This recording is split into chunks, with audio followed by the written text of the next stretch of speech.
My name is Chen Sanyuan, and I'm a newly awakened beastmaster. Wen Chen Sanyuan. Lin Ruosh Yue. Occupation, Beast Tamer. The declaration echoed across Awakening Square as a tide of murmurs surged around. People marveled at Lin Ruoshue's status as the eldest daughter of a century-old prestigious family, capable of purchasing a million-gold level royal beast, yet they mocked me relentlessly destitute and owning nothing, claiming that awakening to this profession made me a useless waste. I left silently, my mind entirely focused on the transparent panel only I could see. Profession, Beastmaster Level 1, 1/1000, Spirit, 10. Talents, Contract/Feedback Royal Beast, none. Evolution Points, 96. Note, evolution points increase by 1 with each breath. Used for beast evolution. The host can perform a critical hit 3 times daily. Critical hit rate is random. Evolution points increase by 1 with each breath. My heart trembled, this was the crux of the matter. 60 points per minute, 3,600 points per hour.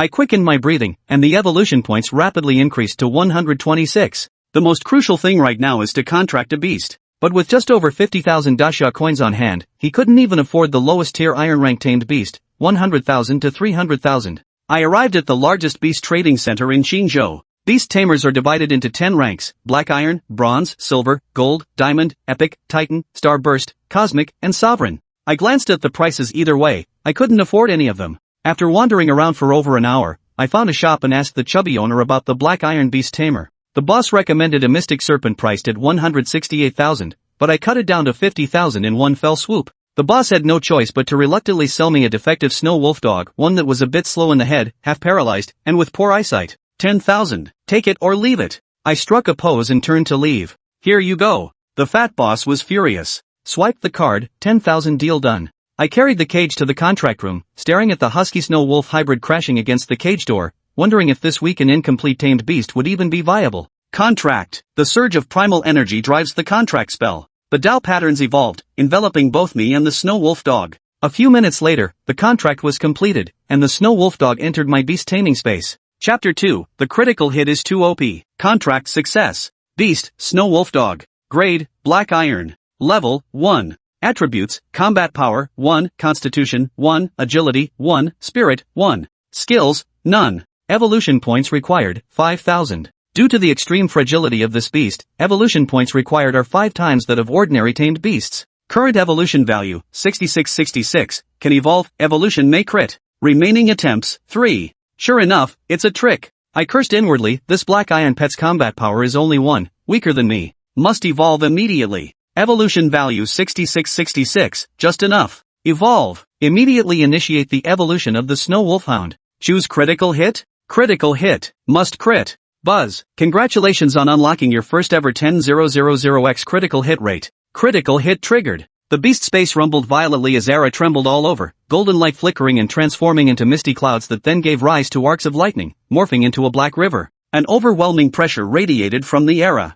A quarter of an hour later, the strange phenomenon dissipated. Roar, roar, roar. 3 thunderous howls erupted simultaneously. The once puppy Erha had completely shed its immaturity, now towering at 30 feet tall, with bony spines protruding from its back and 3 monstrous heads mounted upon a massive, broad neck. Ding! Pet evolution successful. Evolution result, Snow Wolf Dog Hell Hound. Hell, and demon hounds? I was stunned, this was defying the heavens to change fate. Beast, Hell Hound. Grade, Epic. Level, 1. Combat power, 10,001. Constitution, 10001. Agility, 10001. Spirit, 10001. Skill, Infernal Blaze. Endless tier. Evolution points required for next evolution, 500,000. Current evolution points, 2,925. Evolution can crit. Remaining attempts, 2. Ha ha ha ha. I burst into wild laughter. This critically struck Hellhound, of epic grade, boasted combat power exceeding 10,000. Even the direct descendant of the century-old Lin family only possessed a gold-tier beast.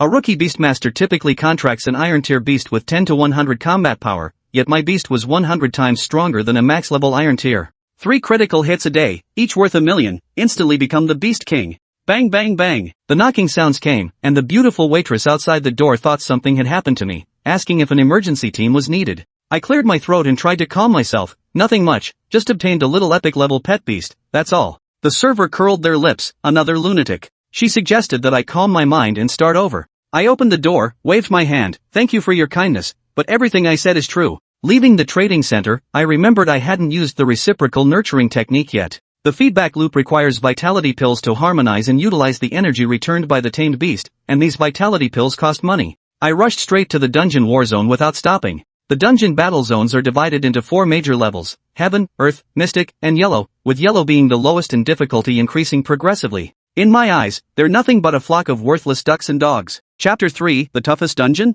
Let's do this. No time to waste. Chen Sanyuan strode purposefully toward the location of the yellow grade dungeon. By now, a crowd of beastmasters had gathered all newcomers who had awakened their abilities within the past few years. In the beastmaster profession, the wealthy advanced far faster than the poor, not just twice as fast, but exponentially. Wealthy families and noble clans could afford high-grade beasts and had powerful offspring to grind dungeons for them. This intergenerational support ensured their families' enduring prosperity. But for the poor or those from modest backgrounds, buying a single beast consumes nearly all their savings. What remains must be earned through grinding dungeons and farming experience. Even a low-level monster outclasses your newly contracted black iron beast in combat power. Grinding away, you might clear one dungeon every few years. Meanwhile, the children of wealthy families have likely already cleared yellow-grade dungeons. How could you possibly keep up with them? For ordinary players like them, years of grinding barely scratches the surface. They remain stuck in the beginner phase. Chen Sanyuan, once one of them, had felt this same anxiety. But the moment the 10,000-fold critical strike appeared, nothing else mattered anymore. Arriving at the entrance, the towering dungeon gates resembled the imposing facade of an ancient royal palace, adorned with 4 golden characters, yellow-gray trial. Stepping inside, he found over a dozen enormous rectangular plazas, each with a yellow vortex-shaped light sphere suspended midair. Beneath each orb stood a square stone stele engraved with the dungeon's information and capacity. Chen Sanyuan scanned the area and noticed scattered groups of people waiting at each dungeon plaza. This meant the current vortexes were full, and they were awaiting the next wave of dungeon refreshes. Yet, deep within the innermost trial dungeon, one square stood completely empty. This immediately caught Chen Sanyuan's attention, and he headed straight for it. Grimwind Forest. Recommended level, 020. Capacity, 8 players. Difficulty rating, 9 stars. Hey! You newbie, are you crazy? This is the toughest yellow grade instance out there. Countless black iron beast tamers have died here. Back off now. Chen Sanyuan glanced back at the tall, lanky man on the nearby plaza. He gave a faint smile, nodded, then turned and leaped into the trial instance of the Shadowwind Forest. Holy crap! He's done for, this kid's finished. Ignoring warnings like that, you're asking to die. Forget it, forget it. Who cares about him? Newbies need setbacks to grow. Better luck next time. Our trial's refreshed, let's go. Shadowwind Forest. The moment Chen Sanyuan landed, he felt the howling of icy winds. Glancing around, he found himself in a dense, eerie forest. Every tree here had black trunks and black leaves. Even the sky itself was dark, save for a single bright full moon hanging high above. Deep within the forest, Chen Sanyuan clearly saw pairs of eyes glowing green, bloodthirsty and mad. Blood Wolf. Level, 13. Skill, Stormbite. Combat power, 48. Chen Sanyuan glanced at the information displayed on the panel and sneered inwardly. No wonder this dungeon was so difficult to clear, it was practically deserted. Not only were the minions numerous, but their combat power was approaching that of a minor boss. A bunch of little karamis. Come forth, Hell Hound. At Chen Sanyuan's command, a savage, feral roar echoed as if from the depths of hell, causing the chilling winds within the dungeon to abruptly freeze. The bright, pure full moon was shrouded in a layer of mist. Seizing the moment, the blood wolf charged out of the forest first. Its green eyes blazed with a bloodthirsty ferocity, intent on tearing Chen Sanyuan to shreds. Chen Sanyuan's body shot upward as a colossal beast materialized beneath his feet. Towering like a mountain, it was shrouded in black mist. With 3 heads and 6 eyes, its vicious glare was unmistakable. Spiked bones protruded from its back, radiating a piercing, icy glare. An epic tier ferocious beast. Hell Hound. Roar! Roar! Roar! Bang! Bang! Bang! The 3 hideous heads of the Hellhound roared fiercely. Instantly, explosions rang out like thunderclaps, reducing over a dozen blood wolves to mist. Congratulations on defeating the blood wolves. You have gained 300 EXP. Congratulations on defeating the blood wolf. You have gained 300 EXP. Congratulations on defeating the blood wolf. You have gained 300 EXP. As the notification sounds echoed, Chen Sanyuan's body moved without wind. Milky white halos swirled around him as experience points accumulated, his level steadily rising. Roar! Whoosh! Whoosh! Whoosh! Before Chen Sanyuan could react, the boss of the Wind Forest clearly sensed someone defiantly challenging its authority. With a furious roar, all the minor monsters within the forest mobilized simultaneously. Dozens of ferocious beasts of various kinds charged madly toward him. Particularly under the hazy moonlight, atop the highest point of the Shadowwind Forest, a colossal tiger-like figure stood proudly erect. Its eyes flashed with a cold, eerie light, the majesty of the king of beasts reaching its zenith in that moment. One-shot kill. Hell Hound. Use your skill. Endless rending. At the command, the Hellhound's eyes blazed with savage intent, its menacing fangs bared. Its heavy panting seemed to unleash an endless pressure of authority. All the charging minions suddenly trembled violently, then abruptly halted, collapsing to the ground, whimpering for mercy. Boom! The Hellhound's massive paw, as large as a millstone, slammed down with a roaring wind. Swish! Swish! Swish! A dense black aura, brimming with boundless malevolence, spread outward at a speed nearly imperceptible to the naked eye. Wherever it touched, beasts exploded, dust swirled, and forest trees turned to dust. The tiger-shaped shadow at the heart of the Inwind forest also dissolved into a mist of blood amidst pitiful whimpers. Chen Sanyuan watched as the entire Inwind forest was obliterated, every ferocious beast reduced to ash. Simultaneously, notification sounds rang out one after another, experience points steadily accumulating, his level once again climbing higher and higher.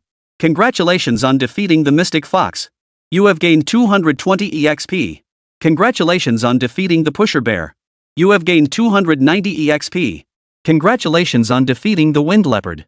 You have gained 260 EXP. Congratulations on defeating the Inwind Forest Boss, the Flower-tailed Giant Tiger. You have gained 3,500 experience points. Congratulations on reaching level 8. Rewarded with 10 attribute points. Congratulations on reaching level 10. Rewarded with 10 attribute points. Congratulations. Congratulations on reaching level 15. Rewarded with 10 attribute points. The Beastmaster's manual clearly states that each level up grants 10 attribute points for the Beastmaster to allocate towards self-enhancement. The Beastmaster class is actually on the lower end for rewards. Some combat classes, after awakening, might grant 30-50 points per level. But this makes sense, Beastmasters also have their beasts to manage. Every class is balanced in its own way. Additionally, each dungeon trial completed levels up your tamed beast, granting 100 standard attribute points and 100 free attribute points per level, a key advantage for Beastmasters. Spirit points. All in. Chen Sanyuan's thoughts flashed, and his attribute panel automatically refreshed. Chapter 4, Grinding Dungeons. Let's go. Class, Beastmaster LV, 15-1-3000. Spirit, 160. Talents, Contract Regeneration. Beast, Hell Hound. Evolution points, 4,761, 4762, 4763. As soon as the attribute panel updated, a milky white aura enveloped Chen Sanyuan's body before merging into him after several seconds. Phew! Chen Sanyuan felt the changes within his body, leaving him refreshed and invigorated. His perception of the world grew significantly clearer, and the sharpness of his 5 senses heightened. Holy crap! I feel like I'm Xiao Lingtong now, sharp as a tack. Nodding in satisfaction, Chen Sanyuan surveyed the beast cores scattered across the dungeon floor. With a wave of his hand, he gathered them all into his beast taming space. Haha, my dear little Xiao Erha, you're just too adorable. All free beast taming attribute points go into combat power. He casually opened the beast taming attribute panel, and the information refreshed instantly. Beast, Hell Hound. Rarity, Epic. Level, 15. Combat power, 13,001. Constitution, 11,501. Agility, 11,501. Spirit, 11,501. Skills, Hell's Molten Flames. Endless Rending. Evolution points required for next evolution, 500,000. Current evolution points, 4,787. 4788, 4,789. Evolution critical hit possible. Remaining attempts, 2. Damn, with this power, one move clears the stage. What the hell are we waiting for? Let's do this. Chen Sanyuan emerged from the instance. The square outside had grown even more crowded. Seeing Chen Sanyuan actually come out of the Shadow Wind Forest instance, everyone stared in disbelief, their jaws dropping. Holy! Am I seeing things? Someone actually came out of that 9-star dungeon? Unscathed? Is the damn thing broken or what? Impossible. No one's dared enter that dungeon in ages. Those blood wolves inside are brutal. Hey! Look, that guy seems to be heading toward the next dungeon over there. He went back in. Abyss of Sin. The moment Chen Sanyuan landed, he sensed the air thick with an intense, rich energy as if some unknown force was gathering wildly. Looking up, he saw 7 or 8 adventurers battling a colossal python. Whiteness swirled around the serpent, gradually fading to reveal its 100-meter-long body. Covered in massive scales, a deep azure hue. Its millstone-sized head bore a jarringly pointed fleshy bump, while its slender forked tongue flickered in and out. Beneath its icy, menacing gaze, a deadly glint flared. Oh no! The boss of this dungeon has actually leveled up. The abyssal python has evolved into an abyssal serpent python. The difficulty just skyrocketed. How are we supposed to fight this? Still fighting? Quick, get out of the dungeon. Ah! Too late. The giant serpent is coming. 7 or 8 players panicked. Their tamed beasts included giant apes, fierce tigers, and supremely agile giant birds. Hiss! The giant serpent suddenly opened its massive jaws, emitting a hoarse yet overwhelmingly oppressive sonic wave. Holy! That giant serpent used a skill. As the surrounding flora withered and crumbled to dust under the serpent's overwhelming pressure, helpless despair welled up within the 7 or 8 people. Little tiger. We live and die together. Our master would never abandon you. Ah Chon, protect the master. I'll honor your sacrifice. Hurry, shield me. The situation polarized. Some beast masters resolved to fight to the death alongside their beasts, while others prepared to unleash skills, sacrificing their beasts to buy a fleeting chance to escape. As the colossal serpent's overwhelming pressure closed in, threatening to crush their skulls. Roar! Roar! Roar! 3 furious roars erupted simultaneously. A towering, mountain-like black figure materialized in an instant upon the abyssal battlefield. The abyssal serpent's oppressive aura vanished instantly. Holy! That's a Hell Hound? What the hell level is that thing? How can it block out the sky and sun? Diamond tier. That beast master must be diamond tier at the very least. Holy crap! What am I seeing? It's blinding me. Who's his master? Master Gu from Qingzhou? Master Gu came to save us? 7 or 8 people, saved from certain death, wept uncontrollably, tears and snot streaming down their faces. Harbinger, don't waste time, in this fight now. Chen Sanyuan stood atop the central dog head. With his spirit points maxed out, he now balanced steadily on the beast's head, surveying the entire battlefield. Boom! The Hellhound stamped its foot lightly. The giant serpent, moments away from transforming into a dragon, vanished in a cloud of smoke with a wail of bitter resentment. A silver inner core floated in midair. Immediately after, every hidden minion in the entire dungeon was slaughtered in a frenzy. Exploding blood mist echoed with continuous bangs, like New Year's firecrackers going off non-stop. Is this the power of a diamond tier beast master? Good heavens, one light tap wiped out the entire dungeon?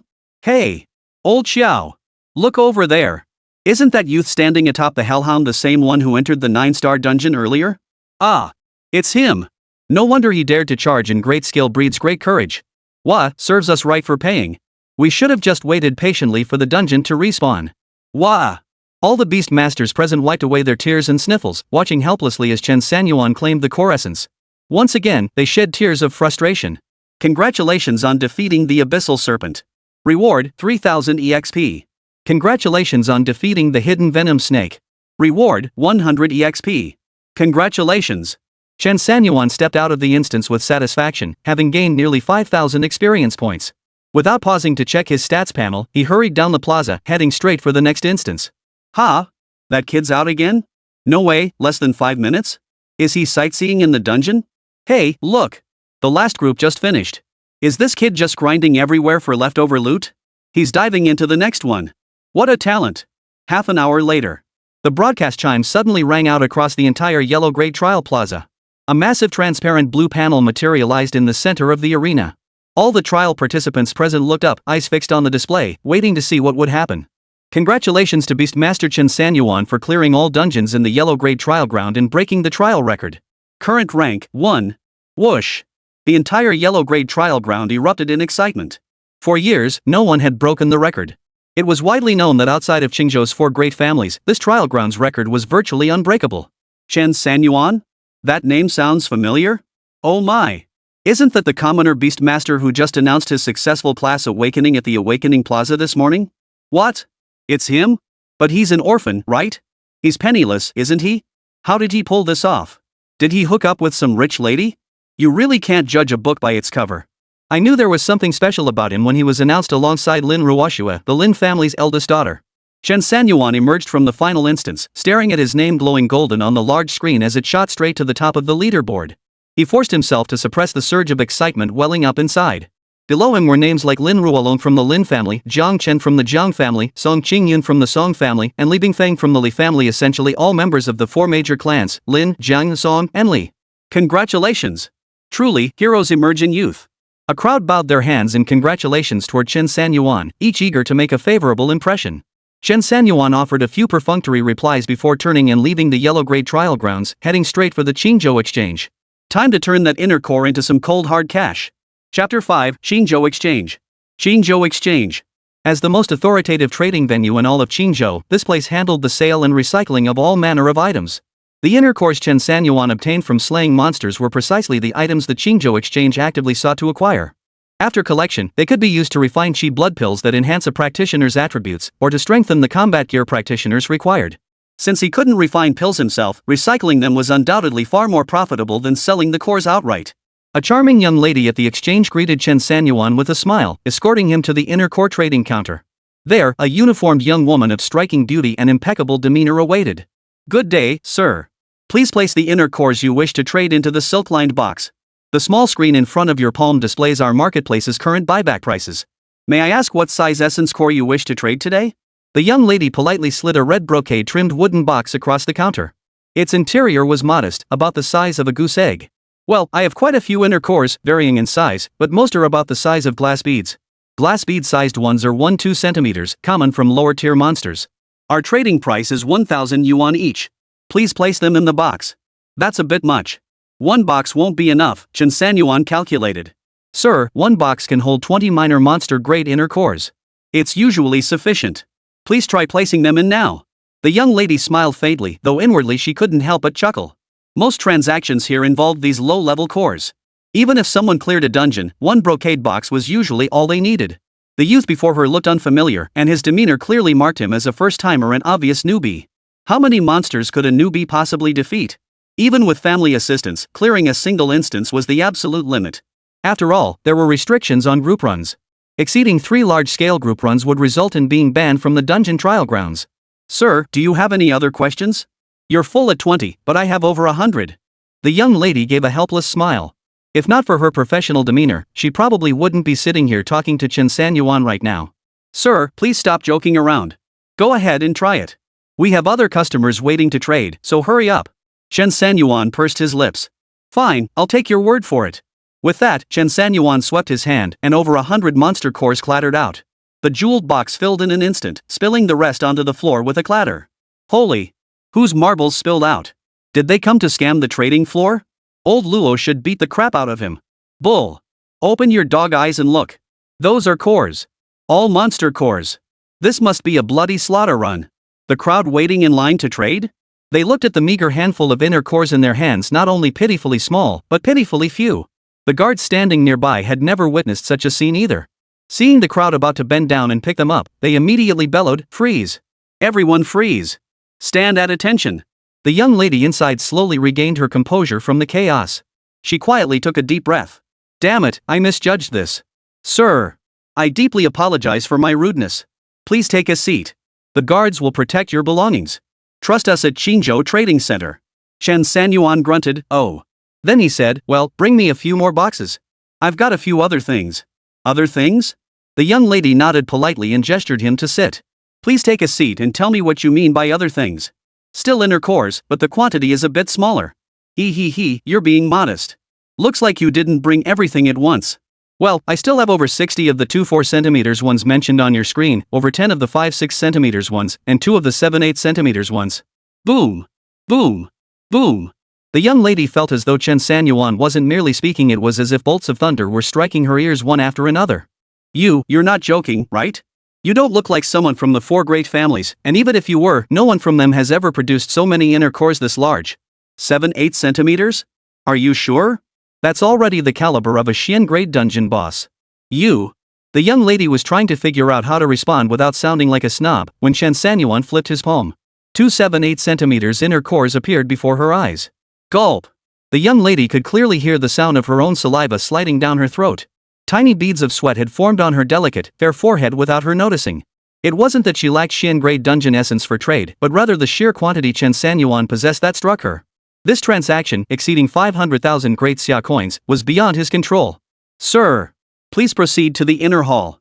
Chen Sanyuan followed the guard into the inner chamber of the trading hall, with 2 additional guards attentively trailing behind, helping carry over 100 minor monster cores.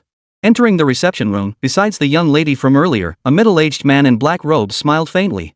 He gestured toward the seat opposite, inviting Chen Sanyuan to sit. Without further ado, Chen Sanyuan swept his arm wide, laying out all the cores. They varied in size, with 2 particularly striking ones measuring 7-8 centimeters.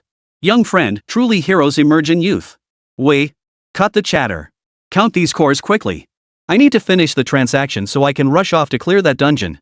Chen Sanyuan grew impatient. All this back and forth had dragged on for nearly half an hour without any real progress. The middle-aged man froze for a moment before bursting into laughter. Nodding, he declared, "Count them. Pay up." This time, efficiency shot up. Within minutes, the counting was done.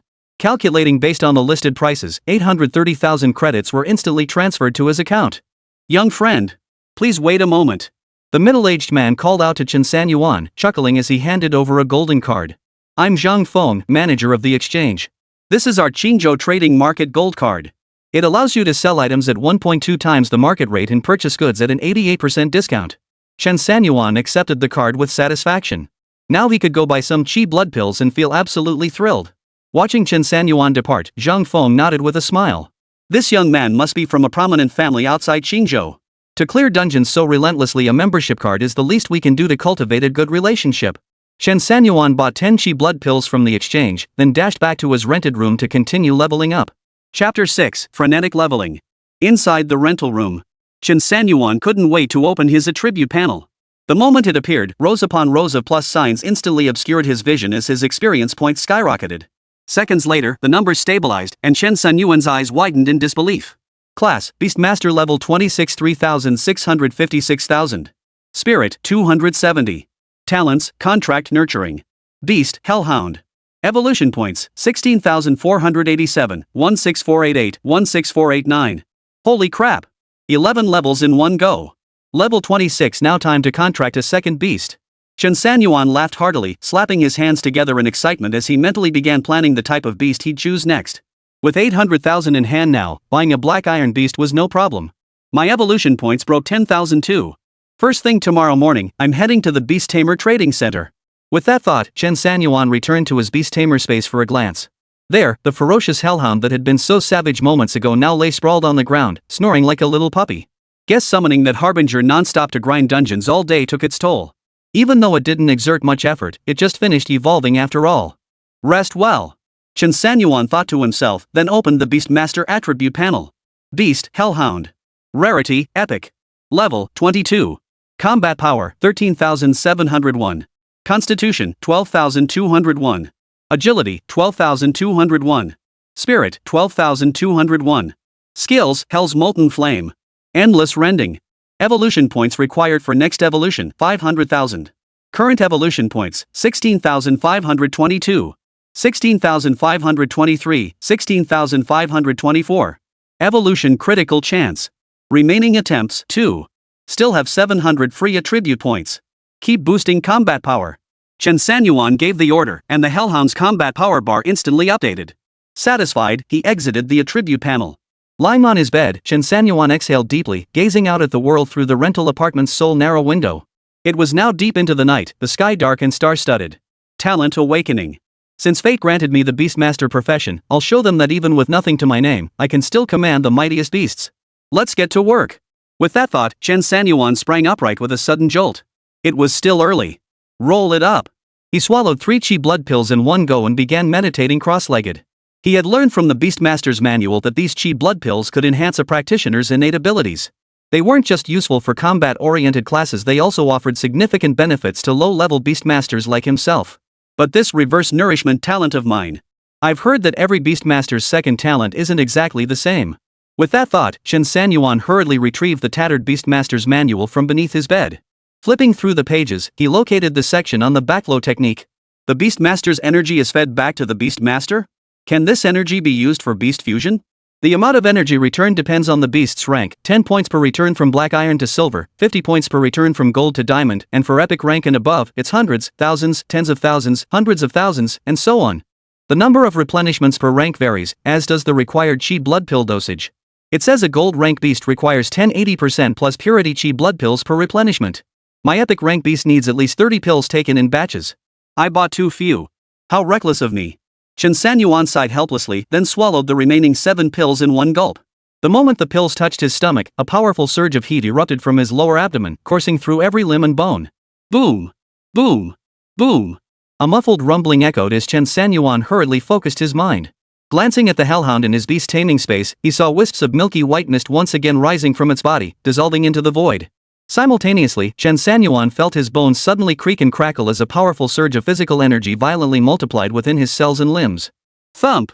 Thump! Thump! After several minutes, Chen Sanyuan's face flushed crimson before he expelled a cloud of stale breath. As Chen Sanyuan opened his eyes, his attribute panel appeared before him. Class, Beastmaster level 26 3,656,000. Spirit, 270. Phase energy, 80-10,000. Talents, Contract Nurturing 110. Beast, Hell Hound. Evolution points, 16,832, 16833, 16834. As expected, eating too few chi blood pills just isn't enough. Not even 100 points of phase energy. Even if I use 10 reverse nourishments, it still wouldn't be enough. Chen Sanyuan shook his head. Never mind. Phase energy was an elusive concept, and the Beastmaster's manual he had might be too outdated. It didn't provide clear instructions on all the uses of the backfeed talent. He planned to visit the Qingzhou library next time to study it thoroughly. He flopped back onto his bed and slept straight through until dawn. After waking up, he headed straight for the Beastmaster Trading Center. Today, he would select his second beast. After browsing 2 or 3 shops, the prices remained largely the same, and he hadn't found any bargains. Chen Sanyuan decided to head back to the fat man's shop. Hey, boss, show me the black iron beasts. The portly owner, recognizing his familiar face from yesterday, offered no particular warmth. Crossing his legs, he remarked, no crippled ones left. Go on, go on. Selling to you wouldn't even cover my losses. Chen Sanyuan shrugged, turned without another word, and headed straight to his neighbor's shop next door.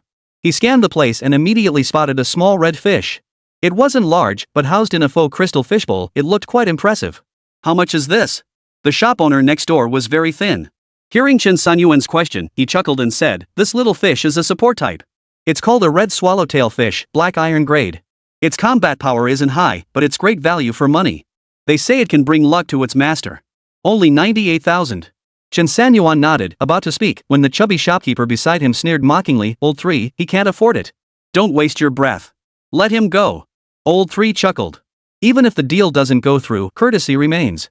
Whether he can afford it or not, we still have to answer the customer's questions. Fine. For that reason alone. I'll take this fish. Chen Sanyuan sneered, pulling out his bank card. Swipe it. I'm taking it. Got it. Third brother beamed, taking the card.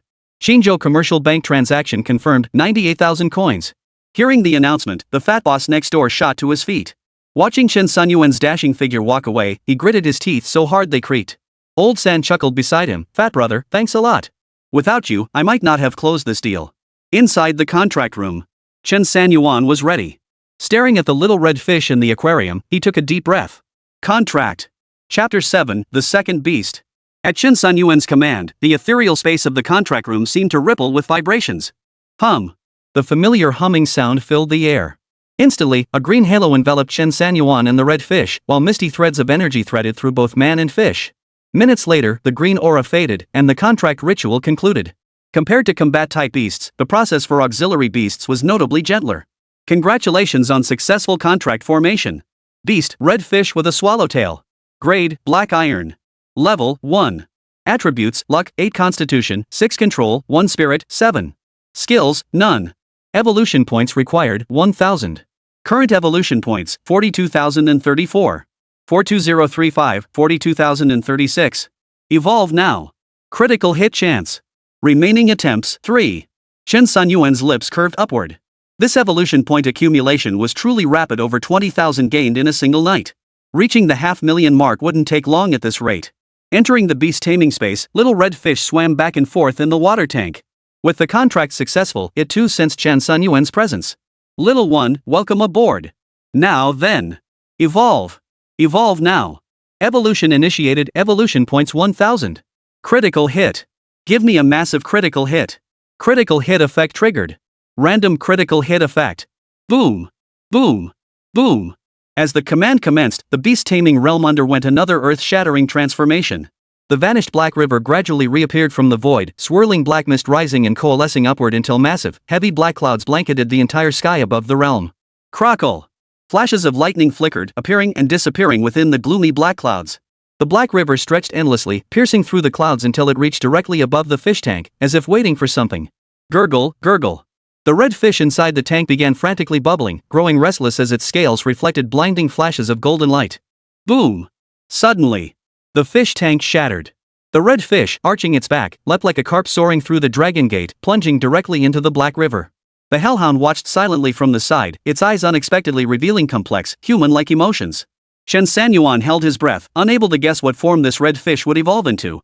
Minutes later, the entire space grew as dark and heavy as water. Yet amidst the oppressive gloom, a black beam and a white beam pierced the clouds, shaking the black river. A yin-yang fish, half black and half white, materialized out of thin air. Its body measured about 10 feet long, resembling a killer whale, appearing ordinary and even somewhat ugly. Yet the instant the yin-yang fish materialized, even the Hellhound bowed its noble head. In that instant, Chen Sanyuan had a premonition. He'd hit the jackpot. Sure enough, the next second, the attribute panel flashed. Ding! Beast evolution successful. Evolution result, red swallowtail fish Dao yin-yang fish. Ding! Critical hit success. Triggered 100,000% critical rate. Chen Sanyuan raised an eyebrow, paused in surprise, then burst into laughter. Holy crap! A 100,000% critical hit rate? A 100,000% critical hit rate. Could it be that this red fish's luck passive has already triggered? This is freaking awesome. Beast, Dao yin-yang fish. Grade, Titan class. Level, 1. Luck, 800008. Constitution, 600006. Control, 100001. Spirit, 700007. Skills, Divination. Escape from peril. Divine Control. Evolution points required for next evolution, 1 million. Current evolution points, 42,397. 42398, 42,399. Evolution may crit. Remaining attempts, 2. Whoa! Chen Sanyuan couldn't help but shake his head. This truly lived up to its Titan class Beast Tamer reputation. Another evolution required 1,000,000 points? Ah well, at 1 evolution point per breath, I'll hit 1,000,000 eventually. These 3 skills look so high-end. Chen Sanyuan casually tapped the skill section of the attribute panel, instantly revealing the skill descriptions. Divination, passive skill of the Dao yin-yang fish. During the Beastmaster's combat, it grants a 60% chance to bestow a luck effect. The higher the Beastmaster's luck value, the stronger the effect becomes, increasing the probability of obtaining high-purity inner cores and advanced equipment. Survival and desperation, activating this skill allows the Dao yin-yang fish to divine a sliver of hope when the Beastmaster faces absolute perilous situation where death seems inevitable, ensuring the Beastmaster's safe return. Chen Sanyuan, honestly, this skill is genuinely useful. But I truly hope the day never comes when I need to use it. Divine Control, activating this skill allows complete control over all living beings within the Beastmaster's vicinity for 1 second. Total domination. Indiscriminate attacks. Ha! This is insane. Chen Sanyuan couldn't help but burst into laughter. Now I'm a Beastmaster with 2 beasts, 1 epic tier and 1 Titan tier. I must be among the peak existences in Qingzhou. But why is this Dao yin-yang fish so small? Can something just a few feet wide really be called Titan tier? Seems my knowledge of beast taming is still too limited. Online information is just too fragmented. I need to find time to buy some professional books to study. Chen Sanyuan made his plans as he stepped out of the contract room, only to find the same young lady waiting at the door again. This time, however, she didn't knock. Perhaps she'd decided Chen Sanyuan was just a madman. We look forward to your next visit, sir. Chen Sanyuan nodded. The young lady was quite pleasant. He turned and dashed out of the trading center, heading straight for the Xian Grade trial grounds. The Xian Grade trial grounds weren't far from the Huang Grade ones. They were part of a massive plot of land in the northwest corner of Qingzhou, specially designated by the provincial governor to build the 4 major trial grounds. Generally, the Yellow Grade arena drew the most Beastmasters. This was partly due to the slow leveling pace, and partly because the profession was notoriously expensive. As a result, Beastmasters tended to fall into 2 extremes. The wealthy ones speed cleared the Yellow Grade trial grounds and might even be nearing completion of the Xian Grade trials by now. Those without funds, however, are forced to continuously grind experience in the Yellow Grade arena, leveling up and strengthening their beasts. Even when teaming up, their progression timeline remains exceptionally long. Beyond Beastmasters, other combat-focused classes like Lightning-type or Fire-type specialists also frequent the arena. Due to their superior individual combat prowess, most can clear it within a year or slightly longer. Even if they don't clear it, once their combat strength is sufficient, they'll head straight to the Xian Grade trial grounds. Thus, the higher the tier of the trial grounds, the more concentrated the gathering of powerful practitioners from various professions becomes, and the fiercer the competition grows. Rumor has it that beyond the 4 major trial grounds, Qingzhou harbors a hidden realm where trials yield superior results. Though not as challenging as heaven or earth grade trials, it's said monsters there drop far richer rewards. I'll inquire at the Adventurers Guild later about the requirements for entering that secret realm. Chen Sanyuan pondered these thoughts while riding in the taxi, soon arriving at the Xian Grade trial ground. It wasn't even 10 o'clock yet, but the Xian Grade trial ground was already packed to the brim. Chapter 8, Trouble Awaits. As soon as Chen Sanyuan stepped out of the cab, someone immediately noticed his arrival. Look! It's Chen Sanyuan. Ah! He really came. Looks like he's no coward after all. So what if he's not a coward? He'll soon learn how foolish it was to show up today. Chen Sanyuan was completely baffled. It seemed everyone knew who he was now. Reaching the top of the yellow-grade trial grounds had been far too high profile. But what can you do? That's the rule. Who cares? Just do it. Chen Sanyuan. Suddenly, a loud shout split the previously bustling, noisy crowd, parting like the Red Sea. A man dressed in a designer suit, strikingly handsome, walked slowly forward. Perched on his high, straight nose were a pair of gold-rimmed glasses that seemed to suggest he hadn't read a book in his life. At first glance, he was the epitome of a well-dressed scoundrel. Chen Sanyuan hadn't taken 2 steps before this rude shout startled him. He raised an eyebrow, glanced over, and couldn't help but shake his head. Who knows which family's young master this is? Such a fine specimen, his handsomeness rivals even our esteemed readers. But, thankfully, I, Chen Sanyuan, am even more dashing than you. The handsome man stood with one hand in his pocket, halting about 10 meters before Chen Sanyuan. You're Chen Sanyuan? Oh, no, you've got the wrong guy. Chen Sanyuan curled his lip, unwilling to engage, and turned to bypass him, heading straight for the Xian grade trial grounds. Such rude shouting, asking knowingly, isn't that just plain crazy? Hearing Chen Sanyuan's retort, the handsome guy's mouth twitched. All the cool lines he'd prepared were choked back in his throat. You. Stop right there. Let me tell you this. I am Li Bingfeng of the Li family. 4th place in the yellow grade trial rankings. No sooner had Li Bingfeng finished speaking than someone in the crowd promptly corrected him. Young Master Li, you're mistaken. You were 4th until yesterday. Since yesterday afternoon, you've been 5th. Chen Sanyuan has taken the top spot. Hearing the quiet, well-meaning advice from the crowd, Li Bingfeng's arrogantly raised chin suddenly faltered, and the corner of his eye twitched involuntarily. Hey! Chen Sanyuan. I'm talking to you. Can you show me some respect? Stand there and don't move. Ignoring his embarrassment, Li Bingfeng darted his eyes and spotted Chen Sanyuan. To his astonishment, Chen had continued walking toward the trial grounds without pausing, even as Li spoke. Chen Sanyuan halted abruptly, quickly reaching the front of the crowd. A group of onlookers eager for a spectacle found themselves unexpectedly blocked by Chen Sanyuan, whether intentionally or not. Chen Sanyuan, young Master Li is talking to you. You better respond to him, or he'll start crying. Li Bingfeng raised an eyebrow. Ha? What nonsense? Chen Sanyuan. You won't face me head-on, are you afraid? Provocation. Let's see what you'll do now. Chen Sanyuan halted his steps, then turned with a mocking chuckle. I just don't think you're qualified to fight me. A contestant who can't even make it into the top 3, maybe you should practice some more? Whoosh! The moment Chen Sanyuan finished speaking, a sudden uproar erupted from the crowd. Some shook their heads, others gasped in astonishment. Too cocky. Too arrogant. No wonder he's the first to clear the yellow grade trial. Ah! Chen Sanyuan, you're so handsome. I'm your fan. Chen Sanyuan, give me your autograph. Instantly, some girls who had been watching from the sidelines began sending him flirtatious glances. Chen Sanyuan, who was not only handsome but also incredibly powerful and skilled at showing off, felt they were only making things worse. Li Bingfeng's face turned green with envy. He'd already been overshadowed by the scions of the other 3 major clans that much he could swallow, since the rise and fall of the 4 great clans' prestige was at stake. But what gives you, Chen Sanyuan, the right to suddenly rise to the top? Utterly ordinary. A complete nobody. Ah! Chen Sanyuan. Your arrogance. Today I'll see just what strength you possess to be so utterly contemptuous. I hereby formally challenge you. A battle between professionals. Li Bingfeng finished speaking, clenched his right fist, and raised it level with Chen Sanyuan. Young Master Li is serious. We're done for. After all, he's a scion of one of the 4 great families. Even if Chen Sanyuan somehow managed to become the top yellow grade trial participant, he shouldn't be provoking him like this.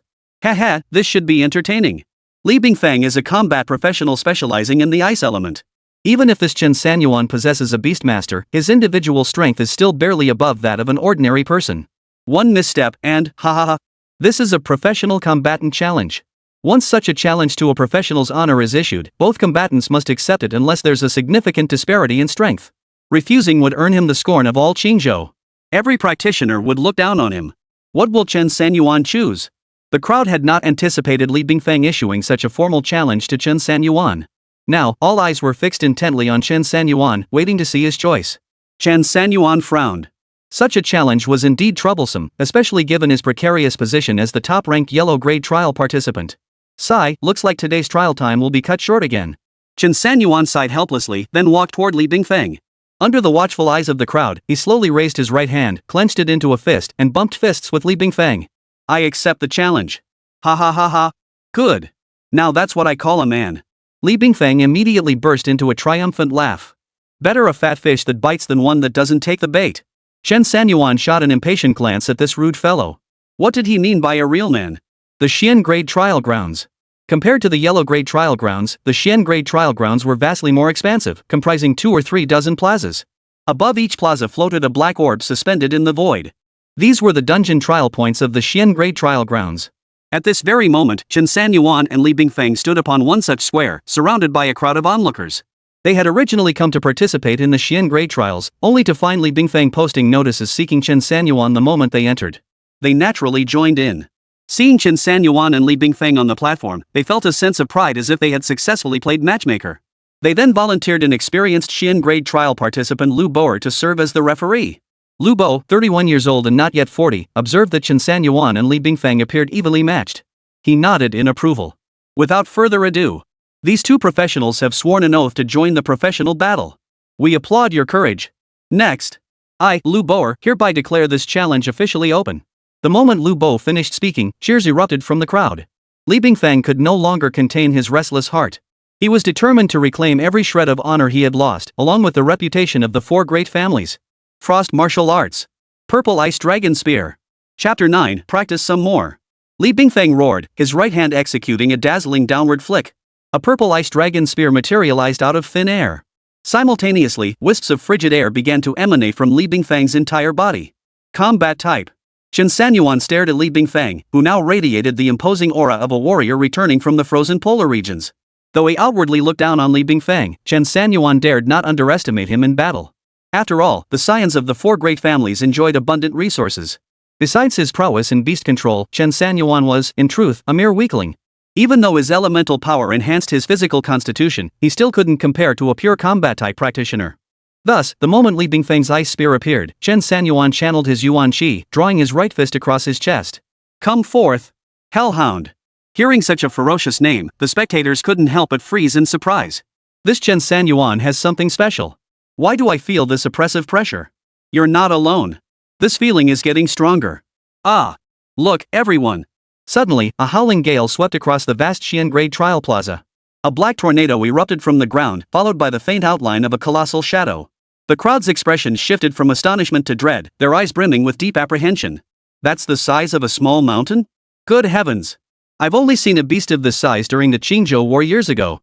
What rank is Chen Sanyuan's beast? Whispers filled the air, and Li Bingfeng's face betrayed utter disbelief. Chen Sanyuan. Take this. Frost Thousand Blade Slash. Li Bingfeng wasted no time, striking immediately. As the purple ice dragon spear whirled through the air, hundreds upon hundreds of blade-shaped weapons instantly materialized in the void. Kill. Li Bingfeng clearly sensed the formidable power of Chen Sanyuan's beast riding technique. Refusing to grant Chen Sanyuan any time to prepare, he accelerated his attack speed relentlessly. His spear, joined by thousands of blades, lunged toward Chen Sanyuan. Whoa! That move again. Young Master Li is unleashing his ultimate right off the bat. Last time in the trial arena, he took down 3 combat class practitioners of the same level with this very move. Ah! Look! Chen Sanyuan's beast is appearing. That's a 3-headed dog? It really is a Hell Hound. This is the first time I've ever seen one in person. All eyes turned toward Chen Sanyuan as a massive black shadow materialized before him. Spiked along its back, the creature bore 3 enormous heads held high, its 6 pairs of eyes scanning the surroundings with piercing intensity. Chen Sanyuan, however, was cowering tightly behind the Hell Hound. Pathetic! A combat class professional in the crowd couldn't help but shake his head silently. How can such cowardice command respect? How does he hold on to the top spot in the yellow rank? Oomph! Are you ignoring our class and just talking about strength? What else should a beastmaster rely on besides their beasts? Blowing smoke? Hearing the taunt, several beastmasters visibly bristled. Enough bickering! Look! Young Master Li is charging in. On the square, Li Bingfeng moved with blinding speed, carrying a bone-chilling cold as he collided with the Hell Hound. Bang! Bang! Bang! Crisp snaps echoed as Li Bingfeng's blades shattered inch by inch. Even wielding his spear, Li Bingfeng couldn't pierce the Hell Hound's defenses. Damn it! Break! Furious and humiliated, Li Bingfeng surged his strength once more, yet the Hell Hound remained unmoved. At this moment, Chen Sanyuan had gained a clearer understanding of Li Bingfeng's strength. He decided to drop the pretense and lay his cards on the table. Li Bingfeng, it's a pleasure to meet you. I'm easy to get along with. If you back off now, I'll let you leave unharmed. How about it? You're still young. You have time. You can keep training. Chen Sanyuan strolled leisurely out from behind the Hell Hound, wearing a sincere smile. The truth was, he didn't want this Li Bingfeng wasting his cultivation time with daily challenges. But to Li Bingfeng, this sounded like a blatant insult. What the hell did he mean, practice some more? I'm the damn heir of the Li family, the rising star of Qingzhou's young generation. In front of all these people, you tell me to go back and practice? You're asking for death. Today, we fight to the death. Li Bingfeng instantly swung his spear, thrusting it straight at Chen Sanyuan's chest. Chen Sanyuan shook his head helplessly. With a flick of his thoughts, the Hellhound's tail whipped out. Not only did it deflect Li Bingfeng's attack, but it also flung Chen Sanyuan onto the head of the three-headed beast. Thanks to his vastly enhanced psychic power, Chen Sanyuan now stood steadily atop the head. Looking down from above, he sighed helplessly. You've been given a chance, but you refuse to take it. Fine. Erha, take him out immediately. The Hellhound snorted, sounding like a cold snarl, then raised its massive paw. Li Bingfeng's hair stood on end as a palpable sense of danger washed over him. No! The instant the Hellhound raised its paw, Li Bingfeng scrambled backward. But he could only watch as the monstrous claw descended with overwhelming force. Boom! The Hellhound's paw slammed into the ground before everyone's eyes. A fierce gust of wind, carrying a hint of black mist, spread out like a rapidly expanding smoke ring. Even though Li Bingfeng fled at top speed, he still wasn't fast enough. Put! Put! Put! Li Bingfeng spat 3 mouthfuls of old blood before finally halting his fall, crashing to the ground. Whoosh! A deafening roar erupted from the crowd. Referee Lu Boer, who had been standing on the square, slowly peered down from above. Seeing the Hellhound's attack had ended, he gasped. Phew! That was close. Now, I, referee Lu Boer, declare Chen Sanyuan the winner. Clap! Clap! Clap! A wave of enthusiastic applause swept through the crowd. Chen Sanyuan waved his hand, summoning the Hellhound back into his spatial ring. Li Bingfeng's eyes dimmed with defeat, his expression blank. I lost. Chen Sanyuan nodded. At least you can admit this result. That means you still have the potential to grow stronger. Li Bingfeng, keep training. Seriously. Oh, and next time, don't challenge me on a whim. I didn't even get to use my skills, it was a waste of time. Chen Sanyuan shrugged and strode straight toward the Xian Grade trial grounds. Li Bingfeng spat out another mouthful of blood. He'd never experienced such humiliation in his entire life. Ah! Young Master Li. Hang on, young Master Li. Quick, call a doctor. Get a doctor for young Master Li. The crowd scrambled to find a doctor for Li Bingfeng. Later, people from the Li family arrived and took Li Bingfeng away. As they approached the entrance of the Xian Grade trial ground, a beautiful young girl dressed in designer athletic wear walked toward them. Her features were exquisite, her skin fair, her eyes bright and large. She carried a small black handbag over her shoulder. Seeing Li Bingfeng emerge in such a disheveled state, she gasped in shock, her lips parting in surprise. Ha! Brother Bingfeng always sails through the Xian Grade trials with ease. How did you end up like this today? Li Bingfeng's face flushed instantly upon recognizing her. Unable to find the words, he tried twice to speak but failed, finally sighing helplessly. Ah! Sister Ruoshue, you must be extremely cautious in the Xian Grade trials from now on. Be extremely careful. Chapter 10, The Xian Grade Trial. Damn it! Watching Li Bingfeng's retreating figure, Lin Ruoshue felt a mix of confusion and understanding. What should she be careful about? The bosses in the trial? Well, she had a gold grade beast companion. Even the strongest boss in the Xian Grade trials shouldn't warrant such extreme caution. Lin Ruoshue shook her head lightly. Her high ponytail swayed gently, adding a touch of nimble charm. Without dwelling on it further, Lin Ruoshue turned and entered the trial arena. Ghost Swamp. Chen Sanyuan casually glanced at a dungeon description before charging straight in. Not wanting to wait, he entered while the previous wave of adventurers were still locked in fierce combat along the swamp's edges. Surveying the surroundings, the ghost marsh stretched endlessly, blanketed in waist-high weeds. Stray a step, and you'd sink instantly into the swamp's abyss. A group of 7 or 8 adventurers battling a giant crocodile not far ahead were screaming in agony. The true terror of this swamp wasn't the monsters, but the treacherous terrain itself. There was nowhere to stand firm. And the more you moved in the swamp, the deeper you sank. Giant tooth crocodile. Level 30. Combat power 250. Skill Maw Devour. The guard monsters are pretty weak, but the Husky's just too big. If we summon it recklessly, it'll probably end up like those guys over there stuck in the swamp, battling a giant crocodile. That would be utterly frustrating, severely limiting our effectiveness. We might even get ambushed by hidden monsters lurking in the shadows. As Chen Sanyuan pondered this, sudden screams erupted from across the swamp. One by one, emerald green creatures emerged from the ground, blades in hand. Holy crap? Slimes? Chen Sanyuan's mouth twitched. He never imagined over a dozen slimes lurked beneath this swamp. Slime. Level 21. Combat power 80. Agility 200. Skill group stab damage immunity. These slimes were downright sneaky.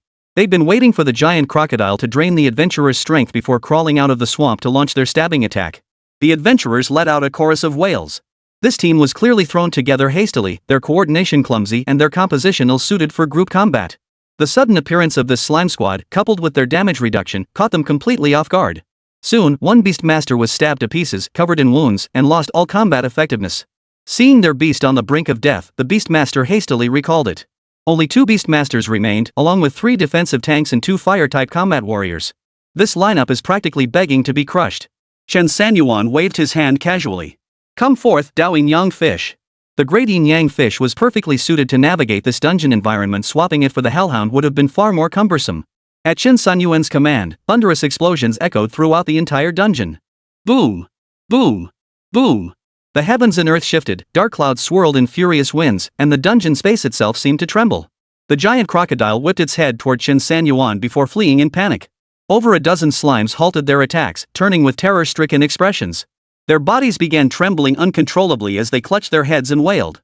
The adventurers, too, were overwhelmed by the sheer scale of the commotion. Their beasts quickly lowered their heads, emitting low whimpers as they shut their eyes tightly. Holy crap! Is some kind of apocalyptic horror about to descend?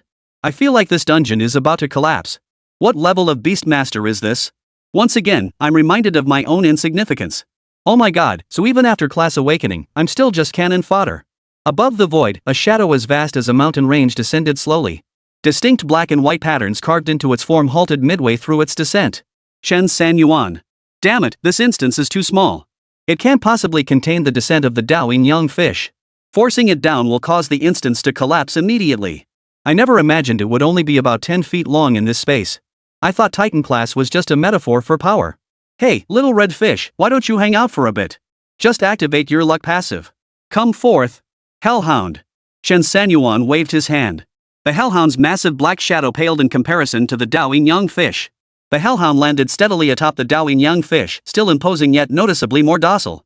The natural level suppression between tamers persists regardless of alliance, though allies can choose not to attack each other. Hurry up and clear the dungeon. Hell Hound. Use your skill now. Hell's molten flame.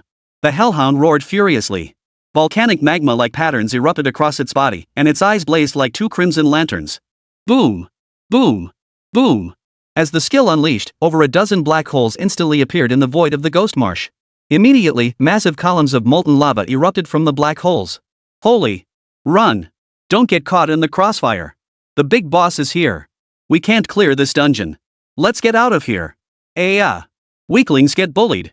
I was just about to clear this dungeon. Let's go. You wanna die? The opposing adventurers hurriedly exited the instance. The moment they left, the molten pillars of light reduced everything in their path to ash. Over a dozen slimes didn't even have time to resist before they were incinerated into dust. Killed level 21 slime. Reward 500 EXP. Killed level 19 slime. Reward 400 EXP. Killed. A dozen molten pillars swept indiscriminately across the ghost swamp, quickly locating the giant crocodile. The croc opened its massive jaws, attempting a futile attack, only to be reduced to ash, bone and flesh alike. Killed level 30 giant crocodile. Reward 1000 EXP. Roar. Roar. Roar. Suddenly, a furious roar thundered from beneath the swamp, causing the entire marsh to bubble violently. Of course, it could also be that the infernal magma's heat had turned the swamp into a boiling cauldron. Boom! An enormous python emerged, its massive form swaying as it rose. Its body was pitch black, and its cold, beastly eyes swept the surroundings. Suddenly, it opened its gaping maw, then plunged back into the depths of the swamp. Oomph! Good lad, clever as a fox fainting east to strike west, then turning tail and running? Keep burning it! Moments later, the giant python burst skyward, its black scales scorched crimson. It collapsed onto the ground in agony, begging for Chen Sanyuan's mercy. You'll just respawn in a minute. What's the point of begging for mercy? I'm a softie. I'll only kill you this once. Next time, I won't just kill you in this dungeon. Harrier, tear it apart. Sizzle. Sizzle. Sizzle. The colossal serpent's body was torn apart inch by inch, revealing a gleaming silver core. Hidden heaven-piercing serpent slain. Reward 3500 EXP. Chen Sanyuan swept his hand, storing the beast and all the cores into his spatial pouch. Just as he turned to leave, Suddenly, the instance flickered with light and a figure slowly materialized. Chapter 11, Dungeon Cooldown? Straight to the Bounty Bureau. The figure grew clearer. It was Lin Ruoxue. Her beauty was breathtaking, her bearing exceptional, yet her brows were furrowed, radiating an aura of anger. You're late. It's all over. You can leave now. Chen Sanyuan waved his hand dismissively. With a thought, his attribute panel popped up. Class, Beastmaster level 28 2,566,000. Spirit, 290. Phase power, 80-10,000. Talents, Contract Nurturing 110. Beasts, Hell Hound, Daoyin Young Fish. Evolution points, 49,300, 49301, 49302. Leveling up really does get harder the further you go. I need to grind dungeons quickly and run them again. Even though the chance of getting an inner core or high experience drops by half, it's better than nothing. Next time I need to contract a flying beast. That way I can go out and hunt monsters for experience on my own. So you're the one who stole another player's victory loot? Just as Chen Sanyuan was pondering what to contract for his third beast, Lin Ruoxue's sudden accusation caught his attention.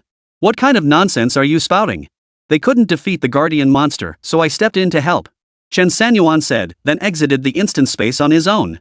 Lin Ruoxue followed closely behind, her expression cool and distant as she carried a small black backpack. Since both sides have their own versions, I won't take anyone's word for it. I'm keeping an eye on you. Chen Sanyuan rolled his eyes, utterly speechless. What the hell are you talking about? Why do you have to stick your nose into everything? Are you my mother or something? What business is it of yours how I fight? Whether I rob or help is between me and them. What's it to you, little girl?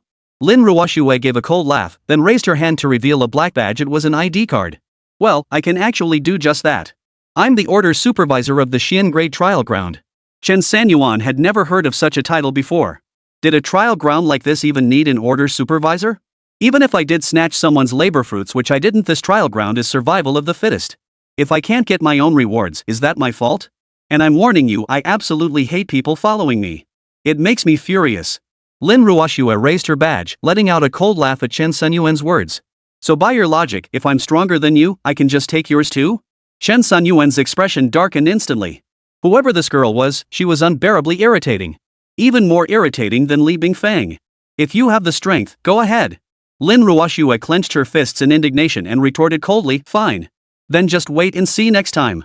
Chen Sanyuan ignored Lin Ruoxue and turned to charge into another Xian Grade trial dungeon, only to find it locked. After carefully reading the description, Chen Sanyuan realized the Xian Grade trial arena truly differed from the Huang Grade one. Even if you cleared a dungeon in one go, you couldn't enter another one on the same day. The Xian Grade trial grounds had a cooldown period not tied to a specific dungeon, but to the entire trial grounds. Within a 24-hour period, you could only enter one dungeon trial. So that means no more training today? Then my third spirit beast is nowhere in sight? Chen Sanyuan rubbed his chin, suddenly recalling a recruitment notice in the community bulletin board. A team specifically sought out professionals to join them in combat, claiming they could accept quests together. As this thought crossed his mind, Chen Sanyuan realized he couldn't quite recall the exact location. After some deliberation, he decided to head to the service hall of the Xian Grade Trial Grounds, a place specifically designed to provide medical care and assistance to adventurers. Good day, sir. How may I assist you? Chen Sanyuan entered the service hall, where 3 service counters stood. The place wasn't crowded at this hour, so he walked straight to an unoccupied counter and sat down. The moment he looked up, he saw Lin Ruoxue sitting behind the counter. She had been smiling, but the instant she spotted Chen Sanyuan, her expression darkened. What are you doing here? Why did you come? Want to challenge me? Chen Sanyuan sighed helplessly. I'd like to ask the same. Why are you everywhere? I don't want to waste words with you. I just have one question. While the Xian Grade trial grounds are on cooldown, where else can I go to take on reward quests? Preferably somewhere with generous rewards. Lin Ruoxue pursed her lips. Though reluctant, her professional integrity compelled her to patiently answer Chen Sanyuan's question, though she couldn't be bothered to even glance at him. Within Qingzhou, there's also the 13 Bounty Bureau. Let me warn you, if you're not strong enough, don't go messing around. The 13 bounty bureaus aren't child's play like the trial grounds. People actually die there. Got any brochures? Give me one. Chen Sanyuan held out his hand. This was all part of the staff's job. Lin Ruoxue gave a soft snort, pulled a small brochure from her folder, and handed it to Chen Sanyuan through the window. Chen Sanyuan turned and stormed out of the Xian Grade Trial Grounds service hall. Oomph. How rude, not even a thank you. How annoying. Lin Ruoxue puffed out her cheeks in annoyance and began tapping the keyboard in displeasure. Following the address in the manual, Chen Sanyuan quickly hailed a taxi and arrived at the 13th Bureau. The handbook provided details about this Bureau 13.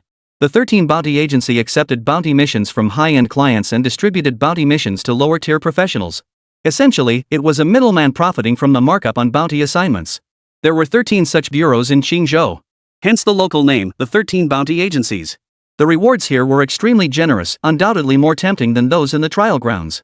Thus, most adventurers who had passed the novice stage would choose to venture here. After all, in the trial grounds, you can only obtain inner cores. But by taking on bounty missions outside, you can loot equipment, inner cores, and even weapons. These are all items that fetch high prices on the market. If you're lucky enough to encounter high-level targets, you could strike it rich in one go. The lobby of the 13 Bounty Bureau was packed to the rafters. Truly, where there's great reward, there are brave souls. If I'd known this place was so good, I should have come sooner. Chen Sanyuan looked around, unsure where to go, when a beautiful young woman in uniform smiled and bowed. Good day, sir. How may I assist you? I'm the friendly customer service representative here. I'm here to take on a bounty mission. Hearing this, the attendant nodded with a smile and turned to guide him. This way, sir. Chen Sanyuan followed the young lady through a series of twists and turns until they reached a bustling area where people were clearly divided into distinct groups. The young lady politely bid farewell and departed. Chen Sanyuan followed the path left open in the center, observing his surroundings as he walked deeper inside. Hanging on both sides were crystal-clear large screens displaying various bounty missions. Clearly, these missions were far beyond the trials arena in difficulty. The people gathered beneath the screens were recruiting teammates. Once a full party assembled, they'd set out immediately. Chen Sanyuan scanned the area and chose the most crowded group. Such teams usually already possess the essential members required for group battles. He wanted to start participating in bounty missions as soon as possible to see just how generous the rewards truly were. Chapter 12, Bounty Bureau 13. Chen Sanyuan approached one of the inner bounty quests. Two groups had already gathered on either side of the large screen. It seemed recruitment was nearly complete. Hey! Young man, doing bounty missions? Join us. We're just one person short. What's your class? The dark-bearded man on the left, seeing Chen Sanyuan's interest in their mission, immediately stood up and pulled him toward their team. Hold on. Eagle. Don't forget we're still here. What's the rush? Shouldn't the kid choose for himself? Why are you deciding for him? A slightly effeminate voice chimed in. Chen Sanyuan glanced over pale-skinned, sparse facial hair, clearly a natural-born sissy, not a eunuch. Tell us, young man. What do you do? Our squad's just one man short. If you're up for it, Brother Whale have your back. Eagle sneered coldly. You can't even say Yang Wei's name straight? Think one way is enough to make you man up? You're asking for it. Yang Wei rolled up his sleeves, ready for a fight. Fortunately, teammates from both sides pulled them apart. I'm a Beast Tamer. Ha! Yang Wei and Eagle both turned their heads toward Chen Sanyuan. A Beastmaster, ha! Hey, handsome, what rank are you at with your beasts? Though Yang Wei's question was impolite, it reflected the truth. A Beastmaster's importance was largely judged by their beast. Mine. Epic, I guess? Pretty much that level. Oh, epic. Wait. What did you say? Eagle stroked his beard, then suddenly snapped to attention, grabbing his mustache. You're telling the truth? Why would I lie? Are you coming or not? If not, I'm moving on. Chen Sanyuan wasn't one for small talk and couldn't be bothered wasting time with him. Let's go. We have to go. Eagle slung an arm around Chen Sanyuan's shoulder. Bro, I don't care if you're legit or not, but if you're a beastmaster, you can't be too shabby. Because most mediocre beastmasters can't even afford a beast. Even if they could, they'd probably be grinding dungeons for experience right now. You've got guts. I'll take your word for it. Assemble. We're heading to Crimson Flame Valley now. Yang Wei's expression wavered as he sized up Chen Sanyuan. In his view, this guy held limited value. As for an epic tier beast? Pure fantasy. Bro. What do we do? They're gone. Yang Wei's team members watched the departing figures of the Eagle squad with reluctance. Eagle and Yang Wei had long-standing animosity. During a bounty mission, they had come to blows over unequal profit sharing. Since then, whenever they met, their teams would compete fiercely, vying for each other's resources. Today, the two had been locked in a stalemate until Chen Sanyuan's arrival disrupted the balance. Oomph. Eagle's nothing but a cowardly turtle. That kid might just be another one of his actors. I'll tear off that hypocritical mask of his right in front of him. Gather everyone. We're heading to Crimson Flame Valley. Xian Valley lay at the border between Qingzhou and Tongzhou. This valley is perpetually covered in a plant called crimson fruit red fire grass, growing wild across the entire mountain range. This grass holds little medicinal value and offers minimal benefit to practitioners, which is why it has been allowed to grow wildly, now occupying the entire valley. The valley earned its name, Crimson Flame Valley, from this very phenomenon. Chen Sanyuan followed Lao Ling and the others through the teleportation array of the 13th Bureau of Bounty Hunters. Before long, they arrived at the entrance of the Crimson Flame Valley. As far as the eye could see, the crimson-flamed grass indeed resembled a sea of fire, swaying in the wind. Young man, this must be your first mission, right? Old Eagle chatted casually with Chen Sanyuan as they walked. Seeing Chen Sanyuan nod, Eagle continued, we don't use real names among ourselves. After all, we're on bounty missions, keeping some privacy protects us all. So why not pick yourself a code name? It'll make it easier for our squad to look out for each other. Yuan-san. Alright. Brother Yuan-san, I'll be straightforward. Our main objective this time is to retrieve the gallbladder of a six-tailed flame bear. It's a Xin-grade bounty mission with a reward of 300,000 Great Xia coins. Additionally, if we succeed, the six-tailed flame bear's head and inner core will fetch a high price. With luck, we might even find its equipment. The proceeds won't be split evenly, distribution will be based on each person's contribution. Understand this clearly. Of course, since you're new, even though your contribution this first time won't be much, we'll still allocate 5% to you. The remaining 95% will be divided among the four of us. Eagle spelled out the rules carefully, and Chen Sanyuan nodded. I accept this distribution method. As for how much effort I put in, we'll see on the battlefield. Hearing Chen Sanyuan's somewhat domineering response, the other squad members couldn't help but burst out laughing. Seriously, rookie? Where'd you get the nerve to talk like that? Think your beast is some epic tier thing? Give us a break. Yeah, 5% is more than enough for you. You'd better stick to supporting us from the sidelines. Exactly. If you play your cards right, we might even help you grind some XP. Playing it safe is the smart move for a rookie. Chen Sanyuan remained silent. They might have meant well, but it didn't matter. Following the eagle, they gradually entered the valley's depths. Suddenly, the grass ahead rustled violently, and a black blood wolf burst forth. Its eyes blazed crimson, its jaws gaping wide. Stronger, faster, and more powerful than the blood wolves in the yellow-gray trial grounds. Looking for death. Eagle reacted swiftly, drawing back his right arm to power a punch. The moment the blood wolf charged, his fist struck its skull with lightning speed, precision, and lethal force. Thud. The punch drove deep into the blood wolf's skull. It didn't even have time to howl before being instantly killed. See? Eagle's pretty impressive, huh? That's why he's the captain. A slender young man beside Chen Sanyuan, codenamed Green Bamboo, glanced at Chen Sanyuan. Seeing him frozen in place, he assumed Chen Sanyuan was stunned into silence, too terrified to move. Here it comes. What? The blood wolf pack. Qingzhou froze. What nonsense. Before Qingzhou could finish, the grassy area dozens of meters ahead began violently trembling. In the next instant, dozens of blood wolves leapt skyward, their claws flashing coldly. Good luck to you. Qingzhou's face darkened as he spat out the words. Clenching his hands, a heart materialized in his grasp. Support? Chen Sanyuan raised an eyebrow, about to summon his hellhounds to finish them off, but he hadn't expected this squad's coordination to be so impressive. Eagle, a strength-enhanced talent practitioner, could withstand the blows of ferocious beasts with his bare fists alone, each punch leaving a deep dent. Besides Qingzhou, there were two others. One wielded a blade, his body radiating streaks of blue light. The other, acting as the tank, radiated yellow light as he charged back and forth through the wolf pack. Their coordination was fairly tight, giving them the overall upper hand. Only Chen Sanyuan seemed out of place, not even lifting a finger. Suddenly, the earth shook violently. The blood wolves howled and retreated to either side, while birds and beasts scattered within the valley. The six-tailed flame bear. It's here. Chapter 13, Truly Epic. As the valley shook with increasing intensity, the expressions on Eagle and the others' faces grew increasingly grave. Is this six-tailed flame bear that formidable? Chen Sanyuan couldn't help but ask, watching the blood wolves retreat with low growls. This six-tailed flame bear is the beast king of the entire valley, a silver-grade ferocious beast. Its strength is equivalent to a late-stage third-tier warrior. Its hide is thick and tough, and its temper is extremely savage. Among the surrounding beasts, only the blood wolf pack was spared, forced to share a patch of land with it. Eagle flexed his shoulders. The brief battle had clearly been a fierce one. Chen Sanyuan nodded. He had learned about this during his auditing sessions at the academy. Combat-oriented practitioners were generally ranked from Stage 1 to Stage 10, with Stage 1 being the weakest and Stage 10 the strongest, each stage divided into 10 sublevels. By standard comparison, a beastmaster's beast rank roughly corresponds to a warrior's tier. A black iron ranked beast matched a tier 1 warrior, and so on.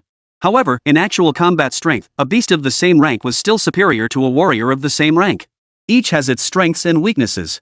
The way of heaven maintains balance. There is no single strongest profession, as strength depends on the individual.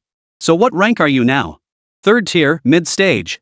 Eagle offered no pretense after all. Combat prowess was evident to any discerning eye the moment it was displayed. Members of the other team stood ready for battle, with mages already chanting spells. Soon, the colossal form of the six-tailed flame bear materialized before them, then leapt forward tens of meters in a single bound. Boom! The six-tailed flame bear crashed to the ground, its six thick tails raised high. Its blood-red eyes glared at the humans who had invaded its territory, bearing sharp fangs. Roar! The thunderous roar sent shockwaves rippling through the air, instantly scorching and shattering all the crimson firegrass before it.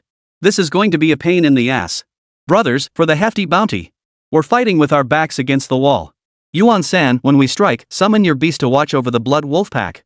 At least keep them from exploiting gaps in our attack. Hey, kid, this is a sweet gig. Don't worry, we'll lead the charge. Today's your initiation.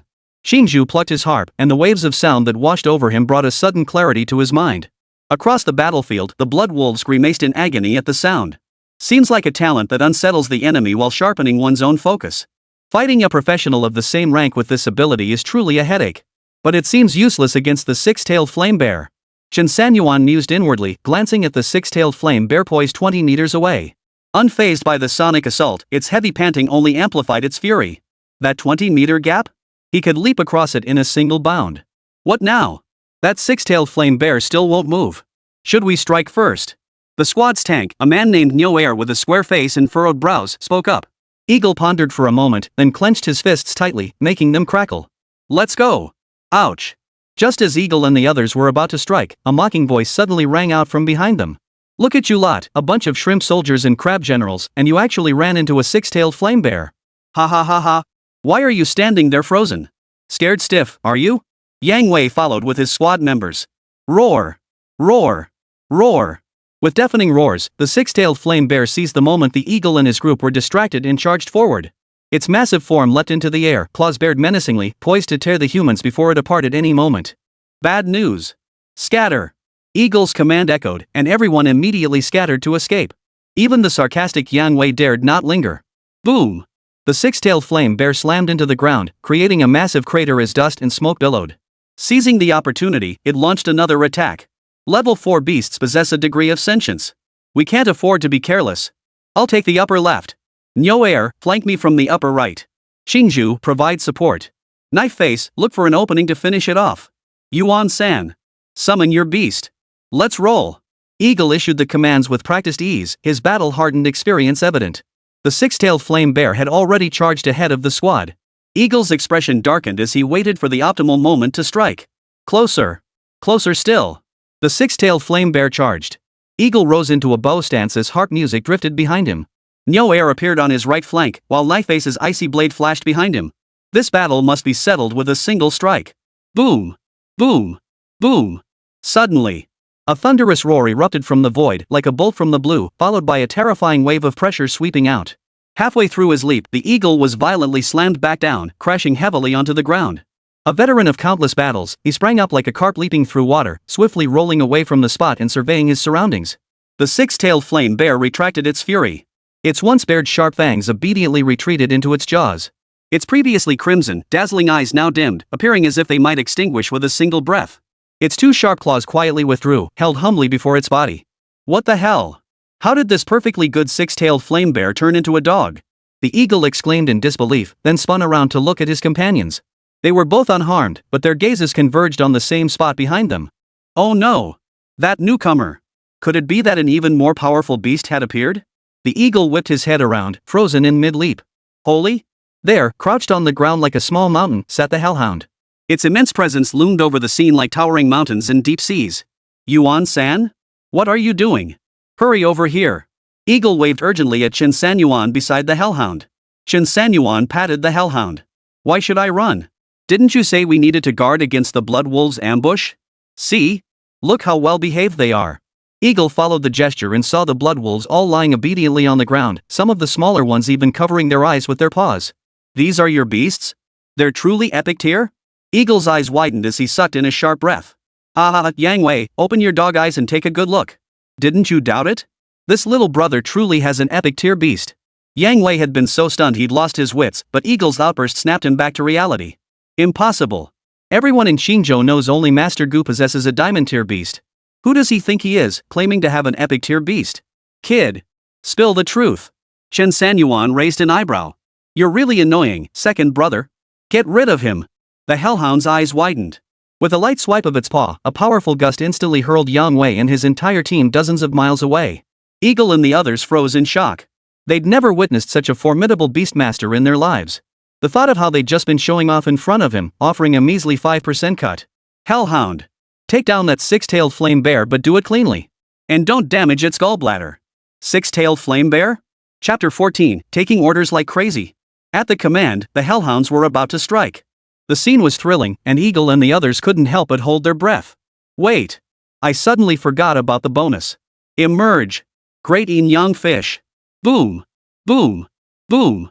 An even more overwhelming aura than the Hellhound's earlier surge instantly radiated outward from Chen Sanyuan, spreading in all directions, heaven and earth alike.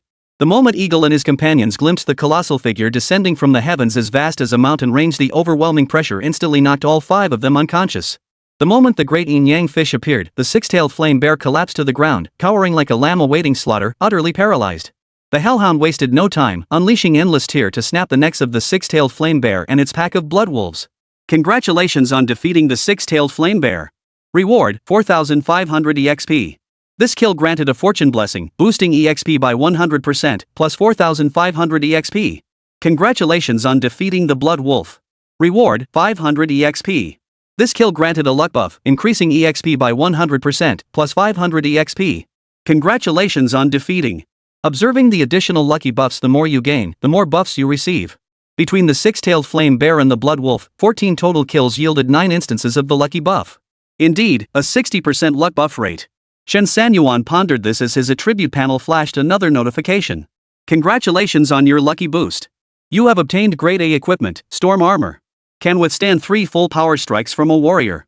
Congratulations on obtaining equipment, a pair of B-grade critical strike bear paw gauntlets.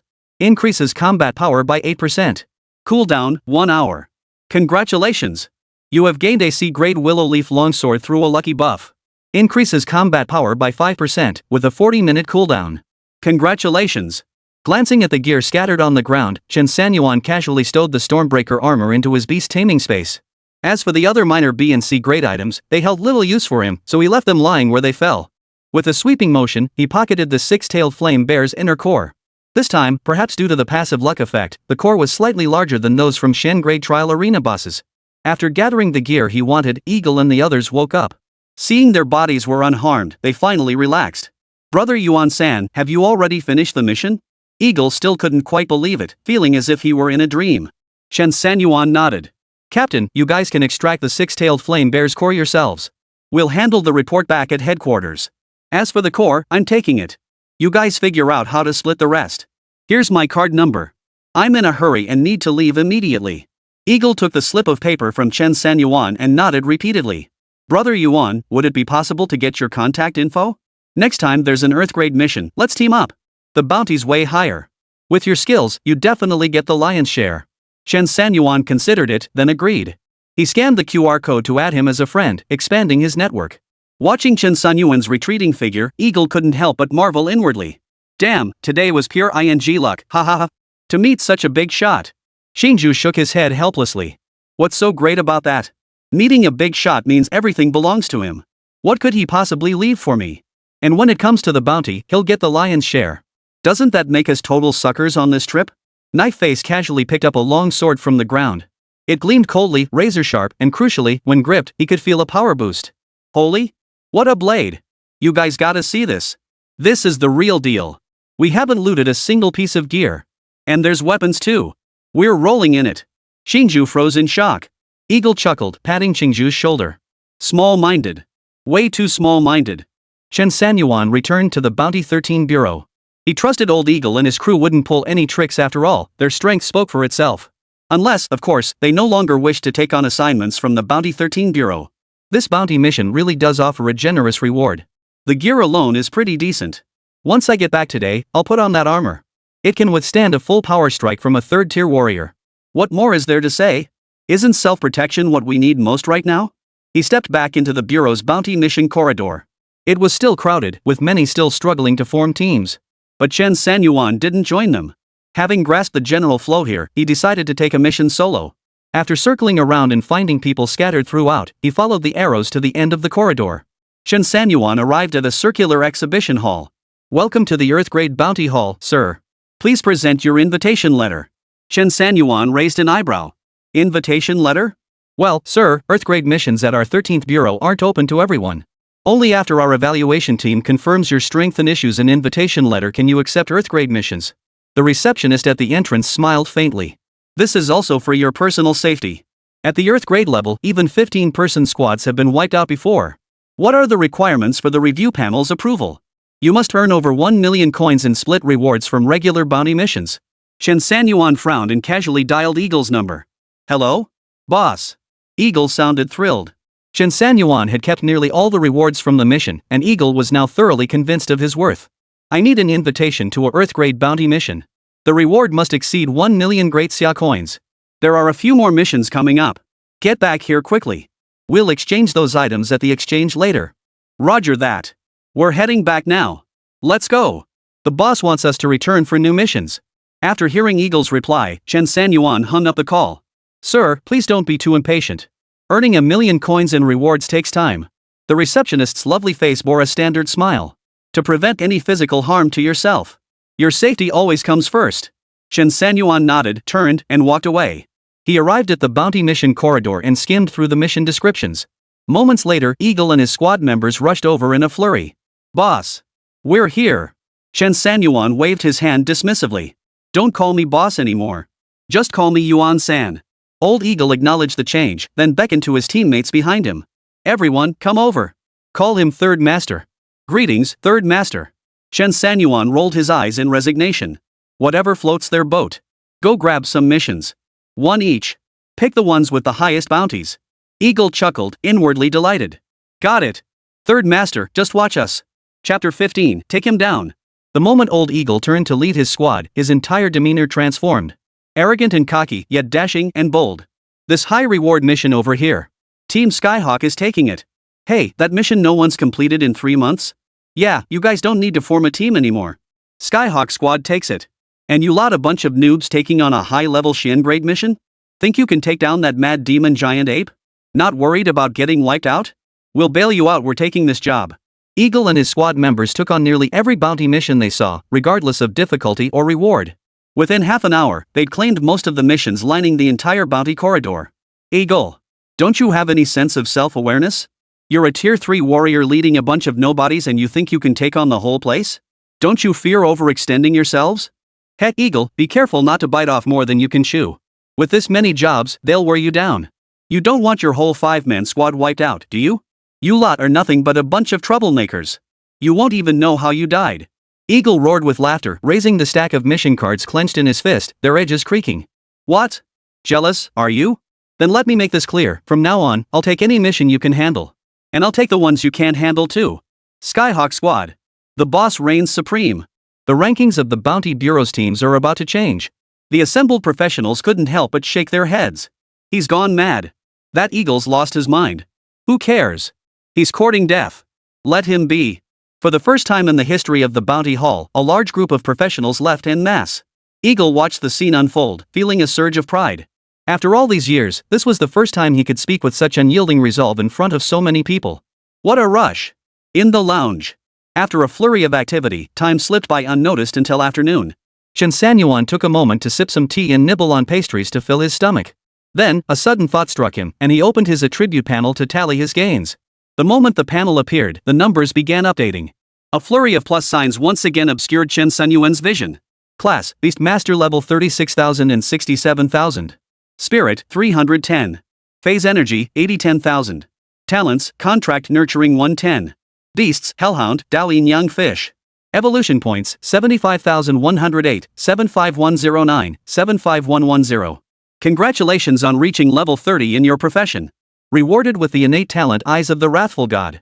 Talent description: Beastmasters may activate the Eye of the Wrathful God talent to open their divine perception, revealing information, skills, and submission rates of beasts. Simultaneously, it releases the Wrathful God's pressure, increasing the submission rate of ferocious beasts, enabling the Beastmaster to contract them as beasts. The Eye of the Wrathful God talent can be enhanced. For every 10 levels the Beastmaster gains, the talent strengthens once, increasing both pupil power and divine perception range. Chen Sanyuan's interest was instantly piqued upon reading this. He promptly set down his teacup, sensing the shift in his body's spiritual energy.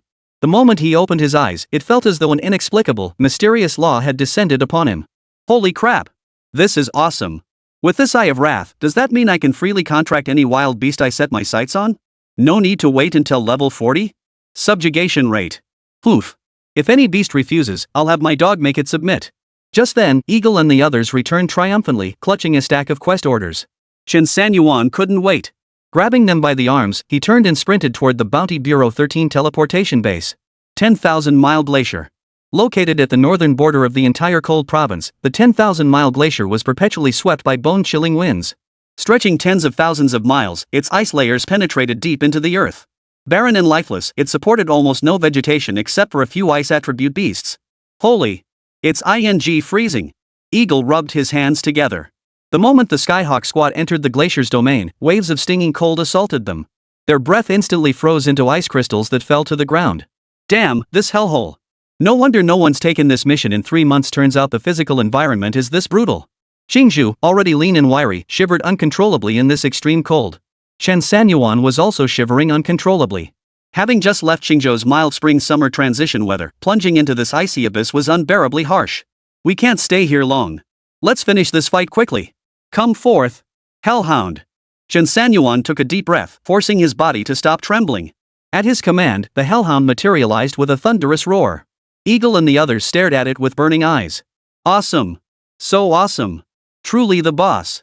That beast summoning skill is off the charts. Wow, wow, wow. Who would have thought? Third Master has achieved so much at such a young age. His background must be anything but ordinary. As they marveled, the entire glacier began to tremble, as if some creature sensing the Hellhound's presence was slowly awakening. Use skill. Hell's molten flames. Boom. Boom. Boom.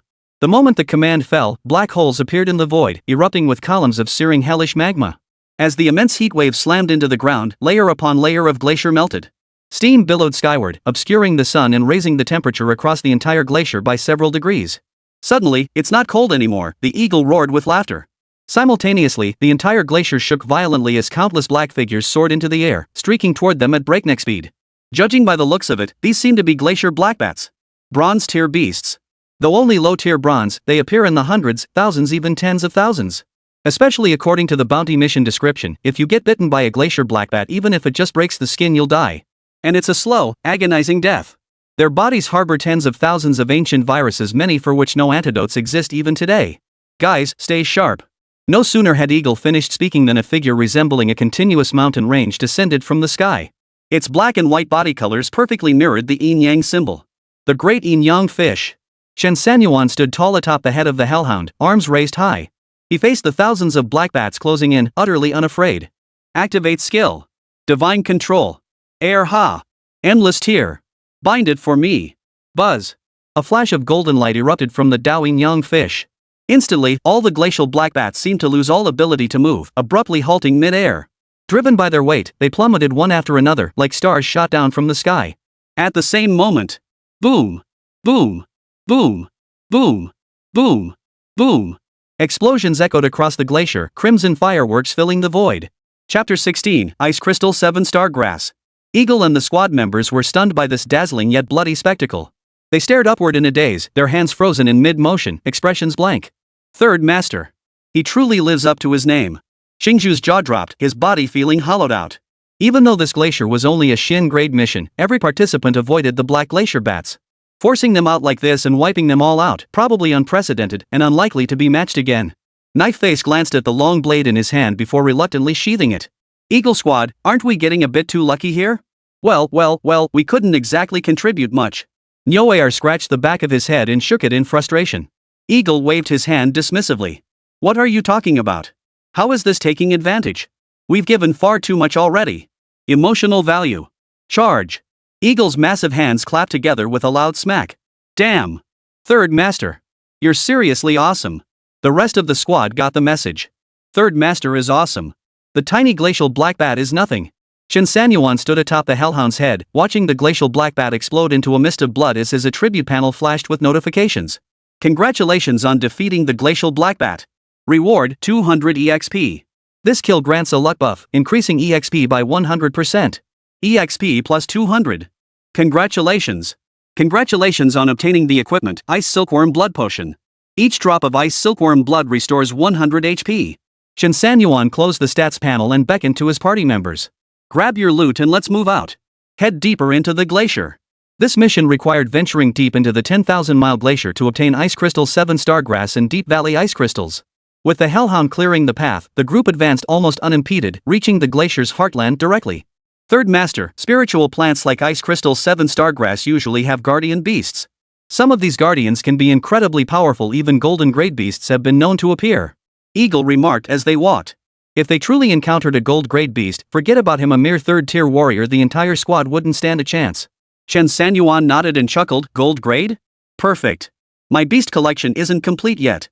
I need to add a few more. Old Eagle? Oh, ha, that would truly be icing on the cake. Deep within the glacier, towering cliffs began to emerge, their surfaces studded with icicles. The biting wind sliced through their skin like sharp chisels. Hey! Look! That's the Ice Crystal 7 Stargrass. Qingzhou's eyes lit up suddenly as he pointed toward the center of a cliff face, his voice filled with excitement. The entire plant resembled a sculpture carved from ice crystals. 7 star-shaped ice blossoms trembled with each gust of wind, each tremor scattering white crystalline sparks into the air, a sight of breathtaking beauty. Ah, Third Master truly lives up to his name. We made it here so easily. You know, quite a few teams suffered heavy casualties just in the first half of the journey. Qingzhou felt a surge of excitement. Completing this mission would net them a reward of 500,000 Great Xia coins. Retrieve the Xingka Ice Crystal for an additional 500,000. That's already the highest bounty for a Xian grade mission. Haha, I'll go get it right now. Third Master, count on us this time. Qingzhou beckoned to Knife Face and dashed straight toward the Ice Crystal 7 Stargrass. Be careful, there's bound to be a guardian beast. Old Eagle warned, taking a couple steps forward himself. Qingzhou and Knife Face jogged down to the cliff's edge. Just as Qingzhou was about to swing his blade to scale the cliff face, the next second, boom, boom, boom, the cliff began to tremble violently. Ice spikes rained down like mad. The once serene glacier suddenly erupted like an avalanche, its roar terrifying. Get back! Don't look up! Don't look up! Eagle's pupils suddenly contracted as he urgently shouted at Qingzhou and the others. Around the Ice Crystal 7 Stargrass at the cliff's center, countless tiny holes began appearing densely. Soft, writhing worms emerged from them like mad. Earthworms? But they're transparent? Nyoer stared wide-eyed like copper bells at the worm-like creatures emerging from the cliff. Translucent bodies like ice crystals, long and soft, writhing. These are ice silkworms. Chen Sanyuan's eyes flashed with sharp insight as a flood of information instantly filled his mind. Ferocious beast, ice silkworm. Grade, silver. Level, 25. Combat power, 100. Health, 210. Split count, 1 time. Clone strength, 50% of original body. Skill, erosion of vitality. Subjugation rate, 0%. Notes, at this stage, the ice worm possesses low combat strength and poor splitting potential. Contract formation is not recommended. The ice worm's mother body lies concealed within the glacier, consider luring it out for potential contract formation. Chen Sanyuan withdrew his gaze, his mind already clear. This Eye of Wrath is truly extraordinary, it can perceive so much hidden information. If it undergoes a few more enhancements, who knows how powerful it could become. Qingzhou and Knife Face sprinted toward the squad's position, but the ice worms pursued relentlessly behind them, growing more and more numerous. More and more. Within mere breaths, they had densely covered the glacier's surface. They're just worms. Why run? Watch me slice them all down. Knife Face snapped back to his senses, drawing his long blade and slashing at the foremost ice worm. SSSSSSS. The ice worm split cleanly in two, but in the next instant, each half swiftly transformed into 2 new ice worms. Holy! Blade Face! Stop cutting! These things multiply with every strike. That one swing just doubled their numbers. Qingzhou cursed as he backed away, pulling a half chicken leg from his robe and hurling it forward. It vanished instantly, devoured by the ice worms until not a crumb remained. Qingzhou shuddered and shouted at Chen Sanyuan and the others. This is bad. Third Master. Eagle, let's get out of here. These things eat people. They leave nothing behind. Eagle, too, sensed the ice silkworm's terror. He glanced at Chen Sanyuan, who remained calm and composed. Third Master, this thing is too dangerous. No wonder no one's completed this mission in months, and many have died. Should we come back when we're better prepared? Chen Sanyuan waved his hand dismissively. No need. Erha. Burn them to ashes. The Hell Hound dug its front paws into the ground, and 3 massive heads unleashed hellish lava at the ice worms. Sizzle. The sound of sizzling oil filled the air, carrying with it an enticing aroma. Holy crap! They're done. Qingzhou wiped his drool as he finally reached the squad. With the ice worms mostly dealt with, Chen Sanyuan rode the Hell Hound to the cliff's edge and plucked the Ice Crystal 7 Stargrass without a word. Buzz! Buzz! A series of humming sounds echoed across the glacier. Suddenly, the cliff face shattered, and an enormous ice silkworm burst forth from the ice. Ferocious beast, twin-winged golden silkworm. Grade, Gold. Level, 97. Combat Power, 3200. Health, 8210. Splitting Count, 1000. Clone Strength, 50% of original body. Skills, Devour, Insect Swarm. Subjugation Rate, 0%. Chapter 17, Submission Rate 100%. Chen Sanyuan watched the massive ice silkworm emerge from the shattered ice. With twin wings on its back and several golden patterns adorning its body, it looked quite striking. Submission Rate 0%. Chen Sanyuan chuckled softly, then with a flick of his thoughts, commanded the dowing young fish to descend once more. Eagle Squad, lead the brothers back a step. Eagle nodded. He too had sensed the colossal creature above them silently descending. Everyone, follow me. Eagle led his team on a short sprint, retreating over 100 meters. Feeling it still wasn't enough, he kept running outward. Eagle, stop running. We'll end up outside if we keep going, Qingzhou panted, pleading with him. Turning to look behind them, they caught their first glimpse of the Taoist Yin Yang fish's general form. Third Master's background must be that of a century-old noble family, right? Even the wealthiest families might not be able to cultivate such an exceptional beastmaster. I heard that even the Lin family, one of Qingzhou's 4 great clans, only gave their legitimate daughter a golden grade Beast Tamer. Compared to what Third Master has now, that's nothing. Old Eagle steadied his breathing, saying nothing, only gazing quietly at Chen Sanyuan. The moment the Dowing Yang fish descended, its overwhelming pressure surged like a tidal wave, crashing directly onto the golden silkworm's wings and pinning them immovably to its body. Simultaneously, the Hell Hound stomped the ground with a furious roar, emanating an overwhelming sense of menace. Chen Sanyuan glanced at the attribute panel, submission rate 20%. Not enough. Har, give it a good smack. The Hell Hound obeyed, slapping its massive paw across the golden silkworm's face. Submission rate, 30%. Keep slapping it. The Hell Hound delivered blow after blow to the golden silkworm's head. Submission rate, 35%. Submission rate, 40%. Submission rate 27%. Submission rate, 12%. Ha! Chen Sanyuan raised an eyebrow. How could it be developing a rebellious streak? The golden silkworm with twin wings suddenly let out a strange cry. Great Yin Yang fish, control it for me. Keep controlling it. Control it for me. 10 consecutive commands. Each time the golden silkworm cried out, it was interrupted. Each cry was cut off.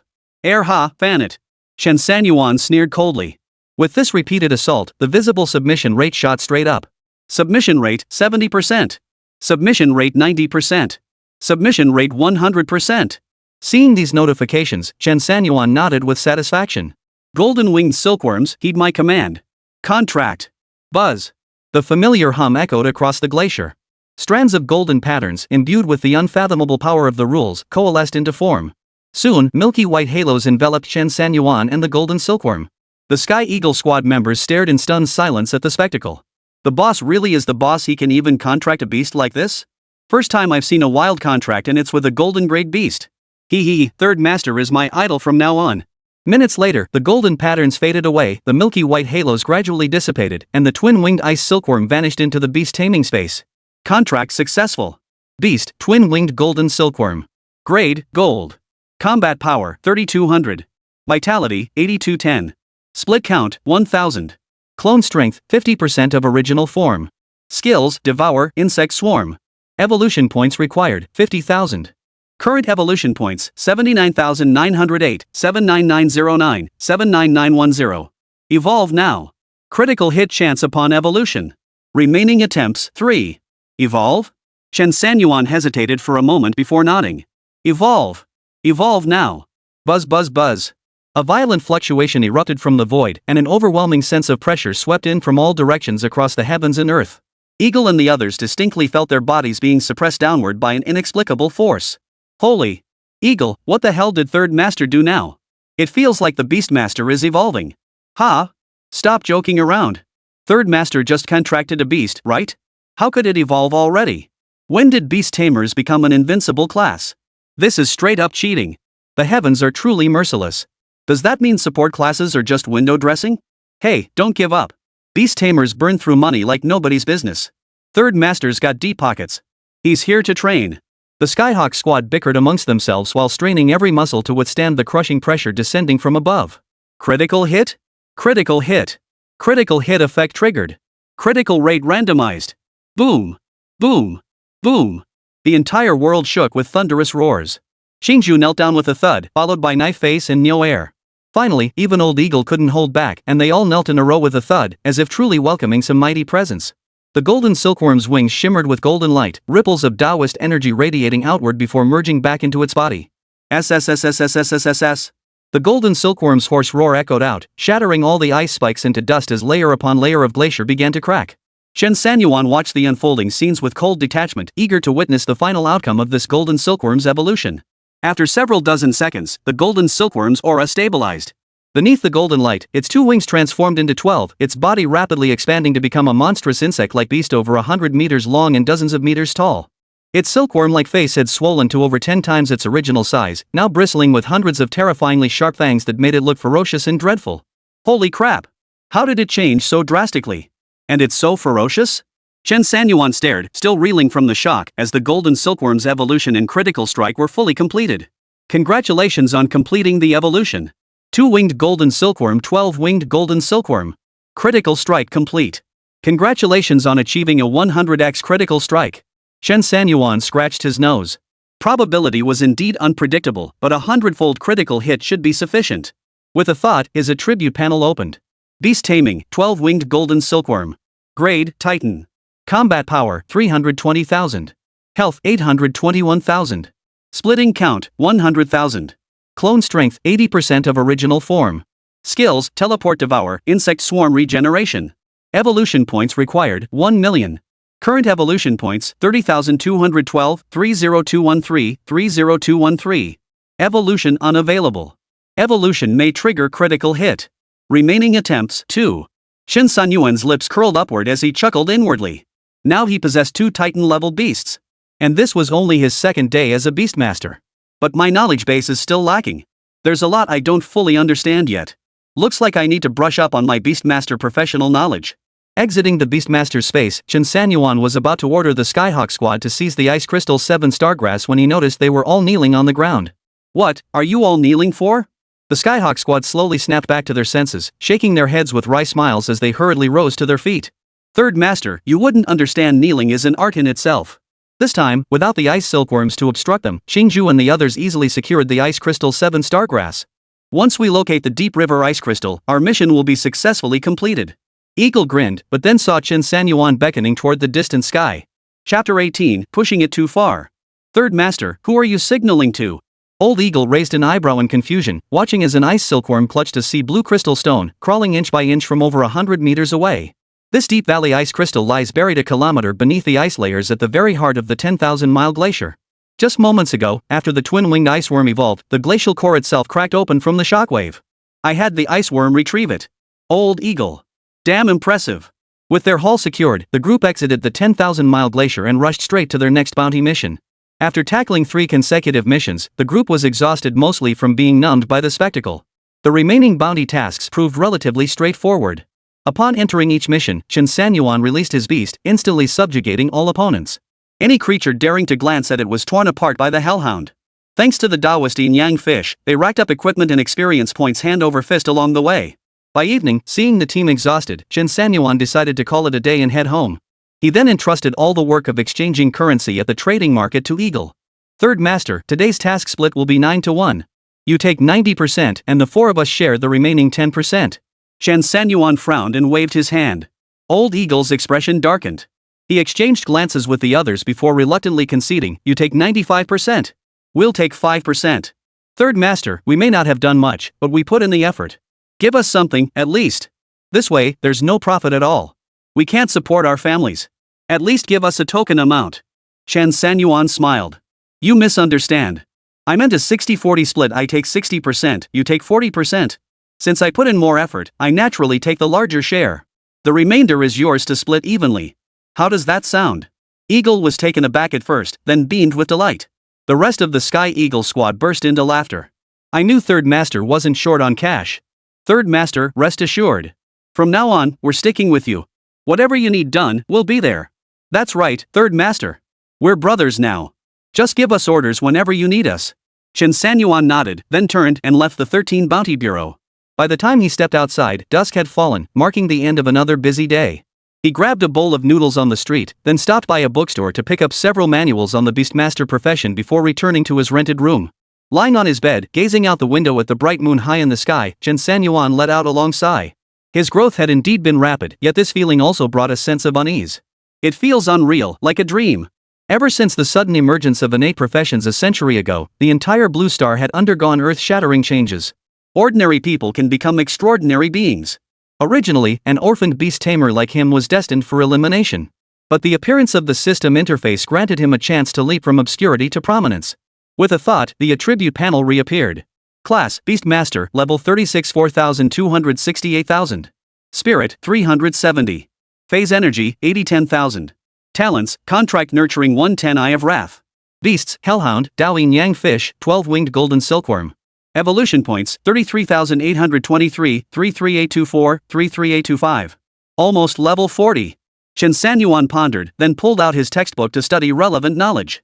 Especially the sections on coordinating phase energy with beast tamers for team battles. These were crucial topics requiring focused study. No room for arrogance, he still lacked a starburst tier beastmaster. His ambitions remained unfulfilled. It's been ages since I visited the orphanage. Every time I think of the director, I feel I must push myself even harder. After all, he said that only by climbing step by step to the very top can one truly become the one who sets the rules. Only then will the world be gentle. Chen Sanyuan shook his head with a bitter smile. After 16 years of hardship and turmoil, he refused to endure the world's suffering again. He sought only to rapidly enhance his abilities and become the one who dictates this world's rules. Early the next morning, Chen Sanyuan tidied himself up and boarded a vehicle bound for the Xian Grade trial grounds. The moment he arrived at the Xian Grade trial grounds, two men in black suits blocked his path. Dressed in black suits, they were muscular and wore sunglasses, the very picture of bodyguards. Chen Sanyuan, is it? Chen Sanyuan raised an eyebrow. No. The bodyguards frowned, extending their arms to block his path. No tricks. You're coming with us now. Someone wants to see you. Then have them come to me. Don't waste my time. The dark-clad figure's face darkened. His right hand extended into a karate chop, slashing down toward Chen Sanyuan's throat. But Chen Sanyuan was, after all, a level 36 professional. His constantly enhanced mental power allowed him to anticipate the black-clad man's movements. With a slight turn of his head, he dodged the attack and simultaneously thrust two fingers deep into the man's eyes. SSSSH. Despite being struck, the black-clad figure remained motionless. Another assassin reacted with lightning speed, grabbing Chen Sanyuan as bursts of flame erupted from his body. Damn! A fire elemental talent? That's one of the strongest combat classes. Holy crap! It's Chen Sanyuan again. That kid's been popping up everywhere lately. What's with these two black-clad figures? Could they be from the Li family? The commotion quickly drew a crowd of onlookers. Seeing it was Chen Sanyuan again only heightened their interest.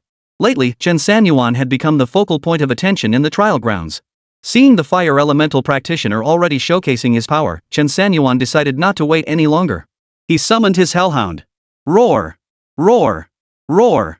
The moment the Hell Hound appeared, the two practitioners seemed to have anticipated it. The fire elemental practitioner instantly engulfed himself in flames, a pillar of fire shooting skyward, aiming straight for the Hellhound's head. The other figure in black stood motionless, yet in an instant, his hands transformed into solid rock. Rock? That's a rare talent class. No doubt about it, only the four great families in Qingzhou could afford to hire bodyguards with that kind of power. Chen Sanyuan is likely in grave danger. Both of these professionals are formidable opponents. Ha ha ha. Sticks out his neck, gets shot down. So arrogant, yet so unaware. How long has it been since he awakened his class talent? And now he dares to slight the four great families like this. Exactly. Finishing first in the yellow grade trials is one thing, but look what he did to the Li family's young master. The crowd sighed helplessly, yet their eyes never left Chen Sanyuan's figure. Bang! Bang! Bang! Massive flames collided into meteor-like bursts, scattering across the ground. The crowd scrambled to dodge, though many who were too slow had their fur singed. The rock-type practitioner seized the moment to launch a sneak attack, aiming straight for the Hellhound's belly. He launched off like a cannonball. Chen Sanyuan's face darkened. These people were truly shameless. Endlessly appearing, it was utterly intolerable. Second Hound. Endless Rift. Chapter 19, Extinction Volcano. At Chen Sanyuan's command, the Hellhound showed no mercy.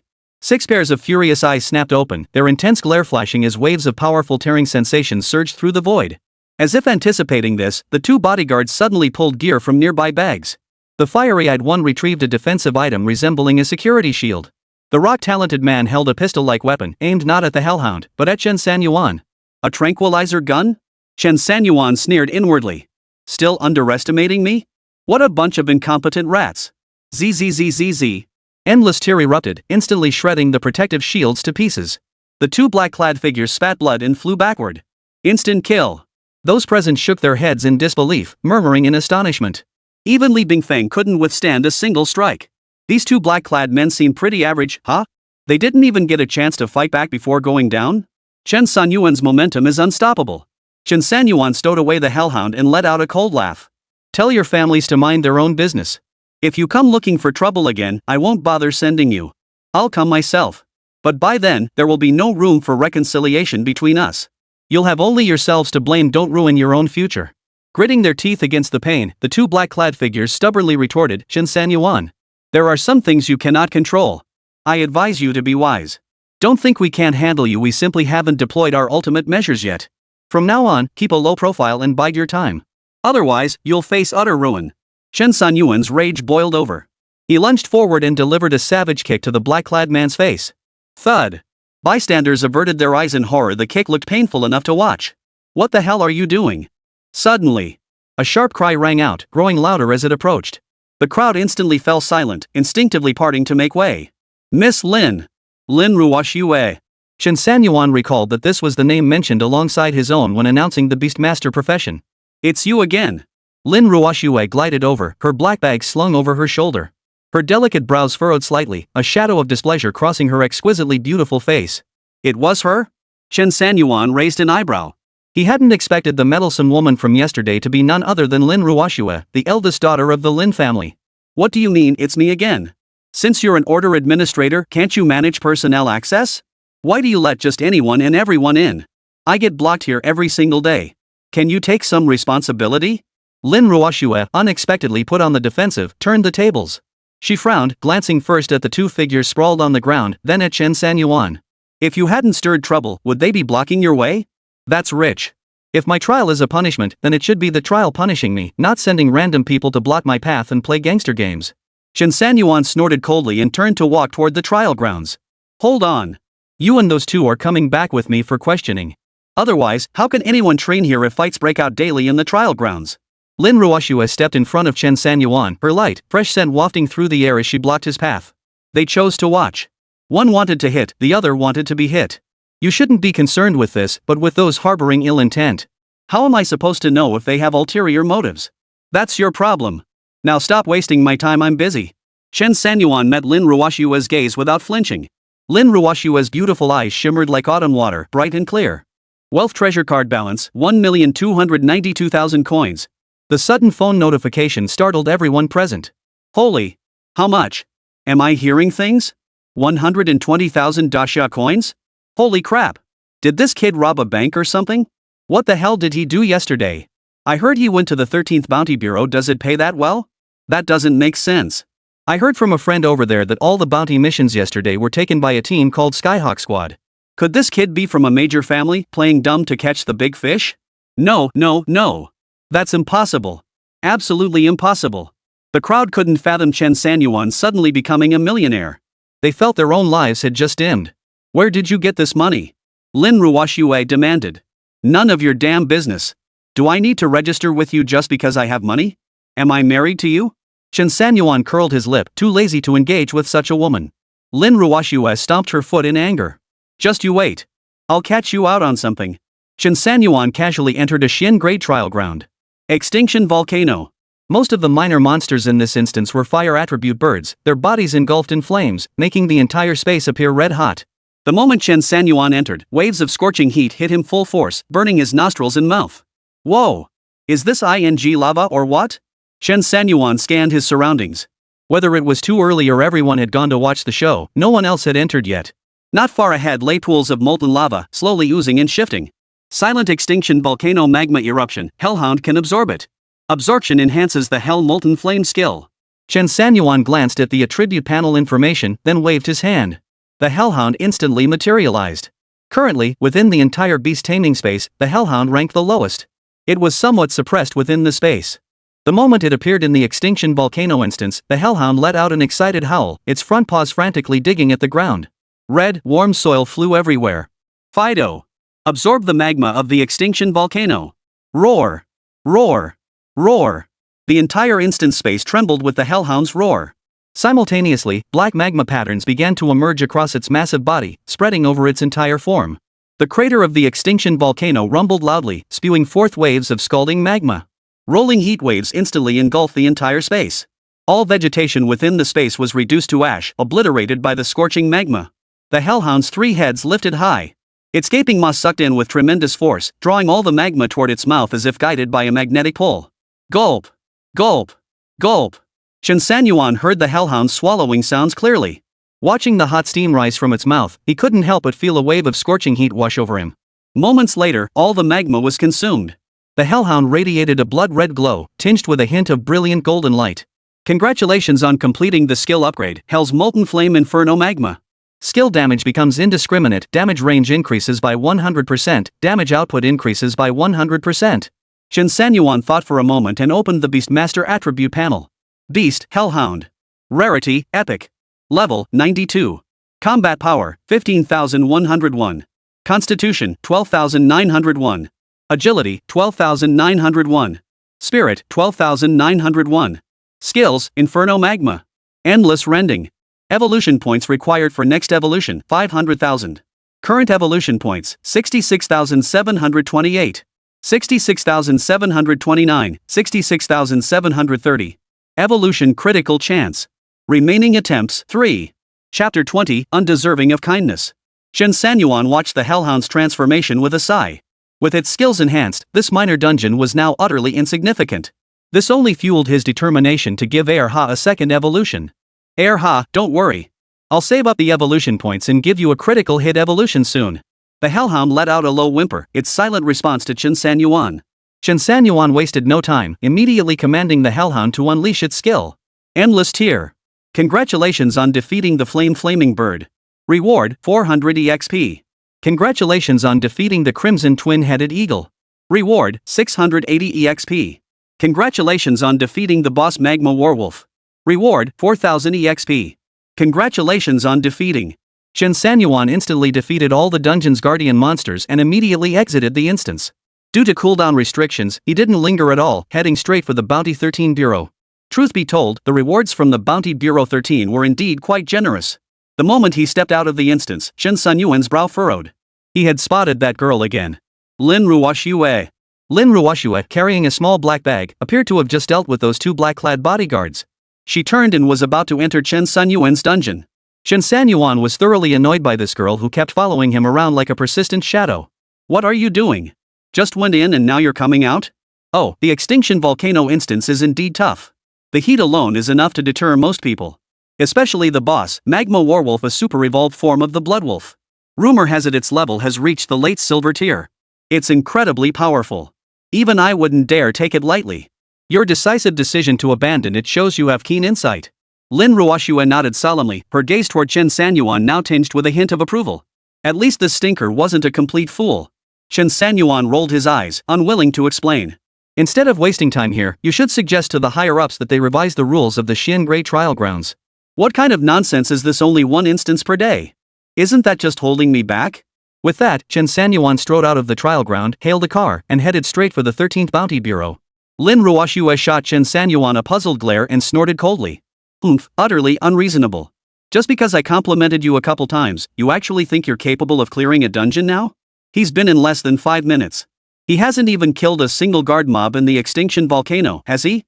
Lin Ruoxue pondered as she glided into the instance. The moment she stepped inside, she froze in astonishment. Previously, the moment she appeared in this extinction volcano, waves of scorching heat would immediately wash over her, like standing before 100 furnaces. But, this time, the air was eerily still. Not only was there no heat, but a faint chill lingered in the air. How could this be? Could something be wrong with the dungeon? Or did I mistake this dungeon for another? Lin Ruoxue doubted her own judgment. She scanned her surroundings, everything looked exactly as it had before, except the lava was gone. As if it had been sucked away by some invisible force. How could this be? And the flame-tongued birds are gone too. No, all the boss monsters are gone. Could this guy have cleared the dungeon? In under 5 minutes. Impossible. Absolutely impossible. I heard those 2 bodyguards say he's a beastmaster with an oversized beast. But in all of Qingzhou, only Master Gu possesses a diamond tier beast and I'm the only one with a gold tier. To clear this dungeon in such a short time. Could he be the scion of an out-of-town family? Lin Ruoxue shook her head with a bitter smile. Ha, it doesn't look like it. There must be a problem with the dungeon. I need to report this to higher-ups. Bounty Bureau 13. Chen Sanyuan arrived at the bureau. As soon as he stepped through the door, a beautiful young woman greeted him. Mr. Chen. Good day. Our boss requests your presence. Please follow me. Chen Sanyuan raised an eyebrow, about to refuse, when the young lady added with a smile, please don't turn me down just yet. The Skyhawk squad is also waiting for you with our boss. So you won't be able to take any assignments for now. Please come with me. Then I won't take it. Chen Sanyuan wasn't falling for this. Any clear-eyed person could tell this was up to no good. Day in and day out, someone wants to see him, someone else wants to meet him only to have him sent along as a pawn to be moved around at will? Why the hell should he put up with that? What do you mean you can't get any assignments? Having set their sights on me, they're blatantly threatening me right here? Does that mean I deserve to be treated like dirt? The young lady hurriedly stepped in front of Chen Sanyuan, her smile vanishing from her face, replaced by a look of anger. Mr. Chen, I advise you not to be so ungrateful. This is the 13 Bounty Bureau, after all. This is Mr. Chi's territory. If you push things too far, you might find yourself unable to walk these halls again. Come quietly with me, or you won't even know how you died. Chen Sanyuan detested threats above all else. Whether it was subtle intimidation or this blatant, outright threat. Get lost. Before I lose my temper. Chen Sanyuan sneered coldly. If she dared speak to him like that again, he wouldn't hesitate to slap her across the face. The young woman chuckled softly, her right hand curling slightly into a fist. Instantly, a crimson spear materialized in her grasp, its shaft crackling with dancing flames that instantly heated the air between them. Chen Sanyuan sighed helplessly. Why did it feel like he was locked in a battle with fire today? Everything was fire attributed. Let's go. I'm at least a late-stage second-tier fire attribute warrior. You're just a Beast Tamer fighting me at this range, I'll crush you. You don't want to end up crippled, do you? Chen Sanyuan swiftly delivered a resounding slap across the young woman's face. Smack! The sound was crisp and loud. The young lady froze, then erupted in fury, thrusting her flame lance straight toward Chen Sanyuan's groin. Mr. Qi said to spare your life. But he never said I couldn't cripple you. Go be a eunuch. You dog of a man. The next moment, Chen Sanyuan stood perfectly still as a blue ripple rippled before him.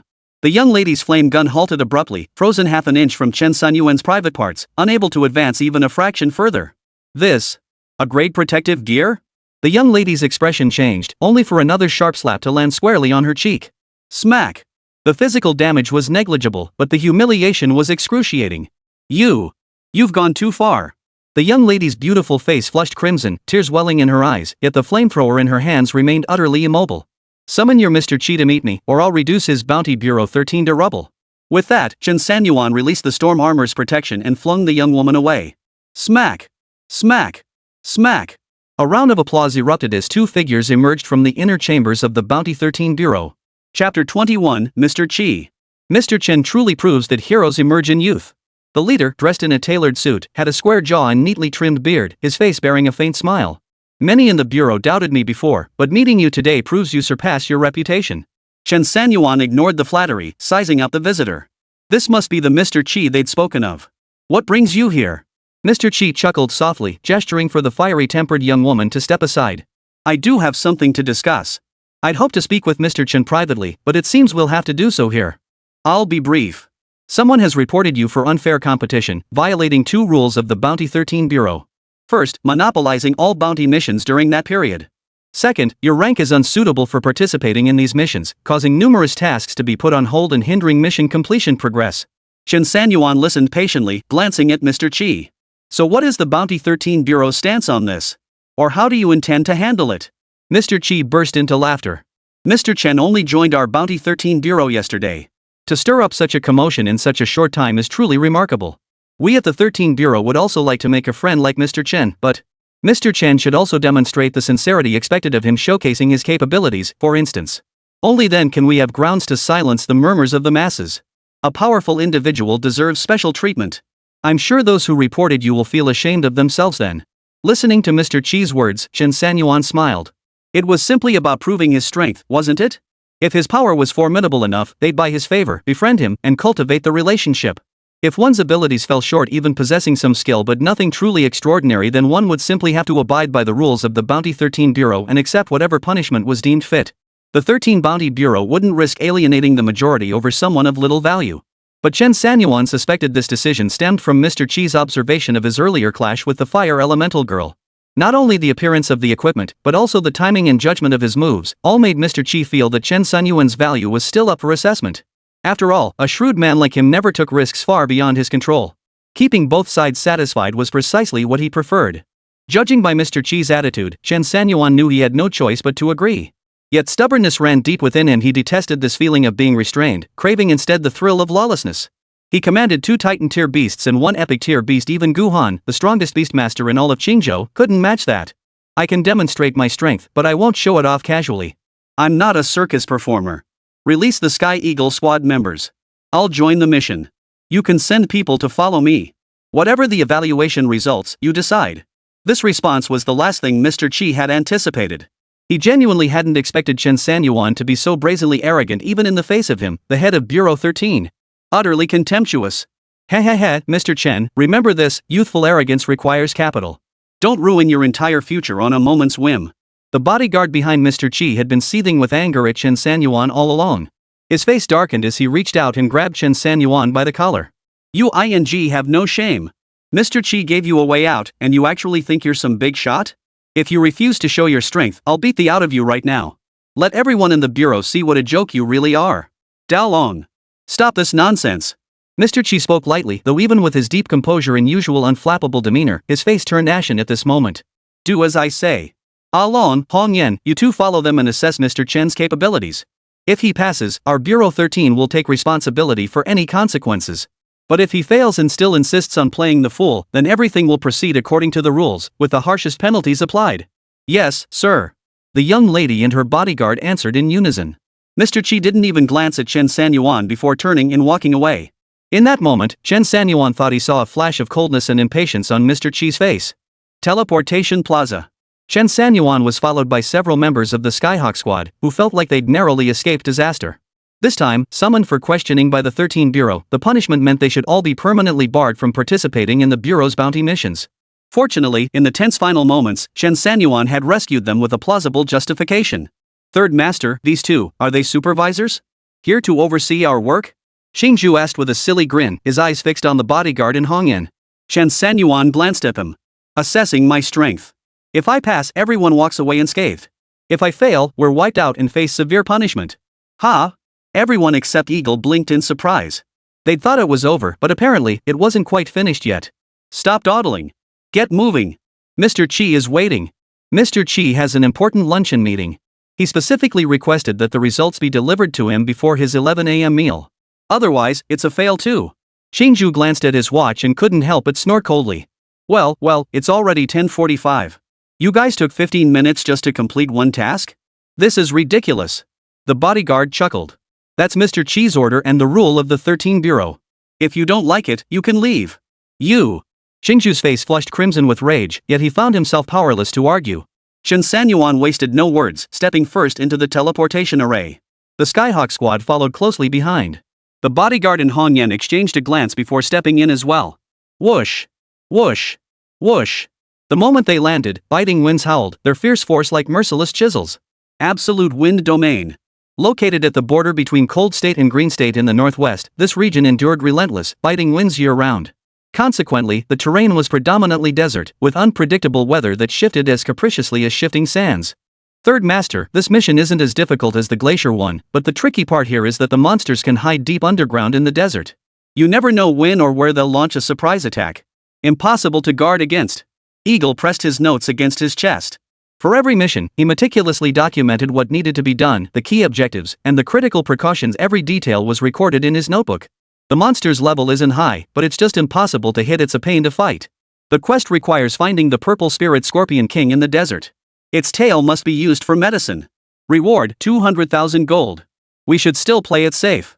Hey, Third Master, you're charging out like that? Chapter 22, Absolute Wind Domain. The Scorpion King bows down. Chen Sanyuan shot out like a cannonball. Simultaneously, his right hand swept across his chest. Emerge. Great yin-yang fish. Boom.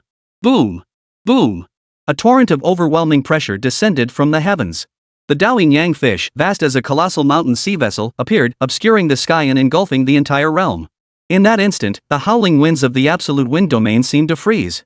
The Great Dragon and the Red Flame Man were stunned, their eyes vacant as they looked up, their entire field of vision filled with black and white. Their hearts clenched. Sky Eagle Squad, tell me honestly, is this fish Chen Sanyuan's beast companion? Roar! Qingzhou nodded vigorously, his tone brimming with arrogance. What rank is it? Probably epic tier? Or maybe even titan tier?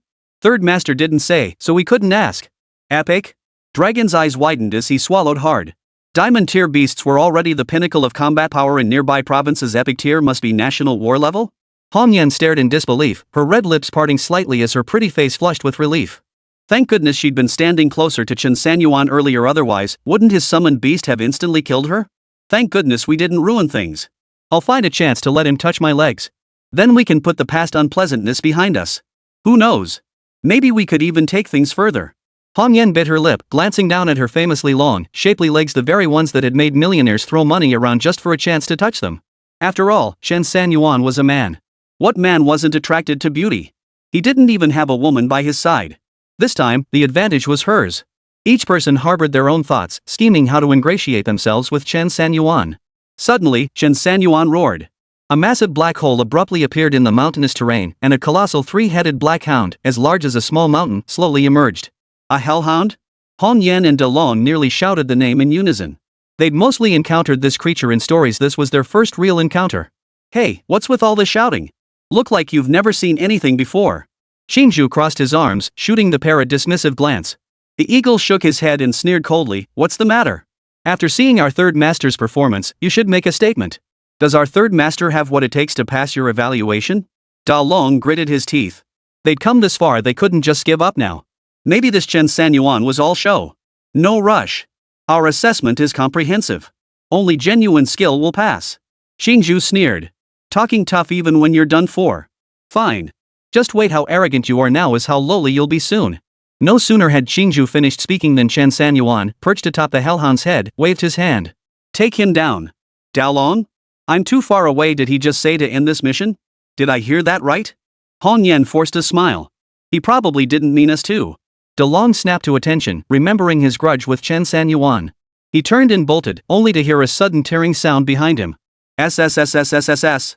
Turning back, he saw dozens of minor monsters charging out, all ruthlessly obliterated by the Hellhound.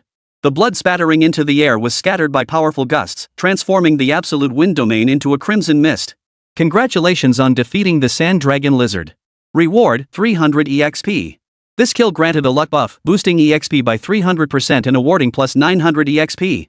Congratulations on defeating the ferocious Sand Rat. Reward, 200 EXP. This kill granted a luck buff, increasing EXP by 100% and granting plus 200 EXP. Congratulations on defeating the red-eyed sand python. Reward, 200 EXP. Congratulations on defeating. Chen Sanyuan remained expressionless. Such predictable battles held no interest for him anymore. The drop rate from the lucky blessing wasn't high either, which left him feeling somewhat unsatisfied. Great yin yang fish. Divine for me. Continuous passive refresh. Stack all my luck points into the drop rate. As the Hellhound's skill concluded, the monsters within the absolute wind domain had nearly finished spawning. Wave after wave of black scorpions surged forth like a dense tide, their path turning the blood-red dance of wind into a sea of black. Poison. Third master. These scorpions can all spit venom. Cover your mouths and noses. The blood mist is drifting back. Inhaling it will peel your skin off if it doesn't kill you outright. The Skyhawk squad members hurriedly covered their mouths and noses with their sleeves, diving to the ground. Dao Long and Hong Yan quickly followed suit.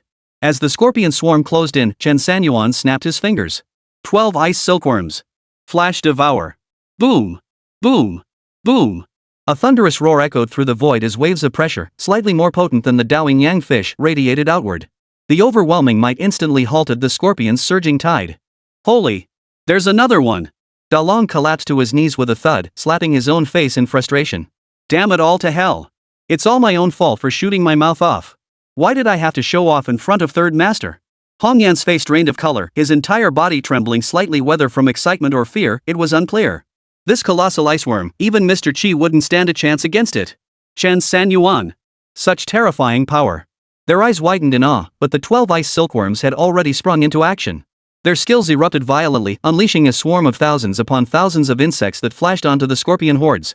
Clinging tightly, they began devouring their life force with frenzied veracity. SSSSSSS. The eerie sounds became the only two noises in the entire absolute wind domain besides the howling wind, creating a terrifying silence. The wind howled fiercely. The scorpion swarm, which had earlier surged like a tidal wave, was reduced to dust in an instant, carried far away by the powerful gusts. Squeak, squeak, squeak. A hoarse roar, like the lament of the Scorpion King, echoed through the air. The purple spirit Scorpion King finally appeared. Its massive black-purple scorpion tail stood erect against the wind, its sharp venomous stinger glinting eerily in the sunlight. Chen Sanyuan raised an eyebrow. Ugly as sin. Even as a mount, this thing's an eyesore. Great yin-yang fish.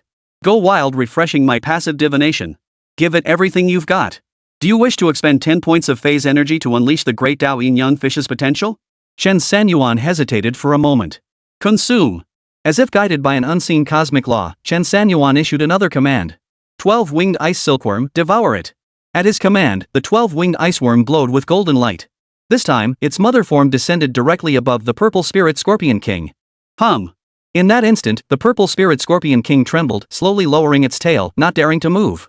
It had submitted. The previous yin-yang fish of the Great Dao was merely an auxiliary beast. The twin-winged iceworm had dared to resist it to some extent. But now, it was replaced by the 12-winged iceworm, a ferocious, group attack-type beast. What choice did the Scorpion King have? With a strange sound, the purple spirit Scorpion King's form dissipated with the wind, its massive scorpion tail crashing heavily onto the ground. Chapter 23, Mr. Chi's Apology. Congratulations on defeating the Black Iron Poison Scorpion. Reward, 300 EXP. This kill granted a luck buff, boosting EXP by 1000%. EXP plus 3000. Congratulations on defeating the Black Iron Poison Scorpion. Reward, 300 EXP. This kill granted a luck buff, exploding EXP by 1000%, plus 3000 EXP. Congratulations. Congratulations on defeating the Purple Spirit Scorpion King. Rewarded with 4000 EXP. This kill grants a lucky boost, exploding EXP by 10,000%, plus 400,000 EXP. Holy crap. This is insane. So this is what force points do. 400,000 EXP. Ha ha ha ha. Chen Sanyuan's heart swelled with joy. As the attribute lines kept popping up, the resentment he'd been holding back finally spilled out. Congratulations. You've been blessed with 10,000 times the luck, obtaining the S-grade Venom Staff. This staff can instantly eliminate 3 combat class professionals with a single strike. Available to Beastmasters. Oh my. Not only am I not upset, I'm absolutely thrilled. Rewards. Everyone gets a reward. I'll head to the Qingzhou exchange right now and buy you all the premium deluxe edition pure meat freeze-dried seafood superstar large bag beast food. 1 bag per beast. Chen Sanyuan roared with laughter, but when he fixed his gaze on the Daoing Yang fish, he sensed its vital energy rapidly depleting. To the Sky Eagle squad and the 2 inspectors, Chen Sanyuan's unrestrained laughter was utterly terrifying. Not even a shred of mercy? It's a living being too. Hong Yan pouted, her voice soft and plaintive. Da Long sighed and shook his head. At his level, even human life might mean nothing. Third Master's assessment this time, approved. The Skyhawk squad exchanged speechless glances, shaking their heads. Are you even professionals? All this do-gooder nonsense, you could get torn apart by beasts any minute. What a bunch of idiots. Yeah, what were you thinking? How can you even be an inspector? Go report back to your Mr. Chi right now. Eagle's face darkened, paying no heed to the Sky Eagle squad's sarcastic remarks. Dalong, Hong Yan, after this, remember the might of our Third Master. Stop harboring those twisted schemes. Or don't blame us when Third Master and we go our separate ways. Dalong snapped his head up. Seeing Old Eagle didn't seem to be bluffing, he nodded solemnly. Across all of Qingzhou, the Mr. Chi backing them held real power. It could be said that every bounty mission within Qingzhou's borders passed through the Bounty 13 Bureau, a testament to Mr. Chi's formidable influence. And no ordinary person could replace him. But if a powerhouse emerged who even Master Gu couldn't suppress, the calm waters of Qingzhou would stir, perhaps even erupting into a raging tempest. Chen Sanyuan, unaware of the exchange between the Skyhawk squad and the Great Dragon, sensed the Daoing Yang fish's weakness. He promptly summoned it into his beast taming space, resolving to visit the Qingzhou exchange shortly to find some nourishing supplements as compensation. Seems this Daoing Yang fish needs more training. Manipulating Shangli points isn't something you can just pick up easily. I need to find more time to study this aspect. With a flick of his thoughts, his profession attribute panel appeared. Profession, Beast Tamer level 95 18000190000. Spirit, 960. Phase energy, 70-10,000. Talents, Contract Reciprocity 110 Eye of Wrath. Beasts, Hell Hound, Daoing Yang Fish, 12-Winged Golden Silkworm. Evolution points, 82,133, 82134, 82135. Chen Sanyuan was overjoyed. Typically, a Beastmaster's level increases in increments of 5 minor levels. For instance, advancing from level 40 to 45 required 9,000 experience points, while the subsequent 5 minor levels from 46 to 50 each demanded 10,000 experience points, and so on. After this series of maneuvers, Chen Sanyuan never imagined he could leap straight to level 95. His fascination with Xiangli grew stronger by the moment. He stowed all his beasts and S-grade equipment into his spatial storage. The remaining C and D grade gear he handed over to the Skyhawk squad, along with the cores extracted from the wild monsters. The Skyhawk squad now functioned as Chen Sanyuan's support unit, accompanying him into battle to clean up the spoils. They would collectively exchange the gathered items later, finding the process thoroughly enjoyable. Dalong and Hongyan watched with envy, yet could only stand by and watch. Bounty Bureau 13. Chen Sanyuan and his team teleported back via the array. Without delay, Dalong and the others rushed straight to Mr. Chi's office area. Moments later, Mr. Chi strode briskly into the reception room, his face beaming with warmth as he extended both hands toward Chen Sanyuan. Mr. Chen, you truly are no ordinary man. I deeply apologize for my previous disrespect toward you. I will bear all consequences and responsibility. Rest assured. Moreover, I earnestly hope Mr. Chen will show magnanimity. Let us raise our cups once more and speak from the heart. Mr. Chi eagerly grasped Chen Sanyuan's left hand, his expression transformed from its former sternness into one of complete warmth and respect. I still preferred your earlier defiant and unruly demeanor. Mr. Chi chuckled upon hearing this, immediately snapped to attention, resumed his stern demeanor, and nodded. Mr. Chen, allow me to reintroduce myself. I am Qi Yuanwen, head of the 13th Bureau of Bounty Hunting. Chen Sanyuan nodded. So there's no issue with the mission we've taken on this time? No. Absolutely not. I still need to enter the Earth-grade mission hall. This invitation. I'll have someone deliver it shortly.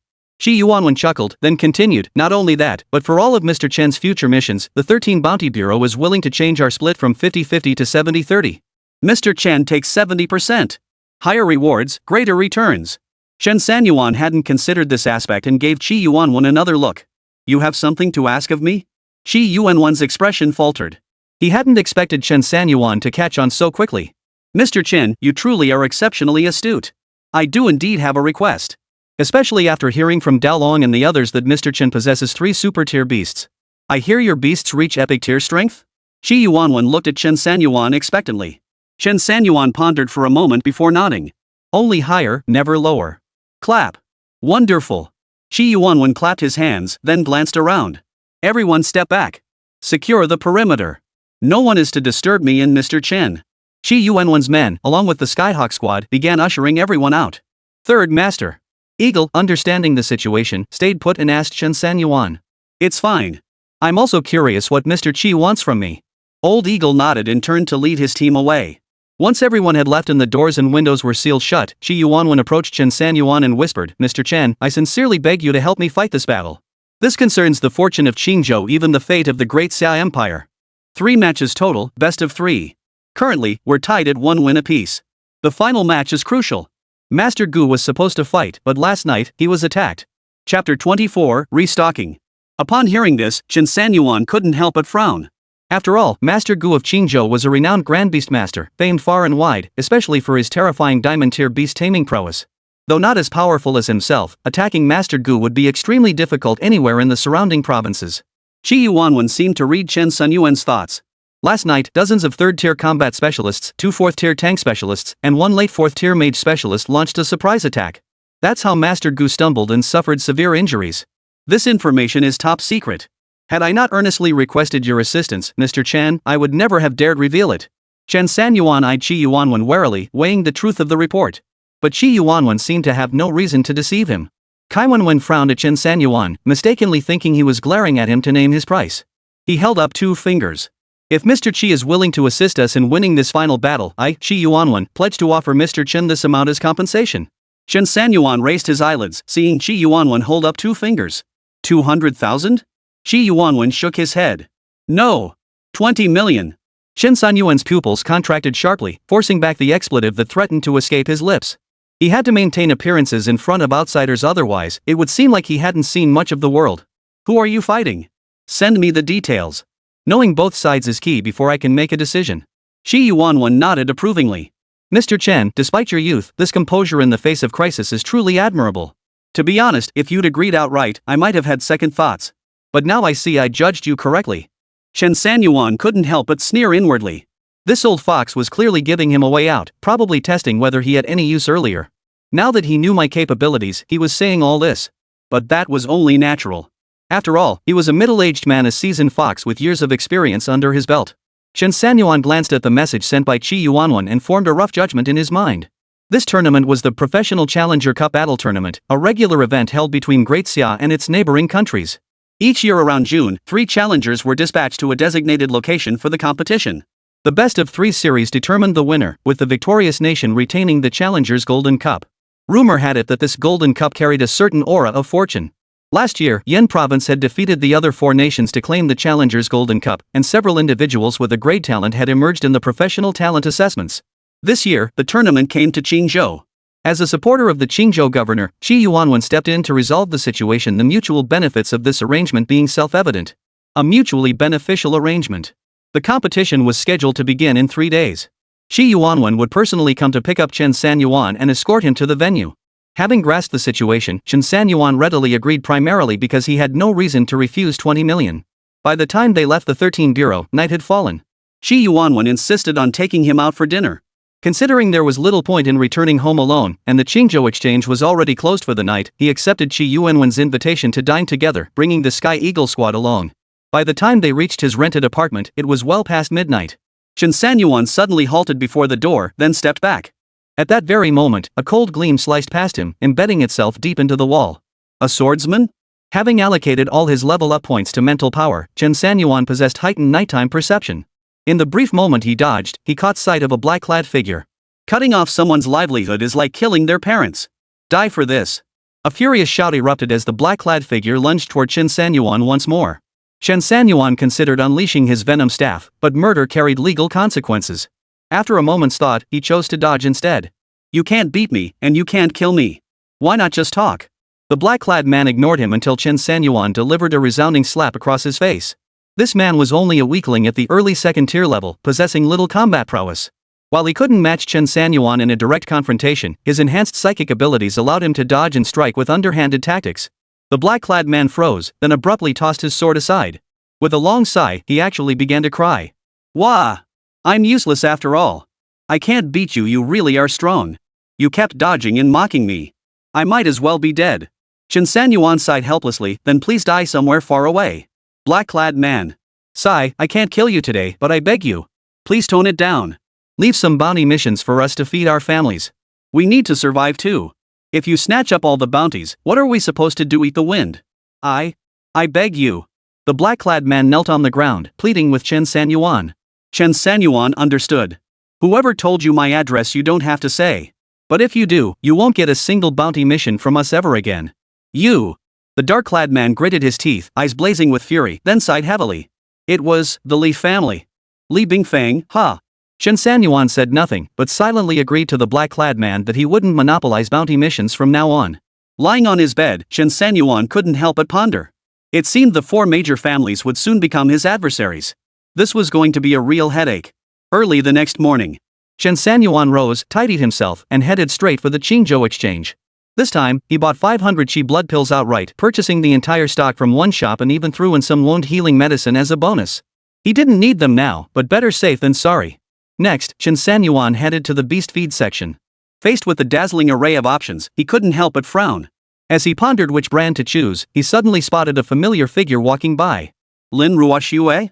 Lin Ruoxue, carrying a black bag, turned around with a hint of surprise. To her astonishment, it was Chen Sanyuan. What are you doing here? Are you following me? Lin Ruoxue puffed out her cheeks, eyeing Chen Sanyuan warily. Chen Sanyuan sighed helplessly. Don't be ridiculous. You're buying pet food? If you know any good brands, give me a recommendation. Lin Ruoxue finally relaxed her guard at his words, sizing him up. What rank are you in beast taming? What's your budget? Chen Sanyuan thought for a moment. My level isn't too high, just epic. As for my budget, it's not much either. Let's say 1 million. Lin Ruoxue's lips twitched. What? 1 million? Epic level. You have no idea what you're talking about. Lin Ruoxue bit her pink lips and stomped off. Tisk, why don't you recommend one then? The third one counting from the left. You really are full of hot air. I'm not even going to bother with you. Stop following me. Lin Ruoxue stormed off, her little black purse swinging cutely as she walked. Chen Sanyuan shrugged. Honestly, you wouldn't believe me anyway. Girls are so hard to understand. With that thought, Chen Sanyuan arrived at the third pet food store from the left. Chapter 25, The Young Family of Qingzhou. The shopkeeper of the third store from the left was an elderly woman who appeared quite kind. I need epic-grade pet food, give me plenty. Chen Sanyuan got straight to the point. The old woman didn't mock him but began explaining the options. Eventually, Chen Sanyuan chose the most diverse and expensive variety of 1,000 yuan per pound. For a typical epic tier beast, a single meal could easily consume over 100 gene.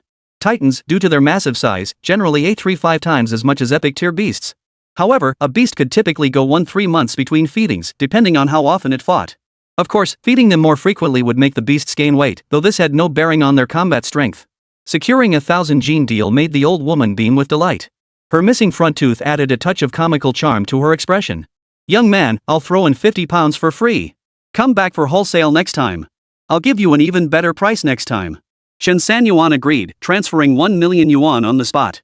Though the expense stung a bit, the thought of feeding his beast which fought so fiercely for him made it easier to swallow. While wandering around, Chen Sanyuan casually picked up a mask and a black cloak. Once he put these on, no one would recognize him. After all, he was about to enter the Fate War.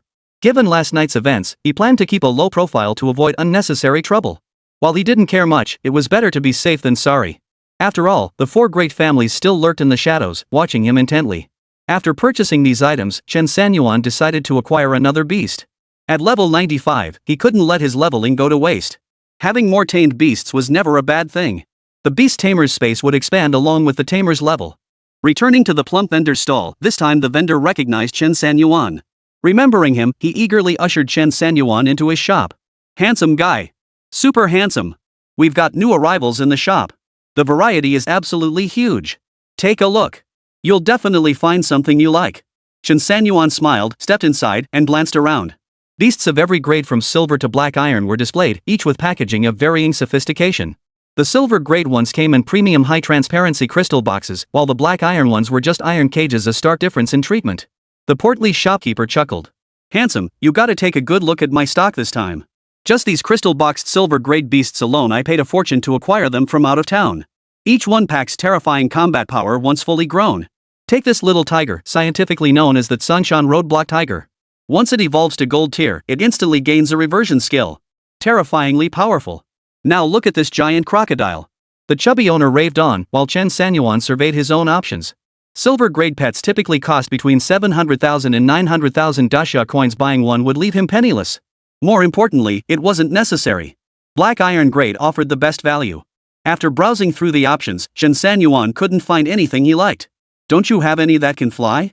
Iron grade ones, the higher tiers, are out of my price range. The fat shopkeeper paused, glancing around before saying, Handsome, I have something I can show you, but no haggling this time. Chen Sanyuan pursed his lips. If the good stuff wasn't displayed on the shelves and had to be shown secretly like this, there was definitely something fishy going on. I'll just check out other shops. Hey!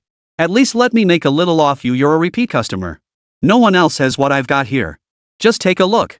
Seeing Chen Sanyuan show no interest in staying, the chubby shopkeeper gritted his teeth and grabbed Chen Sanyuan's arm to stop him from leaving. Chen Sanyuan thought about it. The man had actually piqued his curiosity. Following the owner, Chen Sanyuan entered the back room of the shop. It wasn't large and was somewhat cluttered. In one corner, a square object was covered with a black cloth. The chubby owner carefully lifted the cage and pulled back the black cloth. Beneath the black cloth lay an ordinary black iron cage, inside which a featherless chick curled up quietly. Chen Sanyuan frowned at the sight. Hey boss, what's this, another cripple? Only one leg? The owner chuckled. Handsome, let me tell you, don't let that one leg fool you. This little guy is ferocious. None of its peers can beat it. Just as Chen Sanyuan was about to retort, a faint stir stirred within his consciousness. The eye of wrath flashed with a piercing light. Golden crow hatchling. Single-legged juvenile form. Can evolve into a three-legged golden crow. Chen Sanyuan pondered for a moment. Name your price. 98,000. Honest as gold. This one's no cripple, I swear. Its combat power is insane. The chubby owner patted his chest. Repeat customer, absolutely no issues. 88,000. The boss shook his head with a troubled expression. No way. I barely managed to snag this from Qingzhou. Just tell me if you want it or not. This thing is no ordinary beast. If I hadn't seen you buy several tamed beasts without finding a suitable one, I wouldn't have even shown it to you. Chen Sanyuan frowned. This golden crow clearly had shady origins. Swipe it. Who cares about its origins? If I set my sights on a beast, it's mine. The chubby shopkeeper happily agreed, clearly eager to offload the golden crow bird. You're quite the character. Every visit here brings something unexpected. Chen Sanyuan took the black cloth-wrapped golden crow bird in cage, teasing the fat boss. The plump owner chuckled. Young man, I've got plenty of connections. If there's anything you can't find, just come find me. Call me Brother Jiang. Leaving the sales area, Chen Sanyuan headed straight for the contract room with the little golden crow bird. He happened upon a group of men in matching golden uniforms, scanning the Beast Tamer stalls. They seemed to be searching for something, rummaging through every stall they came upon. Chen Sanyuan had a pretty good idea what was going on. He turned and entered the contract room, going through the familiar process once more. Mysterious, unfathomable rules manifested as golden patterns, enveloping both Chen Sanyuan and the golden crow. The tiny bird's body trembled violently, and an inexplicable connection formed between man and beast. Contract. Hum. As the hum gradually faded, the golden patterns dissolved, marking the ritual's completion. Contract successful. Beast taming, golden crow. Grade, black iron. Level, 1. Attributes, combat power, 18 constitution, 10 agility, 15 spirit, 13. Skills, none. Evolution points required, 1000. Current evolution points, 136,152, 136153, 136154. Evolve now. Critical hit chance upon evolution. Remaining attempts, 3. Bang bang bang. Open the door. Open it now. We're from the Yang family of Qingzhou. We order you to open the door immediately. Just as Chen Sanyuan prepared to evolve the golden crow bird, the door to the contract room was violently pounded. Cut the ing crap. Get out of my way. No sooner had he spoken than he kicked the contract room door wide open.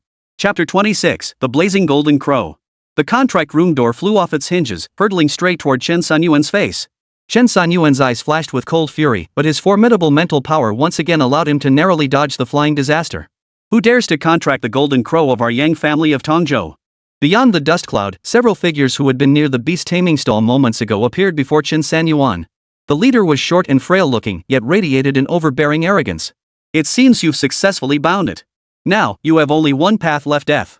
No outsider shall defile the Yang clan's beast-taming legacy. No sooner had the short man spoken than three figures burst forth from behind him, striking directly for Chen Sanyuan's forehead. Cold steel flashed in their hands. Anyone who stood in their way would die. You're asking for death.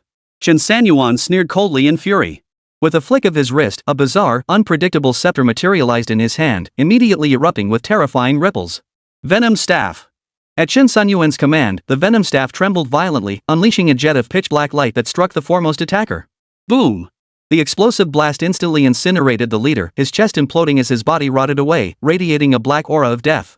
After that single strike, the Qingzhou Yang family members froze in place, hesitating to advance. Even their leader, the short middle-aged man, couldn't help but turn pale. One strike took out the fifth brother? How is that possible? He was a mid-stage third-tier swordsman. Who the hell are you? Are you deliberately seeking to destroy our Qingzhou Yang family? The short middle-aged man's face turned icy cold as he clenched his fists. Chen Sanyuan shot him a cold glance. You brought this upon yourselves. If you dare take another step forward, I guarantee not a single one of you will leave alive. Whoosh! Chen Sanyuan's words sent shockwaves through the crowd. Qingzhou and Qingzhou were neighboring regions, and most present were merchants traveling between the two for business or to trade in tamed beasts. They were all somewhat familiar with the powerful factions in both states. In Qingzhou, aside from the major exchanges and the 13 bounty bureaus, the greatest power lay with the 4 great families. Qingzhou was much the same, with the Yang family being one of its 5 great families. The Yang family possessed a unique trait: their lineage produced an abundance of beast tamers, and they raised their own beasts. The golden crow bird was raised by their family, functioning more like a clan-exclusive beast. Only the Yang family possessed it, and their descendants were required to contract the family-raised golden crow bird as their first beast, barring exceptional circumstances. Legend held that the golden crow descended from the ancient great sun golden crow, possessing formidable power. It could travel 1,000 miles in a single day, and its abilities were said to be capable of scorching mountains and boiling seas. This species was believed to be long extinct. However, long ago, an ancestor of the Yang family had fortuitously obtained an incomplete egg of the golden crow, which surprisingly contained a single drop of its blood. From this, the Yang family began breeding non-pure-blooded golden crows and cultivating beast tamers. Their clan's influence soared, propelling them to prominence and securing their place among Qingzhou's 5 great families. Thus, even in Qingzhou, the Yang family's reputation was widely known. Heh, boy, it seems you've yet to grasp the true might of the Yang family. The short middle-aged man sneered coldly, his eyes lowered. But it matters little. Even with that equipment, you're doomed. You'll be dead before the cooldown ends. With that, the short middle-aged man flicked his wrist casually. A sharp gleam flashed in his eyes as he murmured incantations. Emerge now, blazing golden crow. Boom! Boom! Boom! Sparks erupted from thin air, instantly sending temperatures soaring throughout the trading center. Many merchants hurried back to their stalls, lowering fireproof curtains to protect their beasts. Immediately, alarms blared, joined by the deafening roars of beasts. Chaos erupted throughout the beast trading center. Gold grade. How presumptuous! Chen Sanyuan's lips twitched as he raised his arm slightly, preparing to summon his beast. Suddenly, a bone-chilling coldness pierced his spine from behind. Without a moment's hesitation, Chen Sanyuan darted left, the storm armor gleaming around his body. Ha! Where Chen Sanyuan had stood moments before, a gray-robed, white-bearded elder now appeared. A powerful hand was raised slightly, as if reaching to grasp something. The space behind the old man rippled faintly, as if waves were forming layer upon layer. Following closely behind were two burly bodyguards. A mage? Chen Sanyuan's heart skipped a beat. Had his greatly enhanced mental perception not warned him in advance, he likely wouldn't have even realized he'd been stabbed by this old man until it was too late. This was damn dangerous. If he encountered someone even more formidable, he wouldn't even have time to summon his beast before his life was gone. You're quite the little rascal, kid. I came to save you, but it seems your skills aren't half bad either. Ha. The old man shook his head slightly, lowering his arm before lifting his piercing gaze to meet the fiercely imposing golden crow of blazing fire. Yang Yen, recall your bird. Otherwise, don't blame me for being ruthless. While it may not be enough to kill it, at this distance, slaying you, old man, should be more than sufficient. Hearing this, the diminutive figure from the Yang family across the field instantly paled and took a step back. Several Yang family members surrounding him formed a protective circle around him. Beast tamers were often like this, more fragile than mages, though it depended on the individual. You dare come to the Qingzhou Beastmaster Trading Center and act with such arrogance and insolence? Releasing your beast to injure my client and disrupt my establishment, this shows utter disregard for my standing, Meng Baichuan. The Yang family of Qingzhou shows utter disrespect. A fierce glint flashed in the old man's eyes as an aura of formidable authority instantly radiated outward. Yang Yen felt the weight of Meng Baichuan's pressure, his expression darkening. Clearly, he had heard much about the old man, and the caution in his eyes was unmistakable. Elder Meng, I hold you in high regard as a 5th rank mage senior, which is why I refrained from acting rashly. Otherwise, do you think this brat would still be alive? But today's feud began with your people breaking the rules first. This brat stole our Yang family's golden crow and brazenly contracted it. That's like ting on our family's head. You don't expect us to just let it slide, do you? Though my Yang family resides far away in Qingzhou, such a betrayal and dishonor toward Jiyan, a disgrace to our ancestors, is something I, Yang Yen, will never tolerate. I implore Elder Meng to show mercy and allow our Yang family to handle his punishment. Consider it a debt of gratitude owed by the Yang family. Hearing Yang Yan's words, Meng Baichuan finally grasped the full context of the matter. The prospect of securing a favor from the Yang family was undeniably tempting. After all, Qingzhou was the domain of the 5 great families, and the Yang family's influence was at its zenith. Profiting from this arrangement would be effortless. Meng Baichuan remained silent, instead turning to glance at Chen Sanyuan with a faint smile. Youngster, what do you think? As long as you don't admit it, this old man can protect you. But once you step outside this beast trading center, your life is your own responsibility. Chen Sanyuan raised an eyebrow at this, slightly taken aback. You're quite the old fox, but I don't need it. A mere golden-grade blazing golden crow is like an ant shaking a tree to me. Come forth, 12-winged golden silkworm. Chapter 27, Crushing. Chen Sanyuan's eyes suddenly flashed with a sharp gleam. Immediately, a bone-chilling aura spread layer upon layer, enveloping the entire area. Meng Baichuan's eyes widened in shock. Even a renowned 5th-tier mage whose name carried weight throughout Qingzhou felt an endless chill seep into his bones. This oppressive force. Impossible. Impossible. Even that old fossil Guhan's diamond-tier beastmaster never radiated such pressure. Youngster, who exactly are you? Screech. No sooner had Meng Baichuan finished speaking than the blazing golden crow, which had been standing tall midair, let out a sudden, agonized cry. It collapsed onto the ground, not daring to move an inch. The higher a beastmaster's rank, the greater its sentience. When facing a beastmaster vastly superior to itself, it could perceive terrifying pressure far more acutely than any human. The members of the Yang family from Qingzhou stood frozen in place. Yang Yen stared at his once proud blazing golden crow, now cowering on the ground, trembling. Its former haughty demeanor had transformed into that of a weakling groveling at his feet.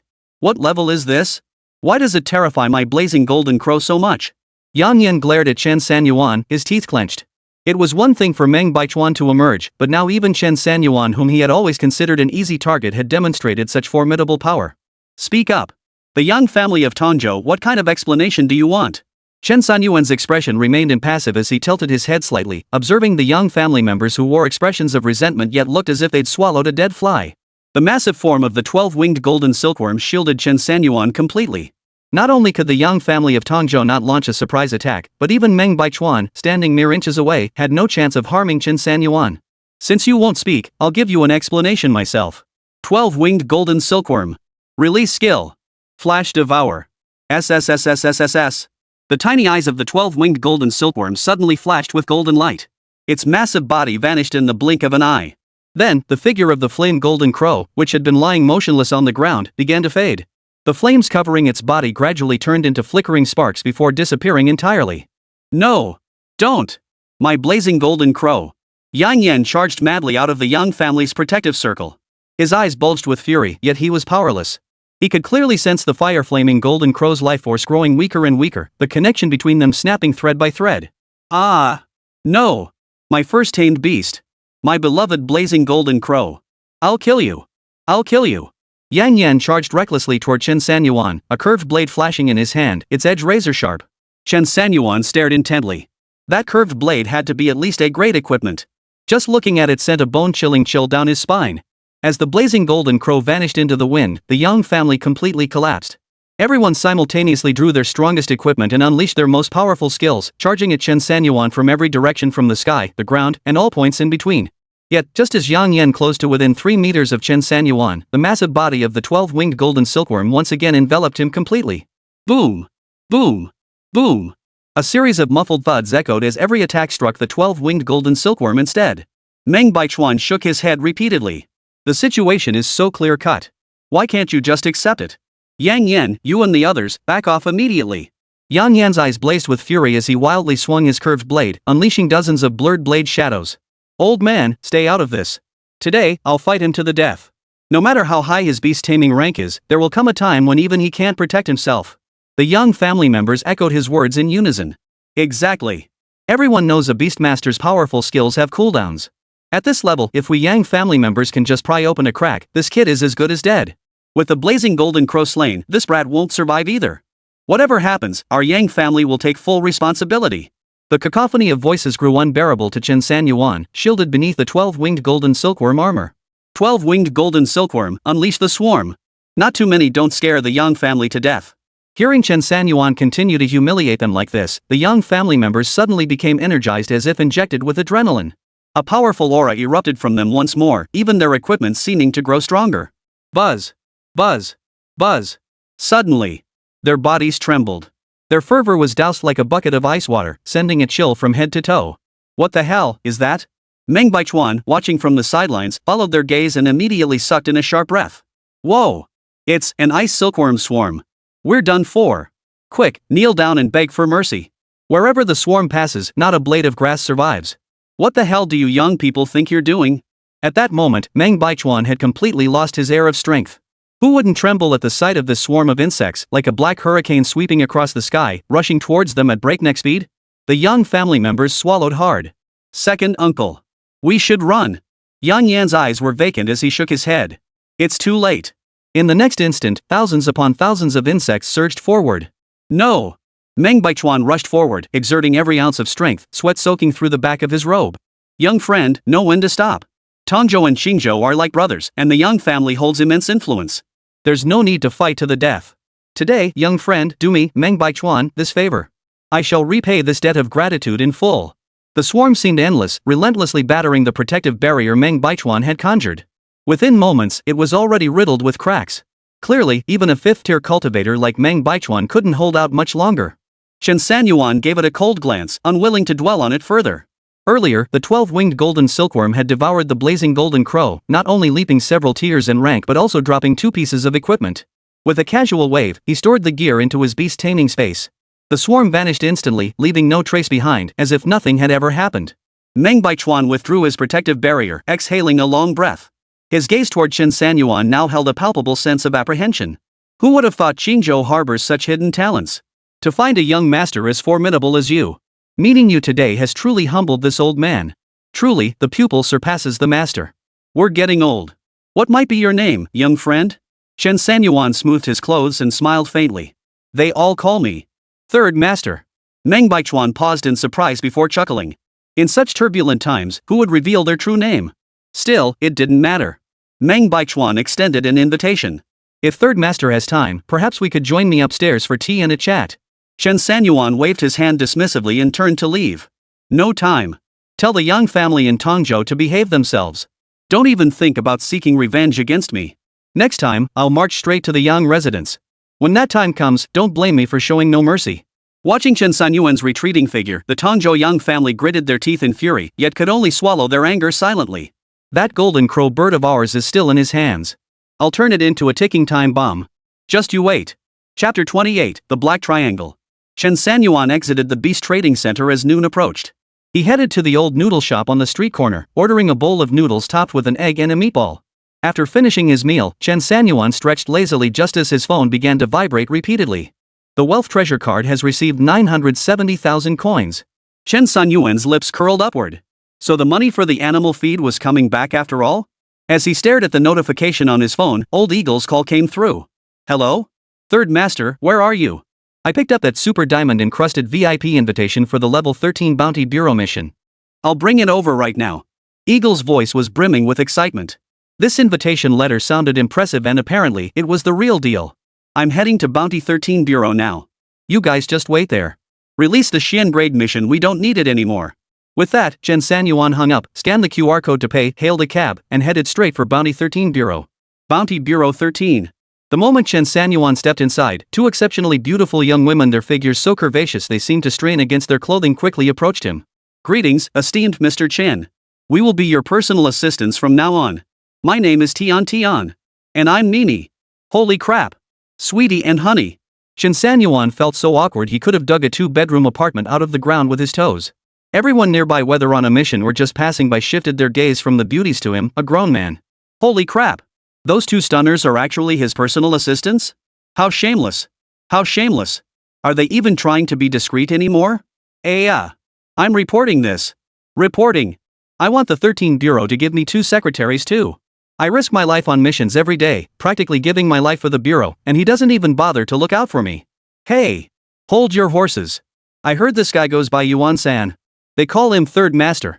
He's been making waves lately and apparently even met with Mr. Qi. He's no ordinary guy. Listening to the murmurs of the crowd, Chen Sanyuan sighed helplessly. His 2 alluring personal secretaries, each clutching one of his arms, escorted him into the inner hall of the 13th Bureau. The crowd gritted their teeth, tears of envy welling in their eyes. Being so closely escorted by 2 stunning beauties was a first in Chen Sanyuan's experience. The inner hall of the Bounty 13 Bureau was reserved for VIPs of Earth grade status or higher. Only those possessing considerable strength and family connections were worthy of their invitation. Yet invitations were tiered into distinct levels, each carrying varying degrees of importance and privilege within the Bureau. Chen Sanyuan was the sole exception, having been granted the extraordinary status of a Super Diamond VIP. Eagle watched Chen Sanyuan's awkward expression as he was surrounded by the 2 beauties, and he and the Qingzhou brothers laughed until they were doubled over, rolling on the floor. Ha ha, look at this. Third Master's getting flustered. He, I bet this Third Master is still a virgin. Who would have thought? Who would have thought that the mighty Third Master could have this side to him? Hearing the mockery from the Sky Eagle squad, Chen Sanyuan was speechless. He wriggled free from the 2 beauties' tight embrace and waved his hand dismissively. Go tell Mr. Qi for me. I appreciate the gesture, but you really don't need to get this close. The 2 sweet beauties immediately shook their heads with feigned disappointment. No, Mr. Chen. Mr. Qi specifically said we must accompany you. Spying on me? Afraid I'll desert at the last minute or defect to the enemy? Chen Sanyuan waved his hand dismissively. Old Qi Yuanwen was clearly deploying the beauty trap, aiming to kill multiple birds with one stone. Not only did he keep a close eye on Chen Sanyuan, but he also rewarded him. If Chen Sanyuan ended up in bed with the 2 beauties, Qi Yuanwen would be over the moon. The 2 sweet beauties trembled slightly, their ample bosoms swaying gently. Mr. Chen, you jest. How could we dare? Chen Sanyuan said no more, leaving Old Eagle and the others behind as he wandered through the inner hall. The inner hall of the 13 Bureau was spacious, yet its atmosphere stood in stark contrast to the mission hall outside. Inside, all missions were assigned by lottery. Rows of VIP chairs lined both sides, facing a raised platform. Behind the platform hung a massive screen. The screen displayed the order of the draw. Each team could only draw once per session. The assigned mission would be cycled through on the large screen, while the specific details would be sent directly to each team member's phone via the back-end system. Every mission here carried a minimum reward of 1 million credits. Likewise, their difficulty far surpassed anything at the Xian grade level. TSK. Look at this. If it weren't for Third Master's connections, it'd probably take us a few more years to see the inside of this hall, huh? Heh, what good is seeing it? Even if the four of us get in, surviving the mission is another matter entirely. You guys must have forgotten how the Flying Tiger squad got wiped out during their inner hall mission? At that mention, even the usually carefree Qingzhou couldn't help but lose his smile. The Flying Tiger's squadron were their predecessors, yet they perished on a ground-tier mission. Damn it, with Third Master here, what the hell do we have to fear? Qingzhou perked up again. Chen Sanyuan chuckled, then took his seat. Soon it was his turn to draw the mission. The large screen cycled through the task names. Proceed to the Black Triangle to apprehend classic criminal Hu Jinrong. Bang! The Skyhawk squad members rose as one, eyes fierce, palms clenched tight, knuckles cracking. It's him! Finally got word on that bastard. Damn it, after all these years, never thought we'd finally catch up with you today. Hu Jinrong. This time, we'll see if you live to tell the tale. The Skyhawk squad gritted their teeth in fury. Not only were those present stunned, but even Chen Sanyuan frowned. The Flying Tiger squad you're talking about, could it be? It's him! Third Master. He's the one who slaughtered the entire Flying Tiger squad back then and still roams free. His crimes are countless, massacring villages, robbing flour mills, committing every evil imaginable. He should have been dead long ago. Old Eagle emphasized each word, his rage palpable. In that case, we'll take this job. Eagle paused, his voice growing hoarse. Third Master, thank you. Chen Sanyuan waved his hand dismissively. Though he didn't know exactly what kind of predecessors the Flying Tiger squad were to them, they were clearly crucial figures. As his subordinates, the Sky Eagle squad worked for him. When they encountered trouble, he would naturally step in. The group accepted the mission, exited the hall, and headed straight for the teleportation field. Half an hour later. Qingzhou Coast. This coastline faced the Black Triangle across the sea. The Black Triangle region lay northwest of Qingzhou, bordering Tongzhou and Yanzhou. This triangular zone was commonly known as a lawless no-man's land. Many heinous criminals fled here. In theory, if the three provinces coordinated their efforts, they could purge the Black Triangle, though it would require considerable effort. Yet an inexplicable equilibrium seemed to exist between the three provinces and the Black Triangle, causing all parties to refrain from intervening in its affairs. This inaction only emboldened the criminals within. Even teleportation arrays could only reach Qingzhou's coastline, the closest point to the Black Triangle. Chen Sanyuan and the Skyhawk squad emerged from the teleportation array, the rumble of thunder echoing in their ears. Chapter 29, The Golden Crow of the Great Sun. At that moment, the Qingzhou coast was drenched in torrential rain. The sky hung heavy and dark, as if shrouded in a black cloth. Outside the teleportation array, raindrops fell steadily, their relentless patter filling the air. Heavy rain by the sea is common. Looks like we'll be spending the night here on Qingzhou coast, said Eagle, pulling off his coat to shield his head and Chen Sanyuan from the storm. Chen Sanyuan nodded. Near the teleportation array on the Qingzhou coast stood a dedicated information desk. Through the service desk, Chen Sanyuan and his companions soon arrived at a hotel. The hotel wasn't large and its sign looked a bit worn, but it appeared clean and well maintained. Squeak! As Chen Sanyuan and his companions pushed open the hotel door, several scattered tables and a row of window-side sofa seats came into view. A few scattered guests heard the door creak and turned their gaze their way. Chen Sanyuan scanned the room briefly. There were 5 people in total, 2 seated at tables and 3 on the sofas. The 5 noticed Chen Sanyuan and his group enter. After a brief pause, they shifted their gaze away, staring out at the heavy rain. After settling the bill at the front desk, the staff led them upstairs. 3 rooms were opened, one for Chen Sanyuan alone, and one shared by the other 2. Third Master, we'll rest here tonight. As soon as the rain stops tomorrow, we'll head straight for Black Triangle. Laoing bought some water and snacks, placing them in Chen Sanyuan's room. Chen Sanyuan nodded. Thanks. After Eagle left, Chen Sanyuan locked his door. With nothing else to do, he decided to enter his beast taming space to check today's haul. Inside the beast taming space, the original Siberian Husky, Big Fish, and Golden Silkworm each occupied a corner, now resting with their eyes closed. The newly contracted single-legged Golden Crow sat quietly in another small corner, its body trembling slightly. It was clearly terrified of these beast companions, each larger than a mountain. Chen Sanyuan chuckled as he gently tapped the Golden Crow. The bird immediately tucked its tiny head between its wings, refusing to peek out. Little guy, I'll evolve you in a bit so you can have a good chat with these friends. Chen Sanyuan spoke, and with a flick of his thoughts, the attribute panel appeared before his eyes. Beast Tamer, Golden Crow. Grade, Black Iron. Level, 1. Attributes, Combat Power, 18 Constitution, 10 Agility, 15 Spirit, 13. Skills, none. Evolution points required, 1000. Current evolution points, 152,327, 152328, 152329. Evolvable. Critical hit chance upon evolution. Remaining attempts, 3. Golden Crow. Begin evolution. At Chen Sanyuan's command, the evolution points instantly decreased by 1,000. Simultaneously, the timid golden crow bird, which had been too fearful to show itself, suddenly emitted streaks of golden light from its body. Critical hit? Critical hit. Give me a massive critical hit. Critical hit effect triggered. Critical hit rate randomized. Boom. Boom. Boom. The beast-taming realm trembled 3 times, and the deafening roar slowly roused the other 3 beast-taming masters from their slumber. Roar. Roar. Roar. The Hell Hound let out a thunderous growl first, followed by the yin-yang fish of the Great Tao, its body shimmering with streaks of fluorescent light. The 12-winged golden silkworm flapped its enormous wings, creating a buzzing hum. It seemed as though they were welcoming the arrival of a new friend. The tiny golden crow slowly peeked its head out. Its small wings began to expand under the golden glow, its frail body gradually growing stronger. The once bald egg transformed in an instant, golden feathers standing erect one by one, radiating an air of pride. Caw. Caw. Caw. Golden light coalesced into a luminous sphere, enveloping the golden crow bird and suspending it mid-air within the beast taming space. Warmth radiated outward like rippling sound waves. Chen Sanyuan watched the golden crow's every movement. The young family's prize-tamed beast was now undergoing evolution in his hands.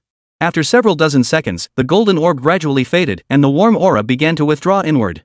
What had been a tiny bird egg had completely transformed. It now resembled a colossal phoenix with wingspan stretching hundreds of meters, crimson-purple flames coursing through its entire body. It's done. A smile curved Chen Sanyuan's lips as anticipation for its name filled his heart. Congratulations on successful evolution.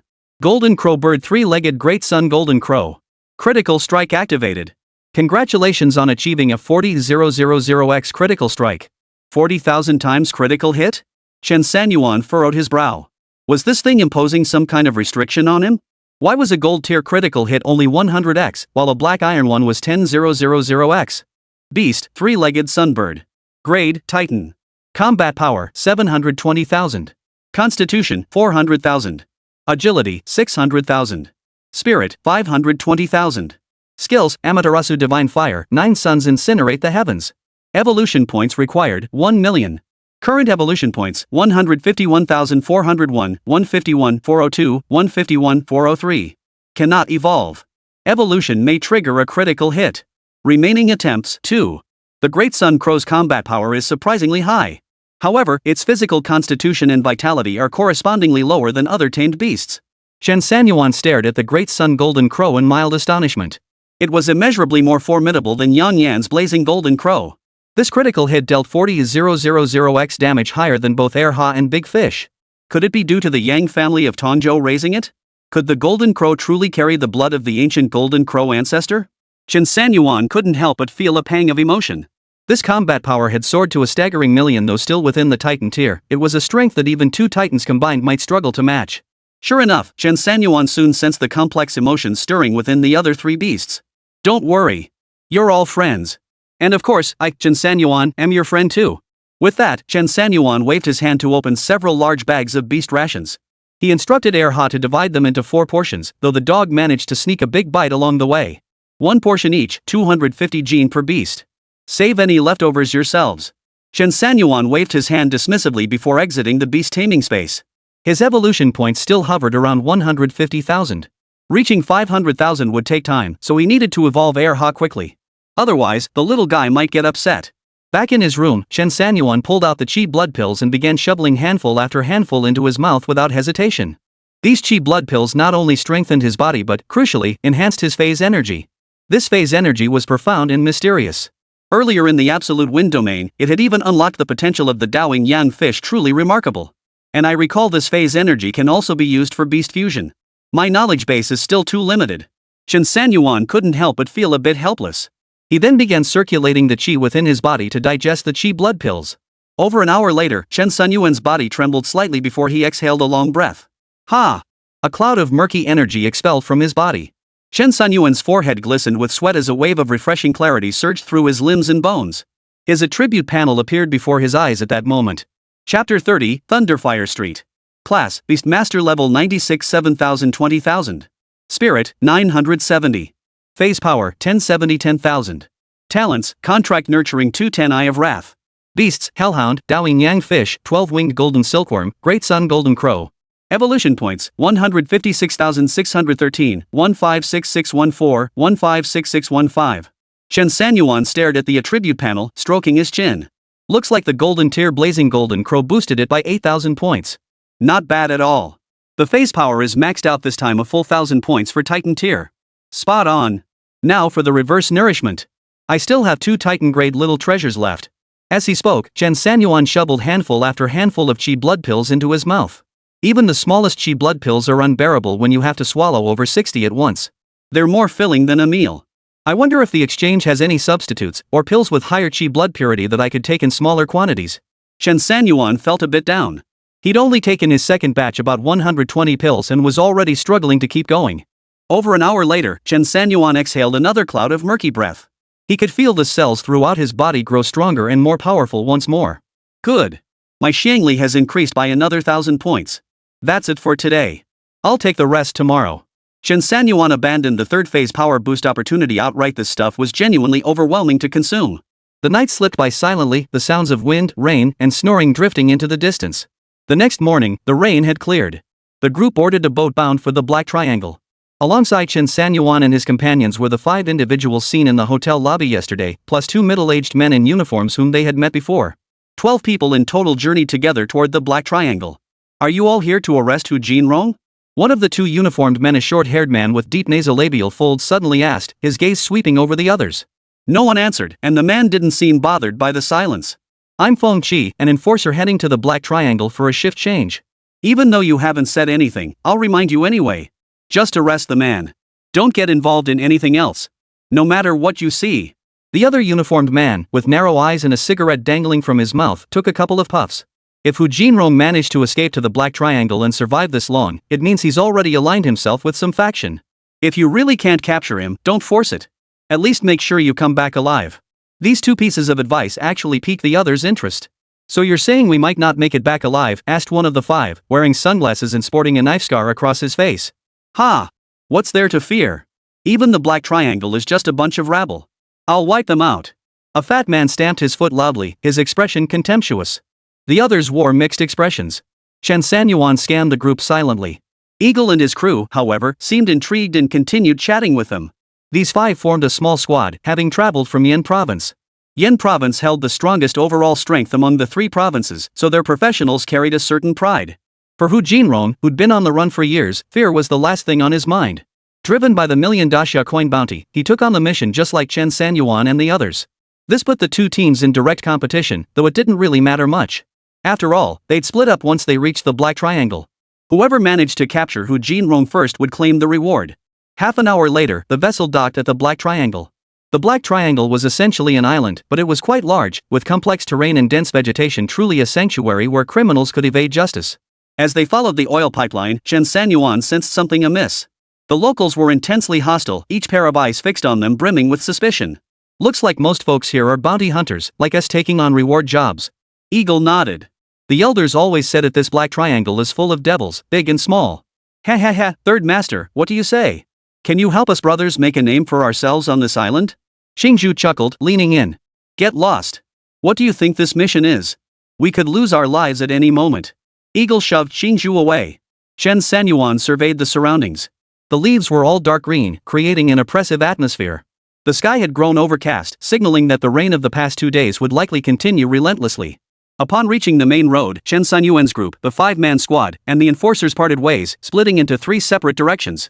Eagle checked the information on his phone, the Bounty Bureau's tracking data on Hu Jinrong's whereabouts. Number 13, Leihua Street. Leihua Street. Chen Sanyuan and his group stepped out of a local taxi. What should have been a 30-minute ride had been deliberately extended to over an hour by the driver. Eagle, if you hadn't held me back, I'd have blasted him with an electric cannon. Qingzhou cursed angrily. Chen Sanyuan surveyed Leihua Street before him. The entire street was far from pristine, lined mostly with dilapidated 2- or 3-story buildings. Fishing nets littered the ground, scattered among fish scales and seashells. Living off the land or sea, fishing was the foundation of survival for the locals in the Black Triangle. Eagle Squad checked the message on his phone and led everyone to location 13. Just as they were trying to figure out which room it was, they spotted the team from Qingzhou arriving too. They were standing cautiously in front of a door on the 2nd floor, carefully probing the area. Boom! A sudden deafening explosion shattered the 2nd floor door, the force of the blast sending a heavy-set man guarding the entrance flying backward. He's out. Grab him. The other Yen state members pounced instantly. Seeing Hu Jinrong about to fall into enemy hands, the Sky Eagle squad members grew desperate and prepared to intervene. Freeze! Get down! Chen Sanyuan frowned, his hair standing on end. His powerful psychic senses had detected something. Hearing this, Eagle and the others didn't hesitate. They immediately obeyed Chen Sanyuan's command. Instantly, a thunderous explosion echoed, and the dark figure that had leaped out detonated once more. The intel said Hu Jinrong had psychic control abilities. How could he be exploding like this? Eagle's eyes widened. 2 or 3 of Yenzhou's operatives had already been blown away, and the situation looked dire. Help! Help! Save me! Suddenly, desperate cries and labored gasps echoed from the first floor. A girl in tattered clothes emerged frantically from a room. I don't want to die, I don't want to die. The girl shook her head repeatedly, clearly affected by the blast's shockwave. She fled like a madwoman but stumbled and fell. Struggling to her feet, she stumbled toward the Skyhawk squad, her eyes filled with tears and terror. Just as she was about to reach the tank operator, Erha, another deafening explosion erupted. Chapter 31, Outnumbering Me? Boom! Dust billowed as another explosion reduced the 2-story building to rubble, even damaging the adjacent structure. Tank-class player Erha stood upright, his back stripped of protective armor by the blast. Beneath him lay the young girl who had just fled.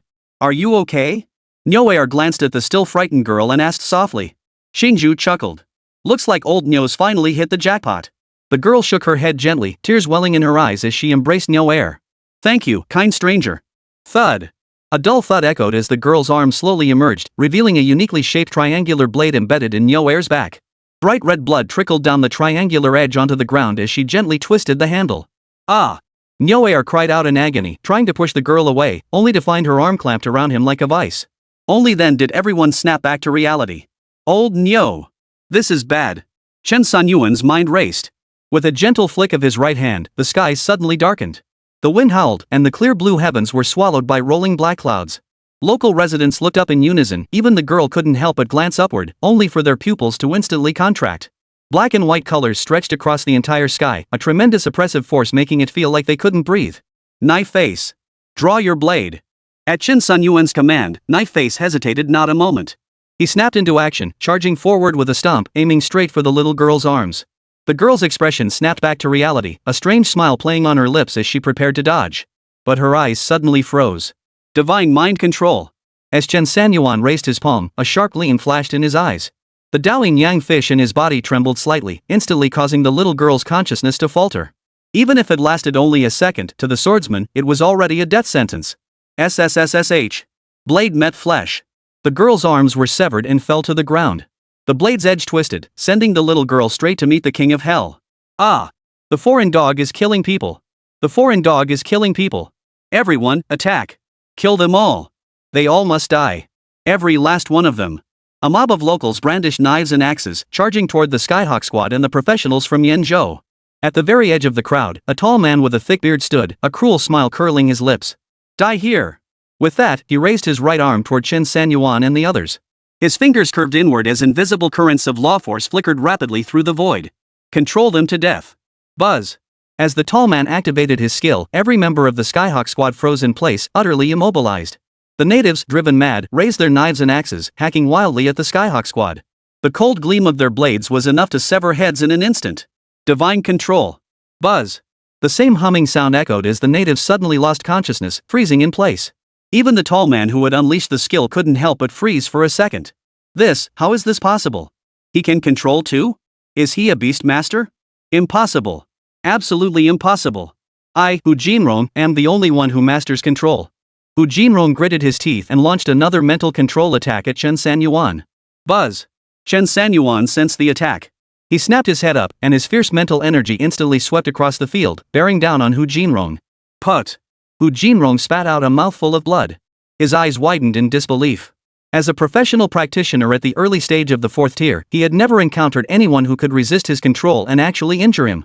Facing such overwhelming psychic might, a single word flashed through Hu Jinrong's mind: run. His skill could only be used twice, followed by a 30-minute cooldown. Hu Jinrong dared not linger a moment longer. He turned and fled. Eagle and the others snapped out of their daze and hurriedly gave chase. Chen Sanyuan watched Hu Jinrong's retreating figure with cold indifference, then snapped his arm inward. Divine control. Hu Jinrong froze instantly in place. In the blink of an eye, Eagle and his men had closed the distance to within 5 meters. Hu Jinrong snapped back to his senses and, without a word, collapsed to his knees with a thud. Boss Lin, save me. Hu Jinrong. Prepare to die. Eagle gritted his teeth, his pent-up fury surging to his head. Years of grudges were about to be settled at this very moment. Uncle Hu and the others deserved their rest. Eagle's massive fist, seemingly carrying the weight of 1,000 pounds, slammed down hard toward Hu Jinrong's head. Boom!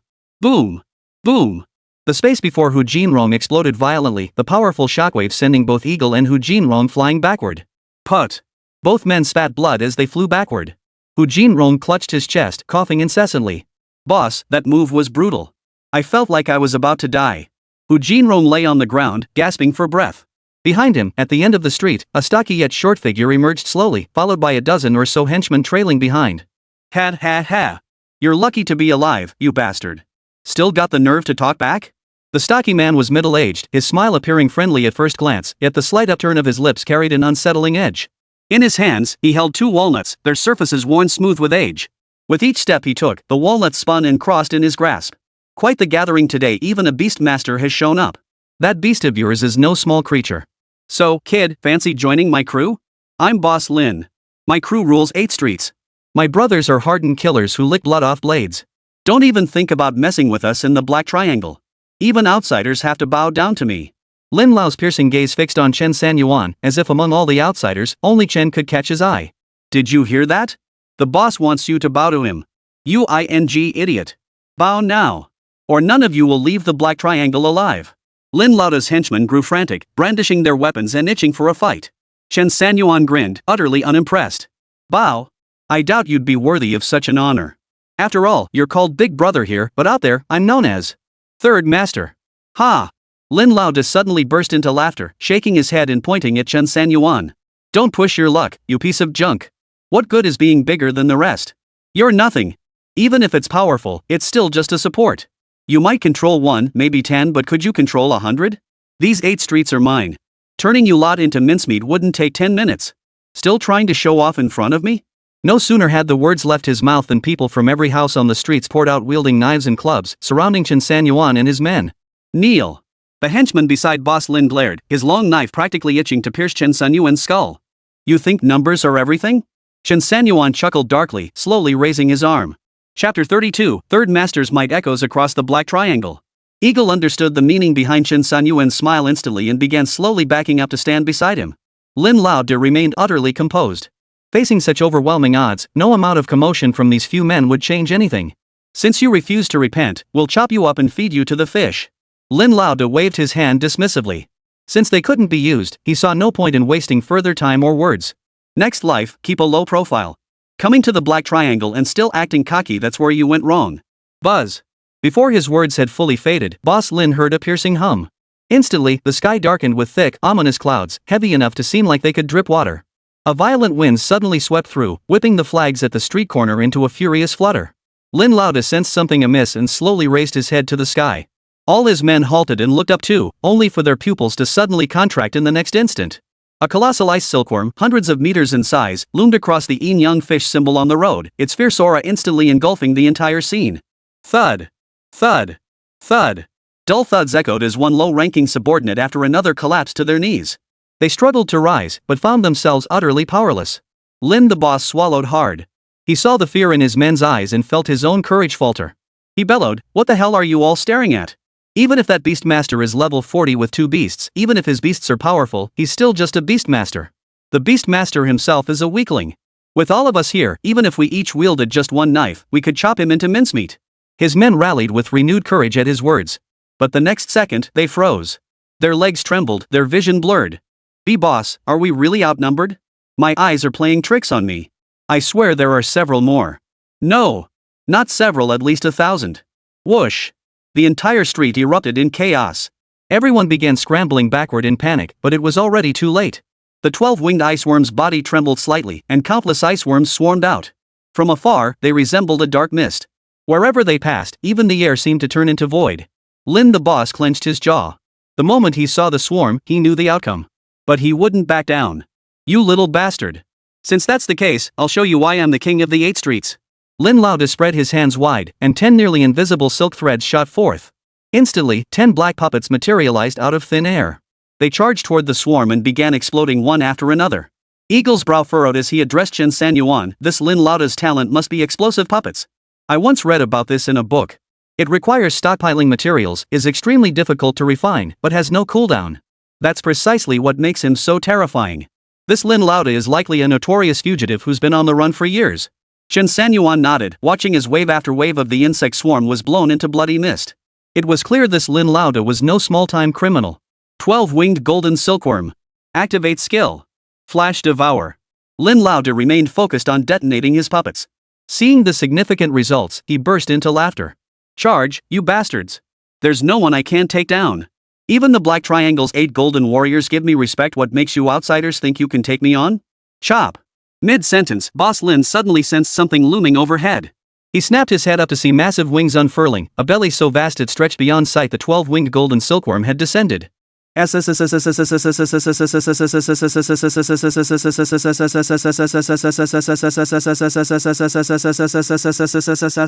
Without giving Lin Laoda any chance to resist, the 12-winged golden silkworm instantly devoured his vital energy, reducing him to ashes that scattered in the wind.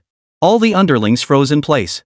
At this moment, they no longer needed control. They had lost their backbone. Eagle seized the moment and bellowed, "Now! Everyone shout at the top of your lungs, Third Master is awesome! Or else, when the insect tide sweeps through, not a blade of grass will remain." The fluttering wings of the insect swarm grew clearer and closer. All resistance crumbled. Voices began to rise among them. Third Master is awesome. Third Master is awesome. Third Master is awesome. Each cry grew louder and clearer than the last, echoing distinctly down the entire street and for miles around. The chant of Third Master is awesome echoed through the Black Triangle for nearly 10 minutes before Chen Sanyuan ordered everyone back to their original positions except for Hu Jinrong. By now, Hu Jinrong had completely lost his earlier swagger. He never imagined his own control skills would leave him without even a chance to flee. Eagle was ruthless, immediately breaking both of Hu Jinrong's legs. Then Qingzhou and the others proceeded to deliver several loving caresses to Hu Jinrong, leaving him nearly crippled. Meanwhile, the 8 golden warriors of the Black Triangle stood at each of the 8 cardinal points of the Black Triangle. At each point stood a watchtower. Beyond the expansive view, the towers housed numerous surveillance screens, offering a near-complete overview of the entire Black Triangle. They clearly observed a massive black and white fish stretching like a mountain range, alongside a golden silkworm sprouting 12 enormous transparent wings. What does this mean? When did the 3 continents produce such a powerful beastmaster? Unilaterally tearing up the agreement? The provincial government is acting like complete scum. Lin the boss is dead, Hu Jinrong has been captured. What do they take us Black Triangle for? With such a major incident, it's time for us 8 golden warriors to step in. The 8 great kings stood united before the screen panel, their faces dark and grim. Chen Sanyuan and the others gathered their things, preparing to return. Chen Sanyuan, in particular, intended to strengthen himself before the Battle of Destiny Qi Yuanwan had mentioned. Tap tap tap. The once quiet street corners suddenly echoed with the sound of footsteps. Chen Sanyuan and the others froze in their tracks. Their exit was blocked by 8 towering, muscular figures. The moment these 8 appeared, the entire street erupted once more. The 8 golden warriors. Holy! So Boss Lin's death really brought out the 8 golden warriors to avenge him. Perfect. This time, those outsider dogs will die here for sure. Otherwise, where would we Black Triangle's reputation stand?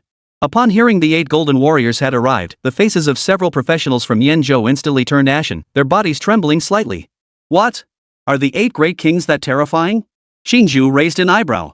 The eagle paused thoughtfully before speaking with solemn gravity. Rumor has it the 8 great Vajras are capable of going toe-to-toe with the high-ranking officials of the 3 great provinces. Their strength is unfathomable. If all 8 great Vajras were to act together, even our own Grandmaster Gu from Qingzhou would likely retreat 3 steps. That powerful? The other members of the Sky Eagle squad paled. Master Gu had long been regarded as the pinnacle of combat power in Qingzhou. That the 8 great Vajras could unite to make even him wary clearly signaled their extraordinary might. Chen Sanyuan remained impassive. Master Gu? Merely a diamond tier. Chapter 33, Battle against the 8 great golden warriors.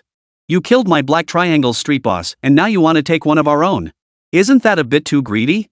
A square-faced man among the 8 golden warriors spoke coldly. Think you're tough enough to come mess with Black Triangle? Think we don't exist? Spill it, who sent you here? Chen Sanyuan scanned the 8 golden warriors. Each bore a distinct appearance, radiating an aura of immense power that far surpassed anything Boss Lin could muster. So you 8 are the Black Triangle's big bosses? The 8 golden warriors exchanged glances and burst into laughter.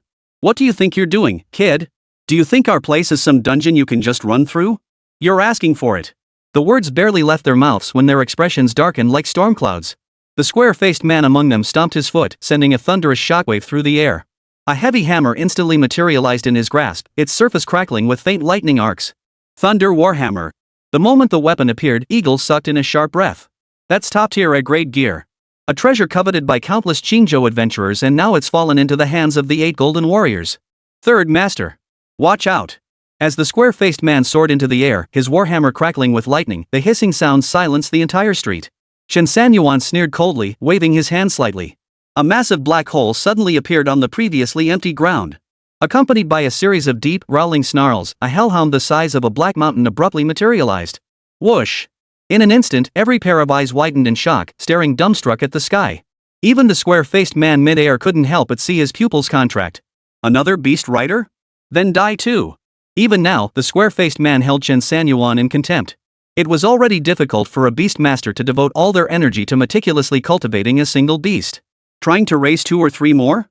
That would drain their resources completely, and few possess the financial means to attempt it. The adage greed leads to failure held true even in the profession of beast tamers. The massive thunder warhammer crashed down toward Chen Sanyuan and the hellhound's toes, yet to the hellhound's eyes, the motion seemed painfully slow. Boom! Boom! Boom! The hellhound lifted its paw slightly before bringing it down with sudden force. A hurricane-like surge of power, carrying immense pressure, sent the square-faced man flying backward. Whoosh! The surrounding natives couldn't help but gasp in unison. They knew the strength of the 8 golden warriors.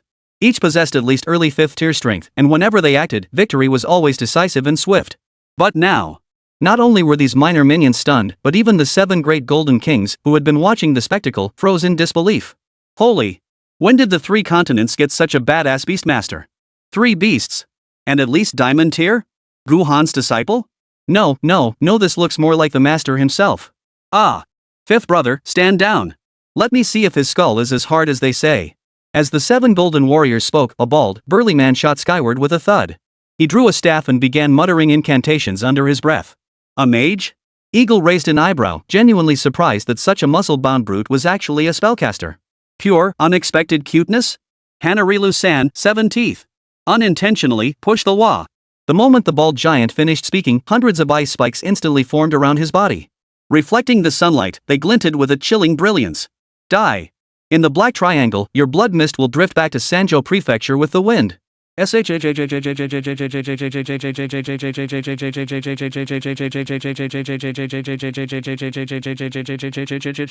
As the bald man swung his arm, all the ice spikes hurtled toward Chen Sanyuan and the Skyhawk squadron guarding him at a speed of 120 km per hour.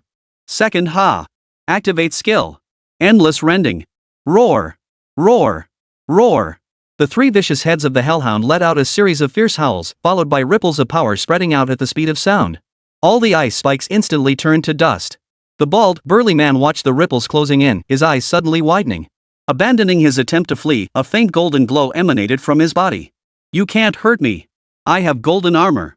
The bald brute crossed his arms over his chest, muscles bulging as immense power seemed poised to burst forth. As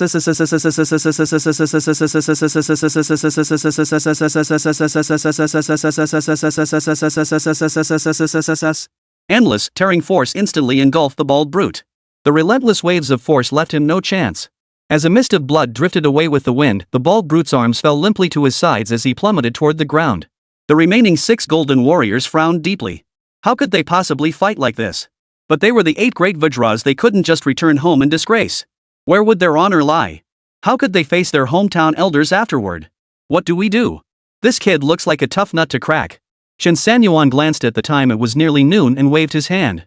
The rest of you 6 golden warriors, go at him together. If you lose, I'll buy you lunch. How about it? Hearing this, the 6 golden guards exchanged stunned glances. No one had ever dared make such an insulting demand. We are the 6 golden warriors, the leaders of the Black Triangle. You tell us to beat you, and then you expect us to buy your meals? Too arrogant. Too arrogant. Looks like the bigwigs in Sanzhou Prefecture have grown tired of living. They're not afraid of a lose-lose situation. A kid who hasn't even grown a full set of hairs dares to dictate terms to us. Have we grown soft? Lost our edge? Kill him. All of you, attack. The 6 golden warriors grew increasingly enraged. They drew their weapons, unleashing their full aura without restraint. Instantly, an overwhelming pressure and a terrifying force unlike anything the natives had ever felt crashed down upon them like a tidal wave. Everyone bowed their heads in submission except the Sky Eagle Squad members, shielded by their powerful beast companions, who felt not a trace of the pressure. Chen Sanyuan raised an eyebrow. The 6 golden warriors were all mages and warriors, most possessing 5th-tier strength, of formidable presence even for a provincial capital. Second Ha. Release skill. Inferno Magma. If they're so overpowered, they should be able to withstand this wave of indiscriminate attack, right? Chen Sanyuan sneered coldly. This was the first time he'd commanded the Hell Hound to unleash this enhanced skill. Buzz. Buzz. Buzz. A deafening hum reverberated from this street to every corner of the Black Triangle. Dark clouds rapidly gathered overhead, and a chilling wind began to blow. Yet the wind wasn't cold, it was scorching hot, carrying a faint whiff of decay. The 6 golden warriors instantly sensed this aura. They panicked. Chapter 34, Intimidation. Hold on. Hold. We demand a pause. Withdraw your divine power. Please. Withdraw it now. The intense threat of death turned the 6 great Vajras green with fear. They waved frantically and shouted toward Chen Sanyuan. But it was too late. In the vast void above, black patterns suddenly materialized out of thin air, stretching for thousands of miles. In mere moments, the entire Black Triangle was completely enveloped.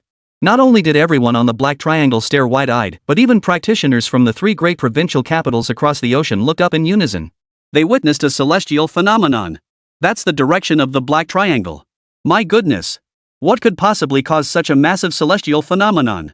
If it's not divine retribution, then it must be a 6th-tier mage wielding high-grade equipment to unleash such a terrifying skill. But there isn't a single 6th-tier mage in all of Qingzhou. Where on earth did this powerhouse come from? Could it be another formidable criminal? Whoa! Never imagined the Black Triangle truly harbors hidden dragons and tigers. Spread the word, immediately exercise utmost caution when entering the Black Triangle from now on. Professionals from the 3 major provincial capitals gazed into the distance. Many beastmasters stood atop enormous beasts, their eyes fixed on the Black Triangle's direction. At that moment, their hearts were filled with complex emotions, consumed by terrifying speculation about the Black Triangle. Qingzhou Beast Trading Center. The instant Meng Baichuan sensed that aura, he burst out of his office. Suspended midair, a hint of fear crept onto his face. If I'm not mistaken, this aura belongs to him. But why are there suddenly 3 auras that make my hair stand on end? I must speak with the provincial lord immediately. With that, Meng Baichuan moved swiftly, heading toward the governor's residence. Black Triangle. The 8 golden warriors could no longer afford to worry about their pride. Facing 3 diamond tier, or even epic tier, super-powered beasts, they had no chance of success.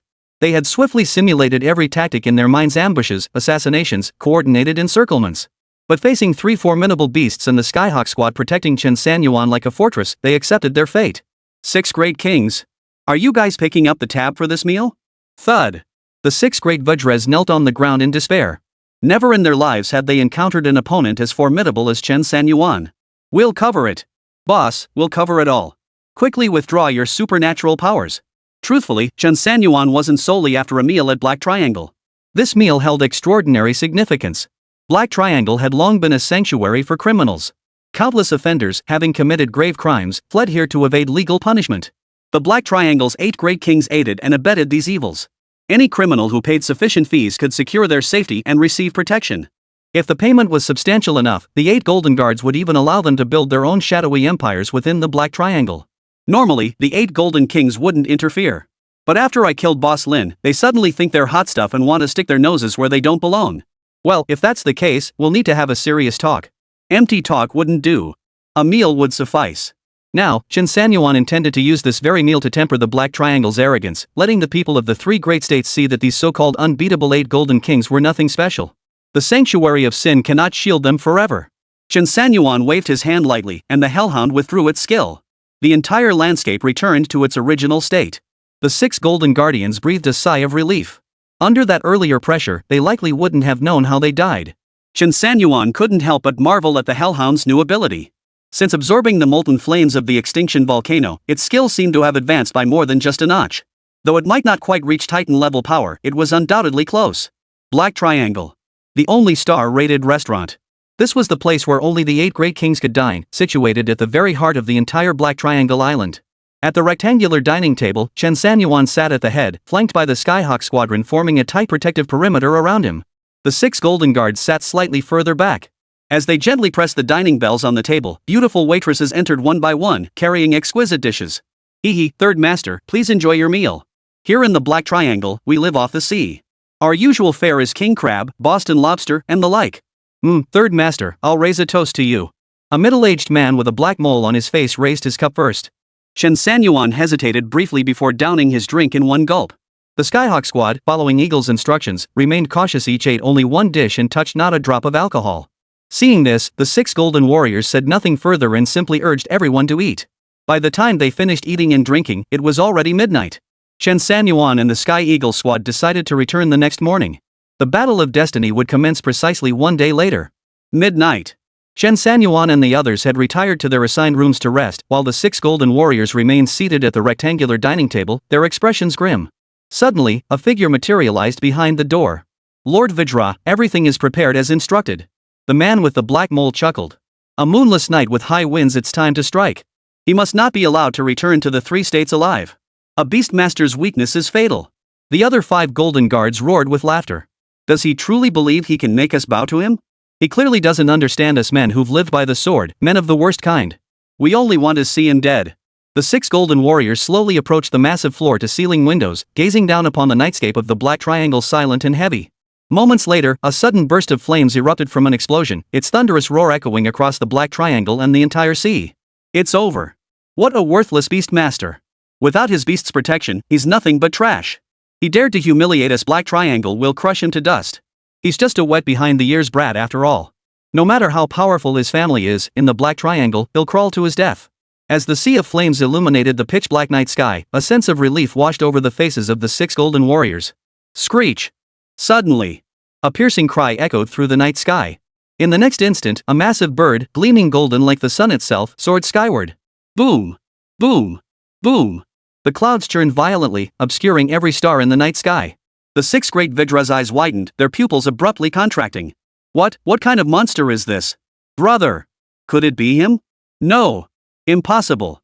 The sea of fire left nothing alive, and the food was laced with sleeping potion. He couldn't have escaped. No! It's coming! The 6 golden warriors scrambled to retreat, but their speed proved insufficient. Boom! Before the Sunbird could reach the luxury hotel, its colossal aura shattered the floor-to-ceiling windows. The immense shockwave sent the 6 golden warriors crashing to the ground. As the blinding light faded, the 6 great Vidras finally made out several figures atop the great sun crow.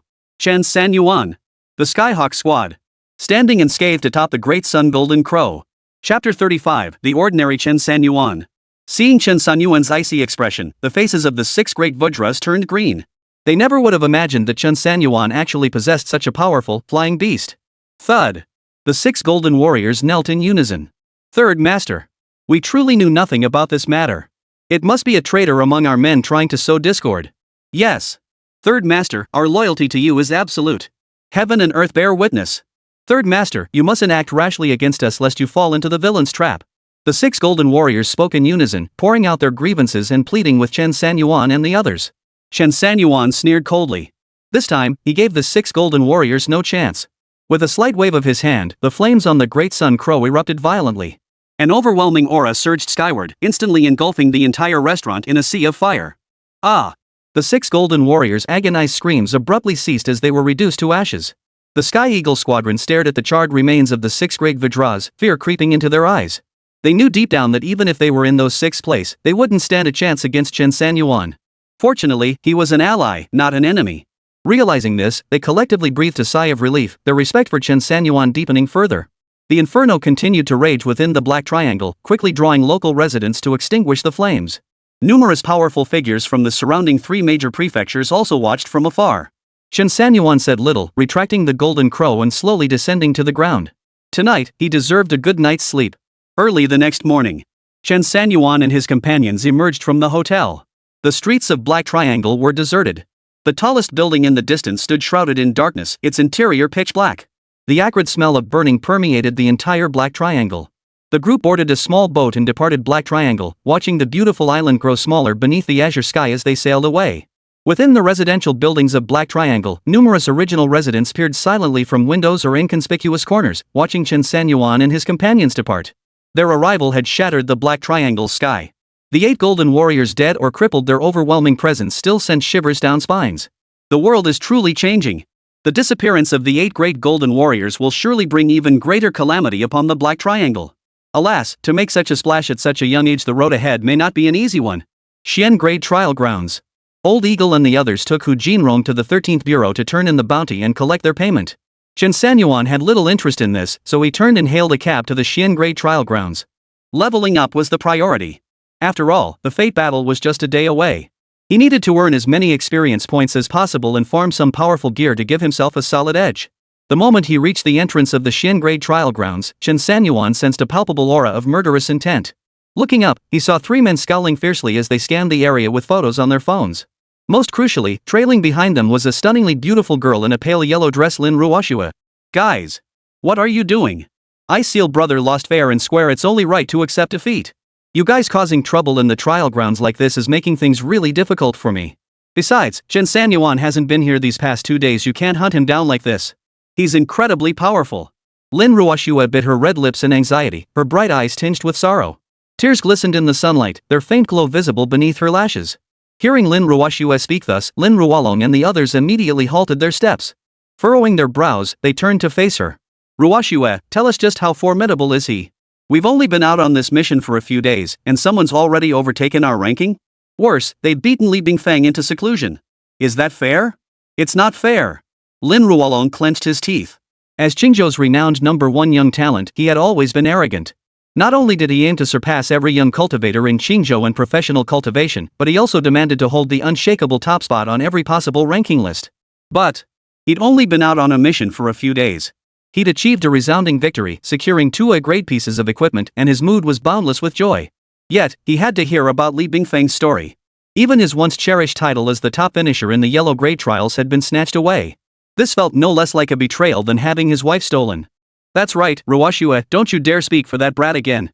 No matter how strong he is, we're guaranteed to win. Jiang Chun from the Jiang family patted his chest and pulled over a frail-looking youth. You're Chen Sanyuan, right? The youth shook his head repeatedly, forcing a strained smile. Young Master Jiang. I'm not the one you're looking for.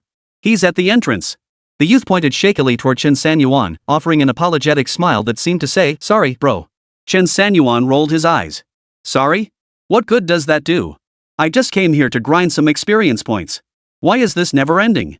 Jiang Chen and the other two, along with Lin Ruoxue, abruptly turned their gaze toward the entrance, just in time to see Chen Sanyuan standing there, looking perfectly at ease. Him? So utterly ordinary? Lin Ruoxue's eyes widened in disbelief. Impossible. Absolutely impossible. He's so scrawny, he doesn't even have pecs. Jiang Chen shook his head repeatedly, his own 2 pectoral muscles twitching visibly. Song Qingyun, the quieter of the two, couldn't help but shake his head repeatedly as well. Ruoxue, you haven't gone and hired an extra, have you?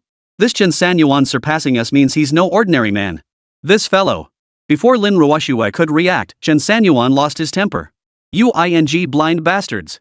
I'm this hot and you call me ordinary? Damn it, you're just a bunch of damn extras. Holy? Lin Ruolong and his 2 companions were instantly enraged.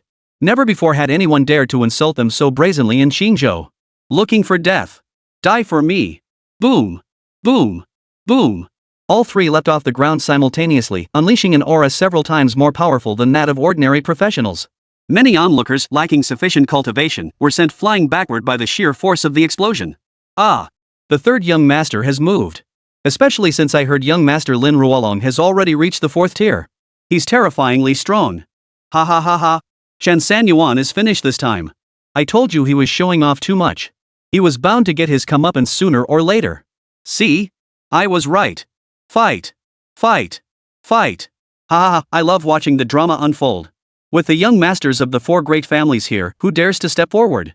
Lin Ruoxue looked at Chen Sanyuan with a hint of guilt, finally letting out a long breath as if she'd made a decision. Chen Sanyuan. Don't worry. With me here in this Xiangrade trial ground, not even my own brother can bully you. As she spoke, Lin Ruoxue crossed her arms over her chest, her pale yellow dress fluttering without a breeze. She was about to summon a gold-grade beastmaster. Come forth. Hell Hound. Ha! Before Lin Ruoxue could finish her words, Chen Sanyuan's furious shout pierced the sky. Chapter 36. Are you even worthy? Lin Ruoxue's summoning abruptly halted. But the assault from Lin Ruolong and his 2 companions didn't stop. They charged through the air, already closing in above Chen Sanyuan. But then, the next instant, a black hole abruptly appeared on the ground before Chen Sanyuan, a massive dark shadow flickering within its depths. Roar! Roar! Roar! A series of deep growls rumbled from within the void, emanating such overwhelming pressure that Lin Ruolong and his companions felt an intense sense of impending doom. What the hell is going on? What the hell is coming out? Retreat immediately. The trio instantly reached a consensus, pivoting to land swiftly before leaping backward. Gradually, their eyes widened in horror as the colossal form of the Hell Hound loomed over them, its 3 heads and 6 eyes radiating a savage aura. The Hell Hound? Lin Ruoxue gasped, covering her red lips with her hand. Over recent weeks, she heard whispers of the Hell Hound's appearance more than once. She imagined countless scenarios, but never dreamed the man who commanded this hellish beast would be Chen Sanyuan. No wonder he emerged from that Xian grade dungeon in under 5 minutes last time. I specifically investigated, it wasn't a dungeon glitch. Now everything makes sense. But what exactly is his background? A Hell Hound? That's at least epic tier, right? Lin Ruoxue pressed her rosy lips together. For the first time, she began to view Chen Sanyuan through a different lens. Lin Ruolong and the others snapped back to reality, exchanging glances. Their expressions were complex, like some unspoken signal between them. I don't have time to waste with you lot. Here's the deal, I'll give you 3 seconds to run. 3. Lin Ruolong's eyebrow twitched as his gaze shifted to Jiang Chen. The 2 of them were warriors, while Song Qingyun was a mage. 2. Go! Lin Ruolong sprang up first, charging from the left toward Chen Sanyuan, aiming straight for his solar plexus. Simultaneously, Jiang Chen attacked Chen Sanyuan's lower body from the right, vanishing from his original position in the blink of an eye. Song Qingyun rapidly chanted incantations, extending both hands, clearly preparing a spell against the Hell Hound. Whoa! No wonder they're the young masters of the 4 great clans. They actually dare to attack even a beast like this. Yeah. They're at least 4th tier experts. Even a standard gold grade beastmaster might not stand a chance against them. Heh, Beast Tamers still have their weaknesses, especially when outnumbered. 2 warriors could easily take him down. Another battle with no suspense. What a waste of such an awesome beast. The spectators exchanged whispers, already favoring the 4 great clan scions. Their reputations preceded them. Now, seeing the trio's obvious experience and seamless coordination from their first move, their bias only deepened. Facing such a formidable team, even if the Beastmaster was 1 rank higher, it wouldn't make a difference. But to Chen Sanyuan, the entire spectacle was nothing but a joke. He'd seen his share of battles in such situations, and besides, Hellhounds weren't your average epic tier beasts. It was stronger. Use skill. Endless rending. The moment Chen Sanyuan finished speaking, black light flickered across the Hellhound's body. Foolish. At that very moment, Lin Ruolong had already arrived directly above Chen Sanyuan, within arm's reach, as easy as snatching something from the palm of his hand. He had assumed Chen Sanyuan would summon his beast to defend, but never expected the fool to unleash a skill instead.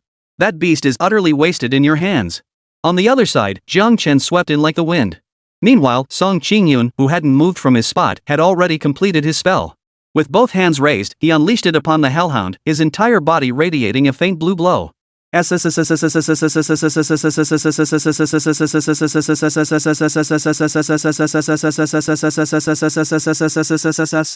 at that very instant, an overwhelming tearing force erupted from nowhere, instantly pinning Lin Ruolong and Jiang Chen mid-air. Their sleeves shredded inch by inch, and crimson streaks began appearing across their bodies.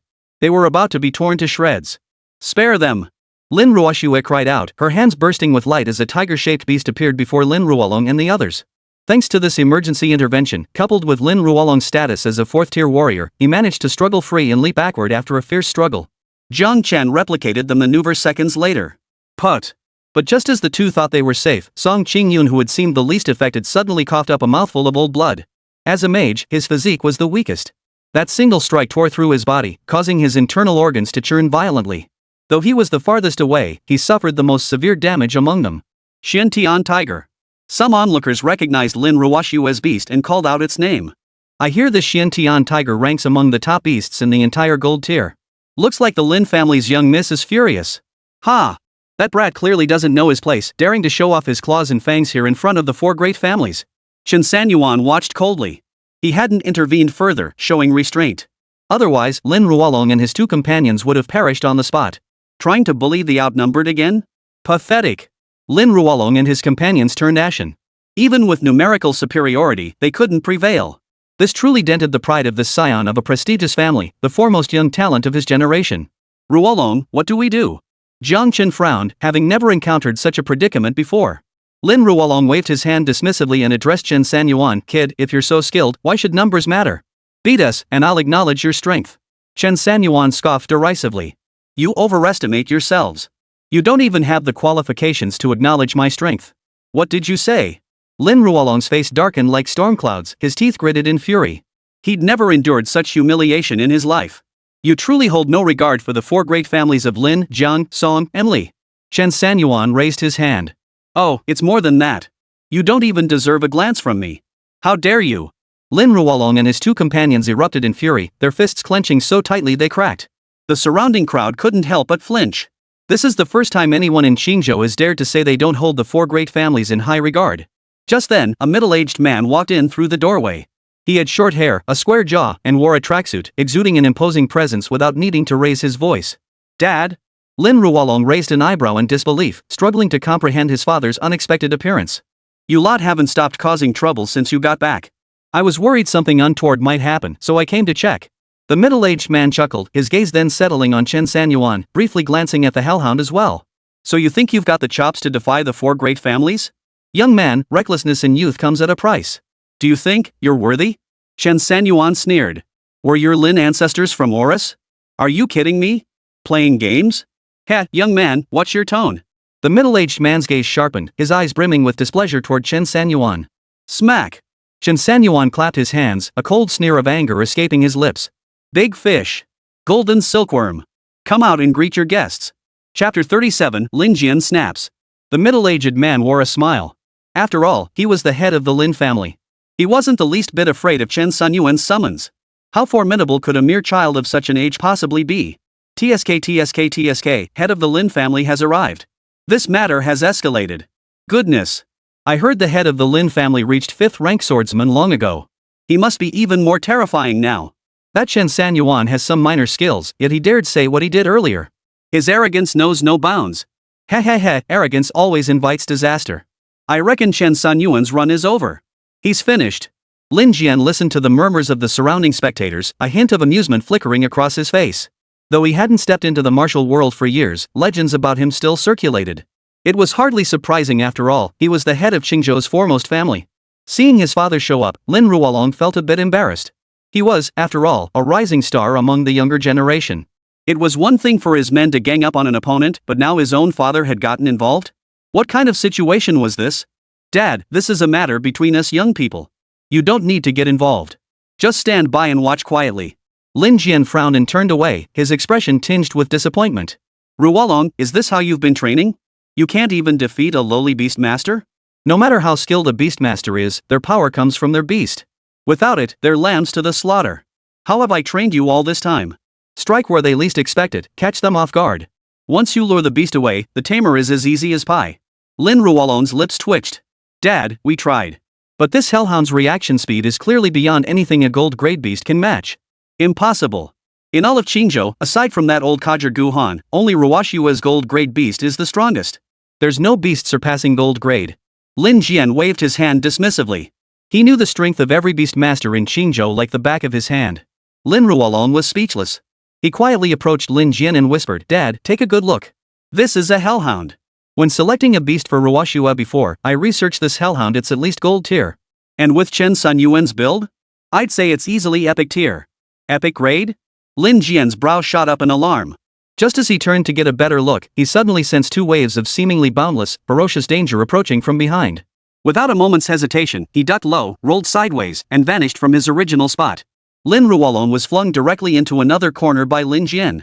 Who dares ambush me? Lin Jian spun around in rage, his fierce eyes immediately locking onto Chen Sanyuan's direction. The sky instantly dimmed as a colossal black and white fish, so vast it obscured the sun, loomed overhead, spanning the entire Xian-grade trial ground. This can't be real? Lin Jian swallowed hard. Then, beneath the fish, a golden silkworm radiating golden light suddenly materialized. Another one? 3? Holy! Is this even possible? As Lin Jian spoke, his knees buckled involuntarily. Lin Ruolong collapsed onto the ground, his eyes vacant, overwhelmed by successive defeats.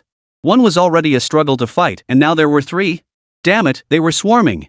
Lin Ruoshua stared wide-eyed, her beautiful eyes wide with shock, her body trembling slightly. She'd actually considered helping earlier. How laughable. The onlookers stood silently, feeling a bit at a loss. After all the nonsense they'd spouted earlier, they now found themselves somewhat stuck. Ahem. How about we just apologize and head home? This place feels a bit too oppressive. Chen Sanyuan is actually pretty awesome. The Lin family is kind of bullying people here. Yeah, what kind of situation is this? The onlookers murmured among themselves before turning and leaving one by one, without saying goodbye. Chen Sanyuan swept a cold glance around the area. From now on in the Xiangray trial grounds, remember me, Chen Sanyuan. Remember this face. Anyone who dares cause me trouble again will be silenced for good. May they burn in hell forever. The icy words sent a chill through everyone present. Lin Jian clearly felt Chen Sanyuan's gaze land on him, his face burning hot. Here he was, the head of the prestigious Lin family, yet today he had stumbled into a trap. He hadn't even gotten the chance to fight back. 3 beasts with such formidable auras were already far beyond what Gu Han could match. Ah! You ungrateful son! Lin Jian suddenly snapped out of it, raising his palm to deliver a resounding slap across Lin Ruolong's face. Who do you think you're messing with? Do you really think you can take on brother Chen Sanyuan? Kneel down this instant. Lin Ruolong looked utterly miserable. Dad, I. Kneel. Lin Ruolong shot Lin Jian a furious yet futile glare before shifting his gaze to Chen Sanyuan. His knees, already bent, now slammed completely to the floor. Thud. Thud. Immediately after, Jiang Chen and Song Qingyun also knelt on the ground. Lin Ruoshua pressed her red lips together, tears welling in her eyes. Unsure whether to kneel, she turned away in resentment. Haha, brother Chen, is this apology satisfactory? Lin Jian, a man who had seen the world, knew when to bend and when to stand firm. He quickly shifted his mindset and asked with a playful smile. Chen Sanyuan snorted coldly, raised his hand to recall the 3 beasts into his beast taming space, and strode directly toward the trial sphere that hadn't yet activated. Seeing the surroundings return to normal, Lin Jian's heart finally settled. He motioned for Lin Ruolong and the others to hurry away. Schwerer. Come home with daddy. That man is terrifying. Lin Ruoshua shook her head, her gaze growing resolute. Dad, I'm not going back. I want to apprentice under him. Lin Jian? What did you say? Dad just finalized the matter of Gu Han taking you as his disciple yesterday. Once Gu Han recovers and leaves the hospital, this apprenticeship will be as good as done. And now you're. Do you even realize what you're saying? You're the Lin family's little princess. You want to apprentice under him? Lin Jian's outburst of anger caused him to shout it out loud. This shout wasn't insignificant. It made Chen Sanyuan stop in his tracks, turn his head, and glance back. Buzz. In that instant, Lin Jian felt a chill run through his entire body, freezing him from the crown of his head to the soles of his feet. Good. Excellent. Lin Jian steeled himself and clapped in approval. This is the blessing of our Lin family's little princess. Lin Ruoshua said nothing, heading straight for Chen Sanyuan. Watching his daughter walk away with another man, Lin Jian felt a bitter ache in his heart, nearly unable to hold back tears. In this contest of men, he had lost 3 times in a row. Lin Ruolong sighed bitterly. He hadn't expected Chen Sanyuan, whom he thought would be easy pickings, to become a heavy stone now weighing down his own feet. Dad, let's go. I refuse to believe Gu Han would put up with this nonsense. Chapter 38, Lin Ruoshua's shock. Lin Ruoshua followed Chen Sanyuan to a trial sphere. Chen Sanyuan, will you take me as your disciple? Chen Sanyuan glanced at her. Fair skin with bright eyes and pearly teeth, she truly looked like the kind of girl next door everyone adored. No. You can enroll in the professional academy. Why come looking for me? I have nothing to teach you. Lin Ruoshua pouted. What they teach at the academy is only one aspect. Judging by your abilities, I don't think that's something you could learn at the professional academy. Besides, I just want to apprentice under you. Is that so wrong? No. And you're not following me anymore. With that, Chen Sanyuan charged straight into the training grounds. He held little regard for the academy students. This place didn't just care if you could afford tuition, they scrutinized your background, dividing everyone into rigid social tiers. The lowest ranks were destined to be bullied within the academy. This had become an accepted reality. So whether he had money or not, Chen Sanyuan wouldn't go, though the main reason was that he hadn't had money before. Golden Sea of Heat. Chen Sanyuan stepped into the trial instance, a wave of heat washing over him. Looking around, he found himself surrounded by an endless ocean. Only the 1 meter square area beneath his feet resembled a massive rock protruding from the water. Just as Chen Sanyuan pondered how to navigate this dungeon, a flash of light appeared, and Lin Ruoshua stepped inside. This is the Golden Sea of Heat Waves. The water temperature exceeds human body temperature, so diving in recklessly is out of the question. Typically, practitioners who come here bring boats. Did you bring one? Lin Ruoshua, thoroughly familiar with the dungeons of the Xiangray trial grounds, asked Chen Sanyuan with a hint of pride. Chen Sanyuan didn't respond, merely waving casually. The Daoing Yang fish materialized once more, this time settling steadily upon the surface of the Golden Sea of Heat Waves. Lin Ruoshui paused, then chuckled. Are all epic tier beasts this massive? Chen Sanyuan shrugged. I've never seen an epic tier one myself. Lin Ruoshua frowned at Chen Sanyuan's dismissive attitude. You keep 3 epic tier beasts and don't even know? 3? 2 of mine are titans. What? Titans. I want to apprentice under you. Chen Sanyuan snorted derisively before riding his Daoyin young fish deep into the golden sea. But no sea monsters dared to emerge, even the dungeon's boss was hiding deep within. Looks like the big fish's aura is too overwhelming, scared all these little sea monsters into hiding. Well, if that's the case, there's no helping it. Today, we'll have a seafood hotpot feast. Chen Sanyuan snapped his fingers. Instantly, a golden light shot skyward, causing the temperature in the surrounding area to soar several degrees. Great Sun Golden Crow. Activate skill, Amaterasu Divine Fire. Burn the mountains and boil the seas for me. Screech.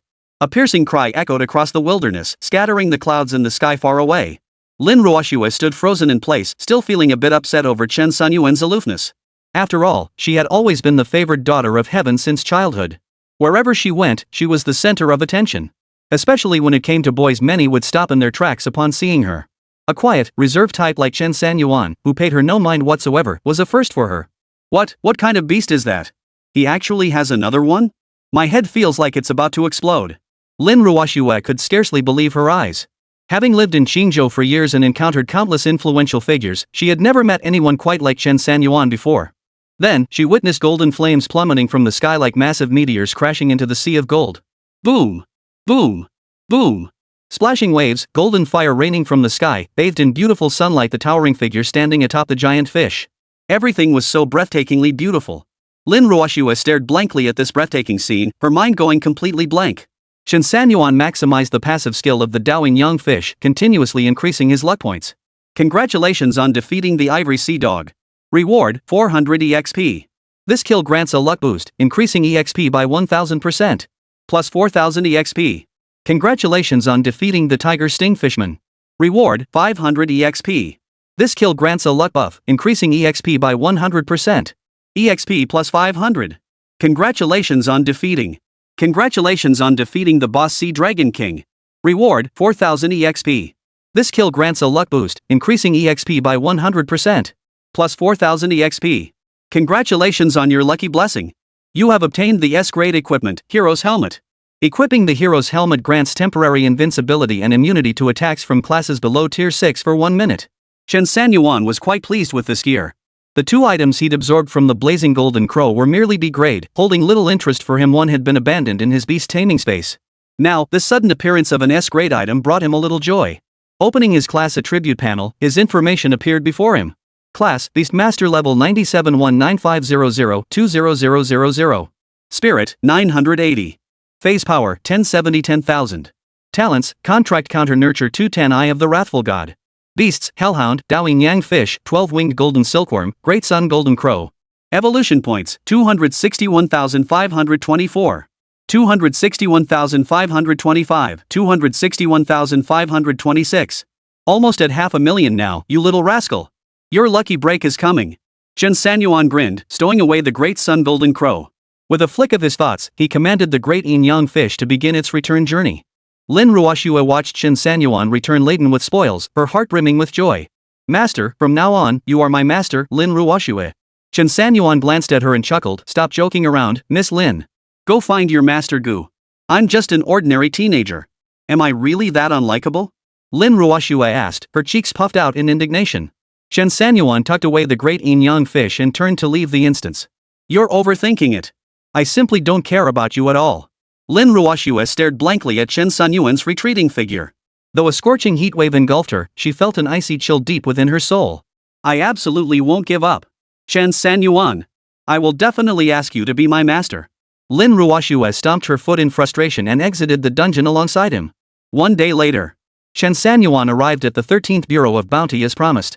His 2 sweet personal secretaries immediately swarmed around him again. The soft curves and delightful fragrance made Chen Sanyuan's face flush slightly. Third Master, we've missed you so much. Do you have any idea how we've been holding on these past 3 days?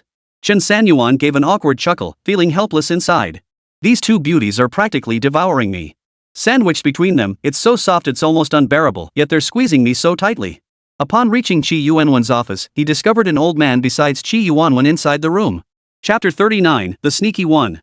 As Chen Sanyuan was ushered into the room by the sweet-talking sisters, the old man happened to turn and look at him. Mr. Chen, long time no see. Qi Yuanwen rose first, waving his hand at Chen Sanyuan and gesturing for him to sit on the single sofa opposite the old man. Oh dear, since Mr. Qi has arranged a single sofa, we'll just have to sit on Third Master's lap. Oh my, how embarrassing. The sweet and lovely sisters covered their pretty little faces with their delicate hands, giggling as their ample bosoms brushed against Chen Sanyuan's chest. Ahem, you two should head back first. We need to discuss some serious matters with Chen Sanyuan. Qingzhou, well aware of the sisters' temperament, deliberately avoided making eye contact with the two alluring beauties. But we're serious too. Forget it, sis. We couldn't care less about their conversation. All we need is third master for a little while. Sweetly teasing each other, they left Qingzhou's office. The old man's gaze remained fixed on Chen Sanyuan. Even though the sweet and lovely sisters were stunning, he didn't spare them a second glance.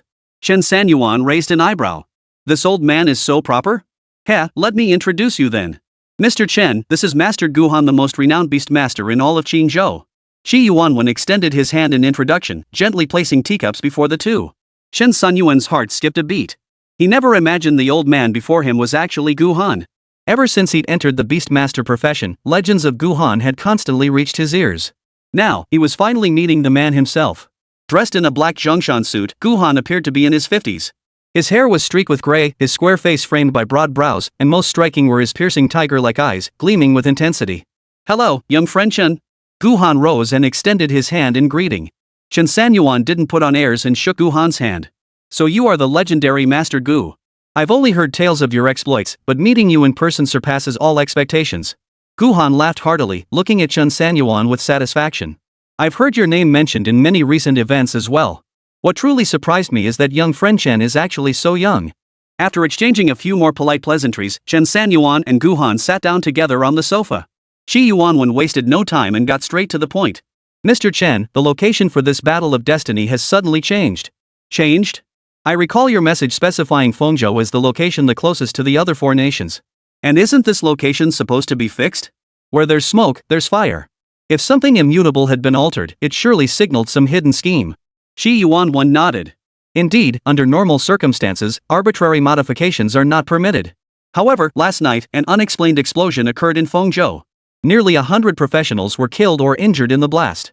The other four nations used this as grounds to demand a change of venue. This time, the location was set at Ruan, a border city in the Southern Dynasty. Due to these exceptional circumstances, after reporting to the provincial government and even higher authorities, they decided to have Master Gu accompany us.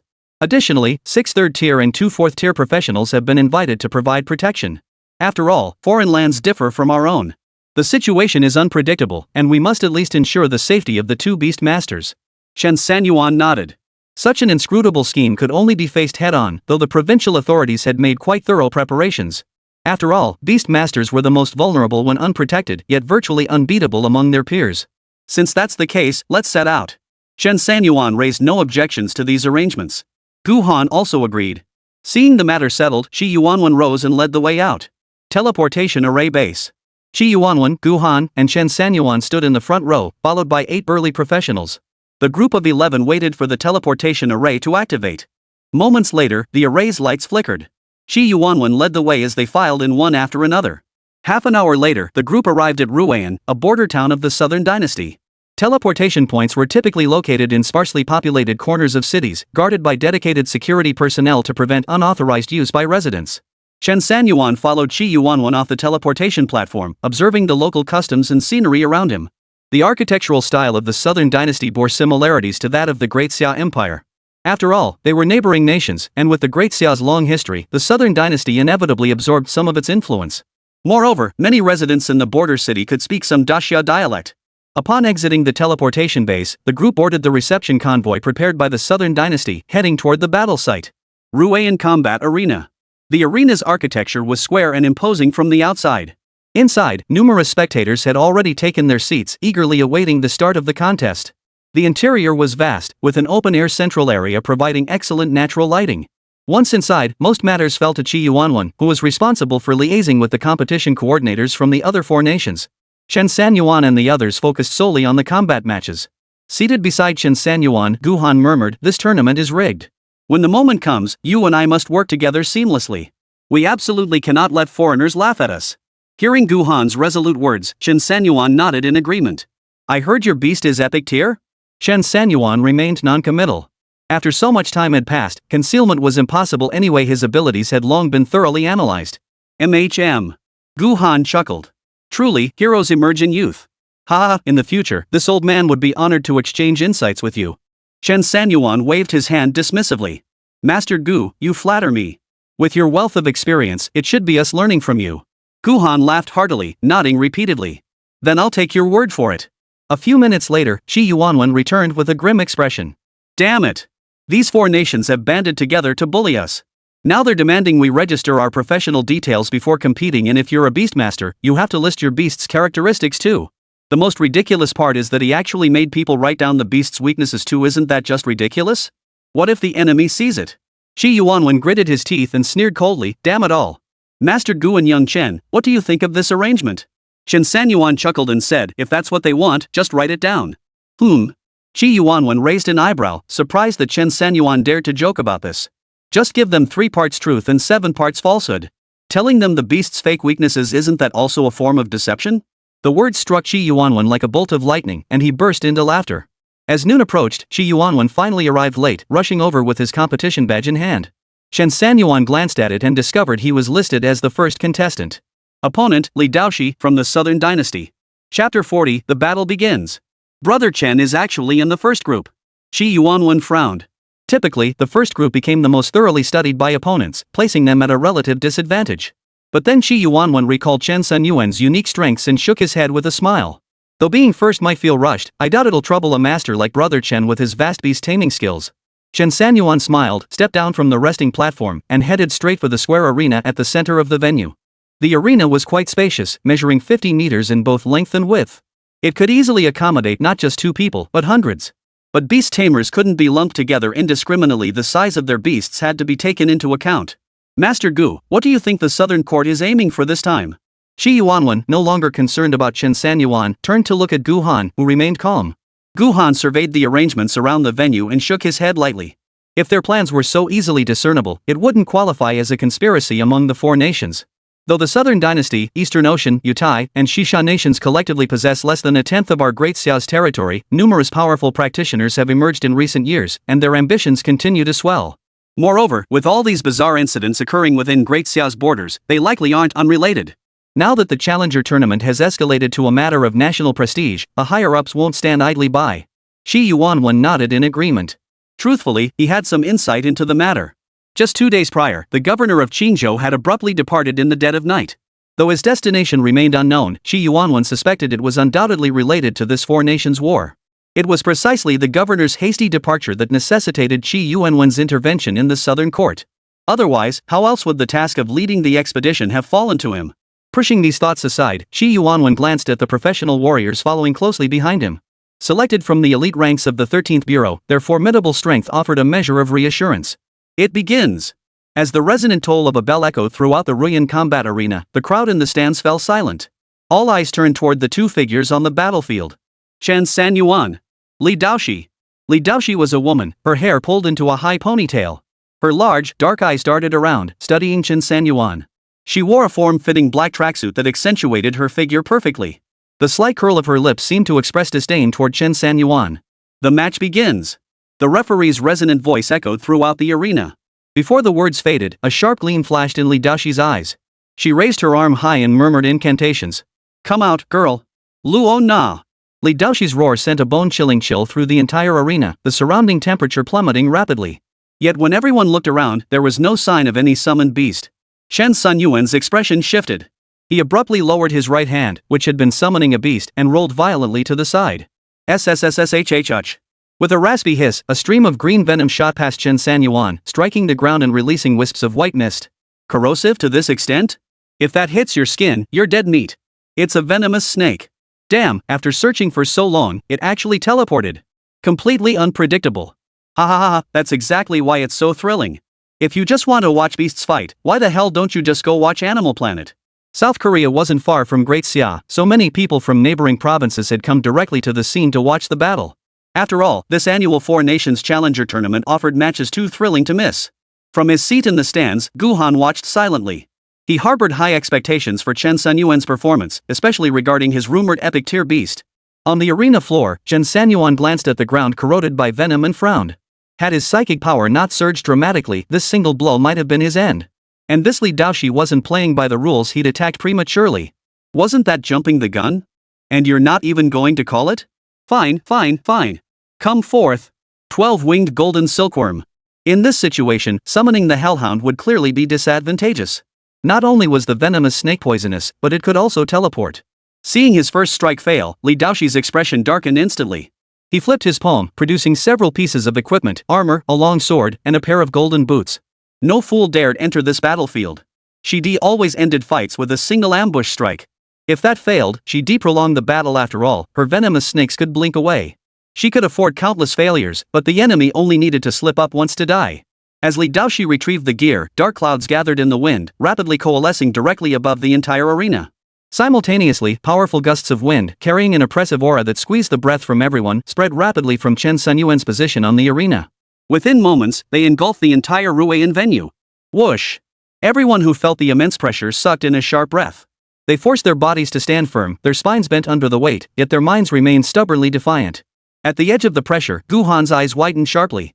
His breathing grew ragged, his expression shifting from calm to something bordering on madness. Qingzhou urgently ordered the 3rd and 4th tier warriors behind him to project their auras, countering the oppressive force spreading from Chen Sanyuan.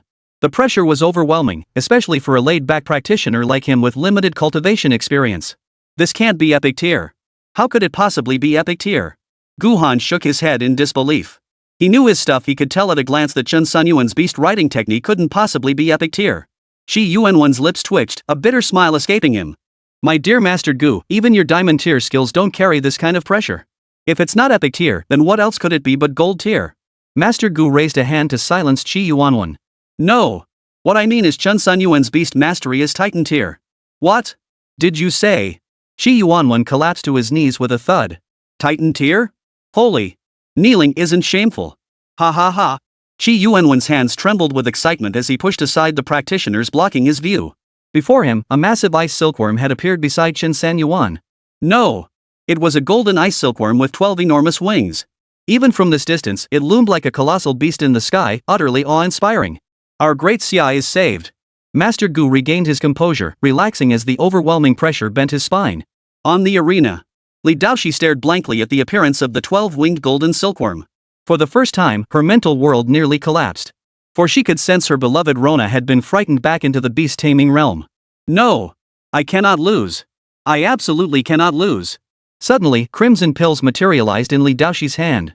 She swallowed them all in one gulp, and instantly, crimson-brown light rings erupted from her body. Simultaneously, the Rona Viper, which had retreated into the beast-taming space, reappeared. Its diamond-shaped, icy eyes were now consumed by crimson. In that moment, both she and the serpent seemed transformed into fearless, death-defying warriors. Chapter 41, Sudden Assault. Li Daoxi frantically channeled her Yuan power, and under her command, the venomous serpent Luana vanished once more. He's coming. He's coming. That Li Daoxi must be high on drugs. Is this cheating? How shameless of the Southern Dynasty. Holy, at this point, can't you see it's all or nothing? Small countries can't play fair. Noticing Li Daoxi's unusual state, Chen Sanyuan calmly beckoned with a wave of his hand. The 12-winged ice silkworm vanished instantly, its very presence erased. Ha! THTH this. Can such a massive beast really teleport? Impossible. That defies science. Bull science. We're freaking professionals who cares about science. Boom! Suddenly, in the southeast corner of the arena, mere meters from Chen Sanyuan, a cloud of blood mist exploded outward. Before the eyes of all spectators, Luona's venomous serpent dissolved into nothingness. Put! Li Daoxi, who had been fully geared up, suffered an internal injury flare-up. He spat out a mouthful of old blood, his aura instantly wilting. She glared viciously at Chen Sanyuan, then raised the long sword in her hand and hurled it fiercely at him. Xiao Rui Ji Rua. Go to hell! Chen Sanyuan dodged to the side, swiftly drawing the venom staff and striking Li Daoxi with it. Boom! A deafening explosion ripped through Li Daoxi's entire outfit, shredding even her tight-fitting sportswear to tatters and exposing her flawless figure and fair skin. Damn, she's hot! Clap! Clap! Clap! Wave after wave of applause erupted from the surrounding spectator stands. First match, Chen Sanyuan wins. Qingzhou roared with laughter, gloating at Gu Han. Master Gu, look! Look! This is truly the pupil surpassing the master. That kid Chen Sanyuan? I think he's got what it takes. Gu Han remained silent, merely nodding and clapping along. The second match pitted Japan against Vietnam. It felt like a child's play, utterly lackluster. Before the audience could even get into it, Japan had already won. That beastmaster from Japan doesn't look all that impressive either, Qingzhou scoffed, his confidence in Chen Sanyuan securing the challenger's gold cup soaring. This victory wouldn't just save Qingzhou's face, it would become crucial capital for the Bounty 13 Bureau to expand its influence and brag about their achievements. Guhan shook his head. I don't think so. Japan clearly didn't go all out against Vietnam.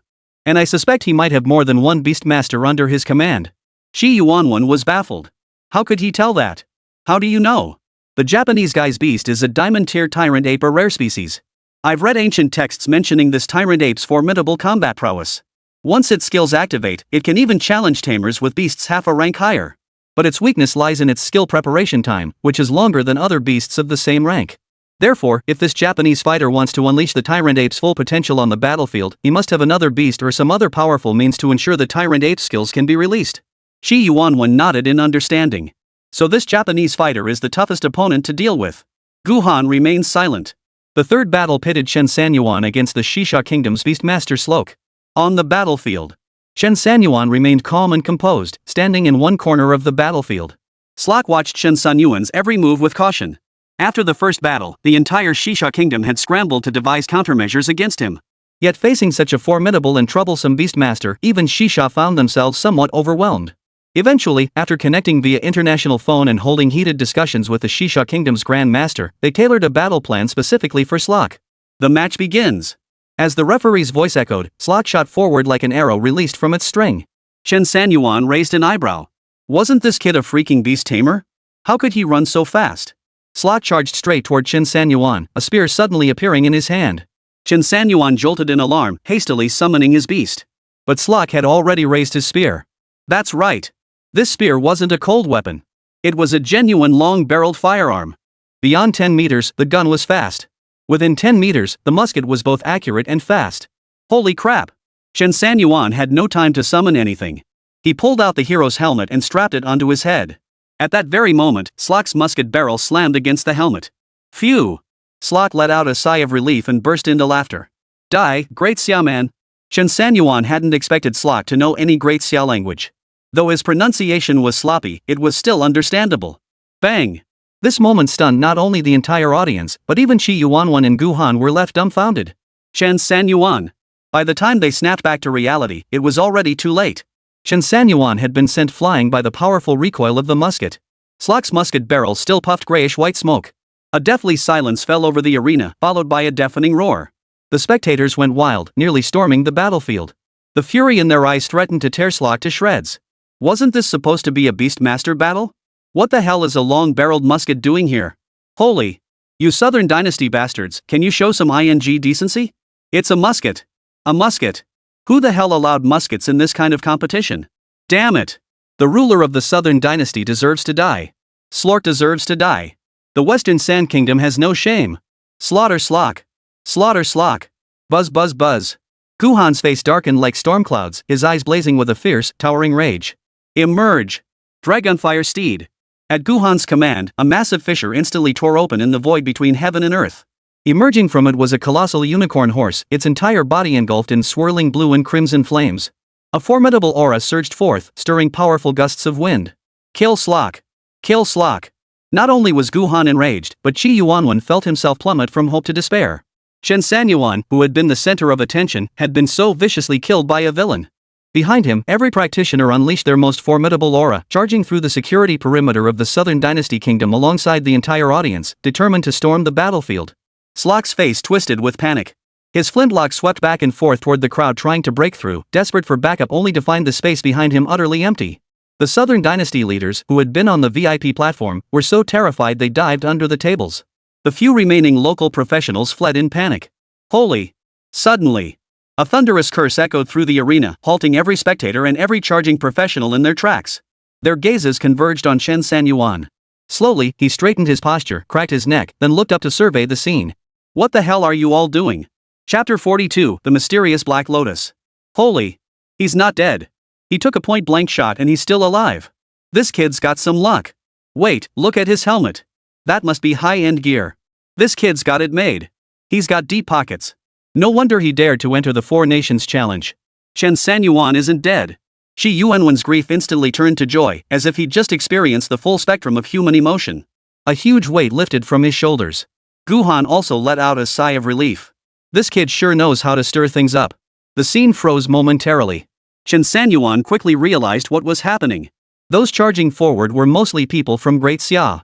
Seeing their compatriots treated so unfairly, everyone had stepped in to help. What a moving gesture.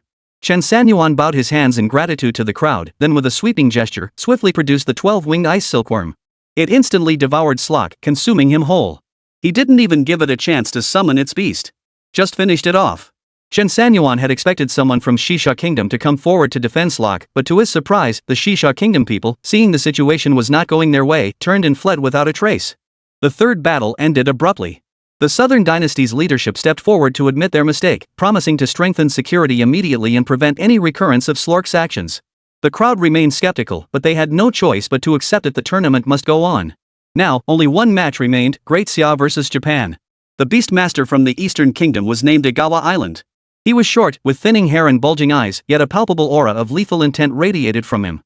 Upon seeing Chen Sanyuan, Ikawa showed no particular reaction, maintaining his usual calm expression. This earned him Chen Sanyuan's respect.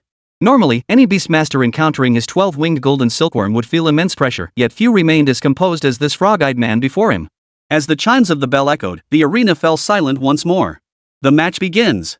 The familiar voice of the referee echoed and faded. This time, Jing Chuandao did not rush into action like Li Daoxi and Slock had done. Instead, he observed Chen Sanyuan's every move.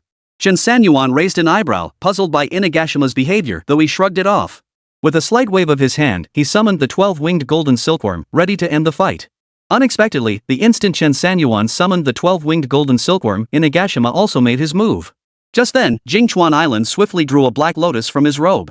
The lotus bloomed rapidly in the wind, swelling to the size of a vehicle within mere breaths. Chen Sanyuan sensed something was amiss and refused to wait. He immediately commanded the 12-winged golden silkworm to activate its skill, Flash Devour. But the instant the 12-winged golden silkworm vanished, millions of strands of black mist drifted from the lotus. The mist seemed to possess homing capabilities, directly tracking down the 12-winged golden silkworm in mid-teleportation. This development stunned Chen Sanyuan. After so many battles, this was the first time he'd encountered equipment with such capabilities. This black lotus was no ordinary foe. The black mist gathered thicker and thicker, quickly enveloping the 12-winged golden silkworm. In that instant, Chen Sanyuan distinctly felt the creature's vitality rapidly draining away. Holy crap!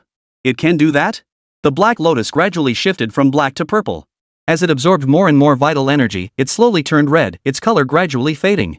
Chen Sanyuan urgently commanded the 12-winged golden silkworm to break free, but it was too late. In that moment, he finally understood why Jingchuan Island had remained so calmly waiting for him to make his move. Sure enough, as the 12-winged golden silkworm became entangled, a colossal ape materialized beside Jingchuan Dao.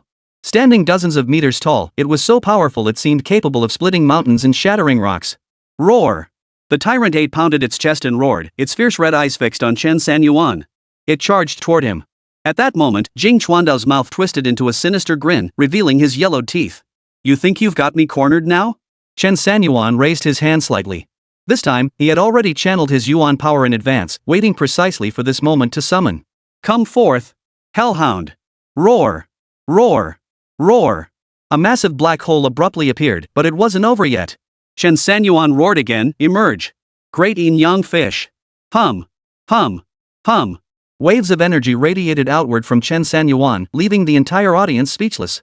The Hellhounds appeared, their three massive, ferocious heads roaring in all directions with terrifying might. The great yin-yang fish stretched across the sky, materializing directly above the entire Ruian tournament arena. The stark contrast of its black and white colors sent a chill through everyone's hearts.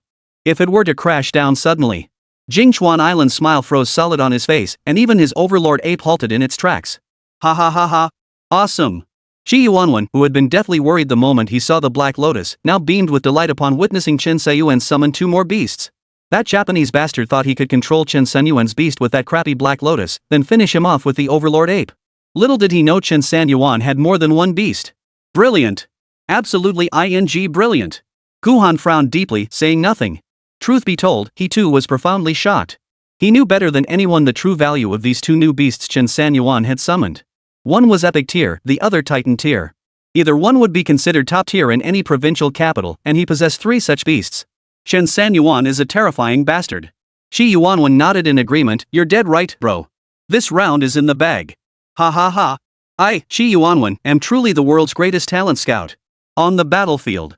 Ikigashima snapped back into focus, resuming control of Black Lotus as the Overlord Ape launched a fierce assault. But then, the Hellhound's claw slammed the Overlord Ape hard onto the ground. No matter how formidable a Diamond Tier creature may be, it remains Diamond Tier. Not epic. Woo! The Overlord Ape could only emit a mournful growl. Ikawa suddenly let out a loud cry, then muttered a few words under his breath. Suddenly, a mysterious aura filled the air. Clearly, Ikawa had summoned something else. Within a few breaths, a shadow neither large nor small appeared behind Ikawa Island. Chen Sanyuan stared intently. It was a giant ant. Blood began trickling from the corners of Ikawa Island's mouth. Whether the giant ant had backfired on him or the summoning had severely drained his vitality, Ikawa Island no longer radiated the same confident composure as before. Die! Jing Chuandao's blood-stained mouth twisted into a grimace, his eyes burning with madness. In the next instant, a black light flickered across the giant ant's body. One by one, egg sacs began to emerge from its form, rapidly transforming into fully grown ants. This is the queen ant. This Japanese guy has this kind of beast control? We're done for. This has turned into a horde-on-horde battle. Who knows how many giant ants this queen can spawn? Look! In just a few breaths, dozens have already appeared. At this rate, forget 3 large beasts, even 10 would be devoured. Chen Sanyuan is in grave danger. Chapter 43, The Challenger's Gold Cup. Chen Sanyuan frowned as he watched the ants summoned by Inagashima, his lips curling in disdain. His wrathful god's eye instantly recognized this as a future Diamond Tier specimen. The giant ants produced looked terrifying, but they were mostly Gold Tier. Still, it was no wonder the audience was so worried. After all, even fleas bite when they're numerous. If there were thousands of these Gold Tier ants, and the opponent's Beastmaster lacked any area of effect skills, even an epic tier Beastmaster would likely perish at the jaws of these Gold Tier giant ants. But this tactic wouldn't work on Chen Sanyuan. Harbinger. Unleash your skill. Inferno Magma. Roar. Roar. Roar. The 3 heads of the Hellhound roared toward the sky, instantly raising the temperature across the entire landscape. A deafening hum reverberated across the wilderness. Dark clouds rapidly gathered overhead, while scorching winds swept in from afar, urgent, frantic, and tinged with a hint of decay. Indiscriminate attack. Buzz buzz buzz. A black line abruptly appeared in the void. Moments later, crimson-purple magma surged forth from the black line, engulfing and melting the vanguard of the giant black ant swarm in an instant. Damn! He can even summon magma. Wow, wow, wow. This Hellhound truly lives up to its reputation. Just as everyone marveled at the Hellhound's power, Chen Sanyuan sensed the 12-winged golden silkworm's vitality rapidly depleting. Daring no further delay, he immediately issued his command. 12-winged golden silkworm. Activate insect swarm regeneration. SSSSSSSSS. Hearing the command, the 12-winged golden silkworm emitted a hoarse sound.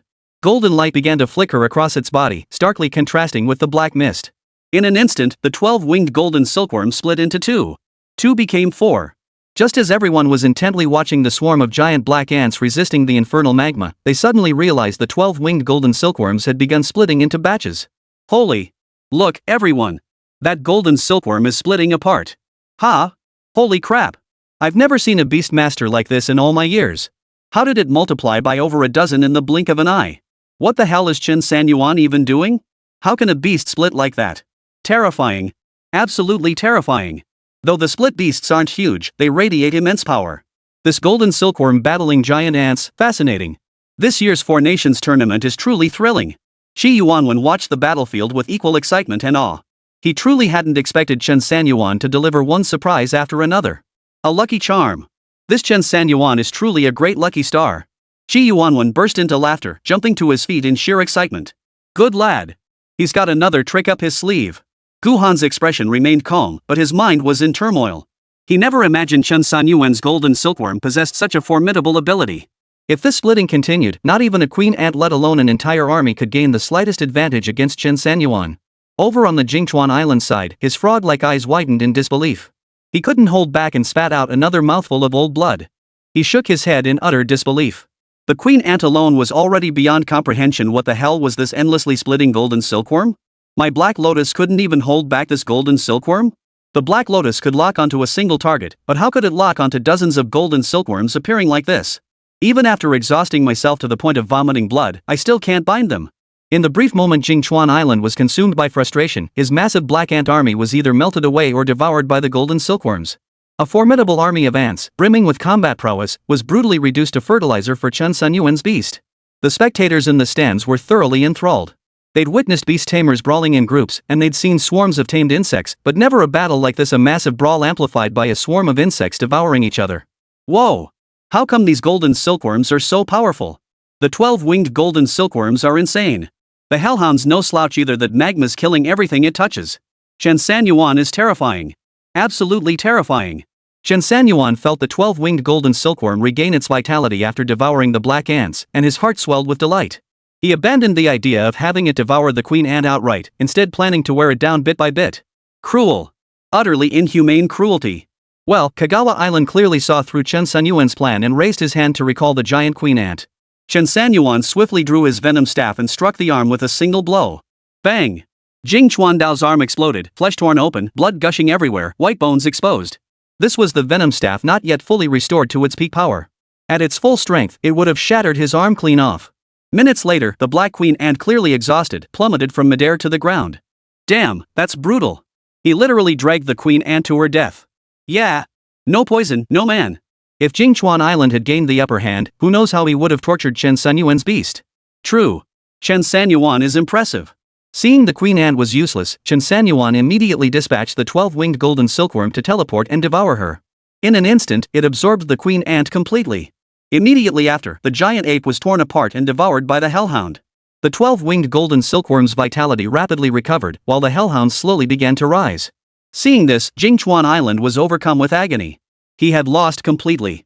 Chen Sanyuan stepped forward, placing his hand upon the black lotus to sense its essence. He prepared to forcibly seize it from Jing Chuandao's grasp. Fallen linen. While Island charged recklessly at Chen Sanyuan, but Chen Sanyuan, with his formidable psychic power, erased While Island's psychic imprint in mere moments. With a piercing scream, Jing Chuandao collapsed to his knees, utterly defeated. Slowly, he drew a curved blade from his waist and plunged it into his own abdomen. Ikawa. Seppuku. Chen Sanyuan emerged victorious. Undisputed first place. As the leader of the Southern Dynasty rose to announce the results, representatives from the other three nations departed the Ruyan tournament grounds with looks of resentment. Congratulations to the Great Xia Kingdom. Congratulations to Chen Sanyuan. Please invite Chen Sanyuan and the Great Xia Kingdom representative to the stage to receive the Challenger's Golden Cup. This time, Chen Sanyuan donned the cloak and mask he had prepared earlier. Stepping onto the stage as if collecting a lottery jackpot, he advanced toward the podium. Qi Yuanwan and Gu Han couldn't help but smile at Chen Sanyuan's appearance, though they said nothing. The three stood together on the podium. The leader of the Southern Dynasty presented the gleaming Challenger's Gold Cup and a certificate of combat ranking, ready to award them to Chen Sanyuan. Boom! Boom! Boom! In that instant, a deafening roar erupted from all around the Ruyan tournament grounds. Immediately, a security guard sprinted in from outside, shouting frantically. Trouble! Trouble! Troops are charging in from outside. Chapter 44, The Four Great Beast Masters. Battle! What did you say? Say that again? The leader of the Southern Dynasty stared wide-eyed at the Challenger's Golden Cup, unable to believe what he was hearing. Leader! There are massive armies outside. They have tanks, fighter jets, and countless professional operatives. The leader's heart jolted. The Golden Cup slipped from his grasp and fell to the ground. Chen Sanyuan, quick as lightning, snatched it up. Qi Yuanwan hurriedly took it back. Oh my goodness! Thank goodness it's still intact. Otherwise, what would become of Qingzhou in this new year? Chen Sanyuan rolled his eyes. Mr. Qi, honestly, you seem more like the governor of Qingzhou than the actual governor. You're constantly worrying about the province's safety. Qi Yuanwan chuckled, about to respond, when he was interrupted by the leader of the Southern Dynasty. You must leave immediately. The army arrived ahead of schedule. It's clearly about to start a war. Gu Han paled in shock, grabbing the elderly Southern Dynasty official's hand. What? They're actually going to war with our Great Xia? The Southern Dynasty leader nodded with a bitter smile. I never intended to join this, but their troops are already at my doorstep. I have no choice but to comply. Small nations have no rights, and the Southern Dynasty was utterly pathetic. The Southern Dynasty borders Fengzhou, our closest province. Just days ago, an inexplicable explosion rocked Fengzhou. This must have been planned long ago by the three nations. Gu Han's face turned ashen. By now, the elderly Southern Dynasty leader held nothing back. He nodded and said, ever since their strength surged, they've been scheming to invade Great Xia, seize our lands, and steal our nation's fortune. They had already reserved this year's Challenger's Gold Cup for themselves. Didn't you notice how their Beastmaster's performance on the battlefield far surpassed anything seen before? Had Chen Sanyuan not appeared, the Great Xia Challenger's Golden Cup would likely be in their hands by now. Then they could have used the Ruyan tournament grounds as a convenient cover to storm directly into the heart of Xia's Fengzhou. Guhan gritted his teeth and sneered coldly, what a cunning scheme. Qingzhou also breathed a sigh of relief, embracing Chen Sanyuan. You're absolutely incredible. Chen Sanyuan broke free from Qingzhou's embrace. The urgent priority now is to immediately send word to Fengzhou and Great Xia, tell them to prepare their defenses. The elderly leader of the southern court sighed deeply. It's too late. Their forces have already reached the Ruan tournament grounds. No sooner had the old man spoken than the roar of engines filled the air. The armies of the three kingdoms had arrived. You worthless scum of the Great Xia. We've surrounded the entire venue. Now surrender the challenger's golden cup. We'll grant you a swift death. Otherwise, we'll make you wish you were dead. Qingzhou and Guhan's faces drained of color in an instant. They were trapped like fish in a barrel now. It's over. Not only can we not deliver the message, but we'll lose our lives here. Qingzhou sighed gloomily. Guhan raised his hand, already summoning his beast companion. The other Great Xia professionals stood ready in battle formation, surrounding Chen Sanyuan and his two companions. What's the panic? Chen Sanyuan suddenly spoke with a light chuckle. You all just focus on preparing to send the message. Leave the rest to me. Guhan frowned. Sanyuan, this army is no joke. It's nothing like that swarm of giant black ants. No offense, but your golden silkworms might not stand a chance against artillery and so many practitioners. Yeah. Sanyuan, your 3 tamed beasts won't be enough either. Qingzhou couldn't help but shake his head. 3 aren't enough? What about 4 tamed beasts and 10,000 golden silkworms? Chen Sanyuan casually opened his class attribute panel. Instantly, rows of notifications flooded his screen. Congratulations on defeating the Diamond Tier Xianin Killing Snake. Reward, plus 20,000 EXP. This kill granted a luck buff, boosting EXP by 100%, EXP plus 20,000. Congratulations on defeating a Diamond Tier Rare Species Tyrant Ape. Reward, plus 30,000 EXP. This kill granted a luck buff, boosting EXP by 100%, plus 30,000 EXP. Congratulations on defeating the Diamond Tier Black Wind and Queen. Reward, plus 20,000 EXP. This kill received a lucky boost, granting a 100% EXP surge. Plus 20,000 EXP. Congratulations on receiving a lucky buff. Reward, S-grade equipment tracker's golden boots. Chen Sanyuan swiped through the flood of notifications, revealing his character stats in full view. Class, Gold Rank Beastmaster, Level 102 20,000 30,000. Spirit, 1030. Phase Power, 1070 10,000. Talents, Control Regeneration 210 Eye of Wrath Body Control. Beasts, Hell Hound, Dowing Yang Fish, 12-Winged Golden Silkworm, Great Sun Golden Crow. Evolution Value, 365,926, 365927, 365928. Note, Eye of the Wrathful God has evolved, enabling observation of all things information with complete clarity. Note, Gold Rank Beastmaster Skill Upgrade, Contract Control. Contracts with beasts become easier, while control abilities grow more powerful. Note, added innate ability, Beast Control. The Beastmaster can temporarily acquire one of their summoned beast skills without needing to summon it. Skill Strength, 1%. Duration, 3 seconds. Both increase with level. Chen Sanyuan was getting intrigued and about to ponder further when Qingzhou suddenly yanked him up and dragged him away. Sanyuan, you can't brag like that. Let's get moving. They're charging this way. Chen Sanyuan glanced back to see a dense swarm of dozens of professionals charging toward them. Master Gu, riding his horned horse beast, along with several other Great Xia adventurers, were preparing for battle. They were ready to sacrifice themselves to allow Qingzhou to escape with him. Damn it! Sanyuan, why are you standing there frozen? Hurry up! Master Gu and the others are risking everything for us. If you move fast, they might still make it. But if you dawdle any longer, it's all over.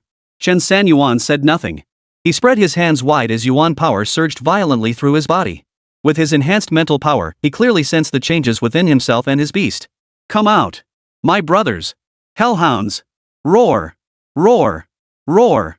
Yin-yang fish of the great Tao! Buzz buzz buzz! 12-winged golden silkworm! SSSSSSS! And the great sun golden crow! Screech! The moment the 4 great beast lords appeared, everyone and every machine in the venue seemed to freeze. For the 4 great beast lords had instantly obscured the sky, blocking out the sunlight while radiating a fierce, oppressive aura that left them nearly breathless. Qingzhou, standing closest, witnessed the most breathtaking spectacle. The excitement and awe surging within him were beyond description. Battle commences. Against all invading foes. Use your most powerful skills. Fight! Chen Sanyuan roared fiercely, beckoning Qingzhou and the others to return to Master Gu. Master Gu stared blankly at the 4 beast tamers, his mind and body once again violently shaken. Too powerful. Absolutely overwhelming. A 3-headed dark demon hound, a black and white fish obscuring the sky, a golden silkworm endlessly splitting apart, and a sun golden crow bathed in flames. Such power, I've never witnessed in my life. Today truly broadens my horizons. Several practitioners carried Gu Han as they sprinted toward Chen Sanyuan's location, pursued relentlessly by practitioners from the three kingdoms. And at that very moment, the attacks of the four great beast masters unleashed. Rolling lava surged forth with overwhelming tearing force, engulfing the sky. Each strike from the god-tier control caused the professionals' divine senses to freeze. Even a single second of hesitation meant death on the battlefield. Hundreds upon hundreds of golden silkworms split apart, charging into enemy ranks, appearing and disappearing in an instant. And from the heavens, streaks of celestial fire meteors plummeted toward the earth. Chapter 45, Too Fragile for Combat. Boom! Boom! Boom! This scene, reminiscent of the apocalypse, unfolded before everyone's eyes in all its blinding clarity. The unleashing of ferocious skills instantly turned the tide of battle, erasing the three kingdoms' once overwhelming advantage. The skills unleashed by the four great beast masters instantly transformed this realm into a hellish battlefield. Countless fighter jets were smashed to the ground, tanks crumpled into scrap metal in an instant, and the professionals scrambled for cover only to be devoured one by the golden silkworms. Gu Han and the others never imagined that what had seemed a hopeless situation would be resolved in an instant by Chen Sanyuan. So Sanyuan really wasn't bragging. He's the real deal. Shi Yuanwen couldn't help but give him a thumbs up. Chen Sanyuan's lips twitched. Something about that praise felt off, though he couldn't quite put his finger on it. Moments later, the skill began to fade, and the cacophony of sounds gradually grew clearer. The armies of the three kingdoms lay dead or wounded. The leader, a middle-aged man who appeared to be the commanding general, stood there in disarray. He looked around in bewilderment, watching his once formidable three kingdoms army reduced to scattered stragglers in the blink of an eye, countless wounded and crippled. Unable to contain his grief, tears streamed down his aged face. Chen Sanyuan sighed deeply and shook his head slightly. Shi Yuanwen patted Chen Sanyuan's shoulder and offered comfort. Sanyuan, don't blame yourself. This is war, cruel as it is. If we had allowed the three kingdoms' armies to invade Great Xia, the carnage would have been far worse than what we see now. Chen Sanyuan waved his hand. No, you misunderstand. I'm just amazed at how fragile these professionals are. I was ready to give it my all and fight for 3 days and nights, but they couldn't even last a moment. They just can't take a hit. Shi Yuanwen. Gu Han. The Great Xia's professionals? Alright, let's head back together this time and report to the Great Xia High Command. Seeing that the armies of the three kingdoms had lost their will to fight, Chen Sanyuan decided to recall his beasts. He planned to buy them some special treats as a reward once they returned. Within the Great Xia Empire. Qingzhou, teleportation base. The base entrance remained sealed, yet a crowd had gathered around it. Everyone knew the Four Nations War was nearing its end, but after waiting for quite some time, no one emerged. Many Qingzhou leaders paced back and forth before the portal. This annual Four Nations War was treated with utmost importance, but the Challenger's Gold Cup awarded as the battle prize carried mysterious fortune. Possessing this fortune would not only bring prosperity and peace to Qingzhou, but also dramatically increase the likelihood of high-level professionals appearing among commoners' households. Why haven't they emerged yet? It's long past the usual time. Could something have gone wrong with the Southern Dynasty? Indeed, it's already dark. With both Master Qi and Grandmaster Gu present, there shouldn't be any major mishaps. Should we report this to the prefect now? Let him verify the situation in the Southern Court? The portly middle-aged man at the head of the group shook his head. No. The State Lord has important business in Qingzhou this time. Contacting him is uncertain, and if distracting him over this causes trouble, it won't be good for any of us. Then what should we do? Keep waiting? The square-faced middle-aged man on the left frowned deeply. Wait. No sooner had the words left his mouth than a sudden ripple emanated from the teleportation base. Chen Sanyuan and his group emerged one after another through the portal. Upon seeing the Golden Challenger's cup in Shi Yuanwen's hand, the Qingzhou leaders swiftly strode forward. The portly leader at the front grasped Shi Yuanwen's hand. Mr. Qi, you've worked tirelessly on this mission. Welcome back. Shi Yuanwen nodded. Deputy Governor Lu, the real hard work was done by Brother Chen Sanyuan, Master Gu, and the professionals who journeyed with us to the Southern Dynasty. Deputy Governor Lu laughed heartily and nodded repeatedly. Of course. Everyone has worked hard. As he spoke, Deputy Governor Lu reached out to take the Challenger's Gold Cup from Shi Yuanwen's hand. Shi Yuanwen gave a cold chuckle and shifted the golden cup to his other hand. Deputy Governor Lu, aren't you getting a bit impatient? Deputy Governor Lu gave an awkward chuckle before reaching out to grasp Master Gu's hand. Ah, Master Gu, you've worked so hard. By bringing back the Challenger's Golden Cup, you have earned the gratitude of all Qingzhou. A celebratory banquet has been prepared for you all. Gu Han withdrew his hand and pushed Chen Sanyuan forward. Deputy Governor Lu misunderstands. This young man is Qingzhou's greatest hero. Deputy Governor Lu raised an eyebrow, sizing up Chen Sanyuan. He chuckled. Master Gu must be joking. This young man is so young he's worlds apart from you in experience. Still, accompanying you certainly merits recognition. Well done, young man. Deputy Governor Lu slapped Chen Sanyuan on the shoulder. He assumed Master Gu wanted to showcase his disciple, giving him a chance to curry favor with the master. But to his surprise, Master Gu abruptly knocked Lu's arm away. Lu Ming, do you think I'm joking with you? You're beyond redemption. If it weren't for Chen Sanyuan, we'd all have perished in the Southern Dynasty. With that, Gu Han snorted coldly and stormed off in anger. Lu Ming stood frozen in place, stunned that Gu Han had publicly humiliated him before so many witnesses. Furious, he grabbed Chen Sanyuan by the arm. Well now, it seems I must host this young gentleman privately after all. The seating arrangements for tonight's banquet simply won't suffice. This suddenly sarcastic remark not only halted Gu Han in his tracks but also darkened Qi Yuanwan's expression. Lu Ming, don't make a mistake. Chen Sanyuan has performed a great service. Before long, important figures from Qingzhou will arrive to personally commend him. Ha ha ha, Mr. Qi, spare me the jokes. I'm well aware of the Four Nations War. The idea that high-ranking officials from the capital would attend? That's laughable. With that, Lu Ming smoothed his clothes and surveyed the room. Everyone, apologies, but we'll be moving to the celebratory banquet shortly. However, seating is limited for this gathering. Young brother Chen Sanyuan, please feel free to make yourself comfortable elsewhere. Chen Sanyuan watched coldly. He hadn't expected to encounter such a snob the moment he returned. Since the deputy governor has made this arrangement, I suppose I can't object. Please join us, Mr. Qi and Master Gu.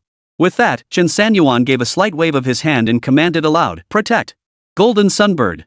All the practitioners who had accompanied Chen Sanyuan to the Southern Dynasty Kingdom were startled. They scattered in an instant, frantically dodging as if Chen Sanyuan was about to summon a beast to eliminate this snobbish deputy governor Lu Ming. Sanyuan, calm down. Master Gu was also taken aback. With so many civilians present, innocent lives could be endangered. Besides, though Lu Ming was a jerk, he certainly didn't deserve death. Qi Yuanwan reacted half a beat too late, only to see Chen Sanyuan suddenly stomp the ground and leap upward. Wings sprouted from his back as golden flames danced around him like shadows. Chapter 46, The Joy of Leveling Up. Holy! Chen Sanyuan, you've blown my mind again. Qi Yuanwan stared wide-eyed as Chen Sanyuan, engulfed in flames and sporting enormous fiery wings, soared skyward in an instant, streaking toward the horizon. Lu Ming was so startled he plopped down onto the ground. This kid isn't a beastmaster? How can he fly? Gu Han snapped out of his shock, offering a bitter smile. As one of Qingzhou's most authoritative beast tamers and among the earliest in the country to engage deeply with the beast taming industry, how could he not know? Sigh. Who would have thought that an old man like me, past 50, would see his entire lifetime of achievements surpassed by Chen Sanyuan's efforts in just a single month? That's one of the talents only a gold medal beastmaster possesses: body control. Qi Yuanwan froze. For Gu Han, a man with such fierce pride, to utter such words meant the blow had been devastating. Gold medal beastmaster? What do you mean? Qi Yuanwan knew the weight of the gold medal title must be immense, otherwise, how could it leave an old man like Gu Han feeling utterly disheartened? The crowd around them still gazed skyward at Chen Sanyuan, who had vanished beyond the horizon. At Qi Yuanwan's question, their eyes once again converged on Master Gu. Gu Han sighed deeply and spoke slowly. After reaching level 100, Beastmasters have a certain chance to advance to Gold Medal Beastmaster. Though it's just 2 extra words, the difference in power is like night and day. Not only does it greatly enhance one's spiritual power, but it also elevates control over tamed beasts, even unlocking new innate talents. A new talent? Qi Yuanwan sucked in a sharp breath. Aren't a practitioner's talents generally unchangeable and unalterable? How can a beastmaster develop an entirely new talent? Gu Han shook his head. This talent differs from other professionals' talents. It's unique to beastmasters. That technique young friend Chen Sanyuan just used, it was beast control. It allows you to temporarily utilize your beast skills without summoning it. What? Qi Yuanwan froze in shock. A group of 3rd and 4th tier professionals froze in shock. These tamers were already tough opponents, but with this new body control talent, wouldn't they become even more formidable? Holy! Beastmasters are this overpowered? Doesn't that basically mean they're mastering 2 professions? Yeah. This is way too unfair. Why do beastmasters get such a sweet deal? No wonder they say beastmasters have no flaws except burning money. Turns out they can pull this off too. How are we supposed to fight them now? Gu Han looked at the disheartened group of class practitioners and continued, you think becoming a gold rank beastmaster is easy? You won't find 3 in the entire Great Xia. Do you really think level 100 is easy to reach? It requires over 1,000,000 EXP points. How much EXP do you get from killing a single monster or clearing a dungeon? How much XP could a Bounty Bureau level 13 mission possibly give you? If you ever encounter someone as god tier as Chen Sanyuan, I suggest you skip the fight altogether and just beg for mercy. If you're the type to stumble upon a 1 in a million chance like that, you should have already become masters yourselves. Gu Han's words made the professional adventurers present look slightly better. Though he compared them unfavorably to Chen Sanyuan, at least it proved that in future battles, as long as they didn't provoke Chen Sanyuan, they'd almost never encounter a gold-rank beastmaster. Thank goodness. 1 million experience points. Qiyuan realized. No wonder Chen Sanyuan's been grinding so hard since becoming a beastmaster. You probably don't know this, but Chen Sanyuan not only led the Skyhawk squad to take every bounty mission available to our Bureau 13, he also went on a dungeon clearing spree. Just the other day, he knocked the 4 great families off the leaderboard in the yellow grade trial dungeon, becoming the fastest clear in history. Whoa! The crowd gasped in astonishment, especially the portly Deputy Governor Lu Ming, still seated on the ground. This is truly like the flood washing away the Dragon King's temple. I didn't recognize my own kin. Mr. Qi. Master Gu. Please allow me to personally visit your residences so I may apologize for my foolish actions. Gu Han and the others shot him a withering glance. Lu Ming, you brought this upon yourself. Wait until the governor returns, then explain yourself to him. With that, the two made no move toward the celebratory banquet. Instead, they turned and boarded the special vehicle arranged by Bureau 13 to depart. The gathered crowd gradually dispersed, leaving Lu Ming alone, disheveled in the wind. Noodle shop. Chen Sanyuan flew for 2 seconds, covering over 1,000 meters before hastily landing. Since he could only sustain flight for 3 seconds, he found a less crowded spot to land once he'd cleared the area. Fortunately, his plan had worked out. He landed safely before his ability faded. Otherwise, if that crowd had seen him plummeting awkwardly from the sky, he would have been a total sucker. Sitting in the noodle shop, he slurped down some knife-cut noodles and casually popped a clove of garlic into his mouth. Whoa! Damn, that's spicy. Gulp! Chen Sanyuan quickly took a bite of noodles to quell the garlic's fiery sting. After all the running around lately, he decided it was time to rest up, clear his head, and maybe pick up a couple books to expand his knowledge. Otherwise, he wouldn't even know what to do when he leveled up next, and he wouldn't be able to use any new skills he acquired. Back home, lying on his small bed in the 5-square-meter rental room, Chen Sanyuan finally relaxed. He glanced at his profession attribute panel. His mental power had significantly increased after leveling up. Though the numerical value seemed unchanged, his perception felt like it had risen by an order of magnitude. With that thought, Chen Sanyuan opened his Beastmaster attribute panel. It had been quite a while since he last checked, wondered how far his beasts had progressed. Beast, Hell Hound. Rarity, Epic. Level, 115. Combat Power, 19,701. Constitution, 15,201. Agility, 15,201. Spirit, 15,201. Skills, Inferno Magma. Endless Rending.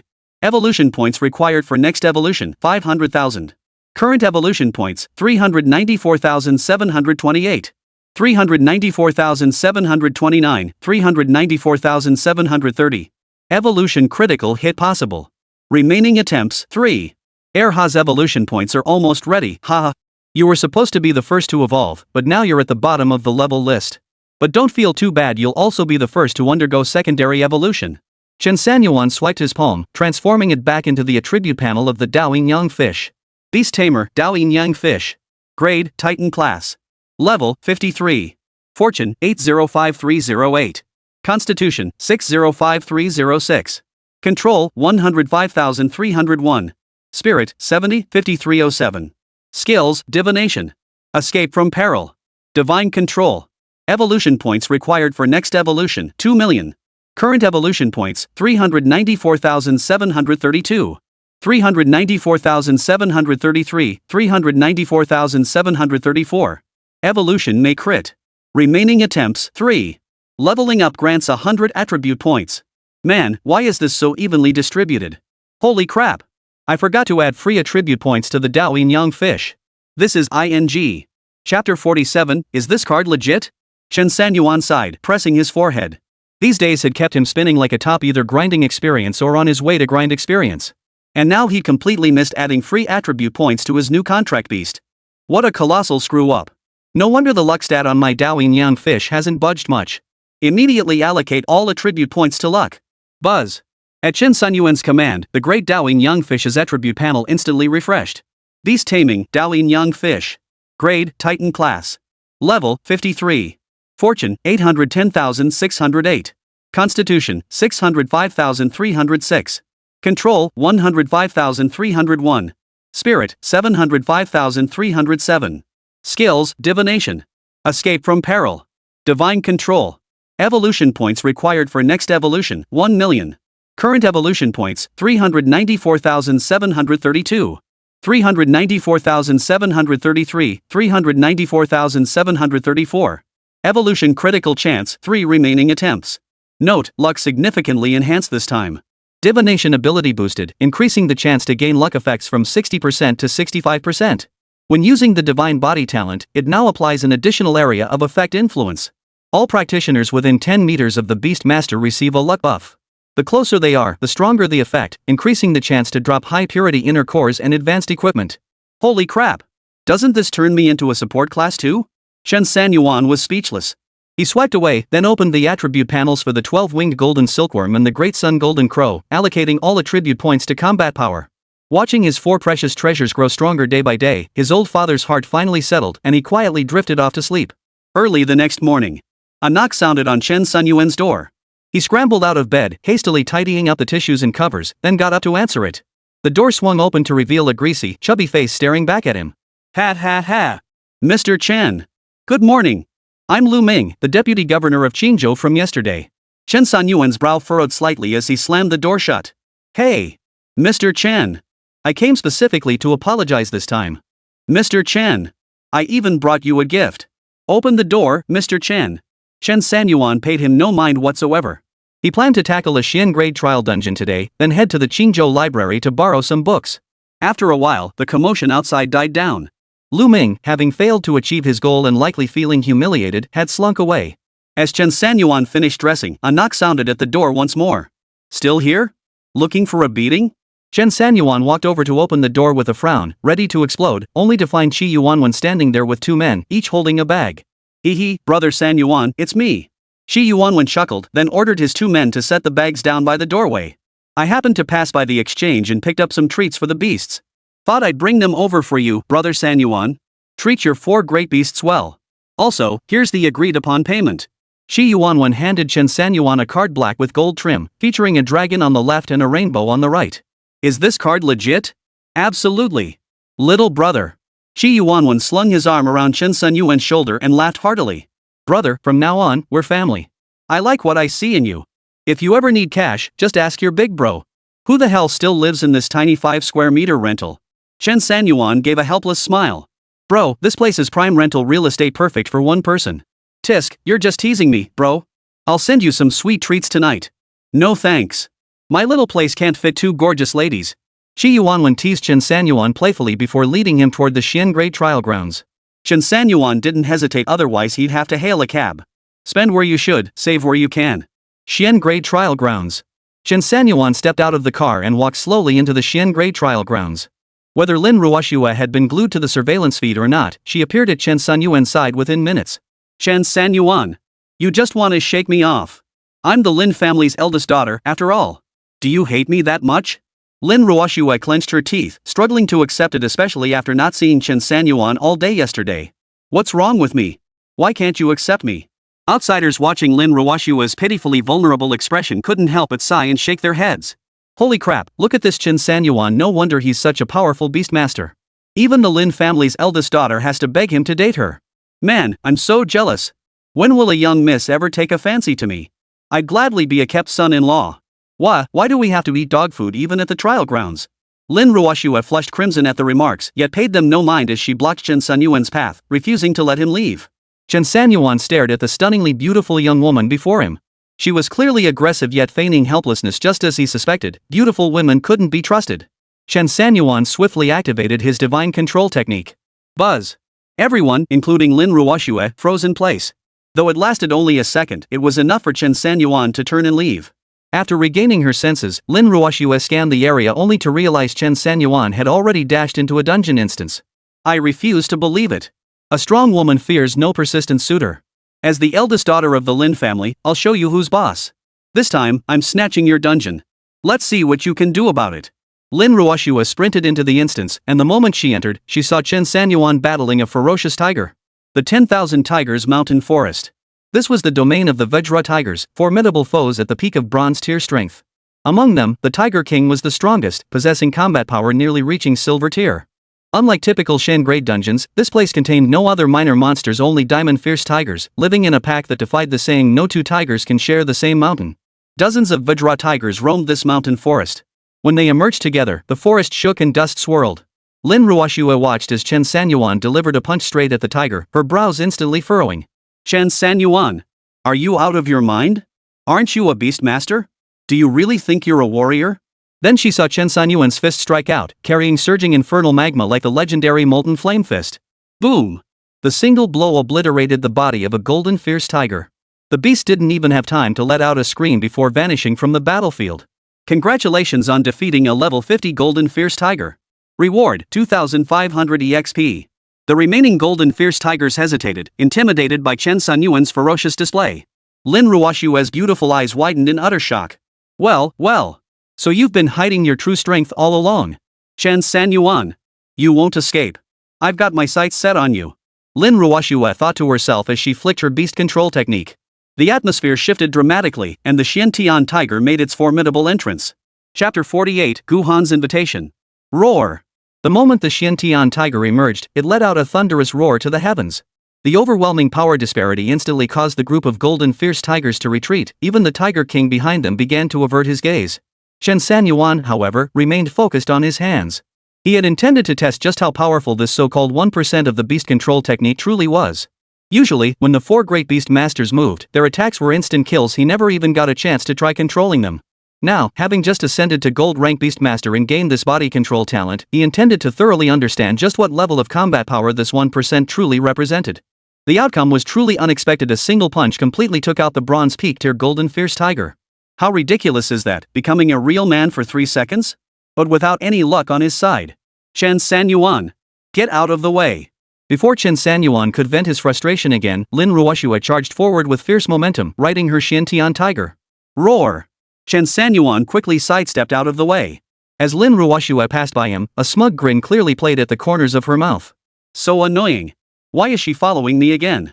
Chen Sanyuan rolled his eyes. Seeing the Xiantian tiger about to clear the dungeon, he casually raised his hand to summon the Hell Hound. Roar! The moment the Hell Hound appeared, both sides froze instantly. Even the eyes of Xuantianhu beneath Lin Ruoxue's seat held a deep, unmistakable fear. Woo! Dozens of golden fierce tigers seemed to realize their fate, beginning to whimper pitifully. Gradually, some tigers gave up resistance, lying quietly on the ground. Though they would respawn after the instance reset, this mortal peril still left them trembling with dread each time. Chen Sanyuan, why can't you just let me win? Lin Ruoxue bit her pink lower lip in frustration, her eyes brimming with tears as she looked at him in bewilderment. Chen Sanyuan wasted no words, immediately commanding the Hell Hound to unleash its skill and clear the dungeon. Congratulations on defeating the level 50 diamond fierce tiger. Reward, 2,500 EXP. Congratulations on defeating the level 63 boss, golden fierce tiger king. Reward, 3,500 EXP. Congratulations. Recalling the Hell Hound, Chen Sanyuan returned to the trial grounds, followed by a visibly fuming Lin Ruoxue. Outside the trial grounds entrance, a black Rolls-Royce was parked across the doorway. Spotting Chen Sanyuan emerge, the driver immediately jogged forward. Mr. Chen. Good day. I am Master Gu's driver. Master Gu would like to invite you to the Qingling Pavilion for tea. He specifically sent me to pick you up. Chen Sanyuan pondered for a moment before nodding. This was fine. He could ask Guhan to borrow some books to read and conveniently shake off Lin Ruoxue, who was acting like a tagalong. Miss Lin is here too, the driver remarked with a smile, offering a brief greeting before extending his hand to invite Chen Sanyuan into the car. Chen Sanyuan, don't even think about ditching me. I've set my sights on you as my master. Lin Ruoxue snorted coldly and turned to walk away. The luxury cars soon arrived at an elegant courtyard. Qingling Pavilion Courtyard. Upon entering the courtyard, a beautiful young lady escorted them to the inner courtyard. The entire place was quiet and elegant, exuding an antique charm. Chen Sanyuan couldn't help but glance around twice, his mind filled with a single thought. Money really is great. Soon they arrived at an open-air tea room where Master Guhan was brewing tea. The gentle aroma drifted on the breeze, refreshingly soothing. Spotting Chen Sanyuan's arrival, Master Guhan rose promptly, beckoning him with a warm smile. Come in, young friend. We met in haste yesterday, but today we shall properly introduce ourselves. Come, sit down. Chen Sanyuan didn't hesitate, sitting down directly across from Guhan. After exchanging brief pleasantries, Chen Sanyuan sipped the tea. Though not an expert, he could discern that this tea indeed started bitter before giving way to a sweet aftertaste, a pleasant flavor. Master Gu, you summoned me today. You must have something to discuss? Master Gu nodded slightly, acknowledging the matter openly. Young friend, your prowess in commanding the four great beasts is truly remarkable. Having advanced to gold rank beastmaster, your future prospects are boundless. On one hand, I wish to learn from your experiences. On the other, I'd like to ask about your future plans. After all, with your current strength, you can be considered the top in Qingzhou, among the top 10 in the nation, and even globally, you would likely rank among the elite. With such formidable power, what do you wish to accomplish? Chen Sanyuan raised an eyebrow. The old man's words were quite provocative. My plans. Make money, and make more money. Master Gu burst into laughter upon hearing this, then nodded at Chen Sanyuan. Your thinking is indeed very practical, young friend. Chen Sanyuan detected a hint of condescension in the old man's tone, subtle, perhaps deliberately restrained, but undeniably present. What? Are yours unrealistic? Guhan shook his head slightly, knowing Chen Sanyuan was addressing him. When I was young, I had only one dream, to become the world's strongest beastmaster. Later, my talents proved limited, and I could only hope to become the nation's top Beast Tamer.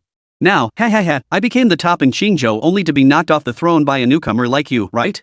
Seeing Guhan's bitter smile, Chen Sanyuan remained non-committal. Such things the new generation surpassing the old who could truly predict? Still, young friend, raising 4 beasts to such high levels requires not only exceptional talent but also considerable investment, wouldn't you agree? It took over a dozen generations of accumulation for my Gu family to achieve the affluence I enjoy now, yet even then, my beast taming skills only reached the diamond rank. And I've spent nearly my entire life striving, yet still haven't reached the gold rank beastmaster realm. The family backing you must be a world-class powerhouse, right? Chen Sanyuan shot Guhan a glance. The old man was clearly probing for details about him. Nope.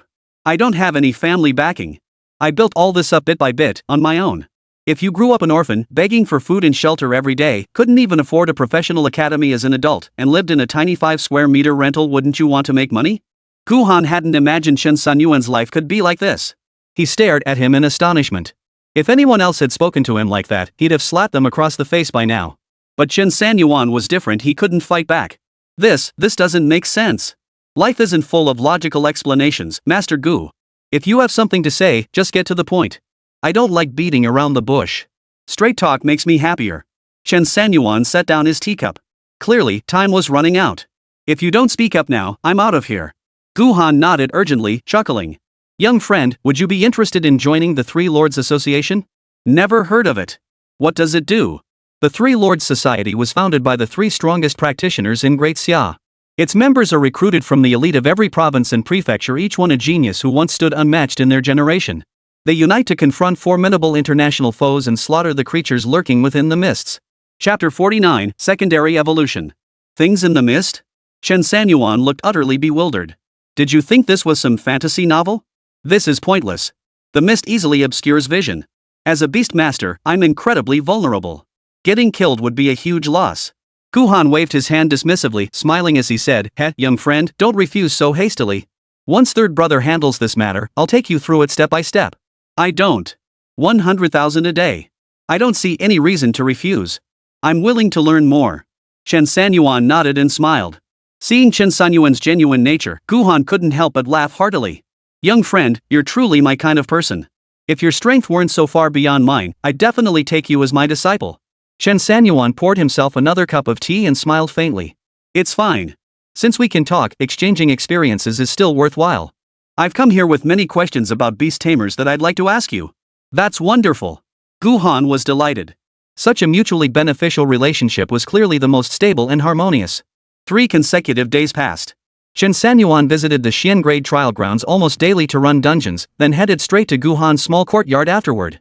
Before long, the two had become fast friends despite their age difference. It must be said that Guhan possessed an impressive store of knowledge. During these days, Chen Sanyuan addressed Guhan as teacher, while Guhan called Chen Sanyuan younger brother. Each spoke their mind, and the atmosphere was peaceful and harmonious.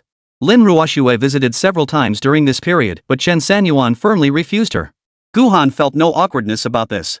When Lin Ruoxue insisted on apprenticing under Chen Sanyuan, he didn't get angry after all. Chen Sanyuan was the more accomplished one.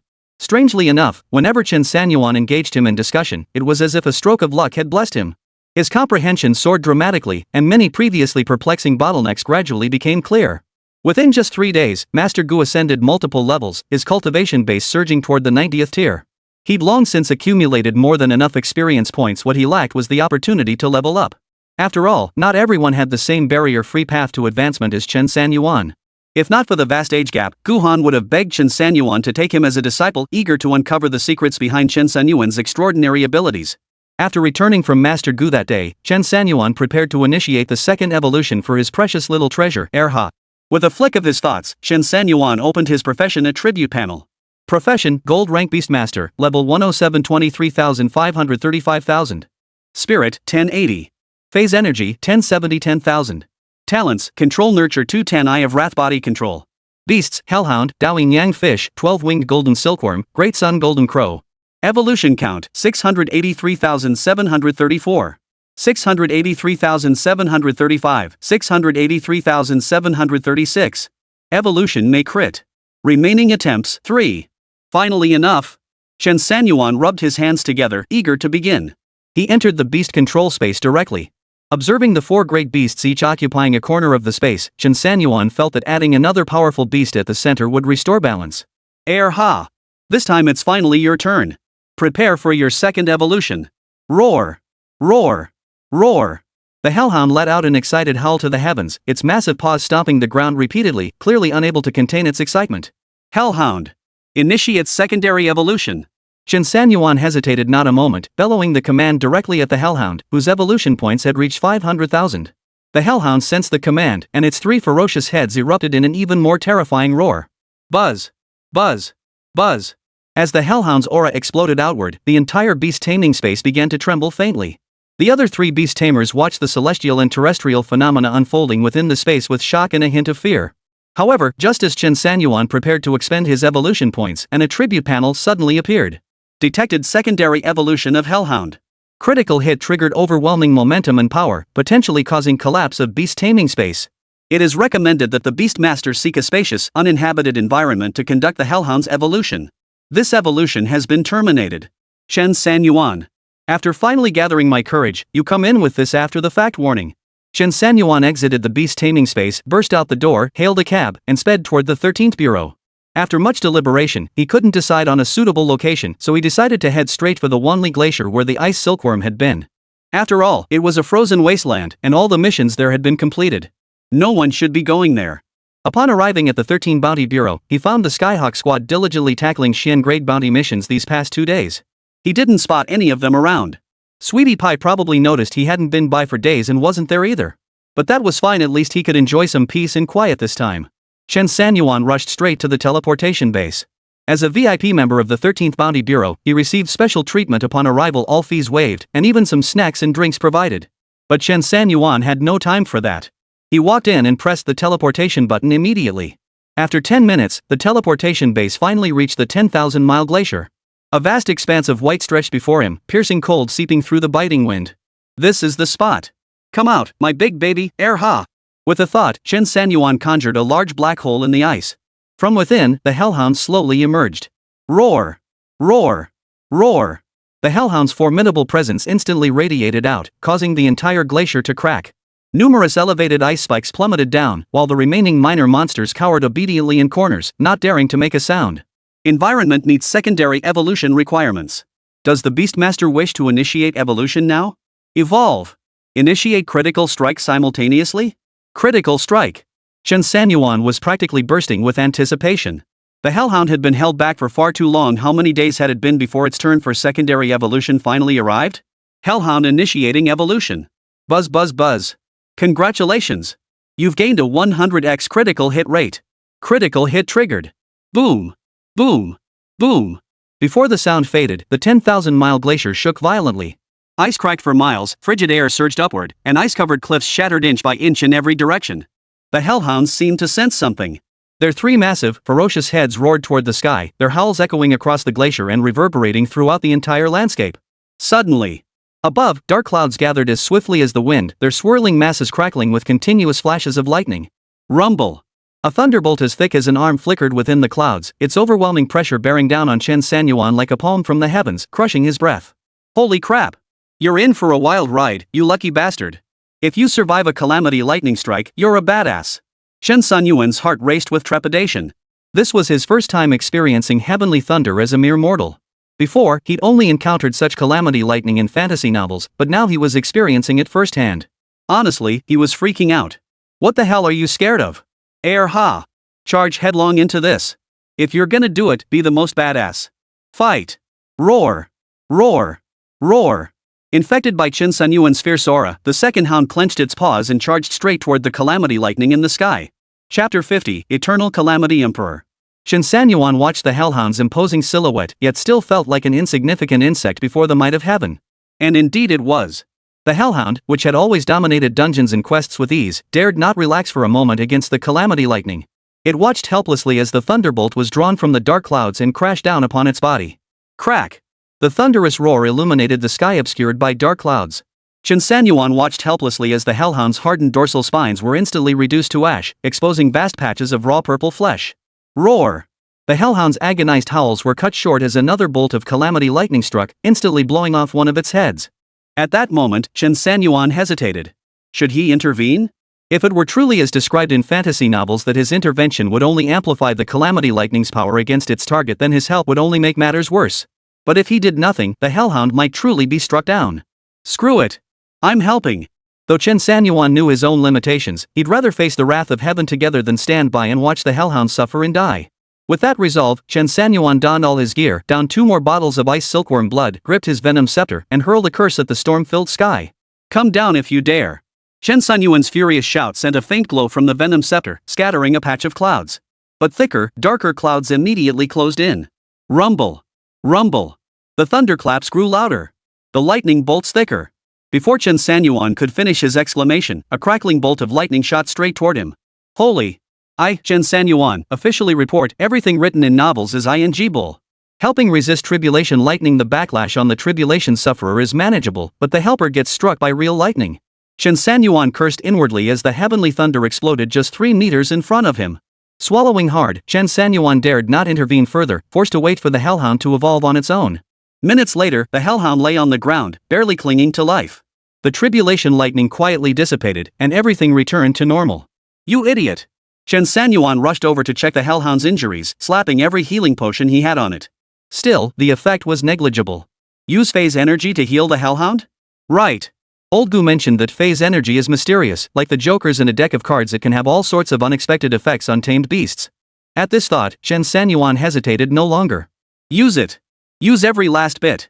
Pull it back from the brink of death.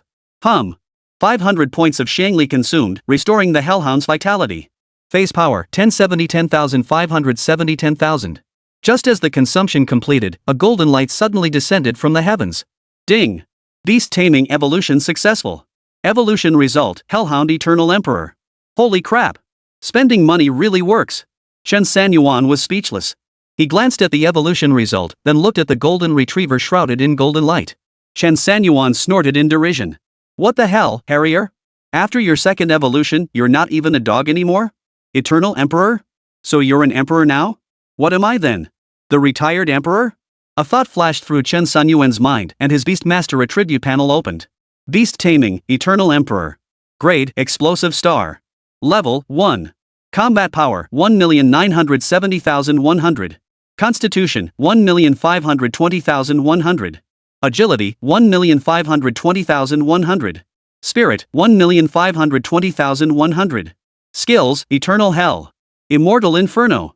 Wrath of the Emperor. Evolution points required for next evolution, 2 million. Current evolution points, 188,536, 188,537, 188,538. Cannot evolve. Evolution may trigger a critical hit. Remaining attempts, 2. Note, Eternal Hell plunges enemies into an abyssal hell, subjecting them to 18 tortures in endless cycles. While inflicting physical damage, it stacks prolonged mental damage. Damage duration is set by the Beastmaster, not exceeding 100 days. Eternal Cataclysmic Fire. When commanded by the Beastmaster, the Eternal Cataclysmic Emperor channels dark, apocalyptic flames from the Beastmaster's body. These flames cannot be extinguished until they consume everything. Imperial Wrath. Upon activation, the Beastmaster instantly condenses and compresses all power within the Eternal Emperor. Within a designated location and timeframe specified within 10 seconds, it unleashes an overwhelming energy wave that indiscriminately obliterates all life and physical structures within its range 1,000 meters. Use with extreme caution. The Eternal Emperor will enter a month-long slumber afterward. Chen Sanyuan read the descriptions of these 3 skills and felt a chill run down his spine. The sheer destructive power capable of obliterating all life and environment within a kilometer. What kind of monstrous force was this? This Eternal Emperor, it really isn't a dog? As the dust settled, Chen Sanyuan gazed toward where the Hellhound had been. There, crouched on the ground, sat a beast roughly 3 times the size of a Hellhound. Explosive star tier. Chen Sanyuan licked his lips nervously. Possessing such an incredibly powerful beast for the first time made him feel a bit uneasy. Staring intently, he saw the eternal Calamity Emperor covered in charcoal black, adorned with crimson magma patterns that seemed to flow slowly across its body. Though it had shed its 3 heads for a single one, its proud crest remained perpetually raised. Upon its crown sat a trident woven from golden flames, resembling a regal diadem. Lava-like eyes, a broad skull, and razor-sharp fangs. This was still a dog, yet it far surpassed the Hell Hound in every way. Har, your looks are off the charts.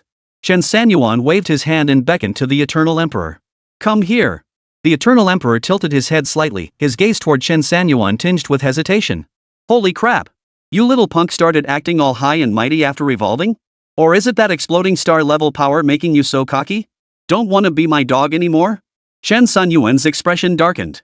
It seemed this post-evolution change had somewhat affected Erha's mindset, weakening his sense of submission. But then again, it made sense. Compared to the Eternal Emperor, his current power was like an ant shaking a tree, a firefly next to the moon. But Chen Sanyuan sneered coldly, then extended his right hand toward the Eternal Emperor. I'm a gold medal Beast Tamer. Activate talent. Control. Hum. Suddenly, an inexplicable golden aura materialized between man and beast, thickening and gleaming brighter until it coalesced into golden shackles. The Eternal Calamity Emperor's crimson magma eyes visibly rippled. His form trembled as he prepared to flee. Yet the golden shackles seemed to sense this, instantly materializing above the Eternal Calamity Emperor. Golden light coalesced, crashing heavily into the Eternal Calamity Emperor's body. Roar! Roar! Roar! A roar more ferocious and deeper than that of the Hell Hound echoed, forcing the Eternal Emperor to lower his proud head. Eternal Emperor, contract control, conversion complete. Chen Sanyuan felt the control over the Eternal Emperor in his mind grow clearer, and he nodded in satisfaction. Fawn! Down! Hearing the command, the Eternal Emperor lifted his eyes, brimming with malevolent aura, to look at Chen Sanyuan. Chapter 51, at this distance, the advantage is mine. Boom!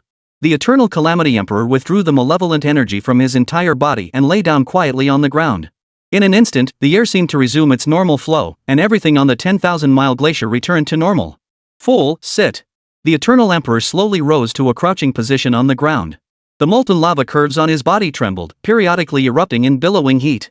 The 10,000-mile glacier melted continuously where the heat touched it, even the spot where the Eternal Emperor crouched steadily sinking. Give 2 barks for me. Woo woo woo. The Eternal Emperor roared toward the heavens once more, this time with a hint of reverence. Only then did Chen Sanyuan feel secure enough to seal it within the beast taming space. The moment it entered the space, the other 3 tamed beasts simultaneously let out low growls, as if paying homage and welcoming it. The Eternal Emperor had truly turned the tables. Exiting the beast taming space, Chen Sanyuan was about to leave the 10,000-mile glacier when he suddenly noticed a snow lotus blossoming precisely where the Eternal Emperor had been crouching moments before. The Eye of Wrath flashed and an attribute panel appeared before him. Congratulations, Beastmaster, on discovering a special equipment item, Glacial Snow Lotus. Grade, SS. Mental power, 100 freezing power, 10,000 defense, 2,000. Skills, 10,000-mile glacier, frozen domain. The Glacial Snow Lotus is the very origin of 10,000-mile glaciers.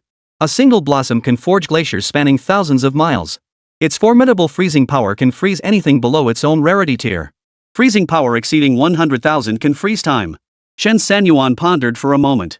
This snow lotus was indeed quite impressive. The key point is that freezing time is essentially time stop, right? Equipment tiers correspond to 4 standard grades, A, B, C, and D. Above these lie S through 5S tiers, with the ultimate V tier beyond 5S. This Glacial Snow Lotus at 2S tier is equivalent to the Epic tier for Beast Tamers. At minimum, it can freeze all practitioners below the 6th tier. Holy crap, isn't this basically invincible in Qingzhou? Chen Sanyuan chuckled, then continued reading. As a special equipment with a degree of sentience, the Glacial Snow Lotus differs from other types of gear. Mastering the Glacial Snow Lotus unlocks critical evolution potential. Chen Sanyuan? Holy crap! If you keep this up, I won't hold back. Without hesitation, Chen Sanyuan raised his hand and aimed directly at the Glacial Snow Lotus, which was emitting a chilling aura. The frigid air alone froze his hand solid, coating it in frost. Control. Glacial Snow Lotus. Hum. The space rippled, and the glacier began to violently tremble. A golden light instantly formed chains, binding the Glacial Snow Lotus tightly. Moments later, the Glacial Snow Lotus was enveloped in golden light. As the glow gradually faded, Chen Sanyuan distinctly sensed a sliver of the Snow Lotus's consciousness entering his mind. An attribute panel appeared before his eyes. Glacial Snow Lotus can evolve. Evolution points, 10,000. Current evolution value 188,536, 188537, 188538. Evolvable. Evolution may result in a critical hit. Remaining attempts 2. 10,000 points right off the bat? Chen Sanyuan gritted his teeth. Let's do this. Evolve. Critical hit? Critical hit now. Boom. Boom. Boom. In an instant, the heavens and earth coalesced once more, returning to the skies above the vast glaciers. Dark clouds churned, as if voicing their ceaseless discontent to Chen Sanyuan. Chen Sanyuan, oblivious to it all, was a straight shooter. He just kept going with the critical hits and evolution. Go for it. Boom. Boom. Boom. The sky roared once more. Suddenly, the teleportation portal flashed with light, and a man dressed in extraordinary attire, strikingly handsome, burst forth. Ah! This is a celestial phenomenon. Chen Sanyuan. Where are you? Are you blind? Chen Sanyuan cursed in exasperation, not even turning his head as he watched the glacial snow lotus evolve. Golden light flickered as the glacial snow lotus spun in the wind. Moments later, it gently landed in Chen Sanyuan's palm. Above, the dark clouds dispersed, revealing clear skies once more. Chen Sanyuan, what are you doing?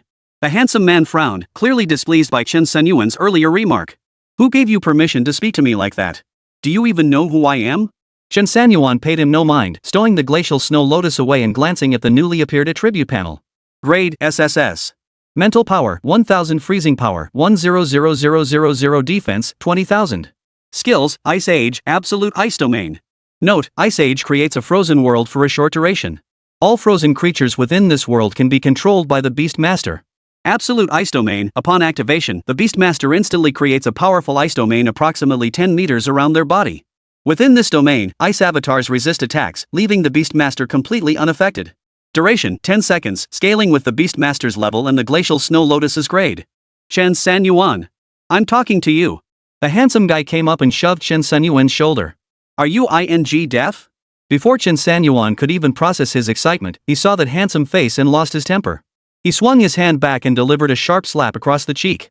Smack. Did you really think being handsome meant you were untouchable? How handsome could you be compared to the esteemed readers? The handsome guy looked up in disbelief, pointing at Chen Sanyuan, his lips trembling slightly. You dare hit me? Smack. Smack. Chen Sanyuan delivered another hard slap. Talk to me like that again, and I'll kill you. Kill me? The handsome guy sneered coldly. Do you even know who I am? And you dare threaten to kill me? I'm the son of the provincial governor. My name is Qingzhou. I've heard plenty of rumors about you lately, especially since my useless father came back and insisted on inviting you to the victory banquet. But what gives you the right? You're just some nobodies, a greenhorn who barely passed the Beastmaster exam a few days ago. What makes you think my dad should invite you? This is the ultimate insult. So I looked into your background myself and came all the way to this glacier. I'll see if you've grown 3 heads and 6 arms. Smack. Chen Sanyuan delivered another resounding slap, sending his head buzzing and making him blink twice. Qingzhou. Suddenly, 2 more figures emerged from the teleportation portal, Qingzhou and his bodyguard, both rushing out in a panic. Qingzhou rubbed his stinging cheek, his hand flying back to slap Chen Sanyuan in retaliation. Stop. Qingzhou panicked, his heart trembling. Just as the young master's hand was about to strike, the bodyguard behind him intervened. A flying kick sent Qingzhou flying over 10 meters away. You bastard. Instead of learning your father's skills, you just come here to show off. And you had the nerve to come looking for Brother Chen? Are you trying to get yourself killed? Qingzhou, enraged, pounced on Qingzhou, unleashing a barrage of punches and kicks. But Qingzhou proved remarkably resilient. Clearly a professional fighter, at least at the 3rd tier level, Qingzhou held back, knowing this was just a show for Chen Sanyuan. But Qingzhou didn't get it. One punch sent Qingzhou flying. I'm a 5th tier warrior. What does a lowly Beast Tamer have to challenge me? At this range, I'll make him suffer a gruesome death. Chapter 52, The Ancient Illustrated Book. Qingzhou's punch sent Qingzhou reeling, spitting out a mouthful of blood. He had held back against this nephew, but the boy clearly didn't regard him as an uncle. Chen Sanyuan eyed Qingzhou's indignant expression and beckoned him over. Boom! Without hesitation, Qingzhou sprang to his feet, his body crackling with threads of lightning. Swiftly, a thunderous sword coalesced in his grasp. Thunder Warrior! I won't give you any chance to summon your beast. In my eyes, a Beastmaster is nothing but trash. You're no exception. Before Qingzhou's words had fully faded, he had already surged above Chen Sanyuan. The lightning-streaked sword flashed toward Chen Sanyuan's chest. Bodyguard. Absolute Ice Domain. SSSSSSSSS. The moment Chen Sanyuan uttered those words, Qin Tian's lightning-forged sword pierced clean through his chest. At that moment, a sneer of contempt curled at the corner of Qin Tian's lips. Qi Yuanwen's tiger-like eyes widened in shock. Qin Tian, do you know what you've done? You'll face Master Gu's furious retaliation.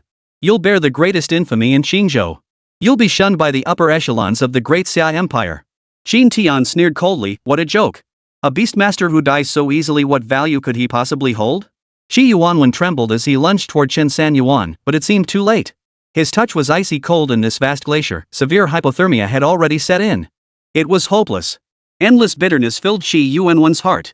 Though he had only spent a short time with Chen Sanyuan, they had hit it off remarkably well. While not exactly kindred spirits at first sight, Chen Sanyuan had genuinely felt like the brother he was about to gain. Now, with his death, all was lost. You're right, but a beastmaster should never be defined by you. You don't have the qualifications for that. And to kill you, I didn't even need to summon a beast. What? You're not dead? Qin Tian's eyes widened in shock as he stared at Chen Sanyuan, who had suddenly appeared behind him, completely unharmed. Thud. The next instant, a massive, razor-sharp icicle pierced straight through Qin Tian's abdomen. Blood dripped down, its warmth melting the ice beneath. Qin Tian. Before Qi Yuanwen could even feel relieved, his grief instantly shifted toward Qin Tian. Sanyuan. Spare him. Chen Sanyuan kicked Qin Tian aside with a cold expression. No choice. That's how I fight. Whether he lives or dies is up to his own fate. Sanyuan, do you realize his father is the provincial governor? If he seeks revenge, even I. Qi Yuanwen stared helplessly at Qin Tian lying in a pool of blood. Chen Sanyuan scoffed. Then let him try. I wouldn't mind seeing Qingzhou get a new governor. Chen Sanyuan's current mastery of beast control was unmatched not just in the small Qingzhou, but across the entire world. How many could stand against him? Chen Sanyuan casually retrieved the glacial snow lotus. In an instant, the vast ice fields melted away, transforming into barren yellow hills and patches of withered grassland. The 10,000-mile glacier is gone? Qi Yuanwen had his bodyguard carry Qin Tian away for medical treatment. Turning back, the once boundless glacier had instantly transformed into yellow earth. What a colossal feat! Chen Sanyuan didn't linger, departing immediately. Back at the Bounty 13 Bureau, chaos reigned as everyone scrambled to treat Qin Tian, the eldest son of the provincial governor's residence. Qi Yuanwen emerged from the teleportation base with a heavy expression. Neither side was one he could afford to offend. The fate of the Bounty 13 Bureau looked grim. Maintaining neutrality seemed impossible now. Sanyuan, the governor had intended to invite you to the commendation ceremony to celebrate your victory in the Challenger's Gold Cup. But then, Qin Tian took it upon himself. If I hadn't caught it early. He sighed. Truthfully, even if I had been there, I couldn't have stopped him. Sanyuan, why don't you come with me to explain things to the provincial lord? We can't let this feud fester like this. Chen Sanyuan shot him a cold glance and replied flatly, if anyone needs to explain, it's him to me. If it hadn't been me just now, any other beastmaster, even Master Gu, would have perished on the spot. Does the son of the prefectural lord have the right to decide others' fates so casually? These words left Qi Yuanwen speechless, his aged face flushing crimson. Even if we take the most lenient view, Qin Tian's actions were utterly lawless. Watching Chen Sanyuan's retreating figure, Qi Yuanwen sighed deeply, shaking his head with a bitter smile. It's all because the state lord never had time to manage him that Qin Tian grew so arrogant and tyrannical. Before, the state lord's status alone could shield him from trouble. But now that he's crossed paths with Chen Sanyuan, Qin Tian is reaping what he sowed.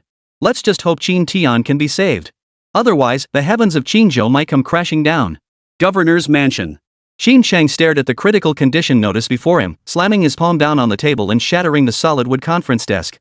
Chen Sanyuan. You really have the nerve. My son, Xin Cheng's son, you think you can just kill him? Governor, what about the victory banquet? A middle-aged assistant timidly inquired. To hell with it. Mobilize the troops immediately. All professionals above the third rank, deploy them all to capture Chen Sanyuan.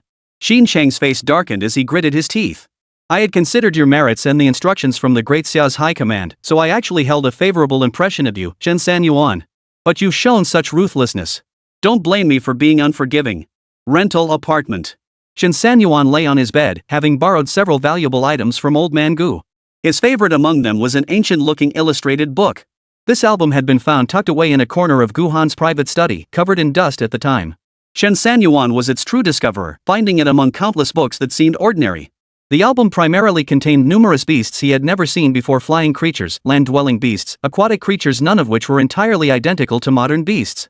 According to Gu Han, the album had been in his family since his childhood. However, his ancestors had always regarded it as a collection of strange tales, as the beasts depicted had never been seen in reality. Even historical records made no mention of these creatures, so the book had been relegated to a corner, untouched and forgotten. The beasts in here look like they've been pieced together. Why does the elephant have wings? And this ancient tortoise, it clearly resembles the ominous black tortoise. Yet why does it bear mountains and seas upon its shell? Chen Sanyuan flipped through the pages one by one. Even with his divine fury eyes, he couldn't discern any mystery in this ancient, rustic illustrated book. Yet, he couldn't shake the feeling that something was off. This album was definitely no ordinary item. None of my 4 tamed beasts match any of these, but that dark prison overlord on page 30 does look somewhat dog-like. Ding! Suddenly, his phone rang. Chen Sanyuan frowned. Chapter 53, The Ice Sculpture Master. Old Gu? Chen Sanyuan picked up his phone and answered the call. Sanyuan, did you kill Qin Tian? Gu Han's voice sounded low and heavy. I did it. Whether he lives or dies is up to fate. Chen Sanyuan idly flipped through an album. Sigh. He is the son of the provincial lord after all. Though Qingzhou himself isn't your match, he commands hundreds of troops and professional fighters. And most crucially, Qingzhou has an uncle who's a 7th-tier ice warrior. Chen Sanyuan nodded in understanding. Oh, that's equivalent to my Titan-tier beastmaster. You can't compare them like that, Sanyuan. Haven't I told you? That 7th-tier warrior could take you down before you even summon your beast. Their attack speed, strength, and reaction times are beyond ordinary standards. Even with your divine beast talent, if he ambushes you or distracts you with overwhelming numbers, you'll still fall to him. So by your logic, I'm definitely going to die at their hands then. Chen Sanyuan tucked away the album and lay back on the bed, resting his head on his hands. Sigh, I know Qin Tian is arrogant and reckless, attacking you without restraint. But since things have come to this old man will offer a few words of advice. You're still young, with boundless potential ahead. Now is the time to be flexible. It's no shame to go apologize to him. As for the rest, I'll risk my old bones to protect you.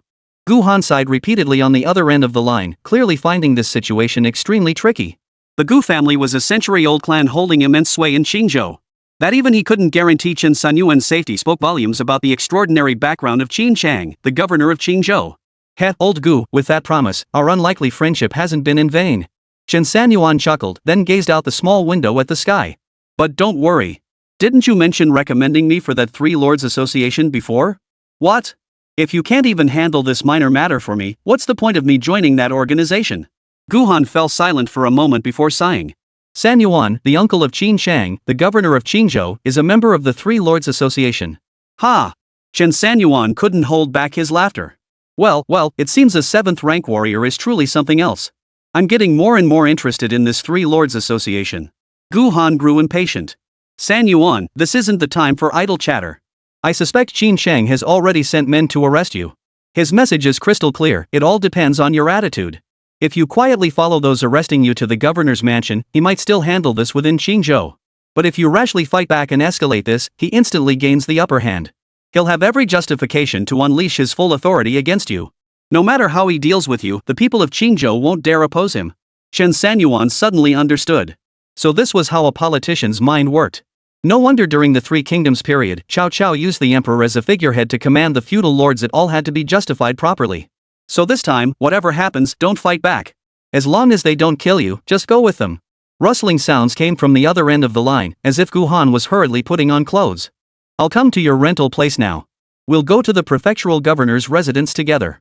After all these years in Qingzhou, with everything I've done for him, he'll at least spare me some face. Bang! Before Gu Han could finish speaking, Chen Sanyuan's door was kicked open. The already cramped 5-square-meter rental suddenly felt much larger. It was now directly connected to the outside world. Hold on, old Gu.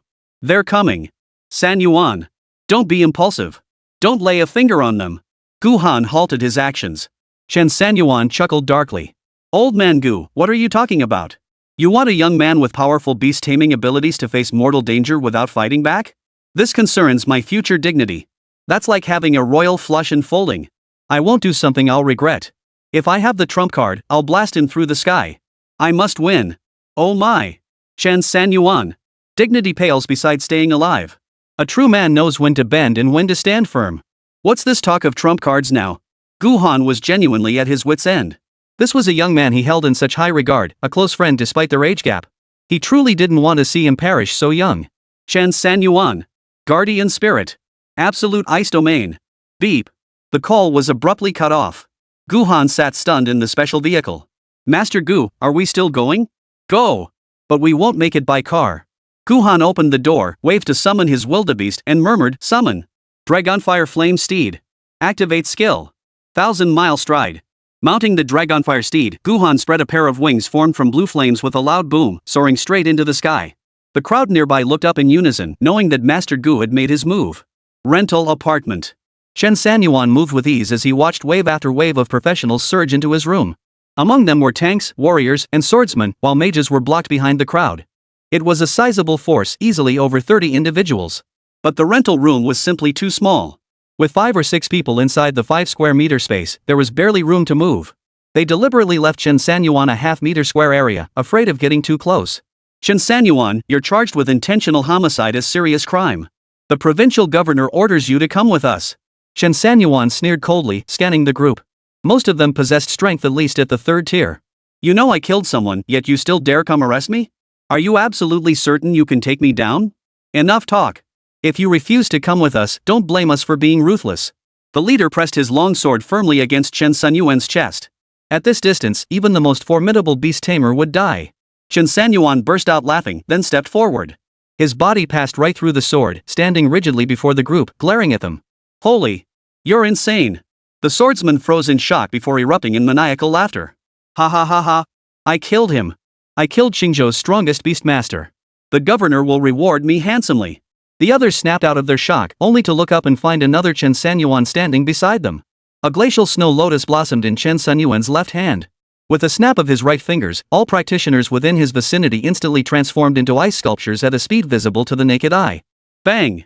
Chen Sanyuan kicked his way through, sending several frozen practitioners crashing to the ground in shards. No choice, these men had come to capture him, so he had to prepare for the worst. On this path of the professional, growth demanded keeping one's wits about them at all times. Stepping out of the rental house, he surveyed the 30-odd ice sculptures frozen around his property before hailing a cab. Hey, kid, never would have guessed you're a master ice sculptor, the driver quipped. Where to? The governor's mansion. Chapter 54, 9 Suns Incinerate the Heavens. Barely minutes after Chen Sanyuan departed, Guhan soared through the sky atop his flying unicorn. Residents instantly gathered around. Master Gu was a rare sight indeed. Look! It's Master Gu and his flying unicorn. He's actually flying over Qingzhou this time. What could be so urgent for Master Gu? Hey! Look over there! Why are there so many ice sculptures next to little Sanyuan's rental place? Guess they're pushing the ice tourism economy hard. Could Master Gu be here just for the ice sculpture exhibition? Ha ha ha, you know what? You're absolutely right. These ice sculptures are incredibly lifelike. Guhan landed on the ground, his expression growing even more grave as he surveyed the ice sculptures surrounding Chen Sanyuan's rental house. That little brat couldn't hold back and acted again. How did he manage to freeze so many practitioners? Could it be that this kid's power has surged again in just 2 days? No. We absolutely cannot let such promising talent be wasted like this. Xin Chang. Xin Chang. Guhan flipped onto his unicorn and soared into the sky. Why is he leaving so soon? Gu Master must have taken a liking to that ice sculpture. He's probably rushing back to have Xiao Sanyuan carve one for him too. Exactly. That must be it. Ha, you're the sharp one around here. Governor's mansion. Chen Sanyuan stepped out of the taxi, gazing at the imposing building before him. A massive black statue stood at the entrance. The black statue depicted a massive arm holding aloft a flame. 2 burly security guards stood watch at the entrance, clearly no pushovers. But to Chen Sanyuan, they were as easy as picking flowers. Halt! Do you have an appointment? Who are you here to see? I'm here to see your governor, Xin Chang. The guards' pupils contracted instantly as they recognized the man before them. One immediately activated the alarm, while the other drew his pistol. Chen Sanyuan frowned. He'd expected these two to have some skill, and this was it? Buzz. Chen Sanyuan watched the approaching security guard, sparing no words. He instantly froze him in place with glacial snow lotus. But the building-wide alarm had already blared. Xin Chang, who had been resting with his eyes closed in his office, snapped them open. He's here. As a 5th-rank mage, he had long laid a web of traps throughout the provincial governor's mansion, fully aware that Chen Sanyuan wouldn't surrender without a fight. Opening the window, Xin Chang gazed outside. His eyes instantly surged with azure light before he leapt from the 7th floor. As Xin Chang leapt out the window, a massive circular light barrier coalesced around the entire provincial governor's mansion. The blue light flickered incessantly, sealing off the interior from the outside world. Chen Sanyuan emerged from the main hall, gazing up at Xin Chang suspended mid-air. With a gentle flick of his wrist, this battle was inevitable. Chen Sanyuan. You truly are hot-blooded and reckless. To dare enter my provincial governor's mansion alone. Chen Sanyuan's expression remains serene, his eyes like still pools of water, utterly unruffled. How could a young man not be impetuous? Ha ha, good. I rather admire you. Though I never imagined our first meeting would unfold like this. Qingzhou spread his hands slightly, the azure glow surrounding him growing ever more intense. This was clearly a delaying tactic. Evidently, Qingzhou had prepared long ago, setting up a formation around the provincial governor's residence. Now, to ensure Chen Sanyuan's complete annihilation, he was stalling to brew an even more powerful spell. And for that, I owe thanks to your bastard son. Qingzhou. Come on. It's come to this. Enough talk. You may summon your beast. Let me see your true strength. Chen Sanyuan scanned his surroundings, sensing the magic array's energy had intensified. It seemed Qingzhou had thoroughly researched him and even brought along several allies of comparable rank. But there weren't many Qingzhou 5th-tier practitioners to begin with, so Chen Sanyuan could guess a little. Hold on. Hold on. Just as Chen Sanyuan was about to strike, Guhan suddenly appeared from the horizon. A unicorn, its horns fused with blue and red flames, galloped toward them. Wow, gotta say, old Gu sure knows how to make a grand entrance with his beast. Looks pretty badass. Unlike my precious pets, they're always impressive no matter what. Chen Sanyuan didn't linger, waving his hand. Come forth, great sun golden crow. Screech. The moment that cry echoed, the heavens and earth rumbled. Clouds churned violently, and the blazing sun suspended high above seemed to respond, bathing the surroundings in blinding light. The once dazzling and attention-grabbing azure light ring now seemed dim and lackluster. Qingzhou's eyes flickered as his aura surged violently. The overwhelming pressure and awe-inspiring might of the great sun golden crow made even someone as powerful as him feel an immense sense of danger. Chen Sanyuan. Come fight. Qingzhou raised both arms high, the azure light blazing once more as potent magical energy filled the heavens and earth. Boundless tree realm. At his command, overwhelming magical energy coalesced into towering trees. These colossal trunks extended thick branches, their roots intertwining like a tangled web. The entire space enclosed by the azure light became a veritable tree realm, countless trees reaching heavenward, shrouding the surroundings in darkness. Qingzhou manipulated the thick trunks to form countless sharp spikes, like countless cold, gleaming blades, completely surrounding Chen Sanyuan and his great sun golden crow. In that instant, a chill gripped the air. A murderous intent hung heavy. Execute. Whoosh. Whoosh. Whoosh. Sharp whistling sounds pierced the air as the spiked branches moved with lightning speed, poised to impale Chen Sanyuan. Screech. The golden crow of the great sun flapped its wings, and with a piercing cry, flames erupted skyward from Chen Sanyuan's surroundings, reducing all the tree trunk spikes to ashes. Guhan was startled, but trapped outside the blue barrier, he shouted urgently, "Stop fighting! Stop this at once! There's still room for reconciliation, why fight to the death?" Final technique. Tree god descends. Qingzhou paid no heed, expending his last ounce of strength as he spat forth a mouthful of old blood. The tree world shifted once more. This time, the trunks began to contract and curl inward, swiftly coalescing into a towering, fearsome true god 100 meters tall and several zhang wide. Resembling one of the 4 generals of the demon sect, it wielded enormous tree trunk maces, radiating an awe-inspiring presence. Slay Chen Sanyuan at once. The tree god roared, swinging his maces. Each swing unleashed a furious force, effortlessly tearing the earth apart. With an apocalyptic momentum, he struck at Chen Sanyuan from afar. Boom! Boom! Boom! Chen Sanyuan raised his hand slightly and snapped his fingers. Activate skill. 9 suns incinerate the heavens. Buzz, buzz, buzz. In the blink of an eye, the sky shifted, clouds dispersed, and the sun's radiance retreated into the heavens, gradually fading into an ethereal glow. One sun transformed into 9, the earth's heat rising in waves, threatening to melt all creation. As Chen Sanyuan directed his intent with a flick of his finger, the golden crow concentrated all damage into the azure light circle. Within the azure circle, temperatures surged violently. The tree spirit ignited without cause, its flames ravenous. Within mere breaths, a sea of fire engulfed the heavens. The tree spirit roared, wielding its twin maces amidst the inferno, but the flames only grew fiercer. Ultimately, it sank into the sea of fire amidst its furious howls. Qingzhou's brow furrowed deeply as he gritted his teeth, unable to hold back any longer. He spat out a mouthful of old blood. His aura instantly withered, the surrounding blue aura gradually fading until it vanished without a trace. Chen Sanyuan, you win. But this matter isn't over yet. Guhan rushed into the arena, standing between Qingzhou and Chen Sanyuan. Sanyuan. Hear this old man outspare Qingzhou. Let him live. Chapter 55, the 7th rank powerhouse. Guhan spread his arms wide, blocking the 2 men. Chen Sanyuan retracted the golden crow of the great sun. After all, Qingzhou was nothing more than a mere puppet, a trifling matter. Guhan breathed a sigh of relief. Chen Sanyuan. Don't be so naive as to think you're invincible. Even if you defeated me and became the top fighter in Qingzhou, you still won't escape your fate today. Qingzhou landed on the ground, scrambling to his feet. Guhan gritted his teeth in fury at this sudden show of arrogance. Qingzhou, are you stupid? Why not just laugh it off and bury the hatchet? Must you insist on adding another formidable opponent like Chen Sanyuan? Ha ha ha ha. Ha ha ha ha. Qingzhou suddenly burst into a loud, uproarious laugh. Guhan, you needn't play the peacemaker here.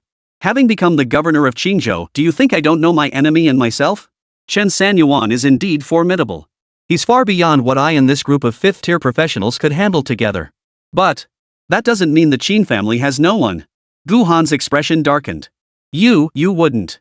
Qingzhou's lips curled in smug satisfaction as he dropped to his knees with a thud. Qingzhou, I humbly request uncle to step forward. Avenge my son, Qin Tian. Avenge the Qingzhou provincial government. Avenge the people of Qingzhou. Execute Chen Sanyuan. Click.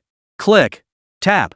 Footsteps grew louder as a small, slightly frail figure slowly emerged from the prefectural governor's residence. This man had salt and pepper hair, a gaunt face, and a pair of small eyes that burned with intensity, as if perpetually radiating a murderous aura. This man was no ordinary figure. Chen Sanyuan assessed him with a single glance. No wonder Guhan was so cautious, claiming Uncle Qingzhou had reached the realm of a seventh-tier master. Such prowess was rare enough to count on one hand nationwide. Ah, truly remarkable. No wonder they say the youth of today are so formidable. Even you, Qingzhou, a fifth-tier professional, couldn't defeat him. The old man stood on the steps with his hands behind his back, a forced smile on his face as he appraised Chen Sanyuan. I hear you've only awakened your profession less than 3 months ago. To possess such formidable strength already, you're truly no ordinary person. Young man, if you have any family connections backing you, you'd better lay it all out on the table. Otherwise, when this old man steps in, I won't hold back. If you die, well, you die. Chen Sanyuan yawned, waving his hand dismissively. Don't bother prying. Everything I have, I earned myself. No family, just me all alone. The old man frowned, clearly displeased by Chen Sanyuan's lack of respect. Fine. A brat this arrogant truly deserves to die. Even if you have a powerful clan backing you, ignorance is no excuse. Killing you would be perfectly justified. Chen Sanyuan felt calluses forming on his ears. No wonder they say old age breeds fear of death. This old codger was a 7th rank expert, one of the top few in Great Xia, yet he was still so cautious, afraid of retribution. He really couldn't compare to the young ones. Just ing do it already. All this dithering, you're worse than a good woman. Buzz. The moment those words left his mouth, Chen Sanyuan distinctly felt the air around him grow icy cold.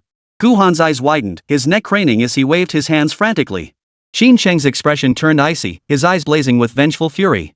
Chen Sanyuan. You deserve to die. Uncle, this brat has gone too far. How dare he be so arrogant and audacious in front of someone as important as you? Utterly insolent. He must die to satisfy my rage. Old man Qin Tianyin gritted his teeth in a cold sneer. His hand shot upward, instantly coalescing into a massive, icy cold staff. You insolent brat. I'll send you straight to the west. Chen Sanyuan snorted with laughter. So you're a monkey after all. No wonder you're so fond of wielding a staff. Wah! Qin Tianyin erupted in fury, all previous composure gone. The icy staff in his hands radiated intense cold, freezing the surrounding air into frost. Ice staff form. Frostbite of 19 provinces. Where Qin Tianyin pointed, ice materialized from thin air, spreading wildly. The powerful staff energy solidified, closing in on Chen Sanyuan in an instant. Bodyguard. Absolute ice domain. Chen Sanyuan waved his hand lightly. All the ice within 10 meters instantly vanished, as if it had never existed, leaving the space serene and undisturbed. You're an ice elemental practitioner too? Wait, aren't you a beastmaster? Qin Tianyin let out a surprised "eh?" According to his understanding, it was impossible for someone to be both a beastmaster and another ice elemental practitioner. What's going on? Uncle. He's a gold rank beastmaster. Qingzhou seized the moment to interject. What? Qin Tianyin snapped his head up, his eyes wide with disbelief. A gold rank beastmaster so young? How could that be? It seems I underestimated you. Then this old man will show you his true skills. Chen Sanyuan was speechless. If he hadn't wanted to test the gap between a 7th-tier professional and himself, he would have summoned his beast to finish him off instantly. Why waste time here? If you don't use your real abilities now, you'll truly have no chance. Guhan couldn't help but sigh. Sanyuan, you mustn't be careless. Qin Tianyin leapt into the air, his weightless form seeming to defy gravity. In a flash, he materialized behind Chen Sanyuan. Indeed, he was fast. That speed could easily take down Qingzhou in an instant. Truly worthy of a 7th-tier warrior. Thud. Qin Tianyin's staff came crashing down, striking Chen Sanyuan squarely in the kidneys. The heavy blow landed directly on his midsection. This time, you won't die, but you'll be crippled. Ha ha ha, do you now understand the gap between a 7th rank warrior and an insect like you? Come on, I'll give you one last chance. Summon your beast. I'll take on 4. Chen Sanyuan, smashed to the ground, uttered not a single scream. The instant he hit the floor, he shattered into countless pieces, scattering across the ground like ice shards. What? Qin Chang plummeted from elation into utter despair. What the hell? Beast Tamers can use substitution techniques? Guhan was stunned too, he'd never seen Chen Sanyuan pull this off before. Hey old man, is that all you've got? Chen Sanyuan emerged from behind Qin Tianin. What a joke! Within the absolute ice domain, how could I possibly lose? Qin Tianin offered no reply, merely turning and vanishing. Chen Sanyuan's wrathful divine eyes could only catch a blurred figure darting about before reappearing beside him once more. Staff 19 style. Lock heaven, bind earth. Chen Sanyuan instantly felt his body trapped by a powerful aura, immobilized and struggling even to breathe. Qin Tianin descended from the heavens, his icy cold staff already poised above Chen Sanyuan's forehead, sending a chill down his spine. At that moment, the absolute ice domain's duration had completely expired. Chen Sanyuan's eyes widened in shock, yet his small mouth remained as steady as a mountain. Divine control. God tier control. God tier control. God tier control. God tier control. Ice Age. Chapter 56, lowering his head. Qin Tianin was dumbfounded. Having lived 70 years and faced countless opponents in countless battles. Some were formidable, others cunning. But he had never encountered anyone as utterly shameless, treacherous, and difficult to defeat as Chen Sanyuan. He had just unleashed the full force of his 19 staff techniques. Just as he felt certain victory was within his grasp, he found himself stuck. That's right. He was stuck. Damn stuck. Qin Tianin could even feel himself pausing for a second at a time, like a flipbook 1 frame per second, each frame showing an infinitesimally small movement. But he was mid-air. He was hovering. Can you believe an ice element warrior actually hovered mid-air? Even more terrifying, after hovering for 5 seconds, Qin Tianin froze solid. An ice element warrior frozen solid by the very ice he wielded. Qin Chang and Guhan froze in place, witnessing everything clearly. Qin Tianin seemed like a toy being toyed with at will, utterly stripped of any control over his own body. Guhan, is there something else about Chen Sanyuan you haven't told me? Qin Chang swallowed hard, feeling a helpless despair he'd never known before. Guhan shook his head. Forget you, even I've never seen this technique before. He's a beastmaster. Even if it's body control.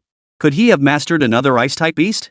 Qin Chang slowly turned his head, his lips trembling slightly. He's contracted another powerful beast? You think these beasts are his little chicks, breeding in litters? Guhan gave a bitter laugh. You're asking me? How the hell should I know? Bang! Moments later, Qin Tianin used his internal energy to break free from Ice Age's control, gasping for breath as he moved away from Chen Sanyuan. Chen Sanyuan's eeriness far exceeded his imagination. Which major clan do you have backing you? Not even one of the 5 great ancient families of Great Xia could possibly possess the strength to cultivate such a formidable seedling as you in such a short time. Tell me now. Which family are you from? Chen Sanyuan gave a helpless scoff. Seems that 1% of the glacial snow lotus's power is still far too fragile.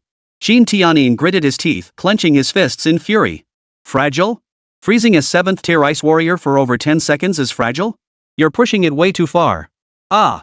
Qin Tianin shattered the ice rod in his hand inch by inch. Then, with a sudden surge of yuan power, his body doubled in size within 2 breaths. Pieces of frost armor covered every part of his body. 2 icy blades gripped his left and right hands respectively. I'll risk my very life to make you bow. Chen Sanyuan raised an eyebrow, watching Qin Tianin transformed into an ice-armored warrior. He shook his head in disappointment. Enough. I'm tired. You've lost all value as a test subject. The gap between us is as vast as the heavens. Qin Chang heard this and felt like punching Chen Sanyuan square in the face. Guhan turned away awkwardly. Perhaps, maybe, it might be true, but hearing it from Chen Sanyuan's mouth felt like a crushing insult. It felt like the Qin family's ancestral graves couldn't even cover the shame. Step forward. Eternal Emperor. Boom. The words had barely left his mouth when thunder roared from the ground, winds howled, and dark clouds gathered and churned unpredictably. The world seemed to turn a hazy gray. Residents who had been hiding in the shadows to watch felt an imperial-like pressure descend upon them, causing them to kneel involuntarily. What? What dares make the people of Qingzhou? Thud.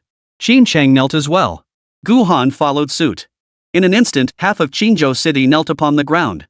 The 7th rank powerhouse Qin Tianin was still struggling desperately, feeling he could still hold on. Snap. Ah. Qin Tianin let out a piercing scream before collapsing to his knees. In the void, black and white intertwined as electric arcs flickered back and forth. Suddenly, a golden-flamed trident crown materialized, from which the mighty, imposing figure of the Eternal Calamity Emperor slowly emerged. Submit. All those kneeling seemed to be submitting to the Eternal Emperor, bowing their heads deeply. Chen Sanyuan watched the Eternal Emperor's entrance. It was damn impressive.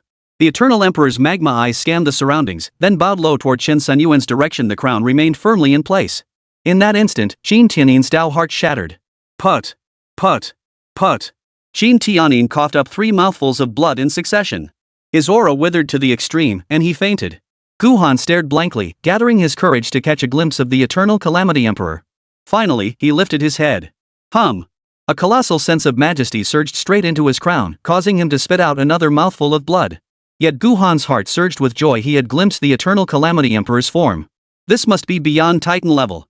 Chen Sanyuan. Who exactly are you? I, Guhan, have been blessed in this lifetime to witness a beastmaster beyond the Titan tier. Oh my mother. Oh my father. I've made it. Guhan wept tears of joy. Seeing the desired effect, Chen Sanyuan waved his hand dismissively. You fool. That's enough. Do you really want all these people kneeling before you? The Eternal Calamity Emperor let out a muffled sob before withdrawing his overwhelming pressure. Everyone breathed a sigh of relief. The onlookers hurriedly dispersed. Qin Chang knelt on the ground, utterly dejected, his eyes drained of their former color. Qin Tiannin remained unconscious. You've won. Chen Sanyuan, the Qin family is no match for you. Do with us as you will. You killed my son. Now kill me. Chen Sanyuan frowned in displeasure. Qin Chang, as the ruler of Qingzhou, can you truly be so blind to right and wrong? Had your son not attacked me with deadly force, would he not have reaped what he sowed? Ultimately, it is your failure to raise your son properly. Qin Chang's massive frame trembled. After a moment of silence, he suddenly burst into laughter. Guhan sighed deeply, frowning as he said, Qin Tian's fate hasn't been decided yet. There might still be a chance for a turnaround. Sanyuan, the Qin family has been in Qingzhou for generations. Their crimes don't warrant annihilation. Guhan stood earnestly before Chen Sanyuan, fearing that a single command might unleash the Eternal Calamity Emperor to reduce Qin Chang to ashes. Chen Sanyuan shot Guhan a glance, then waved his hand slightly, summoning the Eternal Calamity Emperor back into his beast summoning space. I'll give you old Gu a break. If the Qin family makes another move, ha! Chen Sanyuan turned and walked away. That's how things would be in Qingzhou. Wait! Qin Chang suddenly shouted, halting Chen Sanyuan in his tracks.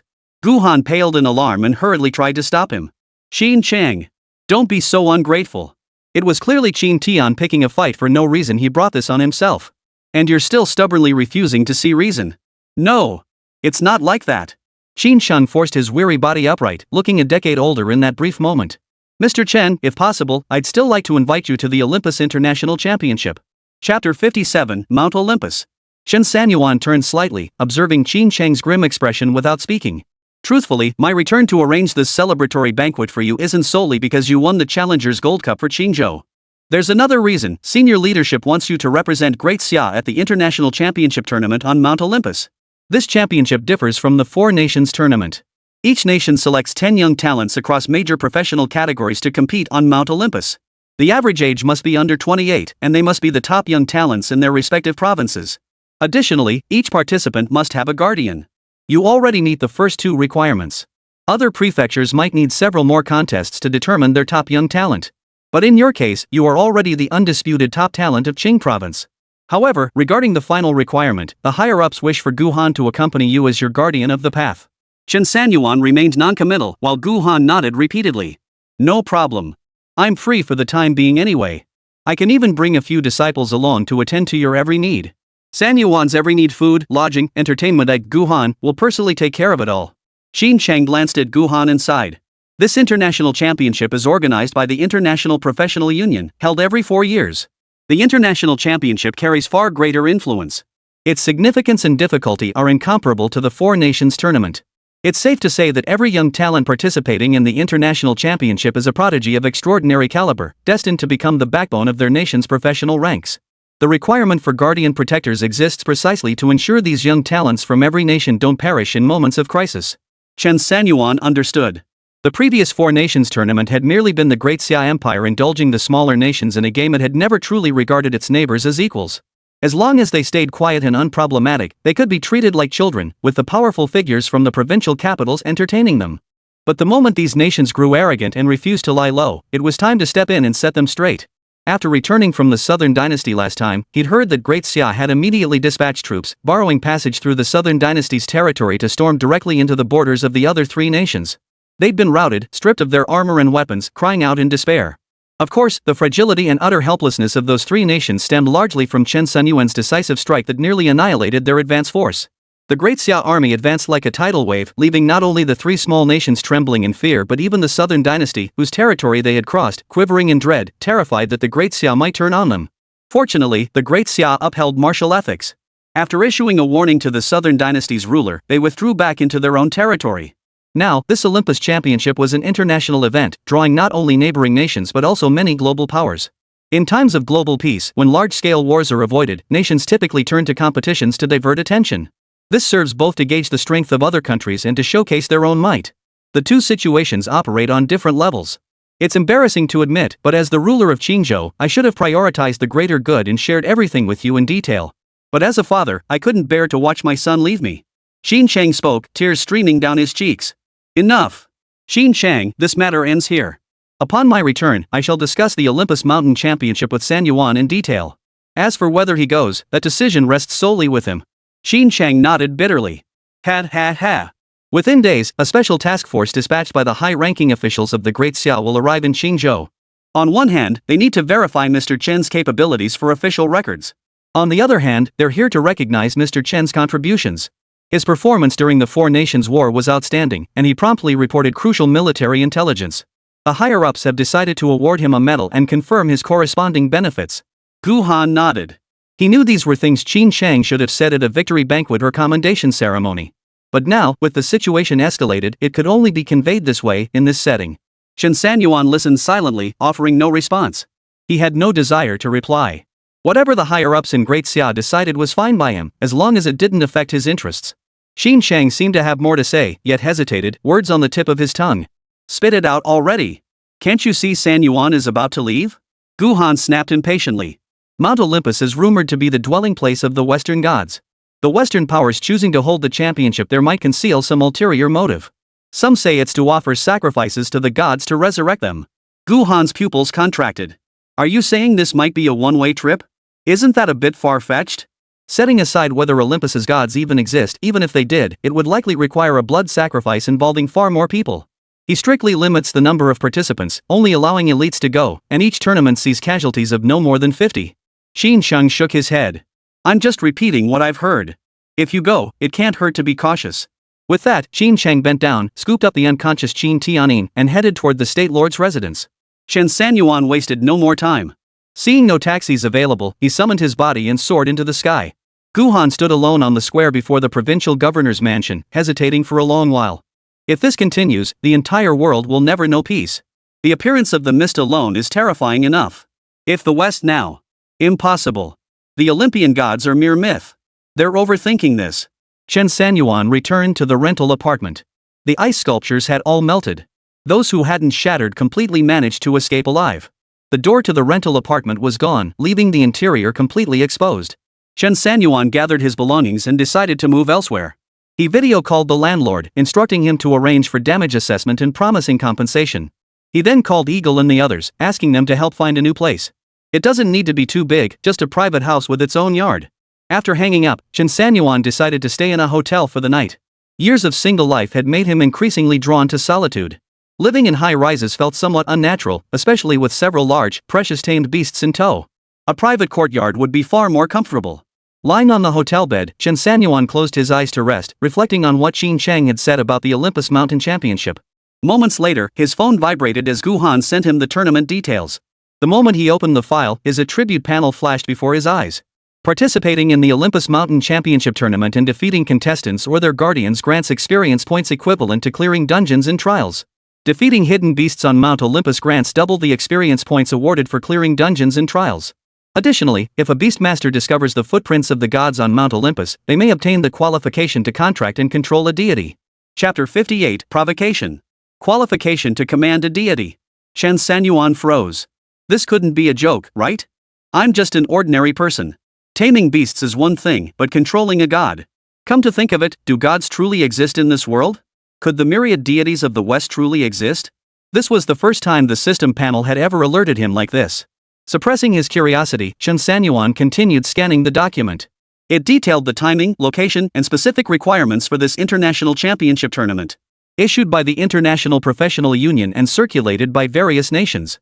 The event was scheduled for 1 month hence. Special chartered flights would be provided by the Great Xia Empire, with dedicated personnel on board. Upon arrival in Silla, embassy representatives would be present to receive the delegation. The specific requirements were largely as Qin Chang had described, primarily focusing on individual strength and requiring certification from the provincial government. However, none of these were concerns for him this time. Chen Sanyuan had only one thing to consider: whether to participate. Without a moment's hesitation, Chen Sanyuan sent a message to Guhan. "I'm in." Guhan replied instantly, sending a thumbs-up emoji. "Rest assured, I'll prepare everything for you. When the time comes, I'll accompany you to Mount Olympus." Chen Sanyuan glanced at the screen, shut off his phone, and prepared for bed. For 3 consecutive days, Chen Sanyuan followed the Skyhawk squad, taking on missions to grind experience while scouting out properties. Ever since Chen Sanyuan had leveled up to become a gold-rank beastmaster, the missions they took on were practically unstoppable. The 4 members of the Skyhawk squad had essentially all transition roles. Eagle took on the high-difficulty, high-reward missions. Knifeface and Green Bamboo handled exchanging money at the Qingzhou exchange. Ox 2 was responsible for moving things and doing the heavy lifting. When encountering tough bosses, Chen Sanyuan would step in. Otherwise, the 4 of them spent their free time battling ferocious beasts and honing their combat skills. Watching their income skyrocket, each member upgraded their gear to something far more splendid. Combined with the use of healing potions and resources, the Skyhawk squad's overall strength had propelled them into the top 10 of the 13 bounty offices. Their happiness index skyrocketed, especially for Eagle and Nyoair, who had both started families. With more money came greater domestic harmony. Over the past 3 days, they'd followed Chen Sanyuan in searching for a small courtyard. Eventually, through Qi Yuanwen's introduction, they found an old residence in the southeast corner of Qingzhou. Though aged, the courtyard perfectly matched Chen Sanyuan's vision. Facing south with a quiet location. They sealed the deal on the spot for 8 million yuan. Chen Sanyuan reluctantly pulled out his card, only to find Qi Yuanwen had already settled the payment with the original owner. Well, that was awkward. Chen Sanyuan didn't insist. Qi Yuanwen wanted him, as the chief beastmaster of the 13th Bureau of Bounty Hunters, to expand operations into other prefectures. This seemed like the logical first step of fair exchange, after all. Another 3 days passed. During those days, besides grinding dungeons and quests, Chen Sanyuan splurged on 105th transformation Qi blood pills. These were a major upgrade from the common first-tier Qi blood pills he'd been taking, the most readily available type on the market. Later, through his contact with Old Meng at the Qingzhou exchange, he had them specially procure 105th-tier vitality pills from an external master supplier. Don't be fooled by their small size. Each 5th-tier vitality pill cost 50,000 yuan. No wonder they were hard to come by. What ordinary family could afford them? It's said that beastmasters with poor constitutions can enhance their physical condition with Qi blood pills. But with ordinary pills, even taking 1,000 wouldn't do much. They'd just feel bloated with little noticeable effect. The 5 transformation Qi blood pills, however, were different. One pill was equivalent to consuming over a dozen ordinary ones, and taking multiple pills yielded remarkable results. No wonder they say beast tamers burn through money. To transform a beastmaster's constitution and elevate them beyond ordinary people, you'd either need to consume tens of thousands of ordinary Qi blood pills or shell out a fortune for hundreds of 5 transformation or higher pills. The results were indeed rapid, but you'd need assets exceeding 5 million to afford it. Over the past few days, he'd nearly depleted his 105th tier Qi and blood pills, yet the reciprocal energy he channeled back into his own Qi power surged proportionally. Early this morning, Chen Sanyuan swallowed the last few 5th tier Qi blood pills and channeled their energy back into himself. He sat cross-legged in his small courtyard, bare-chested, revealing a muscular physique with a defined V-line and 8 highly sculpted abdominal muscles radiating sexual tension. Combined with his sharply defined, handsome features, Chen Sanyuan was utterly stunning. Huff! Chen Sanyuan exhaled a long breath of stale air. With a flick of his thoughts, his attribute panel appeared before his eyes. Class, Gold Rank Beast Tamer, Level 106 38,000. Spirit, 1070. Phase Energy, 12570-10000. Talents, Control Nurture 510 Eye of Wrath Body Control. Beasts, Eternal Emperor, Dowing Yang Fish, 12-Winged Golden Silkworm, Great Sun Golden Crow. Evolution Points, 793,356, 793, 357, 793, 358. Note, Gold Rank Beastmaster reaches level 110. Skill intensity increases from 1% to 2%, and skill duration extends from 3s to 5s. Phase Energy has reached maximum capacity. Can be used for body fusion combat. Each fusion consumes 10,000 points. How come after upgrading to Gold Rank Beastmaster, this system attribute panel feels a bit smarter? Chen Sanyuan chuckled to himself when the phone suddenly rang. This number. Chen Sanyuan recognized it as somewhat familiar and answered the call. Chen Sanyuan. Hurry to the Xian Grade trial grounds. Master Gu's been attacked. Lin Ruoxue? Chen Sanyuan paused for a moment, hung up the phone, and hailed a cab, racing straight to the Xian Grade trial ground. As soon as he reached the entrance, he saw the place already swarming with people, surrounded layer upon layer. It's him. Chen Sanyuan's here. Even if he's here, he might not be a match for this crowd. Qingzhou, Yenzhou, aren't they all stronger than our Qingzhou? Make way. Make way. Let Chen Sanyuan through. The crowd erupted in a cacophony of voices, but upon seeing Chen Sanyuan approach, they readily parted to form a clear path. Inside the trial grounds, two groups stood on opposite sides of the vast plaza. On the right were the younger generation. Their leader, though not particularly handsome, was exceptionally burly. He stood with arms crossed, head slightly raised, radiating an air of arrogance. On the other side, Lin Ruoxue stood at the forefront, shielding several men behind her. Upon closer inspection, the elite young talents of the four great families stood behind her: Lin Ruolong, Song Qingyun, Li Bingfang, and others. What? Is this the full extent of Qingzhou's elite? Not even a single round against me? Did all your training over the years go to the dogs? What four great families? What top young talent of Qingzhou? All trash. The burly man sneered, his gaze shifting to Lin Ruolong behind Lin Ruoxue. Seeing the young man still standing there, face ashen and utterly silent, he felt a wave of utter disappointment wash over him. He sighed with disdain. This entire city of Qingzhou is full of cowards. All trace of a man's fighting spirit is gone.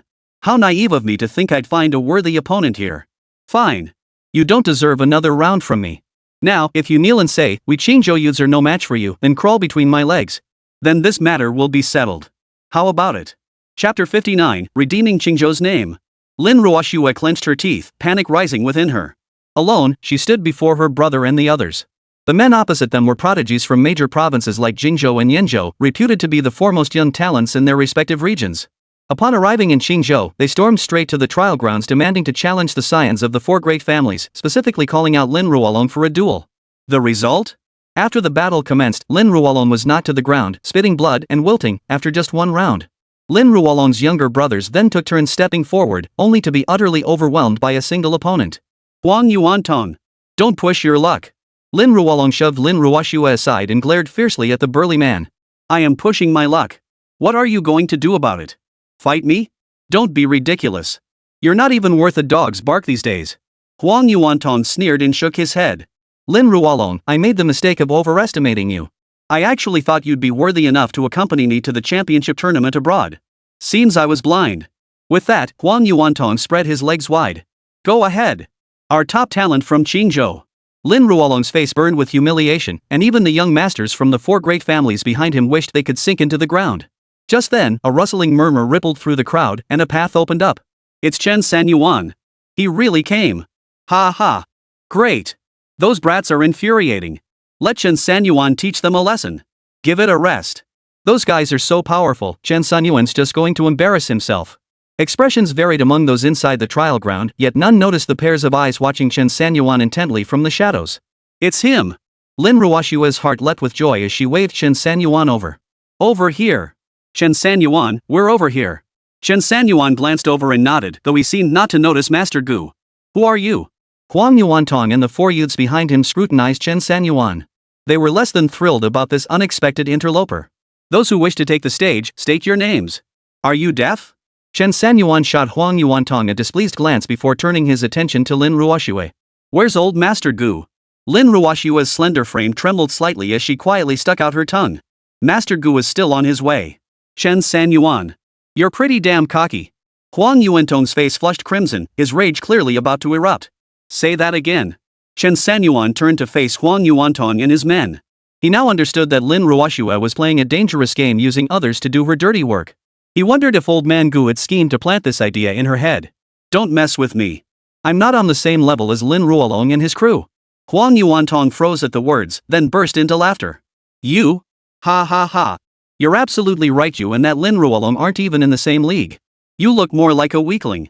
You probably don't even have the qualifications to make me lift a finger. Lin Ruolong.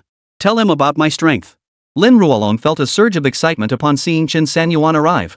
Today's incident had escalated to the provincial capital level. Huang Yuantong and his men were bullying others with their power. Insulting them was one thing, but dragging the entire young generation of Qingzhou into the mud was another. This was a matter of principle. As the eldest son of one of the four great families, Lin Ruolong saw things clearly now, setting aside his personal grudge against Chen Sanyuan. Brother Sanyuan, I apologize for any past offenses. Our grievances can be settled behind closed doors. Now that Ruoshua has invited you here, we implore you to restore Qingzhou's honor. To preserve the last shred of dignity for our young generation of Qingzhou. Li Bingfeng had been waiting behind them for quite some time. Indeed. Brother Chen. At this moment, Brother Chen, as fellow young men of Qingzhou, we implore you to teach these outsiders a lesson.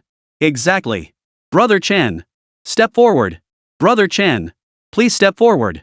In an instant, the four young masters from the prominent families behind Lin Ruolong all bowed their hands in unison, urging Chen Sanyuan to intervene. Many spectators nearby were swept up in the fervor. After all, they were all sons of Qingzhou. Huang Yuantong and his crew had gone too far, even trying to make the four great families' science crawl between their legs. Though these four great families didn't enjoy the best reputation among Qingzhou's common folk, they still represented the face of Qingzhou. If they were humiliated like this by young upstarts from another prefecture, it would be a disgrace. Chen Sanyuan. Step forward and vindicate the younger generation. Chen Sanyuan. We believe in you. Go. Chen Sanyuan. Defend Qingzhou's last shred of dignity. Huang Yuantong and his four companions watched as the situation abruptly shifted. The Qingzhou crowd had suddenly united as one. Interesting. Ha ha ha, but it won't amount to much. Yeah, Brother Huang, looks like you'll have to show off some skills soon.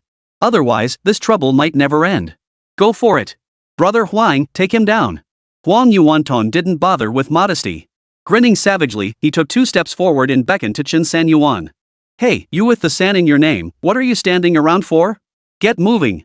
I can't wait to make you crawl between my legs. Ha ha ha ha. Chen Sanyuan turned to face the burly man, short hair, a wide mouth, clearly built like a fighter. With that thought, Chen Sanyuan raised his hand slightly. Instantly, everyone on and off the stage who knew Chen Sanyuan's fighting style held their breath. He's summoning his beast. Everyone, be careful. Chen Sanyuan is moving. So he's a beastmaster. Ha! Then don't blame me for being ruthless. Before Huang Yuantong's words had even finished echoing, his figure vanished in a flash. A light element warrior? His speed was indeed astonishing. In the blink of an eye, Huang Yuantong had closed the distance to Chen Sanyuan. His palm transformed into a blade of light, slashing straight for Chen Sanyuan's chest. Lin Ruolong froze. Damn it! I forgot to tell him this guy's a light type. He's incredibly fast. Damn it! You're just shooting the messenger now. After his strike, Huang Yuantong showed no interest in prolonging the fight, blinking back to his original position in an instant. Chen Sanyuan's body shifted in the light, sliced clean in two. Holy! It's over. Chen Sanyuan's dead. This is unethical. He knew he was facing a beastmaster and still used this lightning-fast attack? No choice, he ran into a light type that counters beastmasters. Wait. I heard Chen Sanyuan had a body double these past few days. Swish. Chen Sanyuan's figure suddenly materialized behind Huang Yuantong. Huang Yuantong felt a chill run down his spine and immediately activated his blink ability to escape. God tier control. Absolute ice domain. SSSSSSS. The freezing speed followed Huang Yuantong's burst flash, transforming into long, linear ice sculptures that seemed to carve out every minute movement of Huang Yuantong. Oh no! Brother Huang! He's frozen! Holy! How is that possible? He's not a beastmaster? Dual class. It must be dual class. The four young men behind Huang Yuantong stared in disbelief, their mocking gazes toward Chen Sanyuan finally fading. Chapter 60, Overpowering the Competition. Chen Sanyuan turned to the other four, beckoning them over. Let's go together. The other four exchanged glances and couldn't help but sneer. You think you're something special? You take down Huang Yuantong and now you want to fight us? Don't you know Huang Yuantong is the weakest among us? Wang Jin, your fire type, take him down. Wang Jin wasn't tall, neither fat nor thin.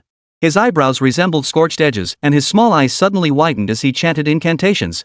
Flame meteor. Though a fire mage, Wang Jin's attacks were nearly twice as fast as those of ordinary mages.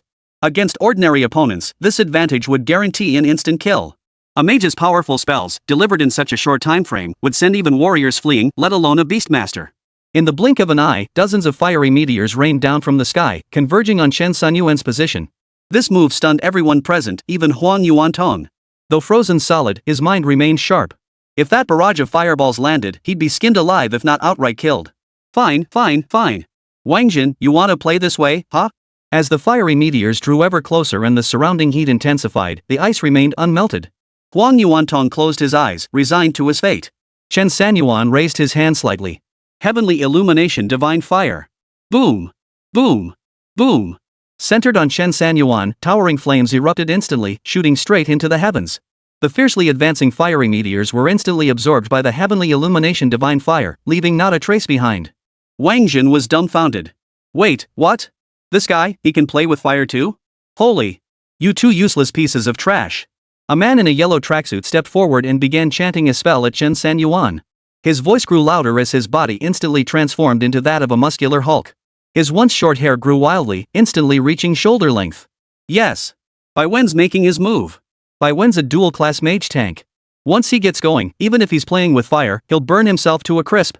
Bai Wen charged forward like a wild beast, his fierce assault threatening to tear Chen Sanyuan apart. Chen Sanyuan redirected his flames, but Bai Wen, seeing this, flashed a blue glow from his palm. With a swift backhand push, he deflected the flames, his charging momentum utterly unimpeded. Ha ha ha, now he'll see how powerful we are. Looks like he's not a beastmaster either, another dual-class player. The kid's moving. On the battlefield, Chen Sanyuan raised his hand slightly and murmured, blink. Buzz. The 12-winged ice silkworm's skill was used to control his body, effectively neutralizing the distance. Yet for Chen Sanyuan, this level of body control was just right. In the blink of an eye, Chen Sanyuan vanished from his spot. Bai Wenyue, charging forward with increasing ferocity, couldn't stop his momentum. Get out of the way. Move aside. The crowd hurriedly parted to make way for him. Bai Wen crashed straight out of the battlefield, slamming into the massive wall of the Xiangrai trial ground. The wall collapsed, burying Bai Wen beneath the rubble. A middle-aged woman in a deep blue work uniform, arms crossed and wearing an armband, stood nearby with a look of displeasure. She snorted coldly, that's public property. No matter where you're from, you'll pay full compensation for damaging the wall. Bai Wen. Meanwhile, Chen Sanyuan suddenly materialized among the other youths who had traveled from distant prefectures. The sight caused them to momentarily freeze in shock. They snapped back to attention. Some leapt aside, creating distance as they condensed their spears. Others flashed golden light from their palms, their hands sharp as blades. Ice Age. As Chen Sanyuan's words echoed, a powerful icy blast erupted, spreading with blinding speed.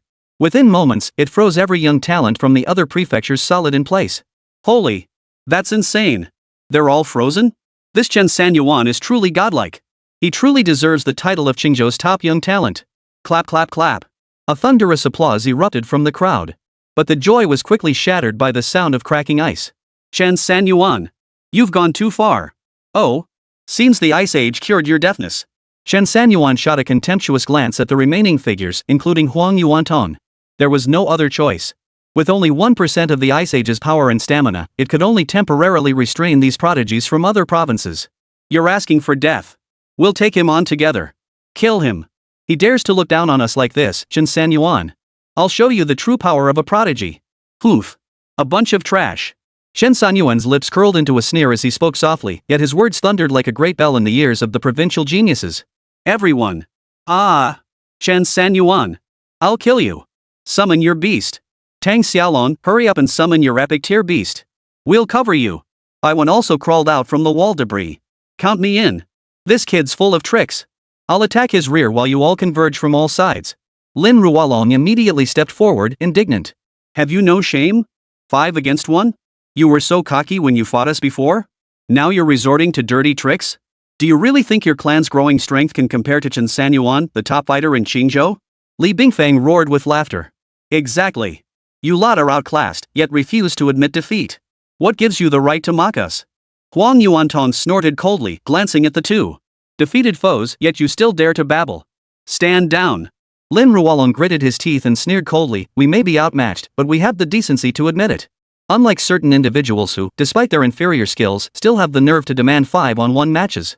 You truly bring shame upon your family. With skills like yours, claiming to be from Qingzhou and Yanzhou? You're just embarrassing yourselves. You. Huang Yuantong gritted his teeth, but with Chen Sanyuan standing before them, he dared not raise a hand. Just then, a long-haired man who had remained silent behind Huang Yuantong suddenly radiated a terrifying aura. A powerful sense of oppression radiated outward from him like a shockwave. Boom!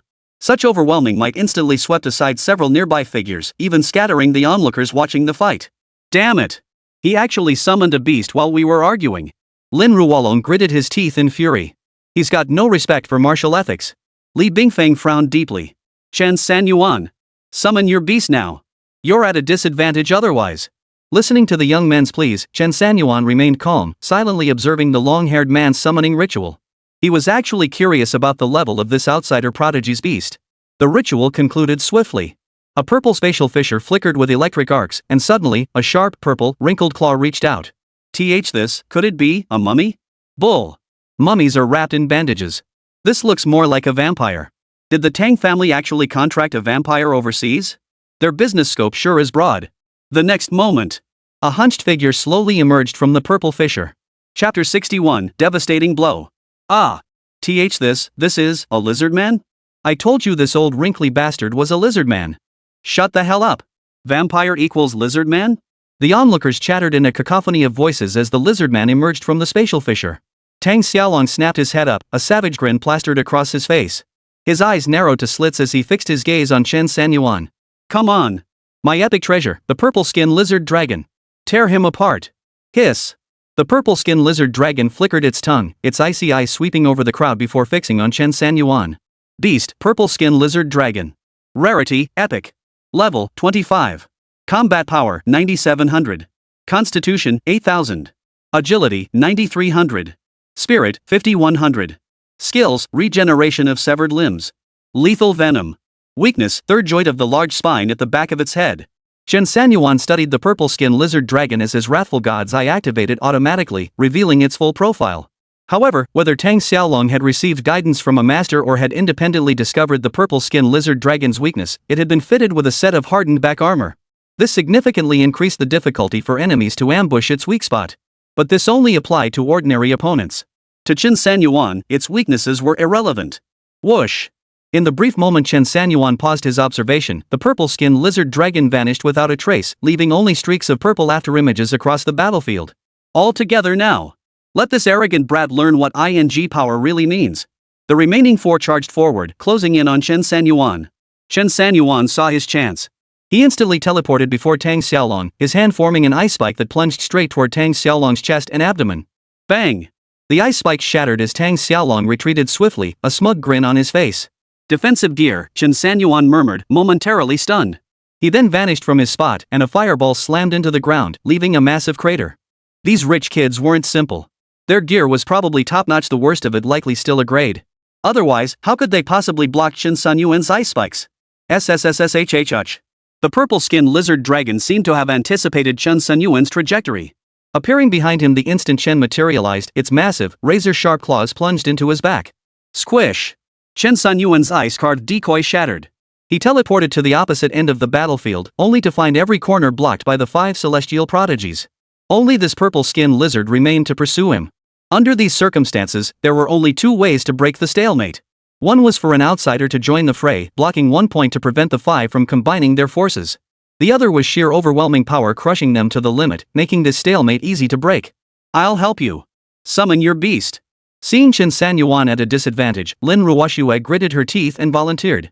Though her beast was only gold tier, it could at least stall the 5 prodigies even if only for a second. Lin Ruoxue was just about to wave her hand to summon it when the purple-skinned lizard dragon seemed to sense something. It suddenly lunged toward her, claws raised. No! Ruoxue, watch out! Lin Ruolong threw himself in front of his sister. In the blink of an eye, the purple-skinned lizard dragon materialized above Lin Ruoxue. The overwhelming pressure emanating from this epic tier beastmaster momentarily stunned them. Divine control. Hum. Emerge, great sun golden crow. Screech. A presence even more formidable and colossal than the purple-skinned lizard dragon swept out from Chen Sanyuan's direction, engulfing all in its path. It felt like a colossal hand descending from the heavens, crushing everyone beneath its weight. In that instant, the 5 celestial prodigies felt as if they were bearing the weight of the primordial imperial city upon their shoulders. The purple-skinned lizard dragon hastily retreated to a corner, slowly raising its head to gaze skyward. A golden figure, its entire body bathed in flames, spread its wings, its eyes blazing with ferocity. This, impossible. Absolutely impossible. What's wrong, Tang Xiaolong? What rank is this firebird? Tang Xiaolong swallowed hard, his voice strained. Titan. What? The others' eyes widened in unison. Initially, they hadn't paid much attention when they heard Chen Sanyuan was a beastmaster. Later, seeing him wield both ice and fire, they'd assumed he was a dual-class player. But now, their expressions had shifted to utter disbelief. Dual-class plus beastmaster. Are you crazy? How could there possibly be a dual-class plus beastmaster in this world? No. No. No. I don't think it's what you're imagining. He can also control minds. He can even teleport. I'm a dual-class player too, but I can't pull off those skills. Are there other talents in the ice-fire system? Huang Yuantong and Wang Jin shook their heads repeatedly. Never heard of it. Blink is exclusive to light type. How could an ice-fire dual class use it? Yeah, I've been playing fire for years and never heard of such a thing. What class is this Chen Sanyuan? How did he balance all these abilities? A normal person would be overwhelmed. Sigh. No wonder the higher-ups sent us alongside the special task force to Qingzhou. This pressure, it's overwhelming. For the first time, helplessness and bitter smiles flickered across the faces of the 5 celestial prodigies. Having dominated the younger generation for years, they now faced an unprecedented setback. Tang Xiaolong watched his purple-skinned lizard dragon standing frozen in place with self-mockery. It dared not move an inch, its tongue tucked obediently inside its mouth. Not once had it dared to flick it out since the sunbird appeared. This is the first time I've seen my purple-skinned lizard dragon stand at attention like this, so perfectly straight, like a sentry on duty. Without hesitation, Tang Xiaolong waved his hand, summoning the purple-skinned lizard dragon back. The sunbird's appearance caused the temperature in the entire trial ground to soar abruptly. Its immense pressure made the atmosphere oppressive for a moment. Several elders hidden among the crowd exchanged glances, nodded, and slowly stepped forward. Clap! Clap! Clap! A sparse round of applause broke out as the 3 elders ascended the battlefield platform, their gaze fixed solely on Chen Sanyuan. Brilliant! This Qingzhou prodigy competition is truly spectacular. Young Chen holding off 5 opponents single-handedly was truly thrilling. The appearance of the Great Sun Golden Crow was beyond my expectations. Hearing the gray-robed elder in the center speak thus, the 5 prodigies all lowered their heads in unison. This was embarrassing enough, having it brought up publicly was even more humiliating. Chen Sanyuan observed the 3 elders, sizing them up. His rage I showed no reaction. Clearly, these old men were no ordinary foes. Greetings, young Chen. We are the special task force dispatched from Qingzhou. We've come specifically for you. When will the Qingzhou leadership arrive? The elder on the left turned to ask. A middle-aged man hurriedly waved his hand. They're already here, just outside the trial grounds. Good. The elder nodded slightly. I suppose young friend Chen doesn't recognize us 3 old fellows. Let us introduce ourselves. I am Su Dakong, Director of the Great Xia Professional Practitioners Administration Bureau. Chapter 62, The 3 Elders. Su Dakong? My goodness gracious. He's the top combat powerhouse in Great Xia. They say he once fought 10 powerful professional warriors from different nations and achieved top rankings in multiple championship tournaments. He was even revered as the Grand Preceptor of Great Xia. Wow, wow, wow. A figure of such stature has come to Qingzhou, and it's all for Chen Sanyuan. Damn impressive. After the gray-robed elder in the center finished his introduction, the elder in the black Zhongshan suit on the right gave a slight nod. I am Sunmmary, chairman of the Great Xia General Chamber of Commerce. A wave of gasps rippled through the crowd as eyes turned to Sunmmary with growing intensity. This is Chairman Sun, who oversees the entire Great Xia trading system. Wow, how did I end up meeting so many incredible people today? They say a single word from Chairman Sun can send market prices reeling. But why has he come to Qingzhou? Does this special task force really need the chamber's involvement? What are you thinking? Don't forget, Elder Sun is among the top 10 in Great Xia. The crowd immediately turned their gaze to the elderly man in pale blue robes on the left, speculating about his identity.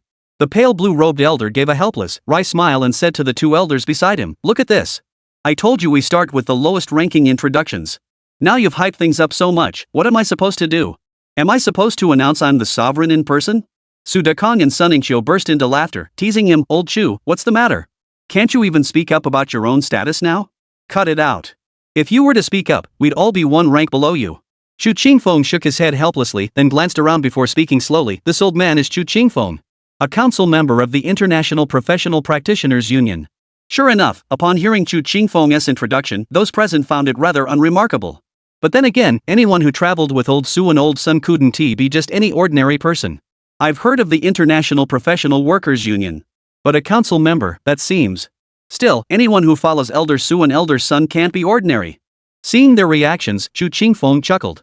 You see, if I didn't drag my old bones out for a walk now and then, people would forget I even existed. Su Dakong and Sunmmary burst into laughter too. Seeing their old comrade embarrassed brought them great amusement. Now they have a story to tell. All well and good to laugh, but you youngsters should know this. The entire International Professional Union has only 10 council members. Every matter, big or small, requires a vote from all 10 council members. Whoosh! The crowd erupted in astonishment.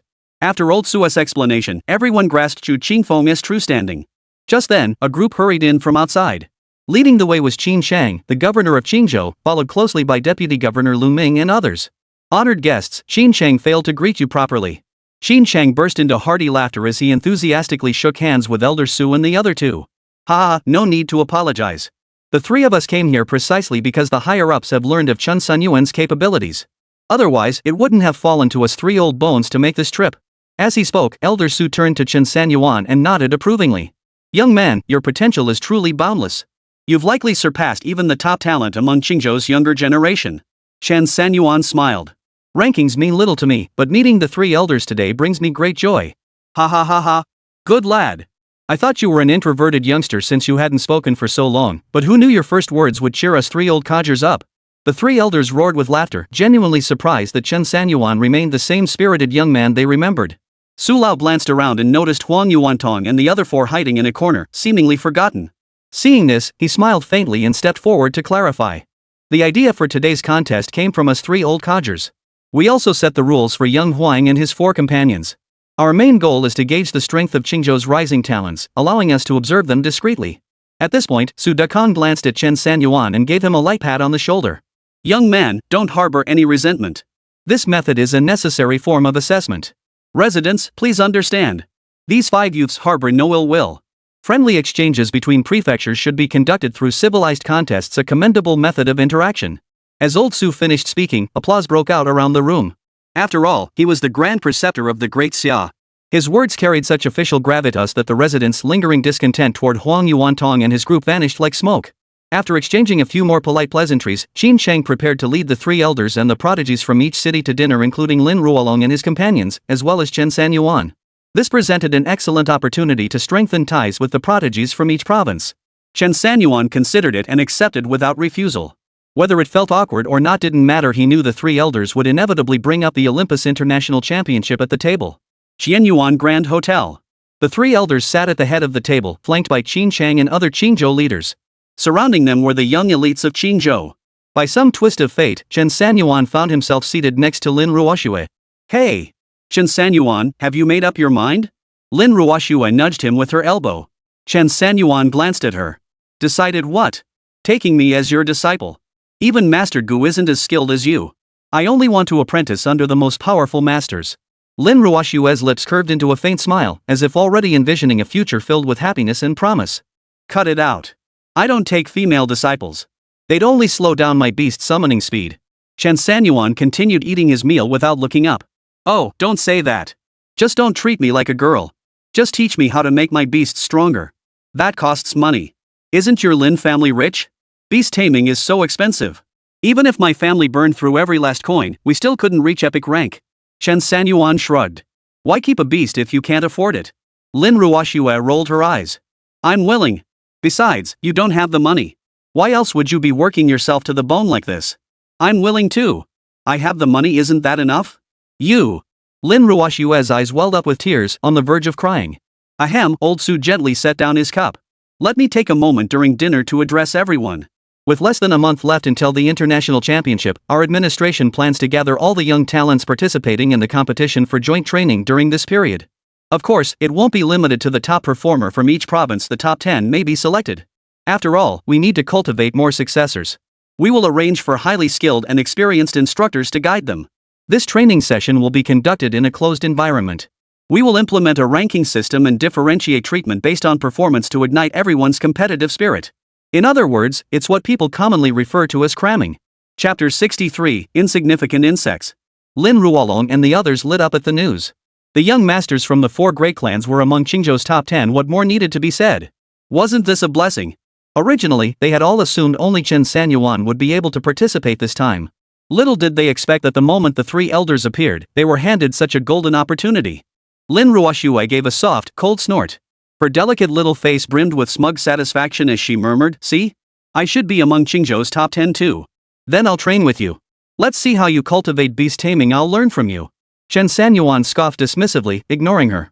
This girl was thinking way too simplistically. Did she really believe she could casually raise a beast to Titan level? This requires a system, you know? Without a system, unless you're the richest man in Great Xia, and even he isn't as stable as I am. Seeing Chen Sanyuan's contemptuous expression, Lin Ruoxue took a fierce bite out of her snow-white steamed bun. Oomph. At the table, Elder Su continued explaining the training details and requirements. This training base was established in Qingzhou, the capital of the Great Xia Empire. It was said that the capital of the Great Xia Empire was incredibly prosperous, teeming with professionals. 3rd and 4th tier practitioners were everywhere, 5th tier practitioners were as common as dogs, and 6th and 7th tier practitioners also existed. 8th and 9th tier practitioners, however, were relatively rare. The 3 elders were among them, all at the peak of the 8th tier. Naturally, they represented the nation's elite combat strength. With Xia comprising 33 provinces, this training session would gather a total of 330 participants. They will be divided into 10 classes, each comprising 33 individuals, undergoing intensive closed-door training.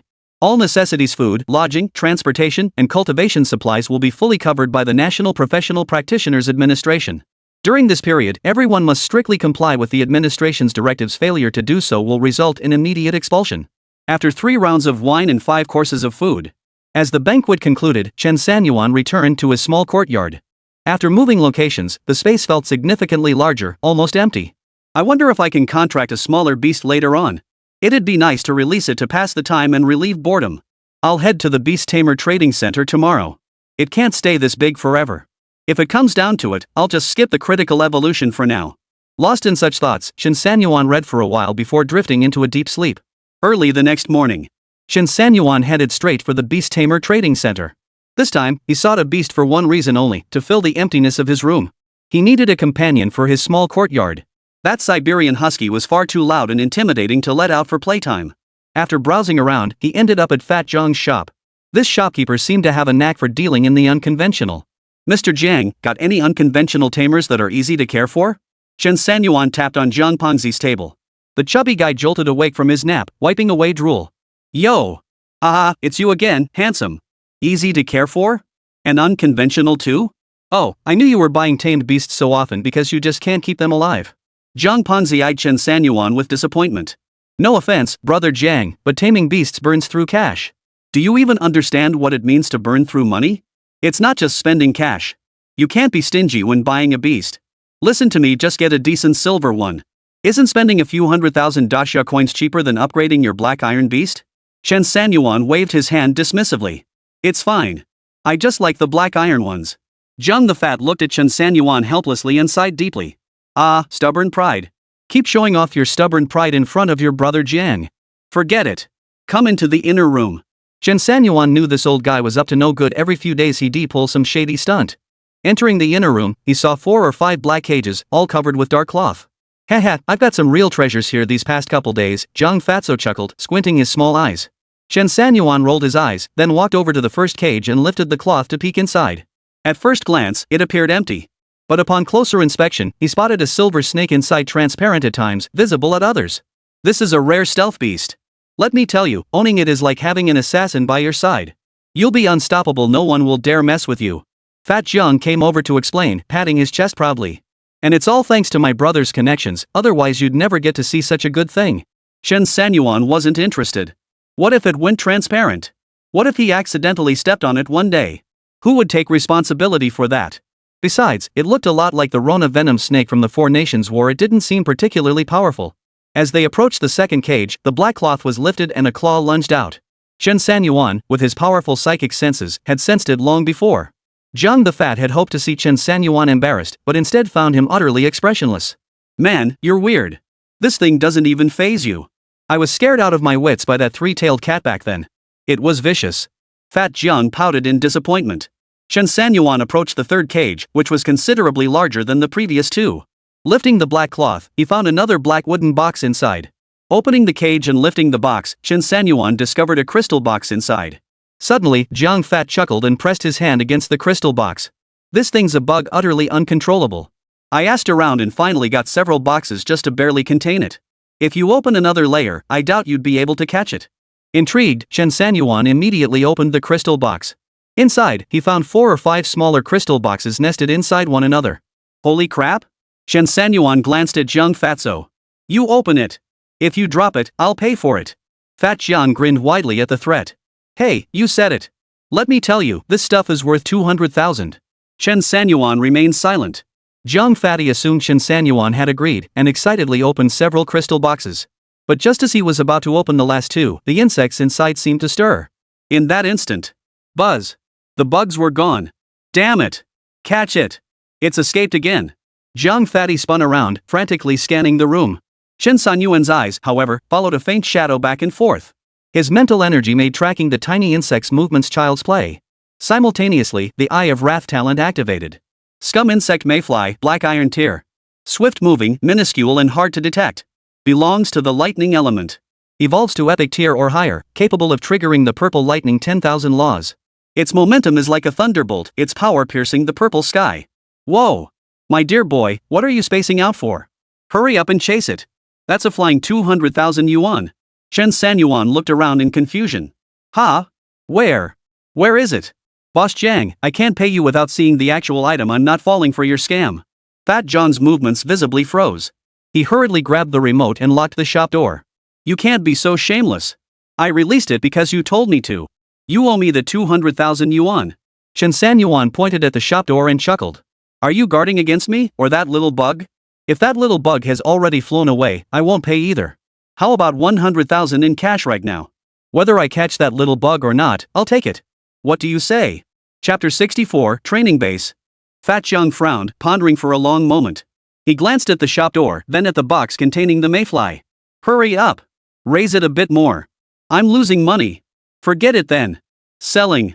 I'll swipe your card right now. Jiang Fatty stared at the 100,000 yuan that appeared on the card reader, feeling like crying but unable to. This little thing is really expensive. I went through a lot of trouble to catch it. And they say it can propel its owner to incredible speeds. You're getting a steal this time. Hurry up and open the door. If you don't, it'll be gone before you know it, and I'll smash your shop.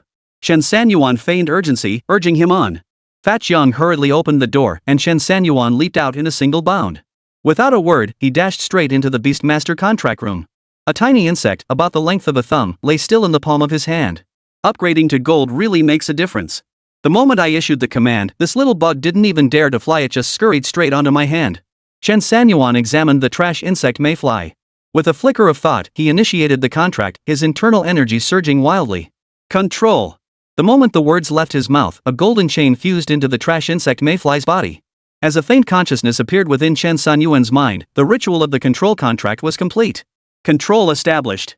Beast Taming, Scum Insect Mayfly. Grade, Black Iron. Level, 5. Attributes, Combat Power, 3 Constitution, 1 Agility, 28 Spirit, 3. Skills, none. Evolution points required, 1,000. Evolvable. Current evolution points, 879,764. 879,765, 879,766. Evolvable. Critical hit chance upon evolution.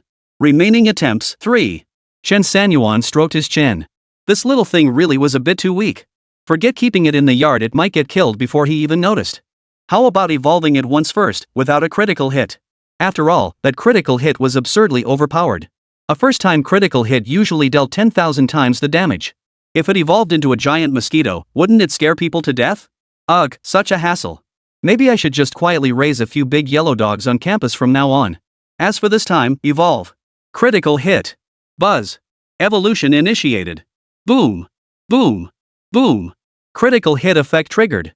Within the contract chamber, the tiny mayfly body in his palm instantly flashed with streaks of golden light, emanating a terrifying aura from head to toe. Chen Sanyuan gave a slight wave of his hand, pulling both himself and the worthless mayfly into the beast taming space. In that instant, the beast taming space erupted with thunder and lightning. Purple bolts roared through the air, the overwhelming display drawing the attention of the other 4 beast tamers. Their eyes gleamed with anticipation, knowing a new companion had joined their ranks. The beast taming space grew larger and larger, gradually sprouting blades of green grass throughout its expanse, and even a single flower had blossomed. Chen Sanyuan marveled at the transformations within the beast taming space. Evidently, as the beast taming power grew, so too did the space itself, evolving continuously almost as if it were evolving into a miniature world of its own. Minutes later, the roaring thunder gradually subsided, leaving a purple mist filling the air. The scum insect mayfly was encased within a white cocoon of lightning filaments before bursting free. Ding! Beast evolution successful. Evolution result, scum insect mayfly violet lightning mayfly. Chen Sanyuan's eyes flashed with excitement. This was his first beast with lightning attributes, a power he'd fantasized about possessing since childhood. Earth-shaking. Heaven-defying. Majestic beyond compare. Congratulations on landing a critical hit. Beast, Violet Lightning Mayfly. Rarity, Epic. Level, 1. Combat Power, 9800. Constitution, 3600. Agility, 22,000. Spirit, 6700. Skills, 100,000 volts. Purple lightning piercing sky spear. Evolution points required for next evolution, 500,000. Current evolution points, 878,764. 878,765, 878,766. Evolution possible. Critical hit chance upon evolution. Remaining attempts, 2. Chen Sanyuan licked his lips. With more evolution points now, life was looking up. Back when his second generation Harbinger evolved, he'd waited ages for its second evolution. But this purple lightning mayfly could undergo its second evolution right away. Nah, I'll save this chance for big fish.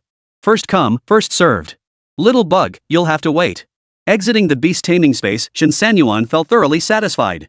This time, the purple lightning mayfly emerged resembling a giant bee, its size not as massive as the other 4 tamed beasts. This meant he could safely keep it in the small courtyard. From now on he could sleep while it played.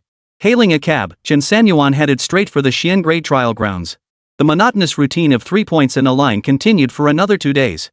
The 3 elders prepared to return, having already issued notices to all major prefectures and cities regarding the recruitment of trainees for the training base.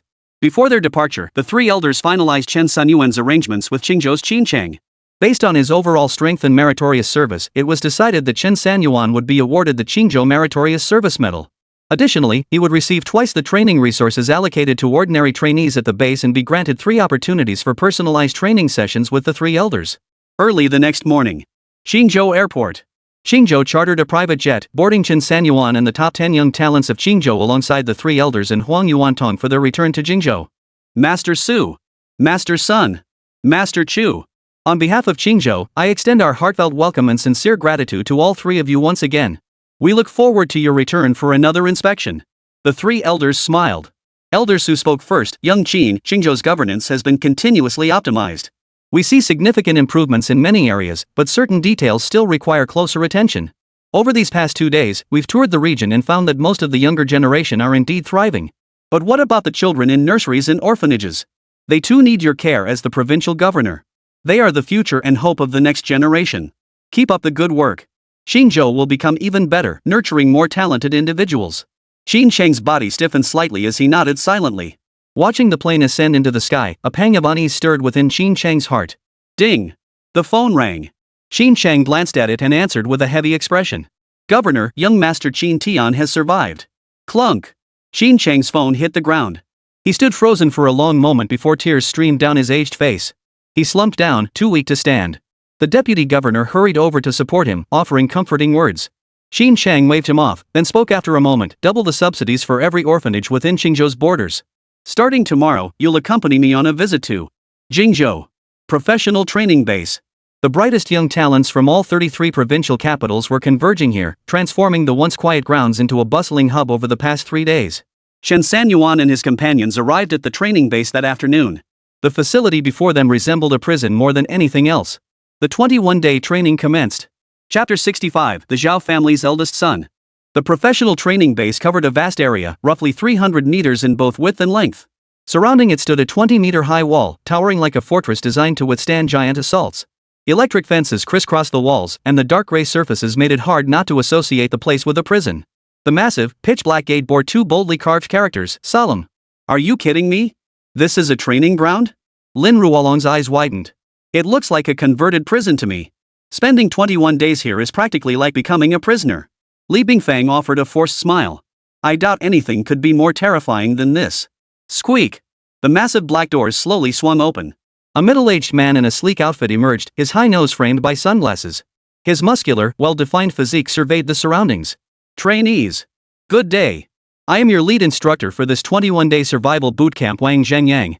His booming voice instantly silenced the group of trainees gathered at the training base entrance. I know you're all young masters from prominent families across the major provinces, the pride of heaven. But here, you have only one identity, trainee. What are the fundamental requirements for a cadet? 3 things. Obedience. Obedience. Damn it, obedience. My instruction is complete. Does anyone wish to speak? Upon hearing Wang Zhengyang's words, several immediately raised their arms. Instructor Wang, what happens if we disobey? Wang Zhengyang turned his head, flicked his finger to pull down his sunglasses, revealing a pair of eyes brimming with menace. He chuckled darkly. Those who obey are trainees. Those who disobey are naturally not trainees. Our training base operates under strict regulations. Non-trainees are not permitted entry. Oh, then they'll just go home, I suppose. Wang Zhengyang fixed his gaze on the man who'd spoken, his lips curling into a wide grin. It's not too late to go home now. The others dismissed the remark, unaware of its significance at that moment. As the black iron gates on both sides swung fully open, the trainees filed in one after another. The interior of the trial base was vast, resembling a small town. Numerous buildings, each about 6 stories tall, stood scattered about, looking slightly dilapidated. Following the guide, Chen Sanyuan arrived at Building 3. Each dormitory building had 6 floors, with 12 rooms on each floor, each housing 2 people. Chen Sanyuan and his group had arrived relatively quickly.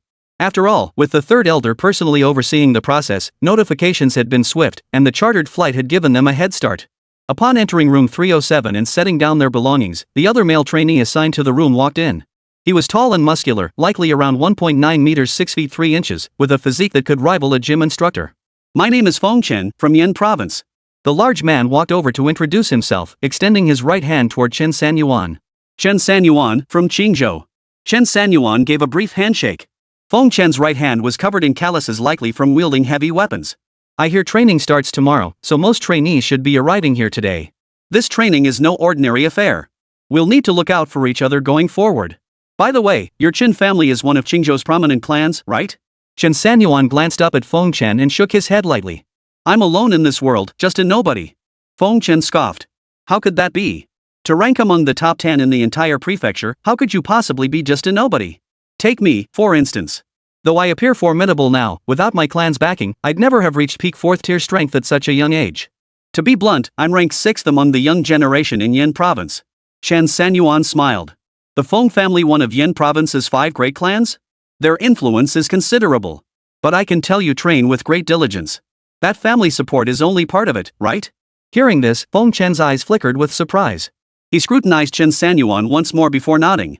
You really are extraordinary. I work incredibly hard, no empty showmanship. Though I'm only at peak 4th tier, I'm not afraid of 5th tier opponents either.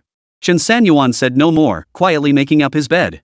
Feng Chen pulled out his phone to research prominent families in Qingzhou. After a thorough search, he found no mention of the Chen family. Could it be that someone who isn't from a prominent family actually came here? That would be incredibly rare. The point isn't being from a prominent family. Here, you really have to rely on your own abilities to make a name for yourself? Feng Chen muttered with a pout before tidying his own bed. Within minutes, a clatter erupted outside the dormitory, followed by piercing screams that shook the entire floor. Feng Chen peered out of curiosity. In the hallway, a lavishly dressed young man was kicking and punching a man clad in plain clothes.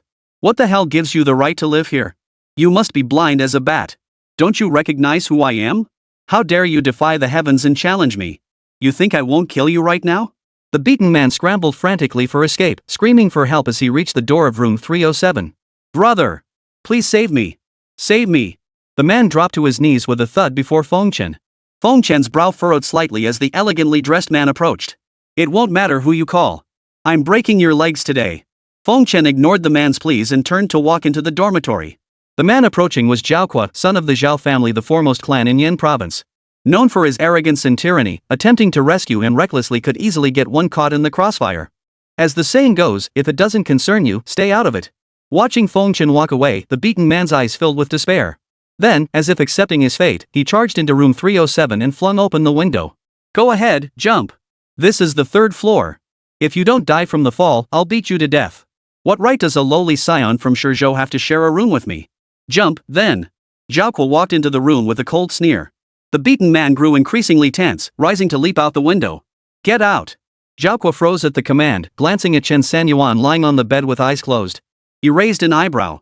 You're talking to me? Tell me to get out? Do you even know who I am? Chen Sanyuan slowly opened his eyes, then pointed at Zhaoqua and the man preparing to jump out the window. I meant both of you should get out. Zhaoqua flew into a rage, yet burst into laughter. Well, well. Finally, someone has the guts to stand up to me. Spill it, which prefecture are you from? I'll see if I should spare your family some face. Chen Sanyuan couldn't bear to listen any longer. He rose and delivered a resounding slap across Zhaoqua's face. Chapter 66, Trouble right from the start. Smack! Zhaoqua froze in place, staring at Chen Sanyuan in utter shock. Holy? You dare hit me? As he spoke, a stone blade materialized in Zhaoqua's hand, which he swung down at Chen Sanyuan. Die, you bastard! Zhaoqua's face flushed crimson with rage, his eyes bulging menacingly as he charged forward. Feng Chen, seeing this, quickly turned away. None of his business, better not to look. The next moment, Chen Sanyuan vanished from the bed with a whoosh, instantly reappearing behind Zhaoque and kicking him squarely in the kidneys. Damn it! Zhaoque spun to slash, but Chen Sanyuan had shifted positions again, this time landing directly above him. Grabbing Zhaoque by the hair, he slammed him headfirst into the ground. Thud!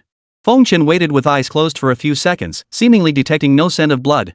The moment he turned his head, a sharp slap met his face. He was stunned. Damn, Zhaoque! Even in my state, you still think it's okay to slap me? That's just wrong. Feng Chen scanned his surroundings, seeing Zhaoque swinging his broadsword wildly at thin air, but Chen Sanyuan was nowhere to be seen. Zhaoque! Have you lost your mind? Cut the crap! Feng Chen, this guy's up to no good. Come help me take him down, or else you'll be waiting for me to tell my dad. The Feng family better come apologize. Zhaoque swung his broadsword wildly, his head whirling like a rattle. Feng Chen frowned, forming a rough guess about Chen Sanyuan's profession. He addressed the empty air. Brother Sanyuan, I know what your talent is now, but it won't help. The Zhao family is powerful, with significant backing even in Qingzhou. You should step forward and apologize properly. I can mediate between us. There's no need to escalate this. Think about it, Qingzhou borders Yan province. One misstep, and if the Zhao family sends their elite fighters to Qingzhou seeking retribution, you'd be in for a world of trouble. Chen Sanyuan slowly materialized beside Feng Chen, who finally nodded with relief. Brother Sanyuan, no offense meant, but Zhaoque's family background is truly formidable. Plus, he's a fifth-tier powerhouse himself. If he unleashes his true power, you'll be in serious trouble. If not killed, you'll be skinned alive. With me here this time, he'll give me some face. Let him vent his anger, and who knows, we might even become friends later. As he spoke, Feng Chen grabbed Chen Sanyuan's hand and urgently called out to Zhaoque, young Master Zhao. I've got him. You better talk nicely, after all, my reputation's on the line here. Zhaoque chuckled darkly, strode over, and delivered a hard slap across Feng Chen's face. What face? What the hell face do you have? I've got him. Zhaoque grinned widely, his stone knife transforming into a sharp spike poised to pierce Chen Sanyuan's stomach. Splat! The sound sent a thrill through Zhaoque. He deliberately licked the bloodstains off the stone knife, only to discover the taste was salty, not a trace of blood. At that moment, the man who had been cornered by Zhaoque and nearly jumped from the building burst out of the room like a madman, screaming, "Murder! Murder!" Feng Chen hurriedly turned away. None of my business, not my killing. Chen Sanyuan's body froze in place, motionless. Zhaoque stared blankly at his arm as it gradually returned to normal. Not a single drop of blood remained. Instead, something resembling ice crystals formed, quickly melting into droplets of water. Zhaoque's expression darkened, his teeth clenched in a cold sneer. You're messing with me? Put. Suddenly, a graceful arc of blood flew through the air before Zhaoque's eyes. An ice spike pierced through his lower abdomen, hot blood dripping steadily. Zhaoque's pupils contracted as he collapsed to the ground. Brother Sanyuan. Don't blame me. This isn't my doing, I can't save face like this. Feng Chen turned his head with a helpless expression, then his eyes widened in shock. Zhaoque? Holy. What did you do? Do you even know who he is? Don't you know the Zhao family of Yan province? Haven't I told you about them countless times? You're just a rootless, drifting little professional with no family to fall back on. What do you think you're up against? You're finished.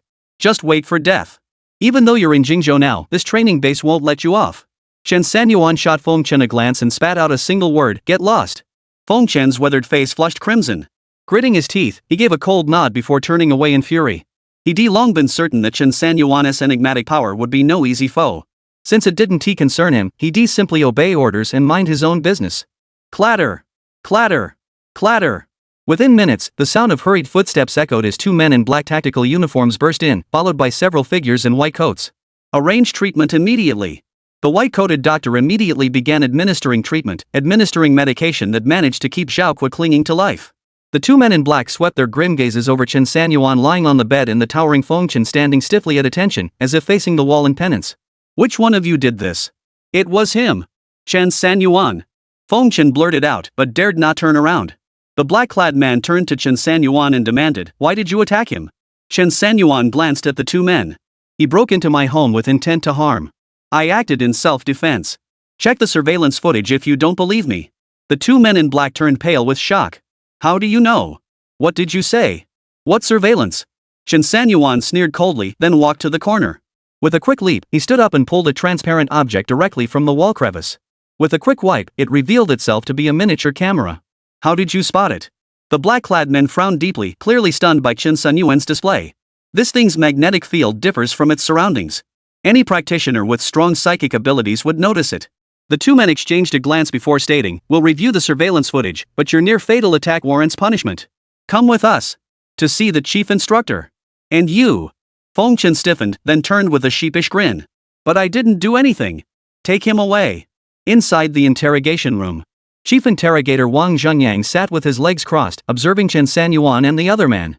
Causing trouble right after arriving? You've got some nerve. His gaze settled on Chen Sanyuan. You're Chen Sanyuan. Old Su mentioned you.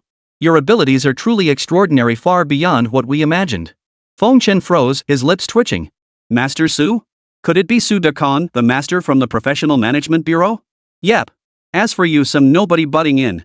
From the surveillance, looks like you're one of Zhao Kuo's men.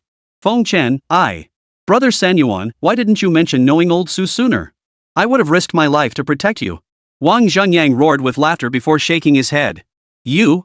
A mere fourth-tier Karami like you trying to help him? He's got a Titan-class beastmaster on his side. Titan level? Holy. Playing the fool to catch the wise. Feng Chen's heart skipped a beat. He chuckled awkwardly. Instructor Wang, I'm ready to kneel and kowtow to Master Chen right now, just begging him not to come after me later. I had no choice. Bang! Wang Zhengyan's expression suddenly turned stern as he slammed his hand on the table. Who's joking around with you? Lock him straight into the detention room. Don't release him until tomorrow's training session. Chapter 67, Fortune Strikes. Feng Chen was led away, and Wang Zhengyang crossed his legs. Chen Sanyuan stood expressionless, awaiting the chief instructor's reprimand. Since you're here today, I'll be frank with you about certain matters. It's fine that you're strong, but don't cause too much trouble. Everyone training here is the offspring of prominent families from various provinces and prefectures. You can't afford to make enemies with them all. The elders, including Su Lao, instructed me to look out for you. Resources can be allocated your way, and I'll arrange opportunities for you to interact with the three elders. But my only condition remains the same: obey orders. I reviewed today's incident on surveillance footage. The fault wasn't yours. I'll let you return, but starting tomorrow, your training must follow my instructions exactly. Got it? Chen Sanyuan wasn't a fool. Given a way out, he immediately nodded. That evening, after dinner, he returned to Building 3. As soon as he stepped through the main gate, two men, one fat, one thin, approached him head-on, followed by the kid Zhao Kuo had beaten up earlier. Is this him? The beaten kid nodded repeatedly, his face swollen and bruised as he pointed at Chen Sanyuan. It's him. That's the one. The fat man grinned, shoving the kid aside and grabbing Chen Sanyuan by the shoulders. You stabbed young Master Zhao. You don't think this is over, do you? People from Yanzhou aren't for anyone to push around. What's it gonna take? Want to trade a few blows with Big Brother? The skinny guy crossed his arms, his body as thin as spaghetti, thicker at the top than the bottom. Heard you're a fast runner, kid. Wanna race me? Chen Sanyuan frowned. No way. I promised Instructor Wang I wouldn't cause any trouble starting tomorrow. If I beat up two more guys, how am I supposed to keep my head above water? The fat guy's chubby cheeks instantly deflated. You think you killed us? You're full of. Don't think you're hot stuff just cause you can run. We could take you down anytime, you believe that? The skinny guy chuckled coldly. You promised starting tomorrow, but today isn't over yet. Chen Sanyuan slowly turned his head, then suddenly couldn't hold back a laugh. Hey, you kinda have a point there. Today isn't over yet. The fat man grabbed Chen Sanyuan's shoulder and shoved him toward the building exit. I'll let you in on a secret. Your old man Zhu here is a beast tamer. Open your dog eyes and take a good look at my beast. The moment they reached the dormitory building, the fat guy couldn't wait to summon his beast. With a gust of wind, a pure white unicorn wolf materialized from thin air behind him. Roar! The unicorn snow wolf's roar echoed throughout the entire dormitory area, causing many residents in Building 3 to open their windows and look out. Holy crap! Aren't those Zhang Long and Zhang Hu, the brothers from the Zhang family of Yanzhou? Those two are so reckless. How could they start messing with people on their very first day? Hey! Brother Long! Look! Isn't that Chen Sanyuan down there? Lin Ruolong was called over to the window by Li Bingfeng. Looking down, his eyes widened instantly. Who's so blind as to provoke Qingzhou's #1 troublemaker? Ha ha ha, this should be interesting. Li Bingfeng chuckled with schadenfreude, a handful of melon seeds suddenly appearing in his hand. Chen Sanyuan sized up the unicorn snow wolf. His wrathful eyes activated instantly, projecting the creature's information before him. Beast Taming, Unicorn Snow Wolf. Grade, Diamond. Level, 55. Attributes, Combat Power, 7300 Health, 6900 Agility, 7100 Spirit, 4600. Skills, Wild Wolf Howl, Unicorn Whirlwind. Weakness, piercing the soft flesh beneath its jaw is the quickest way to defeat the unicorn snow wolf. Defeating it grants 8000 EXP and a random equipment reward. Ha! Chen Sanyuan froze in surprise. There's such a good deal? What do you think? Stunned, huh? Ha ha ha ha. Let me tell you, Fat Lord here has plenty of tricks up his sleeve. All you have to do now is kneel down and give us 2 headbutt salutes, and we'll spare your dog's life. Chen Sanyuan closed the attribute panel, lifting the corner of his mouth. You're a beastmaster, but what class are you if you're so skinny? The skinny guy, Zhang Long, crossed his arms and chuckled. Kneel down and kowtow, and I'll tell you. Chen Sanyuan couldn't help but chuckle. You probably don't know I'm a beastmaster too. Bull. Zhang Hu spat immediately. Like you could summon anything. You're just trash who relies on dirty tricks. What are you trying to pull? Buzz. Chen Sanyuan couldn't be bothered with further words. With a thought, he began summoning his prized treasure. A piercing hum filled the air, sounding like an alarm throughout the entire training base, causing everyone to startle. The next moment, their gazes instantly converged. Behind Chen Sanyuan, a massive black specter abruptly materialized. A powerful aura of authority spread like a tidal wave, rippling out in all directions. Silence. Deadly silence. Everyone who witnessed it held their breath. Before their eyes, a colossal 12-winged golden silkworm, as majestic as a mountain, materialized. Woo! Suddenly, the training base's alarm blared to life. Figures clad in black combat gear sprinted toward Building 3. Your snow wolf seems to have lost its edge, Chen Sanyuan remarked, raising his palm to slap Zhang Hu's chubby cheek. What's wrong? Did my beast fail to bring honor to its master? Answer me. Chen Sanyuan's sudden raised voice startled Zhang Hu so badly he stumbled backward and knelt with a thud. As a beast tamer, he keenly sensed the overwhelming pressure emanating from the 12-winged ice silkworm. Now, Chen Sanyuan's sharp bark had completely shattered his courage. I was just joking. I was just trying to have a friendly chat. Zhang Long stood by dumbfounded, swallowing hard. After years of dominating Yen province, this was the first time he'd encountered an opponent like this. Where's your beast? Summon it out for us to see. Zhang Long gave a bitter laugh, about to make an excuse to refuse, but the 12-winged golden silkworm's icy eyes instantly turned to him. Come forth. Heaven-piercing mystic serpent. At Zhang Long's command, a colossal serpent emerged from the black mist. Its diamond-shaped eyes flashed with icy light as it raised its massive head, surveying its surroundings. Boom! Suddenly, an overwhelming pressure radiated from above, coursing through its entire body. In that instant, it froze. Its once proud and icy demeanor, its serpentine tongue flickering with effortless ease, abruptly shifted. Its proud head slowly lowered, its flickering tongue clamped shut as if trapped, barely visible. It seemed afraid to make a sound. It sought to slip back into the black mist. Zhang Long pressed his lips tightly together. He didn't want his precious treasure to suffer, but the 12-winged golden silkworm was a man-eater. Chen Sanyuan's gaze swept over, and the attribute panel appeared once more. Beast Taming, Heaven-piercing mystic serpent. Grade, Diamond. Level, 78. Attributes, Combat Power, 8300 Health, 7200 Agility, 6400 Spirit, 5100. Skills, Black Wind Coil, Diamond Python Armor. Weaknesses, pierce the heaven-piercing mystic python's eyes to disrupt its vision. Penetrate its armor at the vital point to deliver a fatal blow. Defeating it grants 10,000 EXP points and randomly rewards several 7 transformation vitality pills. Chen Sanyuan's eyes lit up. 7th transformation vitality pills? Chapter 68, Split Chi, how infuriating. Chen Sanyuan's heart was filled with joy. He truly hadn't expected such good fortune today. Zhang Long knelt down with a thud. Chen Sanyuan smiled. It suddenly occurred to me if you two were in my position, possessing formidable beast taming abilities, and I were insignificant nobodies, kneeling before you, begging for mercy. What would you do? Zhang Long and Zhang Hu froze for a moment before hurriedly replied, we'd definitely let you go. From now on, we're brothers. Just say the word if you need anything. We'd walk through fire for you without hesitation. Chen Sanyuan smiled. The moment those words left his mouth, he knew they wouldn't let him go, they'd only humiliate him further. What the hell are you doing? Who gave you permission to summon your beasts? Stop it immediately. Everyone else, go back to sleep. No one is allowed to watch. Several men in black rushed in from outside. They were the facility's administrators, but few heeded their commands. The onlookers continued watching as they pleased. Heh, the management's here. Looks like Chen Sanyuan can't hold out much longer. Not so fast. Let me tell you, this Chen Sanyuan is a real tough guy back in Qingzhou. Huang Yuantong sat on the windowsill, munching on peanuts and chatting with his neighbor, his mind drifting back to his own past. Damn!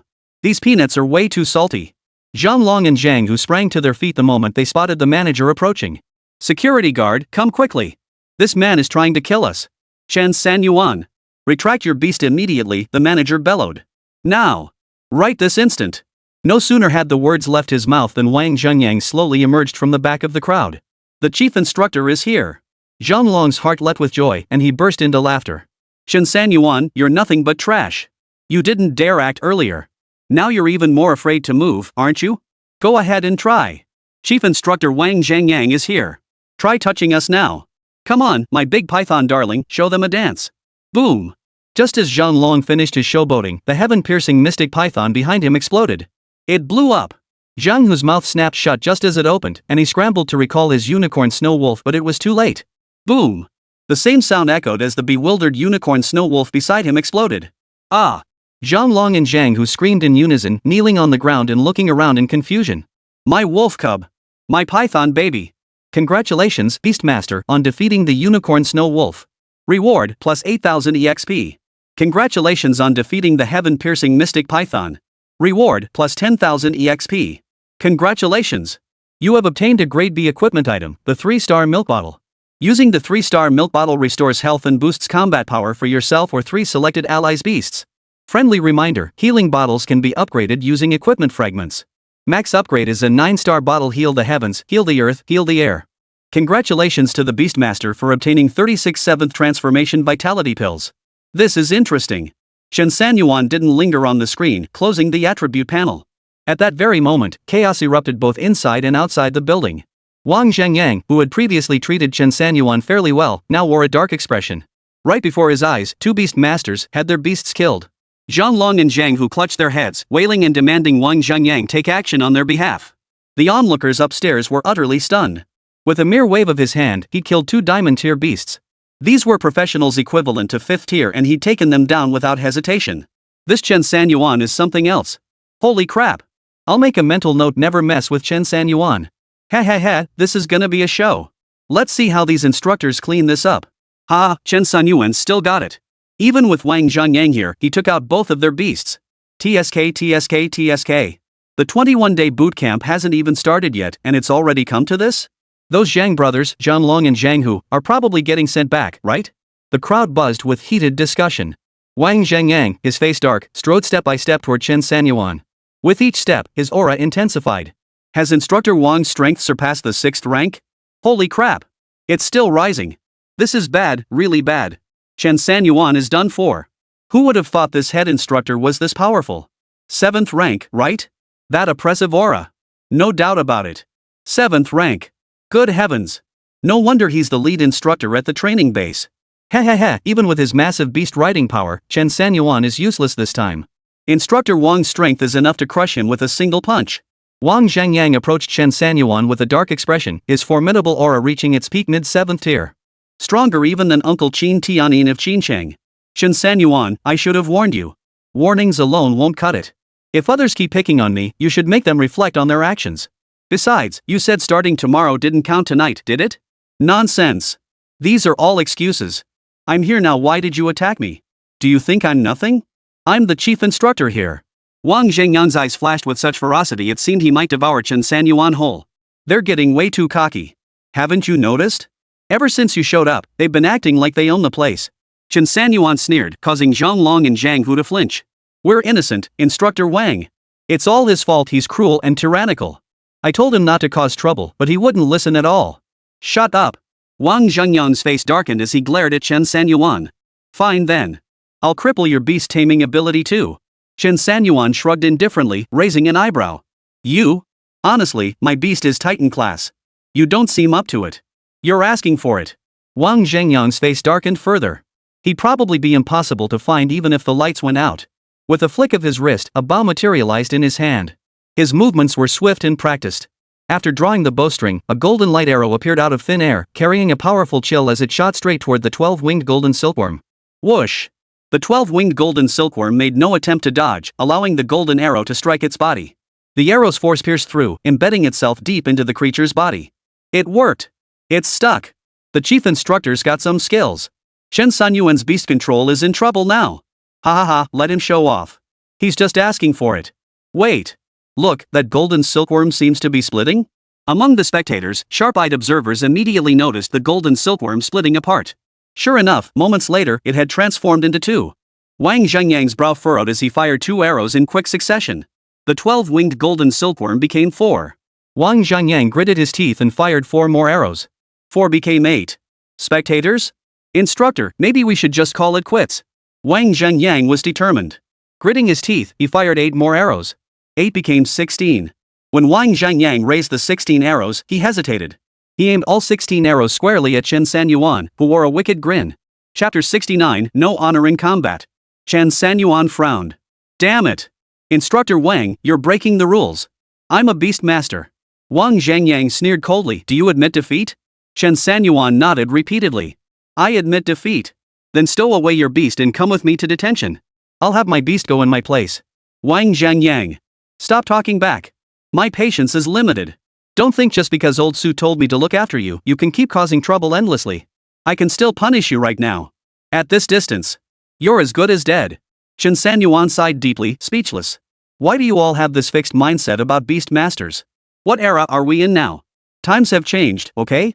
I'm here to set the record straight for beast masters at this distance. I won't die. Wang Zhangyang sneered. You're dead. I won't die. You're dead. Go ahead, try me. Go ahead. Whoosh. Whoosh. Whoosh. Wang Zhangyang unleashed 16 arrows simultaneously. Though each arrow avoided vital areas, they all targeted Chen Sanyuan with formidable force. Chen Sanyuan vanished instantly with a flash. Wang Zhangyang's brows shot up in surprise. Instantly sensing something, he spun around. At that very moment, Chen Sanyuan materialized not far ahead of him. See? I told you I wouldn't die. Wang Zhangyang narrowed his eyes, his mind racing with decisions. He now understood Chen Sanyuan's skill level. Continuing this fight would leave him utterly humiliated. Chen Sanyuan saw through the ruse too. Suddenly, he let out an ouch and clutched his arm as he stumbled to the side. Ouch! How come your arrows still have arrow chi? Wang Zhangyang froze for a moment before hearing Chen Sanyuan whisper, Instructor Wang, let's both save face. Let's call it even, how about it? Wang Zhangyang pondered for a moment before sneering coldly, your abilities are unfathomable. I truly can't do anything to you. I'll let this one slide, but mark my words, I'm keeping score. As you wish. Chen Sanyuan smirked inwardly. Could this kid be planning to withhold his cultivation resources? No sooner had the thought crossed his mind than Wang Zhangyang lunged forward, instantly restraining Chen Sanyuan and forcibly pulling him to his feet. Chen Sanyuan let out a wail as the 12-winged golden silkworm clones behind him began vanishing one by one. Ah! It hurts, instructor, go easy on me. Chen Sanyuan. I'm showing mercy because you're a trainee at the base. Otherwise, do you think I'd dodge every single one of those 16 golden arrows? Oomph. This time, it's for you. For all of you here. Learn your lesson. Dare to act recklessly again, and Chen Sanyuan will be your fate. Take Chen Sanyuan away. Two black-clad administrators came forward to escort Chen Sanyuan away. Wang Zhangyang cast a cold glance over the dormitory building.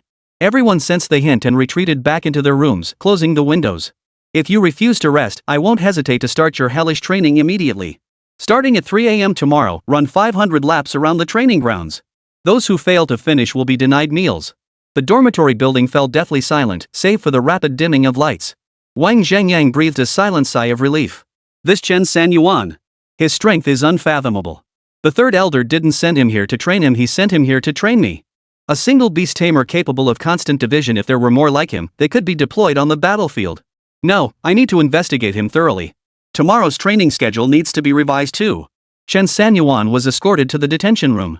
Though called a detention room, what they had arranged for him was actually a private single room. As a private room for training base management personnel, its environment and furnishings were superior to those in the dormitory buildings. Chen Sanyuan found it quite satisfactory. Alright, then tell them to lock me up for 10 days. Administrator. Early the next morning. 3 in the morning. Everyone began running laps around the training base, 500 laps. Some flew, some rode beasts, while others relied purely on innate stamina to sprint ahead. It was truly a display of diverse talents, as everyone present was among the top 10 young prodigies in provincial strength, each possessing unique skills. Wang Zhangyang watched everyone's movements from the rooftop, suddenly breaking into a grin. Activate full field gravity enhancement. Double gravity. The administrators behind him nodded in agreement. Within moments, the entire training base turned a pale blue. Buzz. Everyone instantly felt immense pressure, as if their arms couldn't lift.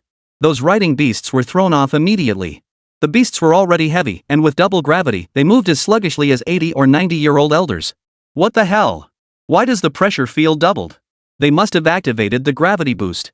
How are we supposed to run like this? 500 laps? Are they trying to kill us? I can't run anymore. I can't run anymore. I'm a strength-type tank, and I'm seriously crying my eyes out. The group wailed and screamed, eventually grinding to a complete halt. Seeing this, Wang Zhangyang waved his hand. A massive iron gate at the training base slowly swung open, and a colossal iron ball rolled out from within, over 5 meters tall. Thud! Thud. The iron ball rolled down the slope at the gate, suddenly gaining momentum as it thundered toward the group of professionals still running laps. Holy! The iron ball's coming. Are they serious? Using an iron ball to chase us away? Everyone, don't panic. With young Master Wang of Han State here, this iron ball is nothing to fear. Hearing this, the worried crowd instantly turned their gaze around, eager to see just who this young Master Wang of Han Province was.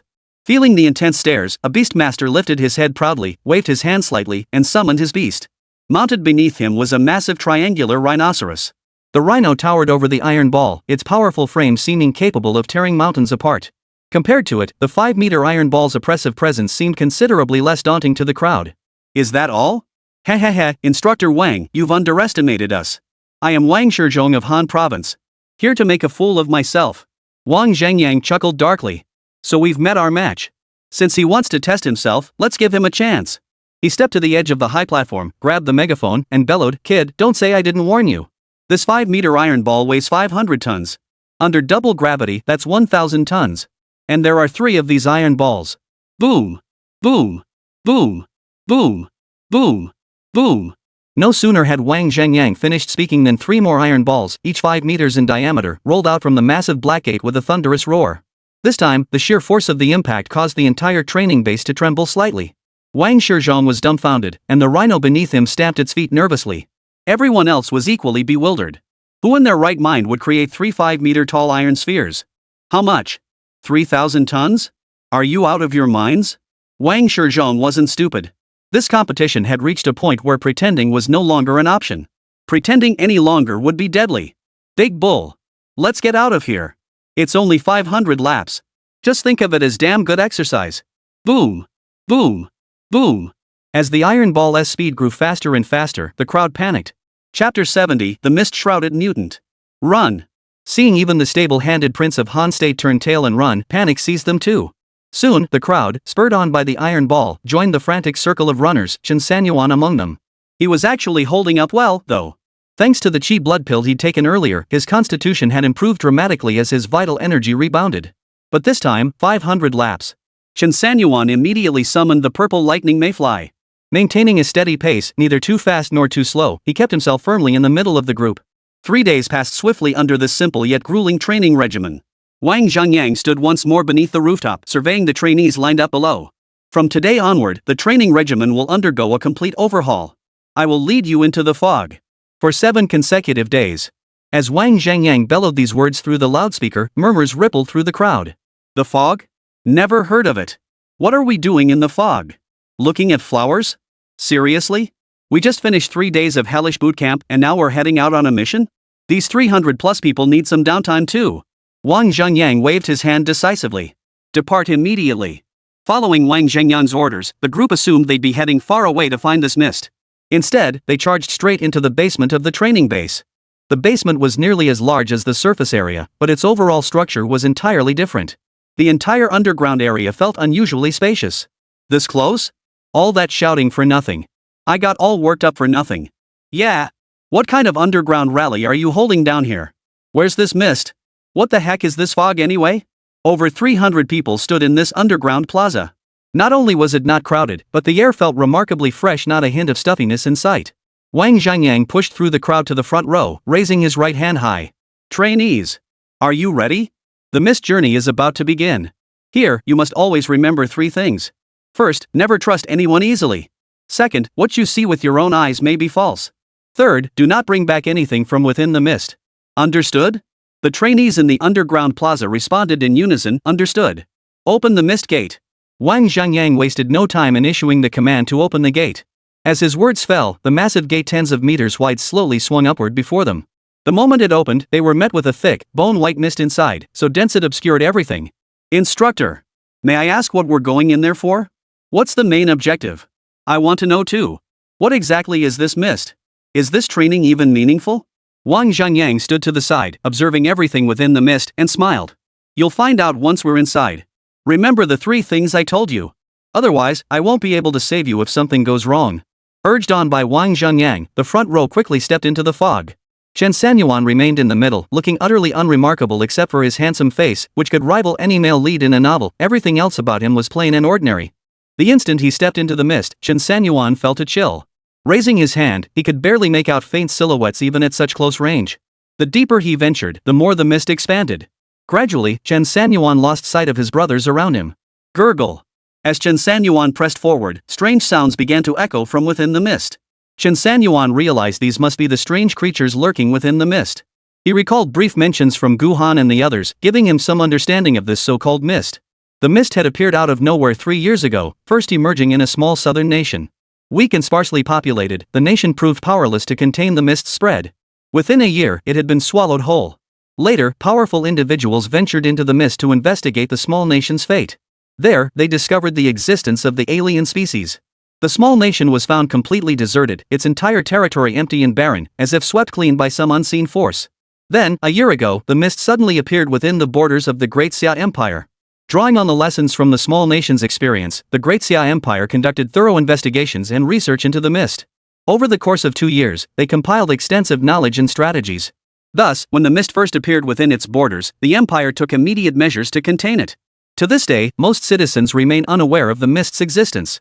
Chen Sanyuan surmised that the sudden establishment of this training base, where 7th-rank instructors personally taught these elite prodigies, coupled with their participation in the mist training, signaled that the mist had undoubtedly spread again.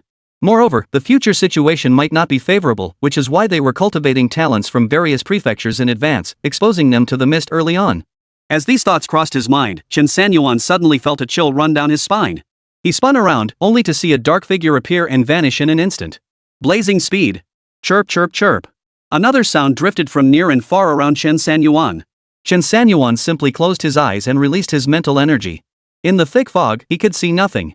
He could only rely on his powerful psychic senses. Whoosh! Suddenly, a dark shadow streaked past behind Chen Sanyuan once more, then abruptly shifted its form, riding the purple lightning mayfly to dramatically enhance its mobility. He followed the shadow, abruptly opening his eyes. Though the figure before him remained somewhat blurred, its general shape was now discernible.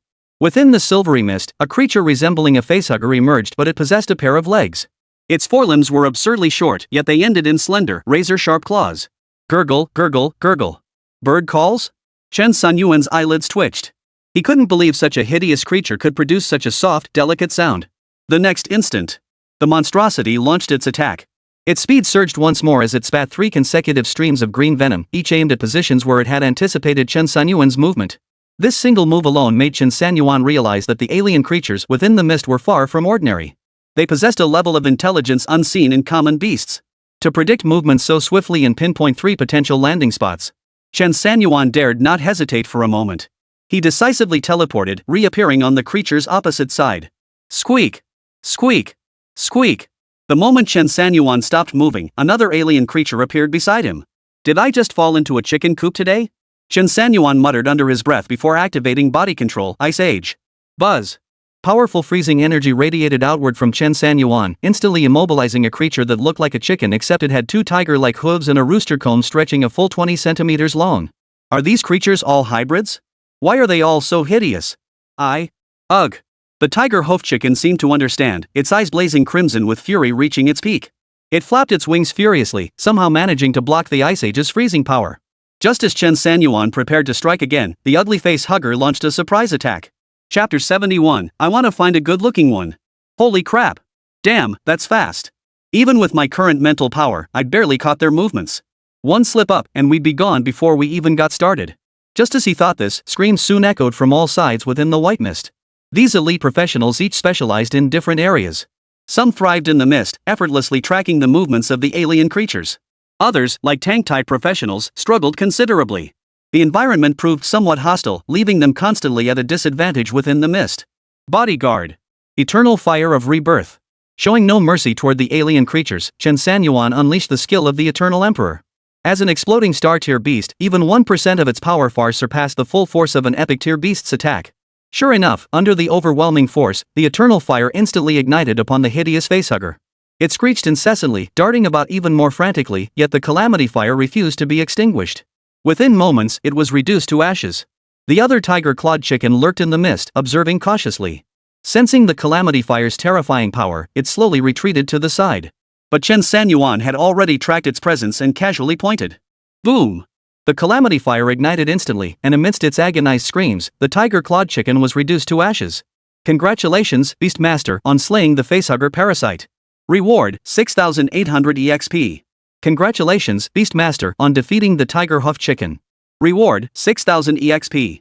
Chen Sanyuan nodded with satisfaction. Rewards too? It seemed this journey through the mist would yield rich rewards. Continuing forward, the mist grew increasingly dense. Occasional screams of professionals could still be heard, but rescue squads seemed to arrive swiftly, carrying away the injured trainees. Heading straight ahead, Chen Sanyuan had no idea how Wang Zhengyang and the others had planned things. Regardless, whenever they encountered an alien species, they fought it. I'm genuinely curious about the difference between these anomalies and tamed beasts. Maybe this time I'll try to control one through a contract? Chen Sanyuan silently nodded to himself. Gotta pick a good-looking one, can't have it make me sick. The thought excited him, and he quickened his pace. Monitoring room. Wang Zhengyang propped his long legs up on the desk, lazily monitoring a dozen screens whose content cycled every few dozen seconds. Every shift involves professionals from various positions. This Chen Sanyuan, it's great when someone's just that powerful. I hear he's become a gold-rank beastmaster, capable of channeling his beast's abilities through his own body. Wang Zhengyang's subordinates raised their eyebrows in surprise upon hearing this. Him? He's a gold-rank beastmaster now. Whoa! Look at him. He just took down 2 more mutant beasts. He's charging forward like there's nothing stopping him. Well, skill breeds confidence. I knew this kid was no ordinary talent the moment he entered. Watching Chen Sanyuan's combat style, Wang Zhengyang felt his confidence dwindle. He shifted his gaze toward the other participants. These so-called prodigies are only good at showing off against each other. Fighting in this fog is just handing out experience points. How many have been sent for medical treatment? 13. They can't even last 20 minutes. Stop the bleeding and send them back in to keep training. Meanwhile, Chen Sanyuan trudged through the fog, now so thick he couldn't see his hand in front of his face. He walked onward alone, gradually discerning a shadowy figure about 2 meters tall ahead, flickering in and out of view within the mist. Oh ho, the little boss has emerged. Chen Sanyuan paused, then tentatively summoned the Daoyin Yang fish. After all, a little extra luck might boost his chances of finding a rare, beautiful variant. The space within the mist seemed larger than the tangible world outside. Once the Daoyin Yang fish materialized, it could swim freely. Perched atop the yin yang fish, Chen Sanyuan glided forward toward the massive shadow, his swaying movements reminiscent of Qingzhou from Honor of Kings. As he followed the shadow back and forth, something suddenly flew past from the side. Thud! It slammed directly into the Daoyin Yang fish. Holy crap! Brother Meng, I found an alien species. An excited voice echoed from the other side of the mist. Take it down. Leveling up. This one's huge, definitely a juicy kill. No sooner had Brother Meng finished speaking than the mist began churning and rolling clearly. The two were charging toward them. Chen Sanyuan glanced at the weapons and gear scattered on the ground, feeling slightly helpless. How could they mistake him for a mutant and attack? Whoosh! Hey, there really is an alien creature. Chen Sanyuan chuckled, instantly materializing an ice spear in his hand. Wielding it, he gave chase. Holy! Manga, that big thing's moving. Chase it. Chase my ass. Chen Sanyuan cursed under his breath. Holy! Brother Meng, this alien species can speak human language and curse. Ha ha ha. My Meng family's hit the jackpot. I heard there are ranks among the alien species. High-level queens can think and speak just like humans. Ha ha ha, Brother Meng, I want one too. Like hell you do. Chen Sanyuan couldn't be bothered arguing with these two idiots. Explaining things in the thick fog was pointless anyway. Anyway, their attacks on the Daoyin fish were like tickling it. Whoosh! Whoosh! Whoosh! 2 more appeared. Chen Sanyuan scanned his surroundings, a smirk curling his lips. This was exactly what he wanted. Larger specimens tended to attract more of the strange creatures. Whoa! Meng, there seem to be more of them now. Ha ha ha, I knew it. That giant one must have been the queen. Let's chase it. Chen Sanyuan. Suddenly, a gaping maw flew straight toward Chen Sanyuan, its jaws lined with rows of sharp, bone-white teeth, dripping with blood. Looking for death. Chen Sanyuan thrust his ice spear forward, piercing straight through the alien creature's skull. This alien creature resembled a tadpole pale-skinned, with thin, weak limbs, yet possessed an enormous mouth bristling with razor-sharp teeth. Congratulations, Beastmaster, on defeating the giant-headed worm. Reward, 4,700 EXP. Holy! Meng, save me. This thing's just like a piranha? Splash! Splash! Splash!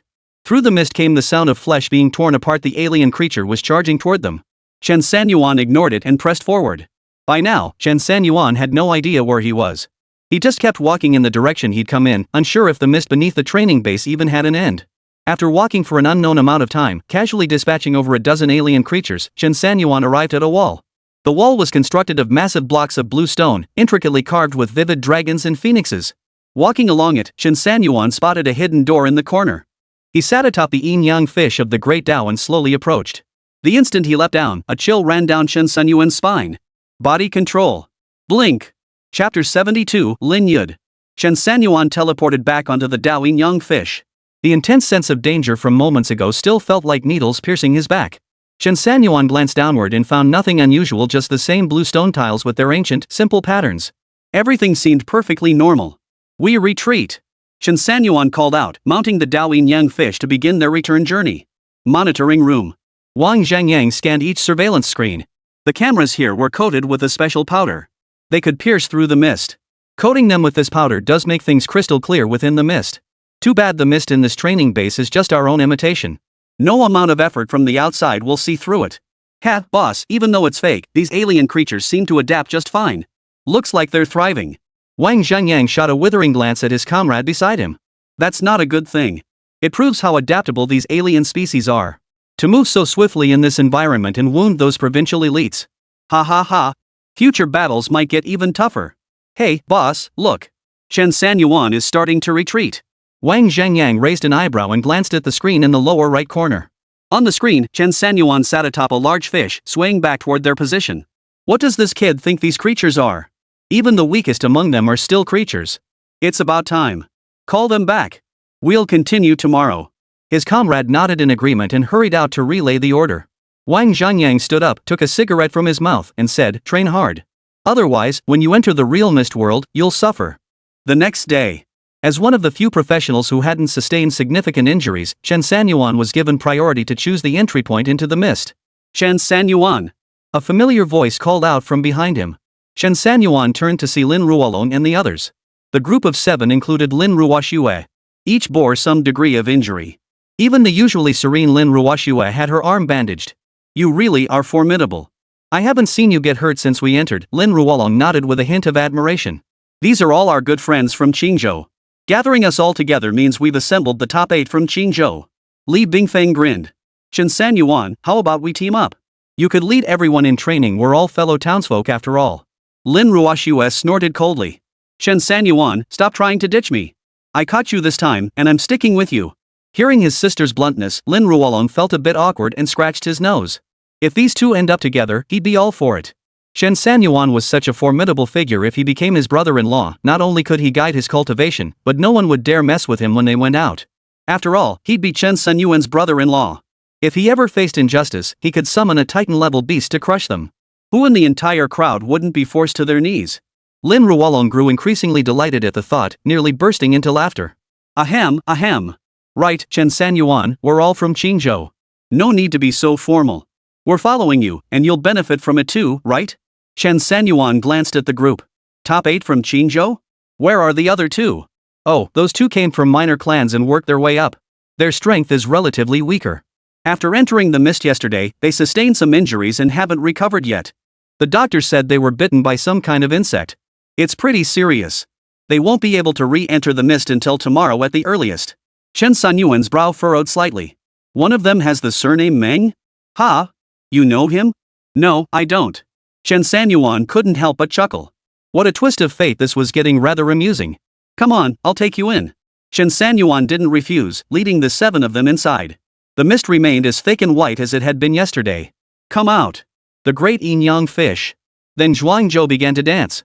Upon hearing Chen Sanyuan say they could sit atop this giant fish, Lin Ruolong and the others were overjoyed. They immediately began petting the great yin-yang fish. Lin Ruoxue, curious, tried pinching it but found it utterly unyielding. Chen Sanyuan, why are you so slow?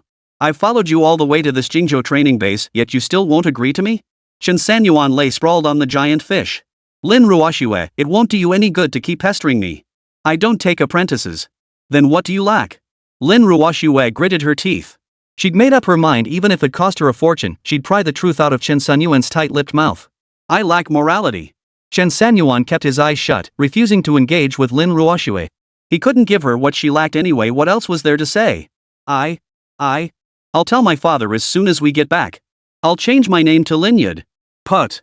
Before Chen Sanyuan could react, Li Bingfeng, standing close by, couldn't hold back her laughter. You're so devoted, little sister. Who would have thought? Hearing Li Bingfeng's teasing, Lin Ruoxue's cheeks instantly flushed crimson. Chen Sanyuan hadn't expected Lin Ruoxue to say something like that either. he chuckled and remained silent. Hey! Look over there! A huge dark shadow just passed by. An alien species. It must be another alien species. This one's over 2 meters tall, definitely not a low-level alien species. It'll be tough to handle. Everyone, be careful. At the sound of this, Chen Sanyuan shot upright. Through the mist, the 2-meter-tall dark figure flickered in and out of view. It's that thing again. You've seen it before? Lin Ruolong asked. Chen Sanyuan nodded. I've been chasing it since yesterday but couldn't catch it. Now it's out again, this time I'll seize it. With that, Chen Sanyuan patted his Daoing young fish and charged straight toward the alien creature. SSSSH. Bad news. An alien species.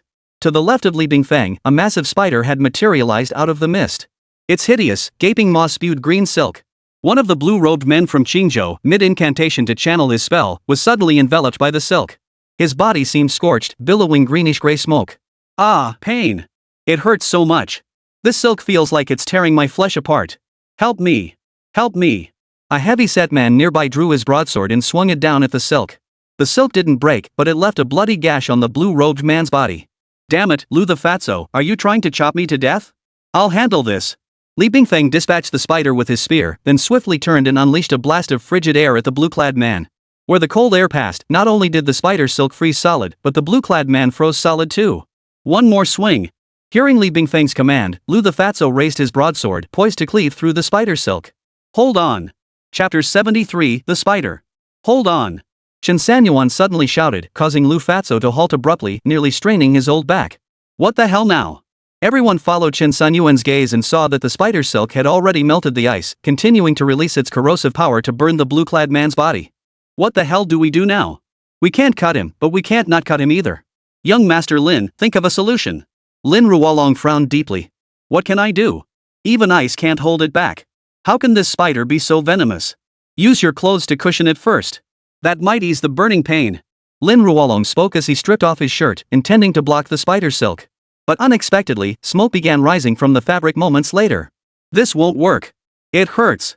It hurts so much. As the blue-clad man began screaming again, Chen Sanyuan raised his hand. Let me try. Lin Ruolong stepped aside to make room. Chen Sanyuan grabbed the spider silk wrapped in cloth and squeezed it hard. Absolute ice domain. Instantly, a bitter cold emanated from the silk, instantly crystallizing it into ice. Then Chen Sanyuan squeezed it hard. Bang! The silk shattered violently, and the blue-clad man broke free from its grasp. It worked! Wow, this ice is amazing. I'm seriously impressed. Why does his ice work so well? Li Bingfeng watched the scene with a wry smile. Ice magic varies in strength, you know. Chen Sanyuan, you're really crushing my spirit. People will think being ranked 5th in Qingzhou is pathetic. Lin Ruoxue chuckled quietly from the side. Brother Bingfeng, you truly deserve your rank as Qingzhou's 5th. As for why Chen Sanyuan is Qingzhou's top. Because the strongest in Qingzhou is only the top in Qingzhou.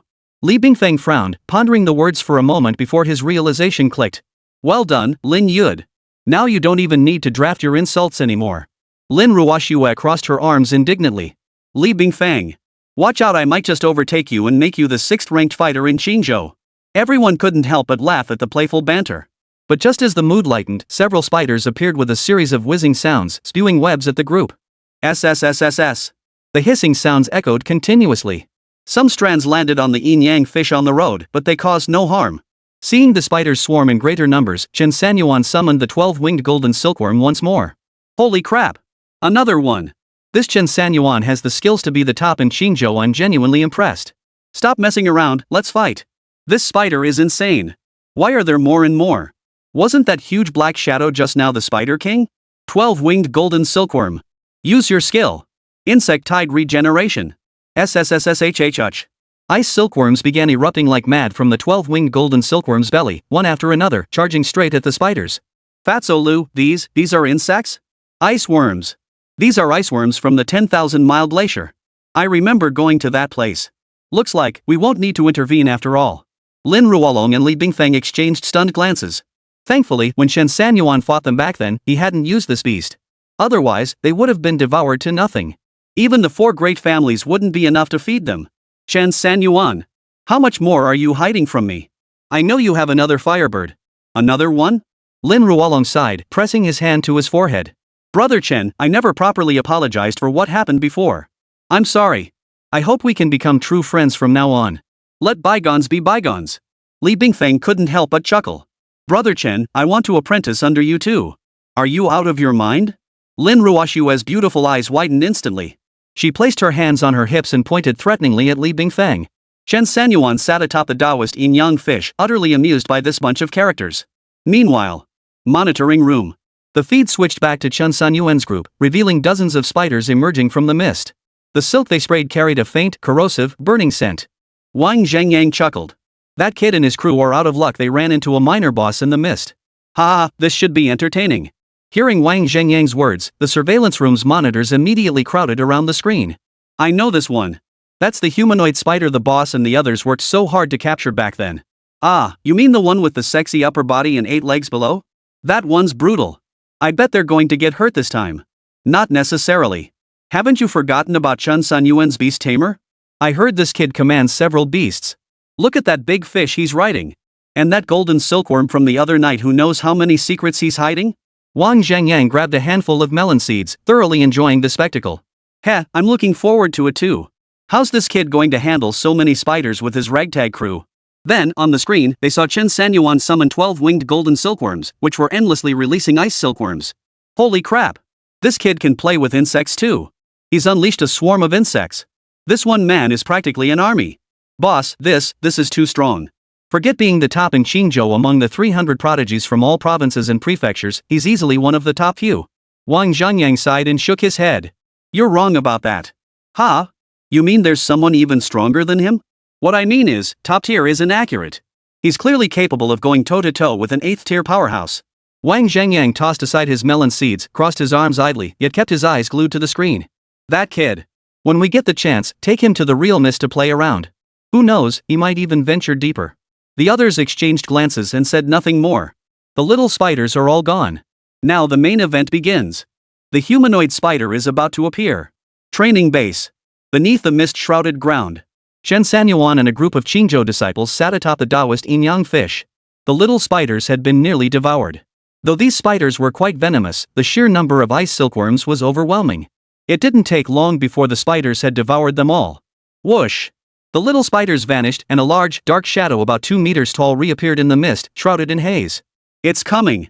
Everyone stood up as if facing a formidable enemy. Chen Sanyuan stared curiously at the shadow, but it swiftly shifted to the other side. Over here! It's over here again! Holy! It's charging at us! Fat Lu pointed straight ahead. The shadow grew closer and clearer. His eyes widened as he strained to see it. It's a person? No! It's a giant spider! A humanoid spider! Li Bingfeng, standing beside him, froze the moment he saw the creature. Why isn't it wearing clothes? What the hell would a freaking alien species wear? Think it looks nice all pale and white? Lin Ruolong cursed, his long sword already drawn from its sheath.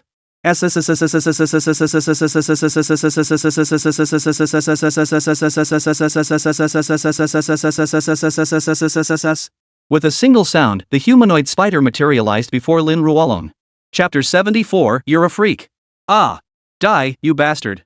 Lin Ruolong swung wildly, but his blows struck only air. Despite its massive size, the humanoid spider was incredibly agile. Lin Ruolong was, after all, a 4th-tier professional.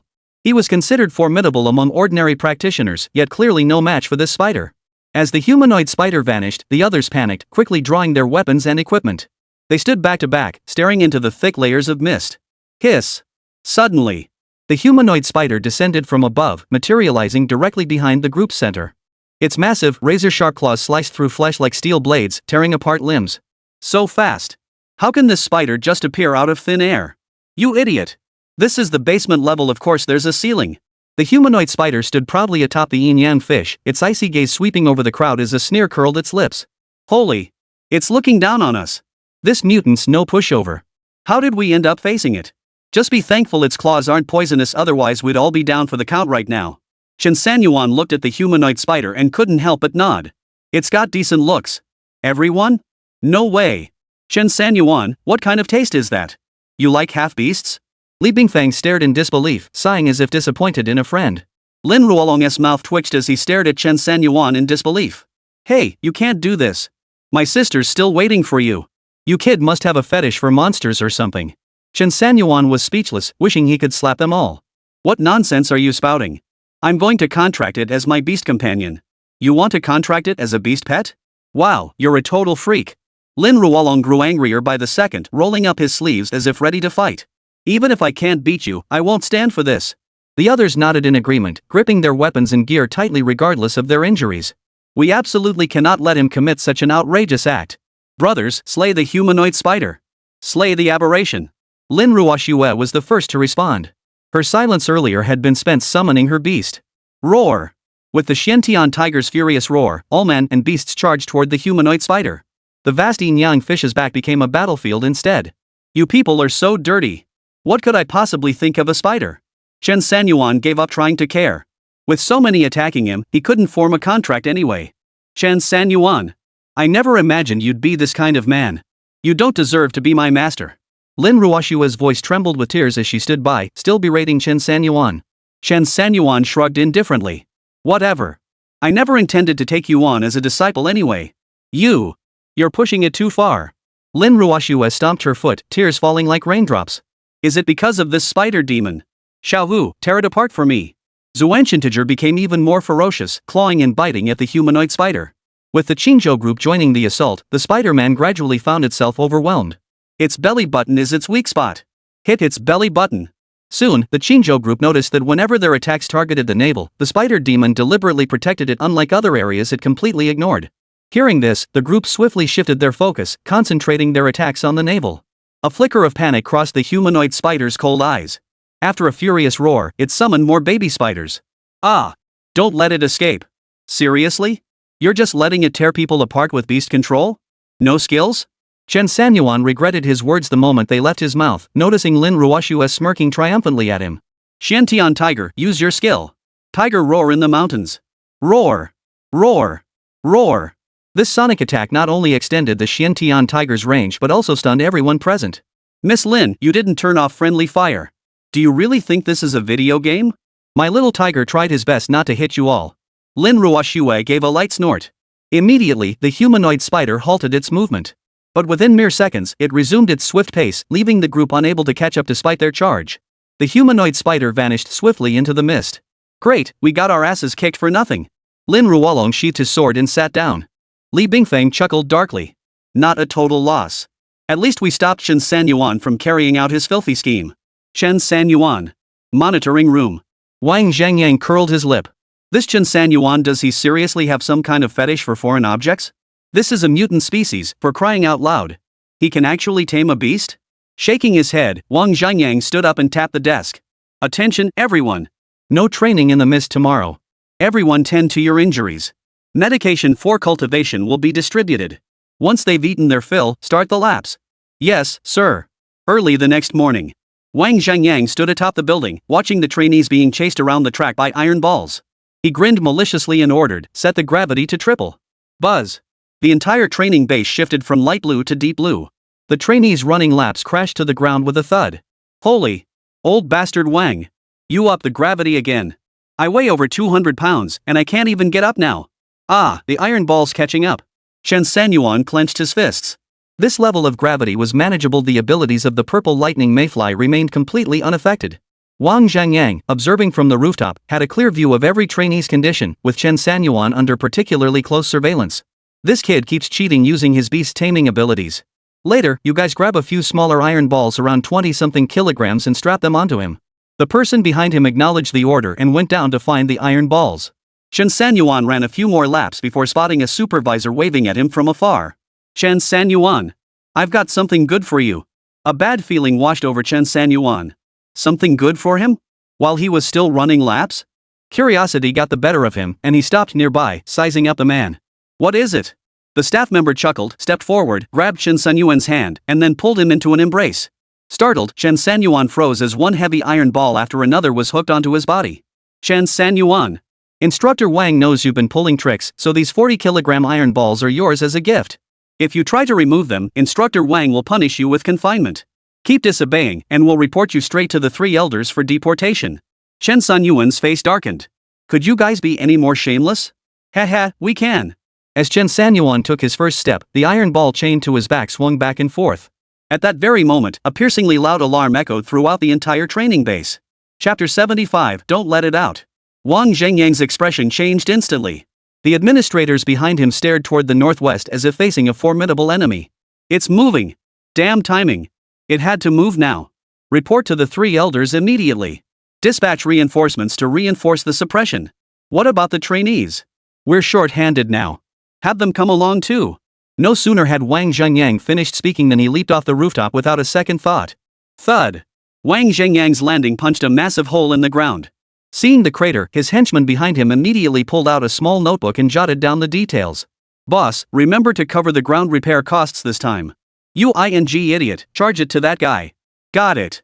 After descending the stairs, Wang Zhengyang charged full speed ahead toward the fog-shrouded area on the basement level. Everyone, follow me. A surge of academy spirit lifted them as they set off, but triple gravity made them feel like they were strolling through a downpour.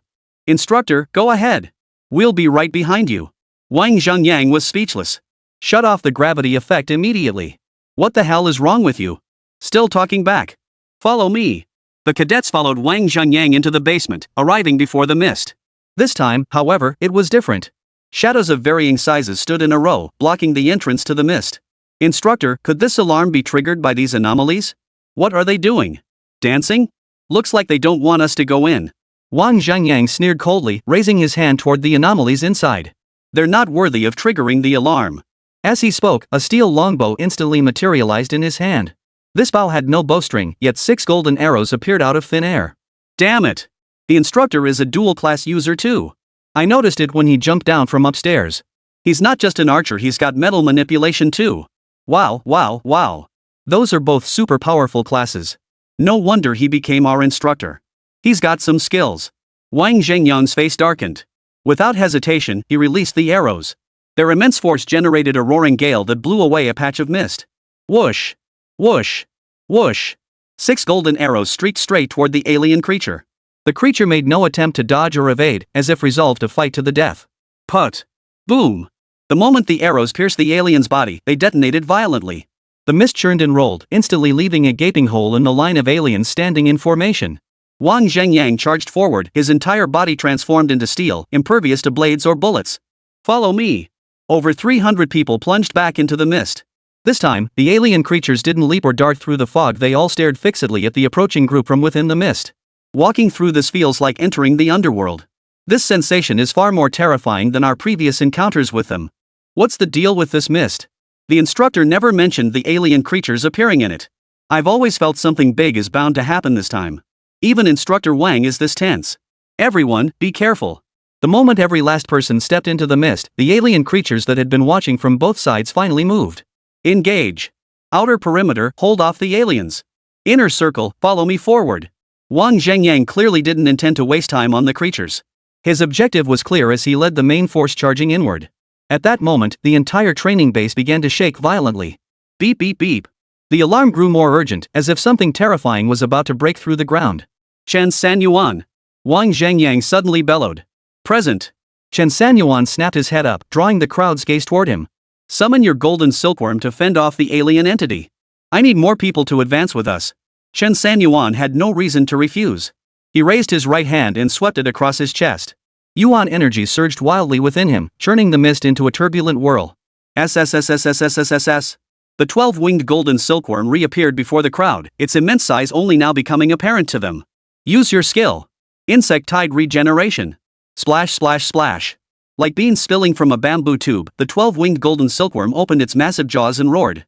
As if sensing something, it frantically produced countless tiny ice silkworms. Thousands upon thousands surged from all directions, charging into the mist. Holy! That's insane! Chen Sanyuan is breaking the rules. What's so impressive about a bunch of little bugs? Heh, people who talk like that usually aren't very strong themselves. One little bug might not be tough, but this is a swarm. It's like an ant, you can crush it easily. But try crushing a billion ants. Ah! Stop talking, it's giving me the creeps. The crowd watched as the swarm of insects surged like a dark tide into the mist. Wherever they passed, the alien creatures began to wail in agony. Everyone! Follow me immediately. We must hold out until the 3 elders arrive. Wang Zhengyang raised his arm in a rallying cry, and over 300 people once again pressed forward into the mist. Beep beep. Just as they reached the deepest part of the mist, where massive slabs of green stone lay scattered, the alarm sounded abruptly once more. This time it's even more urgent. My blood's boiling. Ah! Instructor Wang, I'm ready to take on 10. Instructor Wang spread his hands to halt the group, then walked to a concealed door that blended seamlessly into the surroundings. Chen Sanyuan stared intently. It was the very same door he'd spotted on their first day entering the mist. That door had given him an intense sense of danger. He still vividly remembered that spine-tingling chill, that feeling of something prickling his back. There's definitely something strange behind this door. Chen Sanyuan stared at the door, constantly sensing the surrounding environment. Why is this third alarm so urgent, yet the feedback fluctuations are almost non-existent? Chen Sanyuan voiced the question on everyone's mind, drawing a flurry of glances his way. Wang Zhengyang didn't turn around, nearly murmuring softly, because it's about to emerge. Who? Someone in the crowd blurted out the question. Wang Zhengyang offered no reply, instead pushing inward on the third blue stone slab to the left of the doorframe. Instantly, beams of golden light shot skyward from the ground. Reflected by the mist, they created a mystical and beautiful Tyndall effect. Everyone, locate the source of the golden light and stand at attention. Activate your Yuan power immediately. At Wang Zhengyang's command, over 300 people scrambled through the mist to locate the source of the golden light, relying only on rough estimates to navigate the fog. Boom! Suddenly, a tremendous roar erupted, violently pounding the ground into a massive bulge. The impact was so forceful it appeared as though something enormous and heavy had slammed into it. The alien creatures within the mist began roaring in waves. The golden light gradually dimmed, and everyone was thrown off balance by the sudden tremor. Quick! Hurry! Find a place to brace yourselves. The formation radiates outward from where I stand. We absolutely cannot let it escape. Chapter 76. The door opens. Boom! Boom! Boom! The massive bulge, held aloft, was repeatedly slammed, causing the entire basement level to shake violently. More and more trainees located Jing Guang's position, frantically surging their Yuan power. At that moment, they too sensed an immense oppressive force and an ancient aura. Wang Zhengyang's spiritual energy erupted outward like a raging beast. His face drained of color clearly, even his mid-7th tier strength couldn't withstand this for long. Are the three elders not here yet? There was no response from outside. Finally, everyone stood in position. The Yuan energy radiating from their bodies intertwined with the golden light. A golden thread emanated from Wang Zhengyang's location, beginning to connect each disciple. Within the mist, the crowd felt a tangible force linking the Yuan power within each of their bodies. Good. Reinforce the formation. Wang Zhengyang exhaled in relief. Hold on, everyone. The three elders will arrive shortly.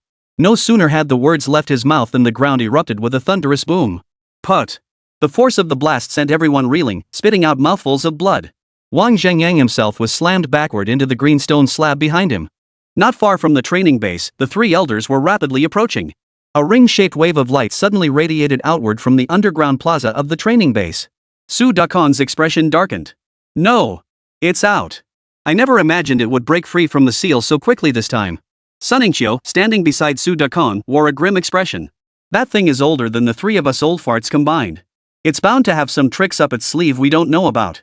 What do you think? Could it be the mist or some alien species within it? Shu Qingfeng mused. It's possible, but we should investigate the exact cause once we reach the site. Pick up the pace.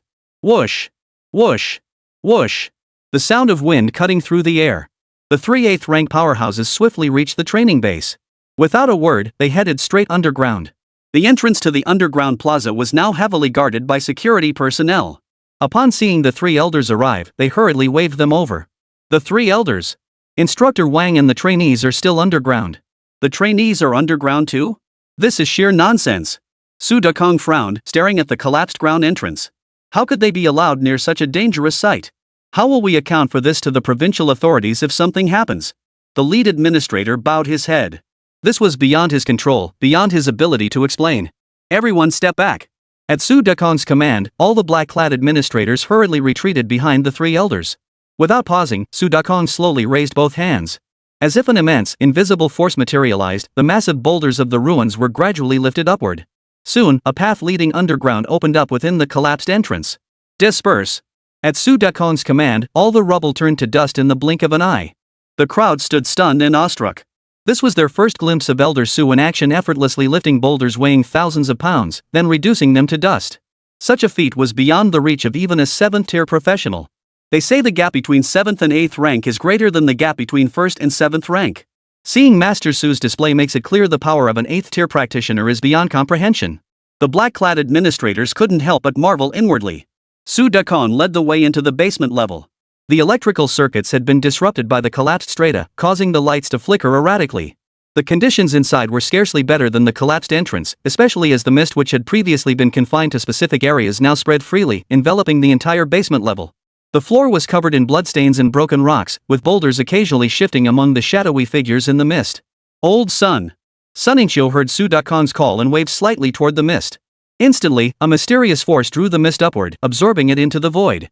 Gradually, the scene within revealed itself to the group.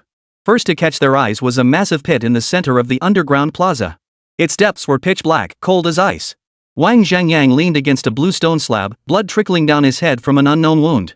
The other 300 trainees lay knocked to the ground, blood trickling from their mouths. The sudden impact had clearly inflicted significant internal injuries. Insufficient strength. Attempting to activate the golden light array recklessly will inevitably lead to backlash. You two take the trainees out immediately and tend to their injuries. Su Dakong used his formidable control to move the cadets in his grasp while simultaneously clearing away large boulders that posed secondary hazards. Master Su. The door, it's open. Wang Zhangyang snapped his head up, his gaze toward Su Dakong tinged with fear and concern. Su Dakong's brow furrowed. He took a step forward and instantly appeared beside him. The moment he saw the crack in the door, his pupils suddenly contracted. Move. Su Dakong pushed Wang Zhangyang away with one hand while pressing the other against the blue stone door. Boom. Boom. Boom. Heavy footsteps echoed from behind the door. Seeing this, Sunmmary and Chu Qingfeng rushed forward to help brace against it. What are you standing around for? Get out now. Old Su shouted with all his might. Only then did everyone snap out of it and scramble to retreat outside. Bang. Just as over 300 trainees had barely made it halfway out, the deepest door at the far end of the underground plaza suddenly blew open. Immediately, everyone's eardrums trembled violently, followed by waves of dizziness. Move out. Su Dakong's sharp command rang out like a thunderous gong, jolting everyone back to their senses. Chen Sanyuan instinctively glanced toward the direction of the three elders. Inside the doorway, a massive dark figure was stepping out, its form occasionally flickering with faint purple light. Is that a beast rider? In the dim light, Chen Sanyuan could make out that the creature resembled a beastmaster's mount. Yet the bone-chilling aura it emitted piqued his curiosity. Just what rank of beastmaster creature was this? Its form appeared smaller than his own Titan-grade beastmaster creature, perhaps even significantly so. Yet, emanating from it was an aura distinctly different from any beastmaster creature he knew. Upon closer sensing, it actually bears a faint resemblance to the aura of the Eternal Emperor. Why on earth was this creature sealed away underground? And why does it seem to have failed to break the seal on the date predetermined by the three elders? Chen Sanyuan remained quietly observing from the sidelines. The three elders' prowess was beyond question at the peak of the 8th tier. They were unmatched throughout the Great Xia. Yet when confronted with the creature within the cave, their expressions grew noticeably more grave. Chen Sanyuan. Get out of there immediately. Don't interfere with the elders' actions. Wang Zhangyang, blood streaming down his face, forcibly dragged Chen Sanyuan out of the basement level. In that very instant, a powerful shockwave sent the entire basement level crashing down in a cloud of dust and debris. Roar! It still emerged. Wang Zhangyang's face darkened with sorrow as he shook his head and gave a bitter smile. Who? The ancient 10 great fiends, the Sunmmary. Chapter 77, The Killing Stone. Chen Sanyuan raised an eyebrow. He'd heard bits about the 10 great monsters of antiquity, but hadn't they all vanished into the mists of history? Why was it appearing here? This world was growing increasingly intriguing to him. Though he was a transmigrator, this realm remained utterly bewildering. Mass job changes were one thing, but then there were the mists and the mist mutants. And now, ancient monstrous beasts? Can the three elders handle it? Wang Zhangyang paused for a moment before nodding. They can handle it. Even if they can't, they must. Only the three elders can handle it for Great Xia. Boom! The collapsed ground erupted violently. The three elders were enveloped in a transparent energy shield, emitting a faint glow. They stood in a triangular formation, their eyes fixed intently on the gaping hole in the center of the ground. A fearsome beast stepped forward, its body like a mighty lion, dragon horns upon its head, twin wings on its back, fur gleaming like flames, and eyes as deep and starry as the heavens. A Sunmmary. Chen Sanyuan murmured softly. It was the first time he had ever seen such a majestic and formidable beast. The Sunmmary stepped forward, its foot clearly treading on air, yet it moved as if stepping on solid ground, striding through the void. Reaching mid-air, it surveyed its surroundings before suddenly letting out a piercing roar. Roar! The immense shockwave spread out like a hurricane, sweeping everything before it. Sunmmary, long time no see.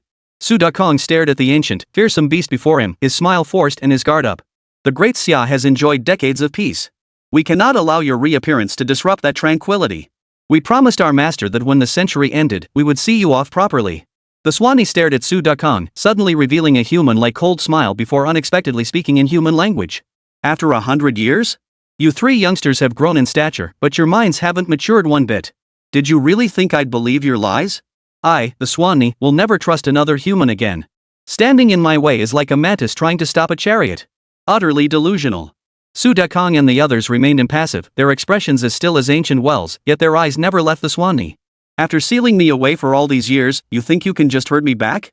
Then let's go down fighting. As he spoke, the Swanny's aura erupted violently. Its fur instantly shifted from flame-like hues to golden, while silver lightning arcs flickered faintly along the dragon horns atop its head. As the lion-tiger beast made its move, the three elders hesitated not a moment.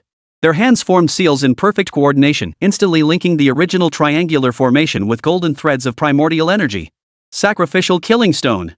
Su Dekong and the three elders raised their hands toward the heavens, murmuring incantations as the light shields around them flickered repeatedly. Tiny points of light gathered, coalescing bit by bit. Suddenly, the skies darkened and thunder rolled.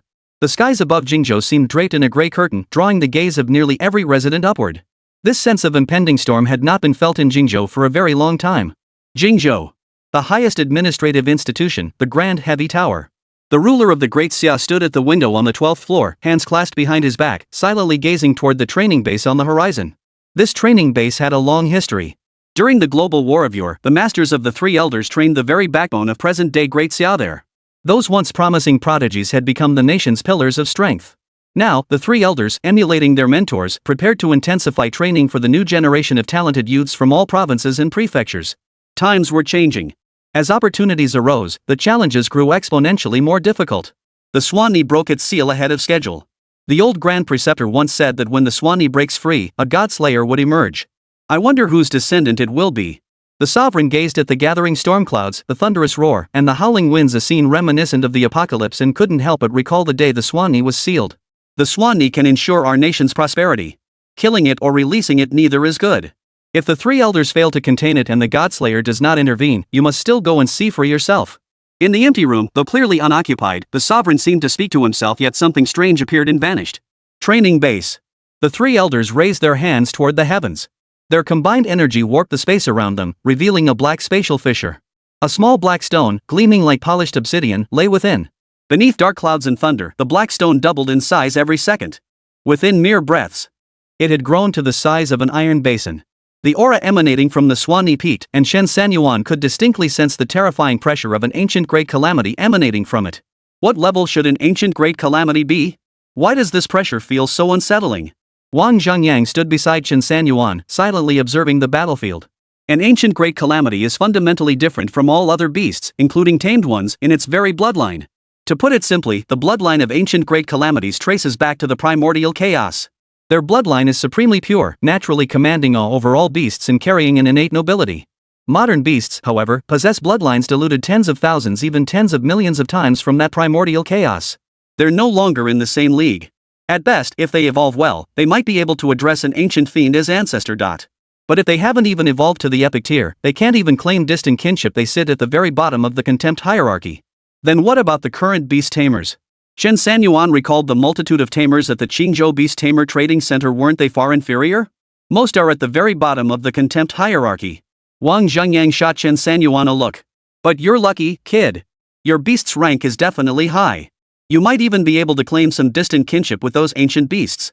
Chen Sanyuan remained silent as the Swanny in the arena launched its attack. Its colossal form descended like a celestial fiend. Each snarl unleashed a tempest of thunder, each swipe of its clawed paws sent tremors rippling through the earth. The training base's construction was unknown, but it proved remarkably sturdy. Despite the Swanny's immense movements, it remained standing intact. The three elders felt immense pressure. They knew Qingzhou couldn't withstand the Swanny's rampage. While the training base's structures were sturdy, what about the surrounding residential buildings? Killing stone. Dampen its momentum. Su Dekong's expression was grim as he held the black obsidian aloft. It glowed with a piercing light, as if locked onto its target, and fired a jet of black energy directly at the Swanny. Roar! The Swanny cried out in pain, its momentum immediately weakened. Yet this only made its movements more frenzied. It arched its shoulders toward the three elders, its bristles standing erect like steel needles before shooting out violently. The steel needle-like hairs, wrapped in arcs of lightning and flames, shot forward at a speed surpassing light itself, instantly closing in on the three elders. Sunmmary acted swiftly, his eyes flashing with sharp focus as he swept the needles into the void. Before he could catch his breath, the Swanny had already flapped its massive wings, churning Yuan power into a colossal ball of thunder and fire. Rumble! Rumble! Rumble. The colossal orb coalesced in an instant, a palpable sense of impending doom making the trio's hearts skip a beat. Immediately after, they watched as the thunderous fireball hurtled towards Su Dakong. At that moment, Su Dakong still held the killing stone aloft with both hands. Second strike. Slay its vitality. Chapter 78, 10,000 Bolts of Lightning. Chen Sanyuan watched the fierce battle unfold, his own blood boiling with excitement. Yet he knew that at his current level, only an eternal emperor of the exploding star tier could exchange blows with him. Anyone else who joined the fray would merely become cannon fodder. Each aftershock from the battle between the three elders and the Swanee shook the earth, while the dark clouds in the sky churned like they'd been tossed into a blender. Lightning bolts crisscrossed the sky like a dense spiderweb. Facing the thunderbolts and fireballs, Su Dakong's expression remained stern, his face as steady as an old dog. Yet in truth, the Swanee's attack carried a murderous intent so potent that even if he blocked it with all his might, he would likely spit out a mouthful of old blood. But now, Sunmmary and Chu Qingfeng stood by his side. Chu Qingfeng flickered forward, instantly shielding Su Dakong. With a sweeping motion of his sleeves, the muscles in his upper body swelled explosively, tearing his clothes apart. Soon, his entire body was enveloped in a layer of black. His muscles, already brimming with explosive power, now gleamed with a metallic sheen. As he looked up, the thunderous fireball was already upon him. Boom! Boom! Boom! Chu Qingfeng stood utterly still, his forehead bearing the full force of the thunderous fireball. The crowd watched the energy fluctuations generated by the collision between Chu Qingfeng and the thunderous fireball. With each passing second, they were forced to retreat a step. The overwhelming force seemed capable of shattering the entire training base. Truly worthy of being one of the three elders. He's actually holding his ground? Are we really unable to help at all? Getting involved at this level is just suicide. Look! The killing stone has moved. Master's son has moved too. The crowd erupted as they watched the battle unfold. The black light from the killing stone pierced directly into the Swanee's body. Instantly, its fiery mane seemed to be doused with a bucket of cold water, its momentum plummeting. Sunmmary struck simultaneously, a cold, gleaming sword appearing in each hand. Though seemingly ordinary, it concealed terrifying killing intent. Sensing its disadvantage growing, the Swanee flapped its wings and let out a piercing roar that echoed across the wilderness. Dark clouds swirled toward the center, lightning crackling down like hailstones. The entire Qingzhou seemed plunged into a true apocalypse. Is that Swanee about to unleash its ultimate move? Holy! Stop analyzing and just run. Lightning's falling from the sky. Crack! A white bolt of lightning struck directly before Chen Sanyuan. Feeling the thunder's overwhelming pressure, he felt an inexplicable urge to step forward and touch it. What the hell are you standing there for? Get cover now. Getting hit by lightning like that will peel your skin off if it doesn't kill you. Wang Zhangyang grabbed Chen Sanyuan and pulled him backward. Lightning bolts filled the sky, growing denser and denser, falling like countless free raindrops. Chen Sanyuan abruptly jerked his arm free from Wang Zhangyang's grasp and charged straight into the thunderstorm. Crack! Crackle crackle! The lightning struck relentlessly, like a 100,000-volt electric net, sparing no living thing within its reach. Holy! Are you out of your mind? Wang Zhangyang blurted out, staring dumbfounded as Chen Sanyuan charged into the deadly lightning trap. What the hell is Chen Sanyuan doing? Does he want to die? He's crazy. He must be insane. Oh no! The three elders are coughing up blood in the lightning. After all, this is an ancient great calamity. The three elders can only do their best. Ha! How come Chen Sanyuan isn't getting hit by lightning? Everyone stared at Chen Sanyuan's back. Countless stark white bolts of lightning struck his body, yet he remained utterly unmoved. He didn't even show any signs of actively resisting the attack. Impossible. He's just a beast tamer. No matter how powerful he is, he can't possibly surpass the three elders. There's no way he could remain unscathed. Either he's gone mad, or I am. How many talents does he possess? Am I seeing things? It looks like he's absorbing it? Hearing this, the trainee's heart skipped a beat. Absorbing? Chen Sanyuan strolled casually across the battlefield between the three elders and the Swanee. In that instant, he caught the attention of both sides. Is that Chen Sanyuan? This kid, isn't he a beastmaster? To remain completely unfazed by the Swanee's lightning at this intensity, there's only one possibility for a beastmaster. You mean he has another lightning-type beast? Su Dakong nodded.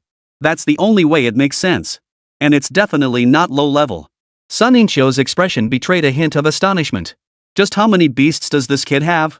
That's why he dared to charge out, probably desperate to absorb lightning energy to power up his beast. Chu Qingfeng clicked his tongue. Truly, the new generation surpasses the old. Chen Sanyuan walked through the thunderstorm, feeling the lightning strike his body. Surprisingly, it carried a hint of exhilaration. His actions clearly caught the attention of the Swanee. Two heavy snorts echoed from its nostrils, its round eyes flashing with surprise before turning savage. Roar! The Swanee's furious roar instantly formed shockwaves that radiated outward. Chen Sanyuan's heart skipped a beat.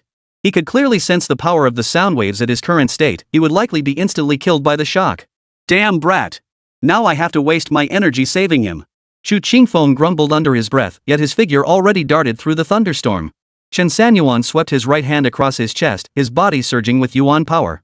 He felt the fierce killing intent within the sound waves, his hair standing on end. Gritting his teeth to steady his mind, he began the summoning. Emerge! Eternal Calamity Emperor. At that very moment, the first sonic wave attack struck before Chen Sanyuan could react. Nearly sensing the residual power of the shockwave, he spat out a mouthful of blood. Put! Chen Sanyuan hurriedly steadied his mind and continued the summoning. As the first sonic wave closed in, Chu Qingfeng appeared before Chen Sanyuan with a darkened expression. He waved his hand to disperse the wave, but his own body was struck repeatedly by lightning. Get out of here immediately! Chu Qingfeng barked sharply. As he turned, he saw the Swanee had already formed another ball of lightning and fire. Old fools! Activate the formation seals now! The next moment! Roar! Roar! Roar! A flaming trident crown suddenly materialized in the void. The air surged, thunder abruptly ceased, and the colossal form of the Eternal Emperor slowly emerged. His charcoal black body grew distinct, adorned with crimson lava patterns flowing like streams. Roar! The lion-like beast roared once more, unleashing an even more overwhelming sonic wave that swept through the air. The Eternal Emperor opened its obsidian eyes, its gaze toward the lion dog carrying a hint of fear. Yet imperial dignity kept its head held high. This is a starburst grade? Su Dekong froze, the hands holding the killing stone trembling violently. Sun Ningqiu stared blankly at the Eternal Emperor, her mouth falling open involuntarily. Chu Qingfeng stood closest to the Eternal Emperor. As the thunder abruptly ceased, he sensed a formidable aura brewing in the shadows. Chapter 79, 3 Choices. Everyone present stared in astonished disbelief at the colossal magma beast before them. Its black body flowed with streams of molten lava, pulsing like a living creature. Its head was raised high, a crown gleaming atop its towering form. The three elders stared in stunned disbelief. Only they fully grasped the significance of possessing a starburst tier beastmaster. Not a second person in all of Great Xia possessed an exploding star tier beastmaster, and they never would have imagined that this first person would be Chen Sanyuan. You see, for practitioners to reach the 8th tier and beyond, as long as they have powerful backing, exceptional talent, and diligent cultivation blah blah blah, they can achieve it. But an exploding star tier beast? If you weren't born with one, you'd likely never possess one in your lifetime. First off, exploding star tier beasts are incredibly rare. Even if you find one, you might not be able to defeat it. Even if you defeat it, you might not be able to bind a contract with it. And even if you bind a contract, you might not be able to afford to keep it. As for evolving one from an ordinary beast? That's an astronomical figure. The sheer cost might rival the annual GDP of Great Xia or even more. I underestimated this kid. Su Dekong's expression darkened as the life-taking stone in his hand flickered with light. Standing beside Chen Sanyuan, Chu Qingfeng frowned and murmured, as if to himself, "You've got more tricks up your sleeve, don't you?" Chen Sanyuan shrugged. "Master Chu flatters me. This Eternal Calamity Emperor is already my strongest combat power." Overestimating? I'd gladly hoist you to the heavens. With just this trump card, you've already entered the top 5 of Great Xia. Still trying to play dumb? Chu Qingfeng's lips twitched, his gaze carrying a hint of irritation as he looked at Chen Sanyuan. Your beast control is nearly on par with ours now. I went through hell to save you, braving dozens, even hundreds of white lightning bolts just to rescue you. How infuriating is that? The Swanee's chest puffed out proudly. Its massive head tilted slightly downward to regard the Eternal Calamity Emperor, its fur trembling ever so slightly as the thunderstorm slowly receded. A mere emperor dog bloodline dares to run rampant before this sovereign? Boom! The moment the Swanee spoke, its massive claw swept downward in a thunderous strike. Instantly, a bolt of lightning-infused flame erupted, tearing up the ground inch by inch as it hurtled toward the Eternal Calamity Emperor. A flicker of fear flickered in the Eternal Calamity Emperor's eyes. The overwhelming pressure of the ancient primordial bloodline forced it to struggle to maintain its form. Second, haha. Activate skill. Cataclysmic Fire Eternal. This time, the Eternal Calamity Emperor did not roar. After a moment's hesitation, it swiftly shook its body, conjuring a torrent of black calamity fire that materialized above the Swanee's form in the blink of an eye. Simultaneously, the Swanee's thunderous flames surged toward the Eternal Emperor. Boom! The thunder fire collided head-on with the Eternal Calamity Emperor's body. He was sent flying dozens of meters, his aura instantly weakened by more than half. In contrast, the Swanee merely sneered contemptuously at the calamity flames. Its fur bristled as the lightning flames flickered on its body. With a resounding boom, the Eternal Calamity Emperor's calamity flames completely dissipated. The three elders shook their heads slightly at the sight. The bloodline suppression is still too evident. Without reaching cosmic level power, it ultimately falls far short of the ancient great calamities. Su Dekong stowed away the killing stone. Chu Qingfeng and Sun Ningqiu flanked him as all three rapidly formed hand seals. A powerful force of cosmic law spread across the entire expanse of heaven and earth. The lion-like beast sensed this force and its eyes sharpened with alertness. Its form shifted as it once again gathered a massive ball of thunder and lightning, hurling it toward the three elders. Chen Sanyuan, quickly summon your beast to assist. Or we'll all die here today. Su Dekong's command echoed as all three simultaneously altered their hand seals. In an instant, howling winds swept through as a vast golden net descended from all directions, enveloping the entire sky and earth. Chen Sanyuan weighed the consequences of his actions. Defying the Swanni recklessly could very well lead to the disappearance of the Eternal Emperor. But if he didn't fight back, the Swanni was charging straight at him. The Swanni's massive form flickered, appearing directly above Chen Sanyuan, or more accurately, above all the onlookers. Damned vermin! Die! Like a meteorite, the Swanni plummeted from the sky. Its massive body carried a fierce gale, its momentum heavy and crushing. All the trainees present scrambled frantically in every direction, yet an invisible force seemed to trap them in a circle. The three elders' pupils contracted sharply. If lives were lost under their watch, the entire Great Xia Empire would be shaken to its core. These were the top students from every province, heirs and descendants of prominent families. If they perished here, the elders themselves might face impeachment and imprisonment. Yet the golden thread binding immortal array was on the verge of completion. Abandoning it now risked the Swanni escaping entirely. Yet the Swanni clearly understood this vulnerability, which was precisely why it had dared to strike, intending to use the trainees as leverage. In the void, a transparent figure watched silently, power gathering in both hands, ready to intervene and stop the Swanni at any moment. After all, he was dispatched by the Great Xia Sovereign to resolve this crisis. Should the majority of the training base's cadets perish, he too would bear inescapable responsibility. Chen Sanyuan felt the Swanni's oppressive aura, quickly regaining his composure as he prepared for a desperate last stand. But in this moment of extreme peril, the attribute panel suddenly popped up. Detecting imminent self-destruction by Beastmaster. 3 options available to save your dog's life. Chen Sanyuan, you're the damn dog, showing up only now. Option 1, immediately command the Eternal Emperor to unleash the Skill Emperor's wrath.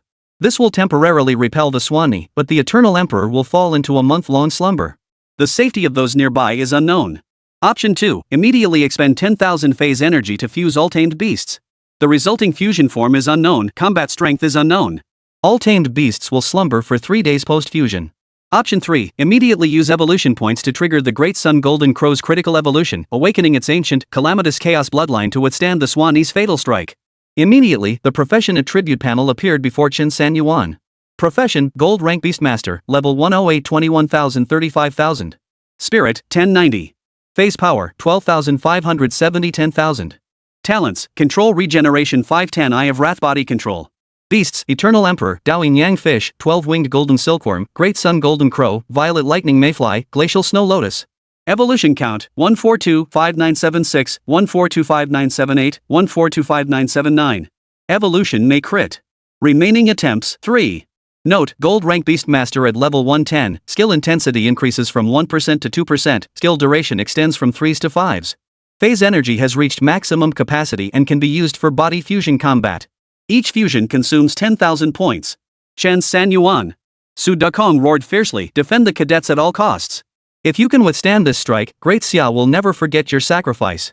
Your beast won't have died in vain. Death? Chen Sanyuan let out a cold laugh, his hands rapidly forming seals before his chest. Chapter 80, the 9th rank powerhouse. Chen Sanyuan roared aloud, Great Sun Golden Crow. Evolve now. Critical strike now. Screech. A ball of golden crimson flame materialized out of thin air, gradually taking shape in midair as the Great Sun Golden Crow. Crimson-purple flames enveloped its entire form, its wingspan stretching hundreds of meters with a mere flap.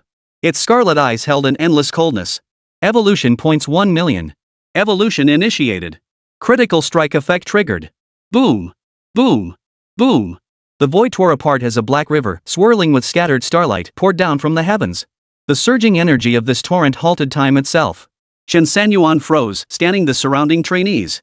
Every one of them stood motionless, frozen in time at the very moment the black river appeared in the void. Even the 3 elders were suspended in that instant. The Swanni hovered mid-air, its colossal form like a dark cloud drifting above Chen Sanyuan's head. Only the golden sun crow shone brilliantly in the sky. Beneath its golden flame exterior, its form slowly shifted. The flames began to contract, transforming into golden feathers. Its 3 powerful claws tore wrinkles into the void. Chen Sanyuan's eyes widened in disbelief. He never imagined that the evolution of a beast mount could reach such astonishing heights. Crack! The black river in the void abruptly halted, a crack materializing upon its surface. Time began to flow once more, and the transparent figure lurking in the shadows lifted its head to look at Chen Sanyuan. The lion dog's fur quivered in the air, lightning and flames flickering in and out of existence. The seals in the hands of the three elders began to coalesce once more, the golden thread binding immortal array continuing to contract. The celestial lion, now restored to movement, burst into laughter. It leapt aside, its small bowl-like eyes scrutinizing the evolving golden crow. Ha ha ha ha. Little bugger, this golden crow of yours is quite interesting. It possesses a trace of chaos bloodline within, but it's far too sparse.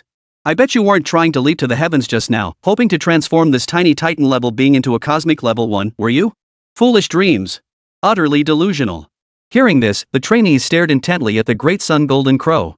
Half its body was covered in golden feathers, the other half in golden flames. It was clearly stuck in its evolution. Holy crap! Chen Sanyuan is seriously badass. Evolving his beast right now? The real question is, how many more beasts does he have? How did another one just appear? That's beside the point. Did you hear what the Swanee said? This firebird is Titan class.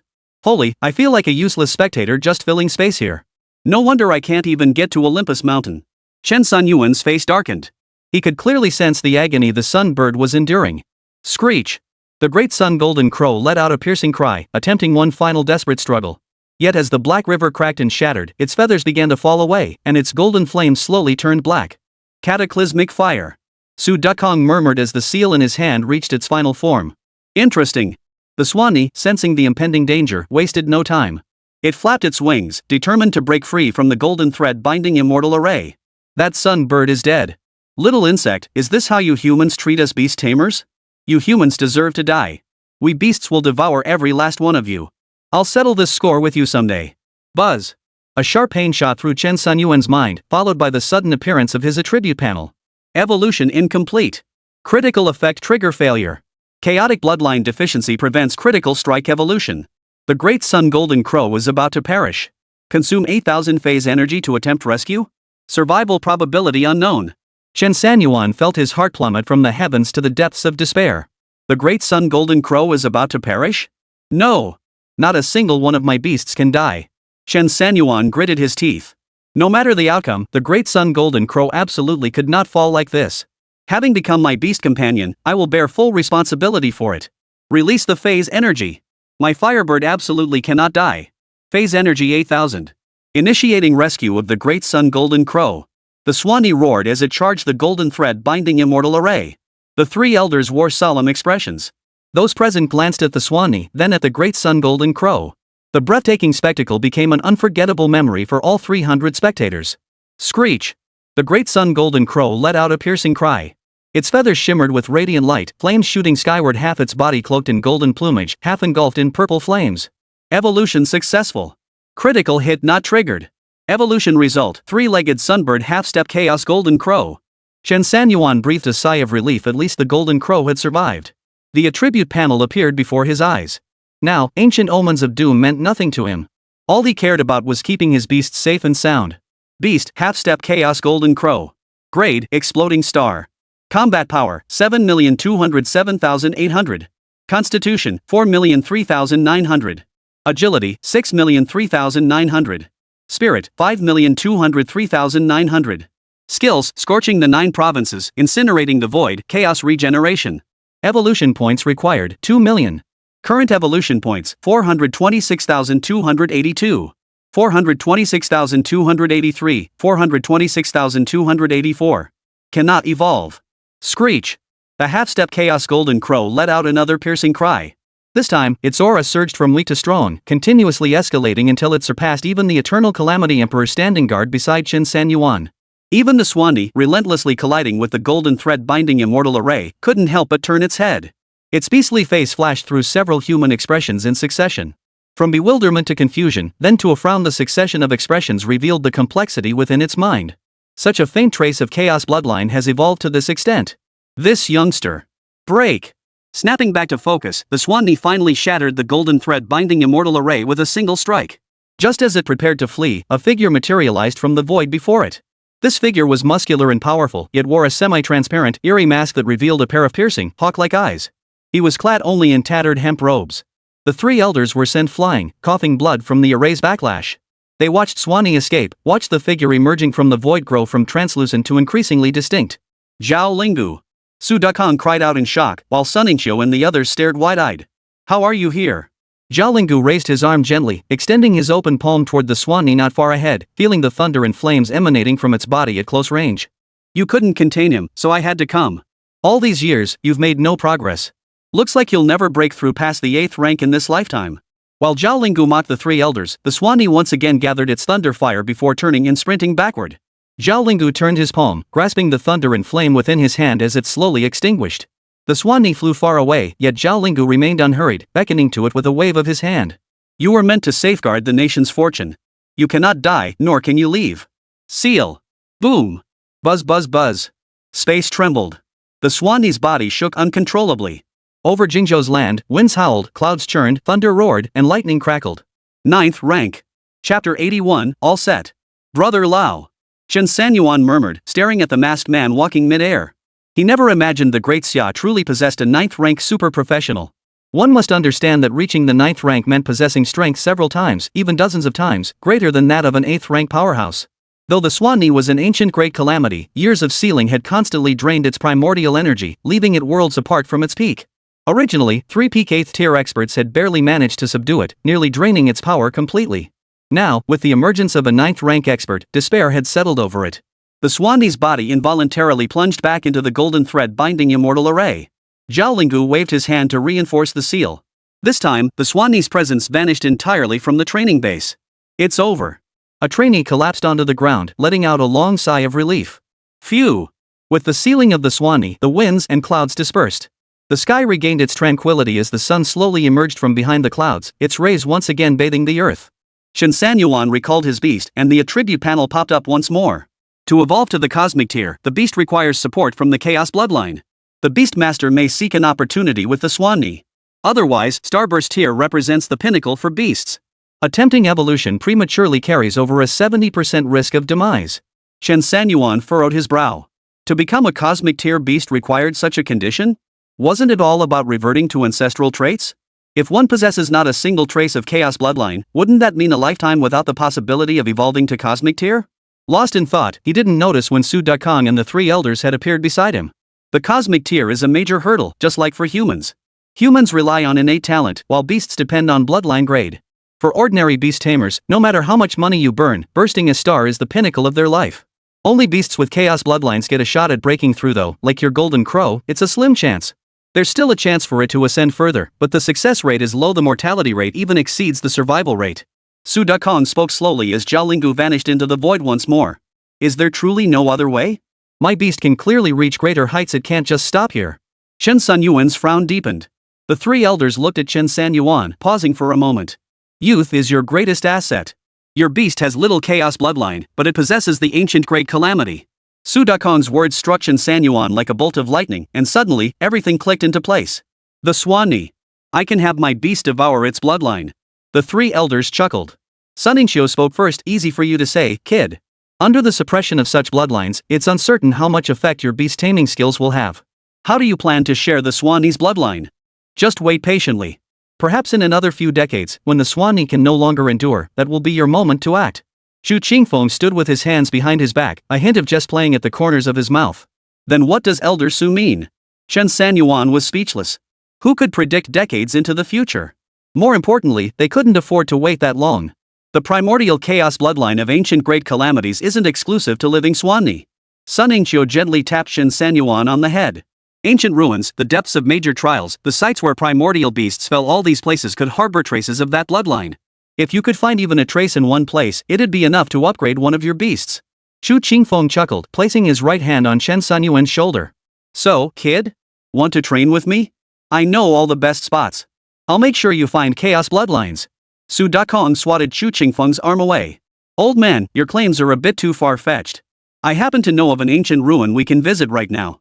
Chen Sanyuan, how about you take me as your master? I'm the grand preceptor of the great Xia kingdom. The benefits you'll gain in the future are immeasurable. Sun Yingqiu snorted coldly, crossing his arms in displeasure. Now you're playing the title card? Fine, I won't stand on ceremony either.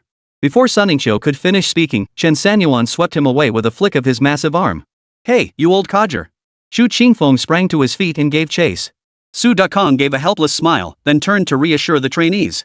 Oh, right, Instructor Wang, Chen Sanyuan won't be staying at the training base. The three of us old-timers will take good care of him. All trainees, make sure to train diligently. If you show significant improvement, we'll offer guidance as well. Su Dakong rattled off a few more encouraging words before rushing off after the other two old men, who had already vanished from sight. Wang Zhangyang sighed as he watched the three elders' retreating figures. Go ahead and spoil him. Honestly, if my base takes someone, they're ours. This Chen Sanyuan never gives us a moment's peace. The sour tone was unmistakable to anyone. Lin Ruolong gazed wistfully toward the horizon. Well, the gap between Chen Sanyuan and me just keeps widening. He's at the starburst level, bro. What else could you possibly hope for? Li Bingfeng shook her head, hands on her hips. Not long ago, I could still trade blows with him. How quickly things change now, I can't even hold a candle to him. Lin Ruolong pursed his lips. Hey, little Li from Qingzhou, get real. You couldn't even see his back before either. Li Bingfeng shot Lin Ruolong a withering look, then caught sight of Lin Ruoshue standing nearby, her face edged with disappointment. TSK. Now that little Chen from Qingzhou's gone, Miss Lin's heartbroken again. Lin Ruolong promptly smacked him upside the head. You dare say that? Want to fight? Bring it on. Li Bingfeng glared. Bring it on. Lin Ruolong stepped forward without hesitation. Come on then. Li Bingfeng stepped forward, glaring defiantly. Lin Ruoshue silently turned and walked away, her heart heavy with disappointment. Lin Ruolong sighed, and Li Bingfeng looked as wilted as a drooping eggplant. Now that Chen Sanyuan's gone, I feel like we've lost our backbone, Li Bingfeng muttered, clicking his tongue. Lin Ruolong shook his head. Talent shapes the realm. I never imagined that even the top man in Qingzhou would step aside and make way for a worthy successor without realizing it. But since my sister's following him now, I'm still her brother-in-law. My word should still carry weight. Li Bingfeng chuckled awkwardly. You really have some nerve. Sunmmary brought Chen Sanyuan back to her own home. The entire property was a standalone villa. While the entrance wasn't lavishly grand, the vibrant flowers and plants bursting with life made it a truly soothing sight. Ha ha ha, great. Today you become my disciple, and tomorrow I'll take you to the ancient ruins to seek the chaos bloodline. Become your disciple?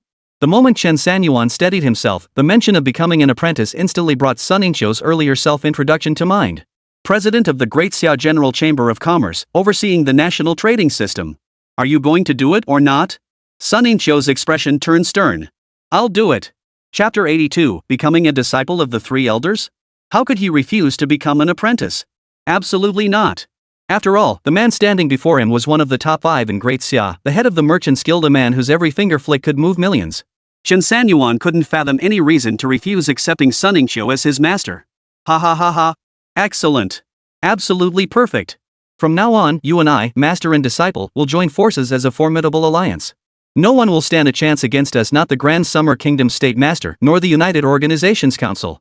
Bull. Ah. Old geezer. What the hell are you spouting? Xu Qingfeng descended from the sky, his face flushed red.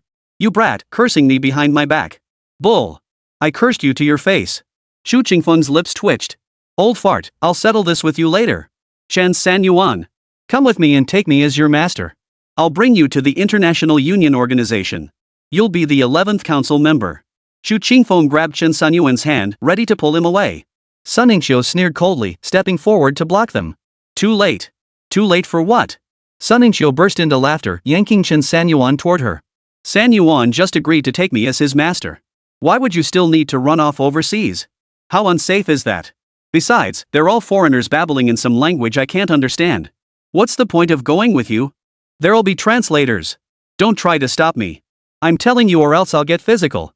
Xu Qingfeng rolled up his sleeves, flexing his fists. Sunmmary glared back, rolled up his sleeves, and challenged, bring it on. Chen Sanyuan thought the two old friends were just trash talking, but they actually started fighting. They fought from the ground to midair, from midair to outside the courtyard, then back again. You two, stop fighting. I'm willing to make the sacrifice. Chen Sanyuan pounded his chest, his face etched with sorrow as he looked from Sunmmary to Xu Qingfeng. The two were now holding hands, each trying to pull the other away. Ah. I know you're both doing this for my sake. Chen Sanyuan feigned despair, letting out a deep sigh to the heavens. I can clearly feel how much each of you values me. So if I were to choose either of you as my master, the other two would inevitably feel disappointed. That's something I refuse to see. After much deliberation and careful consideration, I've finally come to realize one thing. It's my fault all because I'm too outstanding. Sunmmary and Xu Qingfeng both furrowed their brows in unison. How could his words sound reasonable at first, only to spiral further off course? Therefore, I believe it is best for me to make a decision that defies our ancestors' traditions to make a sacrifice. To take both of you as my masters. Sun Yingqiu and Chu Qingfeng exchanged a glance. It's not entirely out of the question. The two elders slowly released their grip. After a moment's thought, they realized the young man might actually have a point. But no matter how they looked at it, it felt like this kid was getting the better end of the deal. How could he be the one making sacrifices? Do you accept? Chu Qingfeng raised an eyebrow. Sun Yingqiu pondered briefly. Agreeing doesn't seem to cost me anything. But my ranking must be above yours. I'm the senior master. Bull. I should be the senior master. First come, first served. You old geezer don't even understand that? You snatched it. Chu Qingfeng gritted his teeth, pointing at Sun Yingqiu. Sun Yingqiu stood with his hands behind his back, refusing to admit it. I didn't. Don't go spreading lies about me, watch out, I'll sue you for defamation. Whoosh. Whoosh. Whoosh. Just then, Su Dakong flew back from the horizon. What? You two actually didn't come to blows? Su Dakong knew his two old friends well. You're late. We've already agreed to take Chen Sanyuan as our joint disciple. Chu Qingfeng chuckled smugly, brushing Sun Yingqiu's hand away. Sun Yingqiu looked slightly displeased. He had been the sole master, but now Chu Qingfeng had claimed half the credit. Old Su, you shouldn't meddle in this. The decision is final. We'll take Chen Sanyuan to pay respects to our master shortly. Then first thing tomorrow, we'll head to the ancient ruins. Su Dakong gave a wry smile. You two old codgers really are at each other's throats. At least give young Master Chen a chance to choose. At those words, Sun Yingqiu and Chu Qingfeng immediately stepped in front of Su Dakong. You old rascal, don't tell me you're trying to poach our protege. Chen Sanyuan doesn't need to choose now, the two of us are enough. Chen Sanyuan glanced around. Or maybe I could. Not a word. Sun Yingqiu rushed forward and covered Chen Sanyuan's mouth. Su Dakong shook his head helplessly. Listen, guys, this ancient ruin isn't somewhere you can just barge into. He glanced up at Sun Yingqiu and the others, then couldn't help but burst out laughing. Holy crap! Old Su, you're full of mischief. I want to hear what you were going to say. Go on. Su Dakong paused before continuing. This ancient site is under national protection. If the two of you take Chen Sanyuan in there without authorization and accidentally damage anything, you'll be dragged off by the authorities for punishment. Sun Yingqiu and Chu Qingfeng exchanged a glance, silently communicating. That's why you need state permission to enter ancient ruins. Sun Yingqiu and the others frowned, clearly anticipating Su Dakong's next point. Su Dakong didn't beat around the bush. He continued, one of you manages the Great Xia Chamber of Commerce, you're completely irrelevant. The other is a council member of a foreign organization, you're utterly unqualified. How do you two plan to take us there? Sneak in? That would make it a more serious offense. Su Dakong laughed heartily. But with my permission, it's an entirely different matter. After all, being the Grand Summer Kingdom's state master does come with certain conveniences. Damn it! You old bastard! Chu Qingfeng rolled up his sleeves, ready for a fight. Sun Yingqiu gritted her teeth in fury. You old bastard, you're truly despicable. Su Dakong remained unflustered, smiling calmly. Hey, it's no big deal. Why not let young Master Chen take on another master? Sun Yingqiu and the other elder glared at Su Dakong, their teeth clenched in fury. Old Chu, you're the third. You're the third master. Sun Yingqiu forced out the words. Chu Qingfeng, seething with rage, rolled up his sleeves, ready for a fight. I refuse to accept this. I'm already the third son, what face do I have left? Su Dakong waved his hand dismissively and continued, calm down. Among the three of us old-timers, I possess the greatest strength, hold the highest position, and enjoy the most popularity. Naturally, I should be the first master. Sun Yingqiu gave a forced smile and winked. Take him down. Sun Yingqiu and Chu Qingfeng attacked together, sending the three of them tumbling from the ground to the sky and back down again. Chen Sanyuan shrugged indifferently. Good heavens, the three elders, a trio of living treasures. The apprenticeship was finalized, and Chen Sanyuan performed the initiation rites. The three elders became his three masters. Su Dakong became the senior master, Sun Yingqiu the second, and Chu Qingfeng the third. Sun Yingqiu and the second elder reluctantly agreed with grumbling. The three elders' houses were adjacent, all surrounding villas. Chen Sanyuan casually found an empty room to sleep and rest. He was utterly exhausted from the day's ordeal, struck by lightning, scorched by fire, and thoroughly frightened. The three elders decided to take him out early the next morning to enter the ancient ruins. Chapter 83, The Ancient Ruins. Early the next morning, Chen Sanyuan packed his bags early and waited at the courtyard gate for the three elders. After a while, the three elders emerged one after another from the villa. All three were lightly packed, carrying only water and dry rations. They hailed a cab and headed to the airport together. On the airport tarmac, a helicopter was waiting for them. 2 hours later, The helicopter transported the group to a mountainous region covered in dense jungle and lush vegetation. This ancient site is said to be the place where the primordial beast Qiangqi fell. Decades ago, many attempted to secretly excavate it, but most ended up buried beneath the earth, either drained of their essence and blood, or their souls shattered. Each ruin conceals the lingering fragments of the primordial fiend's soul, eternally guarding the site. Obtaining the chaotic bloodline of their original spirits is inherently a difficult task. Su Dakong gazed at the endless expanse of verdant forests and grasslands, murmuring to himself. That was because those individuals lacked sufficient strength. Now, the 3 of us old hands have been stirred, plus this kid's 2 exploding star-tier beasts. That's equivalent to 5 practitioners at the 8th tier. How could they still be suppressed? Shu Qingfeng snorted coldly. Sun Yingxiu folded his arms, his expression unreadable. Why can't I sense any lingering power at the Qiangqi's crash site? Instead, there are far more beasts of inferior rank. Su Dakong chuckled. How many years has it been since the Qiangqi fell? Hundreds, easily. With its aura and bloodline lingering, this place has long become a treasure trove for the beast clans. In recent years, due to the nation's information blockade, few know of this place, giving these beasts ample time to thrive. Sun Yingxiu raised an eyebrow, shot a look at Su Dakong's pretentious air of profundity, then kicked his shoe. Finish your sentence. Why all the mystery? Su Dakong chuckled and continued, the state sealed this place off for 2 reasons. First, to prevent overconfident adventurers from seeking fortune here and meeting their doom. Second, that's classified. Can't tell you, ha ha ha. Damn it. You bastard. Sun Yingxiu rolled up his sleeves, ready to jump out of the helicopter. Come on, let's have another fight. Su Dakong waved his hand dismissively. I really can't say. But coming here to collect some chaos bloodline is acceptable after all, it's all for national security. Shu Qingfeng sighed deeply. You people are something else. You give us a bit of chaos bloodline, and then you expect us to hand ourselves over to the state. Chen Sanyuan, looks like you'll be taking over for this Su fellow soon. Su Dakong glanced at Chen Sanyuan, his gentle smile prompting Chen to return it. Being a state advisor isn't so bad either. Upon arriving at the location, they found an ancient altar. The structure appeared weathered and dilapidated, with dried bloodstains still visible on its surface. The trees surrounding the altar were exceptionally towering, each trunk as thick as 10 meters, reaching heights of 100 meters. Their dense foliage blocked out the sunlight entirely. The moment Chen Sanyuan landed, he swept the area with his wrathful god's eye, spotting several diamond-tier beasts lurking nearby.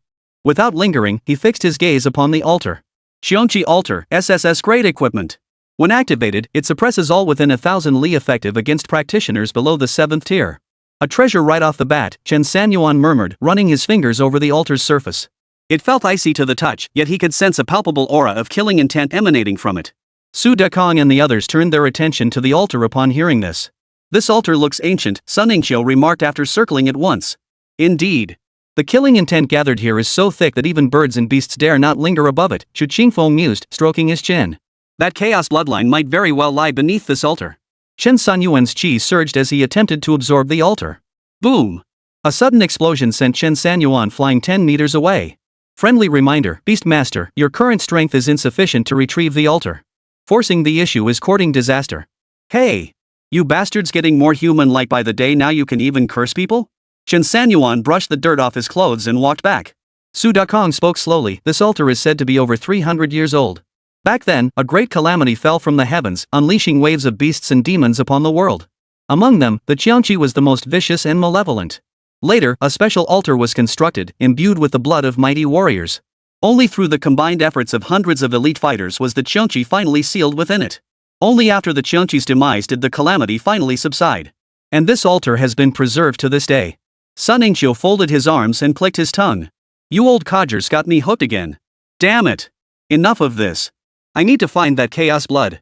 I can't wait to take my brilliant disciple on a grand tour of Great Xia and show those snobs just how amazing my pupil is. Ha ha ha ha. Sun Yingxiu could already picture the crowd marveling at how awesome he was. The problem is, where do we find it, old man? Spit it out already. Shu Qingfeng gritted his teeth in frustration. Su Dakong, that old fox, only played the sage act more intensely the more anxious he got. Su Dakong chuckled. I don't know either. Damn you. Sun Yingxiu rolled up his sleeves. Come on. Let's settle this. While the 3 elders were trading barbs, Chen Sanyuan circled the altar thoroughly. But aside from the ancient altar itself, there was nothing else around. Nothing but towering trees everywhere. Where could this chaos bloodline possibly be? I wonder if the little golden crow can sense it. With that thought, Chen Sanyuan summoned the half-step chaos golden crow directly. A ball of flame materialized in the sky, and the chaos golden crow gradually took shape within the fire. Oh, the little one summoned his beast. I must say, this half-feathered, half-flaming form looks pretty cool. If I were young and still a beast tamer, just imagining it would be so majestic. With a flick of his thoughts, the half-step Chaos Golden Crow's entire body surged, unleashing its full power and maximizing the advantage of its chaos bloodline. The surrounding diamond tier beasts trembled in fear, wishing they could burrow into the ground. Roar! Suddenly, just as Chen Sanyuan focused his divine fury eyes on locating the Chaos Blood's position, a deep, thunderous roar echoed from 100 meters away. The three elders perked up, gazing intently into the depths of the distant forest. Bang! Bang! Thud! Heavy footsteps echoed through the air, each impact causing the ground to tremble. The expression on the three elders' faces grew serious without them even realizing it. Chen Sanyuan fixed his gaze with the eye of wrath upon the towering dark figure emerging from the depths of the forest. Taishu Spirit Ape. Grade, Explosive Star. Skills, Heaven-Shattering Earth-Splitting, Star-Devouring Moon-Slicing, Void-Shattering. The Taishu Spirit Ape possesses a trace of Chaos Blood, Dual Water and Wind attributes, and is inherently influenced by the Qingzhou bloodline, rendering it extremely violent. Can be controlled, but not recommended. Risk of backlash leading to death and loss of cultivation. Chen Sanyuan. You haven't said a single good thing since you got here. I'm a gold medal beast tamer, for crying out loud. He's just a lowly exploding star rank. SSSSHHH. As these thoughts raced through Chen Sanyuan's mind, he watched the Taishu Spirit Ape casually snatch the fleeing diamond tier tiger lion beast beside it, crushing it into a mist of blood before inhaling it into its mouth. Chapter 84, The Taishu Spirit Ape. Chen Sanyuan swallowed hard. Masters. Why does this Taishu Spirit Ape feel so much stronger than my golden crow and Erha? The Taishu Spirit Ape? You know it? Sun Yingqiu glanced at him. Chen Sanyuan shook his head. Not personally, but I've studied it. It possesses dual water and wind attributes. Su Dakong pondered for a moment before saying, judging by its aura, it's also at the exploding star level. But its abilities truly aren't something your two beasts can match. This is killing intent. Judging by this alone, your two beasts are far too weak. By comparison, it's likely only your two exploding star tier beasts could barely hold their own against this Taishu Spirit Ape. Over the years, the Taishu Spirit Ape has slain countless ferocious beasts. Even 7th tier powerhouses have fallen to it in no small number. Alright, then the next 2 weeks of training will be conducted here. 2 weeks? Sun Yingqiu and Xu Qingfeng both froze in shock. Chen Sanyuan was also dumbfounded. Wasn't the purpose to seek the Chaos Bloodline? So you two old fools didn't know either? Sun Yingqiu gritted her teeth. Su Dakong, you old fool, are you even fit for this anymore? Did we even agree to this? You just start training. Su Dakong grinned. This Taishu Spirit Ape carries chaos blood in its veins. Why else do you think it's so ferocious? For these 2 weeks, I'm in charge. You'd better listen to me. After the Three Realms tournament, we'll compete in the International Championship. By then, we'll flatten Mount Olympus itself. Our return will be a bold stroke in the annals of history. By then, I'll be the Grandmaster, ranked first. You two will share in the glory too. Xu Qingfeng pondered for a moment. I can't shake this feeling that you're setting me up. 3rd place? I might not even make the list. 2nd place doesn't look promising for me either. Sun Yingqiu blared at Su Dakong. Come on. Old man, you've been acting like a real jerk lately. Let's settle this. Let's settle this. Chen Sanyuan sighed helplessly at the three troublemakers, then glanced at the Taishu Spirit Ape stomping toward them. You three really have some nerve. Come out. Eternal Calamity Emperor. The trident crown appeared, and then the Eternal Calamity Emperor slowly stepped out of the void. The aura of the Eternal Calamity Emperor, combined with that of the half-step Chaos Golden Crow, unleashed a torrential wave of overwhelming pressure that spread like a flood. The Taishu Spirit Ape's charging form halted momentarily, but soon erupted into another furious roar to the heavens. Roar! The sound reverberated through the mountains, sending beasts scattering for dozens of miles. Truly courageous. Facing two beasts of equal rank, the Taishu Spirit Ape still dares to charge forward. Look at it baring its teeth like that, clearly it's ready to fight to the death. Sanyuan. We three masters stand guard for you. Go ahead and strike.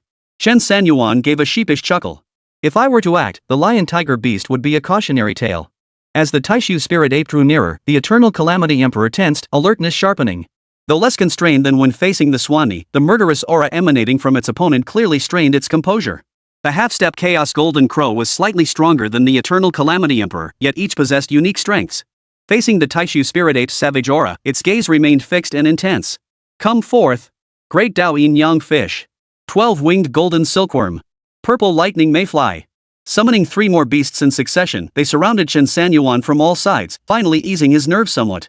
After all, this Taishu Spirit Ape was truly terrifying. This time it's fine. If I really can't win, I can still have the purple lightning mayfly carry me away. Then the golden silkworm can split endlessly to buy us time. The Daoing Yang fish will divine for me, and I can still use the final desperate escape. No matter how I look at it now, I'm still standing on solid ground. The three elders stared dumbfounded at the beasts Chen Sanyuan had summoned, scanning them from left to right, top to bottom, their necks involuntarily craning. Good heavens! I've seen my share of formidable beast tamers, but one as well-rounded as you is a first. And the lowest tier one is still epic grade? How is that even possible? Are we three holding you back here? Why don't we step onto the altar?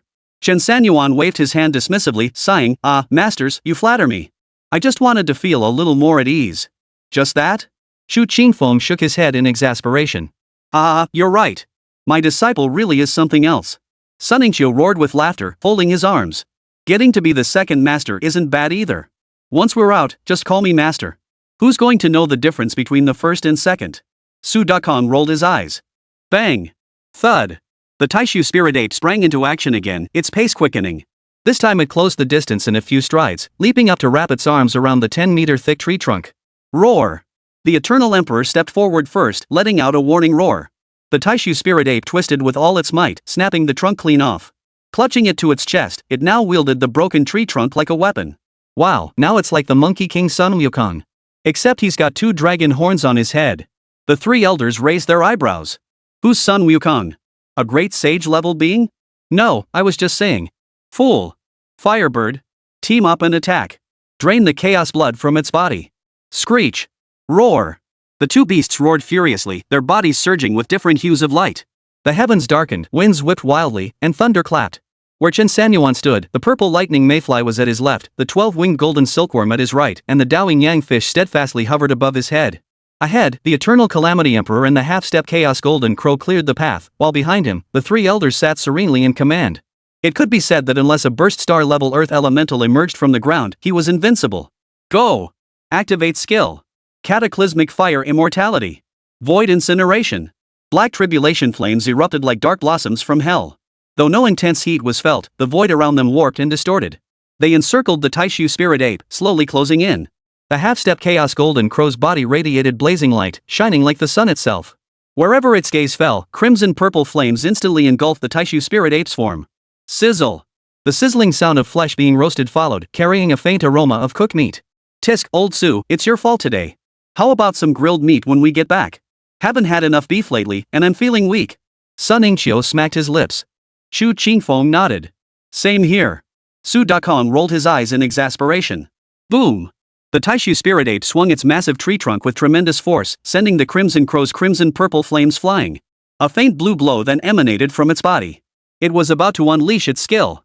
Devouring stars, severing the moon. Chen Sanyuan's vision flickered with an attribute panel. The Taishu spirit ape unleashed its swallowing stars, severing moon skill. Streaks of black calamity flames were sucked directly into its belly. The thick tree trunk in its grasp trembled violently as it swung down toward the Eternal Calamity Emperor and the half-step Chaos Golden Crow. Thud! Chen Sanyuan watched the pale blue blade slice toward him, his pupils suddenly contracting. Chapter 85, Can't even win in a brawl? Screech! The half-step Chaos Golden Crow, engulfed in flames, charged forward and intercepted the blade. The colossal form of the Eternal Calamity Emperor also moved, dashing swiftly before the Taishu spirit ape to engage it in combat. In the blink of an eye, the flames enveloping the half-step Chaos Golden Crow were largely extinguished, while the Eternal Calamity Emperor gradually found himself at a disadvantage in the clash. Damn it! He really is battle-hardened. Attack together. Draw out its chaos blood. Use your skills. Cataclysmic fire immortality. Void incineration. Insect swarm regeneration. 100,000 volts. In one breath, Chen Sanyuan unleashed 4 consecutive skills, determined to claim a drop of the Taishu spirit ape's chaotic blood. The 3 elders watched silently from a short distance behind. This kid still lacks combat experience. He just keeps unleashing his beasts to charge headlong into battle. Shu Qingfeng spotted the flaw. Haha, against ordinary beasts, this one trick might work wonders. But against the Taishu spirit ape? That's a whole different story. Sunmmary watched with relish. Chen Sanyuan's tamed beasts all possess distinctive appearances and strikingly unique attributes. I think old Su's 2-week schedule is pretty reasonable. If he can't finish it in one go, he can always try again later. Su Dakong remained mysteriously silent, his gaze fixed on Chen Sanyuan and the beasts surrounding him. In the thicket, the Taishu spirit ape stood clutching a thick tree trunk with one arm. Its massive jaws, bearing fangs, exhaled white breath. 2 razor-sharp dragon horns pierced the crown of its head. Roar! The Eternal Emperor and the half-step Chaos Golden Crow unleash their attacks, conjuring identical flames from thin air. Yet these familiar techniques clearly failed to affect the Taishu Spirit Ape. Next, the purple lightning mayfly's body trembled. Bolts of lightning surged from its belly to its head, then abruptly transformed into a torrent of thunder, exploding toward the Taishu Spirit Ape. The 12-winged golden silkworm began to split continuously. Within moments, dozens of advanced ice silkworms appeared, each bearing a golden halo. Their power equaled 80% of the peak strength of a golden silkworm. Buzz! Buzz! Buzz! The rustling and whistling sounds filled the entire forest. The Taishu Spirit Ape gritted its teeth and slammed the tree trunk it held into the ground. Boom! A protective barrier instantly formed around it, reducing the Eternal Calamity Emperor's Calamity Flames and the half-step Chaos Golden Crow's crimson-purple flames to mere sparks. The charging 100,000-volt lightning bolts were utterly ignored, striking its body without consequence. The Taishu Spirit Ape's eyes fixed on the overwhelming tide of ice silkworms as its chest heaved rapidly. Then, a black storm erupted directly from its mouth. The three elders watched with rapt attention. Su Dakong even produced a handful of melon seeds from somewhere and began cracking them open. Chen Sanyuan turned at the sound. "Hey, you old codger. Your disciple is in such grave danger, and you're not the least bit worried?" Sunmmary stormed over, snatched the melon seeds, and began cracking them herself. Shu Qingfeng sighed, "Leave me some." Chen Sanyuan. Fine, fine, fine. Is this how you want to play it? I'll just die right here in front of you. This Taishu Spirit Ape may be worlds apart from a Swanee, but you know what? It's actually perfect for testing that kid Chen Sanyuan. Sunmmary spat out a melon seed shell. Su Dakong nodded smugly. "See? I told you I'm the master, didn't I? Put." Sun Shu and the old man both sneered in unison. On the battlefield, the overwhelming tide of ice silkworms was swept away by the black storm, reduced to dust in an instant. The Eternal Calamity Emperor and the half-step Chaos Golden Crow could still exchange blows with the Taishu Spirit Ape, but the other Titan tier beings were merely filler. The purple lightning mayfly, an epic tier creature, was completely ignored. Chen Sanyuan frowned. Damn it, nothing seemed to work today. The Swanee had merely ruffled its fur to extinguish the Calamity Fire, while the Taishu Spirit Ape used a skill to snuff out both the Calamity Fire and the crimson-purple flames. Keep attacking. Wear him down. Let's see what this chaos blood is all about. Switch skills and keep charging. Roar. Screech. The two vanguard leaders at the front let out another furious roar. Watching Chen Sanyuan fight all morning, the five beasts were visibly exhausted. The Taishu Spirit Ape across from them also bore more damaged fur, yet stubbornly refused to spit out a single drop of chaos blood. Alright, let's head home for some grilled meat. Su Dakong seemed to have dozed off, stretching lazily as he rose. The other two elders nodded dazedly in agreement. Chen Sanyuan looked at the three elders with a hint of exasperation. Seeing that his precious tamed beasts were indeed exhausted, he decided to recall them into the beast taming space. The Taishu Spirit Ape, sensing its masters were gone, suddenly perked up. With a single bound, it leapt into the sky. Sunmmary tilted her head slightly, then leapt off the ground and sent it flying with a single punch. Let's go! The four boarded the helicopter once more and departed, leaving the Taishu Spirit Ape pounding the ground in impotent rage. Sanyuan, my granddaughter's team has a dungeon run this afternoon and needs a beastmaster to assist. Go after you finish your barbecue. Chen Sanyuan rolled his eyes. Grilled meat? At our age, can we even handle that? Ah, what nonsense. At 80 years old, I can polish off 3 pounds of meat. Shu Qingfeng flexed the muscles on his arm. Don't interrupt. Let me tell you, my granddaughter is absolutely stunning. Sunmmary chuckled, then pulled out his phone and found a photo of his granddaughter. Take a good look. Meet me this afternoon at Qingzhou Coffee in Wulaton, Qingzhou. This will help you gain some combat experience. I won't be going myself. Just tell them your old son's disciple. Afternoon. After finishing the barbecue, Chen Sanyuan still felt a bit weary. Those Taishu Spirit Apes at the Qingzhou ancient ruins were tough opponents. His 2 exploding star-level pets couldn't even take down a single one. But I can't shake the feeling that calling such a small place an ancient ruins is a stretch, right? Did those 3 little old men dig another trap for me? He hailed a cab to Starry Coffee. Glancing around, the place was bustling. It was the weekend, and the crowd was especially lively. After waiting a few minutes at the street sign old man's son had mentioned, the blazing sun became unbearable. Chen Sanyuan decided to step into the coffee shop and ordered the best-selling fresh coconut latte. Ding! His phone rang. An unknown number. Chen Sanyuan had a hunch and answered it. Hello? Kid, I told you to wait under the road sign. Where the hell did you go? Get your ass over here. We're about to head into the dungeon. The abrupt tone instantly shattered Chen Sanyuan's mood for coffee. Who the hell are you? I'm your grandpa. Get your ass over here. Or I'll make you kneel and call me grandpa later. Chen Sanyuan sneered, glancing out the shop window toward the road sign where he'd been waiting moments ago. A flashily dressed, yet likely expensive-looking blue-haired youth stood surrounded by 4 or 5 young men and women. One girl stood out particularly curvy, fair-skinned, with a stunningly pretty face. So all that pent-up anger from the Taishu spirit ape finally has somewhere to vent? Chapter 86, Calling me over is your bad luck. Chen Sanyuan gulped down his coffee, but the icy drink couldn't quench the raging fire within him. The 5 people at the road sign were still arguing loudly. The blue-haired man made a couple of obvious gestures. Most likely, they were discussing how to send Chen Sanyuan flying. As he approached, the group noticed Chen Sanyuan, watching him walk toward them at a leisurely pace.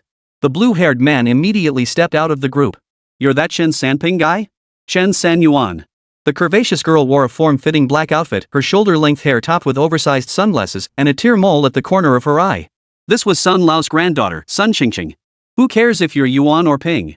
I hear you're from Qingzhou, that godforsaken backwater. How come it keeps churning out scumbags like you? The blue-haired man folded his arms, his tone dripping with contempt as he eyed Chen Sanyuan up and down with mocking disdain. I hear you're some kind of beast tamer. Tell me, from this distance, if I kick you to death, could you even fight back? Before the words had even faded, Chen Sanyuan's boot slammed into the blue-haired man's gut. Ha ha ha ha. Young Master Long is a 5th-tier warrior. With just one kick like that. No way? Dragon Young Master, you're faking it, right? The 2 men behind him, clearly close associates of the blue-haired man, laughed even as they watched young Master Long get kicked by Chen Sanyuan. Young Dragon collapsed to his knees with a thud. They assumed he was putting on a show, trying to make fun of them. Put. Long Xiao spat out a mouthful of old blood. No, not 1 kick, 3 kicks. Chen Sanyuan smirked. He had indeed delivered 3 kicks just now. With the speed and power boost from the purple lightning mayfly, 3 kicks in a second felt slow. Young Dragon? Maybe you should change your name to Bug Boy. You're asking for it. 2 of Young Dragon's friends raised their hands to slap Chen Sanyuan across the face. Stop. Sun Qingzhou sensed something unusual about Chen Sanyuan and called them off. Chen Sanyuan, you crippled our team's top fighter right off the bat. If we fail this dungeon run today, I'll kick you out of my master's sect. Chen Sanyuan chuckled softly. Master's son? If it weren't for Elder Sun intervening, you wouldn't even have the right to speak to me. He held back the rest of his words, sparing old Master Sun's dignity. After all, this whole apprenticeship business was Master Sun begging him to take him on as a disciple. You're utterly ignorant of your place. Sun Qingzhou's eyes trembled with fury. Before she could speak, a girl dressed in a trendy, edgy style rushed forward from behind and grabbed Chen Sanyuan by the collar. Apologize to Qingzhou right now. Chen Sanyuan's eyes widened, a sharp gleam flashing within them. The fashionista's consciousness vanished instantly. Though it lasted only a second, it was enough for her to release her grip. One last piece of advice, don't say what you shouldn't say, and don't do what you shouldn't do. I'm here to farm dungeons for experience. It's best for us to coexist peacefully. Got it? Sun Qingzhou gritted her teeth, her eyes blazing with fury as she glared at Chen Sanyuan. Long Xiao was now being helped up by his 2 buddies. Kid, don't get too cocky. You country bumpkin, thinking you're some big shot in Qingzhou? Do you even know who Dragon Boy is? Long Xiao flicked his bright blue hair, which shimmered in the sunlight. Smack! Chen Sanyuan raised his hand and delivered a hard slap across his face. Young Master Long froze. I haven't even mentioned my family. Smack! Chen Sanyuan delivered another sharp slap. Enough. It's getting late. We need to hurry to the Qingzhou Union. With that, Sun Qingzhou turned away, her face clouded with displeasure. She had made up her mind, if this dungeon run failed, she would absolutely make her grandfather restore her honor. No matter what, that arrogant bastard Chen Sanyuan would pay the price. All of them were wealthy young masters and ladies, so they had driven their own cars. Their engines roared to life, but Chen Sanyuan's car remained silent. Long Xiao finally seized his chance. Rolling down his window, he sneered at Chen Sanyuan, who still stood beside the others' vehicles. Hey, country bumpkin, no car? Come over here, get on your knees, and apologize to me. Then I'll give you a ride. Chen Sanyuan laughed in disgust. Did this rich kid from Qingzhou never learn his lesson? Chen Sanyuan swung his leg up and kicked the emblem on Long Xiao's luxury car with a loud clang. Bang! The engine was instantly wrecked. Inside the car, Long Xiao's forehead slammed hard against the steering wheel. Beep! The piercing horn blared, echoing throughout Woolaton. Enough! This guild raid is crucial. If you screw this up, the Sun family won't let you off the hook. And neither will the family behind you. No matter how powerful you are, you can't possibly be bigger than my Sun family. Sun Qingzhou's face turned ashen as she glared furiously at Chen Sanyuan. Chen Sanyuan shrugged. Your people started this. I suggest you rein them in. Also, you'd better not go around repeating what you just said. With that, Chen Sanyuan leapt to his feet and transformed into a blaze, shooting skyward. Whoosh! Such a dazzling spectacle instantly drew a crowd of onlookers. While professionals weren't uncommon, a departure as spectacular as Chen Sanyuan's was truly impressive. Sun Qingqing glared in the direction Chen Sanyuan had vanished, clenching her jaw in frustration. I have no idea what kind of person Grandpa found for me. He's so disobedient, what good is he to me? I'm going to tell Grandpa all about this when I get back. Qingzhou Union. Chen Sanyuan stepped out of the vehicle at the entrance, ultimately opting for public transportation. On one hand, the 3-second superhero didn't have enough time to fly over. On the other, the three elders had warned him that certain areas in Qingzhou prohibited professionals from flying through. To avoid attracting unwanted attention from the authorities, Chen Sanyuan decisively opted for a taxi. Shortly after Chen Sanyuan arrived, Sun Qingqing and the others showed up too. The group exchanged no words. There was little to say and Chen Sanyuan was quite content with that. Sun Qingqing led the way into the guild hall, clearly recognized by the security personnel at the entrance. After exchanging pleasantries, Sun Qingqing led the team straight to the elevator inside, heading directly to the 3rd floor. Inside the Union, the primary focus was on its extensive horizontal scope. The 1st floor featured introductions to the Union's functions and explanations of each floor. The 3rd floor served as the mission area exclusively accessible to practitioners above the 5th transformation level, with extremely rigorous procedures for assessing personnel capabilities. However, due to Sun Qingqing's status, they as regulars could bypass the capability assessment. But Chen Sanyuan, being a new face, couldn't. Sir, please place your hand on the testing stone. The 3rd floor mission area supervisor stopped Chen Sanyuan in his tracks. This testing stone was a device that sensed the yuan power within a practitioner's body. The stronger the yuan power, the brighter the light it emitted. Sun Qingqing showed no intention of speaking on Chen Sanyuan's behalf, clearly wanting to see for herself what level of power he possessed. Grandfather had clearly stated he was a beastmaster, yet here he was displaying combat prowess on par with a warrior. Please proceed with the test, sir. Faced with the supervisor's prompting, Chen Sanyuan raised his hand and placed it on the testing stone. Chapter 87, The Alien Maze. Buzz. A golden light instantly illuminated the entire administration room. Amidst the glow, waves of beastly roars echoed from within. You're a gold-rank Beast Tamer? The administrator froze for a moment before opening the gate to the mission area. Come in. Gold medal Beastmaster? Him. The blue-haired dragon youth flicked his hair, sizing up Chen Sanyuan from head to toe. No way. I heard there are only a dozen gold medal Beastmasters in Qingzhou. Could he really be one? Shut up, stop talking. Sun Qingqing yanked the young dragon-haired man aside, preventing him from starting another argument with Chen Sanyuan. My grandfather hired him. Isn't it normal for him to be a gold-rank Beastmaster? Hurry up and enter the instance. Long Shao curled his lip but said nothing more. Chen Sanyuan followed Sun Qingqing and the others into the mission area, heading straight for a door in the northeast corner. The door was blood red, radiating an eerie aura. Squeak! Sun Qingqing pushed the door open first, the others following closely behind. The moment they entered the dungeon, all members heard a piercing scream. Wah! Surveying their surroundings, they found themselves immersed in twilight dusk. The battlefield lay in utter ruin, drenched in blood. Severed limbs littered the ground, while hordes of alien beasts charged toward them. This instance is called Alien Maze City. Our mission is to slaughter all 3,000 alien beasts and defend the city until dawn. Chen Sanyuan. The reason I called you here is so we can extend our resistance time through beast control. Grandfather mentioned you possess a group attack type beast. We'll need your coordination this time. If we succeed, I'll let bygones be bygones. But if we fail and I miss this chance to advance to the 6th rank, do your best. My gratitude won't disappoint you. Sun Qingqing stood ready for battle, her body glowing with white light as silver-white armor gradually materialized around her. White Dragon Battle Armor, SSS grade equipment. Increases warrior class combatants' combat power by 30%, defense by 20%, and agility by 30%. Chen Sanyuan nodded knowingly. This White Dragon Battle Armor was pretty impressive top-tier gear for warrior class players.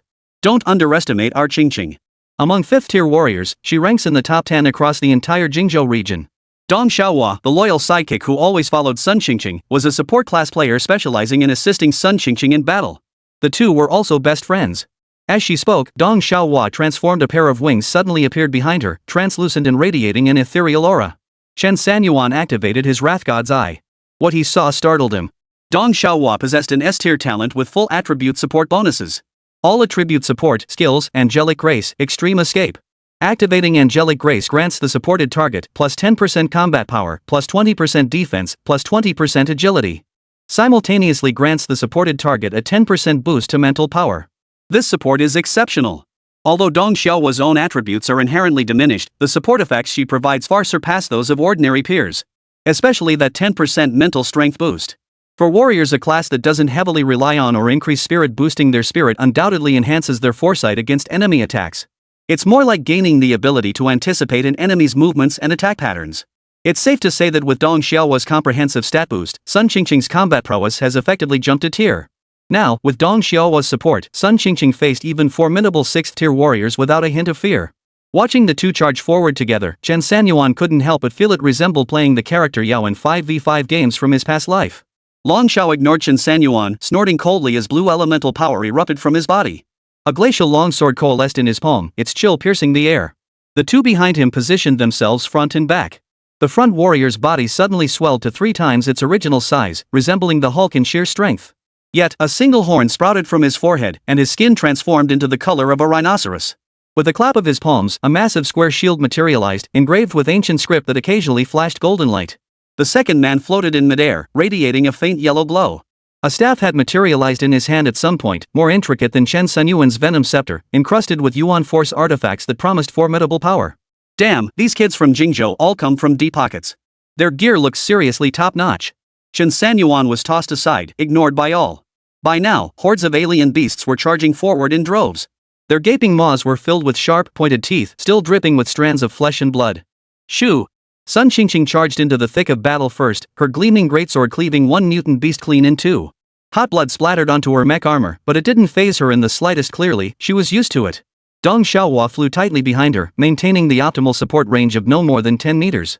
On Long Qingyun's side, he gripped his icy longsword and thrust it directly into the gaping maw of an alien beast attempting to devour him. With a single strike, ice crystals spread throughout its body, freezing the beast solid before shattering it into pieces. Die! Jiang Mingyu, the team's tank, raised his shield and collided head-on with the charging alien beast using sheer brute force. Crash! The beast was mangled beyond recognition, while the shield remained unscathed. At the rear of the team, the mage Feng Hao raised his staff high. Lightning gathered in the sky, weaving a dense web like a spider's net. A violent storm erupted, roaring across the land. Behind them lay the massive city walls, protecting tens of thousands of citizens. Their dungeon objective was to fight through the alien beasts, slaying at least 3,000. If they could hold out until dawn when reinforcements arrived, their dungeon quest would be complete. But Chen Sanyuan watched as more and more ferocious alien beasts surged toward them like a tidal wave. And they were only 6. This instance was indeed challenging. A scale of such grandeur was unprecedented in Qingzhou. But who cares? Just do it. Today, I'm gonna make my experience skyrocket. Come out. Eternal Calamity Emperor. Chen Sanyuan's eyes suddenly snapped open, a flash of brilliance darting through them as his right hand swept across his chest. Roar! A crown of flames appeared in the black-gray sky. Beneath it, the towering figure of the Eternal Emperor slowly materialized. An overwhelming aura spread throughout the entire dungeon, causing the charging horde of alien beasts to halt abruptly. After slaying a beast, Sun Qingqing whipped her head around. The sheer force of this pressure felt potent enough to reduce her to dust. Long Xiao and the other two turned in utter shock and disbelief. The sight of the Eternal Emperor, gazing down upon them with that condescending air, left them dumbstruck.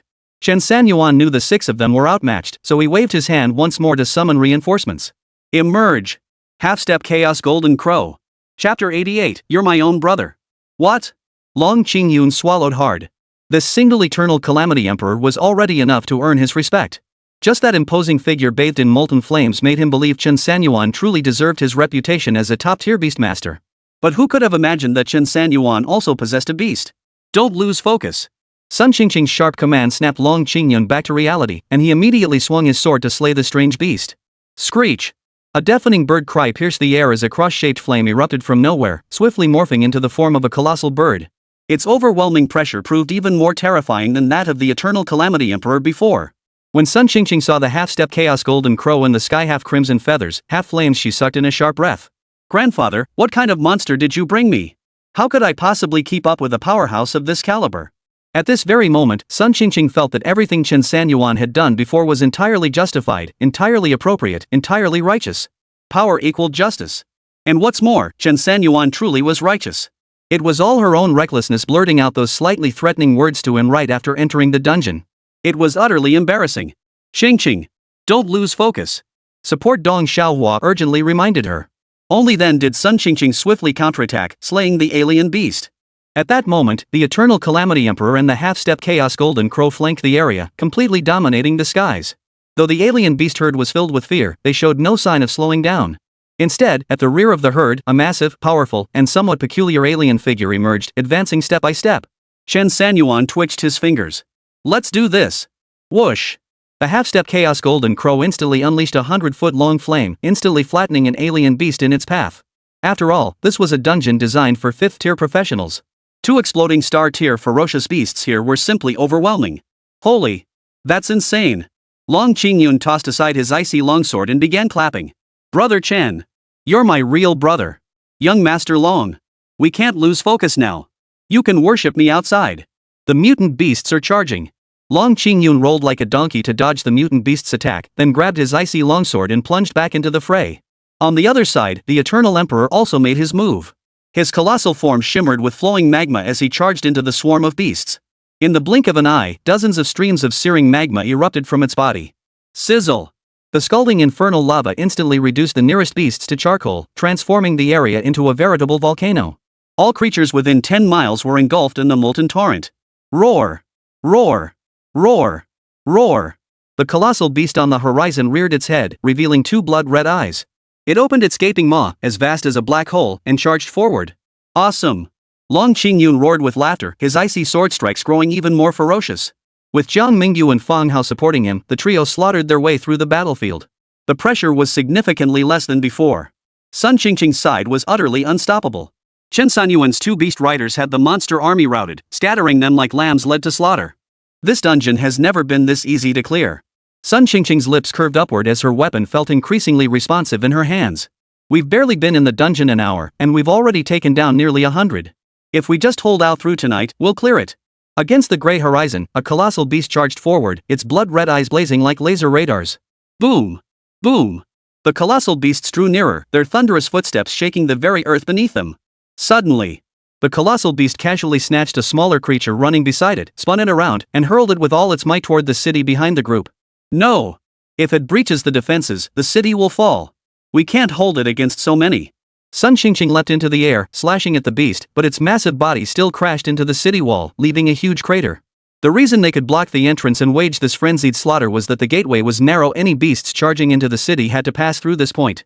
But now, with the appearance of this massive beast, its actions clearly aimed to breach the defenses and allow the horde to pour through unimpeded. Seems these big beasts have some brains after all, Chen Sanyuan remarked, sweeping his right hand across his chest as Yuan Qi surged through his body. Come forth! 12-winged golden silkworm. Whoosh! A flash of golden light erupted as the colossal form of the 12-winged golden silkworm materialized between heaven and earth. Though only Titan tier, the imposing presence emanating from its golden form was undeniable. Sun Qingqing slashed down one beast with her blade, then turned her head once more and sighed deeply. There's actually one more. Though it feels weaker than the previous 2, this is still incredibly formidable. She suddenly recalled her grandfather's words. This Chen Sanyuan was his disciple. Crucially, grandfather had emphasized that ordinary provincial prodigies weren't even worth his attention. Even the children of Qingzhou's most prestigious families had been rejected when seeking to become his disciples. With that in mind, everything suddenly made sense. Grandfather's discernment was truly impeccable. Long Qingyun was busy fighting alongside his 2 brothers on the other side when he suddenly sensed an overwhelming pressure behind him. Even the strange beast before him trembled. Fang Hao! Quick, help me see what Chen Sanyuan has summoned this time? While fending off the beast, Long Qingyun still called out to his brother behind him. Fang Hao, staff in hand, turned to look and his pupils instantly contracted. Young Master Long, whatever beasts Chen Sanyuan summons are all bizarrely shaped. This time it's a giant insect. Shining with golden light, 12 wings on its back. Looks like some kind of monster. Hearing Fang Hao's description, Long Qingyun's curiosity piqued. He sliced through one beast with his sword and immediately turned to catch a glimpse. Holy! Didn't you know? The most formidable ones are often the monsters. This giant bug? It's got strength beyond our wildest imaginations. No sooner had Long Qingyun finished speaking. The 12-winged golden silkworm in the sky began to split apart like mad, its golden light shimmering. The ice silkworms that emerged quickly multiplied into countless fragments, hundreds upon hundreds of them surging into the battlefield of the strange beasts. Is this even possible? Fang Hao's jaw dropped. He couldn't help but feel his role as a mage was suddenly rather insignificant. A swarm of insects. Holy crap! Is Chen Sanyuan some kind of super clan descendant or something? How the hell is he this badass? Jiang Mingyu sucked in a sharp breath. This was only effective against the beasts. If it were directed at them, they'd likely be reduced to nothing by now. Honestly, young Master Long, you were acting all high and mighty earlier, but Chen Sanyuan clearly didn't give you the time of day.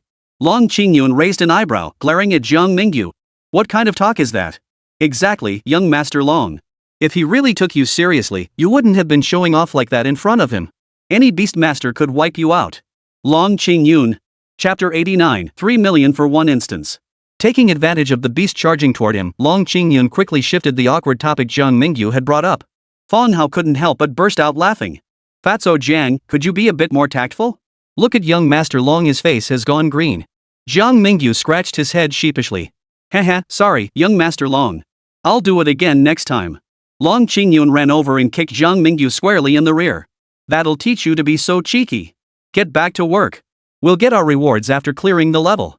Jiang Mingyu and his partner grunted in response before charging back into the fray. Chen Sanyuan observed the battle unfolding.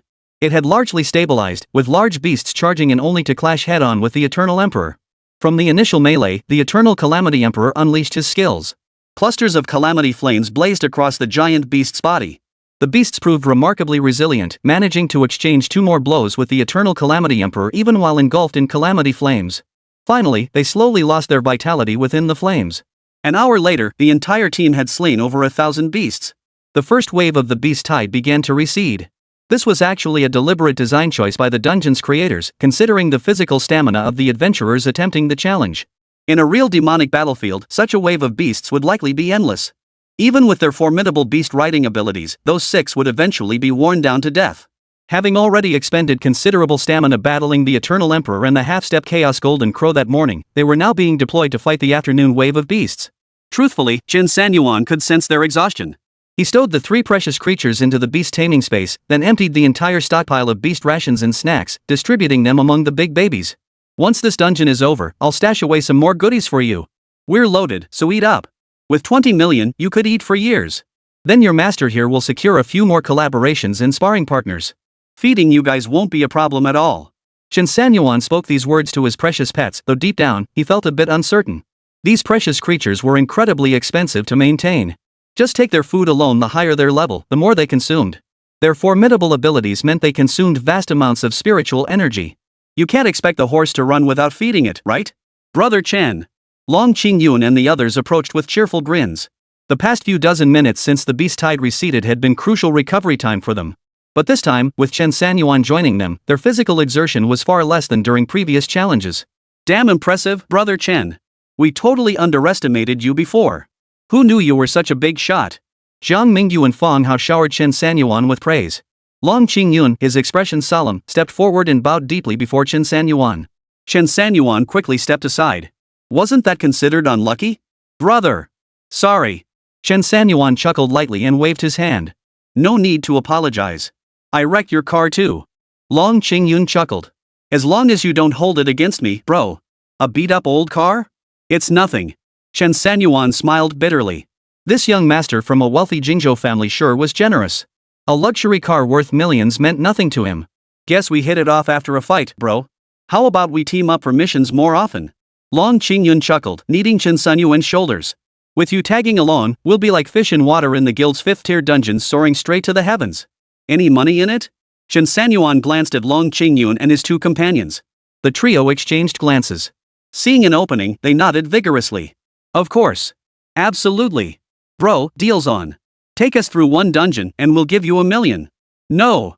3 million. And all the loot drops go to you, bro. I only need 3 more dungeons to reach level 6, but I've been grinding these same 3 for nearly 2 years.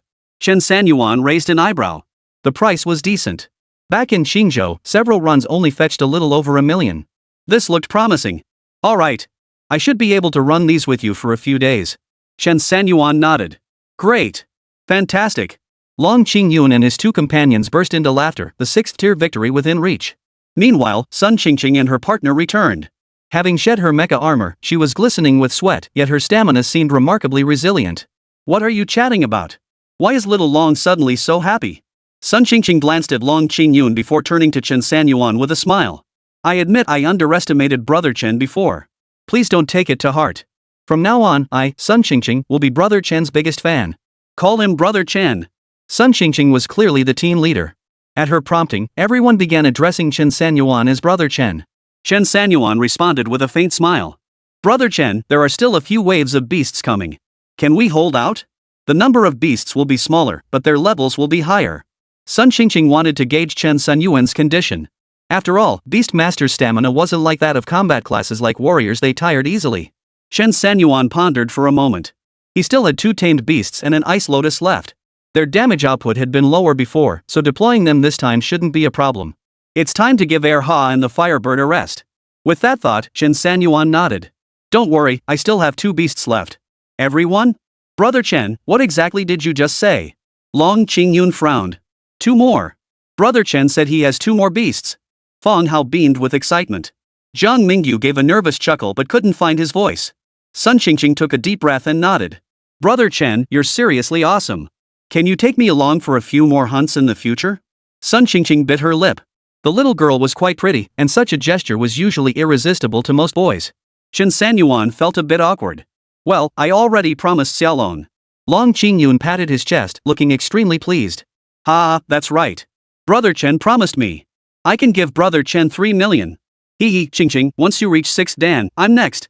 Sun Qingqing pouted, surprised that even her cuteness couldn't sway Chen Sanyuan from rejecting her so decisively. Then why not take me along too? No way. Long Qingyun shook his head repeatedly. If you join us, your 6th-tier professional status will throw off the dungeon balance. It was manageable before, but you'd instantly ramp up the difficulty. Sun Qingqing crossed her arms in displeasure. Am I the only one making it harder? Brother Chen is the real game breaker. Long Qingyun waved his index finger smugly. No matter how big the problem, my brother Chen can handle it. Besides, the highest difficulty for a 5th-tier dungeon is 6th tier, and my brother has already surpassed that. Sun Qingqing clenched her teeth, feeling abandoned for the first time. She threw her arms around Chen Sanyuan's arm, and he could distinctly feel her chest heaving against him. Brother Chen, are you looking for a girlfriend? Chapter 90, 60,000 experience points. Chen Sanyuan gave an awkward chuckle. Sun Qingqing wasn't that old, but she was really well developed. But if old Sun found out he was this close to his granddaughter, who knew he might just jump right into a fight with him? Oh my. Sun Qingqing, you're pulling out the charm offensive now, huh? My brother won't fall for your tricks. You're just trying to deceive him. Long Qingyun hurriedly pulled Chen Sanyuan and Sun Qingqing apart. On one side stood his trusted elder brother, the one who could propel him to great success. On the other side was the young lady he had his eye on. He couldn't let his good brother take all the advantage. Roar! Roar! Roar! As the group continued their playful banter, time slipped by in an instant. The second wave of beasts surged rapidly across the horizon. This time, the horde was smaller in number, but every beast was clad in protective gear. Layers of armor hung upon their forms. This is getting tricky. They've geared up too.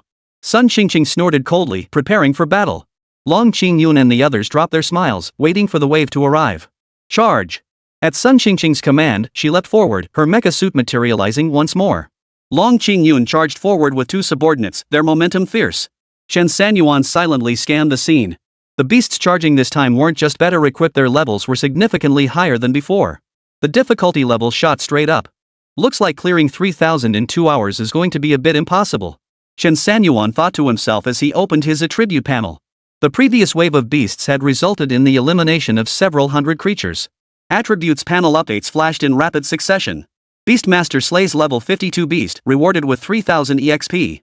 Beastmaster slays. Overwhelmed by the flood of notifications, Chen Sanyuan skipped through them. Once the series of stat allocation prompts concluded, his attribute panel appeared before him. Experience points plus 621,000. Class, Gold rank Beastmaster, level 122 47,000 50,000. Spirit, 1230. Phase power, 4,570 10,000. Talents, Control Nurture 510 Eye of Wrath Body Control. Beasts, Eternal Emperor, Dowing Yang Fish, 12-Winged Golden Silkworm, Great Sun Golden Crow, Purple Lightning Mayfly, Glacial Snow Lotus. Evolution count, 555,696, 555697, 555698, evolution may crit. Remaining attempts, 3. Note, upon reaching level 120, Gold rank Beastmaster unlocks enhanced body control skill strength plus 5% and extended skill duration plus 10 seconds. Chen Sanyuan nodded with satisfaction. This dungeon run was definitely worth it. He gained over 600,000 experience points in one go. No denying it, these beasts were truly lucrative. Exploding star tier combat power exceeds 1 million, and with a 5% drop rate, that translates to over 50,000 combat power. And these beasts? Chen Sanyuan swept his wrathful god's eye over the area. Name, Sun Qingqing. Class, Warrior. Combat power points, 9350. Defense points, 5690. Skills, Stormblade, Boulder Tornado. Name, Long Qingyun. Class, Warrior. Combat power, 7500. Defense points, 5800. Skills. Name, second-class monstrous beast. Combat power, 3900. Defense points, 6200. Equipment defense points, 1000. Skills, super predator bite, ferocious charge. The total defense points for the beast plus its gear are around 7000. Chen Sanyuan clenched his fists. After activating his body defense, a single punch from his 50,000 points, would they even survive it? With that thought, Chen Sanyuan instantly teleported directly in front of the beast horde. This sudden turn of events made Sun Qingqing's heart skip a beat. Chen Sanyuan, summon your beast. You're a beastmaster, what are you doing on the battlefield? Long Qingyun also hurriedly pushed aside a beast. This second-tier beast was clearly giving him a hard time. Holy! Brother Chen, you can't be deliberately courting death. Before the words had even faded, Long Qingyun saw a flame gun materialize in Chen Sanyuan's hand, which he then thrust straight into the swarm of beasts. Boom! A towering wall of flames erupted skyward. The moment the flame gun thrust forward, it unleashed a 5-meter thick pillar of fire. The pillar of fire instantly reduced the beasts within 10 meters of Chen Sanyuan to charcoal. Long Qingyun's jaw dropped and he rubbed his eyes in disbelief. Holy! Is this guy seriously just a beastmaster? Even a gold medal beastmaster couldn't unleash such devastating firepower. It wasn't just Long Qingyun who was stunned. Fang Hao and his partner, who had just taken down 2 beasts, were also frowning in disbelief. Seriously, how is this even possible? This is unbelievable. Holy crap, how many more tricks does that kid Chen Sanyuan have up his sleeve? Sun Qingqing halted mid-stride, tilting her head in exasperation. Seeing his moment of glory fading fast, Chen Sanyuan hastily unleashed several more pillars of fire. After slaughtering nearly 100 beasts, he decisively vanished from the battlefield. Haha, looks like Brother Chen couldn't hold out any longer, huh? Long Qingyun felt the pressure ease instantly and took the chance to take a sip of water. Young Master Long, hurry up and go. Fang Hao hurled one magic orb after another from the rear, but soon his body grew weak. Being a mage was just too energy draining. Chen Sanyuan watched as the beasts multiplied, leaving Long Qingyun and his group clearly at a disadvantage. Sun Qingqing was still holding on, but her strength was visibly waning. Brother Chen, hurry up and help us. Last time, we couldn't hold out against this second wave. Dong Xiaohua seized an opening and urgently pleaded with Chen Sanyuan. Chen Sanyuan didn't hesitate. His right hand swept across his chest as Yuan power surged wildly through his body. Emerge! Purple lightning may fly. ZZZZZZZ. Purple lightning sparks flashed across the sky, revealing a colossal insect silhouette soaring high above. Wow! Fang Hao and Zhang Mingyu couldn't help but gasp in astonishment. Another one! Long Qingyun's eyes gleamed with excitement. Brother Chen, you're so awesome. We love you to bits. Sun Qingqing sliced through a beast with her blade, then breathed a sigh of relief as she watched the purple lightning moths in the sky. Immediately after, Chen Sanyuan raised his palm lightly. A polar chill materialized in his palm, crystallizing into a lotus flower. As an ice element warrior, Long Qingyun was particularly sensitive to such frigid energy. Is that a glacial snow lotus? Long Qingyun's eyes widened, his hands trembling. Chen, I can't control my expression anymore. Please don't shock me like this again. Young Master Long, is this lotus really that impressive? Zhang Mingyu scratched the back of his head. A tiny snow lotus? He couldn't see anything special about it. Young Master Long shook his head repeatedly. Don't ask. Just watch. Chen Sanyuan gently placed the glacial snow lotus into the arena. The beasts surged forward, charging toward him. Their gaping maws were about to tear him apart. The next instant. Shoo! The sound of ice freezing echoed through the wind. Every beast within 10 meters of Chen Sanyuan's body froze solid into ice sculptures without exception. Chapter 91, Clearing the Gate. Zhang Mingyu buried his face in his hands, weeping uncontrollably, his expression one of utter disbelief. Fang Hao blinked, his resolve wavering. I'm the mage here. I'm the real mage. Long Qingyun's mouth twitched, his expression completely gone. Chen Sanyuan had delivered too many shocks. Sun Qingqing couldn't bear to watch anymore. Tired, bored, exhausted. Just hurry up and finish this. Chen Sanyuan, holding the glacial snow lotus, walked slowly forward. Every beast that charged near him froze solid into an ice sculpture. Facing these minions with combat and defense stats barely reaching 10,000, dealing with them was as easy as slaughtering chickens. The purple lightning mayflies in the sky received Chen Sanyuan's command and dove down. With each movement, they unleashed several bolts of purple lightning from the heavens. He's gone mad. He's gone mad. The way these purple lightning mayflies attack looks just like the Taoist master from Dragon Tiger Mountain. This is the first time I felt like I'm being carried along by the momentum. Young dragon, these 3 million were well spent. The three on the ground suddenly found themselves idle as the beasts charged headlong toward Chen Sanyuan. Combined with the purple lightning mayfly's thunder attacks, within less than an hour, the cumulative kill count had already surpassed 2,000. Sun Qingqing watched the counter ticking in the sky, a smile curling her lips. Victory is within reach. As time ticked by, the rear of the beast tide revealed over a dozen large beasts this time. They charged forward wildly, weapons in hand. Chen Sanyuan swept them with his wrathful god's eye. Name, first-class large beast. Combat power, 10,000. Defense points, 7,500. Skills, death roar, explosive slaughter. Chen Sanyuan thought for a moment, and the purple lightning mayfly charged straight ahead. Within minutes, over a dozen large beasts were struck by lightning and reduced to ash. With the elimination of these large beasts, the second wave of the beast tide receded. Dawn began to break. The tide of beasts grew sparser, yet their levels and combat prowess surged. Thanks to the perseverance of Chen Sanyuan and his companions, the number in the sky exceeded 3,000, fulfilling the primary objective. The ancient, weathered city walls behind them gradually came into view. We've cleared it. Sun Qingqing breathed a sigh of relief. Long Qingyun and the others collapsed onto the ground. This dungeon was damn hard. Thud. As the completion notification sounded, gear began dropping throughout the dungeon. Chen Sanyuan scanned the area. Most of it was a great equipment, which was a pretty generous reward overall. A flash of white light flickered around Sun Qingqing's body.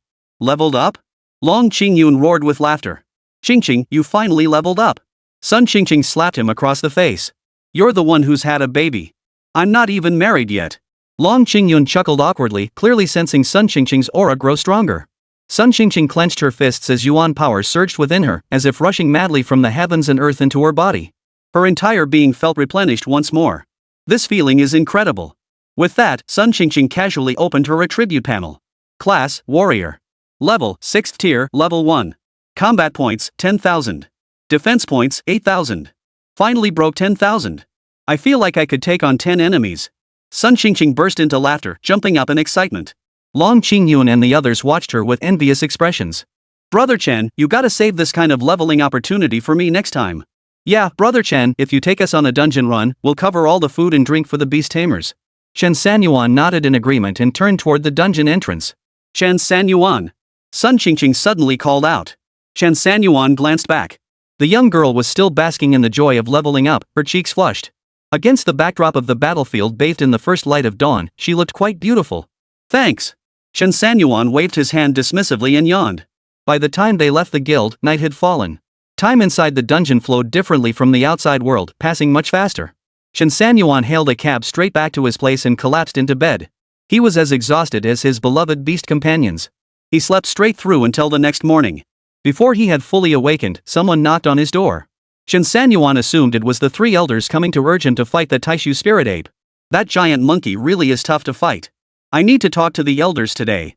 First, I'll go buy some food for my little darlings. This energy drain is too much to handle. Stretching lazily, Chen Sanyuan opened the door. Brother Chen.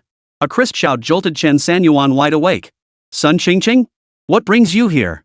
Sun Qingqing now wore a black motorcycle jacket, slim-fit jeans, and a pair of slightly high-cut leather boots.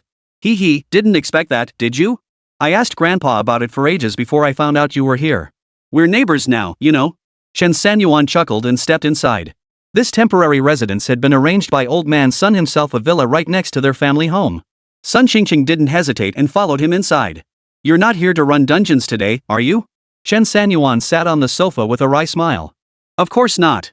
We can't work ourselves to death like oxen and horses. Sun Qingqing said, pulling out a small black box. This is something special I prepared for you. Chen Sanyuan glanced at it. The little box was a spatial item. In other words, don't be fooled by its size, it could hold a surprising amount. What's inside? All this mystery? Chen Sanyuan poured 2 glasses of water, handing one across the table and downing the other in one gulp.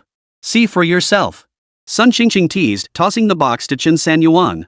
It felt surprisingly substantial in his hands. This little box clearly wasn't cheap. But then again, Sun Qingqing had the Sun family backing her, and as the cherished granddaughter of Old Master Sun, money was never an issue. Chen Sanyuan opened it up. Holy cow, it was packed full of pet food and treats. The animal feed alone looked like it weighed several tons. And the treats? Several armored crates full. You've really outdone yourself. Chen Sanyuan chuckled helplessly. With this kind of spending, how many merchants must be overjoyed? I bought the whole place out, huh? Sun Qingqing said, sitting across from Chen Sanyuan and crossing her legs. Your beasts put in a lot of work yesterday. Consider this a small token of my appreciation. Chen Sanyuan closed the box. This beast feed was worth tens of millions at the very least. I'm afraid my precious pets won't dare eat it, they'd turn into laborers I couldn't carry away. Sun Qingzhou giggled at Chen Sanyuan's half-joking remark. Bro, take me along on all your dungeon runs from now on. Chen Sanyuan knew this little girl had something else on her mind. Did Grandpa Sun agree? Grandpa listens to me most of all. If you agree, I could tell him I'm running away with you to have kids and he'd still say yes. Sun Qingzhou swayed her slender waist excitedly. Chen Sanyuan. That analogy was truly unexpected. Chapter 92, leveled up 30 times. After seeing Sun Qingzhou off, Chen Sanyuan decided to head to the ancient ruins to accompany them on a dungeon run that afternoon. The first time he went, the three elders had to guide him. This time, the three elders weren't going, so Chen Sanyuan headed there alone. Summoning the purple lightning mayfly, Chen Sanyuan sped along and soon arrived at the ancient ruins. This time, he first leisurely fed his precious tamed beasts some beast rations and snacks. Once they were all well fed and content, their spirits soared, and they let out a mighty roar toward the sky. Without needing to search, the Taishu spirit apes emerged on their own. Boom! Boom! Boom! The Taishu spirit apes pounded their chests, charging forward with roars. Throughout the jungle, birds and beasts scattered in panic, fluttering wildly in all directions. The Taishu spirit apes' two bloodshot eyes glared furiously at Chen Sanyuan and the group of beast tamers. What are you staring at? Take it down. At the command, the beast tamers each restored to peak strength swarmed forward. Hey! Leave some to protect me. Chen Sanyuan waved his hands urgently. After all, this was a Taishu spirit ape. What if one of them lost control and attacked him directly? That would be ridiculous. Bodyguard? Even the emperor himself couldn't block this Taishu spirit ape's swipe. Little Yuzu, come protect me. Chen Sanyuan called out to the purple lightning mayfly, which obediently circled around him. The remaining beasts on all sides immediately launched a coordinated assault on the Taishu spirit ape. The Eternal Calamity Emperor and the half-step Chaos Golden Crow led the charge at the forefront. The 12-winged golden silkworm primarily harassed and attacked from the flanks. The great Dao Yin-Yang fish bolstered the beast's premonitory senses, exerting a restraining influence on the Taishu spirit ape. Chen Sanyuan observed the battle from the rear, carefully studying the Great Void Spirit Ape's techniques. After all, this was a ferocious beast possessing chaos blood. Learning more about it might prove useful for developing skills for his own future beast taming treasures. What a pity. This Taishu spirit ape cannot be brought under my command. I can only choose between the chaos blood and it. I'll grind it down bit by bit. I absolutely must extract its chaos blood. Chen Sanyuan made up his mind. As he thought this, he suddenly recalled that his evolution points seemed sufficient. Among his tamed beasts, only the purple lightning mayfly was still at the epic tier. Even giving it a big pummelo felt a bit inadequate. With that thought, Chen Sanyuan stroked the purple lightning mayfly's large head. With a thought, his profession attribute panel appeared before his eyes. Beastmaster slays a second-tier beast. Reward, 4000 EXP. Beastmaster slays. Beastmaster slays a large-tier beast. Reward, 6000 EXP. Chen Sanyuan glanced at the stat allocation window before selecting skip. Beastmaster's accumulated experience points plus 2,072,000. Holy crap! This Qingzhou dungeon is insane. No wonder Sun Qingzhou needed help. This 5th tier upgrade is seriously tough. Class, Gold rank Beastmaster level 153 57,000 80,000. Spirit, 1540. Phase power, 4,570 10,000. Talents, Control Nurture 510 Eye of Wrath Body Control. Beasts, Eternal Calamity Emperor, Dao Yin-Yang Fish, 12-Winged Golden Silkworm, Half-Step Chaos Golden Crow, Violet Lightning Mayfly, Glacial Snow Lotus. Evolution points, 600,010, 600010, 600010, Evolution May Crit. Remaining uses, 3. Note, upon reaching level 150, Gold rank Beast Tamer unlocks Enhanced Body Control Skill Strength plus 20% and Extended Duration plus 25s. Hint, Gold tier Beast Masters above level 150 can simultaneously activate 2 body control skills. Watching the fluctuations in his profession attribute panel, Chen Sanyuan couldn't help but chuckle. A single dungeon had leveled him up over 30 times. Awesome! He should definitely run more dungeons in Qingzhou. I wonder what rank comes after Gold rank Beastmaster. But judging by my current body control prowess, I should already possess the combat strength of a 7th tier warrior, right? Using 2 body control skills simultaneously, doesn't that mean I can unleash fire and lightning at the same time? Heh, with 25 seconds of body control duration, I really want to ask. Chen Sanyuan abruptly leapt to his feet, bellowing toward the distant battle where the Taishu Spirit Ape and his 4 precious tamed beasts still fought.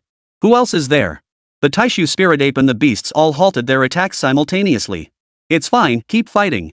Chen Sanyuan waved his hand dismissively, and the tamed beasts resumed their battle, snarling and snarling as they clashed together. Chirp chirp chirp. The purple lightning mayfly circled around itself, resembling a purple lightning dragon. Must have sensed the aura of its own level up, huh? Little guy. Chen Sanyuan mentally commanded the purple lightning mayfly to halt. He glanced at his evolution points, 60,000 remaining. Enough!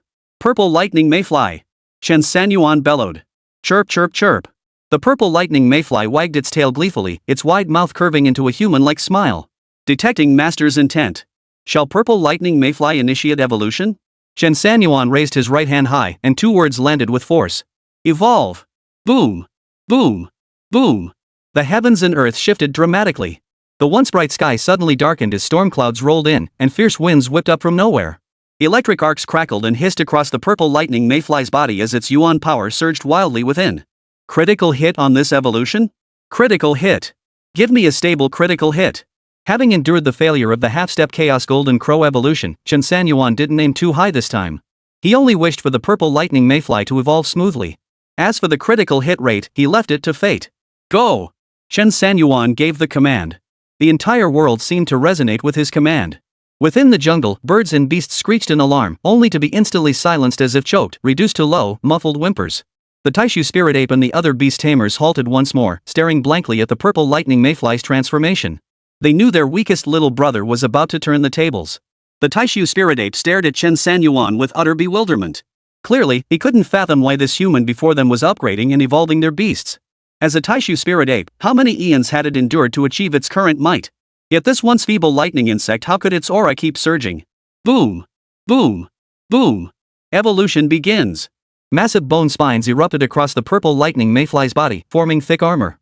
Its originally translucent wings transformed into massive yellow wings resembling fallen leaves. Its body gradually shrank, taking on the form of a giant bat with a decaying yellow hue. Its soft, vulnerable abdomen transformed into a purple, spherical ball of thunder, crackling with electrical energy.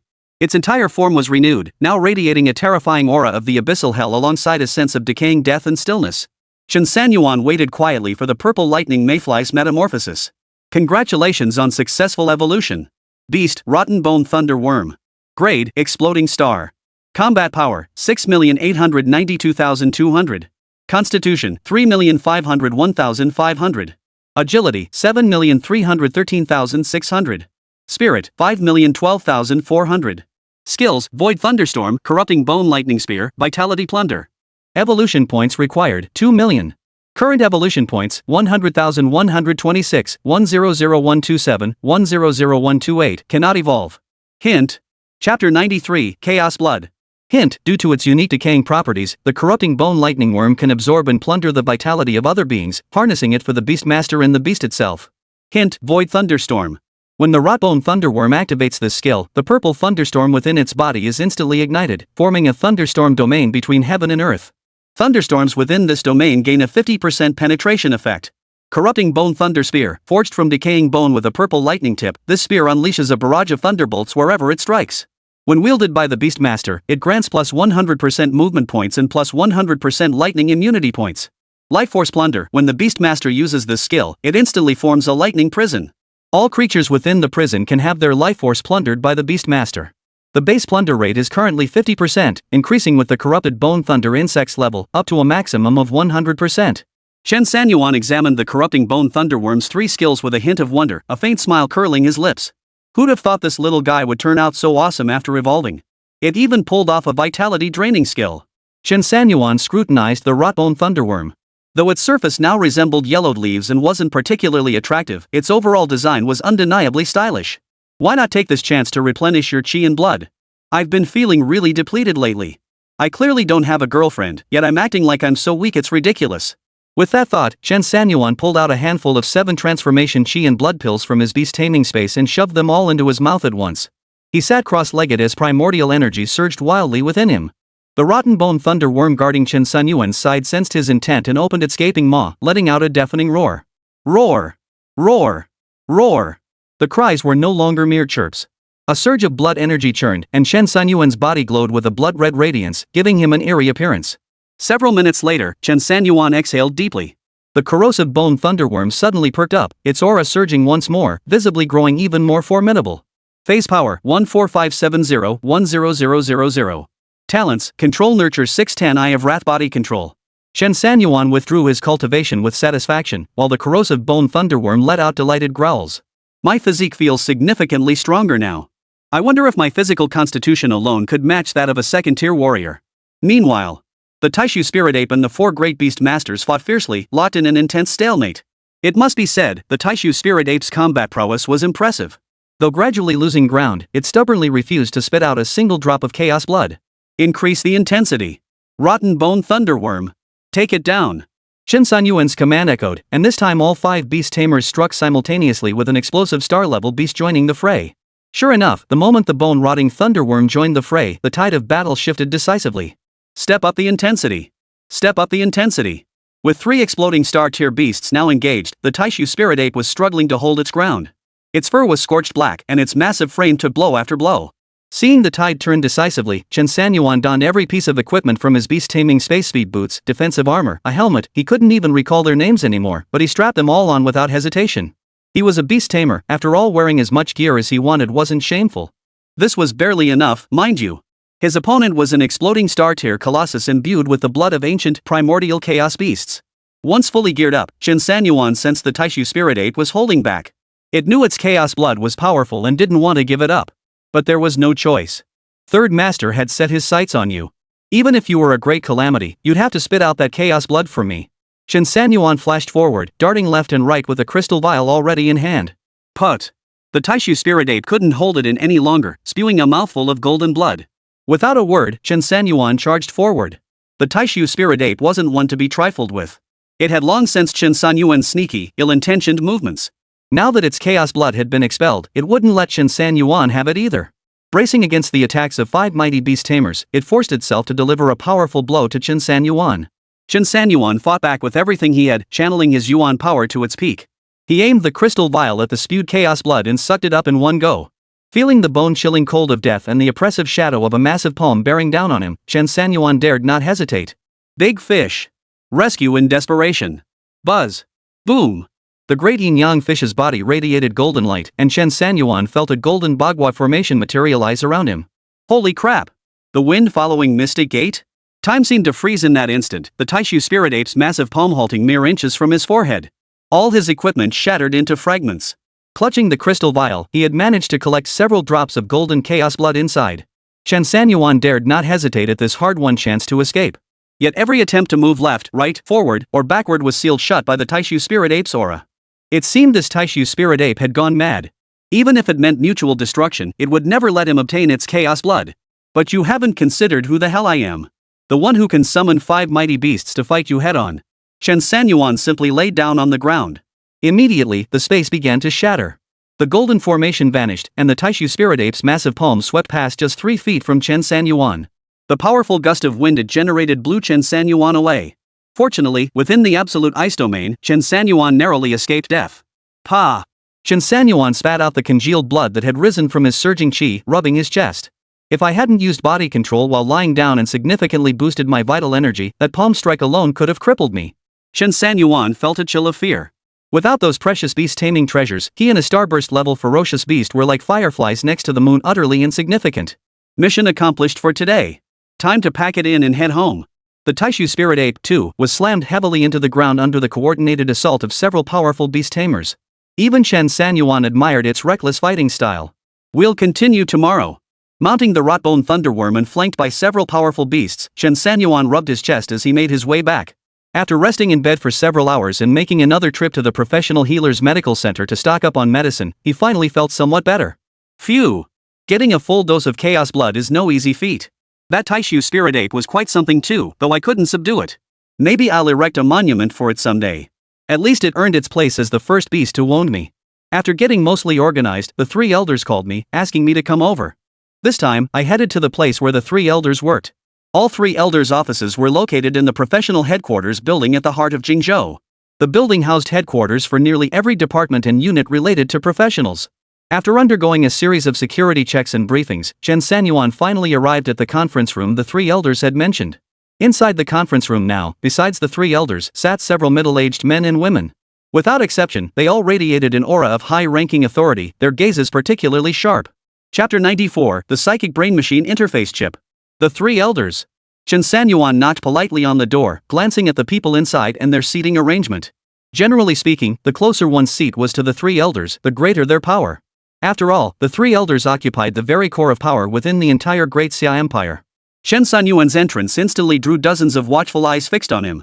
Rest assured, anyone who passes through our conference room security has undergone rigorous screening and vetting. Su Dakong waved his hand dismissively, chuckling softly as he signaled for everyone to relax. Hearing Elder Su's words, the others nodded in relief. Young Chen, come in and take a seat. Chen Sanyuan had noticed earlier that only one seat remained vacant in the entire conference room directly opposite the three elders. Typically, this seat carried significant weight. It was either reserved for the person giving the main presentation that day or for someone whose importance was on par with the three elders. So when Chen Sanyuan took that seat, several people unconsciously furrowed their brows. Chen Sanyuan could read their thoughts from their expressions. Who is this kid? How could he possibly sit in that seat? On such an important occasion today, they actually brought in a kid who hasn't even grown a full beard yet? This is ridiculous. What are the three elders thinking? How could such an ordinary youngster possibly sit in this seat? Even having him in the side spectator seats feels like overkill, and now they put him in that seat? Do they think less of us? For a moment, murmurs of discontent filled the conference room over Chen Sanyuan's seating arrangement. Chen Sanyuan gave a faint smile, nodded, and took his seat. Across from him sat the three elders, shrewd veterans who could easily discern the thoughts churning within the middle-aged crowd. But it didn't matter. In a place where they were present, only their thoughts counted, no one else's mattered. Su Dakong waved his hand, fully closing the conference room door. Then, with a release of Yuan energy, he shielded the space from any possibility of detection or eavesdropping. Only then did he speak, introducing them. This is Chen Sanyuan, the disciple we three old men have jointly taken under our wing. Whoa! Su Dakong's single remark sent shockwaves rippling through the room. Middle-aged men and women seated on both sides stared wide-eyed in disbelief, their breath catching in their throats. Who didn't know what kind of figures the three elders were? The kicker? Each of these legendary figures could have taken the nation's top talent as a disciple, yet all three old men took just one apprentice? How the hell was that even possible? If word got out that three grandmasters shared one disciple, only Guo Jing could surpass that. But the Jiangnan Seven Freaks couldn't hold a candle to the three elders. This, remember the name Chen Sanyuan for now. Never mind the details, just remember it. Xiao Chun, we summoned you here because we've learned of an extremely important matter through our channels. Chen Sanyuan's expression turned serious. Could it be a matter of national importance? Is this something I should know? If I find out, won't it restrict my freedom? I haven't even gotten a girlfriend yet. At least wait until I lose my virginity before doing this. Though he mentally grumbled like this, Chen Sanyuan still took it very seriously. If the three elders deemed it serious enough to summon him personally, there must be a reason. The United States and the European Union have jointly developed a psychic brain-computer interface chip. At this revelation, every present face furrowed in concern. Clearly, this so-called psychic brain-computer chip was causing them considerable headaches. This brain machine chip can temporarily grant ordinary people the abilities of professionals. It can also grant professionals combat power 10 times greater than their own for a short period. Su Dakong spoke as he produced a chip the size of a phone card, sliding it across the table into Chen Sanyuan's hand. Unlike our nation's secret research, this chip appears to bear some kind of mysterious pattern. This is our replica, but it's currently unstable, unusable, and its effects vary wildly. Su Dakong looked at Chen Sanyuan and continued, what troubles everyone here most is that these two nations have timed their move to coincide with the upcoming international championship. They've dispatched numerous professionals equipped with brain-computer chips to challenge Qingzhou. On one hand, it's to undermine the confidence of the professionals heading to Olympus Mountain. On the other, it's to test the capabilities of their chips and probe our vulnerabilities. To date, nearly 100 battles have already taken place in Qingzhou. Are you familiar with the Qingzhou Dragon Emperor rankings? Chen Sanyuan shook his head. He had only been in Qingzhou for a few days. If not for the training base matter, he wouldn't have planned to come here at all. A middle-aged man on the right suddenly spoke up. The Qingzhou Dragon Emperor rankings are a list jointly established and endorsed by the major professional teams in Qingzhou. Participants must be under 28 years old. Rankings are determined by a professional's strength, and challenges can be issued anytime, anywhere. As long as both parties accept the challenge, the battle will be recorded on the Dragon Emperor rankings. The victor's ranking either rises or remains unchanged, while the loser's ranking either falls or stays the same. The daily maintenance and updates of the rankings are overseen by a state-sanctioned regulatory body, with all processes openly accessible to the people of Qingzhou to ensure fairness and impartiality. Thus, the Dragon Emperor rankings stand as one of Qingzhou's most authoritative combat strength rankings. Chen Sanyuan nodded. So it seemed the professionals of Qingzhou were indeed far more competitive than those in other provinces. Master Sun, what's Sun Qingqing's current ranking on the list? He suddenly recalled that Sun Qingqing should have ascended to the 6th transformation by now. Surely her combat strength ranking had risen accordingly? Old Sun chuckled softly. You rascal. My granddaughter Qingqing is usually too mischievous. She just broke through to the 6th tier yesterday, and her ranking jumped from 316 to 233. Whoosh! The entire crowd erupted in astonishment once more, all eyes turning towards Qingzhou. What? Elder son, your granddaughter is already at the 6th tier? I thought she was only 16. Truly gifted.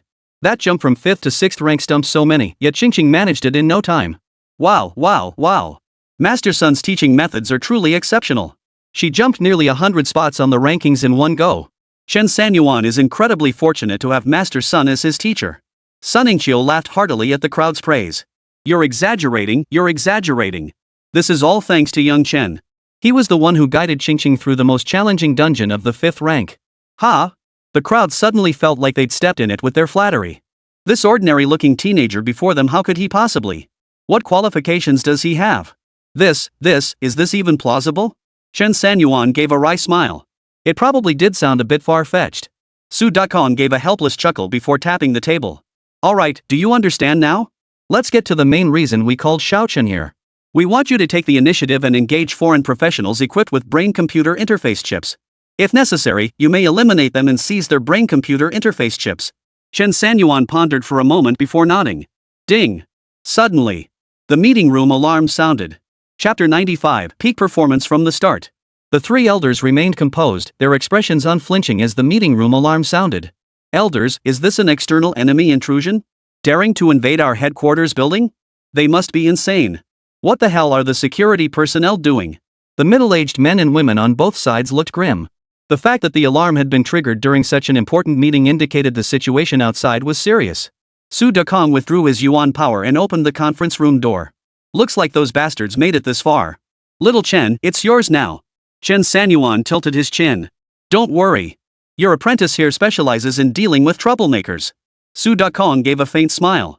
Qingzhou folded her arms, waiting to watch the show unfold, while Chu Qingfeng immediately picked up his phone and dialed a number. Yes, Director Wang from the publicity department?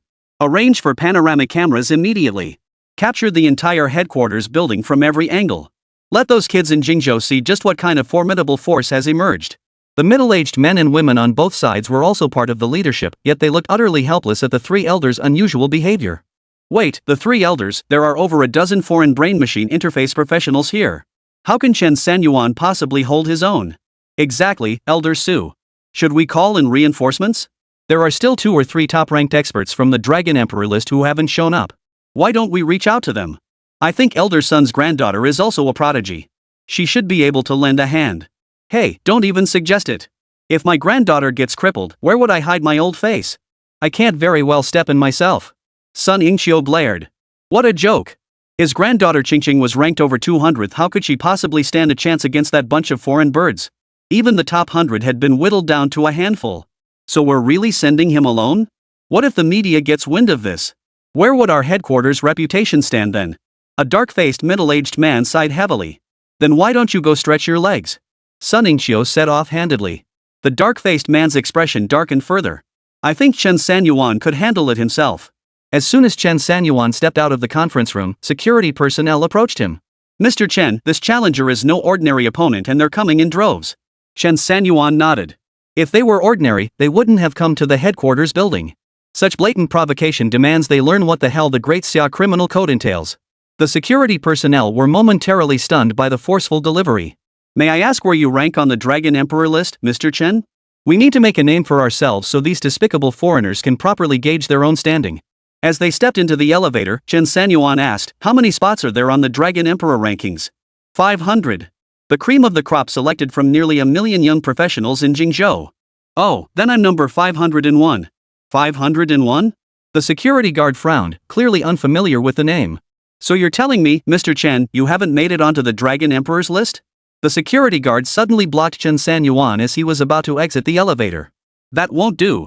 Going up like this isn't just suicide, it'll bring shame upon our headquarters building and the nation. I must immediately notify the 3 elders and all leadership again. This is no time for nonsense. These people have already caused chaos on the first floor. If we don't stop them now, they'll be taking over the entire building. The security guard pulled out his phone, utterly speechless, ready to call his superiors. Sure enough, clattering sounds of shattered objects echoed from outside the elevator, punctuated by intermittent screams. With skills like yours, you want to be security chief? Maybe you should reconsider? Chen Sanyuan glanced at him, then vanished from the elevator in a flash. The security guard tried to say something, only to realize that Chen Sanyuan, whom he had clearly blocked, had vanished in the blink of an eye. What kind of talent is this? What good is this jumping around talent anyway? I'm reporting this to the boss right now. Chen Sanyuan teleported to the first floor.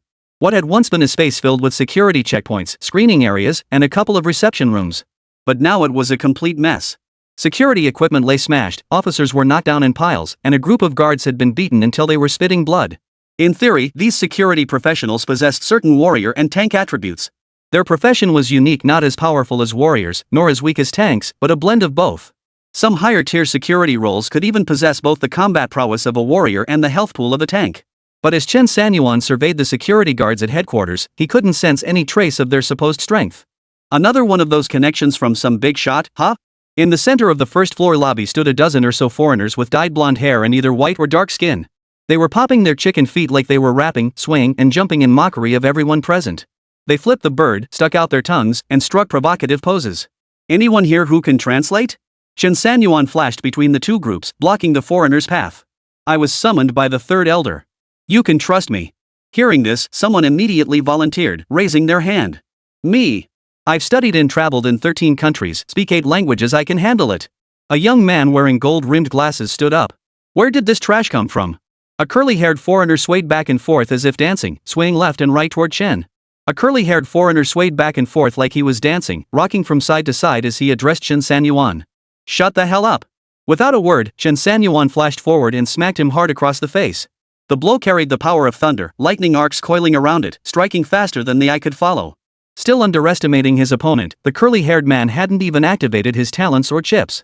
Chen Sanyuan's single blow sent him crashing to the ground, blood spurting from his nose and mouth, eyes rolled back, unconscious. Jack! All the foreign youths in the hall froze in shock. This was the first time they'd been humiliated by a Qingzhou youth. Their expressions shifted from contemptuous mockery to seething anger. You! Chen Sanyuan stepped forward and delivered another resounding slap, sending yet another youth flying backward. The remaining dozen or so foreign youths immediately scattered warily, their aura surging wildly. Kill him! Chen Sanyuan remained unflustered. His palm formed a hollow grip and a bone spear the color of fallen leaves materialized in his hand. Purple lightning coiled around it, accompanied by the faint rumble of thunder. Rotten Bone Thunder Spear. 100% increase in movement points. The instant all the foreign youths charged forward, Chen Sanyuan's body transformed into a purple lightning bolt, vanishing without a trace. How could that be? All the foreign practitioners frantically scanned their surroundings. They could only hear the crackling of electric arcs, yet they couldn't track Chen Sanyuan's whereabouts at all. Body control. 10,000 void thunderstorm. Boom! Boom! Boom! Amidst the void, thunderous roars exploded in the foreign professionals' ears. Simultaneously, the entire headquarters building's power system instantly collapsed as purple lightning orbs descended. Chapter 96, A Word of Warning, Act Rashly, Die. After its critical evolution, the Rotten Bone Thunderworm's combat points surged to nearly 7 million. After Chen Sanyuan took control, he gained 20% of the combat points, amounting to 1.4 million. At this very moment, Chen Sanyuan felt terrifyingly powerful. Even an 8th-tier warrior would have to give him a wide berth. Such is the terror of a gold-rank beastmaster. The corrupting bone thunder spear in Chen Sanyuan's grasp roared with thunderous electricity, filling the entire first-floor hall with purple lightning storms. I advise you all. From this moment onward, do not make a single move. Or else. Death. Translate this for them. The bespectacled man was now frozen in shock. He hadn't expected Chen Sanyuan to possess such commanding presence. Seeing the advantage shifting in my favor, the bespectacled man straightened his posture and immediately translated Chen Sanyuan's words to the foreign professionals surrounded by the thunderstorm. Ever since acquiring their psychic brain machine chips, the foreign professionals possessed formidable physical prowess. Especially when facing the prodigies of Qingzhou, this had fueled their blind confidence. Now, they scoffed at Chen Sanyuan's threatening words. I want you to kneel down and eat right now. I'll make you kneel and eat right now. A black man clenched his fists, a faint blue glow enveloping his entire body as it merged seamlessly with his innate talent. It seemed he had activated his neural interface chip. Chen Sanyuan sneered, beckoning the man with a wave of his hand before extending his middle finger. Ah! The black-clad man roared with explosive fury, launching toward Chen Sanyuan at lightning speed. Boom! Boom! Boom! Before he could take a single step, barely a meter into his charge, 3 purple lightning bolts detonated explosively around the black-clad man. Boom! Each thunderstorm burst unleashed thousands of lightning bolts that violently pierced every tendon and meridian throughout the black man's body.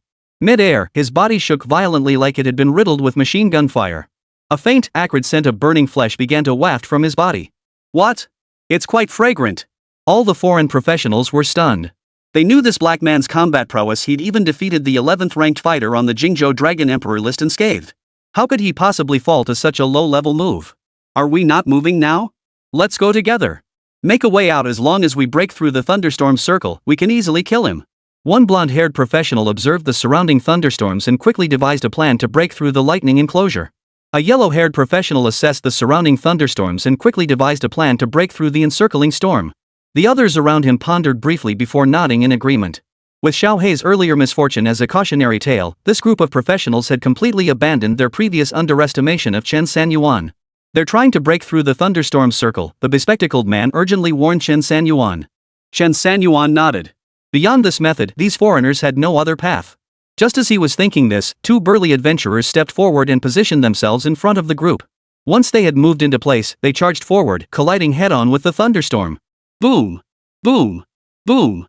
This time, the two professionals collided with a greater number of thunderstorms. Millions of lightning bolts erupted, effortlessly piercing through their robust bodies. Yet the foreign professionals behind them showed no hesitation. Two more burly operatives repeated the maneuver, charging headlong into the thunderstorms ahead once more. Boom! Boom! Boom! Moments later, through a path blazed by four burly professionals at the cost of their own lives, the blonde-haired man descended from the heavens, steel blade in hand, roaring with fury. Swift as lightning, he aimed to pierce Chen Sanyuan's skull from top to bottom. Chen Sanyuan sneered coldly. Even lightning fast couldn't outpace lightning itself. The corrosive bone thunder spear in Chen Sanyuan's grasp, with the speed of thunder and the power to corrode bone, pierced straight through the blonde man's chest. Put! The blonde man spat out a mouthful of old blood, nearly spraying it onto Chen Sanyuan's face. Clutching his chest in agony, he shook his head frantically, unable to believe this day had come. Chen Sanyuan flung the yellow-haired man aside, sweeping his thunder spear horizontally. None of the charging foreign mercenaries could withstand a single exchange. All were pierced by lightning, collapsing to the ground, their fates unknown. Silence. The entire first floor fell deathly silent. Everyone who had been beaten to a pulp by the foreign mercenaries watched in stunned silence as Chen Sanyuan single-handedly took on 16 foreign elite fighters. No wonder the three elders chose him. He's incredible. Am I seeing things? What kind of power is this? Over a dozen professionals couldn't stand against him. We're saved. The bespectacled man finally exhaled his last breath of tension and collapsed onto the floor. Ding! The elevator reached the first floor, and the notification sound rang out. Elders, you must heed my words. That young man claimed to be number 501. What kind of nonsense is that? It's practically suicide. I bet he's already beaten to a pulp by now. That group is ridiculously strong. Seriously, third elder, I think we should get rid of unreliable young people like this early on. Why keep them around? Right? The headquarters building is in danger, and he's joking around with me in the elevator. I'm the security chief. I handle serious matters. And he makes fun of me? Thank goodness I came to my senses in time and went upstairs to fetch the three of you. Otherwise, if those foreign punks had stormed up here, it would have been an absolute disaster. Wang Changlin, the security chief of the headquarters building, unleashed a torrent of complaints at the three elders, Su Dekong, chattering on and on. The three elders smiled silently. As soon as they reached the first floor lobby, they saw Chen Sanyuan gripping a long gun, purple lightning flickering around him. See? I knew it. Elders. This kid. Wang Changlin rushed out from behind the three elders, only to find the scene before him was nothing like he'd imagined. He's still standing? This doesn't make sense. Chen Sanyuan sneered coldly, his gaze toward Wang Changlin filled with displeasure. Looks like you, security chief, would rather see those foreign professionals knock me down. Wang Changlin flinched, pointing at the foreign professionals sprawled on the ground, then gesturing toward Chen Sanyuan. Words failed him once more. Whoa, this place reeks of grilled meat too, though it's a bit stinky now. Sun Ningqiu waved her hand in front of her nose, her face twisted in disgust. The people are out. What are you security guards still standing around for? Take them to the lab morgue. Ha! The security guards, who had just stood up, looked utterly shocked. Send them straight there? These people still have signs of life. What are you standing around for? Hurry up and do as old Sun said. Wang Changlin chuckled, then grinned and bowed obsequiously to the three elders. The three elders' decision is truly wise. I knew this young man had potential. Smack! Before Wang Changlin could finish his sentence, he was sent flying by a resounding slap across the face. Chapter 97, The Secret of the Basement. Xu Qingfeng had reached his limit with Wang Changlin and delivered a resounding slap across his face. Even though Wang Changlin was a security professional with decent defense points, facing an A-tier powerhouse like Chu Qingfeng's slap shattered his defenses instantly. Put. Wang Changlin spat out a mouthful of blood along with 2 teeth. You're annoying. What the hell kind of bull are you pulling, acting like some big shot when you've got 0 skills? Who hired this guy? Chu Qingfeng's piercing gaze swept across the room, finally settling on the bespectacled HR manager. The man in glasses flinched, snapped to attention, and stammered, Mr. Chu. Mr. Chu, Wang Changlin is the uncle of Minister Wang. We had no choice but to give him special consideration. Special consideration? This good-for-nothing bastard is already the security chief. He managed to set off the alarm during such an important meeting today. What else could he possibly do?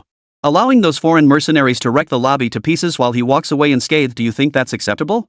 Chu Qingfeng's face darkened, clearly dissatisfied with Wang Changlin to the extreme. Fire him. I'll submit a report to the minister later to have Wang Changlin dismissed, the bespectacled man said nervously.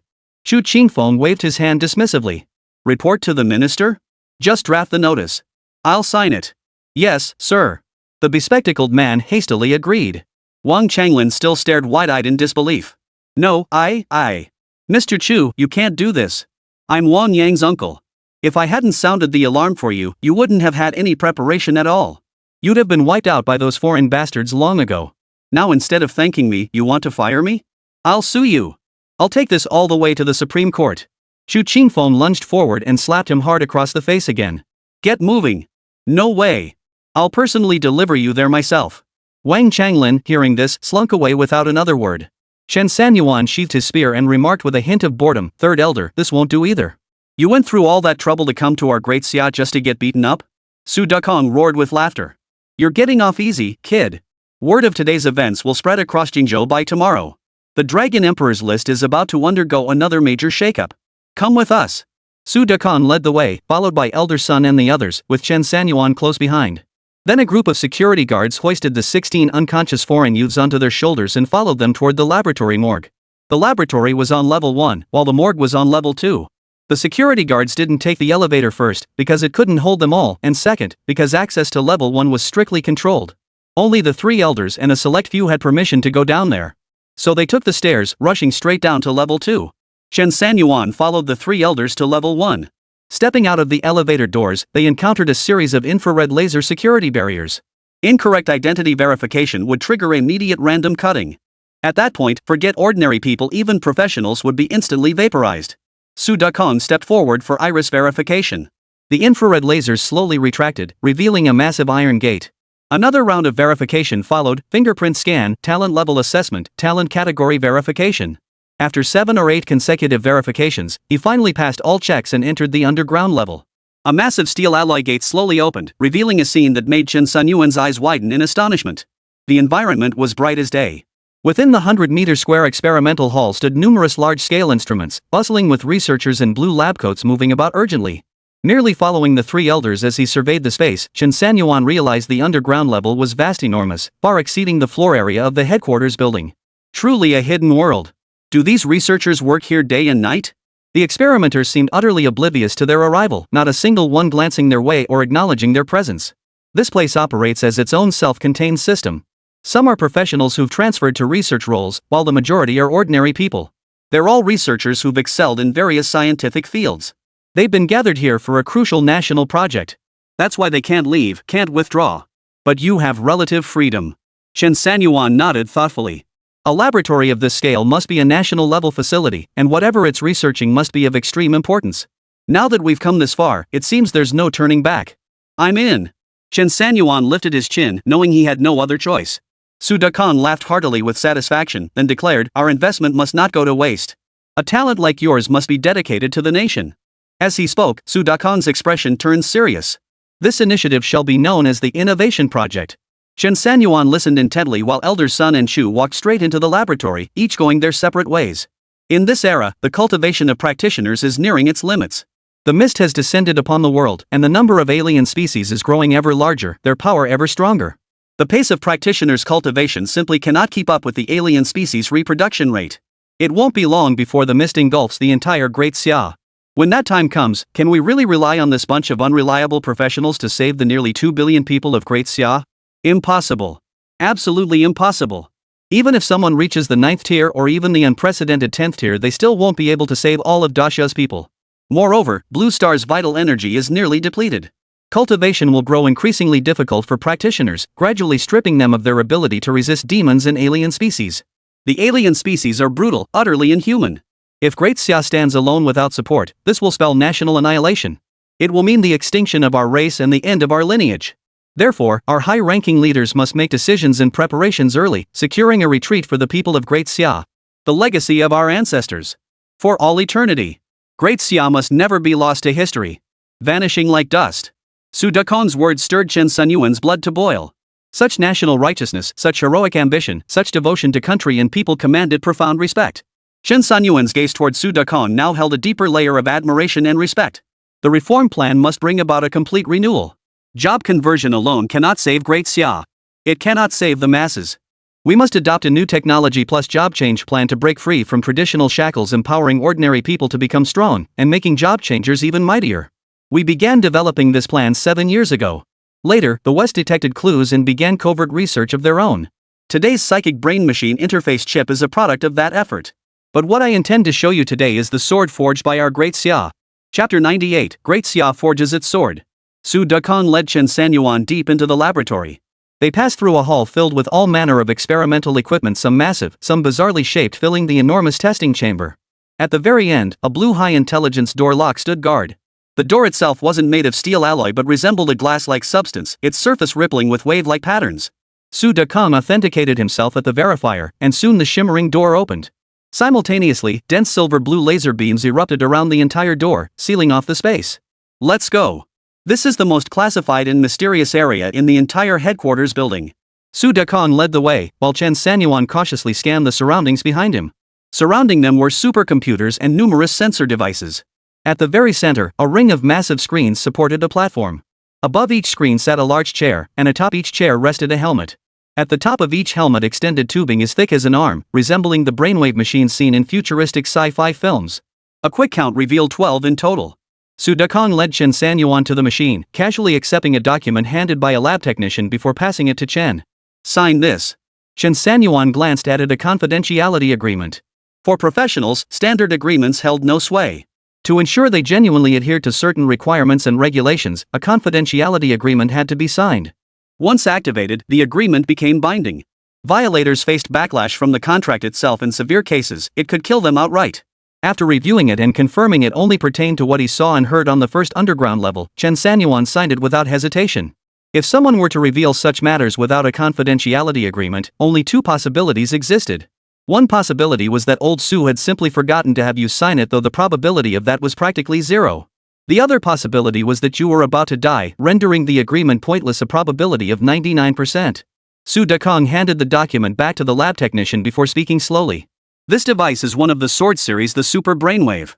By locating 12 Xia mental control specialists, we employed supercomputers, hypersensory devices, and brainwave amplification instruments, all precision equipment to fully unleash the mental potential of these 12 practitioners.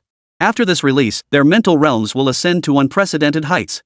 Then, through 12 super brainwave dispersal devices, they will perceive Great Xia and reshape it. Chen Sanyuan's heart skipped a beat.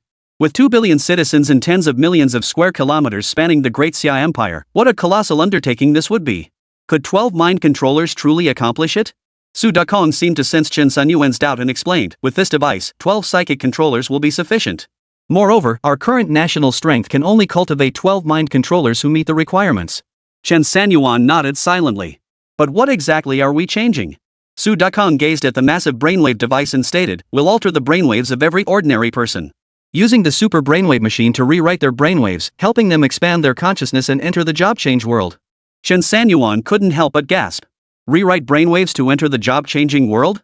Could it be that the reason professionals can become professionals is because their brainwaves differ from ordinary people's? Su Dakong nodded. That's why the disparity exists. Those with stronger mental capabilities have a higher chance of awakening advanced talents, while those with weaker mental abilities might not even awaken any class abilities at all. In other words, whether a professional could awaken depended entirely on whether their brainwaves were sufficiently active and possessed the capacity to transform innate talents. This was the first time Chen Sanyuan had heard such a fundamental theory. But why brainwaves? What about physical constitution, combat strength, or even luck? Don't those factors influence class change at all? They do, but only minimally. Brainwaves are the primary factor. You can think of job change as receiving guidance from a certain signal. Listening to Su Dakon's words, Chen Sanyuan couldn't help but furrow his brow. You won't grasp it now, but you'll gradually understand later, especially once you enter the mists. Now let's go see the second device, the forging of another great Xia sword, which also requires your participation. Are we finally getting to the point? Chen Sanyuan followed Su Dakong deeper inside. This underground level felt like a Russian nesting doll, a big one containing smaller ones. They arrived at another laboratory, this one considerably smaller. Upon opening the door, rows of workbenches came into view, most of them mechanical in nature. Several research prototypes, seemingly unfinished, were displayed on the tables. Is this a smartwatch? Chen Sanyuan raised an eyebrow, suspecting things weren't that simple. This smartwatch couldn't just be a watch. Su Dakong smiled and tapped the screen lightly. Roar! An instant later, a ferocious beast's roar erupted from the watch. This thing contains the soul of a ferocious beast? Chen Sanyuan hadn't expected this small device to also function as a soul vessel. This watch is called the Spirit Lock. It's the latest breakthrough developed through the collaborative efforts of the top smiths within the Great Xia realm. When used by professionals, it yields unexpected effects and is compatible with all systems and professions. Chen Sanyuan was astonished. After all, ordinary equipment could never possibly be compatible with all classes and systems, and this seemingly simple watch could achieve that? Don't believe me? Su Dakong's expression was half smiling, half mocking. Fine, don't believe it. Hey! You little old man. Chen Sanyuan was speechless, expecting Su Dakong to let him try it out. The function of this spirit lock lies in its ability to spiritually transform all practitioners into the form of ferocious beasts. Different beast spirits grant varying attribute bonuses after transformation. Healers gain health points, tanks gain attack points. In a way, the research on this spirit transforming lock is even more crucial than super brainwaves. Chen Sanyuan nodded in agreement. With old Su putting it that way, this would be immensely beneficial to the nation. Imagine a nation where everyone is a professional, each possessing the physique of a ferocious beast. Such a force would be an army of the people invincible. This time, the emergence of foreign psychic brain computer chips and their audacity to come provoke us on our own turf unequivocally reveals two issues. Su Dakong said, glancing at Chen Sanyuan. Chen Sanyuan listened intently, realizing his mentor was imparting wisdom beyond textbooks. First, they're testing the limits of our Great Xia. Gathering intelligence, gauging the strength of the younger generation, and accumulating data for their brain computer chips, all to achieve a deep integration of technology and professionals, a technological transformation. Holy! So professional! Chen Sanyuan couldn't help but give him a thumbs up. Truly one of the three elders. Secondly, Chapter 99, Spirit Lock. Second, it's highly likely that the Western Alliance has already begun developing a second-generation, more powerful psychic brain-computer interface chip. Or they might already have more powerful prototypes. Su Dakong's expression grew increasingly grave as he spoke. Chen Sanyuan understood the gravity of this situation. Should a more powerful prototype emerge, the discourse power of the new era where technology and practitioners converge would shift into the hands of Western nations. At that point, Great Xia would find itself at a disadvantage. Moreover, should any risks arise, the Great Xia would inevitably be thrust into the spotlight first. The situation was undeniably critical. But I'm neither a researcher nor an experimenter. What exactly do you need me for? Chen Sanyuan was perplexed. His system wasn't even a technology system, it was a beastmaster evolution idea generator system. We need you to wear the spirit-altered lock and covertly gather combat data. The spirit-altered lock is still in its early stages, just a first-generation prototype. It requires a powerful Beast Tamer to refine it. Accumulate data values for it. Only then can we continuously patch its flaws and truly complete the production line manufacturing.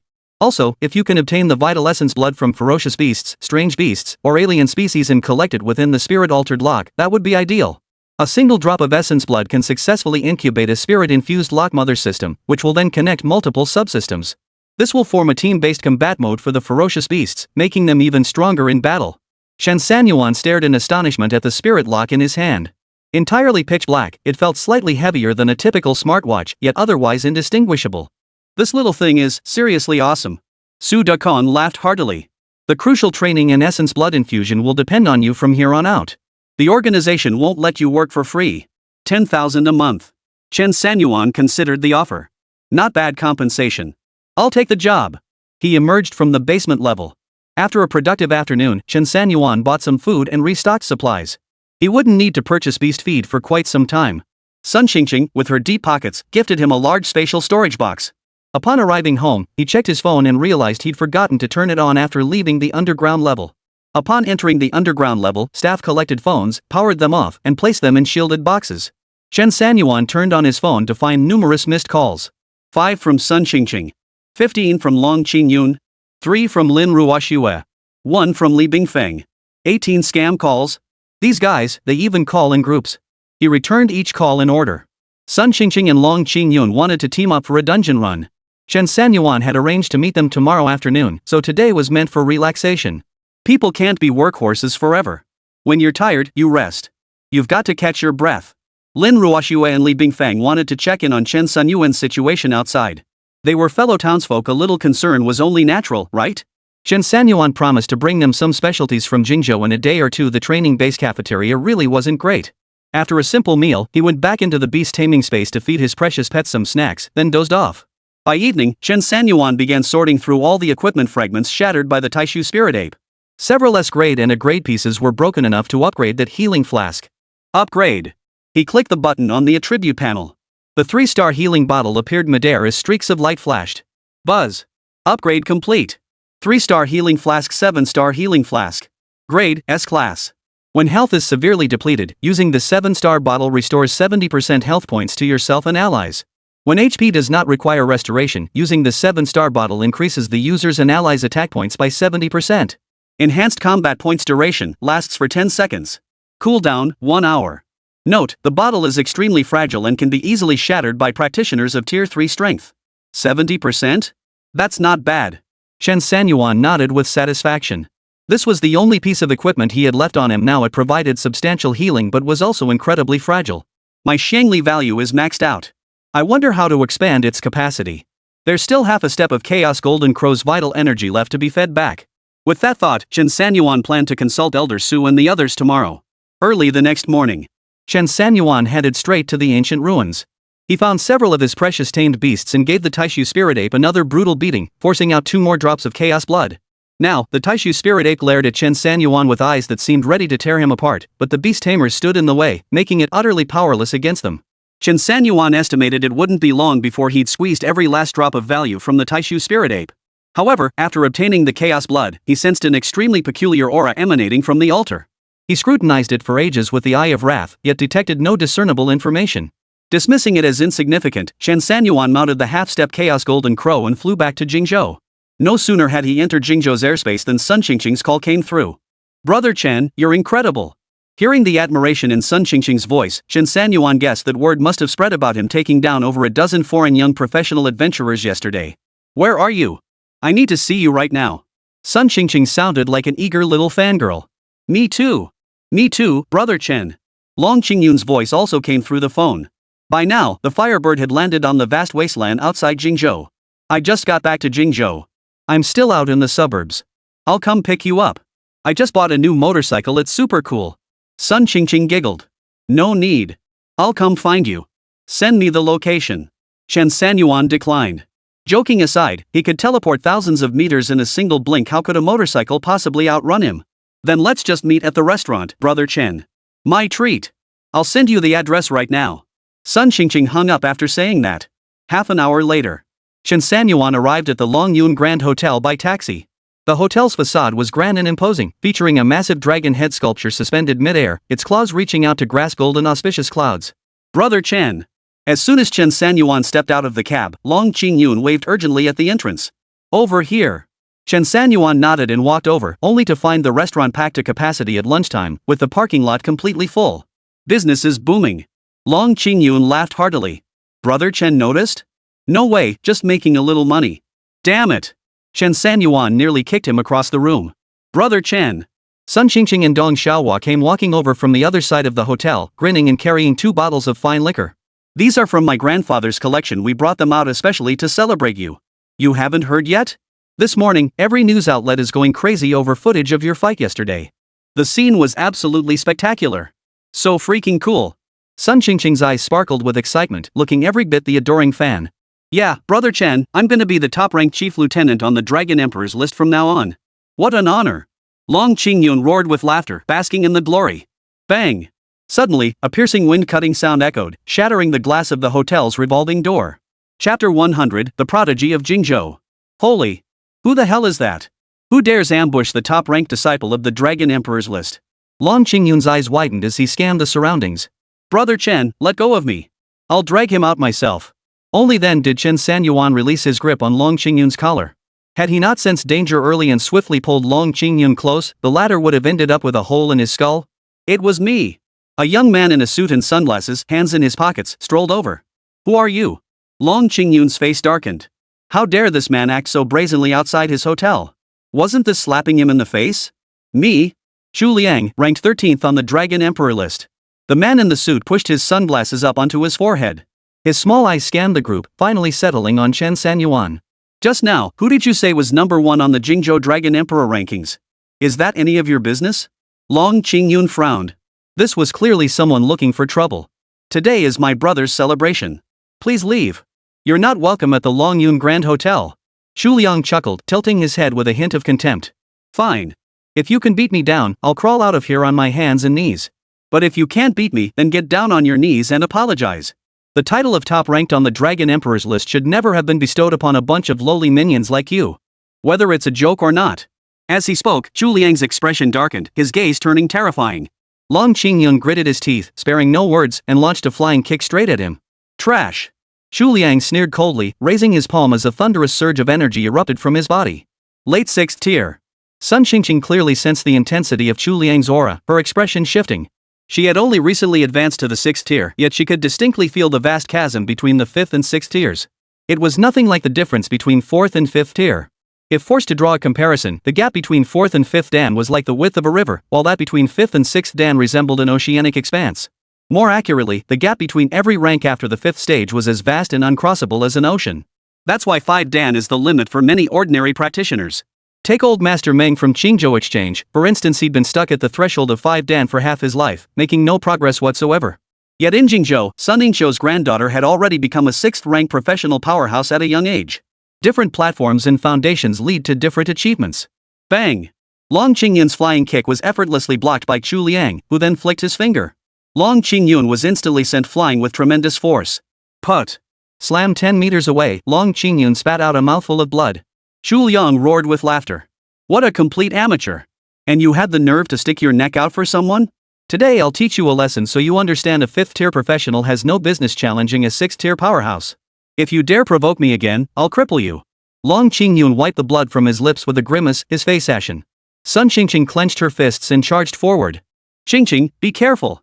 Long Qingyun managed to warn her before suddenly finding himself enveloped in a warm glow. What is this? Before Chen Sanyuan stood a palm-sized golden ring-shaped baby bottle, emitting wave after wave of golden warmth. An S-grade feeding device. Only my brother could pull this off. Long Qingyun touched his chest, feeling warm all over as his vital energy instantly recovered by 70%. Sun Qingqing charged straight at Zhu Liang and engaged him in combat. Zhu Liang's gaze clearly caught sight of Chen Sanyuan's bottle, a hint of greed flickering in his eyes. High-grade healing gear was extremely rare. Having witnessed the miraculous power of Chen Sanyuan's bottle, Zhu Liang's desire burned even hotter. He shoved Sun Qingqing aside with one palm and charged straight toward the milk bottle floating before Chen Sanyuan's chest. Chen Sanyuan sneered coldly. His formidable psychic power allowed him to read every one of Zhu Liang's movements, even anticipating his attack patterns. Hand it over! Zhu Liang roared, his hand mere inches from the bottle. Thud! Chen Sanyuan's fist struck his stomach with lightning speed. Put!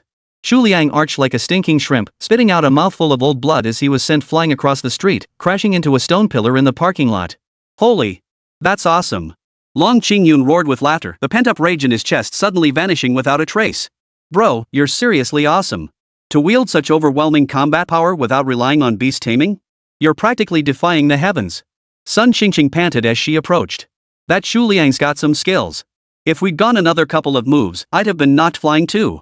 Chen Sanyuan chuckled. Anyone who makes it into the top 20 of the Qingzhou Dragon Emperor rankings has to have some skill, right? Too bad he only had eyes for my milk bottle and completely missed my attack. He probably didn't even get to use his trump card. Sun Qingqing sighed with exasperation. He really is just a child stealing a milk bottle.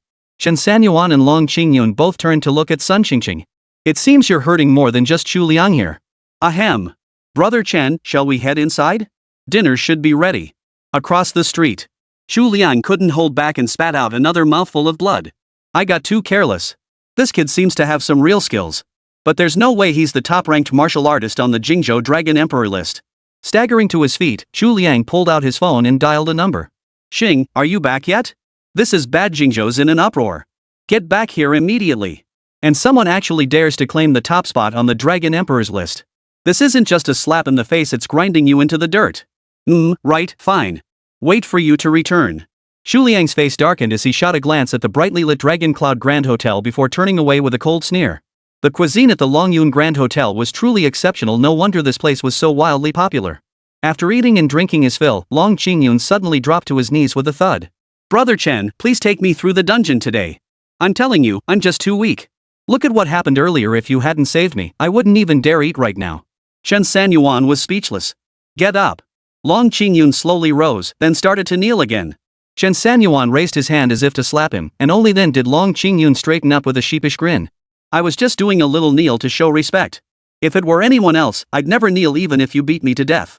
But Brother Chen, you're different. I truly respect you. Hearing Long Qingyun's flattery, Chen Sanyuan couldn't help but laugh. Flattery will get you everywhere. Come back in an hour. Pick any dungeon you want. Long Qingyun knelt down with a thud once more. Chapter 101, Formation of the Qingyuan Squad. What the hell is wrong with you? Chen Sanyuan raised an eyebrow. Why was he kneeling again? Hey, Brother Chen, I've got a few friends who want to tag along and piggyback on the experience. They're about to level up to the 5th tier, but they can't even scratch the surface. Let them tag along. Chen Sanyuan nodded reluctantly. Taking on more people meant splitting the experience points. But Chen Sanyuan didn't mind. After all, Long Xiao and the others had agreed to 3 million per session. It was a deal. Losing some experience points wasn't a big deal. Long Qingyun finally stood up with a smile. Sun Qingqing was already studying the dungeon, flipping through her phone. I think we should aim higher this time. How about tackling a mid-level dungeon for 6th tier professionals? But won't they kick us out? We've got a level 4 player in our group pitifully weak. Getting kicked out of a 6th tier dungeon? Long Qingyun voiced his concern. Nah, they won't. I'm Sun Incho's darling granddaughter, after all. Sun Qingqing giggled and dialed Sun Incho's number. Hello, dear grandpa. Long Qingyun's face turned awkward, while Chen Sanyuan's mouth twitched. Guess that's the bond between grandparents and grandchildren. Yes, grandpa. We want to take a few level 4 and level 5 friends to run the intermediate level 6 dungeon. The dungeon's name is Mysterious Island Village. We're not in danger. Brother Sanyuan is with us. Long Qingyun's skin crawled. After all, Sun Qingqing never spoke in a sugary voice normally. Who could handle this sudden change? Brother Sanyuan is so awesome. Last time he soloed an entire dungeon. Got it, thanks dear grandpa. Sun Qingqing hung up the phone and hurriedly tried to calm herself down. Wait, Qingqing, do you talk to old man Sun like that at home too? Long Qingyun had never seen this side of her before. I never imagined you were this kind of Sun Qingqing. Long Qingyun feigned anger as he stood up and scolded her. Sun Qingqing slammed her hand on the table. Mind your own business. Sit down. Brother Chen, the dungeon is already booked. From the description, this one looks really interesting. The setting is a small village slaughtered by alien creatures. Corpses litter the fields, blood seeping into the earth. The vengeful spirits, unable to find peace, have made the entire village bloody and eerie over the years. Even birds and beasts avoid the place. And it's said that many of those creatures remained underground, feeding on the blood essence day and night. Not only did they mutate, but they grew stronger. Friends who've run it say it's terrifying. Plenty have died inside and never made it out. That bad? Long Qingyun folded his arms, pondering for a moment before saying, then I'll have to tell those 4th tier friends of mine to stock up on some serious gear. At least we need to save our own skins. Sun Qingqing gave a mocking chuckle. Or maybe you should just talk them out of it. No way. Fortune favors the bold. Long Qingyun chuckled, glancing at Chen Sanyuan as he passed over a plate of peanuts. Besides, without Brother Chen here, even I might back out. But with Brother Chen here, quitting now would just make us look like ungrateful jerks. Cut the banter. Chen Sanyuan stood up. I'm going to sleep. We're leaving in an hour. Got it. Union entrance. A brand new luxury sports car, followed by several other high-end vehicles, pulled up with a series of screeching stops. Brother Chen. Please. Long Qingyun scurried over like a sycophant to open the door for Chen Sanyuan. Chen Sanyuan couldn't be bothered to say anything. Let Long Qingyun show off however he pleased. After all, the 3 million yuan was guaranteed to be paid in full. Chen Sanyuan entered the guild hall, followed by his 5-person squad. Long Qingyun, Sun Qingqing, Bong Hao, and 2 other girls, both exceptionally beautiful. Brother Chen, I knew this Long Qingyun wouldn't spend money for nothing. He's using your influence to pick up girls. Sun Qingqing chuckled as she approached Chen Sanyuan. Chen Sanyuan sighed inwardly. Long Qingyun was a playboy, but he wasn't stupid. He knew how to maximize the value of his 3 million. Qingqing, what are you whispering about? Long Qingyun twitched his ears as if he could hear her. Saying you're a womanizer. Sun Qingqing didn't hold back. Long Qingyun, thick-skinned as ever, chuckled. What can I say? I'm just too damn handsome. Hey, seriously, I think we should just form a team right now. While brother Chen's still in Qingzhou, let's milk him dry. Chen Sanyuan's face darkened. Could you wait until I'm not here to say that? No way. You just agreed outright. Squeeze me dry? And you expect me to agree to that? You're throwing that 3 million around like it's nothing. Sun Qingqing nodded upon hearing this. That's a great idea. I'll go register it right now. I can get it through the fast track. Within minutes, Chen Sanyuan and the others had just sat down in front of the entrance to the mysterious island village dungeon. Sun Qingqing had sprinted back, holding a certificate and 8 seals. Qingyuan squad? Long Qingyun and the others examined the medal. Its emblem depicted a motorcycle with a woman riding and a man holding her waist. They looked somewhat like Sun Qingqing and Chen Sanyuan. What about me? Long Qingyun felt a pang of jealousy. And at least add 1 character from my name, right? Change it. Rename it the Long Qingyuan team. Isn't it already in there? Your name has the character Qing too, doesn't it? Sun Qingqing rolled her eyes impatiently. Long Qingyun pondered, you're right. You're the tall one. Let's go. This time it's official. Our Qingyuan squad is going to take down Guidao village. Guidio village. The moment they entered the instance, the thick, pungent stench of blood made them retch. Even Chen Sanyuan had never encountered such an overwhelming stench before. It took several minutes for them to gradually adjust. Especially the 2 new girls, the blue-haired one with a high ponytail named Qi Xiaoxiao, and the black-haired one with numerous small braids named Chen Han. The 2 of them had even less combat experience and nearly fainted on the spot. Chen Sanyuan scanned his surroundings. This dungeon truly radiated an eerie atmosphere, with virtually no other sounds to be heard. The silence was terrifying. Usually, when entering other dungeons, there would be bird calls, beast roars, or insect chirps. But in this eerie island village, surrounded by blood mist, there was no sound of life whatsoever, utterly silent. There's not even a breeze here, and visibility in this blood mist is less than 10 meters. Stay close together and don't get separated. Chen Sanyuan said, activating his Wrath God's eye as he headed toward the village. Upon hearing this, Long Qingyun hurriedly huddled close to Qi Xiaoxiao. Don't be afraid, you two. Hold on to my arm tightly. Fan Hao cried out, young Master Long, we're scared too. You two grab Qingqing's arms. Long Qingyun ordered. Sun Qingqing rolled her eyes impatiently. Get lost. Got it. Fan Hao and Jiang Mingyu could only huddle together for warmth. The world's still so cold, Fat Jiang. You're the only one who's warm. How? Let's go together. Squeak. The sudden sound instantly drowned out all the laughter, echoing throughout the entire Ghost Island village. Chapter 102, Guidio Village. A sharp gleam flashed in Chen Sanyuan's eyes as he swiftly turned toward the source of the sound. Don't speak. Chen Sanyuan whispered, then slowly continued forward. Within this dungeon, he sensed his powerful mental perception was being forced to shrink. Something was off. Chen Sanyuan's vigilance heightened threefold. He flipped his palm, and the glacial snow lotus appeared in his hand. Sun Qingqing, standing right beside him, saw that Chen Sanyuan had gone on high alert and silently slipped into her own white armor. The appearance of the glacial snow lotus caused the already low temperature to drop several degrees further. The group felt more alert as a result. Simultaneously, the drop in temperature curbed the spread of the blood-soaked stench. At least it wasn't quite so overpowering anymore. Holy! Brother Chen, you've got more treasures! Long Qingyun exclaimed, covering his nose. Chen Sanyuan ignored him. Through the blood mist, the village entrance could be vaguely discerned in the distance. That's Guidao village. It's dangerous, but the rewards are high. The number of strange creatures here far exceeds other dungeons. While their combat power can't match the 6th tier advanced dungeons, they're elusive and love ambushes. That's why the casualty rate remains so high. Sun Qingqing had clearly done her homework before coming and knew quite a bit about this Guidiao village. Sis Qingqing, what about us 2 level 4 players? We don't want to die yet. Qi Xiaoxiao was already trembling with fear at the terrifying surroundings. Hearing Sun Qingqing mention the persistently high casualty rate, her heart sank. Chen Han, with her braided hair, stood beside her, her face ashen. The suffocating blood mist alone was unbearable, and now they had to contend with strange beasts lurking in the shadows. These anomalies and monstrosities differed somewhat from the usual dungeon guardians.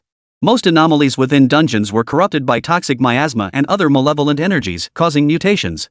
Combined with their ability to devour souls, they became even more formidable foes. It's okay. Long Qingyun wrapped an arm around each of Qi Xiaoxiao and Chen Han's slender shoulders. With your dragon brother here, all dangers will turn to blessings. This time I got some seriously good gear from the elders back home. This tiny ghost island village is nothing. Sun Qingqing rolled her eyes. That kid Long Qingyun was getting more and more brazen, daring to link arms with the ladies even in such a bizarre dungeon. Long Qingyun, if you're really that tough, why don't you switch places with brother Chen? You go ahead. Long Qingyun burst out laughing. Shut up. Chen Sanyuan's sudden bark silenced everyone instantly. Even young Master Long, who loved showing off in front of the two new female members, cautiously lowered his head. Slowly crawling past the entrance of the eerie island village was a grotesque creature. It resembled a ferocious ape-like beast, its body scarred by a savage gash running from shoulder to abdomen, its internal organs completely gone. How bizarre. This beast isn't dead, it's being kept in a half-dead state? Sun Qingqing had appeared beside Chen Sanyuan at some point, her warm red lips nearly brushing his ear. Her voice was as soft as a mosquito's buzz, her breath fragrant as orchids. Chen Sanyuan, who had been intensely focused on scanning the ape-like creature for information, was startled by Sun Qingqing's sudden presence. He hurriedly regained his composure, but his feet still made a sound. Squeak! Brother Chen! It's moving! It's coming over! Sun Qingqing's voice was barely audible as her pupils contracted. The strange creature seemed to go berserk, its limbs flailing wildly, creating afterimages. Holy! What the hell is that thing? It's so fast? Never seen anything like it before. Guess we're learning about high-level stuff now. Everyone focused intently, preparing to counterattack. Chen Sanyuan snapped back to his senses. Standing at the front, he was undoubtedly the primary target. Yet the strange creature, just as it closed in on him, suddenly whipped its head around and vanished. Caw caw! Long Qingyun! It's behind you! Chen Sanyuan suddenly shouted. Holy! Long Qingyun instantly materialized an icy spear in his hand, thrusting it behind him without even looking. The creature's deep crimson form flickered and vanished. Missed it! Bro! Fang Hao and the others looked around in panic. Caw caw caw! Soon, due to the first ape-like abnormality, 4 or 5 more bizarrely shaped abnormalities rapidly appeared at the village entrance. Some were formed from wolf-dog hybrids, others from snake-rat hybrids, and a few took humanoid forms, their bodies twisted and grotesque, their faces horrifying. Looks like we've walked right into a hornet's nest today. Long Qingyun and Qi Xiaoxiao formed an iron triangle formation, tense and ready for confrontation. Fang Hao and Zhang Mingyu stood back to back as brothers. Brother Chen, what should we do? One was already tough enough to handle, and now there are 5 more. And this is just the village entrance. Sun Qingqing followed behind Chen Sanyuan, her mind racing with thoughts though not many. She'd never imagined back-to-back embraces or anything like that. Chen Sanyuan frowned, trying to sense the traces of the strange ape from earlier. His perception was limited in the blood mist, and now he couldn't find any sign of it at all. In that case, I'll stop pretending. Chen Sanyuan snorted coldly, his hands lifting the glacial snow lotus. As if receiving a signal, the glacial snow lotus began spinning rapidly. Pale blue ice crystals shimmered, sending swirling snowflakes dancing through the sky. So beautiful. Fang Hao couldn't help but exclaim. Beautiful my ass. Watch out for the anomaly. Long Qingyun cursed at just the right moment. Release skill. Ice Age. As soon as Chen Sanyuan uttered those 4 words, it felt like a god descended from the frigid polar regions of the Antarctic, causing the temperature to plummet instantly. Squeak. The monstrous abomination suddenly materialized, its half-exposed body revealing a blackened, rotting cavity. Sharp claws on all 4 limbs lunged toward Chen Sanyuan's eyes. Brother Chen. Sun Qingqing, boosted by her white dragon mecha, shot into the air in an instant, poised to kick the monstrosity away. The next instant, icy cold spread outward from Chen Sanyuan at an indescribable speed. The ape-like abnormality froze mid-air, utterly immobilized. Simultaneously, Sun Qingqing's jade-like leg struck out, shattering it into pieces with a single kick. This is what love looks like. Long Qingyun couldn't help but gasp. Fang Hao and the others nodded in unison. SSSSH. When everyone regained their senses, the entire Gidui village had transformed into ice. Even the blood mist lingering in the air had crystallized into ice crystals. This level. Zhang Mingyu nudged Long Qingyun.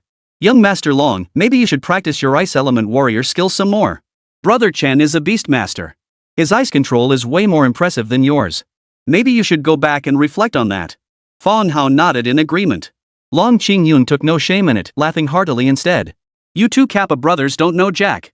Otherwise, how could Brother Chen be my big brother? My big brother being stronger than me? That's only natural. I ask for nothing else, just that big brother becomes even more awesome and passes this ice lotus down to me. I want to show off in front of the beauties too. Qi Xiaoxiao and the others couldn't help but laugh. Don't get careless, time in the Ice Age is limited. And who knows what powerful things lurk in this dungeon. No sooner had Chen Sanyuan finished speaking than a loud boom echoed the ice shattered. Chapter 103, Unlocking the Mysterious Quest. No sooner had Chen Sanyuan finished speaking than a frozen patch of ice in the village exploded with a loud bang. Oh no! Long Qingyun instantly dropped his carefree expression and fixed his gaze on the village. The blood mist had frozen into ice shards, clearing the vision considerably. A humanoid anomaly.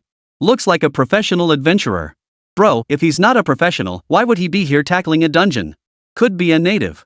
You think this is some weird alternate reality? We're on the wrong channel, bro. Though they joked and teased, their hands instinctively gripped their weapons.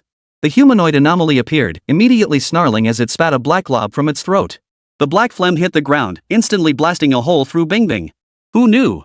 Even anomalies get phlegm stuck in their throats. No, bro, that's a skill. A skill. Cut the crap. We can't always let our big bro do all the work. Long Qingyun gripped his icy spear, its chill radiating menacingly. It's just one humanoid anomaly. Let's take it down together and make it bloom everywhere. With that, Long Qingyun charged forward first. Quack. Damn it, why do all the anomalies in this dungeon quack like ducks? Long Qingyun roared in frustration, thrusting his spear viciously toward the humanoid anomaly's head. Whoosh! The humanoid anomaly reacted with astonishing speed, its head whipping to the side in an instant. Young Master Long. You missed. Fang Hao taunted from behind while preparing his spell. Long Qingyun had no time to spare for him. He flicked his gun in a flourish, this time aiming for the chest. Stop it. Don't let it escape. Seeing the humanoid anomaly attempt to flee, Qi Xiaoxiao and Chen Han abandoned their spectating and rushed forward. A golden rope appeared in Qi Xiaoxiao's hand, gleaming with radiant light. Bound energy lock. The instant Chen Han charged forward, his body underwent a sudden transformation. Golden wings sprouted from his back and his eyes transformed into vertical pupilled hawk eyes. The energy binding chain instantly wrapped around the humanoid anomaly's body. Seizing the opportunity, Chen Han drew his bow and released a golden arrow that pierced clean through the creature's skull. Simultaneously, Long Qingyun's spear blossom pierced the humanoid anomaly's body. Gak! Gak! The humanoid aberration screamed in agony before dissolving into a pool of blood. Damn it! Young Master Long, behind you! Everyone, get out of the way! Qi Xiaoxiao and Chen Han hurriedly cleared a path as a palm-sized, pale yellow speck of light shot toward Long Qingyun. Thud! The pale yellow light struck the serpentine abnormality behind Long Qingyun. Though serpentine in form, this abnormality possessed 8 legs. The serpentine aberration was knocked flat to the ground. The ice layer began to crack, and the blood mist frozen into ice shards rapidly melted away. They're coming out. Long Qingyun's expression darkened. Chen Sanyuan drew his right hand across his chest, summoning his beast. Come forth. Rotten bone thunderworms. Sizzle. A flash of lightning erupted as the corrupting bone thunderworm, its body crackling with electricity, materialized before the group. Use skill. 10,000 void thunderstorm. Purple lightning orbs erupted from the rotbone thunderworm, unleashing 10,000 bolts of lightning. Purple thunder clusters materialized over the entire village, crackling with static. That's so cool. Fang Hao and Jiang Mingyu's eyes sparkled with excitement as they embraced each other. Explode. At Chen Sanyuan's command, all the thunder clusters detonated with a deafening roar. Boom. Every strange entity in the village was struck by purple lightning, instantly charred and reduced to pools of black blood. In the blink of an eye, every aberration was eradicated. Exterminated level 5 anomalies. Experience points plus 6,000. Defeated level 3 anomalies, experience points plus 2,000. Exterminated. Defeated level 5 anomaly, experience points plus 6,000. Dropped a great equipment, 7-star staff. Dropped a great equipment, dragon tiger gauntlets. Dropped the great equipment, octuple scope. Dropped.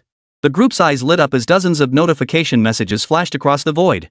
Experience points were split evenly among the squad members, while gear was usually distributed by the leader based on contribution. Damn awesome. Long Qingyun slowly raised both hands, thumbs up, and burst into laughter. Look. Look. This is my big brother's true strength. A mere handful of strange monsters? Nothing special. Not even worth a single move. Chen Han and Qi Xiaoxiao, the 2 young girls, watched with faces aglow with excitement. After this dungeon run, they were likely to jump straight to level 5. Wow. Big bro is so strong. I want to run dungeons with you again. Big bro is so awesome. Need a little sister? I'm really, really good. Sun Xingxing crossed her arms and snorted coldly, such a show-off. Roar. At the same moment. At the edge of the village, a house exploded with a thunderous boom. A figure drenched in blood stood suspended in midair. Mysterious Island Village dungeon cleared. Mystery quest triggered. Defeat the blood-red butcher. Obtain the bloody crystal. Challengers may choose to skip and exit the instance. Sun Xingxing stared at the prompt appearing in the sky. Brother Chen, what do you think? What does the bloody crystal do? Chen Sanyuan asked, weighing whether the reward was worth the effort, especially since that blood butcher looked formidable. Bloody crystal, the acquirer will bear the bloody mark. Using the crystal grants the ability to imbue creatures near death or deceased within the past 10 minutes with the bloody power, transforming them into anomalies. The anomaly becomes controlled, completely obeying the bearer of the blood mark. Chen Sanyuan nodded in understanding. So, the bloody crystal's function was to grant its owner an obedient anomaly. Sounds pretty good. I'll take this bloody crystal. Divide the rest among yourselves. What do you say? Chen Sanyuan glanced around at the others, who naturally nodded in agreement. Chen Sanyuan had done most of the heavy lifting in this dungeon run. It was only fair he got some rewards from the mystery quest. The key point was that the remaining gear was almost entirely a grade, more than enough to go around. Wait a moment. Chen Han suddenly raised her delicate white palm as if hesitant, giggling softly. Big bro, you'll keep taking us on dungeons, right? After all, the rule is to split everything evenly. If you keep the blood crystal for yourself, you have to promise to share all the good stuff from future dungeons with us. Hearing this, Chen Sanyuan's brow furrowed involuntarily. His earlier remark had been merely polite. After all, he was entitled to over 90% of the rewards. But Chen Han's words, she wanted every single good item from future dungeons? Are you implying I owe you something? Chen Sanyuan shot back with a sideways glance. Long Qingyun hurriedly stepped forward, waving his hands. No. Brother Chen taking it is only right. Chen Han, hurry up and apologize to Brother Chen. Chen Han tilted his little head. I didn't do anything wrong. Why should I apologize? Since Brother Chen wants to keep all the good stuff from the mystery quest, he'll have to share more loot from future dungeons with everyone. Do you all agree with this? Young Master Long? Sister Qingqing? I'd love to have a Igue as a slave someday. After all, I'm an archer, my defense is pretty low. Why don't you guys just let me have it? Give me this crystal, and I'll share some loot from future dungeons with everyone. Chen Han thought his reasoning was sound, crossing his arms and lifting the corners of his mouth in a smug grin. What do you think, Brother Chen? Chapter 104, You Can Get Lost. Chen Sanyuan remained silent, turning to look at Chen Han. You want it? Chen Han nodded. Fine, then go ahead and fight for it. It's yours. Chen Sanyuan shrugged indifferently, tilting his chin. Chen Han furrowed her brow slightly, looking a bit displeased. What do you mean, go ahead and fight it? We're a team, shouldn't we fight together? Are you planning to just sit back and watch? Chen Sanyuan scoffed. The mystery quest is separate from the dungeon. We've already cleared the dungeon. Now whoever wants it can go fight it. Why should I still fight it for you? Chen Han's expression darkened and the sweet tone vanished from her voice. Why the hell won't you help me? I helped you with the dungeon earlier. And now you're telling me to do it myself? Why didn't you say you'd handle it yourself earlier? Chen Sanyuan stared at the scheming woman before him and declared solemnly, you didn't help me, and frankly, I don't need your help. As for the blood crystal, I made myself perfectly clear, if you want it, go get it. If not, shut up. Chen Han gritted her teeth, her small fists clenched tightly. Did you all see that clearly? He's nothing but a scoundrel. Ungrateful. A wolf in sheep's clothing. Young Master Long. This is your so-called good big brother. Is this the kind of person you called me here to team up with? He doesn't deserve it. Smack. Long Qingyun whipped his hand around and slapped Chen Han's fair cheek hard. Shut your mouth. You worthless piece of trash. I called you here because I gave you the damn honor. If you dare to bleed again, I'll make sure you die in this dungeon. Long Qingyun's face darkened, his eyes cold and menacing. You dare hit me? Smack. Sun Qingqing delivered another hard slap across Chen Han's other cheek. You think you're hot stuff? Don't you know your place? Tears streamed down Chen Han's face. Shi Xiaoxiao couldn't bear to watch any longer. How could you hit someone? Even if we assume you're right, does that mean you have no fault at all? Sun Qingqing? Dong Xiaohua? Long Qingyun? Fong Hao? Jiang Mingyu, damn it. Don't force us to slap each of you 10 times.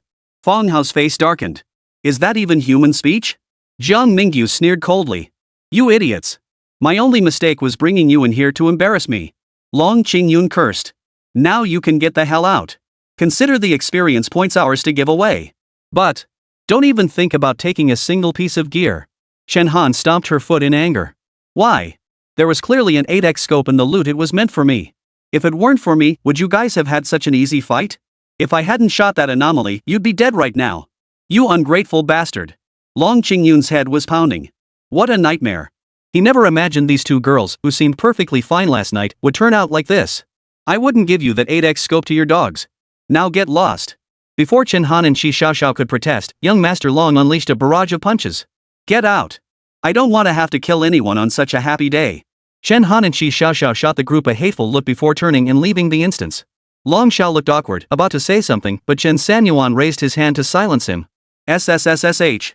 Chen Sanyuan commanded the rot-bone thunderworm to strike. Within moments, it returned carrying a blood-red, blood-stained crystal. Let's go. Upon exiting the instance, they found Chen Han and the other woman already waiting at the entrance with the staff. It's them. They stole our stuff in the dungeon. And they injured us too. Chen Han crossed her arms, her face flushed with anger. Shi Xiaoxiao followed behind, snorting coldly as she glanced sideways. The manager wore a uniform, his face thick with fleshy features and small eyes, a greasy middle-aged man. Chen Sanyuan and the others sensed the hostility of the newcomers, and the two girls were itching for revenge. You won't learn your lesson until it's too late. Sun Qingqing sneered, then kicked Long Qingyun. You made your bed, now lie in it. Long Qingyun looked utterly exasperated, now bitterly regretting his earlier decision. Back then, he had even knelt down to beg Chen Sanyuan for help. He'd burned so many bridges, only to have it come back to bite him now. The greasy man's narrow eyes swept over them, and suddenly his brow furrowed. Miss Chen, you're talking about them, right? The greasy man asked tentatively. Chen Han nodded, shooting the greasy man a displeased glance. Of course. Punish them now. Or I'll tell my dad. The greasy guy recognized Chen Sanyuan and the others as somewhat familiar faces, but couldn't quite place them. He steeled himself and walked over. You there. Stop right there. We're not leaving. Long Qingyun's face darkened as he crossed his arms and glared coldly at the greasy man. Technically, as a union administrator, I shouldn't be involved in this. But these two young ladies have rather special circumstances. Acting in your best interests, I urge you not to escalate this matter. How about this? I'll mediate. You apologize to them both, return the looted gear, and compensate them for it? The greasy man frowned, shifting his gaze between Chen Sanyuan and Sun Qingqing. The idea of apologizing, returning everything, and paying compensation was unbearable. Long Qingyun couldn't take it anymore and slapped him hard across the face. I specialize in dealing with the extraordinary. Put. The greasy man spat out a mouthful of blood. Outrageous. How dare you strike Manager Liu? Security. Get security here immediately. Chen Han yelled, and the security guards waiting outside rushed in. Chen Han, I don't want to waste words with you either. Stop sending these useless trash to provoke me. Or you'll die a miserable death. And remember this, no matter how powerful your connections are, they'll never be stronger than ours. Long Qingyun flicked his wrist, sending dozens of ice spikes hurtling toward Chen Han and Shi Xiaoxiao. They narrowly missed piercing their heads. The security guards froze in shock. There was no way they could win against this, right? They couldn't even see when the attack had been launched.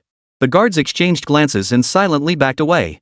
Chen Han gritted his teeth, but dared not utter a word. After Long Qingyun withdrew his attack, Chen Sanyuan and his men turned to leave.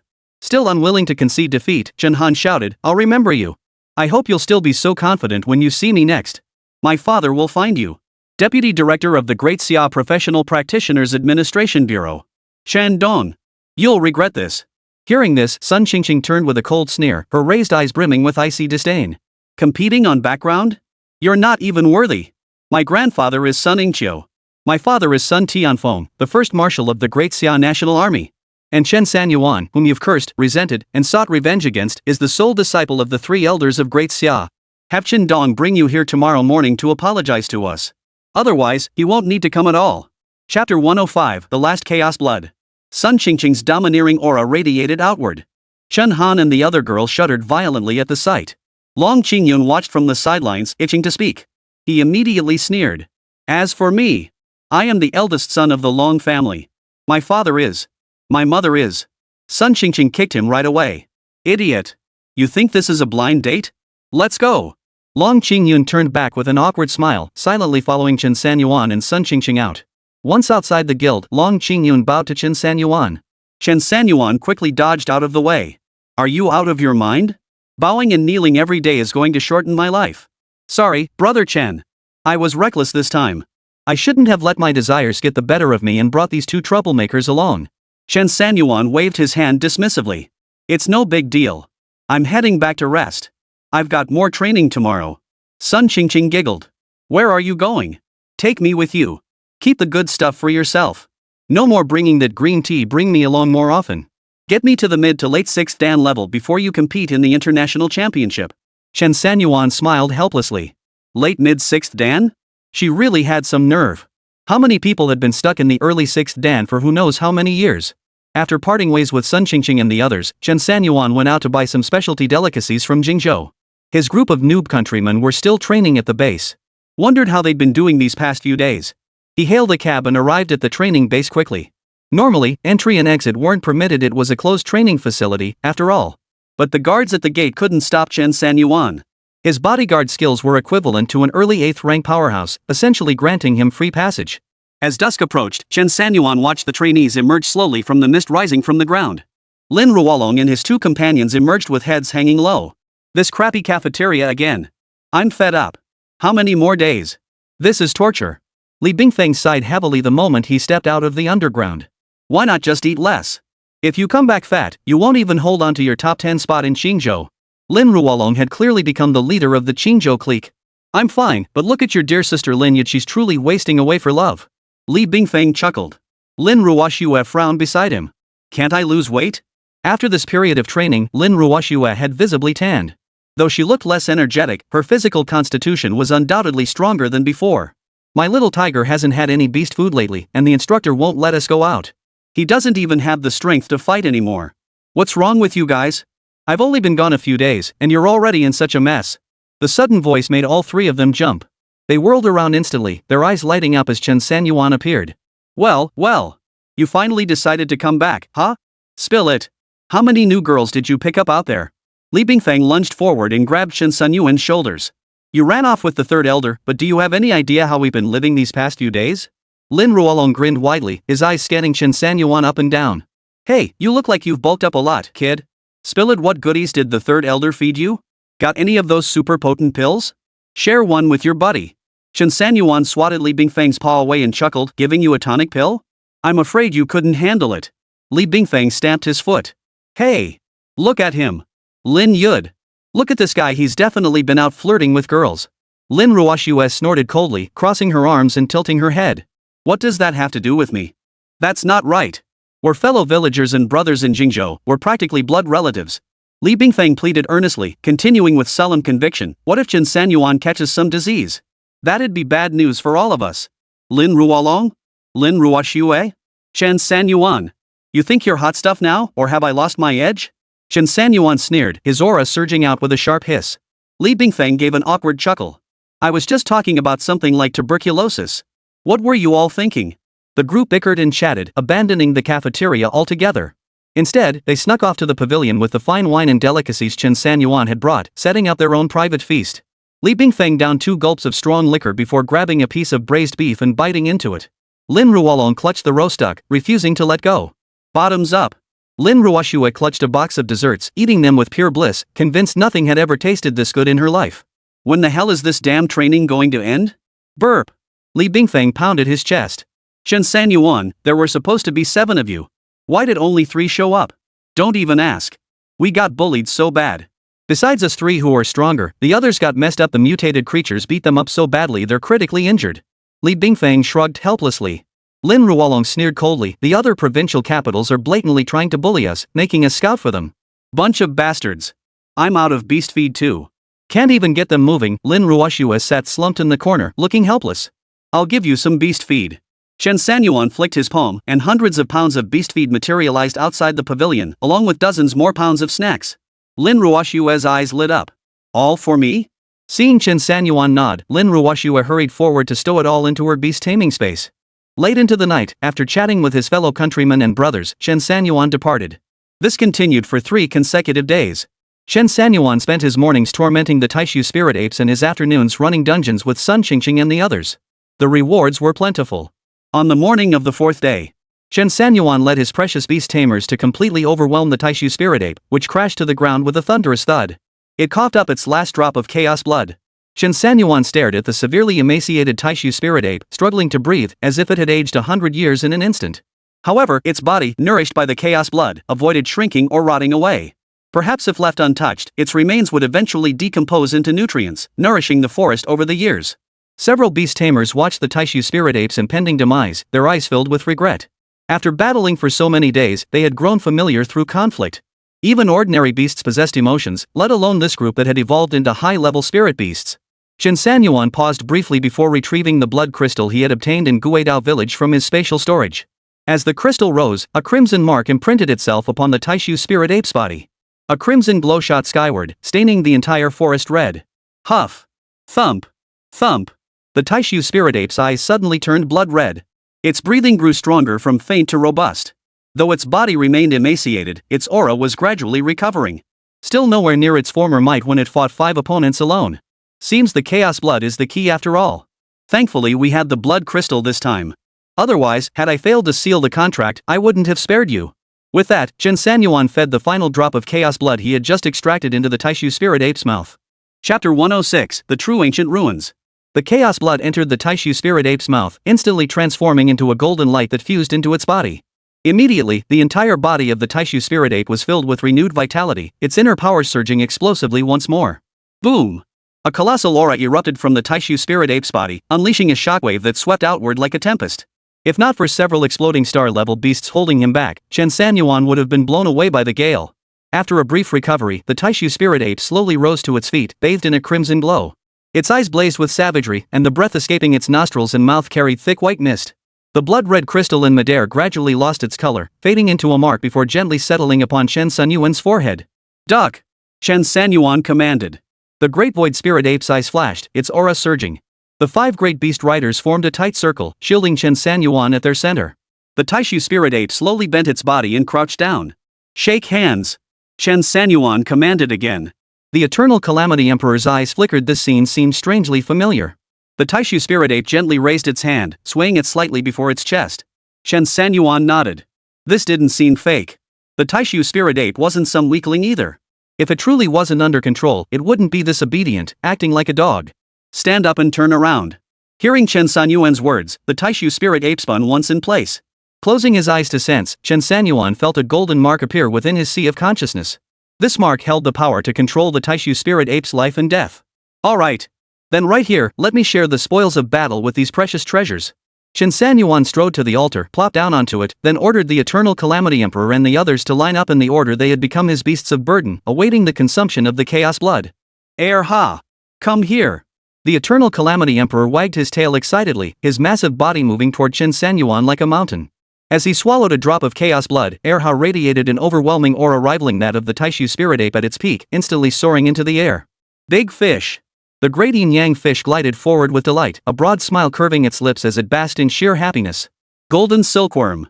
After distributing a drop of chaos blood to each of the 5 precious beasts, golden light began to radiate from their bodies. Unlike the Taishu spirit ape, which had been nourished by chaos blood since birth, these 5 beasts were latecomers to this path. Their bodies would undergo even more earth-shattering transformations. The Taishu spirit ape looked up at the 5 beasts in the sky, their bodies radiating golden halos, feeling a mix of emotions. Chen Sanyuan had deliberately preserved the Taishu spirit ape's consciousness, refusing to let the blood crystal obliterate it. The reason was simple: Chen Sanyuan had no intention of taking it with him. On one hand, since the Taishu spirit ape wasn't his own beast, he couldn't store it within his beast space. Carrying such a massive, ferocious beast everywhere was impractical.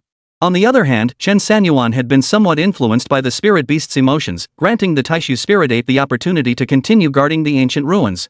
Several minutes later, the 5 beasts descended to the ground, their auras now tinged with the weight of ancient history and the imposing presence of rulers. Such an aura was something ordinary beasts could never achieve. The authority of the progenitor of all beasts. "Let's go. Taishu Lingyuan, it's still as I said earlier. I have no need to take you with me. Taking your chaos blood repays the debt of your life. We're even." The great void spirit ape heaved a heavy sigh, its eyes flickering. It then slowly walked to the altar behind Chen Sanyuan, raised its arm, and pressed it into the central hollow. Hum. A potent, ancient aura spread across the land. Cracks began to form in the once flat ground, as if etching some sort of formation.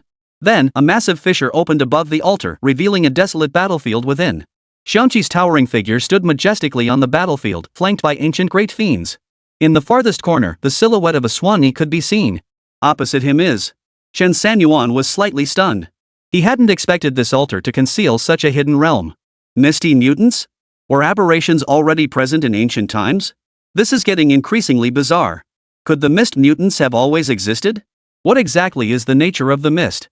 In the fissure battlefield, over a dozen ancient great fiends and hundreds of human warriors charged into the mist. The anomalies within the mist were unfathomably bizarre and seemingly endless. After an unknown duration, the mist transformed into a blood-red haze. Human warriors were few and far between, while the ancient beasts lay scattered and defeated. The blood mist gradually dissipated, and sunlight spilled across the land.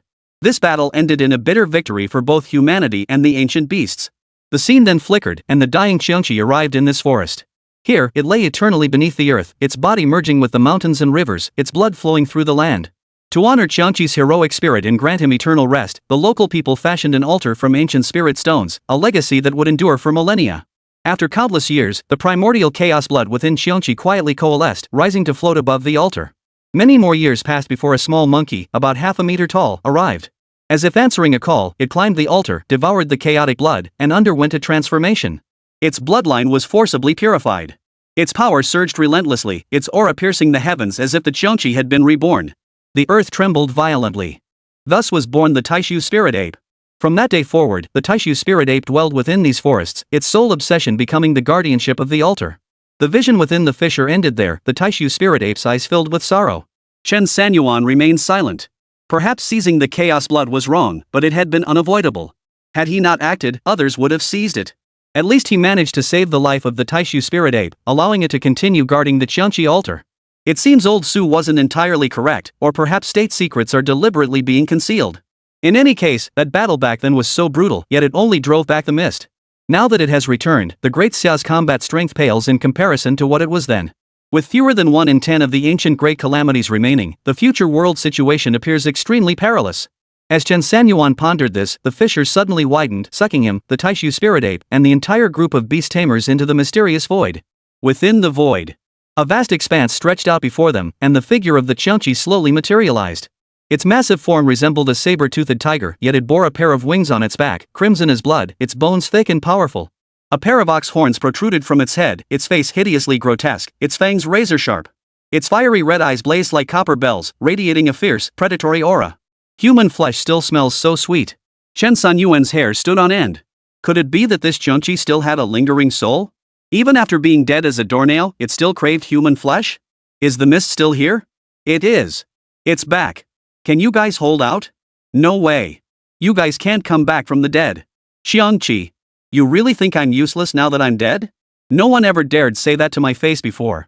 I'm not on your side, humans. If it weren't for worrying about running out of human flesh to eat, do you think I'd give a damn about that damn mist? Well, you didn't get to eat any in the end. I'll eat you right now. Chapter 107, The Ancient Great Fiend's Vicious Soul. Chen Sanyuan feigned a shiver. I'm so scared. Don't eat me. Qiangqi's eyes widened in shock. This kid was bloody brilliant. You're not afraid of me? Chen Sanyuan was speechless. Qiangqi, you're just a fragment of a soul now. I've got 5 powerful beasts by my side, including your former subordinate, the Taishu spirit ape. A little scared, but not much. Qiangqi. Why did you summon me? Got anything good for me? Qiangqi? You already have my chaos blood. What more do you want? This measly bit of chaos blood won't even scratch the surface against the mist monsters. Your battles back then must have been brutal. Even ancient great calamities of your caliber fell. We newbies have to work extra hard to prepare. Forget chaos blood, even plucking a single hair from a great calamity like you, Qiangqi, would be a treasure. Qiangqi burst into laughter upon hearing this. This flattery felt incredibly satisfying. Well said. You're not so bad after all, kid. Chen Sanyuan smiled, surveying the surrounding space before nodding approvingly. This space of yours is pretty nice, much bigger than my own beast taming realm. Why don't you just give it to me? I'll use it to build a beast taming legion someday. Qiangqi, who had been grinning from ear to ear moments ago, suddenly snapped his massive jaws open and lunged at Chen Sanyuan. You bastard! I'll swallow you whole. Chen Sanyuan chuckled, standing perfectly still as he teleported onto the head of the Eternal Calamity Emperor. Let's talk this out. No need to get angry. Qiangqi snorted coldly, lifting its proud head. I can give it to you. Really? The reason you've made it this far isn't just because you obtained my chaos blood, nor solely because the little monkey chose you. There's also something else about you. What is it? A sharp gleam flashed in Qiangqi's fiery eyes. The ancient, simple-looking album Chen Sanyuan had stored in his beast taming space suddenly flew out on its own. Holy crap! A fragment of a soul can possess such power? Chen Sanyuan's understanding of the power of ancient great calamities was shattered once more. The ancient album hovered midair after emerging, turning its pages automatically before settling on an illustration of a tiger that bore no resemblance to any known species. How did you get this album? I just found it lying around. Chen Sanyuan bluffed, but this avoided the Qiangqi's endless questioning, first about who Gu Han was, then about who Gu Han's ancestor was. What a bloody problem child. Qiangqi fixed his gaze on Chen Sanyuan, refraining from further questions. Instead, he spoke solemnly. This album was left behind by him long ago. He foresaw our demise. This album is our only sliver of hope for revival. Holy? We can actually be reborn? Who is he? Your old flame?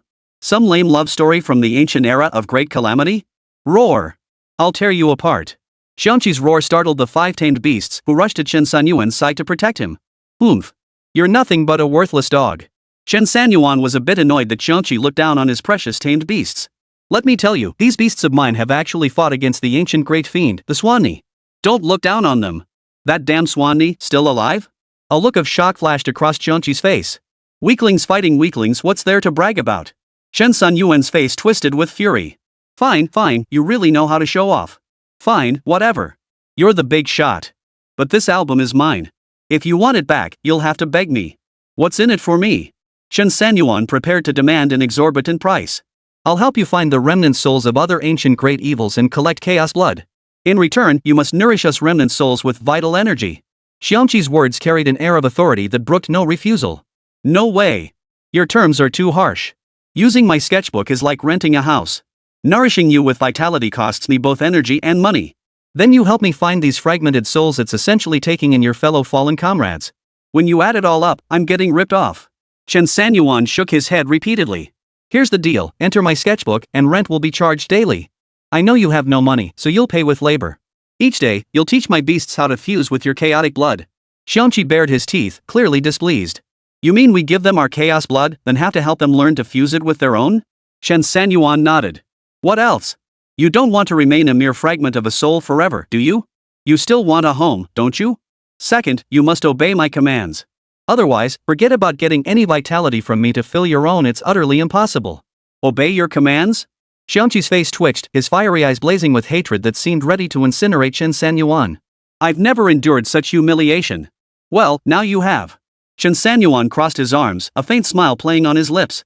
Xiangqi's heavy breathing revealed the fury it was desperately suppressing. The first thing I do after I'm resurrected is eat you alive. Chen Sanyuan nodded in understanding. Then you'll at least have to protect me until that day comes. Xiangqi. Humans truly are treacherous and cunning. I thought those from that era were already shameless enough. Yet you surpass them all. Thanks for the compliment. No time to waste. If you don't agree, I'm outta here. Roar. Xiangqi roared furiously, and its remnant soul plunged directly into the picture scroll. Hum. The album trembled violently, then emitted a faint golden glow. Boom. Boom. The space where Xiangqi resided began violently shaking, and an attribute panel appeared before Chen Sanyuan. Xiangqi transfers ownership of SSS Endless Space. Beastmaster may assume control immediately. As soon as the notification from the Eye of Wrath appeared, Chen Sanyuan swept his hand, storing all his tamed beasts into the beast taming space. He swiftly held both hands in the air, his body surging with Yuan power. Activate talent. Take control. Whoosh. Chen Sanyuan was expelled from the endless space, a white orb of light now resting in his palm. The Taishu spirit ape let out a roar, pounding its chest with both fists in a furious cry, though its meaning remained unclear. I can put the little monkey into the endless space. From now on, let the little monkey handle paying my rent. Xiangqi's authoritative voice echoed from within the scroll. Chen Sanyuan aimed the orb at the Taishu spirit ape, who leapt straight inside. Ah. Perfect. The harvest was richer than he'd imagined. That won't do. Xiangqi is a great calamity. This is a separate matter. The little monkey belongs to me now. Xiangqi clearly grew agitated again within the picture book. You shameless human. Chen Sanyuan's lips curled upward. With a final triumphant glance at the forest, he turned and walked away. No sooner had he returned to the villa than an urgent call came from old Su. The king wishes to see you. Chapter 108, This Journey Execute the Divine Messenger. Bonus chapter. Chen Sanyuan's heart skipped a beat. The sovereign was the supreme authority of the entire Great Xia Empire. His sudden summons. When? Chen Sanyuan glanced at his watch. It was already 3 in the afternoon. Tomorrow morning at 9. All right. A standard working class schedule. After hanging up, Chen Sanyuan took a short break. He was quite satisfied with his recent cultivation progress, though he still hadn't fully grasped the concept of Shangli.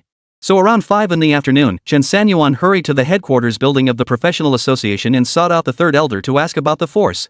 He explained his situation, emphasizing 2 key points, his reverse nurturing talent and his Shangli attribute points. According to the 3 elders' explanation, they admitted they knew little about it, as records were scarce and individuals possessing such attribute points were even rarer. After analyzing Chen Sanyuan's class change, they unanimously concluded that this phase energy likely relates to usage. This was evident because leveling up clearly had no effect on his phase energy capacity. For instance, when Chen Sanyuan advanced from Beastmaster to Gold Rank Beastmaster, his 10,000 Shangli capacity remained unchanged. The rules remained unchanged. However, Chen Sanyuan raised a question. He had used his phase energy to heal beasts and even help them unlock latent potential. Su Dekong, however, maintained that these were not the primary functions of phase energy. Merge? Are you 3 suggesting that I can only effect change after using my Shangli to merge with the beasts? Chen Sanyuan asked thoughtfully. Su Dekong and the others nodded. Based on your situation, that's correct. You've never used phase power to fuse them, have you? That's true. On one hand, the opponents I've faced haven't required me to use phase power for beast fusion. Ha! The three elders were speechless. Your sudden display of feigned ignorance caught us old fools completely off guard. On the other hand, I'm unsure whether fusion would benefit or harm the beast itself. Su Dakong pondered for a moment before saying, actually, you could give it a try. Generally speaking, a practitioner's innate abilities are beneficial to themselves. A beastmaster's talents certainly wouldn't harm their beasts. At this international championship, you'll face the world's strongest competitors. This might just be your chance to put it to the test. Chen Sanyuan nodded. After the three elders' analysis, he felt much more focused. Oh, right Chen, have you been spending a lot of time with our Qingzhou lately? Chen Sanyuan nodded. We often run dungeons together. Sunmmary let out an "oh," her expression telling a story. Every time I get home, Qingzhou can't stop talking about you. One moment she'd say she needed to split loot with others and save some for Chen Sanyuan. Then she says she's going out to eat and tells others to call Chen Sanyuan. My head's buzzing. Little Chen, you better not toy with my precious granddaughter's feelings. As Sunmmary spoke, a fierce glint suddenly flashed in his eyes. Ahem, ahem. Chen Sanyuan felt a bit flustered. Your granddaughter's been pestering me to run dungeons every day, and I haven't even charged her yet. But here you are, coming after me first. Hey, young folks have their own ways of getting along. Why are you old fogies meddling so much? Shu Qingfeng looked perfectly content he didn't have any granddaughters anyway, just grandsons. Exactly. Young Chen, my grandson's been acting up lately, always getting into fights. If you have time, swing by and give him some guidance. When he grows up to be as accomplished as you, the glorious legacy of the old Shu family will finally have a worthy successor. After a hearty chat, he found himself getting along splendidly with the three elders, though it meant he'd been roped into being the guide for their grandchildren. Exhausting. I'm just a newbie who's been on the job less than a year. Early the next morning, Chen Sanyuan dressed and followed Elder Su into the Taizhong building. This edifice stood as the pinnacle of power within the Great Xia Empire. 12 stories tall. The office of the Great Xia Sovereign.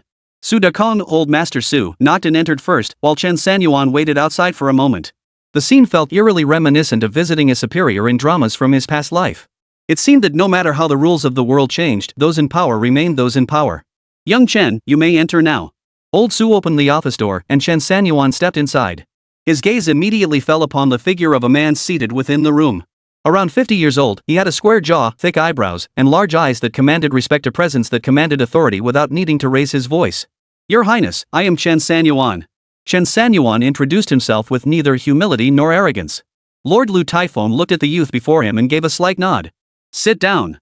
I summoned you today because I find you quite intriguing. I happen to have a few minutes free today and wish to speak with you. Chen Sanyuan nodded and sat down. The sovereign, managing countless affairs daily, certainly had myriad matters to attend to. 33 provinces of Great Xia, hundreds of nations across the globe. Every day brought new headaches. Third brother has shared your background with me. Your abilities are formidable, your beast taming skills rival an 8th tier expert, and your personal strength is no small matter either. I have high hopes for you in this upcoming Olympus International Championship.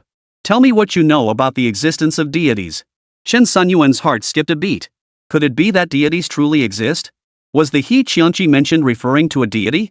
But if deities truly existed, why did the mist still appear? Could even the deities not contain the mist spread? I don't know. Lu Taifeng nodded, seemingly unconcerned. It doesn't matter. The three elders will send someone to brief you specifically on this matter later. Time is short. I'll get straight to your mission this time. Go to Mount Olympus and slay the Divine Messenger. Divine Messenger? Yes. A divine messenger will appear at this international championship tournament, but not one from Great Xia. His presence will severely disrupt the global order. Your task is to locate him and eliminate him. Remember to deliver the finishing blow. Chen Sanyuan frowned. Finishing him off wasn't a problem, ensuring he couldn't be resurrected. But how do I find him? Does this divine messenger have any distinguishing features? Lu Taifeng pulled a white jade token from the drawer, about half the size of a palm. The divine messenger carries the aura of a deity. Within 10 meters, the jade token will turn black when a skill is unleashed. The beasts of Olympus won't attack him either. Stepping out of the office, Chen Sanyuan continued pondering the matter of deities. This world had grown rather complicated. Mists, deities, primordial fiends, and class changers, what exactly was the connection between them? Master Su appeared beside Chen Sanyuan at a leisurely pace, asking no questions. Let's go. You have 1 week to strengthen yourself. Otherwise, the moment the beastmaster is distracted, you'll be dead. Chen Sanyuan followed Su Dakong out of the Grand Wei Tower, feeling increasingly lost the deeper he delved into this world. Don't be confused. The gods are real. They simply do not reveal themselves lightly. Just keep moving forward step by step. Also, what's the status with the chaos blood? Chen Sanyuan, I've subdued the Taishu spirit ape. Chapter 109, Journey to Mount Olympus. Su Dakong froze in surprise. Tamed?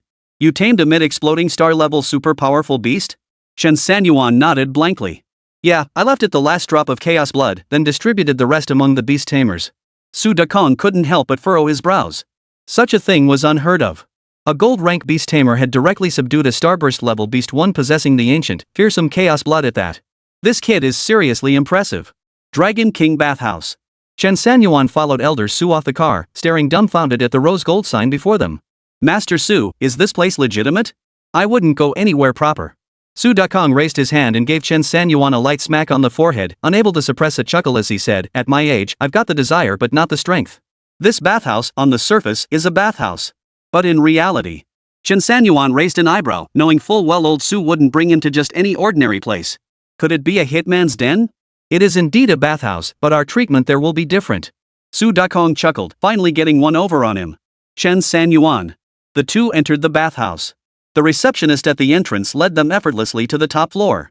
The top floor housed the VIP-level P-suites, the most luxurious bathing rooms available. Inside, 2 large bathtubs were already prepared. The water inside was blood red, with numerous medicinal herbs and beast armor floating on the surface. You'll need to come here for a bath every day for the next week.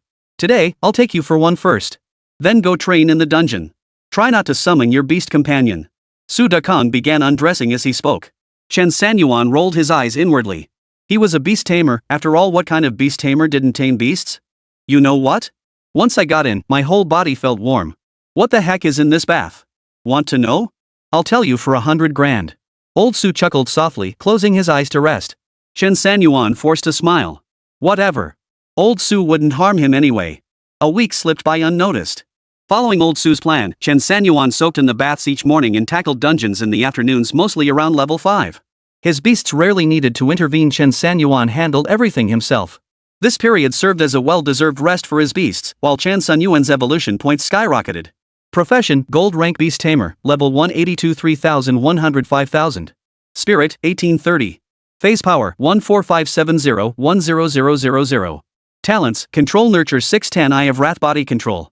Beasts, Eternal Emperor, Dowing Yang Fish, 12-Winged Golden Silkworm, Half-Step Chaos Golden Crow, Corrupted Bone Thunderworm, Glacial Snow Lotus. Evolution Count, 1064301, 1064302, 1064303, Evolution May Crit. Remaining attempts, 3. Note, upon reaching level 180 as a gold rank beastmaster, bodyguard skill strength increases to 30% and skill duration extends to 35 seconds. Hint, gold rank beastmaster level exceeding 200 qualifies for promotion to grandmaster beastmaster. Looks promising. Still a dozen levels away from becoming a grandmaster beastmaster. Wonder what talents this time will bring. Grandmasters should have even greater surprises, right? Chen Sanyuan mused silently as he continued packing his belongings. Soon, he would set off for Mount Olympus. This mountain range steeped in Western mythology and legend was a place Chen Sanyuan longed to see for himself. He especially hoped to find the footprints of the gods. After all, gaining the qualification to command deities was an incredibly tempting prospect. Young Master Chen. It's time to go. A crisp voice rang out as a woman clad in black athletic wear stepped through Chen Sanyuan's door. Her hair was pulled back in a high ponytail, and her oval face gave her a sharp, capable look. She wasn't conventionally beautiful, but she radiated a strong, spirited aura. Chen Sanyuan locked his suitcase and responded with a nod. Luna, you still haven't told me about the divine matter. We'll talk on the plane. So what exactly is your profession? Did you switch to being a bodyguard? Since you're my guardian this time, you should at least let me know, right? I'll tell you on the plane. Chen Sanyuan nodded helplessly. This Luna had been brought over by the 3 elders 2 days prior. According to the 3 elders, this young girl possessed abundant combat experience and exceptional strength. Of course, she'd still be no match for me. The two hopped into a taxi and sped toward the airport. Only Chen Sanyuan and Luna knew about this mission to Olympus to eliminate the divine messenger. This also hinted at Luna's extraordinary background. They arrived at the airport. The helicopter was already waiting. Chen Sanyuan and Luna boarded the aircraft with their luggage. Just the 2 of us? Chen Sanyuan raised an eyebrow. Luna is the Ice Queen type. If you don't talk to her, she won't talk to you. Mr. Sun has something to attend to. They'll be running a bit late. Luna fastened her seatbelt and settled back into her seat. Chen Sanyuan shrugged. Can we talk about it now? Chen Sanyuan felt like he was practically begging Luna to spill the beans. He couldn't imagine being bossed around by her once they reached Sila's Olympus. Those three elders had truly found themselves a little tyrant. Hosting the international championship serves two purposes. First, it allows nations to compete against each other. The strongest young talents from every country gather to battle and vie for supremacy. It both showcases a nation's strength and diverts attention away from war. Another crucial reason is to seek divine emissaries among mortals for the gods. At this point, Luna glanced at Chen Sanyuan before continuing. Legend holds that Mount Olympus is the dwelling place of the Western deities. Though the gods are elusive, they take great pleasure in observing the contests of the strongest. In previous international championship tournaments, there have been multiple instances where individuals were favored by the gods, granted divine power, and became divine messengers. Becoming a divine messenger not only secures victory in the international championship, making one's name known overnight, but also grants them the power to significantly influence future international conflicts. This is precisely why the international championship draws such immense attention. Chen Sanyuan nodded in understanding. The power bestowed by the gods, no wonder it had caught the attention of the great Xia sovereign. How formidable are the combat abilities of each generation of divine emissaries? Has our great Xia never produced one? Luna shook her head. The great Xia has no need for Western divine power. Our great Xia's deities dwell in the 9 heavens. Olympus is home to mere minor gods, they are not worthy of comparison. The reason great Xia plays along with the Western nations in this game is to demonstrate the might of our nation. Even with divine aid, they're nothing but mosquitoes and ants. Holy! Damn impressive! Luna's words sent Chen Sanyuan's blood boiling. It seems our great Xia shall remain the undisputed champion. Chen Sanyuan felt a shared sense of pride. National glory, he listened with immense satisfaction. Well, to be precise, we've never actually won the championship. But aside from the divine envoys, we're the strongest. Chen Sanyuan fell silent, his body trembling slightly. What? Scared? Luna looked at Chen Sanyuan with unprecedented intensity, finally breaking her silence. Chen Sanyuan's lips curled into a sly grin. Scared? Me, Chen Sanyuan? Scared? I'm just too excited. Chapter 110, The Ice Queen. Excited? Luna frowned. Perennial runner-up, what are you so excited about? Since no one has achieved the top rank yet. Then I, Chen Sanyuan, will stake my very life to bring glory to great Xia. Chen Sanyuan clenched both fists. He now held numerous trump cards. This mission wasn't just about slaying the divine messenger. He must also uncover the traces of the gods. And ideally, I will seize control of the deities of Mount Olympus. Luna watched Chen Sanyuan's display with a hint of surprise, a flicker of admiration crossing her eyes. Your courage is commendable. But the great Xia Empire won't let you throw your life away needlessly. At least not before I die. Chen Sanyuan froze. This sounds like some grand vow of eternal love, like we're facing life and death separation. It's giving me goosebumps. Luna flushed and quickly turned her head away, refusing to speak to Chen Sanyuan anymore. This is clearly just a mission. What's with all this grand romantic talk? It's weird. The road ahead is long. Why don't we talk about you instead? Chen Sanyuan broke the silence first. Not interested. Once we arrive, remember this, no matter what happens or who you encounter, I'll handle it. You must not reveal your abilities or methods. Luna seemed to suddenly remember something and hurriedly reminded Chen Sanyuan. Chen Sanyuan nodded. Your profession. You'll find out soon enough. Great, the Ice Queen is playing mysterious again. Sheila. Mount Olympus. After a journey of over 4 hours, Chen Sanyuan and Luna arrived safely at Mount Olympus. At the mountain's base lay rows of rest pods. The rest areas were divided by the colors of each nation's flag. The red rest pods of the Great Xia Empire were situated right in the center of the entire rest zone. Before Chen and Luna could approach, they noticed a crowd gathered at the entrance, a mix of Great Xia nationals and foreigners. Chen Sanyuan, something feels off about this atmosphere. Luna, don't worry about it. Someone will handle it. Upon reaching the entrance, Chen Sanyuan spotted a familiar face among the crowd, Huang Yuantong. The same man who had challenged Qingzhou's young elite in a one-on-one duel at the provincial capital. Chen Sanyuan? Hey, you finally showed up. Huang Yuantong approached, eyeing Luna up and down with gleaming eyes. And this beauty is... a guardian. Chen Sanyuan glanced toward the entrance, where the arguing was clearly still ongoing. So what? Poof. Some bird-brained Oya nationals are trying to seize half of our great Xia's rest pods. Huang Yuantong's expression turned from a smile to a cold glare. Their own rest compartments aren't enough, and now they want to use others? Using others would be one thing, but they actually want to use ours. Aren't they just asking for trouble? Chen Sanyuan nodded. The Oya kingdom was clearly overstepping its bounds. They'd taken their bullying right to the Great Xia's doorstep. What did the management say? Management said it's not permitted in principle, Huang Yuantong replied with a cold chuckle. Then that fat guy from Oya said they are the principal. I just got into a heated argument with them. If you hadn't come over, I would have gone straight for him. Chen Sanyuan rolled his eyes, implying we'd come and ruined your fun. Boom! No sooner had Huang Yuantong finished speaking than a thunderous explosion erupted at the doorway. A figure was sent flying straight out. Captain Lu? Huang Yuantong's face turned pale as he clenched his fists, grinding his teeth in fury. Old Lu was blown directly into the air and landed not far in front of Huang Yuantong. You saw it. This is the fate of those who oppose us. A fat man leading the Oya nation cackled, speaking in broken Mandarin with a face twisted in scorn. I'll kill you all. Huang Yuantong, a light element practitioner, charged to the doorway in an instant.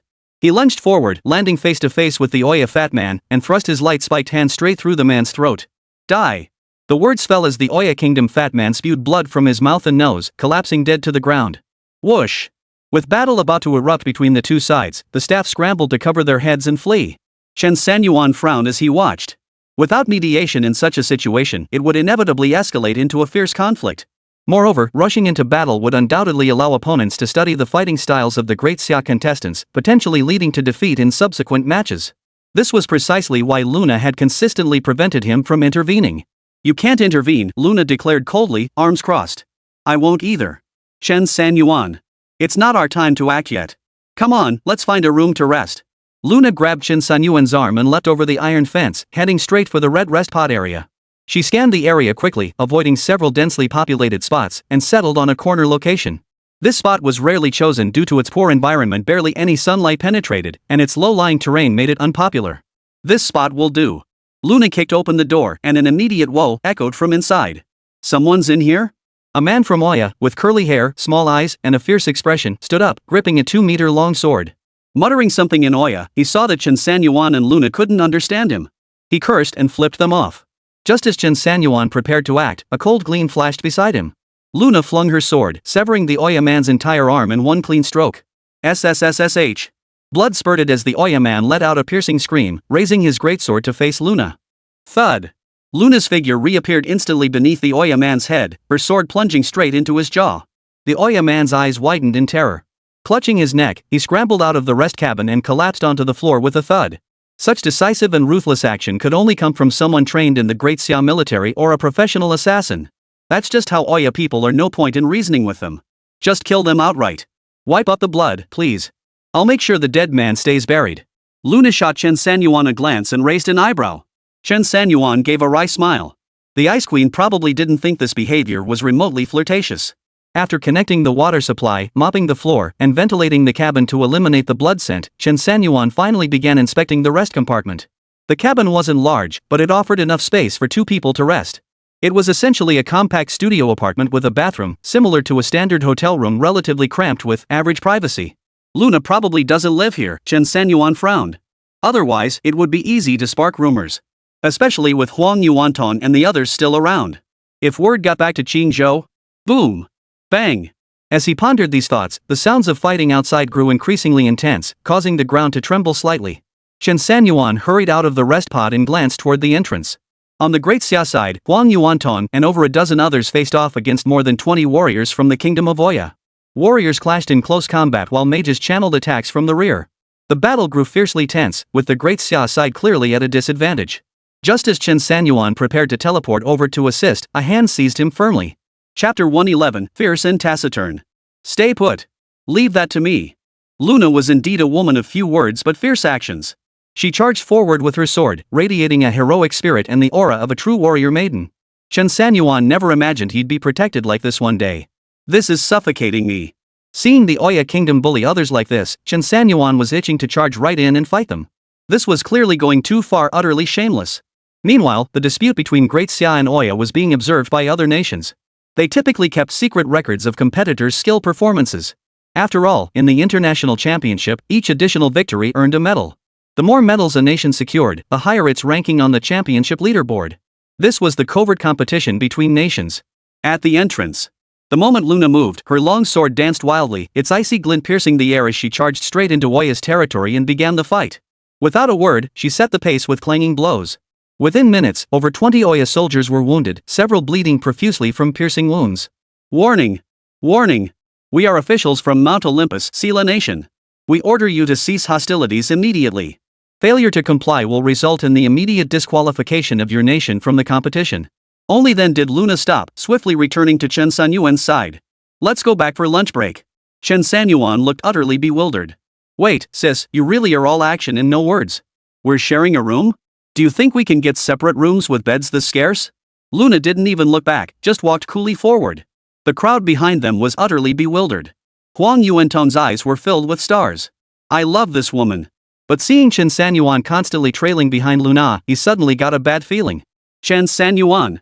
What's your deal with this beauty? Huang Yuantong was getting anxious. Though some distance away, Chen Sanyuan seemed to catch the commotion. Turning around, he saw Huang Yuantong gesturing wildly at him. Thinking the kid wanted to chat, Chen Sanyuan waved him off. Maybe later. Huang Yuantong froze. Was Chen Sanyuan telling him to get lost? Ah. Chen Sanyuan. I'll settle this with you once and for all. You just wait. The Ice Queen is mine. Huang Yuantong stomped his foot and yelled, drawing disapproving sighs from those around him.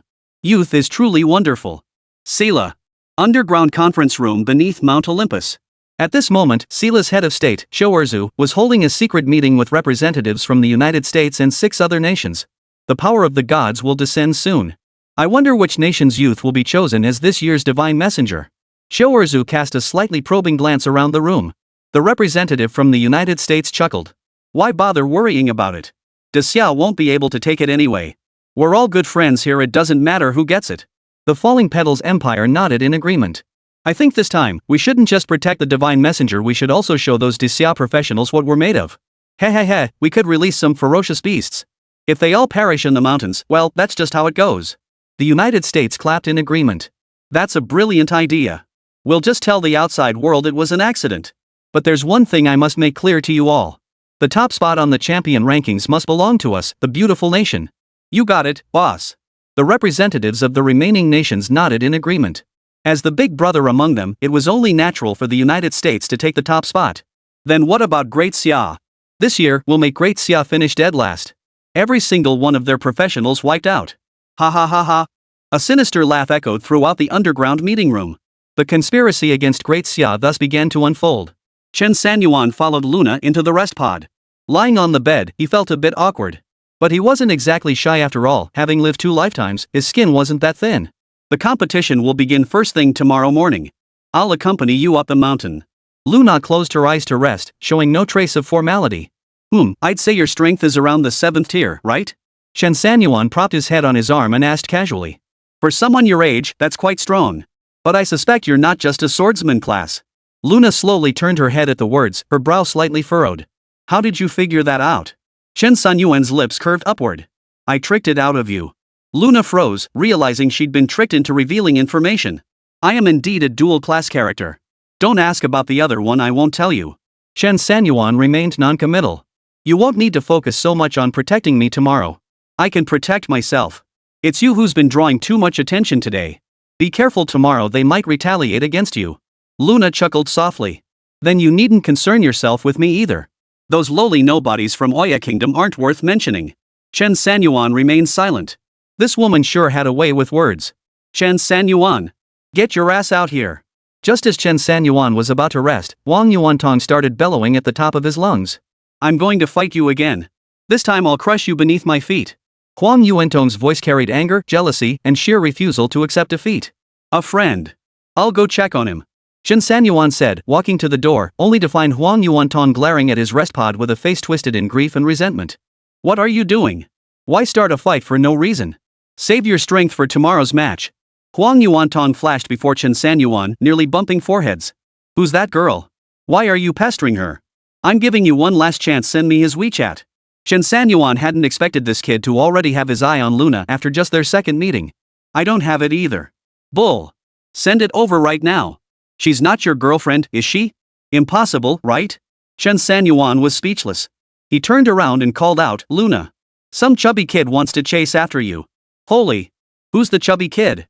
Wait a minute. Huang Yuantong froze. She's in your room? You too.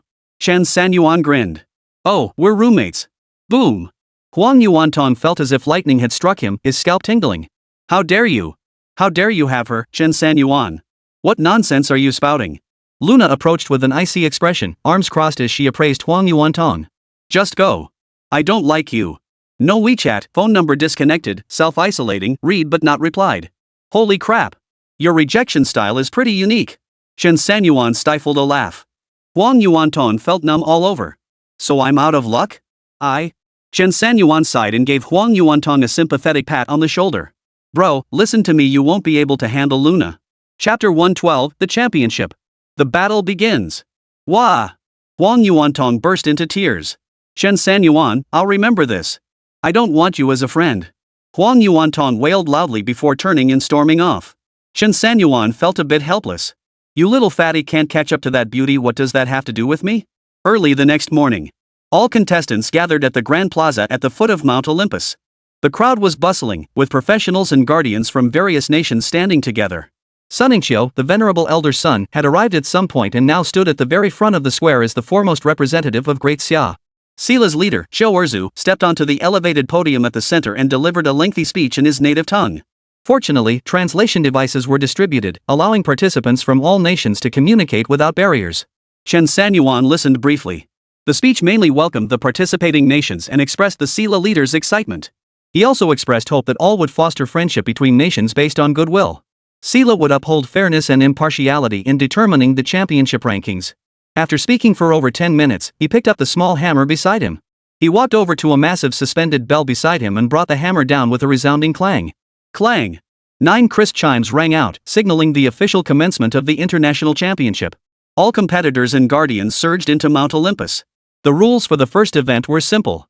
Within a single day, locate the competition plaque suspended within the mountain and ascend to its summit. Only those meeting all conditions could advance to the next round. Unlike the contestants, each nation's top representative could sit high upon the viewing platform crafted by the nation of Sila, with a designated seat for each. Their seats were arranged so none obstructed another's view, allowing each nation's representative to observe the events unfolding on Mount Olympus. Sunmmary glanced up at the mountain, then leapt onto the viewing platform. Chen Sanyuan and Luna entered the mountain together.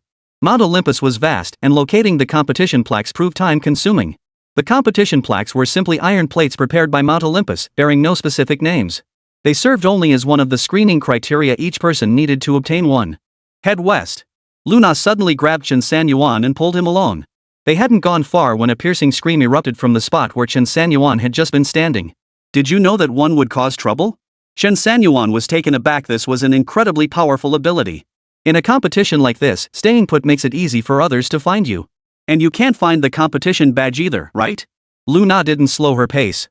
You don't have to tell me what your other talent is. But you have to tell me where you're taking me, right? You just keep doing what you say without a word. It leaves me completely in the dark. I'm the one competing. Chen Sanyuan couldn't help but shake off Luna's hand. Luna, I think you should listen to what I have to say. I don't like people going their own way. Luna frowned, turned around, and looked at Chen Sanyuan. I'm just sharing my experience with you. So you won't have to make the same mistakes. You think I'm acting on a whim? Chen Sanyuan was also getting annoyed. Isn't that exactly what I'm doing? Why are you dragging me around like this? What's the point? What's the reason? Not even a word of explanation. You expect me to just accept this as experience? Sharing your experience means not saying a word. Just making me obey? Luna! Remember this. If you truly want to become a qualified guardian, you should be giving me hints, not leading me by the nose. Boom! Chen Sanyuan's words struck Luna like a bolt of lightning. She froze, suddenly questioning whether she had truly erred. Whoosh! Suddenly, a figure lunged forward. A nimble silhouette accompanied by a flash of cold steel, a long blade descended from above. Watch out! Luna's heart leapt in terror. Her momentary lapse in focus had left her utterly unaware of the enemy's approach. Thud! The next instant, Chen Sanyuan's corrosive bone thunder spear shot out like lightning, piercing straight through the attacker's chest. Clean and decisive. Luna stared at Chen Sanyuan in shock. Your attack speed is incredible. Chen Sanyuan looked puzzled. Didn't the 3 elders tell you about my strength before you came? Luna shook her head, then nodded. They did, but only that you're an exceptionally skilled beastmaster. They just told me to help you when the time was right. But in my understanding, a beastmaster shouldn't be like this. Chen Sanyuan shrugged helplessly.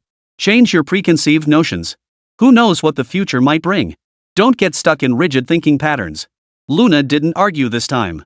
It seemed that no matter when, strength was the real capital for speaking with conviction. Even among friends. I sense danger approaching. We shouldn't linger here, Luna finally spoke. The range is limited, but it should be enough to keep us away from the powerful Olympus beasts. Those beasts are dangerous, tough as nails. If we run into one, we won't just die, we'll be skinned alive. Beasts? Chen Sanyuan's lips curled upward. This was his chance.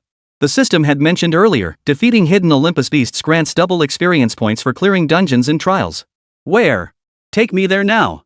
Luna? Are you out of your mind? You just arrived and you're already looking for death? What you said earlier makes sense, but that doesn't mean I'll let you act recklessly. Chen Sanyuan waved his hand dismissively. This isn't reckless. Hunting these mountain beasts is way more fun than those dungeon monsters. Luna was about to argue back when she suddenly frowned. Fun can wait. Someone's come looking for us. No sooner had Luna spoken than a group of Oya Kingdom adventurers surrounded Chen Sanyuan and Luna. You! We finally found you. You killed so many of us, today is the day you die. The leader was tall yet gaunt, his face elongated and nose prominent. He carried a burlap sack on his back, glaring coldly at Chen Sanyuan and Luna. This fight won't be easy. They're much stronger than yesterday's group, and there are 18 of them. I might not be able to cover for you. Luna's expression darkened. Such a large-scale ambush right after entering the place, they really held her in high regard. Chen Sanyuan sneered coldly, then reached out to stop Luna as she prepared to act. Luna, you don't need to get involved this time. Let me handle this. It'll show you that I, Chen Sanyuan, am not the weakling you imagine me to be. Luna hesitated, but symbolically withdrew her hand. The lanky Oya man waved his hand. Cut them down. Chop them into mincemeat. At the command, 17 Oya warriors, a mix of classes wielding various weapons, slashed toward Chen Sanyuan and his companion. Chen Sanyuan swung both hands. Absolute ice domain.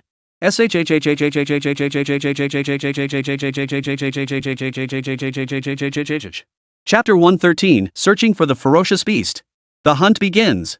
Chen Sanyuan's hands swept violently through the air. A surge of frigid ice energy erupted instantly, transforming the 10-meter radius around Chen Sanyuan and Luna into an absolute ice domain. SSSSS. 17 Oya Kingdom professionals froze instantly, some mid-air, some on the ground, some mid-swing with blades, some mid-cast of magical techniques. Luna's eyes widened in astonishment. You have an ice elemental profession? Luna was utterly shocked. Ice magic of this caliber must be at least 6th tier, right? Could a beastmaster really dual specialize in talents? The remaining tall, thin man from Oya retreated a step in shock and anger. What are you doing? Do you intend to kill us all? Oya Kingdom will declare war on your great Xia Empire. You'd better let us go. Or you'll regret it. Chen Sanyuan suddenly understood. If you put it that way, it does seem a bit tricky. Luna raised an eyebrow. Was he going to cave in to such a petty threat? Seeing his threat had worked, the Oya man stepped forward eagerly, bursting into laughter. Exactly. You must understand that Oya is an ally of the United States. We hold territory the size of a state, and our ranks are filled with countless powerful warriors. What capital does your great Xia have to fight us?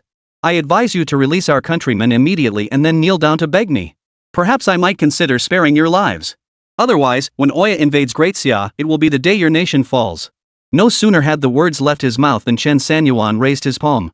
The wrought-bone thunder spear materialized instantly, its surface crackling with 10,000 bolts of lightning. Crack! Boom! The overwhelming thunder instantly reduced all the ice sculptures to powder. Is this to your satisfaction? The tall, thin man from Oya Kingdom watched Chen Sanyuan's terrifying assault, his pupils suddenly contracting. He turned and fled. Chen Sanyuan flashed instantly before him, thrusting his corrupting bone lightning spear lightly through the slender Oya man's chest. Splatter! As the corrosive bone lightning spear was withdrawn, it instantly drained all life from the slender man, leaving behind nothing but a pile of dry bones. Seems you've got some skills after all, Luna murmured with a faint smile, offering a measure of praise. Chen Sanyuan remained non-committal. These guys are too weak. I still prefer battling the fierce beasts in the mountains. Luna, clear the way. Luna crossed her arms and hummed lightly. Call me sister. Chen Sanyuan's face darkened. What kind of controlling urge is this? Come out.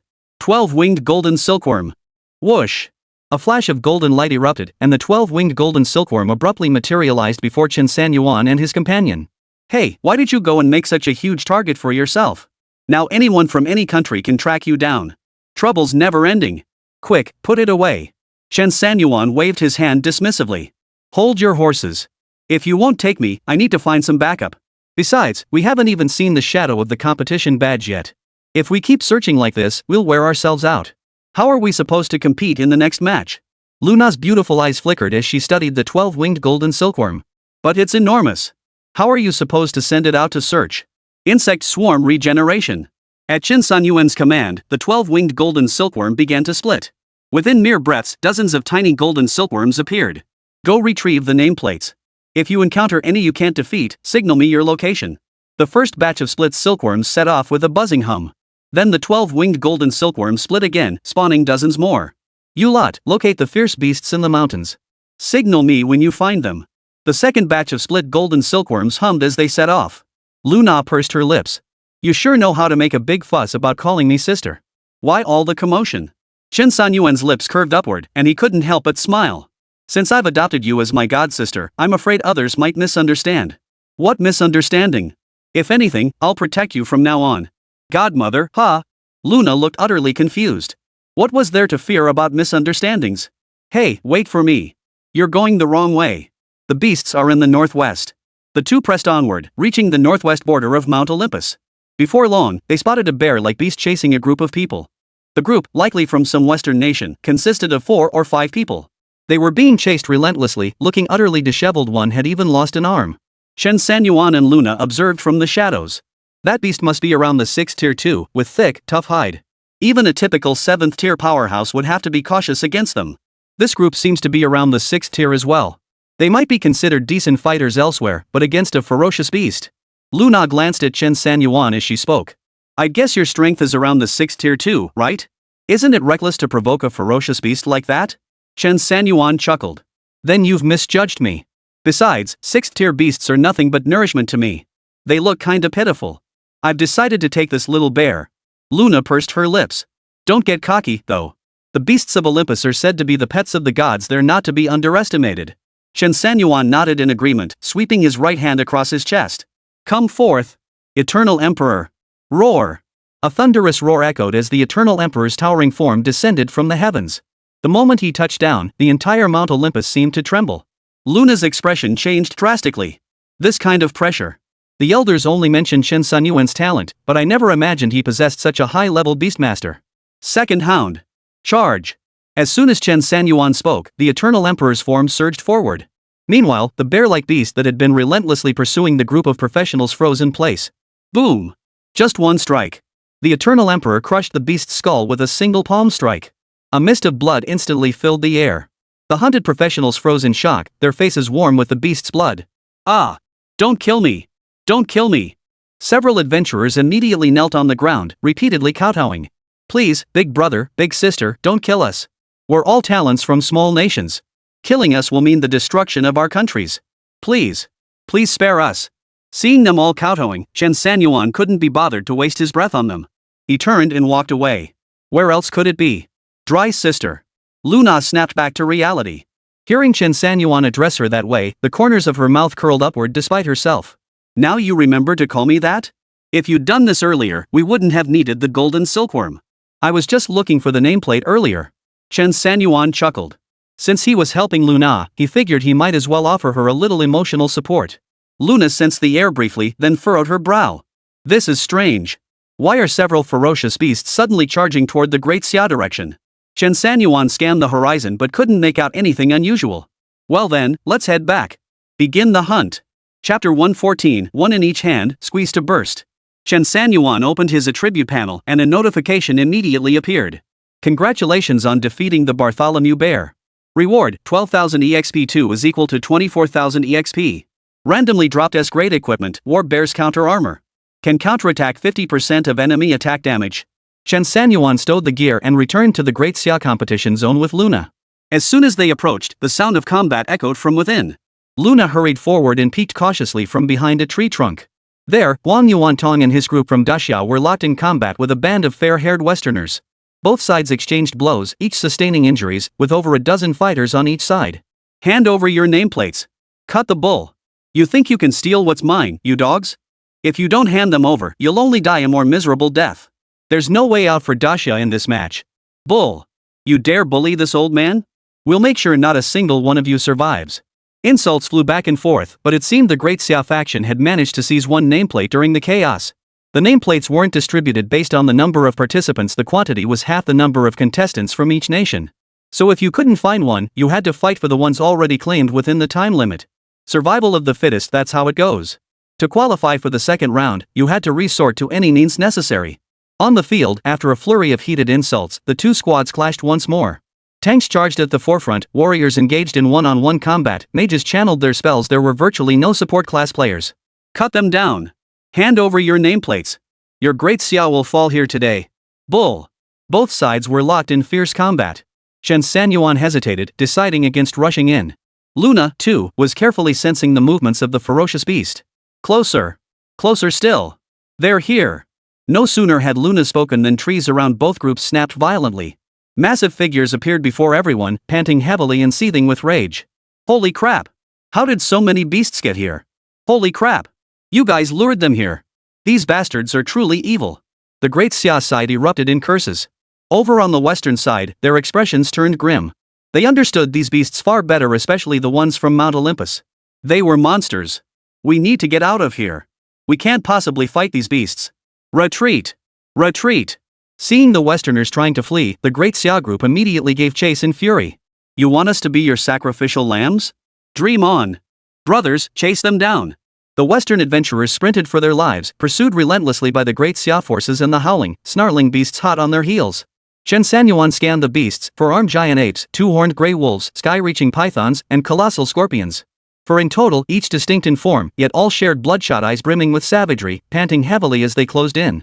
Perfect. Perfect. Perfect. Double experience points are right here. Luna looked astonished. What on earth are you talking about? These 4 beasts alone make me too scared to show my face. This is nothing like that one from earlier. Each one is around the 7th tier. Why do you think those people ran? 4 beasts at the 7th tier level? Even an 8th tier powerhouse would have to run. So, Chen Sanyuan. Before Luna could finish her sentence, Chen Sanyuan had already bolted out in a single stride. Madman. Madman. If I ever take another job from you, I'll change my name from Luna. The moment Chen Sanyuan appeared, the 4 ferocious beasts sensed his presence. The 4-armed giant ape reached out with a casual swipe, ready to tear him into a bloody mist. Come out. Taishu Spirit Ape. Chen Sanyuan swung his palm. As his body's energy surged with the activation of the blood seal, patches of blood mist erupted across the sky. Roar. The Taishu Spirit Ape roared savagely, its body enveloped in a blood-red aura, radiating a fierce and overwhelming presence. That single roar instantly cowed the 4-armed giant ape. The overwhelming pressure and sense of superiority forced the 4-armed giant ape to turn and flee after a moment of stunned paralysis. The other 3 ferocious beasts, who had been watching the spectacle nearby, widened their bloodshot eyes, a glimmer of awareness slowly flickering within. Fear surged through them like tidal waves, relentlessly pounding their tiny hearts. Woo! After a brief moment of terror, the 4 beasts quickly regrouped, each taking position to surround the Taishu Spirit Ape. Luna watched this unfold, her brows furrowing deeply. Chen Sanyuan's monkey is indeed formidable, but that's individual strength. Now it faces 4 ferocious beasts even more powerful and difficult to defeat than 7th rank experts. Beasts of Olympus. Such a massive commotion drew the attention of the 2 groups that had fled earlier. Holy crap! Another giant ape just showed up? This one seems even more powerful. They're facing off. Looks like they're beast masters. Impossible. Absolutely impossible. What kind of powerful beastmaster could possibly command a monkey beast with such overwhelming pressure? Hey, big bro, look over there. I think there's a person standing over there. The great Xia side stared intently at Chen Sanyuan's figure. Never seen him before. Which prefecture's big shot is this? A chubby kid stared at Chen Sanyuan, his face growing increasingly familiar. Suddenly, he stomped his foot. Holy! It's that bastard again. He actually wants to take on 4 of us with his beast? He's asking for it. Hey, Xiao Huang, you know him? A slightly older youth turned to Huang Yuantong. Huang Yuantong gritted his teeth and sneered coldly, I know him. My lifelong enemy. Chen Sanyuan. It's on. It's on. Roar. In the arena, the Taishu Spirit Ape slowly scanned the 4 ferocious beasts surrounding it, then slammed its chest in rage once more. Simultaneously, the 4 ferocious beasts launched their attack. The 4-armed giant ape opened its massive jaws filled with fangs.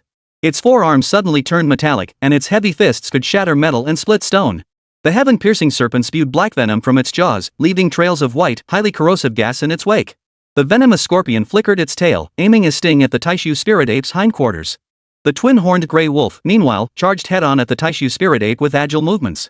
Seeing this, the Taishu Spirit Ape showed no panic. With a swift movement, it charged forward. Its powerful limbs unleashed a storm-like pressure, grabbing the gray wolf directly in its grasp. Thud. It squeezed with all its might. The entire gray wolf dissolved into a mist of blood, instantly absorbed into the Taishu Spirit Ape's body. Holy! Huang Yuantong and the others watching nearby froze in shock. That was a ferocious beast even more savage than a 7th rank powerhouse. How did you crush your lifelong rival's beast with one hand? How are you supposed to fight against this? Hearing the other's doubts, Wang Yuanton's face turned green. Don't celebrate too soon. 3 more attacks on it this time, we'll see if it dies. Huang Yuanton gritted his teeth, eyes widening as the 3 ferocious beasts behind the Taishu spirit ape launched their attacks simultaneously. Chapter 115, Make him your lapdog. Roar! The Taishu spirit ape roared furiously, unleashing its skill in an instant. Earthshaker! A hurricane-like aura erupted from the Taishu spirit ape's body, causing the earth to tremble and the surrounding thick trees to shake violently. Boom! The hurricane repelled the giant serpent's venom, shattered the 4-armed ape's limbs, and sent the scorpion flying through the air. Whoa! This giant ape is incredibly powerful. Little Huan, we need to find a different lifelong rival. We just can't beat this one. Yeah, don't be foolish. Look at the size of that ape, it could eat you whole. You wouldn't even be enough for one meal. Huang Yuanton clenched his fists in frustration at the pleas from those around him. No! Beastmasters are the weakest. Don't give me a chance, I'll kill him when I get the chance. Luna was also blown back several meters by the hurricane. Her beautiful eyes were filled with shock. It was unimaginable that Chen Sanyuan's beast was actually fighting 4 opponents alone. This is insane. What level is Chen Sanyuan's beast mastery? Chen Sanyuan casually glanced at his attribute panel. Killed twin-horned quillwolf. Reward 13,000 EXP2 is equal to 26,000 EXP. Not bad returns. Looks like I might just level up to become a master beastmaster on Olympus Mountain. As Chen Sanyuan pondered this, the battle with the Taishu spirit ape had concluded. The giant python was devoured bite by bite, like a grilled sausage, into the Taishu spirit ape's belly. The scorpion was crushed flat with a single punch. Only the 4-armed giant ape remained, trembling on the ground and whimpering as if begging for mercy. But the Taishu spirit ape showed no mercy, sending the 4-armed giant ape to meet its end with a single punch. Killing the heaven-piercing serpent, reward 13,000 EXP2 is equal to 26,000 EXP total. Kill the rattlesnake demon scorpion. Reward 12,000 EXP2, totaling 24,000 points. Killed 4-armed giant ape, reward 14,000 EXP2, total 28,000 EXP. Chen Sanyuan's lips curled upward. That's a straight 100,000 EXP points. Open the profession panel. Profession, Gold Rank Beastmaster, Level 183 3,105,000. Spirit, 1840. Phase Energy, 14,570 10,000. Talents, Control Nurture 610 Eye of Wrath Body Control. Beasts, Eternal Emperor, Dowing Yang Fish, 12-Winged Golden Silkworm, Half-Step Chaos Golden Crow, Corrupted Bone Thunderworm, Glacial Snow Lotus. Evolution Count, 115-0812, 115-0813, 115-0814, Evolution May Crit. Remaining attempts, 3. Note, upon reaching level 180 as a gold rank beastmaster, bodyguard skill strength increases to 30% and skill duration extends to 35 seconds. Hint, gold rank beastmaster level exceeding 200 qualifies for promotion to grandmaster beastmaster. Lost in contemplation, he suddenly heard a furious roar from the illustrated book within his spatial pocket. You brat! You broke your promise. Where's my vitality? What about the vitality you promised to feed me? Just like that, devoured by that little monkey. What about me? I, a mighty ancient great demon, forced to dwell within a mere picture book. Have you forgotten me? Chen Sanyuan suddenly remembered he still needed to prepare vital energy for Qiongqi's revival. Wait, hold up, you never told me where that ancient ruin is. I'll gather life force for you. I'll start by storing it in a small vial. When you make a contribution, I'll give you a taste. Wah wah wah! You little brat, daring to bargain with me. Chen Sanyuan sneered coldly. Let me tell you this, when you ask someone for help, you better have the right attitude. Otherwise, if you push me too far, I'll go down fighting. Qiongqi remained silent, and the illustrated book gradually fell quiet. Luna stepped forward quickly, shaking her head in amazement. I truly never imagined that the extraordinary mentioned by the 3 elders would surpass my expectations to such an extent. Chen Sanyuan, what rank are you? And what level is this beast control? Taking on 4 beasts around the 7th tier single-handedly? What do you call that level in your beastmaster profession? Chen Sanyuan shrugged. That's nothing. Back then, it single-handedly took on several exploding star-level beasts. Exploding star tier corresponds to an 8th tier human practitioner's cultivation. Luna's expression changed. 8th rank? Chen Sanyuan, you're cheating, aren't you? How could you possibly have an 8th tier beast at your age? That's practically unstoppable in Great Xia. Chen Sanyuan chuckled. Not just one, you know. I have several. Boom. Luna felt as if the sky had fallen, too stunned to speak. I thought I was the most extraordinary being, but then I met you. Chen Sanyuan waved his hand, summoning the Taishu spirit ape into the boundless void. Enough talk. It's all fate. Luna shook her head. No, me, what kind of guardian of the way am I supposed to be? My beast control is at the 8th rank, but I'm not there yet. Don't you have to protect me a little? Luna chuckled upon hearing this. Exactly. You still need me, Chen Sanyuan. As the two chatted, Huang Yuantong's group of Great Xia contestants, seeing no danger, approached as well. Clap. Clap. Clap. A dozen or so people clapped and nodded. Young man, you're something else. You took down 4 with just 1 beast. You're pretty strong.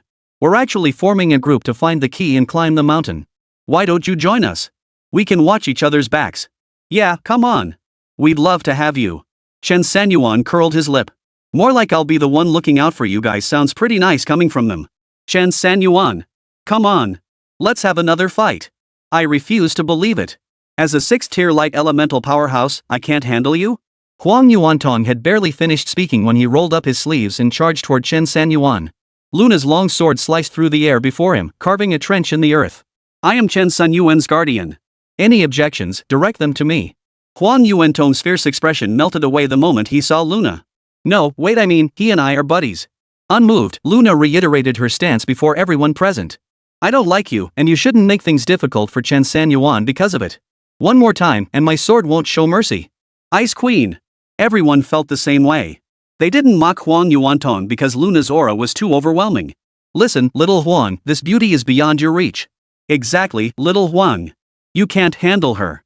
Let Chen Sanyuan have her. Chen Sanyuan? What do you mean, let me have her? I haven't done anything right, have I? Huang Yuantong bit his lip in frustration, fighting back tears. Wah! Unable to hold back any longer, Huang Yuantong felt a sharp ache in his heart and burst into loud sobs. Chen Sanyuan watched Huang Yuantong's retreating figure and shook his head helplessly. A woman is a curse. Why couldn't you just let him be your lapdog?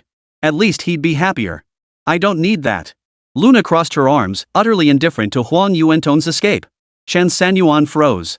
Damn, she really was an ice queen. That aloof aura was absolutely killer. Fine then, my god sister. Let's go find the next dangerous spot. Chapter 116, You stole my skill, kid? Godmother? The group consisted of young people roughly the same age. Hearing Chen Sanyuan say that, everyone's expression turned slightly awkward. They stared straight at Luna. In their eyes, Luna was an ice queen with an overwhelming aura. Messing with her could get you killed. But Chen Sanyuan before them seemed utterly unfazed, calling her godmother outright. When there's business, dry sister, when there's no business. Ahem.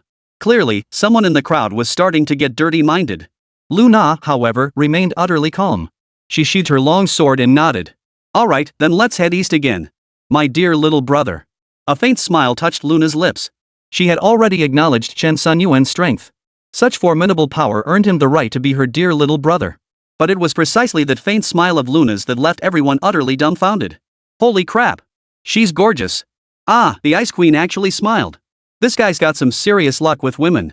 Hey, if you had his skills, you'd be rolling in the ladies too. Suddenly,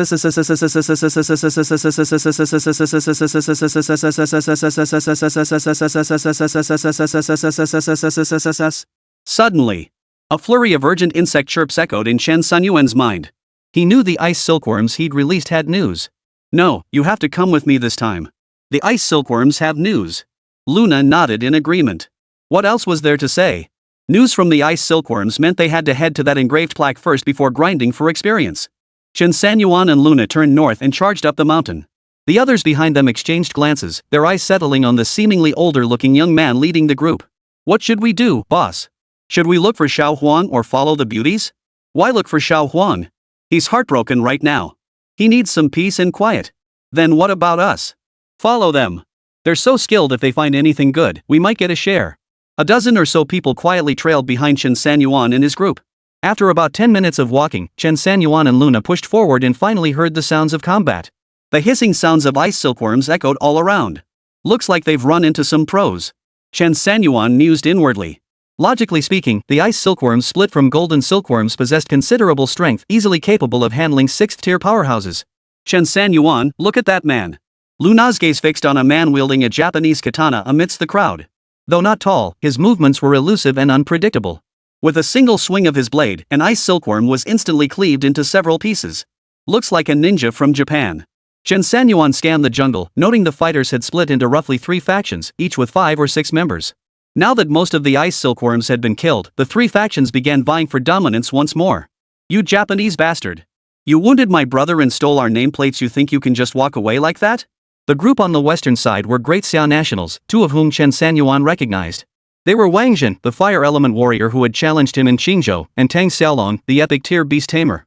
At this moment, Tang Xiaolong clutched his chest, blood trickling from the corner of his mouth, clearly suffering from a serious injury. Ha ha ha ha. Great Xia's skills are no match for ours, you're nothing but clowns. The five ninjas, arms crossed, laughed mockingly, even flashing the middle finger. You! Fire warrior Wang Jin, unable to contain his rage any longer, burst into flames and charged forward first. Chen Sanyuan noticed Wang Jin's aura was far more imposing than when they last fought, a clear sign of significant progress. It seemed Wang Jin had trained diligently at the base. As Wang Jin moved, the other Great Xia brothers followed suit, unleashing their chi. Warriors and tanks charged headlong into the fray, while archers held their ground at the rear, waiting for their chance. Tang Xiaolong gritted his teeth, powerless to act. His beast was beaten to the brink of death, leaving him utterly useless. Boom! The leader of the Japanese ninjas, his face scarred by an explosion, sheathed his katana and charged at Wang Jin bare-handed. A surge of frigid energy erupted from his body as the two collided violently. The flames and cold air neutralized each other, with some of the frigid energy even seeping into Wang Jin's body. Ha ha ha! The flame of Great Xia is so feeble. I need only a minor effort to extinguish it. Hearing the scarred ninja's mockery, Wang Jin gradually lost his composure. He unleashed his skill once more, his entire body erupting in flames. Amaterasu Divine Fire. Chen Sanyuan raised an eyebrow. This skill sounded suspiciously familiar. Damn it! This kid stole my skill. Flames erupted from Wang Jin's entire body. As he raised his palm, bolts of Amaterasu Divine Fire materialized out of thin air, all crashing down upon the ninja. In the blink of an eye, they surrounded him. The scorching heat caused white smoke to rise from the ninja's black robes. Eternal Frost. The ninja rapidly formed hand seals, channeling frigid energy to counter the divine flames. Then, the ninja's body violently broke through the encircling flames. His katana flashed with a cold gleam as it swung straight down from the sky, aiming directly at Wang Jin's flaming form. This single strike exhausted every ounce of explosive Scarface's strength. Yet Wang Jin seemed frozen in place. The invading cold began to take effect, extinguishing most of the flames enveloping his body in mere moments. Die! Explosive Scarface roared, his words precisely translated by the simultaneous interpreter into every Great Xia ear. Wang Jin! Brother Jin! Damn it! Stop! The crowd stared wide-eyed as Wang Jin was about to fall to the ninja's blade. Bang! In the blink of an eye, Chen Sanyuan suddenly materialized, thrusting his wrought-bone thunder spear straight into the chest of the scarred ninja. Boom! Chen Sanyuan gave the ninja no chance to speak. His spear whirled, exploding the ninja's body. With a swift pull, he reeled the spear back, stripping away every shred of life. Whoosh! Chen Sanyuan's clean, decisive strike left the exploding Scarface ninja utterly obliterated. The shockwave of his action sent ripples of astonishment through the crowd. What province is this kid from? How the hell is he this badass? Holy crap! One-hit kill. I'm impressed. Brother Jin, are you okay? Wang Jin stared blankly at Chen Sanyuan, then seemed to lose all strength, collapsing to his knees with a thud. Chen Sanyuan. It really was you. You're still this strong. Chen Sanyuan curled the corners of his mouth into a smile. Wang Jin, scared out of your wits already? Get up. Whoever cowers is a coward. Especially when you're facing the Japanese never back down. The two sentences sent a shockwave through Wang Jin's mind. He roared furiously. Ah! Wang Jin leapt to his feet, the flames on his body banishing the chill. His piercing eyes locked onto the ninja still locked in combat with the Great Xia warriors. You must die. Chen Sanyuan's appearance enraged the other Japanese ninjas. Damn you! You killed Kamida-kun. We Japanese will never let you off the hook. You'll face endless pursuit. A one-eyed ninja, slashing wildly with his katana, gritted his teeth in fury. Chen Sanyuan remained silent, yet his figure vanished abruptly at that moment. Chapter 117, 8th Rank Ninja. Shoo! Chen Sanyuan thrust his spear forward. The instant the ninja realized it, the blade pierced his heart. As the spearhead withdrew, all life was drained from the ninja, leaving behind nothing but a desiccated corpse.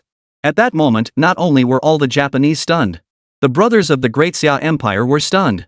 Even the professionals from the Waves Empire who had been watching the spectacle unfold, ready to reap the benefits of a third-party conflict, were stunned. How incredibly powerful is that?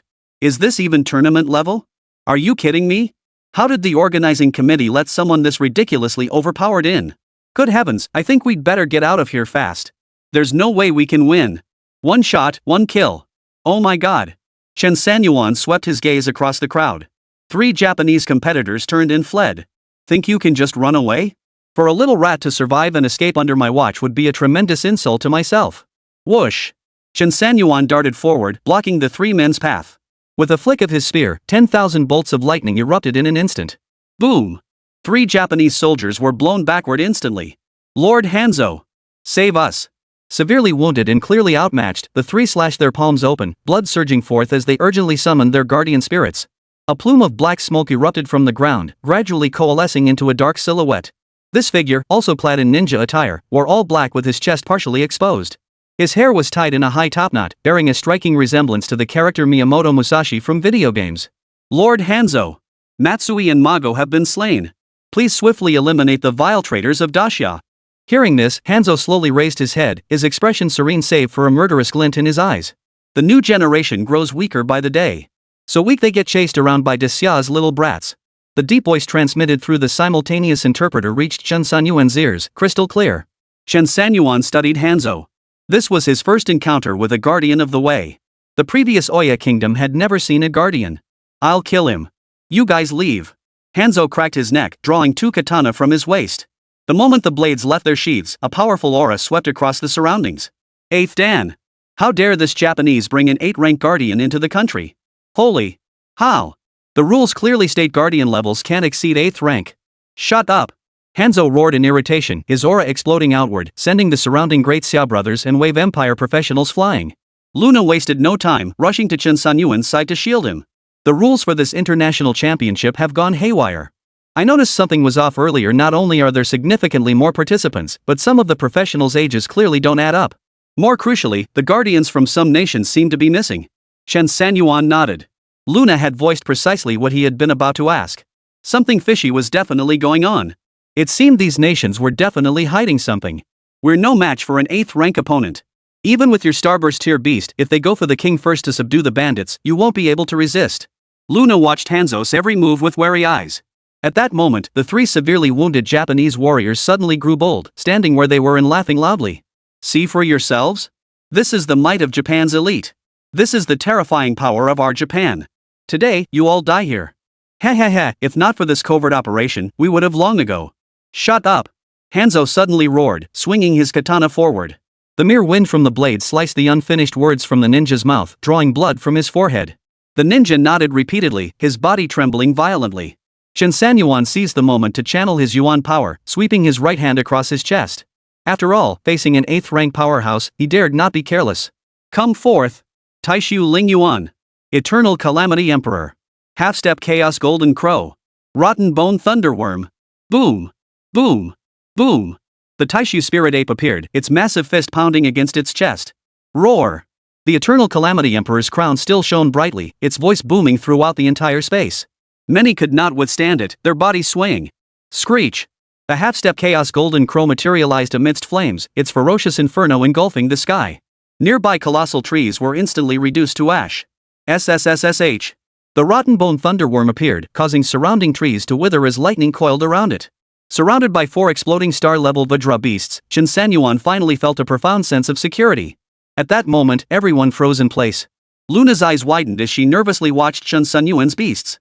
Am I kind of redundant here? Luna's lips twitched, her expression a complex mix of emotions. How much more power are you hiding? Chen Sanyuan's lips curved upward in a smile. Nothing left. With all my 8th tier powerhouses out in the open, there's no point in holding back anymore. The other Great Xia brothers watching this scene nearly dropped their jaws. Wait, big bro, isn't this even worse than an 8th tier powerhouse appearing? For beasts this ferocious? I've never sensed such overwhelming power even from the beasts of Olympus Mountain. Wangjin, what kind of friend is this? Which province is he from? Wangjin shook his head with a sigh. No need to compare. He's a disciple of the 3 elders. Ha? A disciple of the 3 elders? Holy! They suddenly recalled that during their time at the training base, someone had been taken away midway through their training rumored to have become a disciple of the 3 elders. Never in a million years did they expect to see it right before their eyes. Damn, that's insane. No wonder he's so damn impressive. On the other side, everyone from the Bolan Empire froze in shock. They dared not offend either side, so they stood frozen in place, waiting for their fate. The 3 Japanese men lost their arrogance and quietly slipped away to the side. Hanzo's expression darkened, his eyes blazing with an even more ferocious aura. All flash and no substance. No matter how many beasts you command, you won't withstand a single blow from my blade. With that, Hanzo vanished in an instant. Whoosh! Ripping sounds echoed as the dark figure flickered in and out of sight, only to vanish into nothingness moments later. Hanzhou vanished completely, leaving not even a trace behind. Chen Sanyuan slowly closed his eyes, instantly releasing his powerful psychic senses. He could sense Hanzhou right beside him, biding his time. Rotten Bone Thunderworm. Activate skill. 10,000 Void Thunderstorm. Boom! A purple lightning storm erupted from nowhere, instantly forming a vast thunder domain around Chen Sanyuan's body.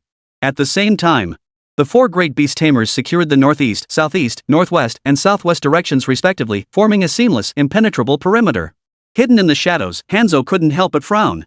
Such formidable defenses made it impossible to get close, let alone attempt a sneak attack. As these thoughts raced through Hanzhou's mind, his aura shifted, rippling with his changing resolve. There! Taishu Spirit Ape. Attack! Chapter 118, Nothing Special. Chen Sanyuan's mind stirred, and the Taishu Spirit Ape instantly understood. Its massive form vanished in a flash. Hanzhou knew his cover was blown, so he dropped all pretense. Two cold gleams flashed. Hanzhou materialized midair, dual blades in hand, colliding head-on with the Taishu Spirit Ape. Roar! The Taishu Spirit Ape gave no quarter. Roaring with fury, it unleashed a devastating punch, its immense power crashing toward Hanzhou. Hanzhou wielded his twin blades, tracing a flurry of slashes through the air. Boom! A deafening explosion sent Hanzhou flying dozens of meters backward by the sheer force of the blast. Meanwhile, the Taishu Spirit Ape's massive palms bore deep gashes, yet as a mist of blood enveloped its body, the crimson cuts slowly began to heal. Only now did Hanzhou realize this colossal ape wasn't just tough to fight, it possessed self-healing abilities. How am I supposed to fight this? Pan Zhang's heart raced with alarm. Resolve hardened within him as his form blurred into motion, his figure vanishing from sight. In mere moments, he had charged to the very front of the Eternal Calamity Emperor. Swish! Two katana swords slashed down from above with fury. Die! In the next instant, the Eternal Emperor's aura erupted violently. His magma-like eyes flashed as he activated his skill. Eternal Hell! Chen Sanyuan crouched within the thunderstorm domain, murmuring softly. At the same time, the fully focused Hanzhou's form shook violently, his mind momentarily dazed. In a daze, he swiftly retreated and concealed himself. Yet the Eternal Emperor seized the opening, dragging Hanzhou's spirit into the boundless hell. In the Crimson Hell, Hanzhou was bound to a massive blood-red pillar, thick chains as thick as an adult's thigh. Before him, demons appeared one after another, each wielding a katana. Blade after blade plunged into Hanzhou's body. Thud! Thud! With each thrust, Hanzhou's body and mind were torn apart by excruciating agony. 1 minute in reality equaled 7 days in hell. Put! Hanzhou could hold back no longer, spitting out a mouthful of old blood as his aura instantly withered by half. Hurry up and leave! 3 words flashed violently in Hanzhou's mind. He couldn't possibly win. He knew continuing the fight would surely mean his death. Without a moment's hesitation, Hanzhou turned and fled. But within what seemed like a mere minute, Chen Sanyuan had already tracked Hanzhou down and surrounded him with his beast summoning abilities. 1,000 purple lightning storms crackled all around him, ready to send him into the electric grid at any moment. Hanzhou was utterly panicked. He'd never faced such overwhelming odds in his entire life. Let me go. Let me go, and I swear I won't oppose you anymore. Chen Sanyuan sneered coldly. His pitiful little life wasn't worth pitying. Now you regret it. Too late. Die for me. The 4 great beast tamers unleashed their power simultaneously, piercing the void with thunderous lightning strikes. Boom! Sizzle! Hanzhou ceased pleading for mercy, fighting back desperately as blood gushed from his body like water. Ah! Hanzhou erupted with fury, determined to go down in flames, taking Chen Sanyuan and the beasts with him. Put! Chen Sanyuan thrust his corrosive bone thunder spear through Hanzhou's heart. Crimson blood spurted forth. Hanzhou finally broke, tears streaming down his face. I shouldn't have come. If I hadn't come out, I wouldn't have died. If I hadn't died, it wouldn't have disrupted the plan. If the plan hadn't been disrupted, the Great Xia Empire would. Chen Sanyuan was filled with regret. Capturing him alive would have been better. But when it came to an 8th-rank powerhouse, overwhelming him in a group fight was one thing, capturing him alive was another matter entirely.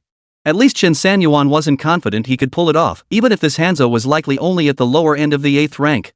He drew the rotten bone thunder spear, simultaneously draining Hanzhou's life force until the body swiftly withered into a desiccated corpse. Dead? Turned into a desiccated corpse. Good heavens! Chen Sanyuan single-handedly slew an 8th-rank powerhouse? No! He wasn't alone, he had his beast companion. All of Great Xia turned to stare, utterly stunned. Chen Sanyuan's face darkened. Talk all you want, but don't call others inhuman. Luna gently covered her red lips and swallowed hard. Chen Sanyuan, you're truly a prodigy. The representatives of the Bolan Empire trembled in fear, barely daring to breathe. He could kill even an 8th-tier powerhouse. Even if their protector was nearby, they dared not show themselves. The three Japanese had already fled far away, but the Taishu spirit ape flickered and snatched them back to Chen Sanyuan's side with a single swipe. Despite Chen Sanyuan's seemingly harmless appearance, the three Japanese ninjas felt a chill run from head to toe. You can't kill us. That's right. The Great Wokoku Empire will never let you off. You don't want your country hunting you down, do you?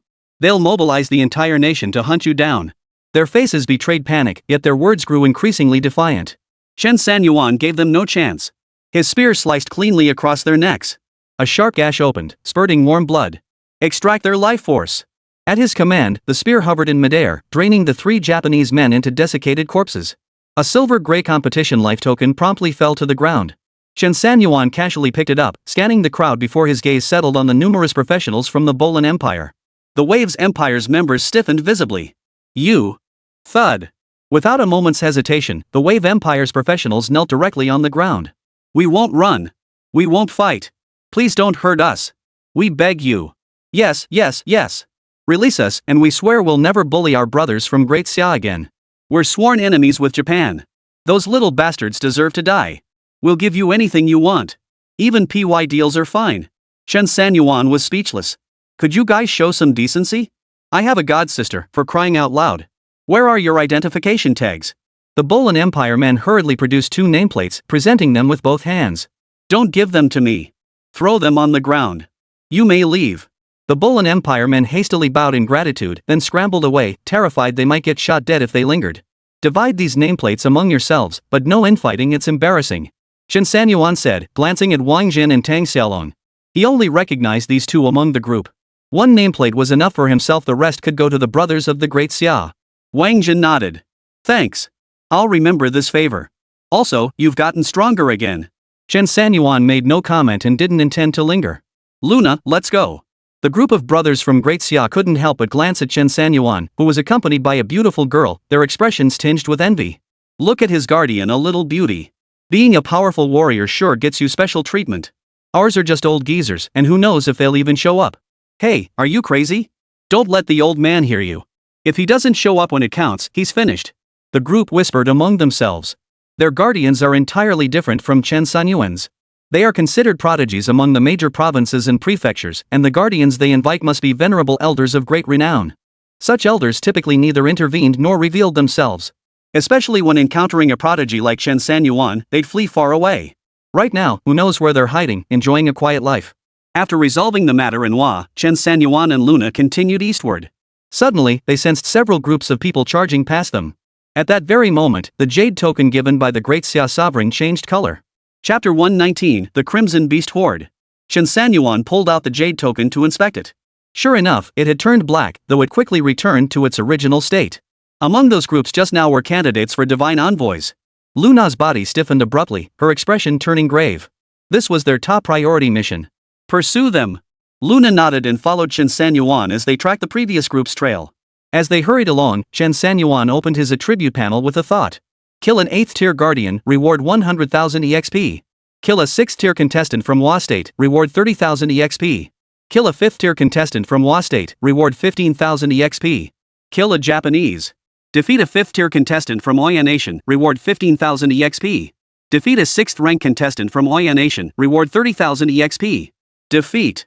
A series of notifications flashed by, which Chen Sanyuan chose to skip. Profession, Gold Rank Beastmaster, Level 188 25,110,000. Spirit, 1890. Phase Energy, 14,570 10,000. Talents, Control Nurture 610 Eye of Wrath Body Control. Beasts, Eternal Calamity Emperor, Dowing Yang Fish, 12-Winged Golden Silkworm, Half-Step Chaos Golden Crow, Corrupted Bone Thunderworm, Glacial Snow Lotus. Evolution count, 115-8133, 115-8134, 115-8135, Evolution may crit. Remaining attempts, 3. Note, upon reaching level 180 as a gold rank Beastmaster, bodyguard skill strength increases to 30% and duration extends to 35 seconds. Hint, gold rank Beastmaster level exceeding 200 qualifies for promotion to Grandmaster Beastmaster. Leveling up gets harder and harder the further you go. It takes 110,000 EXP to level up. Damn it, I'd have to wipe out every beast on Mount Olympus just to hit level 200. Chen Sanyuan couldn't help but grimace. We passed 3 groups earlier. Judging by their insignias, they were from the Republic of Bai, the Kingdom of Sheila, and the United States. Luna carefully recalled the groups they'd encountered. This jade token only changes color within a 10-meter radius. And the United States was the farthest from us at over 20 meters. The divine messenger probably isn't among them. Chen Sanyuan analyzed the situation. So that leaves only Germany and Sela. Which one should we pursue first? They've split up. Luna scanned the distance. The professionals from the Republic of Bauta were heading left, while those from the Republic of Shila were heading right. Chen Sanyuan couldn't help but feel suspicious. This seemed deliberately orchestrated. First appearing together, then deliberately splitting at the fork. Seems we've been a bit too conspicuous. These nations' professionals might be plotting something. Luna tilted her head, a hint of resignation in her expression. It's not high profile, it's way too high profile, okay? Those 4 beasts you unleashed were all exploding star tier, weren't they? Good brother, that's equivalent to an 8th tier powerhouse. You unleashed them all at once. And you took down an 8th tier ninja. With that kind of spectacle, it's practically impossible for the surrounding crowd not to notice, okay? Chen Sanyuan smiled faintly. What else could I do? That was an 8th rank ninja, shadowless and elusive. If I didn't secure my surroundings, what if I got ambushed and taken out? We're here on a mission. Luna pursed her lips and snorted lightly. Cut the crap. You jerk. Who are we chasing? They'll be gone in a minute. Forget it. Let's just go after that bunch of jerks from Bauta. Luna stormed ahead in a huff, while Chen Sanyuan followed reluctantly. Truthfully, chasing any of them was the same. All seemed like disguised traps, differing only in who stepped into them first. The professionals from Bauta Kingdom sprinted all the way until they reached a valley. The valley was eerily quiet, its dense jungle seemingly concealing something extraordinary. The 3 professionals from Bauta exchanged glances, then suddenly struck together, unleashing a concentrated beam of light that slammed into the jungle floor. Boom! A deafening explosion erupted from the ground. The 3 professionals spun and fled. Roar! A ferocious roar instantly pierced the sky, shaking the valley and sending the jungle trembling. A towering, muscular shadow slowly rose to its feet, its blood-red eyes blazing with fury. Roar! Roar! Roar! Following the first figure's emergence, towering, formidable silhouettes appeared one after another behind it. Chen Sanyuan and Luna stood atop towering trees, staring intently. This swarm of dark figures was a horde of crimson beasts. These are the crimson beasts of Mount Olympus. They usually lie dormant, awakening only rarely. Each time they stir, they must consume enough flesh and blood to rest again. We're done for. This time, the professionals of Olympus are finished. Even the weakest beasts in the horde are around 6th tier strength. Who could withstand an entire swarm like this? Has the professional from Bauta country lost his mind? Luna's eyes widened. The crimson colossus before her resembled the Godzilla monsters from the movies. A towering black form, a head covered in wrinkled scales, blood-red eyes that sent shivers down your spine, sharp fangs and massive claws. Run! Luna grabbed Chen Sanyuan and dragged him away. There are at least a dozen of them. Forget about your 4 precious tamed beasts. I won't have time to save you. When these things go berserk, even an 8th tier powerhouse can't withstand them. Chen Sanyuan frowned deeply. Why would the people of Baigua wake them up with such terrifying creatures? You're still worrying about that now? Run! Luna stamped her foot impatiently. At that moment, Chen Sanyuan's pupils contracted sharply as he suddenly sensed a chill. Clutching Luna, he rolled into the nearby jungle. So you followed after all? 3 professional agents from the Baigua Empire had appeared behind Chen Sanyuan and Luna without warning. One hand clutched a black stone, the other gripped an electroshock weapon. You're the vermin of Great Xia, aren't you? Ha. Never expected you'd follow us this far. Use your flesh and blood to whet the appetites of these crimson beasts. Kill them. At the command of the short-haired man in the center, the 3 men unleashed a furious barrage of stun gunfire directly at Chen Sanyuan and his companion. How can these professionals be using technology? Chaos. Total chaos. Luna broke free from Chen Sanyuan's embrace and ducked behind a nearby tree with him. But the electric shock waves instantly severed the tree trunk. This was probably a setup from the start. What the hell do these Western countries think they're doing? Looks like this might not just be a competition anymore. Luna gritted her teeth. What do we do now? Take them down. So what if they have a damn gun? Before Chen Sanyuan finished speaking, his body flickered beside them. The wrought-bone thunder spear materialized instantly, thrusting forward. The 3 professional men clearly sensed the attack, but their evasion was too slow. Chen Sanyuan's spear grazed the waist of the middle professional, Baigua. Kill! The stun guns in their hands immediately emitted electric pulses. Chen Sanyuan didn't hesitate, immediately unleashing absolute ice domain. One of the 3 hastily summoned flames, but it was too late. All the stun guns froze solid. As the trio struggled to resist, Chen Sanyuan thrust his spear through the throat of the middle-ranked practitioner. Now, you can tell me what the hell this plan is? Chapter 120, The Great Cold's Practitioners. The 2 with frozen legs wore grim expressions. Chen Sanyuan's words only deepened their agony. What they had thought was a sure win had turned into such a reversal. The shock of their middle brother being drained into a desiccated corpse sent a chill through both of them. Speak! Chen Sanyuan frowned impatiently, pressing the decaying bone thunder spear against the forehead of one of them. Talk or die. And die horribly. Whoosh! Suddenly, a piercing whistle cut through the air like lightning. Chen Sanyuan scrambled to dodge. The moment the arrow hit the ground, the ice binding the legs of the two men instantly melted away. Chen Sanyuan fixed his gaze on a distant figure. His wrought bone thunder spear trembled violently, unleashing hundreds of purple lightning bolts. The two professionals from Baigua Kingdom tried to flee, only to be struck instantly by the purple lightning bolts. They collapsed to the ground, their bodies convulsing violently. Ha! Arrogant bastards! The distant figure vanished in a flash, replaced by a sky-filling golden arrow storm bearing down on Chen Sanyuan and Luna. Luna swung her long sword, sending silver blades shooting into the air, yet they couldn't stop the arrows in the slightest. The blades shattered, yet the arrow's momentum remained unbroken, piercing straight toward Chen Sanyuan and Luna's faces. This was clearly the work of a powerhouse above the 8th rank. Chen Sanyuan hesitated not a moment, opening his palm to summon the glacial snow lotus. Hold on tight. Luna, huh? Whoosh! Whoosh! Whoosh! The whistling of arrows grew ever closer. Luna had no time to hesitate. She rushed forward and clung tightly to Chen Sanyuan. The glacial snow lotus in Chen Sanyuan's hand slowly rotated. In an instant, thick layers of ice formed around them, shielding both within its protection. Boom! Hundreds of arrows struck simultaneously, exploding like bombs. Within moments, the ice shattered, followed by another wave of golden arrows. A cold gleam flashed in Chen Sanyuan's eyes. As the glacial snow lotus continuously formed new ice barriers, he swiftly drew his right hand across his chest. Just as he was about to summon his beast, the earth suddenly shook violently. Boom! Boom! Boom! The Crimson Beast horde is moving. They've detected us. Luna was tall, and as she held Chen Sanyuan, her red lips were right against his face. As she spoke, waves of warm breath washed over him, fragrant, yet undeniably ticklish. What should we do? Still holding on? My dear brother? Chen Sanyuan's mouth twitched. Was this Ice Queen act all an act? Why did she suddenly feel a bit seductive? Is she the quiet but sexy type? Run! These German professionals aren't divine messengers, so they're probably over in Sela territory. These Crimson Beasts are tough opponents. Just the two of us probably won't be enough. As he spoke, Chen Sanyuan already had the glacial snow lotus in his palm, charging out of the arrow barrage. The level 8 guardian across from him was a tough nut to crack, especially with such a wide-ranging long-range attack. It made things tricky for a close combat specialist like him. Seeing two Bata Kingdom professionals closing in on the 8th rank guardian, Chen Sanyuan had no choice but to first lead Luna out of range. Though the Crimson Beasts behind them moved slowly, once mobilized, no creature they encountered could escape. Only after consuming sufficient flesh and blood would they return to the valley to resume their slumber. This was one of Olympus Mountain's unique beast herds. So, how's my figure? Luna gently traced her finger across Chen Sanyuan's cheek, murmuring with a soft laugh, "You're actually quite handsome." Interested in a sibling romance? Luna gently lifted Chen Sanyuan's chin. Chen Sanyuan raised an eyebrow. He was actually being flirted with by this Ice Queen. He immediately sneered coldly. This time, he didn't use flash. Instead, he directly summoned his body and utilized the rapid flight ability of the corrosive bone lightning worm. This ability caused wisps of purple lightning to trail from his body. ZZZZT. Ah! What is that thing? It's electrocuting me. Luna's slender body jerked violently as she hastily released her grip. Yet the weightlessness in the air didn't affect her in the slightest. After all, she was a 7th-tier professional.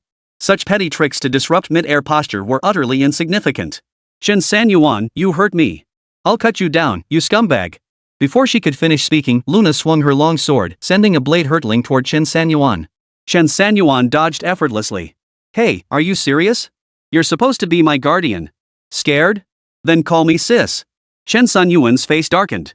He turned away and continued searching for the Sela Kingdom's practitioners. Chen Sanyuan. Hey! Chen Sanyuan. Come save me. Chen Sanyuan and Luna were playfully bickering when suddenly a familiar voice pierced the air. Scanning the surroundings, they spotted a fairly sturdy figure in the northwest direction, bellowing at the top of his lungs. Chen Sanyuan. Whoa, holy crap. The voice seemed to have been kicked, instantly silenced. Luna crossed her arms, her expression cold and composed. Who is it? Sounds kinda familiar. Sounds like Huang Yuan Tong. Chen Sanyuan pondered for a moment, then began to plummet downward. Hey! Save me first. Hold me tight, good sister. Chen Sanyuan suddenly felt weightless. The duration of his body control skill had expired. He'd forgotten. This damn feeling of weightlessness. Luna sighed helplessly, then dove downward, wrapping her arms around Chen Sanyuan. Can you be a little more reliable? If you can't manage, just have your beast carry you. If you fall again, I'm not helping. Luna gave a soft snort, her grip surprisingly firm. Chen Sanyuan could feel the firm yet supple contours of her body against his. Go check on Huang Yuantong. You summon your beast? You really expect me to carry you there? Then next time you can't call me sister, you'll have to call me daddy. Chen Sanyuan sneered coldly, landing a sharp slap on Luna's butt. Luna's body trembled. No one had ever spanked her since childhood. Chen Sanyuan. I'll cut you down right now. Chen Sanyuan was violently hurled backward, hurtling straight toward the spot where Huang Yuantong's voice had just emanated. No. I'm not protected. I'll die. Luna gritted her teeth. She didn't believe a word of Chen Sanyuan's nonsense. You killed an 8th rank powerhouse with a single spear thrust. If you die from a fall, it'll be a service to the people. Seeing Luna truly wouldn't intervene, Chen Sanyuan slowly activated his Yuan power, summoning the bone-corroding thunderworm. SSSSH. The rot-bone thunderworm caught Chen Sanyuan securely. Sniff out Huang Yuantong's scent. Find him. Let's see what this brat's up to. The rotten bone thunderworm's eyes flickered in response, then vanished in a flash of lightning. Luna couldn't keep up with the corrupting bone thunderworm's speed. Frustrated, she unleashed indiscriminate attacks from behind, sending silver blades flying like they were free. Chen Sanyuan. Scumbag. Moments later, the corrupting bone thunderworm swiftly located a group of adventurers. They appeared to be brothers from the Great Xia Empire, with Huang Yuantong bound by a rope behind them. Huang Yuantong, a stinky sock stuffed in his mouth, was yelling incoherently at the rot-bone thunderworm in the sky. What are you yelling about? Keep it up and I'll cut out your tongue. The words were relayed through simultaneous translation to Chen Sanyuan's ears, and he recognized the identity of these adventurers. Professionals from the Great Cold Kingdom. Chapter 121, The Prison Ghost Descends. Mumhum. Huang Yuantong kept screaming with all his might, his large face turning the color of liver. Chen Sanyuan hesitated no longer, commanding the rot-bone thunderworm to descend slowly. Huang Yuantong, you noob. How could a light elemental class get captured by someone else? Aren't you ashamed of yourself? Who the hell are you? A tall man with a fringe of hair from the Great Cold Kingdom glared at Chen Sanyuan in indignation. I'm his friend. Please release him. Chen Sanyuan sat atop the rot-bone thunder insect, looking down at the 5 Dehan professionals. The man's face darkened as he sized up Chen Sanyuan, a wolf tooth club appearing in his hand. You don't want your friend to die, do you? Put that insect away immediately. Then get down here and talk. Chen Sanyuan shrugged indifferently. Heh, you've got that wrong. If you've got the guts, go ahead and kill him. As for me, I suggest you speak to me with a little more courtesy. Huang Yuantong's face drained of color in an instant. No way, bro. I've been screaming for help to get you here, and this is what you say? We're just rivals over a woman. It doesn't warrant this level of cruelty, does it? The tall man raised an eyebrow. Polite? I'll show you what ing polite means. With that, he leapt forward. His wolf tooth club instantly grew larger, its steel spikes glinting coldly, dripping with flesh, as it came crashing down on Chen Sanyuan. Just as Chen Sanyuan was about to retaliate, Luna suddenly charged from the distance, slicing the tall man clean off his feet with a single stroke. Chen Sanyuan. You piece of trash. I'll cut you down. Chen Sanyuan waved his hands urgently to stop her. Wait. There are outsiders here. Take care of them first. Luna snapped back to her senses and glanced around. Aren't these all Great Xia people? Damn stinking. The tall man wiped the blood from his mouth and spat. Da Han. Luna's expression turned icy once more, the cold gleam of her long sword flashing in her hand. Huang Yuantong nearly jumped for joy upon seeing Luna arrive, babbling incoherently. But Chen Sanyuan already had his suspicions. He was undoubtedly overwhelmed with emotion. His goddess had come to save him. How touching. Attack together. Kill them. Several practitioners from Great Cold roared in unison, charging forward en masse. Some wielded blades, others brandished shields, while mages gathered power from the rear. Luna snorted coldly. She'd been itching for a fight, and now these fools had walked right into her trap. The one wielding the wolf tooth club charged first, swinging it down with tremendous force toward Luna's slender frame. Simultaneously, a restraining force attempted to pin Luna firmly to the spot. The space on both sides was blocked by 2 other Dahan Kingdom soldiers. This was likely the very tactic that had captured Huang Yuantong. Under normal circumstances, a team's combined strength could achieve a synergistic effect where 1 + 1 greater than 2. But Chen Sanyuan and Luna were far from ordinary. Luna showed no sign of panic. Her gaze sharpened slightly, and a cold smile touched her lips. Her longsword trembled violently, abruptly shattering the mental bind. Instantly, an overwhelming aura erupted from her body. 7th tier? Several Great Cold practitioners froze in shock. They were all around the early stage 6 level, already considered quite powerful, but this woman before them. Guardian. This woman must be their guardian. Realizing this, they unleashed their attacks without pause, slamming them viciously toward Luna. Luna's wrist flickered, and sword blossoms danced, forming a realm of swordsmanship in the blink of an eye. Heavenly Sword Radiance.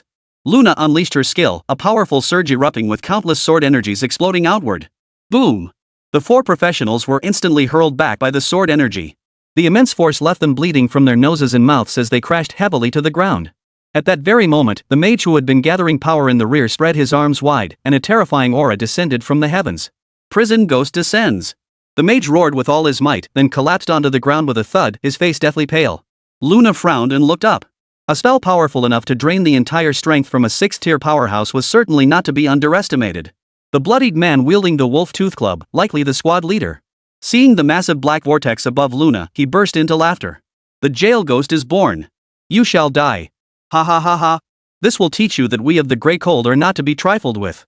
Even if you're a 7th-rank powerhouse, you're nothing but an ant before the jail ghost. You'll all become offerings to the jail ghost. The moment the squad leader finished speaking, he suddenly noticed thunderous explosive orbs appearing around him. What the hell is this? Bro, looks like lightning orbs. Thunder orbs? The squad leader looked up, his gaze landing on Chen Sanyuan, who had remained motionless the entire time. You did this, you idiot? The squad leader scanned the area, then snorted derisively. Such a tiny lightning ball? Are you here to tickle us? Chen Sanyuan smiled faintly, then flicked his finger lightly. A thunderball slowly drifted toward the squad leader. The squad leader roared with laughter, utterly unfazed. Boom! The instant the lightning orb touched the squad leader, it transformed from the size of a glass bead into a colossal thunderstorm in the blink of an eye. It split into 10,000 bolts of lightning, surging into every pore of the squad leader's body. Holy! Amidst the squad leader's agonized screams, a pair of withered, pitch-black feet slowly descended from the massive black vortex. Cut it down. What are you standing around for? Chen Sanyuan urgently shouted instructions to Luna. Luna shot Chen Sanyuan a glance before swiftly swinging her long sword in a sweeping strike, its momentum carrying a fierce momentum. SSSSH. The prison demon's withered legs were cleaved cleanly, leaving a smooth gash only to heal almost instantly. The mage slumped on the ground, let out a cold, hollow laugh. What do you think my magic is? This is a hellish specter. You can't possibly kill it. It'll suck you dry like a human bone. Luna's expression turned troubled. Such spells were the most troublesome to deal with, and the slightest misstep could leave not only wounds but also severe aftereffects. The hell demon's attacks were corrosive, draining the life force from human bodies. Suck away life force? Chen Sanyuan suddenly grinned, flashing forward as his corroding bone thunder spear materialized in his hand. By now, the jail ghost had fully emerged from the vortex. Its withered body, dark and glossy, was skin stretched taut over bone, yet several sharp bone spines protruded from it. Most striking were the fangs protruding from its skull, its eyes hollow and vacant, and a square, crimson mark on its forehead that radiated an eerie aura. Ha ha ha! The prison ghost spread its withered hands, black mist billowing around it as a shrill, piercing laugh echoed out. Thud! The prison ghost's laughter abruptly halted as Chen Sanyuan's rotten bone thunder spear plunged directly into its chest. The prison ghost's body stiffened violently. Its head slowly turned 180 degrees. Though its eyes were hollow, they seemed filled with disbelief. Look at your father, look! Suck the life out of him. Get to work. Chapter 122. Poor Huang Yuantong. Chen Sanyuan's body surged with spiritual energy, the rotbone thunderworms guarding him at his side, ready to strike at any moment. No matter how formidable the jail ghost was, it remained a spell summoned by a 6th-tier mage, not a true entity. Even at its most formidable, it couldn't defeat a starburst-tier corrupting bone thunderworm. The jail ghost roared with fury, its withered claws reaching to wrench Chen Sanyuan's head off. The corrupting bone thunderworm's eyes flashed with lightning, instantly forming two thunderous blades that severed the jail ghost's hands clean off. Roar! The jail ghost bellowed, its severed claws flying through the air as it attempted to reattach them. The rotbone thunderworm opened its monstrous maw and swallowed them whole. This brutal spectacle left the few practitioners from the Great Cold Kingdom utterly stunned. It ate them? That damn bug ate the jail ghost's hands. Holy! What the hell kind of monsters are these? This is insane. We'd never beat this even if we died trying. Where's my brother? Where's my brother? He's over here. The squad leader responded weakly, barely alive, and slowly raised his charred right hand. I'm almost done for. We should retreat. Hearing the squad leader's words, they all nodded in agreement.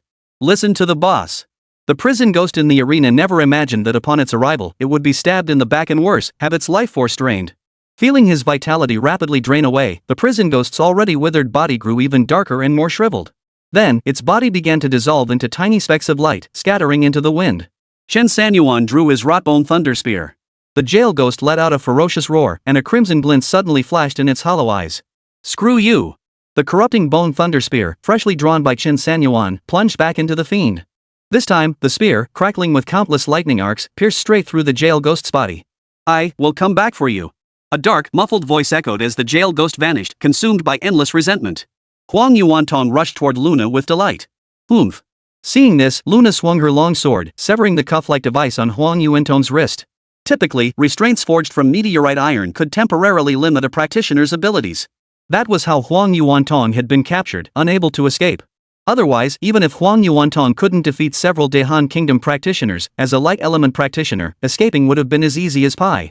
Finally free, Huang Yuantong's tiny eyes streamed tears as he hurled his last stinky sock. Ugh. Huang Yuantong couldn't hold it in and vomited. Goddess, I knew you cared about me and came to rescue me specially. Wah! I'm so touched. Goddess, I hope to stay by your side forever and protect you. Luna's expression remained cold as she crossed her arms and gave a hollow chuckle. Give it a rest. With your pitiful strength, it's anyone's guess who'll end up protecting whom. Huang Yuantong was immediately silenced, offering an awkward chuckle. Then how about I just be your sidekick? I promise I won't bother you. I may suck at everything else, but when it comes to running away, I'm dead serious. Just imagine a light elemental specialist like me vanishing 100 meters away in a flash. Just give the word, goddess. Run now. Luna shot Huang Yuantong a cold glance, her icy words shattering his fantasy. Run. You're not just bragging, are you? Huang Yuantong roared in anger at Luna's doubt, vanishing in a flash of yellow light. Let's go. Luna beckoned to Chen Sanyuan. Aren't you here to see his performance? Chen Sanyuan couldn't help but ask with a chuckle. What's there to see? The Crimson Beast Horde is almost here, and I can feel someone's about to get caught in the crossfire. Luna sheathed her longsword and turned, soaring eastward through the air. Chen Sanyuan watched with a hint of sympathy as Huang Yuantong's yellow flash continued to blink hundreds of meters away. In the blink of an eye, she was already several hundred meters distant. Ah, poor guy. Why choose to be a bootlicker when you could be a decent person? Chen Sanyuan sighed, then followed Luna along their path. Huang Yuantong soon circled back to his starting point, only to find Chen Sanyuan and Luna had vanished. Ah, you're still messing with me. Huang Yuantong frantically scratched his hair. I'll find you. I'll get my revenge. Chen Sanyuan and Luna headed eastward. They were searching for the 4 individuals from the nation of Sela. Since there were no divine envoys in the kingdom of Beidou, they must be in the kingdom of Shila. After chasing for hours, nearly circling half of Mount Olympus, they still hadn't spotted any Sela professionals. Could they have already ascended the mountain? Luna frowned. It's a possibility. Chen Sanyuan stroked his chin, deep in thought. It's highly likely that luring out the Crimson Beast Horde was part of their plan aimed at eliminating more participating adventurers. But we still don't know what their ultimate goal is. Could it be a divine messenger's mission? Luna shook her head. She wasn't sure either. At least, she'd never encountered anything like this before. They're fighting. Luna suddenly sensed something and turned her gaze toward a spot halfway up the mountain. The Crimson Beast Horde? Yeah, they're vicious. I can sense the brutality there. Luna sounded quite knowledgeable, and Chen Sanyuan decided to go take a look. Is there a crowd? Let's go stir up some trouble. Luna nodded. Quite a few people, but I'm not sure if anyone can actually help. The Crimson Beast Horde's arrival is like a slaughter. They've wiped out all the native beasts in the mountains. Chen Sanyuan remained silent. Survival of the fittest was all too common in the animal kingdom. Big fish eat little fish. There are no eternal victors. Let's go. Kill a few scarlet beasts. I want to see what rewards they drop. Luna sighed inwardly, knowing full well she was walking into danger. Either she had genuine confidence in herself, or she was just trying to show off. Following the direction of Luna's perception, Chen Sanyuan quickly arrived at the location where the scarlet beasts were under attack. The air thickened with the stench of blood, punctuated by waves of agonized screams.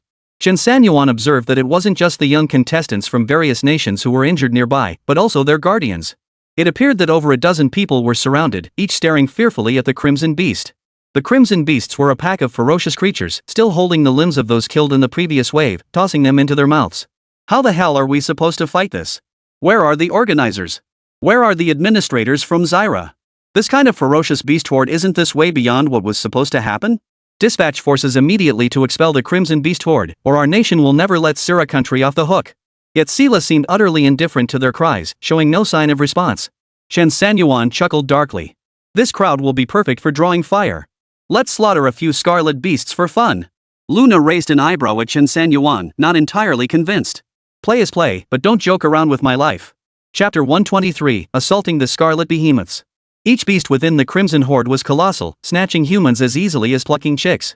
The contestants and guardians from various nations found themselves completely surrounded. Their faces darkened.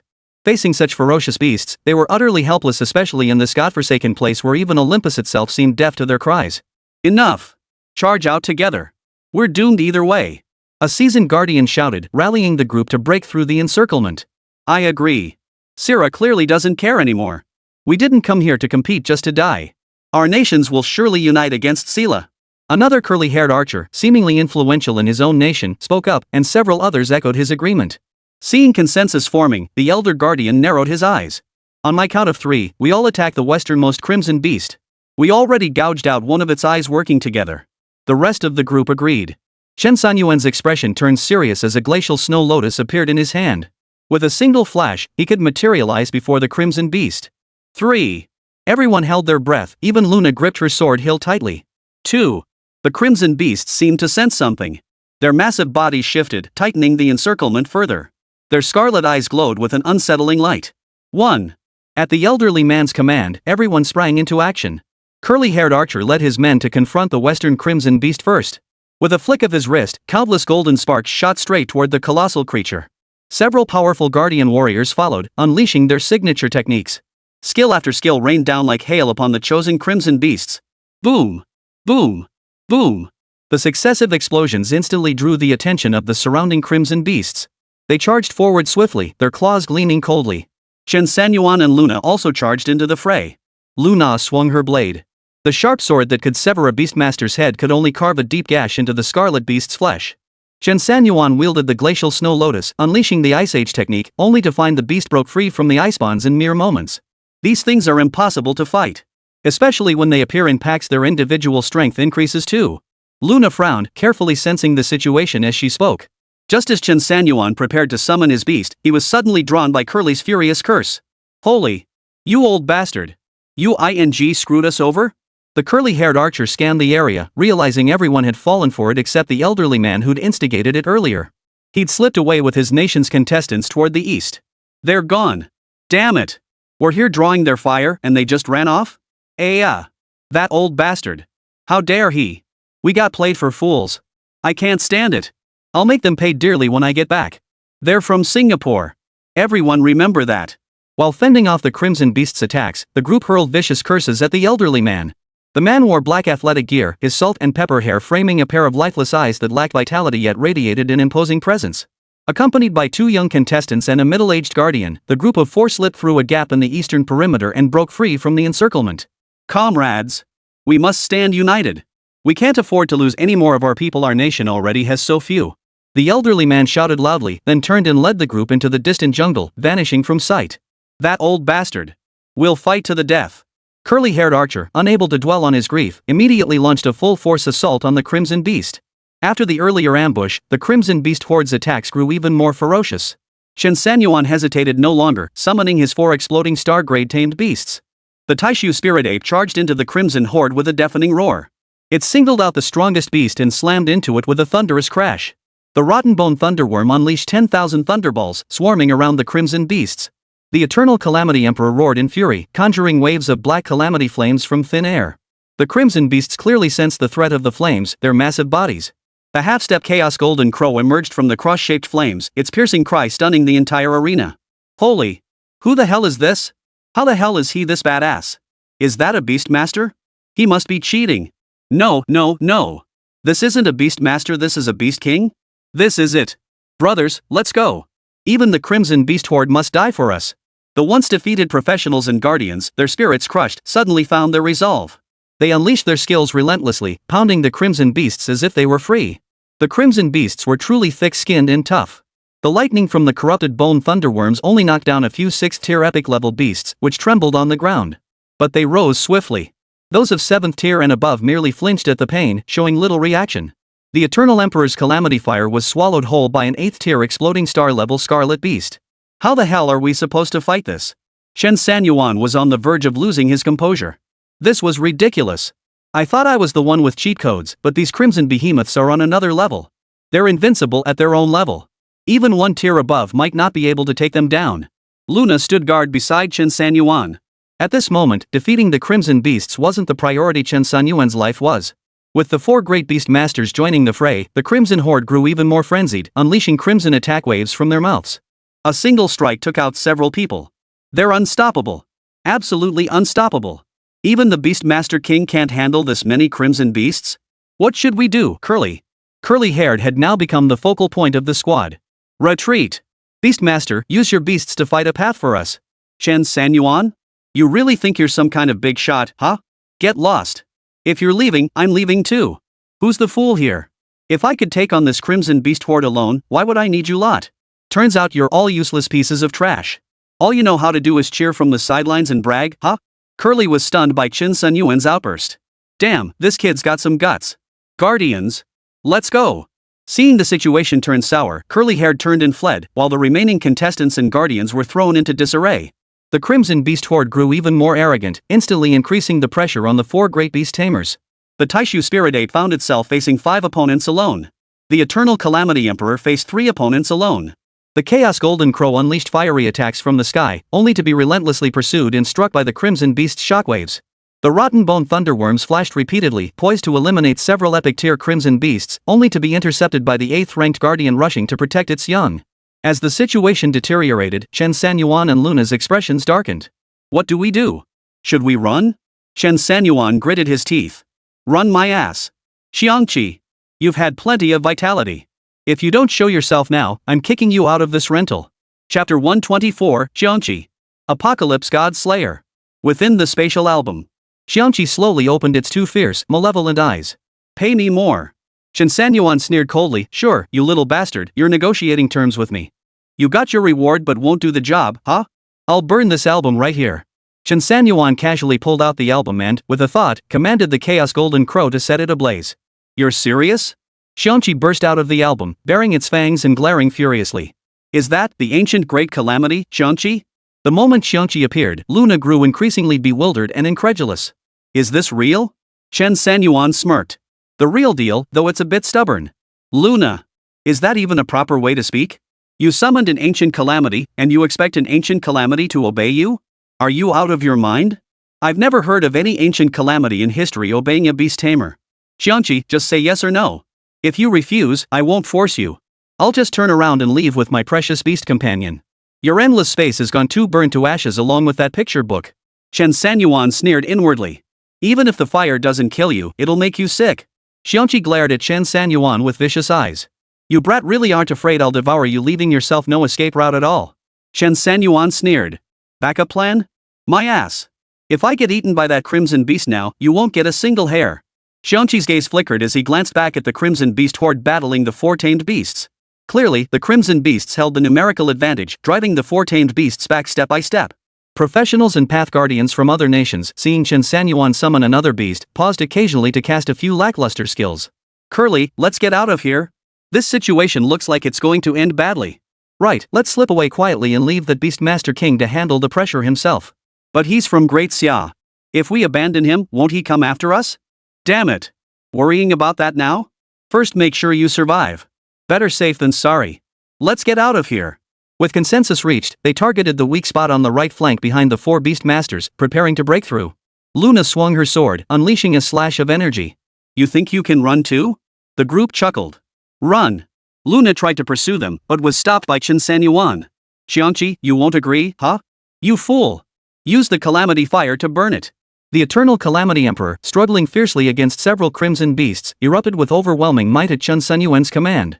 He shook off the beasts and unleashed a ball of calamity fire that blazed fiercely upon the album. Xiangqi truly possessed remarkable endurance. He watched the album burn for several seconds before finally accepting that Chen Sanyuan was genuinely prepared to risk everything. Kid, I'll help you this one time. Chen Sanyuan sneered. Help me this once?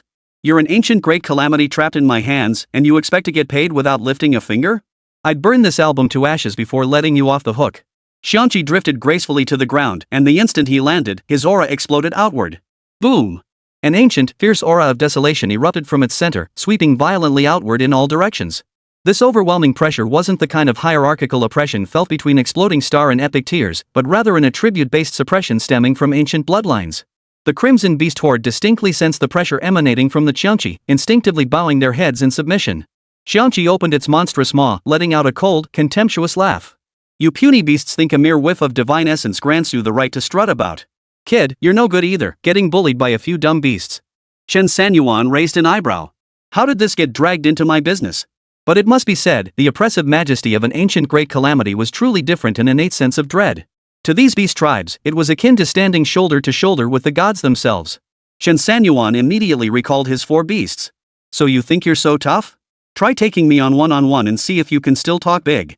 Surely the dignity of an ancient great calamity isn't just empty talk? Whatever it takes, let's provoke it first. Xiangqi roared with laughter, eyeing the bloodshot-eyed horde without a shred of fear. It raised its massive paw slightly and swung it forward with force. Whoosh! Amidst a howling roar, a tornado suddenly swirled up, crashing into the crimson horde like a bowling ball, instantly sending chaos erupting. Over a dozen crimson beasts were lifted into the air. Then, as Qiangqi's claws closed in, all the crimson beasts were gathered into a single mass. Roar! Roar! Roar! The crimson beasts roared incessantly, their attack waves lashing out chaotically in all directions. Their futile attempts to break free were nothing but impotent rage. A golden gleam flashed fiercely in Qiangqi's eyes as its aura erupted violently. World-destroying divine slaughter. A colossal force descended from the heavens, manifesting a massive golden arm encircling the crimson horde. The arm slowly clenched. The crimson beasts sensed an overwhelming death threat, their scarlet pupils twisting into madness. An exploding star-tier crimson beast tore a chunk of flesh from an epic-tier crimson beast with a single bite, devouring it in huge mouthfuls. As it devoured the flesh of its own kind, the exploding star-tier scarlet beast's aura surged violently, its yuan power steadily increasing. Boom! The devouring scarlet beast broke free from Qiangqi's grasp. The instant the golden arm closed, it leapt away. Ha! Qiangqi clearly hadn't anticipated that this scarlet beast could devour its own kind to temporarily enhance its own strength. A petty trick, after all. Qiangqi's wings suddenly spread behind him. Divine power surged from the horns on his head, coalescing into a colossal heaven-splitting axe. He swung it down with crushing force toward the leaping crimson beast. Chen Sanyuan watched as the golden arm seized all the remaining crimson beasts, flesh oozing through the gaps between its fingers as the creatures inside were torn to pieces. So powerful! Luna exclaimed, her eyes widening in awe. Chen Sanyuan indeed flashed the corrosive bone thunder spear in his hand, then swiftly materialized behind the golden arm. The rotten bone lightning spear plunged fiercely between his fingers, draining the vitality from his flesh. Moments later, the blood dried, flesh and bone reduced to dust. Luna stared blankly at the scene, unable to hold back any longer. She turned her head and vomited. That smell is utterly disgusting. This crimson beast possessed an immense amount of vitality. Chen Sanyuan capitalized on the corrosive bone thunder spear's unique properties, condensing the life force into spheres of vitality. Xiangqi snapped back to his senses. The moment he saw Chen Sanyuan, his eyes nearly popped out of his head. You little bastard. Put it down, you bastard. That's my spoils of war. After draining it, Chen Sanyuan swiftly stowed all the vitality orbs into the endless space, then teleported to Luna's side. What's the matter? Got a problem with me collecting a little rent?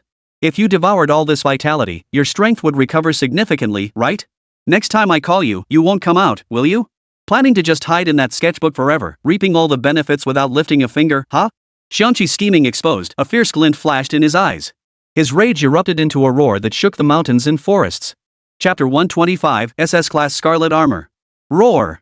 The thunderous roar, like the tolling of a great bell, carried boundless fury and overwhelming pressure, echoing throughout the entire mountain forest. Put! Chen Sanyuan couldn't hold it in either, spitting it out immediately. Luna fared no better, blood streaming from the corners of her mouth and ears as the shockwave reverberated through her. Every participant and guardian across Mount Olympus froze in their tracks, their chests tightening with suffocating pressure. Those closest to the source spat out mouthfuls of blood. Those farther away hurriedly channeled their energy to relieve the pressure. What kind of ferocious beast is this? How could it possess such power? Truly, Mount Olympus holds no shortage of wonders. Curly-haired brother, that sound seems to be coming from the direction of the Crimson Beast herd. Those two fools are probably already dead, devoured by the Crimson Beast. Good thing we got out of there fast. Hurry up and climb the mountain. I heard the divine messenger is about to appear. The first wave of combat concluded, and all contestants prepared to ascend the mountain for the second phase of the contest. Chen Sanyuan wiped the blood from his lips, staring at the Qiangqi, now reduced to a shambling specter once more. He knew this ancient, malevolent beast had lost its temper, scattering every last shred of its remaining power. But there was no choice. If he allowed Qiangqi to drain all his vitality, forget about future cooperation, he'd be bullied to death by the beast. After transforming into a fragmentary soul, the Qiangqi sneered coldly and burrowed into the scroll. Chen Sanyuan stowed the scroll in his spatial storage. The scarlet colossus that had escaped had fled, though struck by Qiangqi's final mighty divine axe, it had still managed to get away. Luna steadied her nerves, retrieved a vial from her storage container, and swallowed 2 pills. The damage inflicted by the Qiongqi was clearly taking its toll. Here, take 2. This is a lifesaver. Chen Sanyuan didn't hesitate, flicking his wrist to toss them into his mouth. The pills dissolved the moment they touched his tongue, transforming into a warm current that surged through his body. Their potency swiftly permeated every limb and bone. This medicine is no ordinary thing. Luna tilted her chin up smugly. Look who gave them to you. What do we do next? Chen Sanyuan frowned sharply, not because of any danger, but because the system rewards and prompts had been issued. Defeated an 8th tier Crimson Beast, reward 100,000 EXP2. Defeated a level 6 Crimson Colossus. Reward, 50,000 EXP2. Defeat. Dropped SS grade equipment, Divine Ring. Dropped S grade equipment, Crimson Gloves.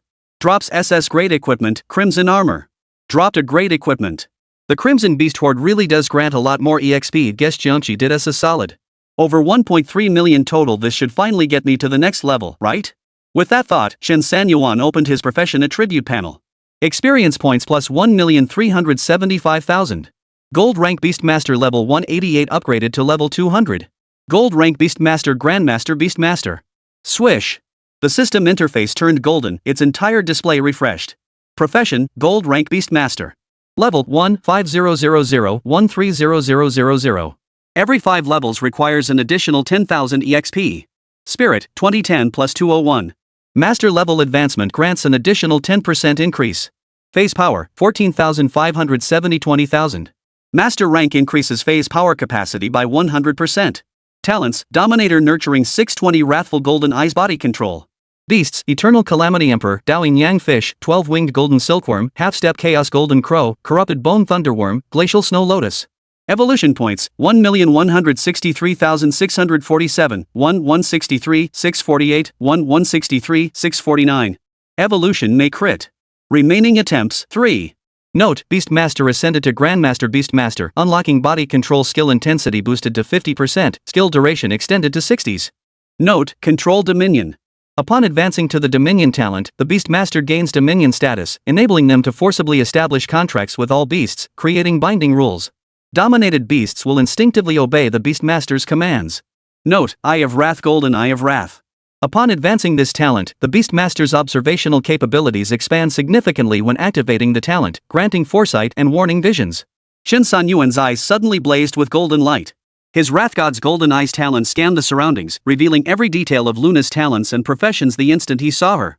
Even Luna's weapon and signature techniques were clearly marked. What thrilled Chen Sanyuan most was that the golden eyes of the wrathful god predicted exactly from which direction and in what manner Luna would attack him if she chose to strike. Luna stared at Chen Sanyuan with a strange look in her eyes. What are you doing? Did you mutate after eating my 2 pills? Chen Sanyuan's lips curved upward. With the golden eye of Wrath's assistance, he could effortlessly counter every move during combat. Scarlet Beast Horde slaughtered. Received Divine Footprint alert. The slumbering deity is about to awaken. The crimson lands he once trod shall devour all living things.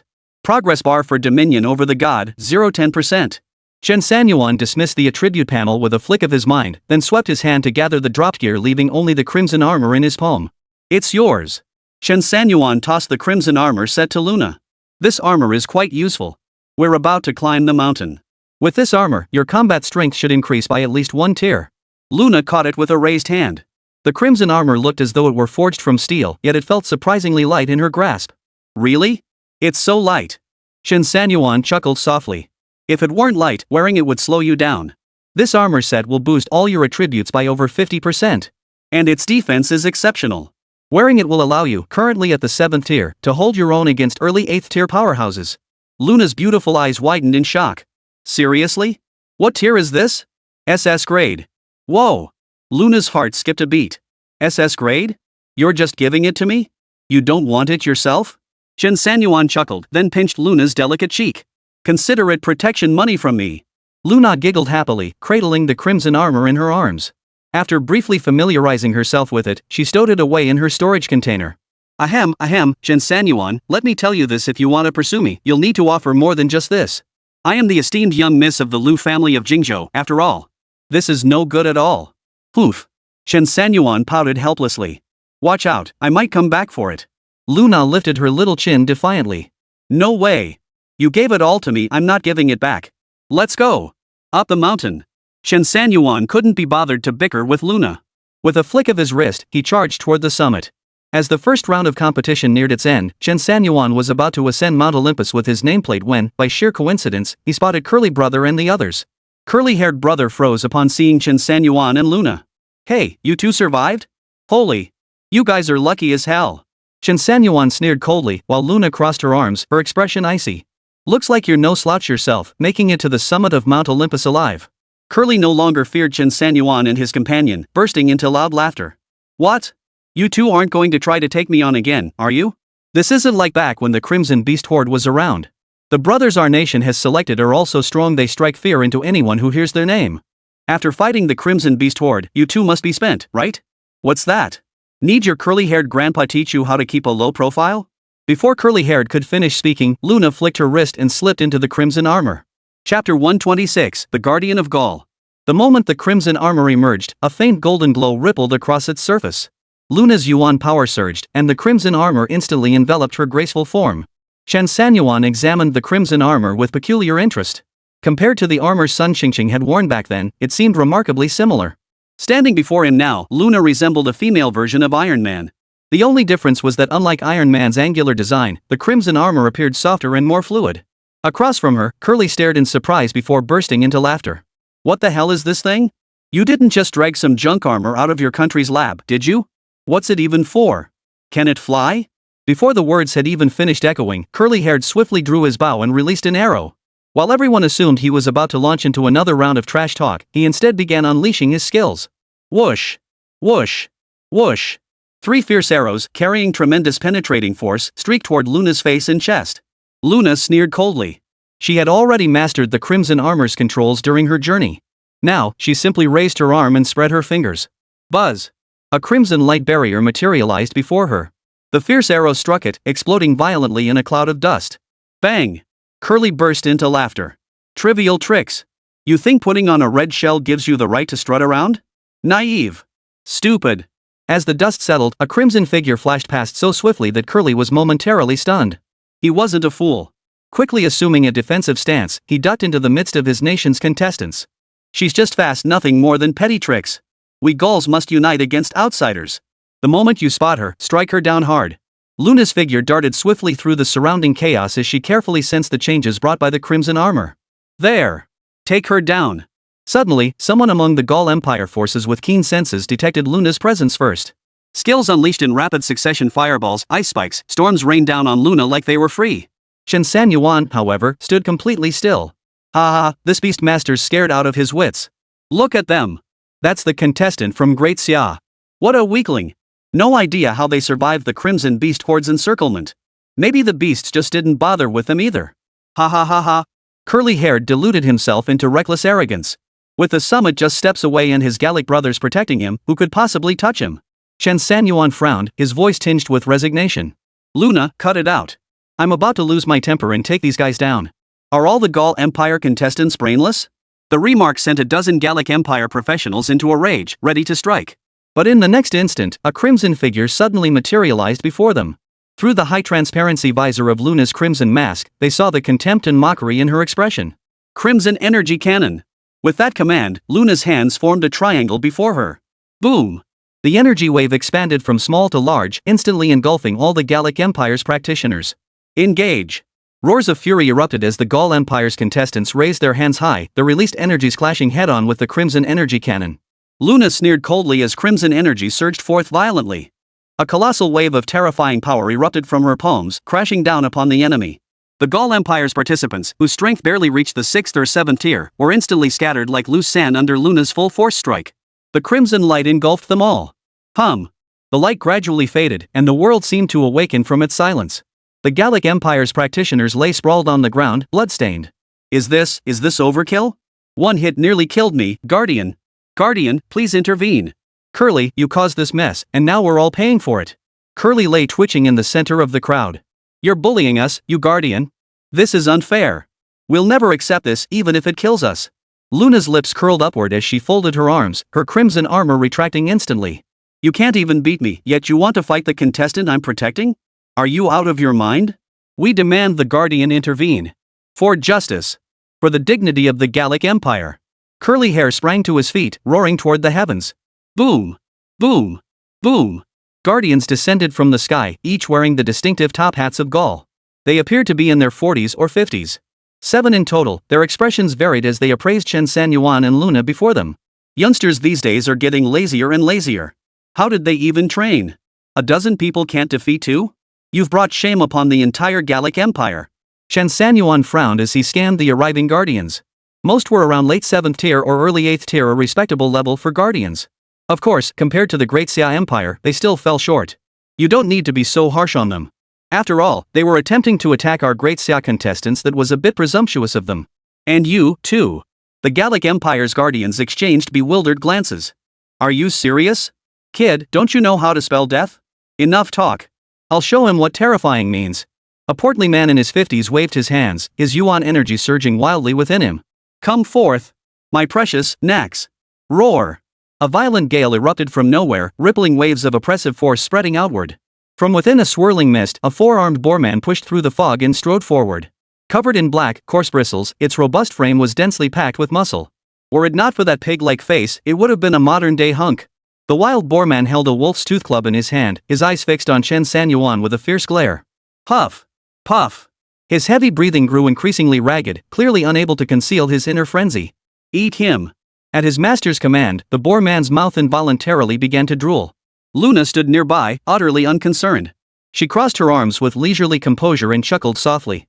Overestimating your strength. The fat man roared with rage at the words, but suddenly a sense of foreboding gripped him.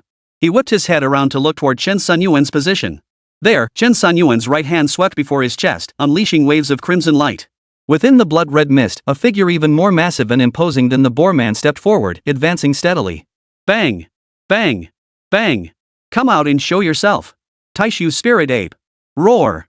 Roar! Roar! The Taishu Spirit Ape's frenzied roar shattered the mist, locking eyes with the boar men across the void. The Taishu Spirit Ape curled its lips, showing no attempt to hide its contempt for the boar men. Chapter 127, The Fierce God's Roar.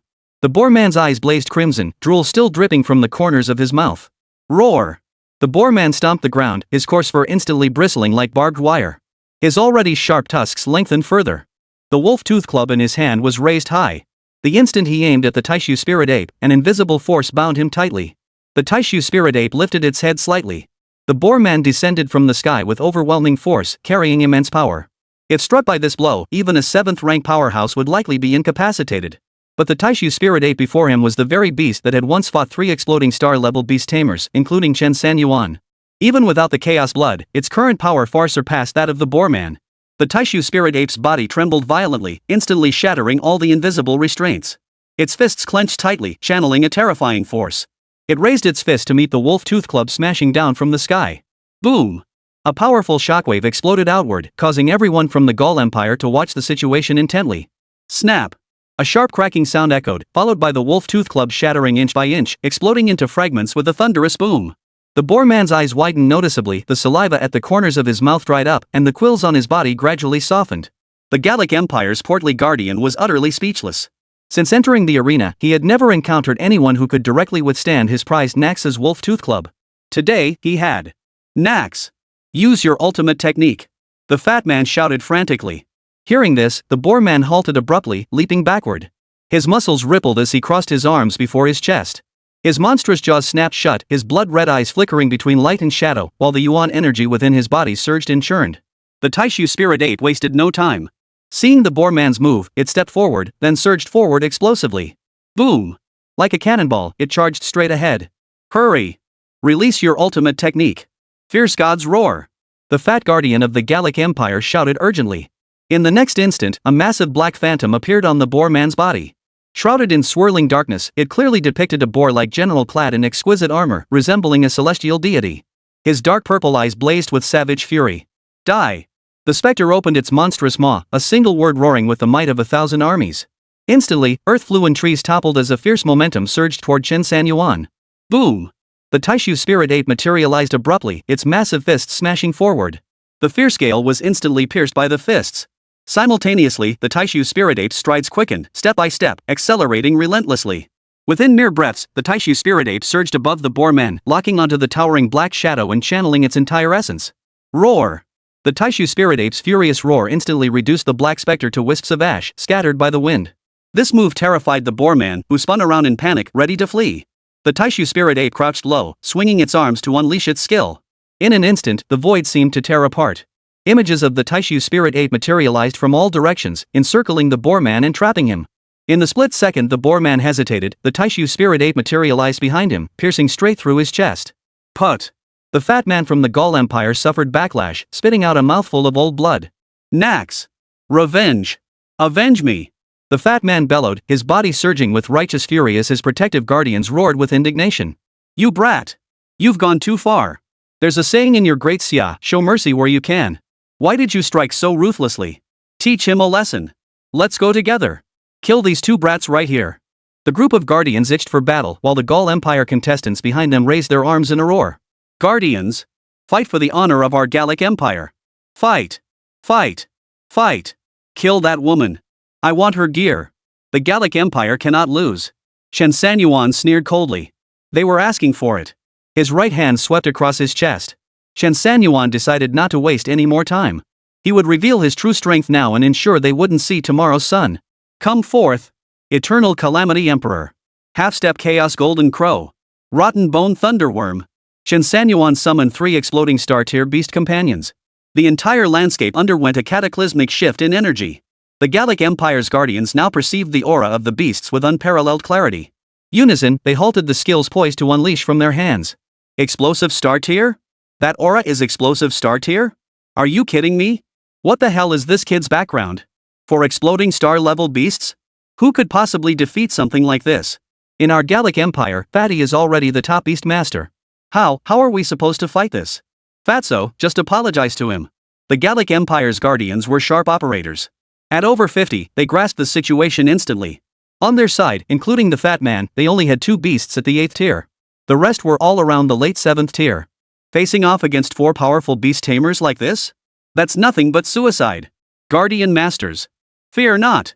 He's all bluff. Curly-haired, desperate to prevent the guardians from backing down, hurriedly tried to dissuade them. I fought alongside them against the Crimson Beast. If not for my covert resistance, his beasts would have been devoured long ago. His beasts may look formidable, but defeating them is actually quite simple. You are the elite fighting force of our Gallic Empire. If you step in, he'll beg for mercy on his knees. Some of the Path Guardians frowned in deliberation. Shall we try? Yeah. Alright. One by one, they finally agreed. Warriors and mages made up the majority among them, and both groups instantly formed their battle lines. Mages and archers charged forward, while warriors charged straight ahead. Chen Sanyuan sneered coldly. Curly-haired really feared his nation's elite forces would survive the return. With a flick of his thoughts, the Taishu Spirit Ape and the Eternal Emperor charged forward. A thunderous roar, carrying fierce Yuan energy, collided with the late-stage 7th-rank warrior charging forward. Boom! It was essentially an instant kill. The Taishu Spirit Ape didn't even need to use its skills. The raw, fierce power within its body alone sent 2 of them flying. Every powerful move from the Eternal Calamity Emperor carried scorching molten flames, sending the opposing warriors crashing to the ground. The mage and archer in the rear were stunned. What's the point of fighting? Go for it. Masters, you guys, get in there. Curly-haired guy roared from the crowd. A mage spun around and charged forward, delivering a backhand smack. Shut up. You bastard. If it weren't for you, Fatso would have been on his knees already. Why should we be the ones getting beaten? The mage cursed furiously. As Chen Sanyuan's 4 beasts cleared away all the warriors and charged toward them, they showed not a hint of hesitation. Their eyes seemed to hold a resolute determination. Chapter 128, Qingzhou, you're taking it all. Thud. They knelt down. Young man, we beg for the lives of the young men of the Gallic Empire. They are the foundation of our nation. Please spare them. We guardians don't matter, but don't wipe us all out. The Gallic Empire and your great Xia have always been allies. Spare them, and we'll repay this debt. I swear the Gallic Empire owes you a debt of gratitude that we will repay. Chen Sanyuan watched the gaunt middle-aged man plead thus, then casually withdrew his beast riders. He never intended to exterminate them all anyway. Curly. Keep a low profile, or next time I'll send you to meet your god. Chen Sanyuan said coldly, turning to leave with Luna. Luna chuckled softly, a smug expression flickering across her frosty features. The Gallic Empire's guardians breathed a sigh of relief as the 2 troublemakers, Chen Sanyuan and Luna, walked away. Get him. The middle-aged man roared, and the surrounding men immediately swarmed the curly-haired man. Chen Sanyuan and Luna quickly reached the mountaintop. The summit indeed offered a spectacular view, with the landscape below spread out before them. Chen Sanyuan could even make out the scene at the viewing platform where Old Sun and the others were stationed. Sunmmary watched Chen Sanyuan reach the summit and gave a slight nod. This outcome had always been within their expectations. At the inspection point, Chen Sanyuan handed over the nameplate and could now prepare for the second round of the competition. Guardians were barred from participating in the second round. All the strong contenders who had passed the first round drew lots to determine their opponents for the duels. From these, half of the participants would be selected to advance to the third round. Chen Sanyuan and Luna searched for the Great Xia Nation's location. Many smaller nations had been eliminated in this second round, but they spotted people from the Qingzhou nation who had escaped the Crimson Beast Horde earlier. They actually made it to the summit. Luna raised an eyebrow. All's fair in love and war. If they made it to the summit, it's because they earned it. Chen Sanyuan chuckled. In a competition like this, who cared about honor or righteousness? Only survival was the ultimate truth. After walking for a while, they spotted the Great Xia emblem in an inconspicuous spot at the rear. Why is it placed so far out? Luna looked around with some displeasure, surveying the surrounding nations. Counting carefully, there were still 17 participating teams left. Chen Sanyuan was also curious. This location might be related to rankings, but scanning the area revealed no screens displaying standings. Within the Great Xia team, Chen Sanyuan spotted Huang Yuantong. Looking disheveled and bedraggled, he was seated with Wang Jin and the others. It seemed Huang Yuantong had finally caught up with Wang Jin's group.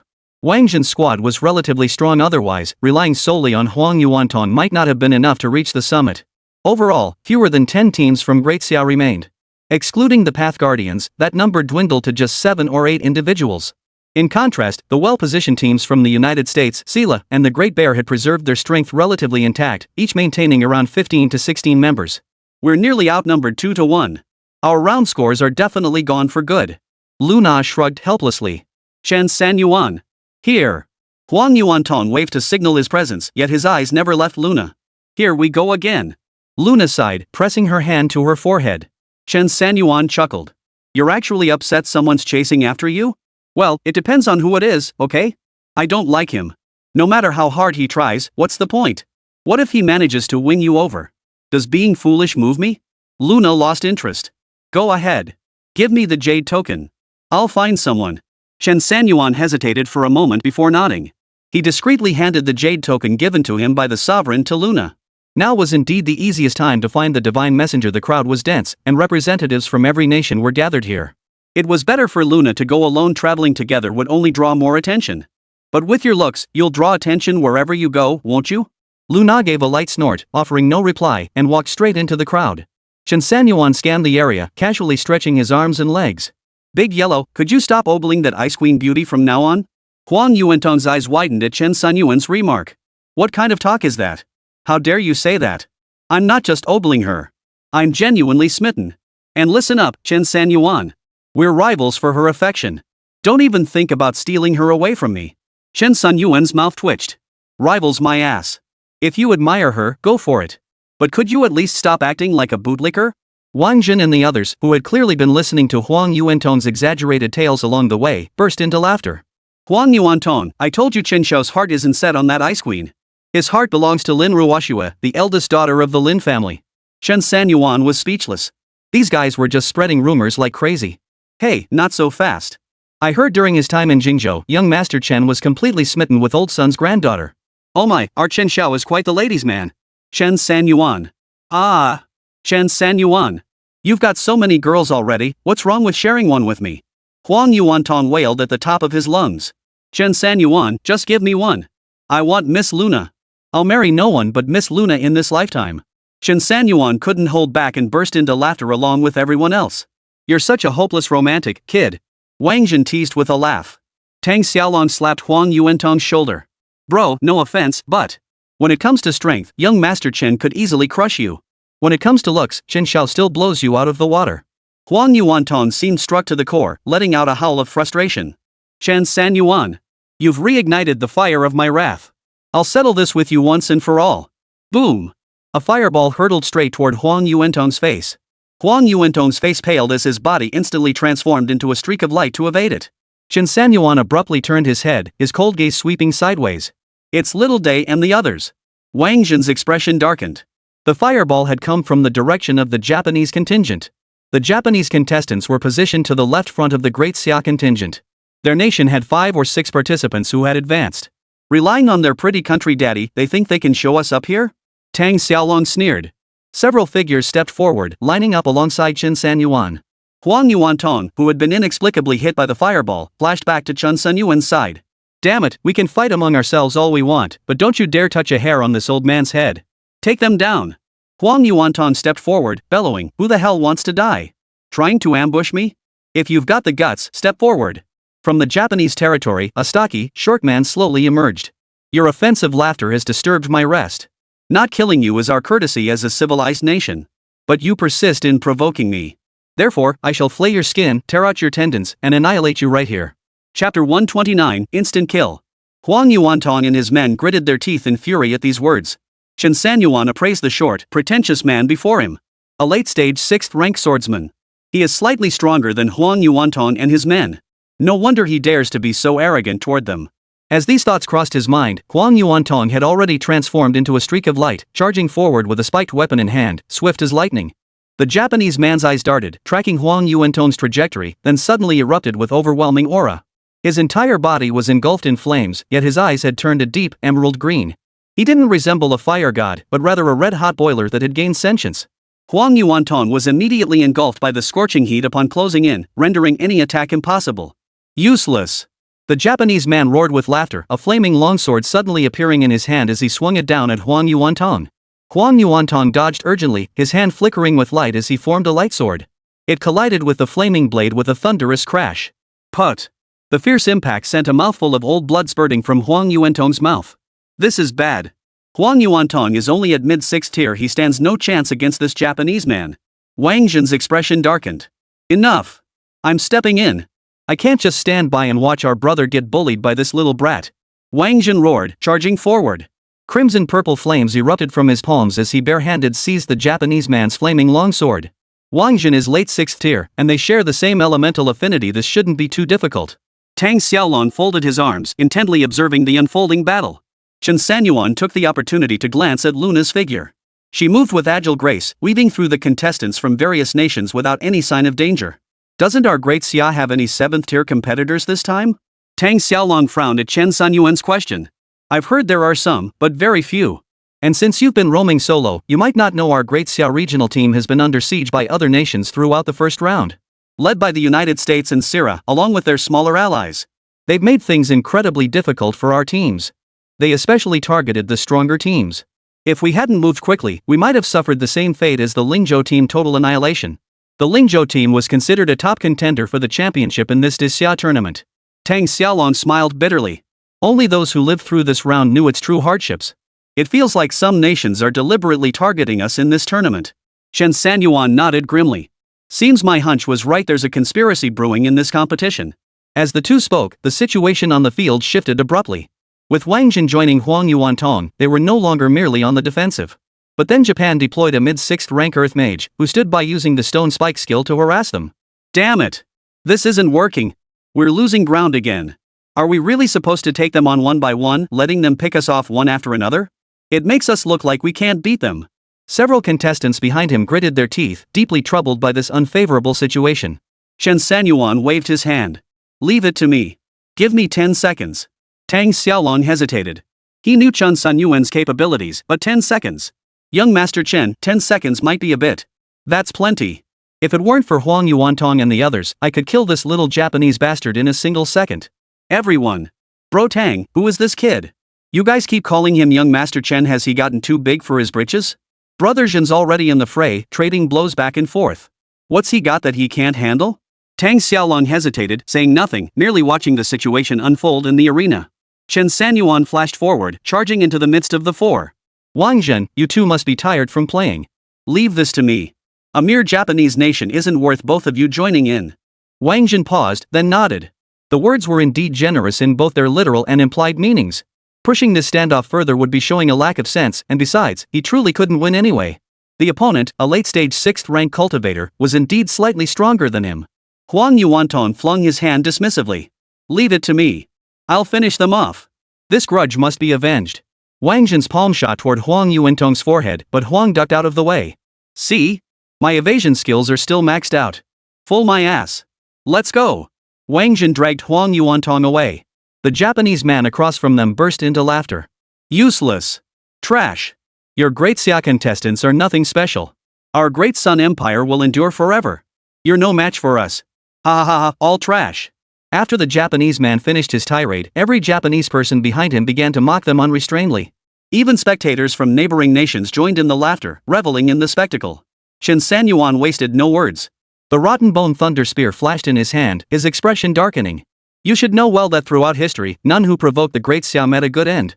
The middle-aged Japanese man sneered, beckoning Chen Sanyuan with a wave of his hand. The earth mages behind him didn't even bother to intervene, merely sneering with contempt. Whoosh! Chen Sanyuan vanished. The Japanese man was engulfed in flames, his green eyes scanning the surroundings. Suddenly, crimson-purple lightning erupted from the void, instantly engulfing the entire space in a thunderstorm. Thud! Chen Sanyuan's spear plunged into the Japanese man's chest. Simultaneously, countless bolts of lightning from the heavens and earth surged madly into the Japanese man's body. Boom! The Japanese man's body exploded. Exploded? Competitors and guardians from all nations froze in shock. The brothers from Great Xia were also stunned. Brother Tang, is this real? Could he really be that strong? Tang Xiaolong sighed helplessly. Less than 10 seconds. Sigh, I knew he was strong, but I didn't know he was this strong. We just faced him this morning, yet it feels like he's grown stronger by afternoon. Damn it! Wang Jin chuckled awkwardly. Young Master Chen, that's a bit demoralizing. Huang Yuantong flashed forward, his light sword. Who else is there? Tang Xiaolong awkwardly covered his face. Wait, what's gotten into old Huang? He never acted like this before. Wang Jin was speechless. He used to be somewhat human. Now he's not even human anymore. Bastard! A thunderous roar echoed through the Japanese zone. Whoosh, whoosh, whoosh, 5 figures shot into the air, blaring furiously at Chen Sanyuan. You piece of trash, how dare you kill my Japanese subjects in public? Die! You must die. We, the Wokaku, will ensure you are buried here forever. Golden light flashed in Chen Sanyuan's eyes as he sneered coldly. A pack of vermin and dogs, do you even deserve to bark here? Chapter 130, The Fifth Beast. Evolution. Damn it! These Great Xia people are so arrogant. How arrogant! To treat Japan's contestants like this, they're incredibly strong. Hey! I think I've seen this guy somewhere before. I remember now. He fought that colossal beast from the Crimson Beast Horde before. He's a beastmaster. A beastmaster? A beastmaster who wields lightning and a spear? Are you out of your mind? Who cares? Since this kid's courting death, let's just sit back and enjoy the show. Competitors from numerous nations responded to Chen Sanyuan's words with a barrage of sarcastic remarks. The Japanese delegation, seething with rage, closed in to surround Chen Sanyuan. Today, in the name of the Great Sun Empire, we will execute you right here. Should Great Xia take issue, we won't hesitate to declare war. The leader was a man with a receding hairline, likely under 30, though he appeared much older. War? I doubt you even have the qualifications to provoke the Great Xia Empire. Chen Sanyuan sneered coldly, raising his rotten bone thunder spear toward the sky. Boom! Boom! Boom! Tens of thousands of bolts of lightning descended from the heavens, unleashing a furious barrage upon the five. Having learned from their previous mistake, the five coordinated their skills this time. The Earth Mage waved his hand, summoning an Earth Dragon that burst from the ground. It coiled above their heads, blocking the thunderbolts. The archer drew his bow, silver light flashing as a volley of arrows streaked through the air in an instant. The warrior wielding a blade stood behind Chen Sanyuan, his slashing sword cutting through the heavens and earth. The heavily armored tank-like warrior swung his massive, sturdy shield directly toward Chen Sanyuan. Spectators and guardians from various nations instinctively stepped back, clearing space for Chen Sanyuan's battle. 5 of them teaming up. They're incredibly strong. Word is this archer's arrows actually explode. And their teamwork is flawless. It's over. This kid's done for. Who told him to show off? Calling the Great Sun Empire a bunch of nobodies? Who wouldn't be pissed? Not necessarily. That Chen Sanyuan looks seriously skilled. He escaped the Crimson Beast's clutches. He's got something special. Maybe he just got lucky. But this time, he's dead meat. Didn't you see the Sela security guards just standing there watching? The crowd glanced at the security guard stationed at the gate. He was still watching the spectacle, showing no intention of intervening. The 5 Japanese attackers closed in an instant. Chen Sanyuan sneered coldly, channeling the glacial snow lotus in his hand. A 10-meter radius of absolute ice domain instantly froze everything in its path. SHHHHH. The frigid ice layer froze the Japanese quintet's assault. Explode. The Japanese archer bellowed. His arrows instantly exploded, shattering the ice barrier. Surrounding skills were unleashed in an instant. Chen Sanyuan vanished with a flash, reappearing behind the archer. Mr. Kono. The others gasped, but Chen Sanyuan struck decisively, piercing through his chest. Put. The Japanese archer spat out a mouthful of blood. As the corrupting bone thunder spear was pulled free, he turned into a desiccated corpse. No! The Japanese warriors' eyes bulged with fury and grief as they launched a coordinated attack. This time, even their nation's guardian couldn't stand idly by. They charged into the sky without a word and launched a fierce assault on Chen Sanyuan. Holy! The little bastard's gone berserk. Follow me! Wang Jin and Tang Xiaolong gritted their teeth and waved their hands, leading the great Xia contestants and guardians into the fray. By this point, the situation had escalated dramatically. The security personnel from Sheila, who had been watching from the sidelines at the pass, could no longer stand idly by. Stop this! Everyone, stop! But neither side paid any heed. The Japanese guardians fought desperately to kill Chen Sanyuan. In an instant, a barrage of skills rained down upon Chen Sanyuan. Chen Sanyuan swung his palm, summoning the Taishu spirit ape in an instant. The colossal ape raised its massive hand, smashing every skill into oblivion with a single punch. Simultaneously, Yuan energy surged violently within Chen Sanyuan's body as his right hand swept across his chest. Very well then. Japan has no need to participate in the second round. Let me, Chen Sanyuan, see you off. With that declaration, 3 overwhelmingly imposing figures materialized before all the nation's representatives in distinct ways. Those are his beasts? 4. He actually has 4 spirit beasts with such overwhelming presence. At least Titan tier. This kid is this powerful? I told you those were the same powerful beasts he used against the Crimson Beast Horde. Hearing the murmurs, it wasn't just the security personnel from Sheila Nation who froze in shock. Even the contestants from the United States and Russia were stunned. They could clearly sense that all 4 of Chen Sanyuan's beasts possessed strength comparable to that of an 8th-tier powerhouse. Even if all of Japan's current forces were to unite, they would stand no chance against this scale of power. Japan risks total annihilation. That was the first thought that crossed every American's mind. Chen Sanyuan was accustomed to their shock. Moreover, he now felt it necessary for everyone present to understand that their underestimation of Great Xia was tantamount to courting death. It's your turn to level up. 12-winged golden silkworm. Chen Sanyuan swept his right hand across his chest once more. Golden light flared, and the 12-winged golden silkworm materialized before the crowd. Having witnessed the 4 previous exploding star-tier beasts, the crowd showed little surprise at the 12-winged golden silkworm's aura. Handing over so many beasts at once, Chen Sanyuan is truly desperate this time. Sigh, isn't that what the Japanese are doing too? Look at those Path Guardians, their eyes are bloodshot. They've taken down 2 of Japan's top-tier fighters in one fell swoop. These were the cream of their crop. The crowd watched in awe, secretly relieved they hadn't joined the fray, otherwise, they might have been the unlucky ones. Chen Sanyuan's thoughts flickered, and his attribute panel immediately appeared. Evolution of the 12-winged golden silkworm requires 1 million evolution points. Current evolution points, 1,163,647. 1,163,648, 1,163,649. Evolution may crit. Remaining attempts, 3. Evolve? Evolve. Trigger critical hit effect? Critical hit triggered. Evolution points 1 million. Boom. Boom. Boom. Evolution begins. The 12-winged golden silkworm suddenly sensed something. Its eyes flickered between light and shadow as its aura surged relentlessly. Gradually, its entire body became enveloped in streaks of golden light. Holy crap! What the hell is Chen Sanyuan doing? Upgrading his beast now? Is he out of his mind? The kicker is he can even upgrade such a powerful beast. How are we supposed to fight this? Spectators from other nations watched with wide eyes, clearly stunned by Chen Sanyuan's sudden move. The dozen or so participants and guardians from the Japanese nation stared at Chen Sanyuan in utter shock. Security personnel from the nation of Sela rushed to the scene. Stop! We order you to stop immediately. Chen Sanyuan sneered coldly, like hell I will. For great beast tamers, charge. Roar! Roar! Roar! Screech! Roar! Shoo! For roars shook the heavens and earth simultaneously as they charged madly toward the Japanese, like tigers among sheep. In that instant, the heavens seemed to collapse for all the Japanese. Chapter 131, Cosmic Level.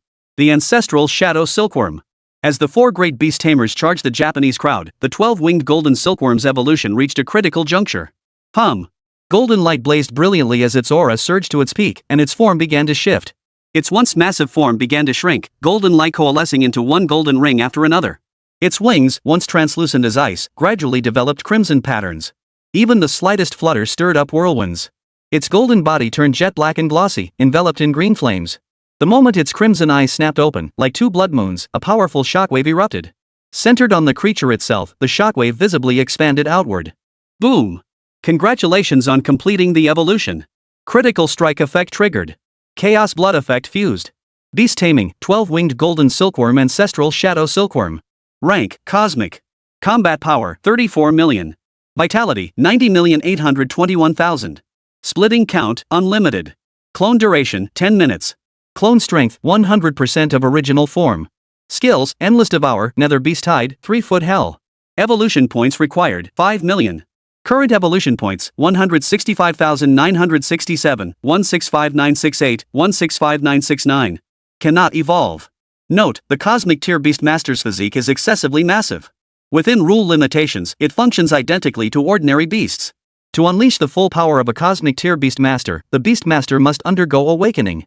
Awakening the beastmaster involves using the master's essence blood to unlock the cosmic level beast seal. Note, endless devour. Upon activation, the nether silkworm ancestor will devour the enemy's vitality, converting it into power to nourish the beastmaster, rapidly healing wounds and restoring strength. Both the caster and target locations are unrestricted by spatial limitations. Nether beast hide, upon activation, the nether silkworm ancestor summons endless hellish beast spirits within a set duration. These spirits are impervious to standard attacks, possess undead resilience, and deal continuously escalating damage. 3-foot hell, upon activation, the nether silkworm ancestor creates a 3-foot hell around its master. Everything within this hell is under the master's control. Enemies imprisoned here suffer the influence of hellish dark energy, reducing their strength by 50%. Chen Sanyuan's heart skipped a beat. Holy crap! Who would have thought the golden silkworm would be the first to evolve into a cosmic tier beastmaster's prized treasure? Wow, this skill is just too cool. Infinite clones at 100% power, plus a 3-foot hell. Chen Sanyuan's lips curled upward as he glanced at the Japanese man still struggling to hold on. A cold smile spread across his face, and he was about to strike. Suddenly, the skies darkened as 4 black whirlwinds materialized from the horizon, forming pillars that seemed to prop up the heavens. In the blink of an eye, the sky darkened with storm clouds. Violet black lightning, carrying boundless divine fury, crashed down from the heavens. Boom! Everyone present was jolted awake. Even the numerous national leaders on the viewing platform rose to their feet, frowning as they stared intently at the summit of Mount Olympus. Is this a heavenly tribulation? Qingzhou stared in disbelief, struggling to comprehend what he was seeing. Which nation's contestant is this? Did they provoke the heavenly tribulation? Could it be that someone among the protectors has broken through to the 8th stage? Impossible. Absolutely impossible.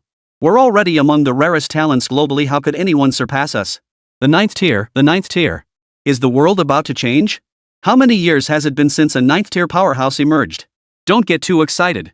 Even if one ascends to the 9th tier within the rules, they must endure the overwhelming might of heaven's wrath. Surviving the heavenly tribulation is the true test of skill. The leaders of various nations wore varied expressions, but only Qingzhou felt a hint of unease. He could sense it that pre-evolution aura belonged to Chen Sanyuan's beast. This sudden surge of overwhelming power, if you told him it wasn't Chen Sanyuan's beast successfully evolving, he wouldn't believe it. But facing the rolling heavenly tribulation, would Chen Sanyuan and his beast be able to withstand it? Mount Olympus Summit. Under the overwhelming might of the heavenly tribulation, contestants from various nations began rapidly evacuating the area where Chen Sanyuan and his beast were located. Even the security personnel from the nation of Sela kept their distance. Persuasion was futile now, they simply couldn't be dissuaded. Besides, they weren't a match for the danger either, they'd easily become disposable NPCs sent to their deaths. The Japanese delegation, witnessing Chen Sanyuan evolve yet another formidable beast companion, scrambled to make a hasty retreat. But the 4 exploding star-tier beasts treated them all as entertainment, relentlessly toying with them. I can't take this anymore. The Earth Mage struck first, targeting Chen Sanyuan directly before turning and diving underground to flee. The Taishu Spirit Ape slammed its fist into the ground, sending the mage flying and causing him to spit blood. The others were swiftly subdued by the beasts and tossed into a heap. Bring every single person from Wa over here. Today, I shall honor the spirits on Mount Olympus. Chen Sanyuan showed no fear of the heaven's wrath. Above, thunderclouds churned, darkening the sky to the pitch of midnight. Rumble. Lightning gathered, then suddenly struck down at the yin-yang silkworm ancestor. Sizzle. The yin-yang silkworm ancestor opened its monstrous maw, roaring at the heavens. Its wings flapped violently behind it, unleashing a fierce hurricane that snapped the towering trees around it, sending dust and debris flying everywhere. Crack. The netherworld silkworm ancestor braced against the calamity lightning. Its pitch-black body trembled violently, yet remained unscathed. Above, as if a celestial eye observed the undying silkworm ancestor's unharmed state, it erupted in fury. Cumulus clouds churned, coalescing into a colossal, swirling vortex of darkness. The purple-black lightning gradually transformed into pure black thunderbolts. The 9 netherworld tribulation lightning. The big shots on the viewing platform were stunned by the appearance of this calamity thunder. We've only ever seen this in history books, and ancient records never imagined it would actually exist today. If it weren't too dangerous to approach now, I'd love to see which nation's hero this is. A sight one might never witness in a lifetime. How many people will never see this? We're old bones now, but these young ones are truly formidable. Sanyuan's expression remained calm, though his heart raged like a storm. Chen Sanyuan, you better not be dead. If you survive this, I'll let you and Qingzhou date for a few days to see how it goes. Chen Sanyuan felt the full force of the heavenly tribulation. That single purple-black lightning bolt alone could have easily struck down any 8th-tier Beast Tamer. Even the Taishu spirit apes dared only watch from afar, not daring to approach. Rumble. Black lightning churned within the calamity clouds. Chen Sanyuan's hair stood on end. Were it not for the protection of the yin-yang silkworm ancestor, he would likely have been struck dead by the lingering force of the calamity lightning. Beast Tamers were inherently weak, especially when facing tribulation lightning triggered by the power of a 9th-tier expert. As the black tribulation lightning struck down, scorched marks covered the yin-yang silkworm ancestor's body. 2 of its wings were fried off, and green blood slowly seeped from its body. Sizzle. Unyielding to fear, the ancestral nether silkworm roared defiantly at the heavens. Boom. 3 more black tribulation lightning bolts struck in succession. The netherworld silkworm ancestor was slammed to the ground, yet slowly rose again, its blood-red eyes blazing with fighting spirit. Finally, after the 6th bolt, the dark clouds dispersed, and the calamity lightning faded away. A golden light struck the netherworld silkworm ancestor. Chapter 132, The Silkworm Ancestor Strikes. The golden light dissipated. The netherworld silkworm ancestor began recovering at an astonishing speed. SSSSH. Moments later, the ancestral shadow silkworm hovered above the summit of Mount Olympus, its blood-red eyes scanning the entire scene. A chill ran down everyone's spine as a bone-deep coldness settled over them. He survived the heavenly tribulation? Is this a cosmic-level beast? It doesn't seem to have changed much. Bro, cut the nonsense. How dare you say something like that? This great Xia practitioner has defied the heavens. Who could possibly defeat him now? It's over. The Japanese are going to suffer. The crowd scrutinized the netherworld silkworm ancestor with intense focus. Faced with a beastmaster rivaling or even surpassing a 9th-rank powerhouse, their thoughts ran wild. Seeing the situation growing increasingly dire, the Japanese fled toward the direction of the United States and other major powers. Yet the 4 great beasts pursued relentlessly at their heels. Like cats toying with mice, the 4 great beast masters encircled them without killing, seemingly waiting for Chen Sanyuan to strike personally. Friends of the United States, come to our rescue. We are your truest allies. Save us now. The Great Sun Empire will be eternally grateful. Everyone, join forces. Otherwise, won't we just be chased and beaten by the Great Xia people? If we perish here, you won't fare much better. Let us unite and slay this man. The Japanese representatives roared in fury. Over a dozen of them, including both guardians and contestants, desperately pleaded for help. On the viewing platform, Japan's representative was a short, stout old man with a center-parted hairstyle, gray hair, and dressed in a kimono. His attention had been fixed intently on the summit of Mount Olympus. Had the heavenly tribulation unleashed by the ancestral yin-yang silkworm not been so terrifying one that could have cost him his life and doubt, he would have charged forward to kill Chen Sanyuan. Now that the tribulation had dissipated and all was calm, though Chen Sanyuan possessed a cosmic-level beast, the old man was confident he could eliminate Chen Sanyuan. In his eyes, the beastmaster himself was nothing but fragile. Even if his first strike missed, he wouldn't miss every time. One hit would be Chen Sanyuan's death sentence. The old man sneered coldly, glancing at Qingzhou before turning to exchange knowing looks with his foreign companions. Mr. Sun, there's an old saying in your Great Xia, the bird that sticks its head out gets shot, the snake that slithers on the ground gets cut. This young upstart may bask in glory now, but it won't last long. With that, the old man leapt into the air, soaring directly toward the summit of Mount Olympus. Qingzhou immediately snorted coldly, "You Japanese had better not miscalculate." As he spoke, he leapt off the ground, only to be abruptly intercepted mid-air by 3 foreign powerhouses. Mr. Sun, Matsuda intends to guide his nation's contestants. Perhaps you should refrain from interfering?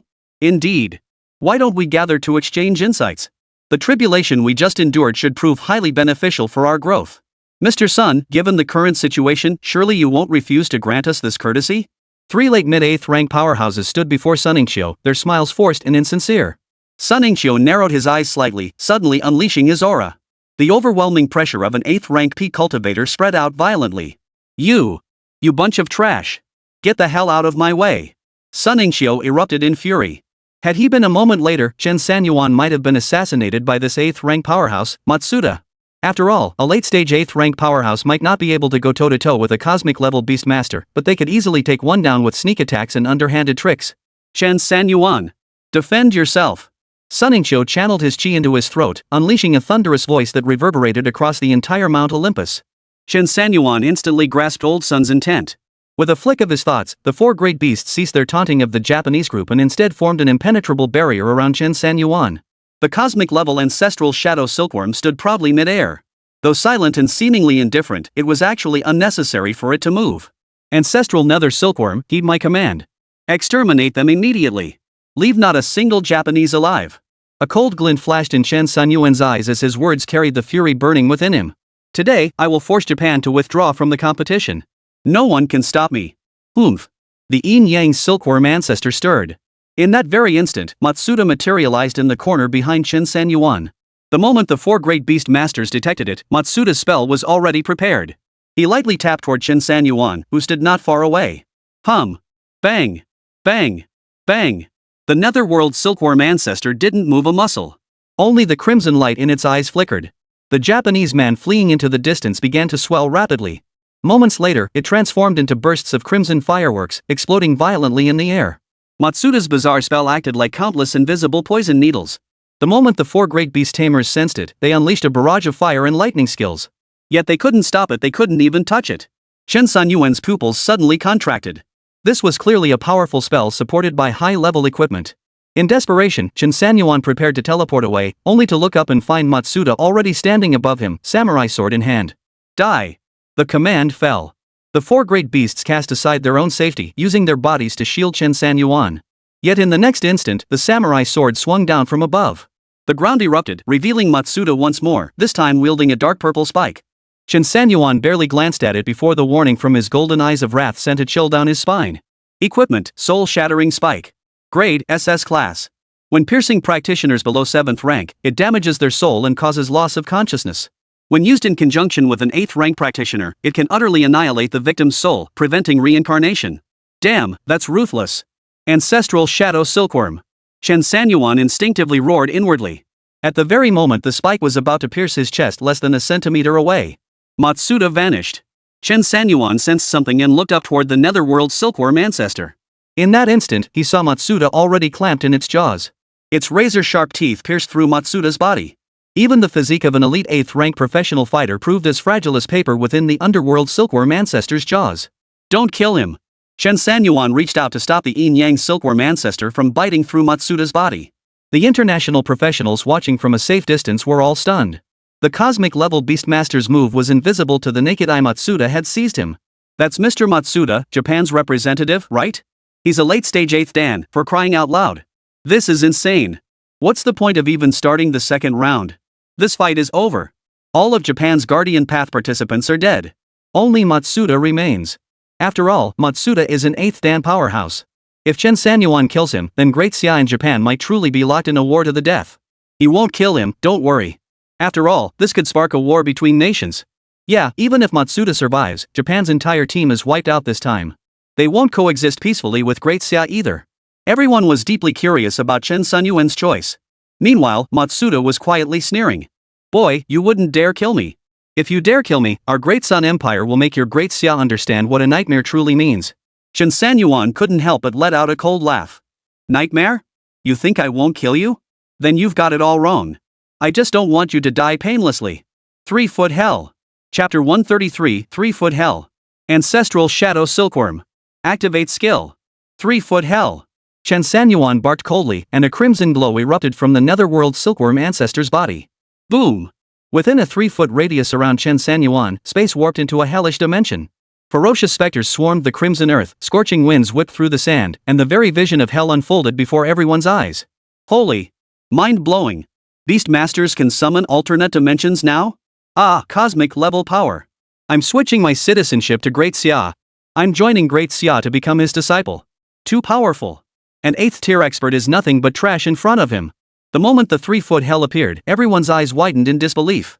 This unprecedented experience drove them wild. Japan's Matsuda was utterly speechless, struggling in vain against the Yomi silkworm ancestor's grip. But the next moment, the yin-yang silkworm ancestor released its jaws, and Matsuda seemed to be sucked directly into the 3-foot hell by a powerful force. Chen Sanyuan sneered coldly. Had he not been protected by the netherworld silkworm ancestor, Matsuda's earlier attack might have struck him down. His peak 8th rank cultivation was enough to become the nightmare of any beast tamer. You cannot kill me. I am an 8th tier powerhouse. No one in this world can kill me. As Matsuda spoke, his entire body erupted with power, the overwhelming pressure of an 8th tier powerhouse instantly engulfing the entire mountaintop. Chen Sanyuan responded with a cold smile. With a casual wave of his hand, a black ghost beast wielding a massive axe materialized in the 3-foot hell. The beast's hideous head bore an enormous maw that snapped open, its jaws stretching all the way to the back of its skull. Roar! A furious roar erupted, followed by a whirlwind of suction that instantly drained every ounce of energy from Matsuda's body. Matsuda was silenced. For the first time, despair flashed across his face.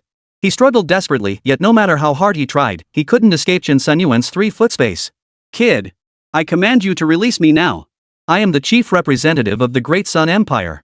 I am one of the high-ranking leaders of the Great Sun Empire. Every nation on Mount Olympus is our ally.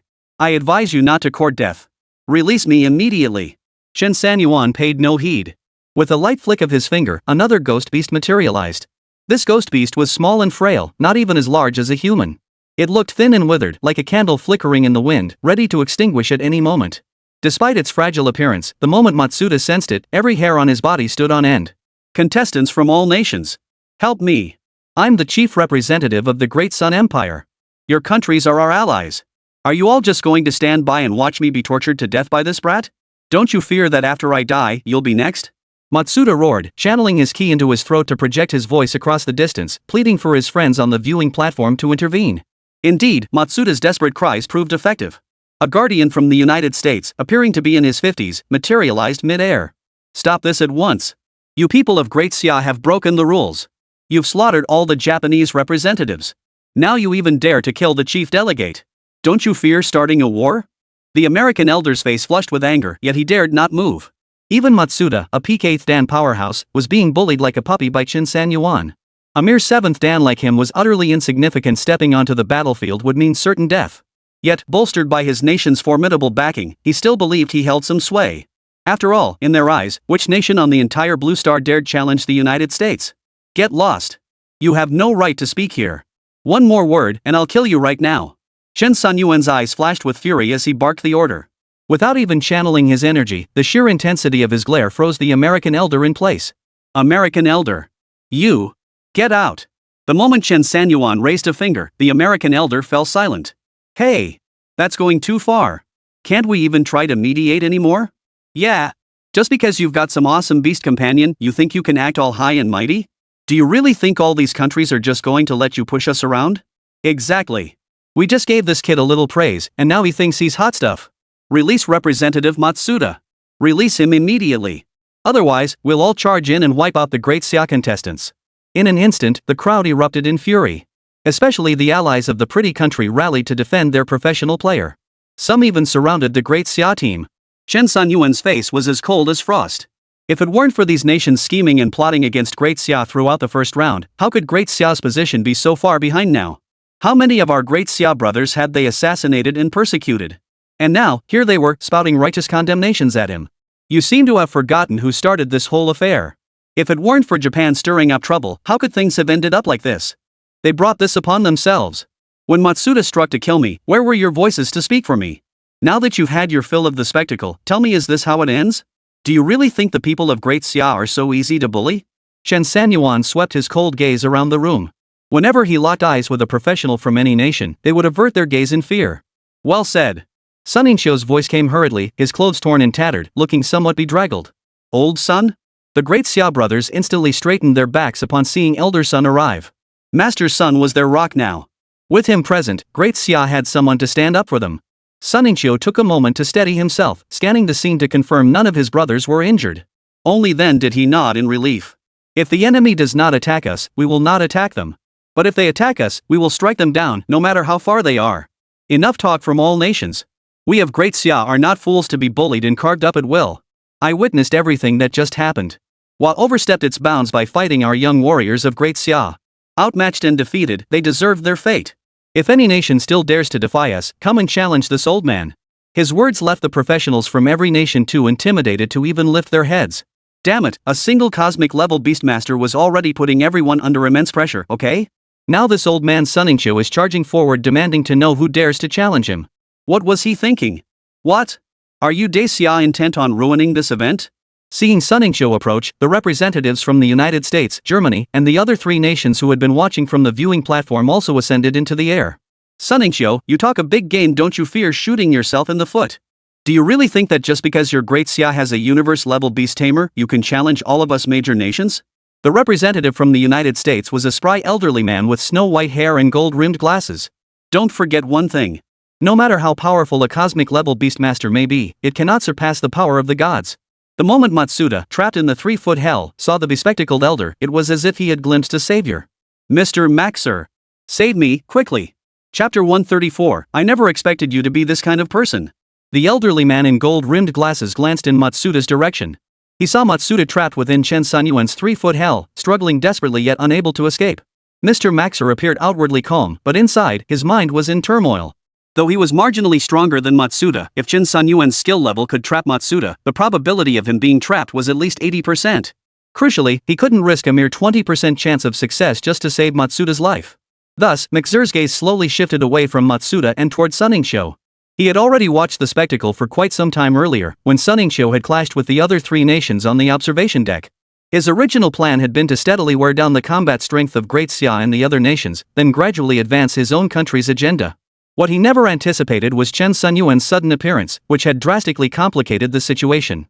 A cosmic-level beast rider equivalent to a 9th Dan powerhouse such an existence was likely beyond the combined strength of everyone present to defeat. Yet even though the Great Xia contestant's strength had reached absurd levels, he couldn't back down. For behind him stood the United States. The superpower of Blue Star. Face must be preserved at all costs. Sunmmary, tell your people to stand down. I can make it seem as though nothing ever happened. Mr. Maxer spoke with an air of casual indifference, his body standing tall and proud mid-air. Sunmmary gave a cold laugh. Let our people back off. Fine. Apologize. Make Matsuda apologize to our children of Great Xia. And those 3 bastards who ambushed me earlier. Make them apologize to me. Mr. Maxer frowned. Why are you being so petty? Can't you let this little thing go? Sunmmary raised an eyebrow. Petty? They beat the hell out of us, and you expect us to let it slide? If it weren't for this old man's skills, I'd be the one lying on the ground right now. Mr. Maxer folded his arms behind his back. If you were lying on the ground, I'd certainly take care of things for you. Bull. Sunmmary cursed furiously. He'd nearly died in that last exchange. Waiting for Maxer to come and take care of things? He might as well have dug his own grave. Mr. Maxer was clearly furious at Sunmmari's rudeness. Sunmmary, I advise you to behave yourself. I can order your Great Xia team to withdraw from the competition right now. Sunmmary shot a glance at Maxer, then looked over at the representative from Sela. Looks like your pretty country's influence has reached all the way to Sela. How come the host of this Olympus championship suddenly changed to your pretty country? You think you can just withdraw whenever you please? Do you believe that Great Xia will also demand veto power in this championship from now on? Maxer's face visibly twitched. The current situation on Blue Star was unpredictable, and Great Xia's strength was growing at an astonishing rate. Having solidified its position as the second-ranked power, its blade was now poised to challenge the top spot held by him. It truly possessed the strength to make such a claim. You dare defy the entire Blue Star? With no other options, Maxer resorted to using the entire Blue Star as a shield. I made myself perfectly clear earlier. Surely not so many nations would want to stand against Great Xia? Sunmmari's gaze swept across the room. Nations that had previously aligned with the United States began retreating to their original positions. When the city gate catches fire, the fish in the moat suffer. You 2 big brothers are fighting, don't drag us small nations down with you. Ah! Suddenly, a piercing scream echoed as the emaciated demon beast from the 3-foot hell struck. In a single flash, it appeared atop Matsuda's skull and violently burrowed its way inside. Despite Matsuda's 8th Dan strength, he tried desperately to unleash his aura, but the grinning beast beside him sucked dry his vital energy. The emaciated little demon beast burrowed deep into Matsuda's body. Matsuda's body contorted grotesquely. His eyes gradually glazed over as the flame of life within him extinguished, ultimately dissolving into a pool of blood. Everyone witnessing this scene felt their hearts skip a beat. What the hell kind of killing technique is this? Too brutal. Damn it. That bastard actually killed Matsuda. Sunmmary. You people of Great Xia must take responsibility for this. Sunmmary shrugged his hands. We didn't do it. What responsibility do we have? It was a hellspawn that killed Matsuda. Why don't you go down there and get revenge? Maxer? Is this even human speech? How come I never knew you, Sunmmary, were so sharp-tongued? This is utter nonsense. Sunmmary, you're being ridiculous. Sunmmary sneered coldly, refusing to engage with Maxer any further. Seeing the tension escalate between the two, the surrounding national professionals who stood to gain nothing from this quickly stepped in to smooth things over. Mr. Sun. Mr. Maxer. Japan brought this upon themselves. Since things have come to this, why not just proceed with the match as scheduled? Leave the rest to Japan and Dacia to handle. Indeed, Mr. Maxer. It's impossible to untangle this now. Elder Sun was indeed struck, and the Japanese initiated the confrontation. Perhaps we should just move on. Mr. Maxer, we all know you're fair. This incident is too tangled to assign blame. Why don't we just proceed with the next round? Maxer's face darkened, but he knew full well he was now in a no-win situation. These men were essentially offering him a way out. After all, openly confronting them would be disadvantageous for him. They possessed a cosmic-level beastmaster. Merely hovering there, MacArthur could feel its imposing presence. Very well. If not for your pleas, I would have punished every practitioner in Great Xia today. Sunmmary scoffed and shook his head at the words, striding toward Chen Sanyuan. He intended to carefully sense the aura of a cosmic-level Beast Tamer. Perhaps it could aid his advancement to the 9th rank. The farce ended there. With a grim expression, Maxer also entered the competition area reserved for American practitioners. Chen Sanyuan scanned the entire arena. Luna had clearly been lurking in the shadows all along, testing candidates for the Divine Messenger.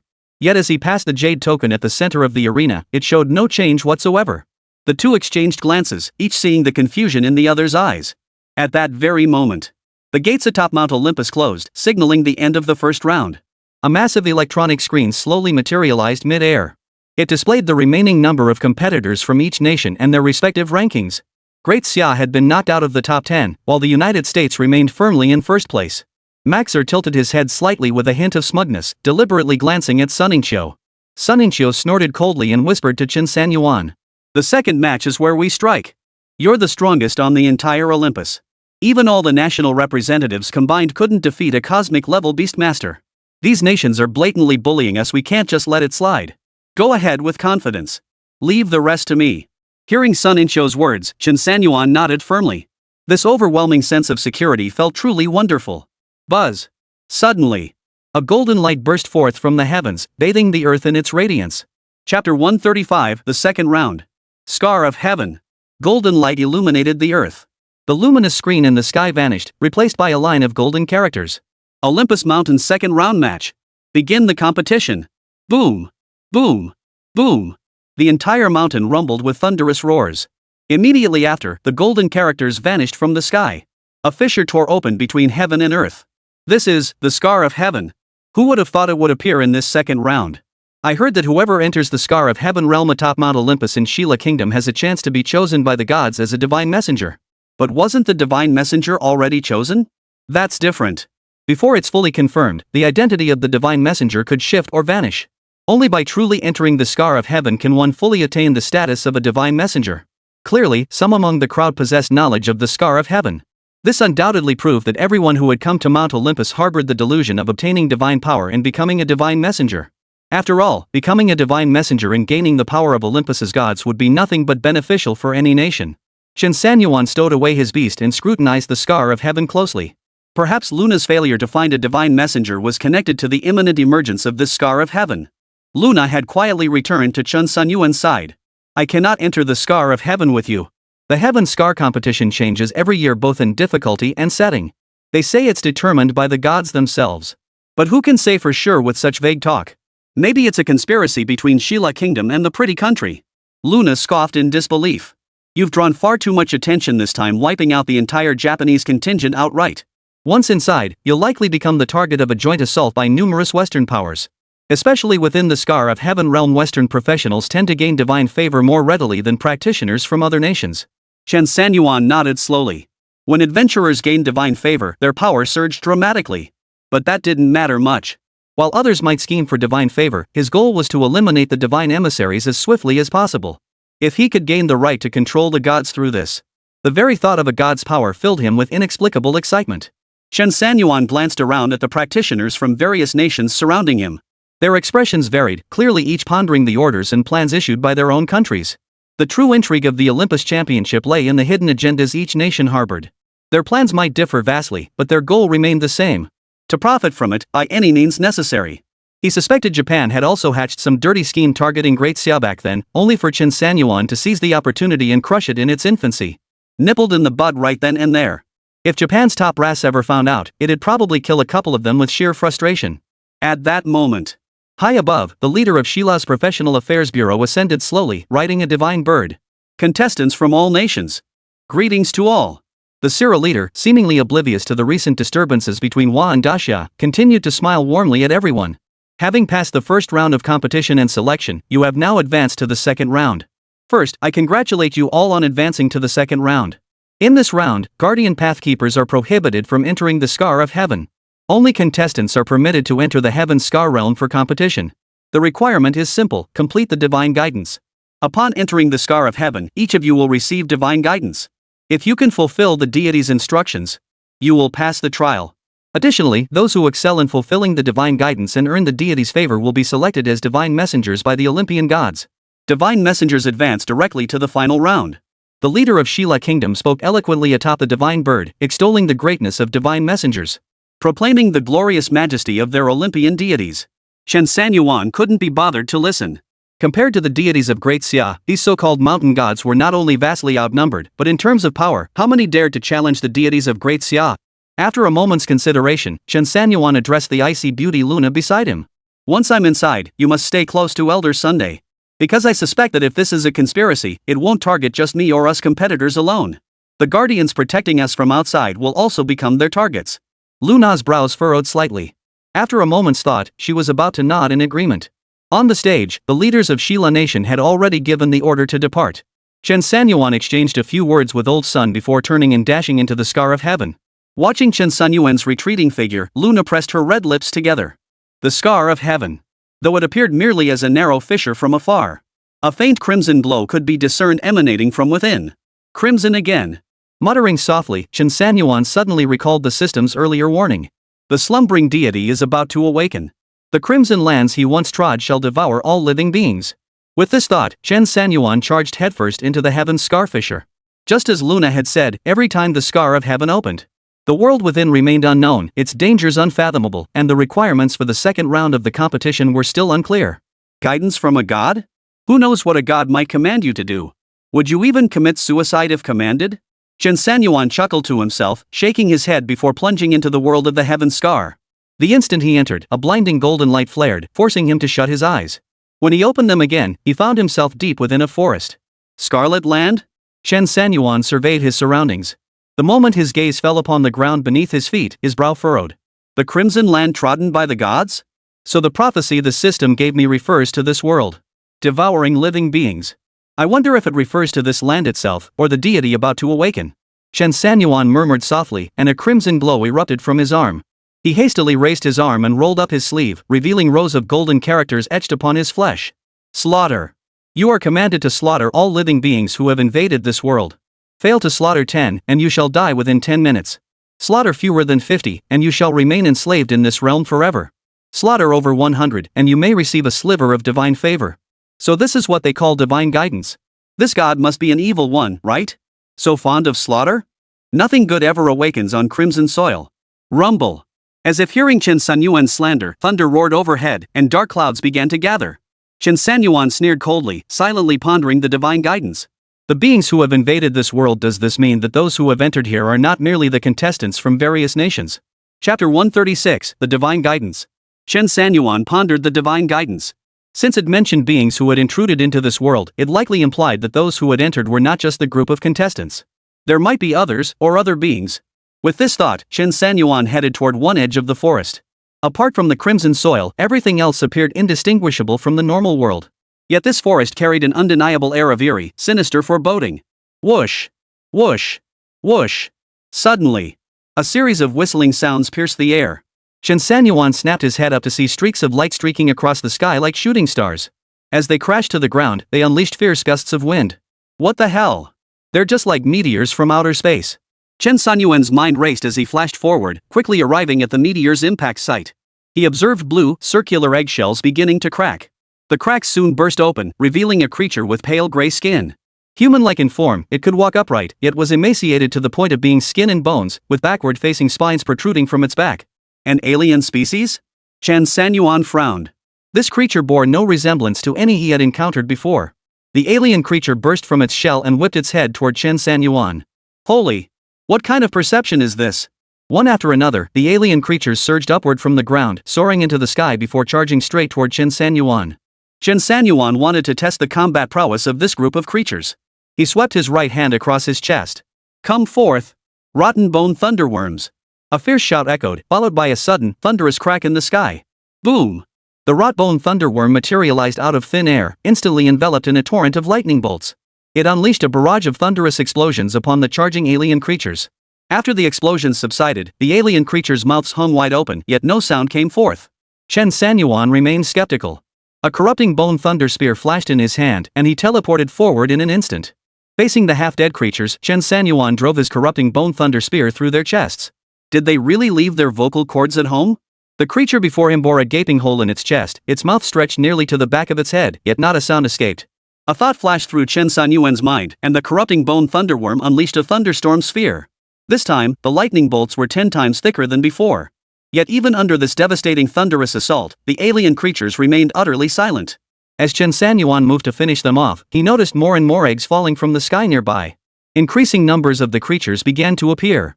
They rapidly closed in on Chen Sanyuan's position. Why are the ones behind spewing electric arcs?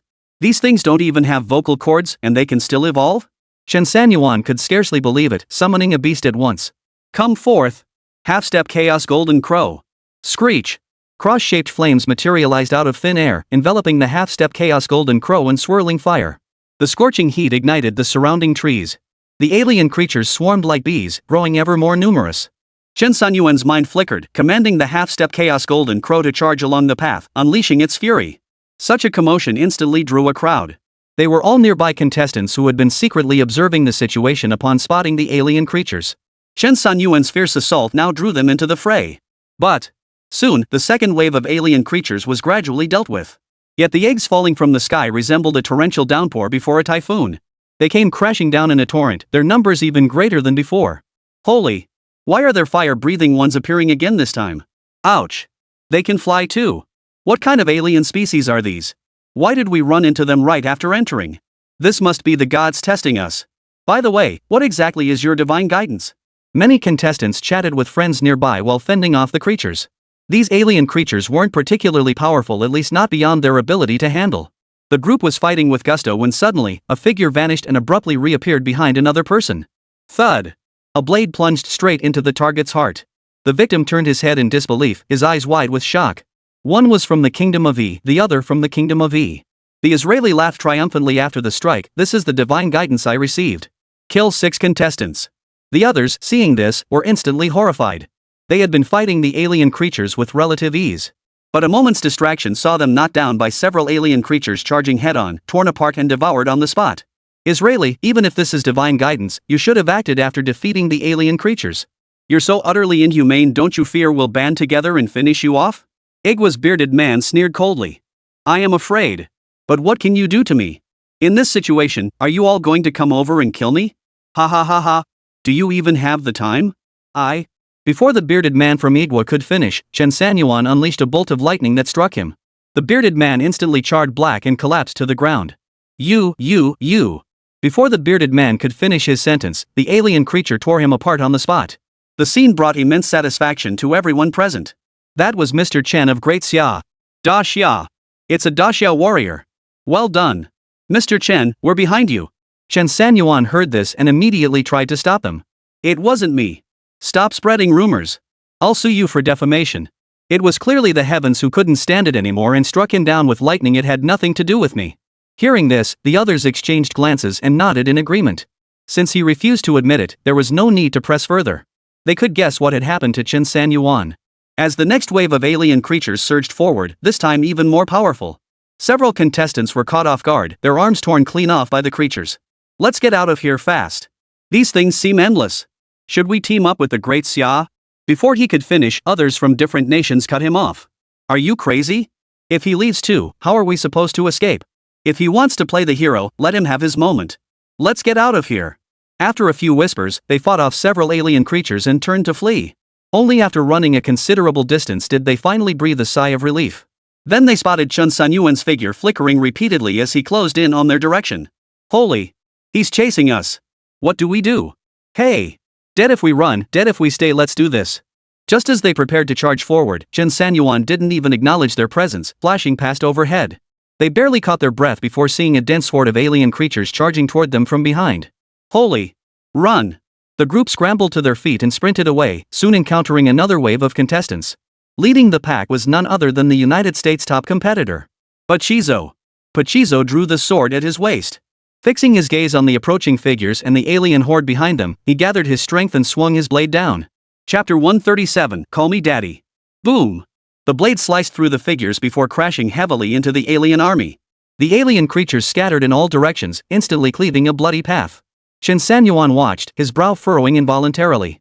Judging by the power of that strike, this man must be around the 8th rank as well.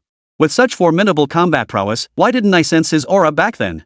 As these thoughts raced through his mind, Chen Sanyuan's body instinctively darted away in flight. But Qingzhou sneered at the sight. What? Even a great Xia powerhouse wielding a cosmic-level beast can only run away like a scared rat? What a disgrace! His henchmen behind him joined in the jeering, laughing loudly at Chen Sanyuan and flipping him the middle finger. What a worthless Beast Tamer! He's nothing but a pushover. Ha! Scared off by a mutant? What a joke! If you want to talk about the world's best, look no further than us, the Bakisuo. But Qingzhou's lips curled in a sneer, his expression filled with contempt.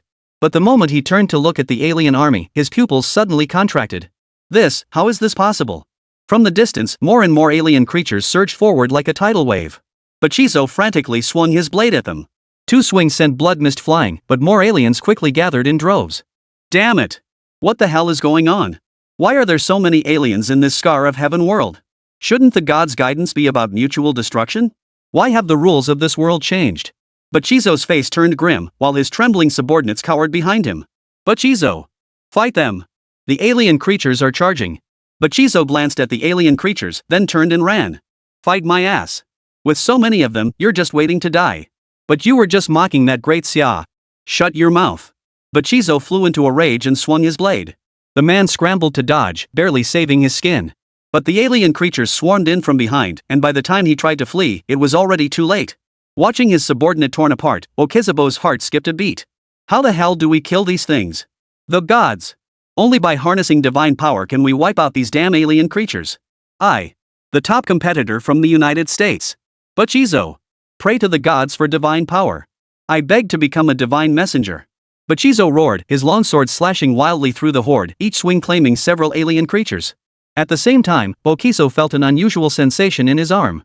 Having been fighting while retreating, he now abandoned the slaughter entirely and began fleeing. He rolled up his sleeves, his eyes fixed nervously on his arm, where the divine guidance had appeared. Divine guidance varied from person to person. The nature of the guidance differs, and so does the timing. All depended on the deity's arrangement.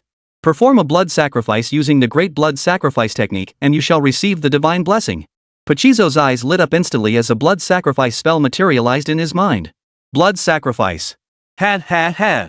Pachizou chuckled, turning away as his henchmen desperately pleaded for help, pursued relentlessly by the alien creatures behind them. Pachizou! Save us! Save me! Boss, I've been following you since the first round. Pachizou, our nations are allies. You must save us. Pachizou's smile faded, his expression turning cold as he lowered his gaze. The power of brain-computer chips can't save you. Nor can it save me. Only the power of the gods can overcome all things. I will become a divine messenger. As Bokiso spoke, his hands began forming seals while he chanted incantations. A palpable pressure descended from the heavens. The entire world seemed to rally behind Bokiso. The contestants closing in on him felt this overwhelming pressure the instant it struck. Boom! They instantly dissolved into a mist of blood, their souls ripped away, forever sacrificed to the gods. You are too fragile. All you can do is become nourishment for the gods. At least you've made a contribution, ha ha ha.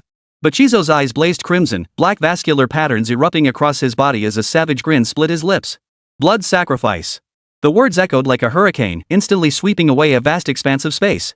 In an instant, every contestant who had followed him dissolved into a mist of blood, their souls ripped away. Their life force was offered to the gods. From the heavens, a golden divine power descended, enveloping Bokisu. Pachizou's aura surged dramatically, expanding the reach of the blood sacrifice. Especially when hundreds of monstrous creatures charged madly toward him, Bokisu roared with laughter, feeling the fury of his power. Boom! Boom! Boom! The successive explosions of blood caught Chen Sanyuan's attention. He had been maintaining a distance from the alien horde that was neither too close nor too far. Not only to avoid entanglement, but also because the appearance of the alien horde would undoubtedly help him find the one destined to become the divine messenger. He had previously doubted the validity of his approach until he encountered Qingzhou, the top contender from the United States. Sacrificing blood to summon life. Chen Sanyuan murmured softly. Both the aura Bakisuo radiated and the divine power descending from the heavens as a blessing indicated he was highly likely to become a divine messenger. As these thoughts swirled, a sudden commotion erupted within his boundless void. Kid, give me one of those vitality pills now, and I'll go take care of that Bakisuo for you. How about it? Xiangqi's voice abruptly echoed from within the picture scroll.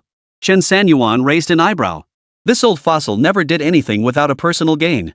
Back when he'd snatched the Crimson Beast Horde's vitality to make those life essence pills, the creature had flown into such a rage it unleashed all its stored vitality at once. He'd even ended up injured in the process. Now it wanted to work for him? No need to guess, it definitely had its own agenda. Chen Sanyuan's thoughts raced and he quickly grasped the Xiangqi scheme. I don't need your help to kill him. Xiangqi. But that brat is clearly on the verge of becoming a divine envoy. You won't kill him? And he's a Western deity. If he grows too powerful, it won't bode well for Great Xia. Chen Sanyuan chuckled. I never knew you, ancient great calamity, possessed such patriotic fervor. Xiangqi roared with laughter. Hurry up and give me those life-saving pills. I can't wait to serve my country. Let all those pretty countries die for me. Chen Sanyuan sneered coldly. Fine, I'll give you some. But we need to set 3 rules. Xiangqi watched as Bakisa sacrificed more and more creatures to the blood mist, the sight making its mouth water. Yet Chen Sanyuan dragged his feet. Speak. First, you must never betray your master. If you unleash your power to harm me again, I'll make sure you spend eternity as nothing but a crippled soul. Xiangqi, hurry up and say it. Second, call me daddy, let me hear it. Xiangqi, Uing. Chapter 138, Xiangqi takes advantage. Kid. You really have some nerve. I am the ancient great calamity. The mighty beast of the beast clan. The name Xiangqi strikes terror into every soul. Who doesn't tremble in fear? Who doesn't bow their head in submission? And now you, a mere greenhorn, dare to make me call you. Can you even handle it? I command you to hand over the vitality pellets now. Hurry! Or you'll never summon me again for the rest of your life. Xiangqi sneered coldly, spouting reckless words. Chen Sanyuan clapped his hands. Well, that's just great. Then don't ever come out again. Xiangqi. Uing try to outsmart me? Hurry up, or that blood mist will be gone soon. Chen Sanyuan chuckled. Just give me a test call first. Xiangqi fell silent for a moment before growling out a muffled sound. Poop. Chen Sanyuan frowned. This ancient beast's cry certainly didn't sound as sweet as a beautiful girl's. If it didn't work out, he'd just have Luna, Sun Qingqing, and Lin Ruoxue take turns calling out to him. No doubt it would sound better than this ancient beast Xiangqi's cry. And the third one. Are you ever going to stop? Xiangqi roared in fury, bursting out of the picture book with a whoosh. He opened his gaping maw, glaring ferociously at Chen Sanyuan. I haven't figured out the third one yet. I'll tell you when I do. Here, take the vitality pill. But don't forget what you said. Chen Sanyuan flung a handful of vitality pills at Xiangqi. Seeing the creature's greedy, mocking gaze, Chen knew. This old bastard would never keep his word. Moreover, it was blatantly clear that the creature intended to seize the vital essence from the blood mist, the very offering meant for the gods to perform its blood sacrifice. If Xiangqi managed to snatch a significant amount, it might well regain much of its former power. At that point, it might just break free from Chen Sanyuan's control. But such petty schemes were no match for Chen Sanyuan's cunning. Eat. Eat your fill. Once you've eaten your fill, I'll deliver your master. Chen Sanyuan thought to himself. By now, the Xiangqi's eyes were clouded by greed as it charged straight toward Bakisuo. Bokisu remained focused, arms spread wide, absorbing the divine power bestowed upon him. Feeling the overwhelming sense of control brought by the blood sacrifice. Ha ha ha ha. This is power. This is the power the gods have bestowed upon me. Nearly everyone around him lay dead. Bakisuo scanned the area, realizing none of his minions remained to kiss his ass or cheer him on. Turning his head once more, Bokisu's expression suddenly tightened. Holy! What the hell is that? Sacrifice blood for me. But Qingzhou immediately began performing the blood sacrifice ritual on the Xiangqi.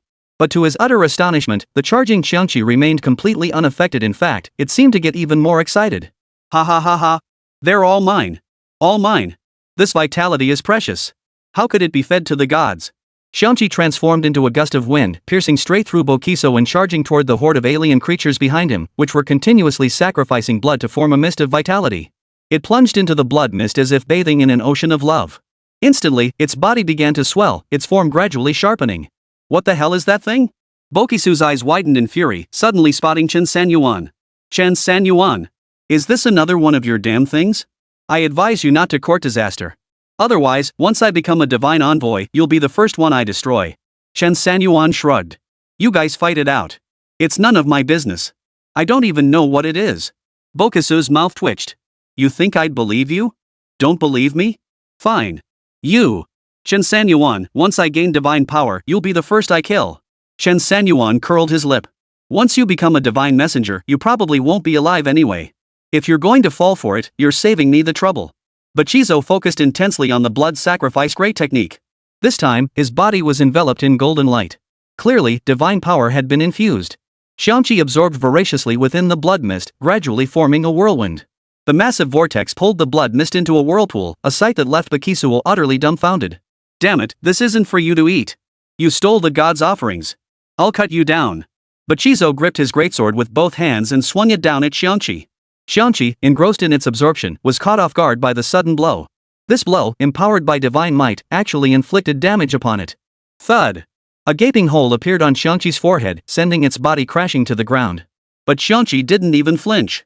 It soared back into the air to absorb the blood mist once more, and the gaping hole on its forehead rapidly began to heal. The number of alien creatures plummeted, and the vitality within the blood mist diminished accordingly. But Qingzhou braced himself, lifting with all his might to receive the divine power's descent. Rumble! Thunderclouds gathered in the sky, rolling with bolts of lightning that roared and thundered. You stole the divine offering. You shall all die. But Qingzhou's eyes blazed crimson, his robes fluttering without wind. No sooner had the words left his mouth than a bolt of lightning struck Xiangqi. With a flick of Bokusu's thoughts, another bolt struck Chen Sanyuan. Xiangqi braced himself against the strike, then burst into laughter. He charged straight into the stormy sky, a trail of blood mist trailing behind him. He now possessed the aura of an ancient, fearsome being capable of battling the heavens themselves. Chen Sanyuan instantly vanished to evade the attack. He felt it was time to strike back against Bokusu's petty schemes. His rotten bone thunder spear flashed, summoning rotten bone thunder beetles to swarm around him. Mounted on a rot bone thunder insect, he teleported again, materializing directly behind Bakisuo and thrusting his spear straight at the demon's kidneys. But Qingzhou sneered coldly, relying on the divine power bestowed by the gods to sense Chen Sanyuan's attack in advance. Chen Sanyuan promptly commanded his rotbone thunderworm to attack, forcing Bakisuo to counter with all his might. Let's see how you dodge this one. Chen Sanyuan sized up Bakisuo, then flashed behind him and below. Then, like a dragon unleashed, he fired a shot at Bokusu's backside. But Qingzhou sensed Chen Sanyuan's movement and prepared to defend, but the corrupting bone thunderworm's attack arrived in the blink of an eye. Put! Qingzhou felt a searing pain in his back. His eyes widened in shock before he let out a blood-curdling scream. Ah! Hearing Bakisuo's agonized screams, Chen Sanyuan grinned. You couldn't just use lightning to blast Xiangqi, you had to drag me into this too. I told you it had nothing to do with me, but you dragged me into this anyway. You're just asking for trouble. Bokusu's face turned purple, his features contorted in rage, his legs clamped tightly together. Chen Sanyuan. I, Bakisuo, swear on behalf of the United States. I will never let you off the hook. I'll make sure you never leave this world of heaven scar. With that, Bakisuo roared furiously, his body radiating streaks of golden light that seemed to resonate with the thunderclouds overhead. Xiangqi and the lightning clashed back and forth, yet his body grew increasingly solid. Hey, kid. This is getting interesting. Xiangqi stepped back with satisfaction, observing Chen Sanyuan and Bokusu like spectators at a show. At that moment, the jade token on Chen Sanyuan's body began to shift. Chapter 139, Contract with the Ancient Great Fiend. It's turning black? Chen Sanyuan looked up at Bokusu in the sky with keen interest, a smile curling his lips. This time, it should be certain. Divine Messenger Bakisuo.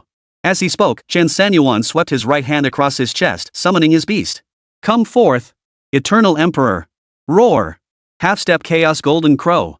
Screech! Taishu Spirit Ape! Roar! Charge! Take down Bokusu!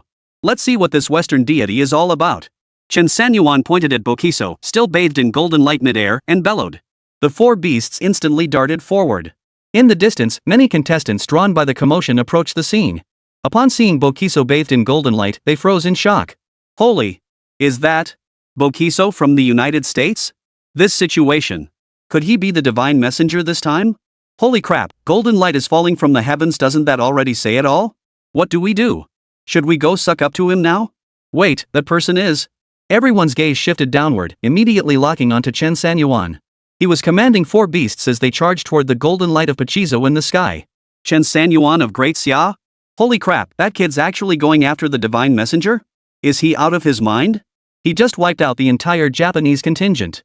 Why is he targeting the divine messenger now? Ha! He's overestimating himself. Does he think he can fight against the power of the gods? Just watch. That kid's gonna be finished in no time. Rumble. As if sensing Chen Sanyuan's beast-riding aura, the sky suddenly rolled with thunder, rumbling loudly. Xiangqi stood nearby, grinning widely as he watched the spectacle unfold. Ha ha ha ha. This is awesome. Absolutely awesome. After all these years, I finally see a chance to be reborn. Chen Sanyuan frowned in displeasure. Hey, Xiangqi, what are you staring at? My 4 precious beast companions are all in the fray, why aren't you? Xiangqi tilted his head. Me? Are you out of your mind? Now you're giving me orders? Chen Sanyuan crossed his arms, his expression turning cold. You seem to have forgotten the 3 rules I laid down earlier. Xiangqi, what 3 rules? The 3 rules. What rules? Chen Sanyuan's expression darkened. He knew this old codger wouldn't keep his word. This blood-mist opportunity had allowed its body to grow to the size of a small mountain, its form becoming far more refined. Standing far off, its vast wings flapped slowly, truly evoking the aura of a primordial great fiend. Seems you've no intention of acknowledging me as your father. Xiangqi sneered contemptuously. Kid, you have some nerve calling me dad, me, a mighty ancient great demon. Do you even deserve it? Do you have the qualifications? You can't even defeat this minor divine messenger, now what could you possibly do to me? Chen Sanyuan nodded. Fine. Since you choose to act this way, don't blame me for being impolite. I'll take you down right now. Xiangqi heard this and seemed to have heard the most laughable joke imaginable. Cut the crap. You're only able to exchange a few words with me right now. Back in the ancient times, I'd have blown your soul right out of you in one breath. Chen Sanyuan wasted no time. With a flick of his wrist, he raised his palm slightly. A subtle force of law abruptly manifested. The smile on Xiangqi's face froze abruptly. Humph. You brat, what? Chen Sanyuan's gaze turned icy as he spoke slowly, Master Beastmaster. Using a talent. Master. Ancient great calamity. Xiangqi, obey my command. Chen Sanyuan's voice grew louder and louder, like deafening imperial decrees resounding like great bronze bells. At these words, the Xiangqi's previously contemptuous and mocking gaze instantly cleared, its eyes widening in sudden shock. Blinding golden light surged from the heavens and earth, converging between Chen Sanyuan and Xiangqi.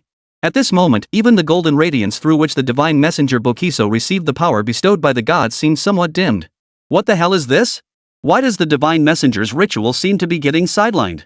Damn, this is insane. What the hell is going on?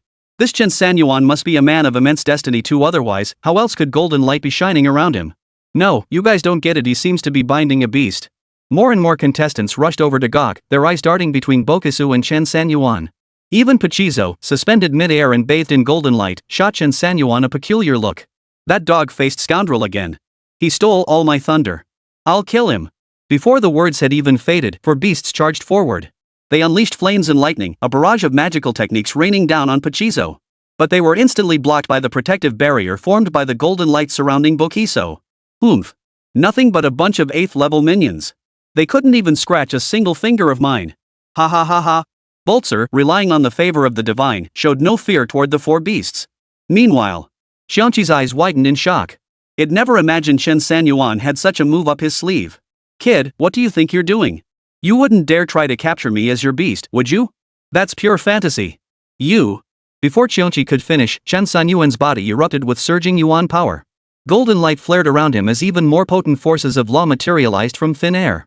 Xiangqi struggled desperately to escape, but the laws bound him tightly. Under the laws of heaven and earth, even the primordial great calamity Xiangqi could only submit to capture.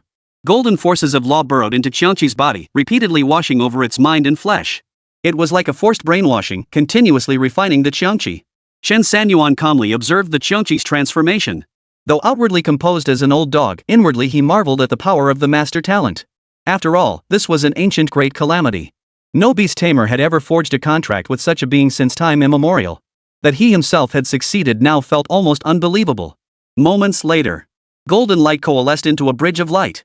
A tiny, adorable form of Xiangqi emerged from its body, leaping onto the golden bridge and bouncing toward Chen Sanyuan. Reaching the bridge's end, the little Xiangqi leapt into Chen Sanyuan's sea of consciousness. Hum!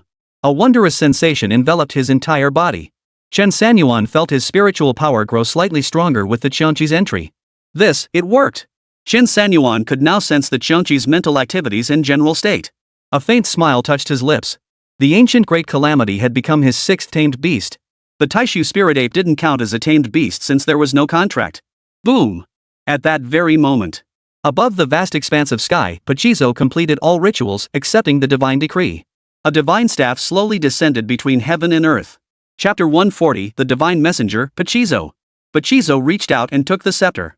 The staff measured about a meter in length, entirely pitch black, with a dark sphere embedded at its tip. Even at a glance, one could sense the overwhelming pressure emanating from it. Is this the aura of a deity? The thought flashed through Chen Sanyuan's mind as the attribute panel abruptly appeared before his eyes. Hidden quest, seize the divine scepter. Success will increase your qualification to dominate the gods by 70%. Holy crap! How insane is that? A 70% increase? That's practically 80% progress.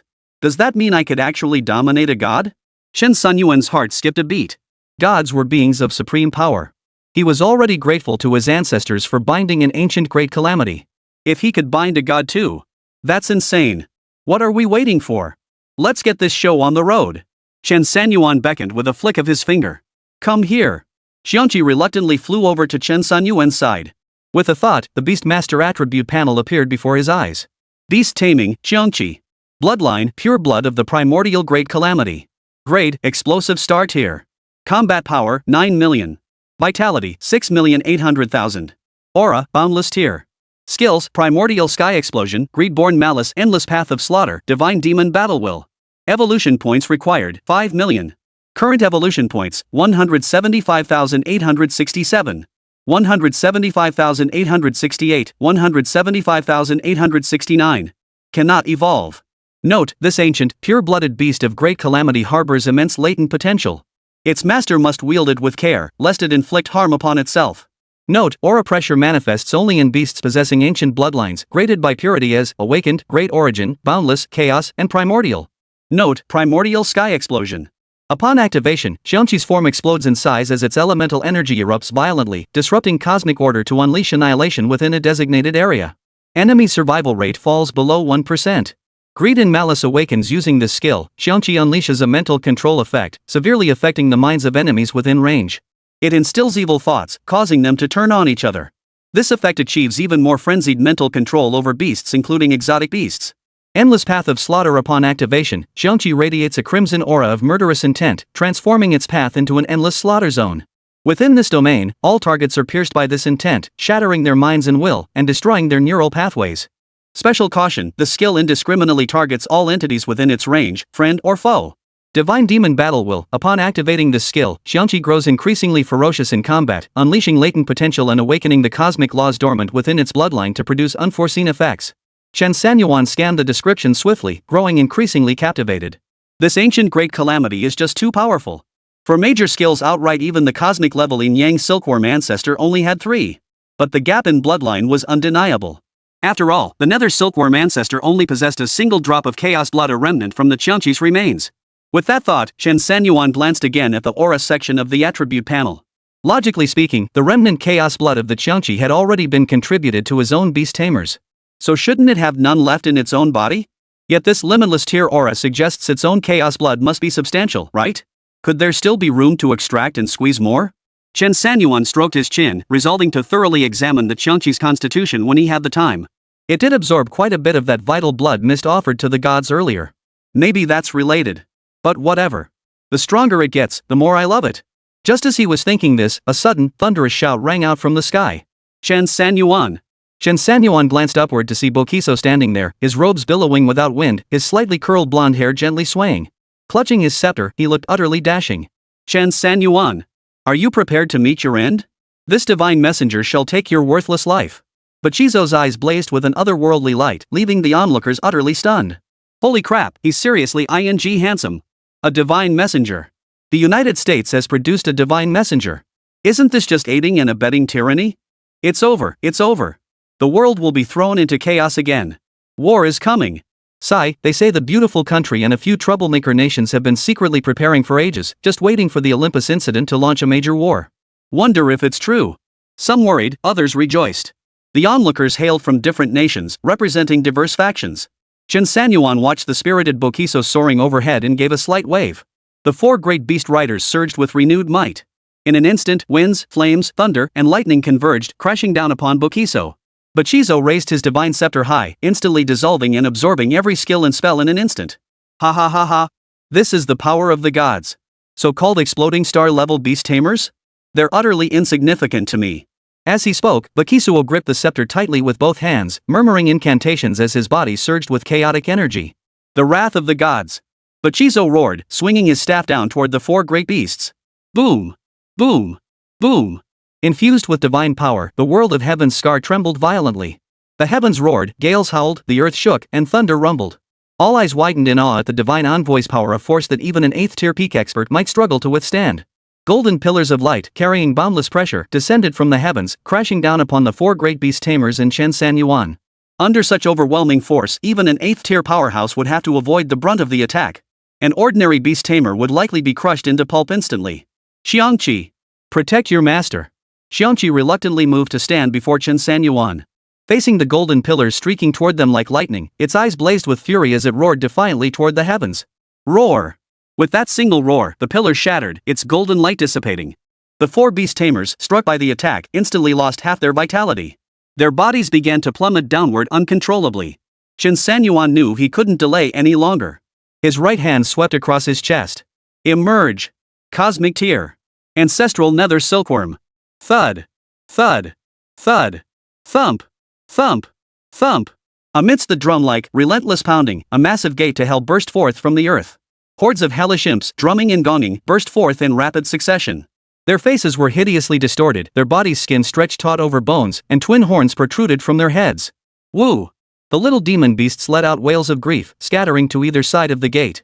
Simultaneously, the body of the ancestral netherworm slowly emerged from the gate. The moment it appeared, the heavens darkened, winds howled, and the demon beasts wailed. The scene left everyone utterly dumbfounded. They stared in disbelief, eyes wide with shock. Even the dashingly handsome Qingzhou in the sky couldn't help but freeze in astonishment. Xiangqi's mouth twitched as his large eyes stared unblinkingly at the nether silkworm ancestor's entrance. What level is this? How is this even louder than my entrance? Have beast tamers gone completely mad these days? Unbelievable. Chapter 141, The Cosmic Level Beast Tamer Strikes.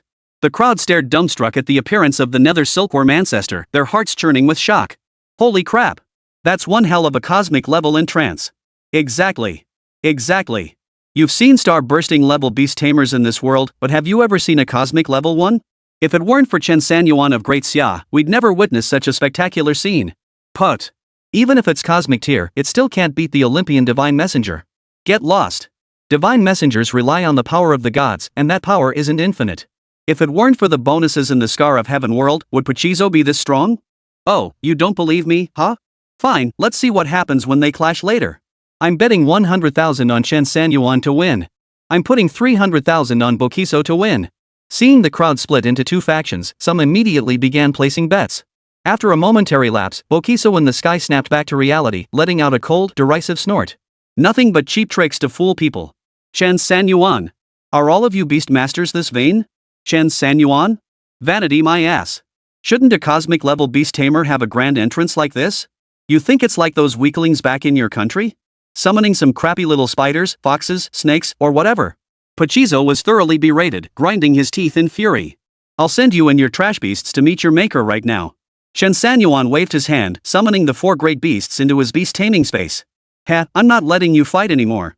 Pissed off, huh? Just as Qingzhou lunged to slaughter the 4 exploding star-tier beasts, Chen Sanyuan pulled this stunt, leaving bokehs of fuming so hard smoke nearly rose from his forehead. I'll kill you. Qingzhou roared, gripping his scepter to channel the might of heaven and earth, unleashing his strike directly at Chen Sanyuan. Boom! Boom! Boom! The deafening explosions reverberated throughout the entire Tianxian world. Sensing the immense power, Chen Sanyuan couldn't bear to send the yin-yang silkworm ancestor in directly. He decided to send the ancient great calamity, the Qiangqi, to test the waters first. After all, it couldn't die. Even if it did, the illustrated book would still remain, wouldn't it? With that thought, Chen Sanyuan waved his hand. Qiangqi, my dear, step up. After speaking, Chen Sanyuan could clearly sense the Qiangqi's unwillingness in its consciousness, though it was powerless to resist. Chen Sanyuan even wondered if Qiangqi might develop depression later on. The Qiangqi flapped its wings with a grumbling roar and soared upward. Facing the divine shockwave unleashed by Qingzhou's staff, the Qiangqi stood fearless, opening its gaping maw to meet the blow head-on. Boom! Just as Chen Sanyuan thought the Qiangqi might be arrogant enough to catch the blast with its tongue, it flapped its wings to block the energy wave. Yet moments later, the shockwave slammed it straight to the ground. It slammed into the ground, instantly forming a large crater as dust and smoke billowed upward. Qingzhou roared with laughter, glaring down at Chen Sanyuan with contempt. Well, see how formidable my divine messenger is? Chen Sanyuan, even if you were to kneel and beg for mercy now, I would not spare you. Chen Sanyuan remained silent. He could sense that the Qiangqi hadn't unleashed its full power yet. Bokisuo's technique was formidable, but it wasn't enough to kill Qiangqi in one strike. Sure enough, with a whoosh, Qiangqi soared skyward once more, spreading its wings as golden light shimmered across its form. Bokisuo's body surged with yuan energy, radiating an overwhelming aura. Boom! Boom! Boom! The man and beast fought back and forth, but the Qiangqi soon found itself at a disadvantage. Chen Sanyuan waved his hand. Ancestral Shadow Silkworm. Attack! Buzz! Buzz! Buzz! The Yiming silkworm ancestor erupted with overwhelming might, its colossal aura instantly engulfing the surroundings. Spectators watching nearby couldn't help but marvel inwardly. To have even one cosmic-level beastmaster in this lifetime would be enough to live without regret. That kid is so enviable. How did he get such incredible luck? But Qingzhou is unleashing his full power. I doubt even a cosmic-level beast could withstand this. Chen Sanyuan's going to take on multiple opponents alone. Ha, you don't understand. When a beastmaster fights an enemy, no matter how many beasts he commands, it's still one-on-one. Crowd? Is that even a thing? The crowd murmured in astonishment, their eyes glued to the sky as the addition of the nether silkworm ancestor shifted the battlefield dynamics once more. Holy crap! Qingzhou's passive kicked in. Hey, what if someone took out Chen Sanyuan right now? Wouldn't that save Bokisuo? Everyone looked at the man who had just spoken as if suddenly enlightened. That actually makes sense. Before the words had even finished echoing, a figure burst from the crowd, raising a long blade and slashing toward Chen Sanyuan. Holy crap, he's discovered a whole new world here. After all, he is a beastmaster. Well, Chen Sanyuan's death is inevitable. A beastmaster's greatest weakness is himself. I suspect you're setting a trap. Could it be that some still don't know Chen Sanyuan has for exploding star-tier beasts? That's like having 4 8th-tier powerhouses as bodyguards. Whoever charges him is dead meat. Amidst the clamoring voices behind him, the figure who had charged forward, blade raised to strike down Chen Sanyuan, now soared midair. A horizontal slash downward seemed poised to cleave Chen Sanyuan's crown with lightning speed. Die! The attacker made up his mind, swinging the blade horizontally. Bang! The blade's cold gleam flashed as it came crashing down. Chen Sanyuan seemed oblivious as a colossal figure suddenly materialized before him, radiating a blood-red, vicious aura. That giant ape again. The onlookers sucked in a sharp breath. That summoning speed is damn fast. Chen Sanyuan's lips twitched. Thankfully, the Taishu spirit ape didn't require summoning, it appeared instantly at his mental command.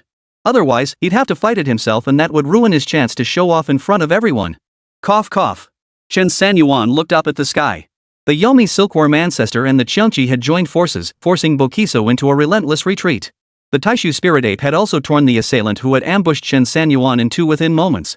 The onlookers' hearts skipped a beat, completely abandoning any thoughts of attacking Chen Sanyuan. Holy crap! The divine messenger is done for. Following the man's gesture, everyone saw that the golden light on Bokisuo's hands and body had begun to scatter into tiny star-like sparks. No! No! No! I am the divine messenger. In the world of Scar of the Sky, I am invincible. Gods! I beseech the power of the gods. A thunderous roar echoed from the heavens, as if the gods had heard his plea. I won't give you another chance to waste my time. Chen Sanyuan's hand flashed with the corrupting bone lightning spear as he charged forward, lunging toward Bokisuo. As the divine power descended, poised to enter Bokisuo's body, Chen Sanyuan commanded the netherworld silkworm ancestor to intercept the golden light. Qiangqi greedily absorbed the energy from the sidelines. Seizing the moment, Chen Sanyuan hurled the corrupting bone thunder spear, aiming straight for Bokisuo's heart. But Qingzhou's eyes blazed with fury, his face contorted in rage. Even as a divine envoy, he could only barely hold his own against a cosmic-level beast for a short time. Now, facing a relentless barrage alongside Chen Sanyuan, this unpredictable silver coin who defied all conventions. He felt like crying. Hand it over. The instant Chen Sanyuan hurled the thunder spear, he materialized alongside it. Chapter 142, Divine Avatar. Chen Sanyuan materialized before Qingzhou alongside the corrupting bone thunder spear. At that moment, Qingzhou froze for a second before snapping back to reality. His scepter flashed with black light. Whoosh!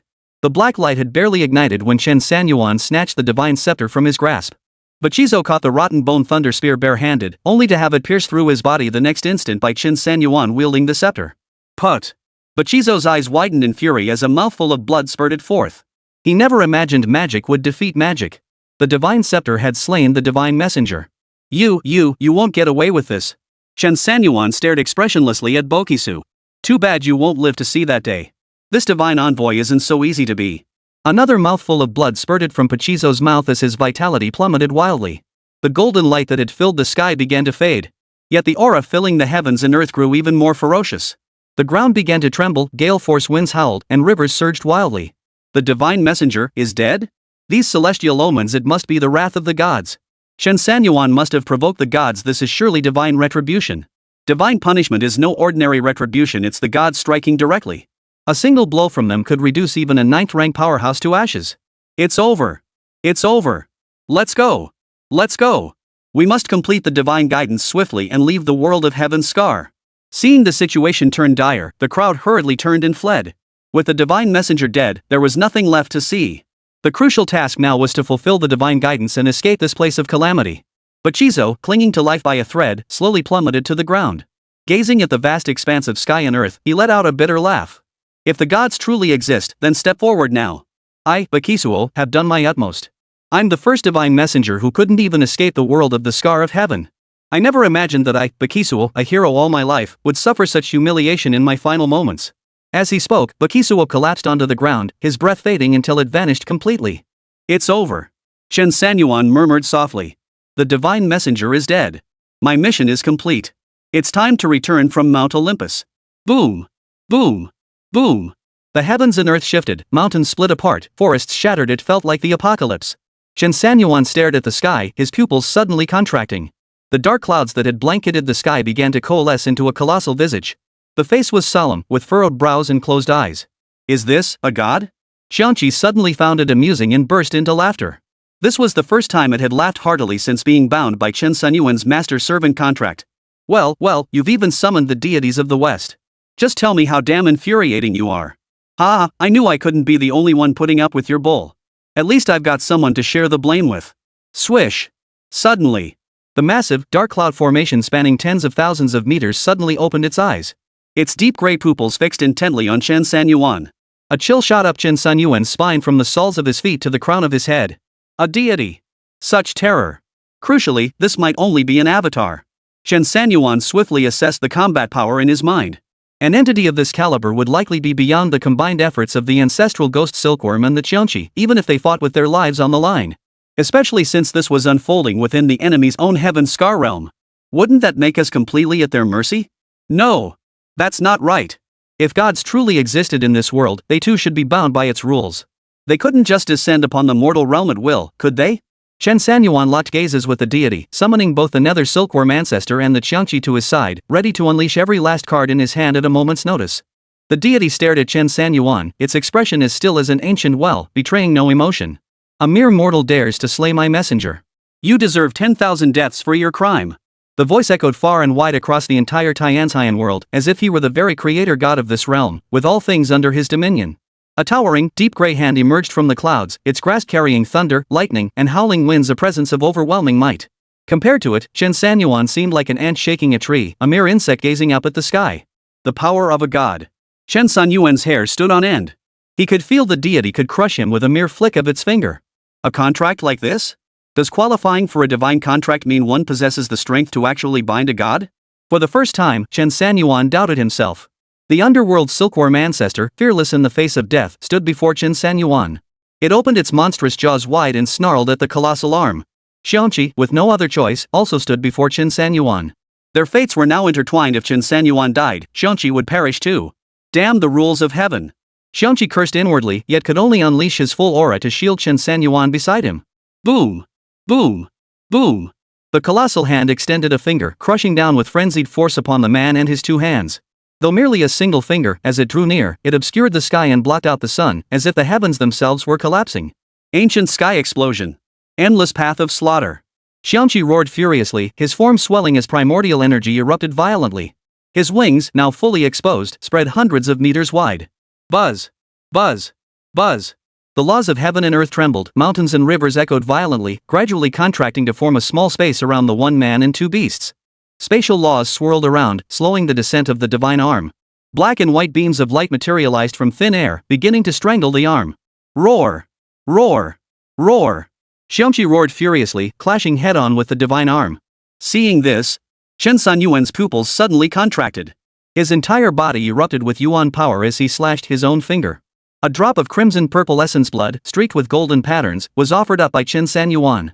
Taking advantage of the time gained by Qingzhou unleashing its powerful skill, he instantly infused the essence blood into the body of the yin-yang silkworm ancestor.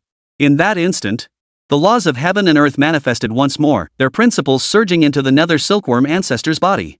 A true cosmic-level beast awoke. The nether silkworm ancestor's body swelled explosively, growing to half the size of the Tiantian world within mere moments. Its raised, brutally powerful clawed arm pierced straight through the divine arm that had shattered the Qingzhou skill. Nether beast tide. A voice of profound age echoed from the ancestral shadow silkworm's mouth. Chen Sanyuan felt astonishment surge within him, even more amazed by its current power.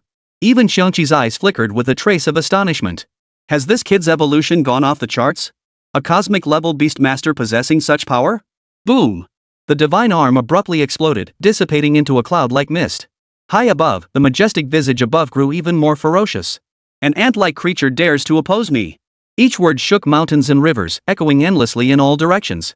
Die! After that single word, the dark clouds gathered into countless tridents wrapped in lightning, unleashing an indiscriminate barrage that rained down from the heavens. Each trident that struck the ground unleashed a colossal explosion. The very fabric of the Skyscar world began to unravel, rivers reversed their flow, volcanoes erupted. All remaining contestants within the realm were seized by panic. Driven by the divine command to complete their mission, they turned upon one another in a frenzy of slaughter. Chapter 143, World Collapse. The Skyscar world descended into utter chaos under the gods' indiscriminate assault. More tridents surged toward Chen Sanyuan and the two great beast tamers. Tide of nether beasts. The nether silkworm ancestor roared furiously, and the gates of hell appeared out of thin air. The gates swung wide, and one by one, ferocious ghost beasts burst joyfully forth from the underworld. Bloodthirsty and brutal, they also craved the freedom of the open air. Slay the gods! Chen Sanyuan roared, sending all the ghost beasts hurtling skyward. Their numbers swelled as they devoured every ounce of power from the trident. They were indestructible, blown to pieces, they swiftly resurrected through the gates of hell. Especially after the ancestral shadow silkworm fully awakened its power, every demon beast it summoned grew to colossal proportions. Upon spotting the divine avatar and sensing the aura of the deity, they showed no panic whatsoever, only greed. Squeak! Squeak! Squeak! Moo moo moo! A cacophony of roars erupted like demons dancing in chaos. They brazenly exploited their immortality, deflecting every divine technique. For the first time, the majestic countenance in the heavens furrowed its brow. It plunged downward with fierce intent, seeking to break free from the cloud layers and fully reveal its true avatar. Yet, just as it was about to emerge, the world of Tiantian began to collapse. Chen Sanyuan understood. Even though this world of heaven's scar was created by the deity, its rules could not withstand the deity's descent, not even a complete avatar. Though perhaps it was also connected to the awakening of the netherworld silkworm ancestor. After all, the world of heaven's scar was not yet a complete realm. As these thoughts swirled, the divine being in the heavens spoke once more. Chen Sanyuan, I have marked your essence. We shall meet soon. The rules are not set in stone. With that, the dark clouds forming the divine visage dispersed and vanished. All abilities dissolved into nothingness, and a fleeting calm descended upon the world of scar of heaven. Master, this world is collapsing. I am about to revert to my low energy form. The yin-yang silkworm ancestor spoke, its massive head gazing at Chen Sanyuan. Chen Sanyuan nodded. The ancestral shadow silkworm began shrinking, gradually reverting to its controllable form. But at that moment, Qingzhou flew off, heading straight for the erupting volcano. Holy crap! Are you trying to kill yourself? Chen Sanyuan raised an eyebrow, then sensed no suicidal intent in Qingzhou's consciousness. Halt! Chen Sanyuan's body surged with Yuan power as his dominator talent activated once more. His command finally halted the Qingzhou. Qingzhou roared in anger, clearly resentful of this control over its will, having grown accustomed to its freedom. Qingzhou, you are now my beast companion. Can you act like a proper beast master? The netherworld silkworm ancestor is stronger than you. Did it show any arrogance? Do you need permission for everything you do? What's your game? Trying to go solo? Qingzhou frowned. How dare he compare himself to me? I am a mighty ancient great calamity. Pure chaos bloodline. Even if it's only 1/10 of its former power, how dare it compare itself to me? Qingzhou turned to glare furiously at Chen Sanyuan. If I hadn't become your beast companion, I would have killed you the moment I consumed that blood mist. Letting you live this long, and even command me, it's the greatest disgrace. I might as well be dead. Chen Sanyuan gave a cold chuckle. Don't try to fool me. I know exactly what you're thinking right now. You never intended to kill yourself. What did you discover? What could possibly be so compelling? Qingzhou darted his eyes around, desperately trying to focus on something else, unwilling to let Chen Sanyuan pry into his consciousness. You won't tell me? Fine. Then I'll seal you inside the beast taming space right now. You'll stay there obediently forever, no chance of freedom. Xiangqi hesitated for a moment, then stomped his foot. Wait. I need to extract the world's primordial source. The world's primordial source? Chen Sanyuan pondered for a moment before releasing Xiangqi's restraints. You may go and retrieve it. We'll split it 9-1. Xiangqi's eyes lit up. 9 parts sounded like a steal. Without another word to Chen Sanyuan, Xiangqi charged toward the volcano, plunging directly into the molten lava. TSK TSK TSK.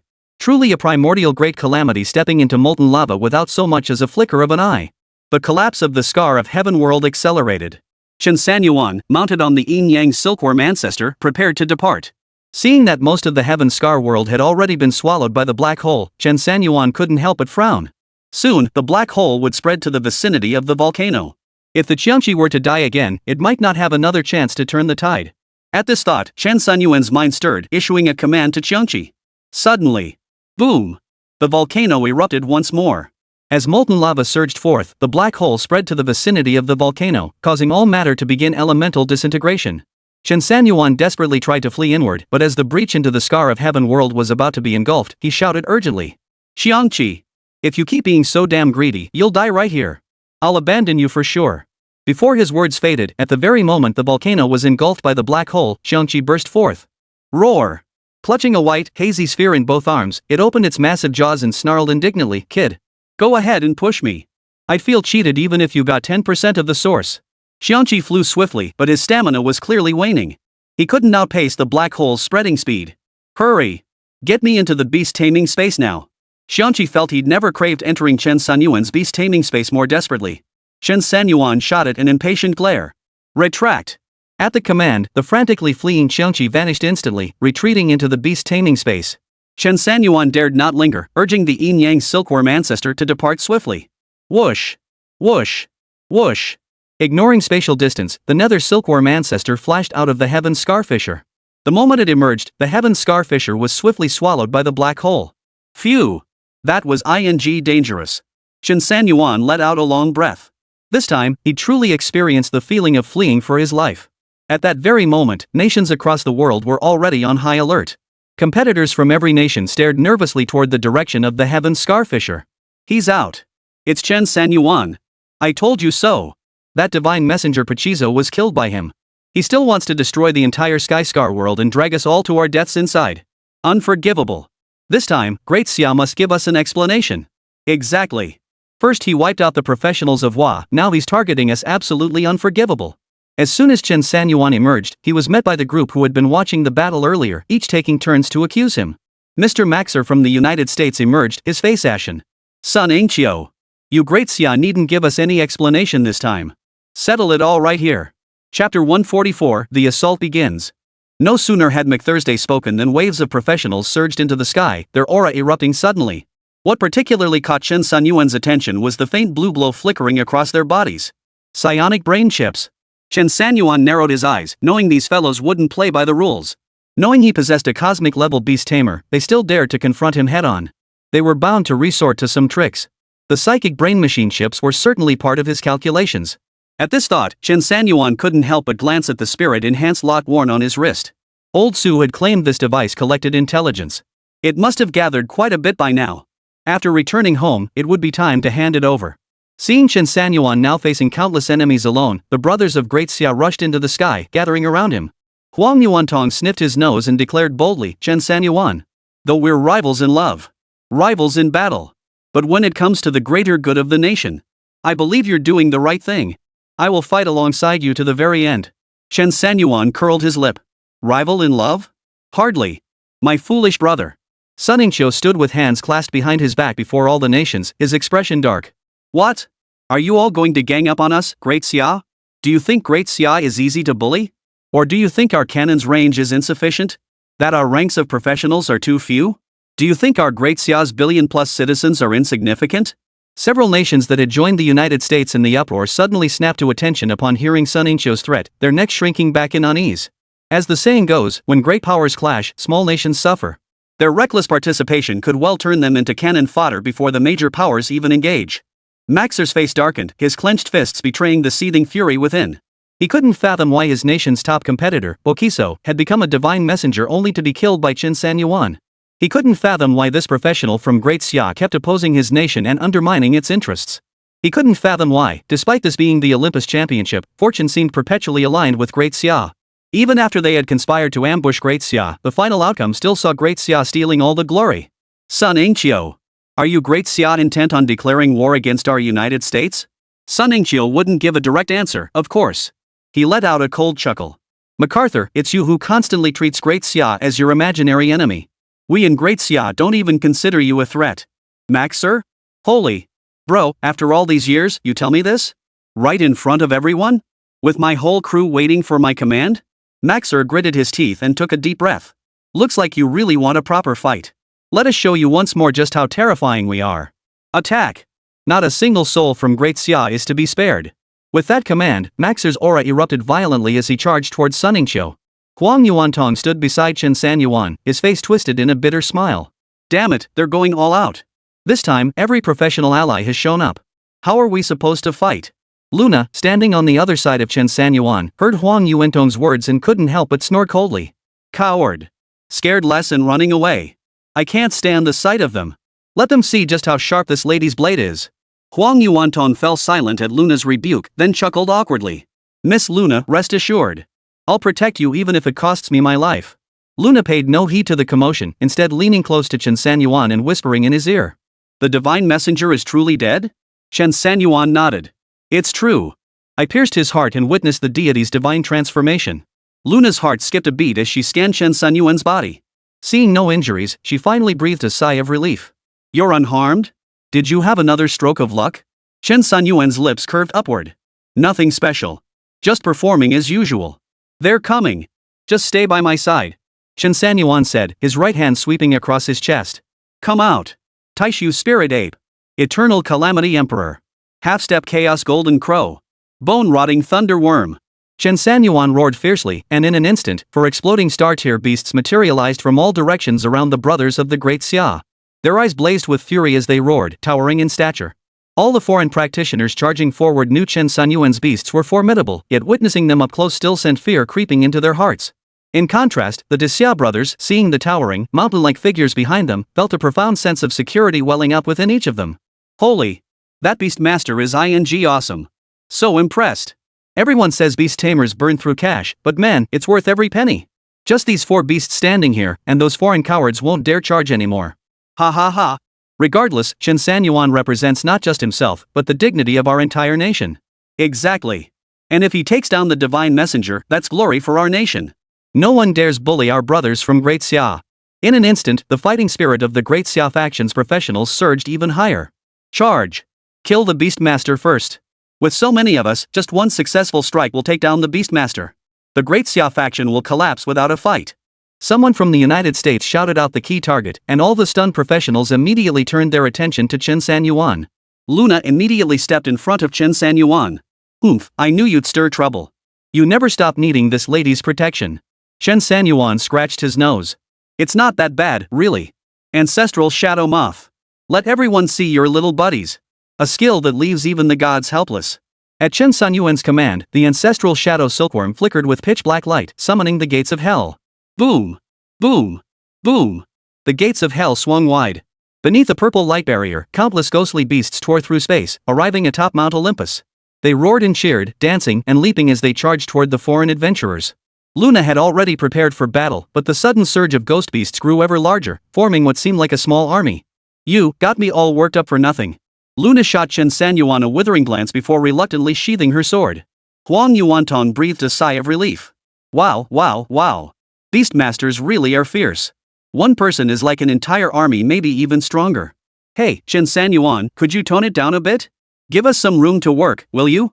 Chen Sanyuan kicked Huang Yuantong. You go, kid. Huang Yuantong's face flashed panic and he hurriedly retreated. I'm not ready yet. Everyone burst into laughter. Meanwhile, Maxer had already exchanged blows with Sunmmary. Yet even as he fought, he paused to assess the situation. He soon realized that the ghost beast summoned by Chen Sanyuan was exceptionally powerful, instantly halting their professional fighters. How embarrassing. But soon, Maxer noticed a dozen or so of his own professionals glowing with pale blue light breaking through the front lines. Chapter 145, one more to go. Yes. That's the spirit. Don't back down. Charge. Anyone who dares to run is an eternal enemy of my beautiful country. Maxer commanded loudly from midair. Some smaller nations aligned with the United States were greatly inspired by the scene. Mr. Maxer, when we return this time, please sell us some of those psychic brain machine ships. Please, Mr. Maxer. I'm convinced these brain machine ships could boost a professional's strength by at least 20%. This is absolutely insane. Countless foreign practitioners watched as the dozen or so brain computer chip practitioners from the United States saw their power surge dramatically, instantly burning with envy. Professionals were already formidable enough, but these brain computer chips unlocked untapped human potential, making them even more formidable. Giving a tiger wings? That's like adding wings to a tiger. Chen Sanyuan's eyebrows shot up. Holy crap, they'd connected all the dots. Chen Sanyuan couldn't help but silently marvel at his own brilliance. This ghost beast may not match the strength of those summoned after awakening, but it's more than enough to handle this bunch of low-level minions. Meanwhile, the battle between Maxer and Qingzhou grew increasingly fierce. However, since Maxer's strength was just a tad higher than Qingzhou's, and Qingzhou had been severely drained by the relentless back-to-back battles earlier, he was now clearly on the defensive. Master's son is in danger. Luna frowned deeply, drawing her sword to intervene. Chen Sanyuan swiftly pushed her sword back into its sheath. With your strength, you wouldn't even need to fight. One burst of his ki would finish you off. But you can't just make me sit here and watch. Luna was getting impatient. You keep stopping me from acting. Am I really that weak? I know you're eager, but hold your horses for now. Chen Sanyuan chuckled softly, then a scepter suddenly materialized in his hand. The staff was pitch black throughout, yet it constantly radiated waves of imposing pressure. This is... Not only did Luna's eyes widen in disbelief, even all the great Xia practitioners around them froze in shock. Chen Sanyuan, what is this? How can it carry such an unfamiliar yet overwhelming aura? An SSS-grade weapon? But that shouldn't be possible. Even an SSS-grade weapon wouldn't carry this kind of aura. Wait. He killed the divine messenger in the Scar of Heaven world. Could this be his own scepter? Chen Sanyuan. There really were some clueless folks in this crowd. This is a divine scepter. Its tier might even surpass SSS. Should we try it? Chen Sanyuan, like a river god wielding twin golden and silver axes, asked Luna with irresistible allure. Luna nodded repeatedly. Yes. Yes. Yes. Huang Yuanton chuckled. Cut the crap. Get lost. Luna's face darkened instantly. Chen Sanyuan handed the divine scepter to Luna. The moment it touched her hand, her pupils contracted. She sensed an aura unlike any she'd ever felt before. This aura instilled in her a sense of lofty majesty, causing her clothes to flutter without any wind. Hum. A resonant hum, carrying a supreme golden light, instantly reverberated throughout Mount Olympus. In that instant, even Maxer and Qingzhou instinctively halted their actions. A divine messenger? Maxer stared at Luna rising into the air, his eyes wide with disbelief. His eyelids twitched violently, and he felt like he was going mad. Impossible. Absolutely impossible? How could it have fallen into the hands of your great Xia? This is our Western divine messenger. Only our beautiful country deserves to possess a divine messenger. Qingzhou roared with laughter. What a thrill! What a bloody thrill! This year's Olympus Championship has been a hell of a ride. Maxer's face darkened. You're thrilled, but I'm furious. Kill them. Every nation outside of Great Xia. Every single one of you attack the Great Xia's professionals. Everyone. Or else the United States will be the first to tear up the treaty and make you regret it in the shortest time possible. Feeling Maxer's fury, some small nation professionals aligned with the United States instinctively cringed. What do we do? What else can we do? Charge. As long as all the great Xia people die on Mount Olympus, the world can remain peaceful. Are you trying to drive the great beautiful nation mad? In an instant, all forces launched a coordinated assault on Great Xia. Skills rained down like mad upon the Great Xia territory. The four great Beast Tamers fought back fiercely, but they couldn't block everything. Numerous skills still penetrated into the Great Xia's territory. The Great Xia forces, ever vigilant against foreign practitioners, now launched their counterattack. Mount Olympus descended into utter chaos. Luna swept her cold gaze across the battlefield, the divine scepter in her hand glowing with an eerie black light. Her robes billowed, her hair fluttering in the wind. As her gaze locked onto Maxer, the scepter in her hand pointed directly at him. Damn you! The divine scepter, guided by Luna's divine energy, flashed its light at Maxer. Boom! An invisible wave of light shot toward Maxer's head in an instant. Maxer scrambled to dodge, and in that instant, every hair on his body stood on end. You're asking for it. After dodging the attack, Maxer charged straight at Luna, intent on ending this quickly. But Qingzhou suddenly appeared, blocking his path. You really don't think much of me, do you, old Maxer? Qingzhou kicked Maxer flying backward. Maxer's pent-up frustration reached its peak. Ah! You're all going to die. Blue light erupted from Maxer's body, his aura surging dramatically. Sunnyuan frowned tightly. He was already no match for him, and now it was even worse. He stood no chance. Come forth! Ancient great calamity! Xiangqi! Chen Sanyuan's voice echoed throughout the entire arena. In that instant, everyone was stunned. Even old Sun couldn't hold back any longer. What? Xiangqi? Holy crap! Is this really coming from Chen Sanyuan? As these thoughts raced through Sunnyuan's mind, a massive yet agile figure slowly emerged, its wings beating with an ancient, weighty aura. The Swanny is still sealed beneath Qingzhou. What the hell is going on with this Xiangqi? Sunnyuan felt as if he were dreaming, finding it hard to believe. A stroke of luck, it just happened to show up, didn't it? Xiangqi insisted I take it in. What else could I do? Chen Sanyuan shrugged, waved his hand, and the Xiangqi soared toward Maxer. Maxer's body now shimmered with blue light as he scrutinized the newly arrived Xiangqi. His right hand swept forward, tracing a circle. Divine aura. Xiangqi snorted derisively, its barbs bristling as its wings spread wide, spanning hundreds of meters. Primordial sky explosion. Boom! Boom! Boom! The collision of skills sent powerful shockwaves rippling out, knocking back numerous practitioners. The brutal force instantly left lower-level practitioners nearby severely injured, coughing up blood. Sunnyuan, positioned relatively far away, still felt his heart skip a beat witnessing such a skill collision. Even he wouldn't dare face it head-on. With that thought, a black figure flashed past, plunging into the lingering dust cloud. Black light flared once more, but this time it was accompanied by Luna's agonized scream. Chapter 146, Unexpected. Ah! Luna's piercing scream echoed as she was knocked flying backward. Sunnyuan rushed forward to catch her, only to find blood trickling from Luna's mouth. Yet she clutched the divine scepter tightly in her hand. After all, it's an 8th-tier Maxer. You didn't have to. Before Sunnyuan could finish, Luna pointed her staff to the side with a hint of triumph. Maxer staggered, a gaping hole piercing his chest. Sunnyuan never imagined Maxer would become a dying man so suddenly.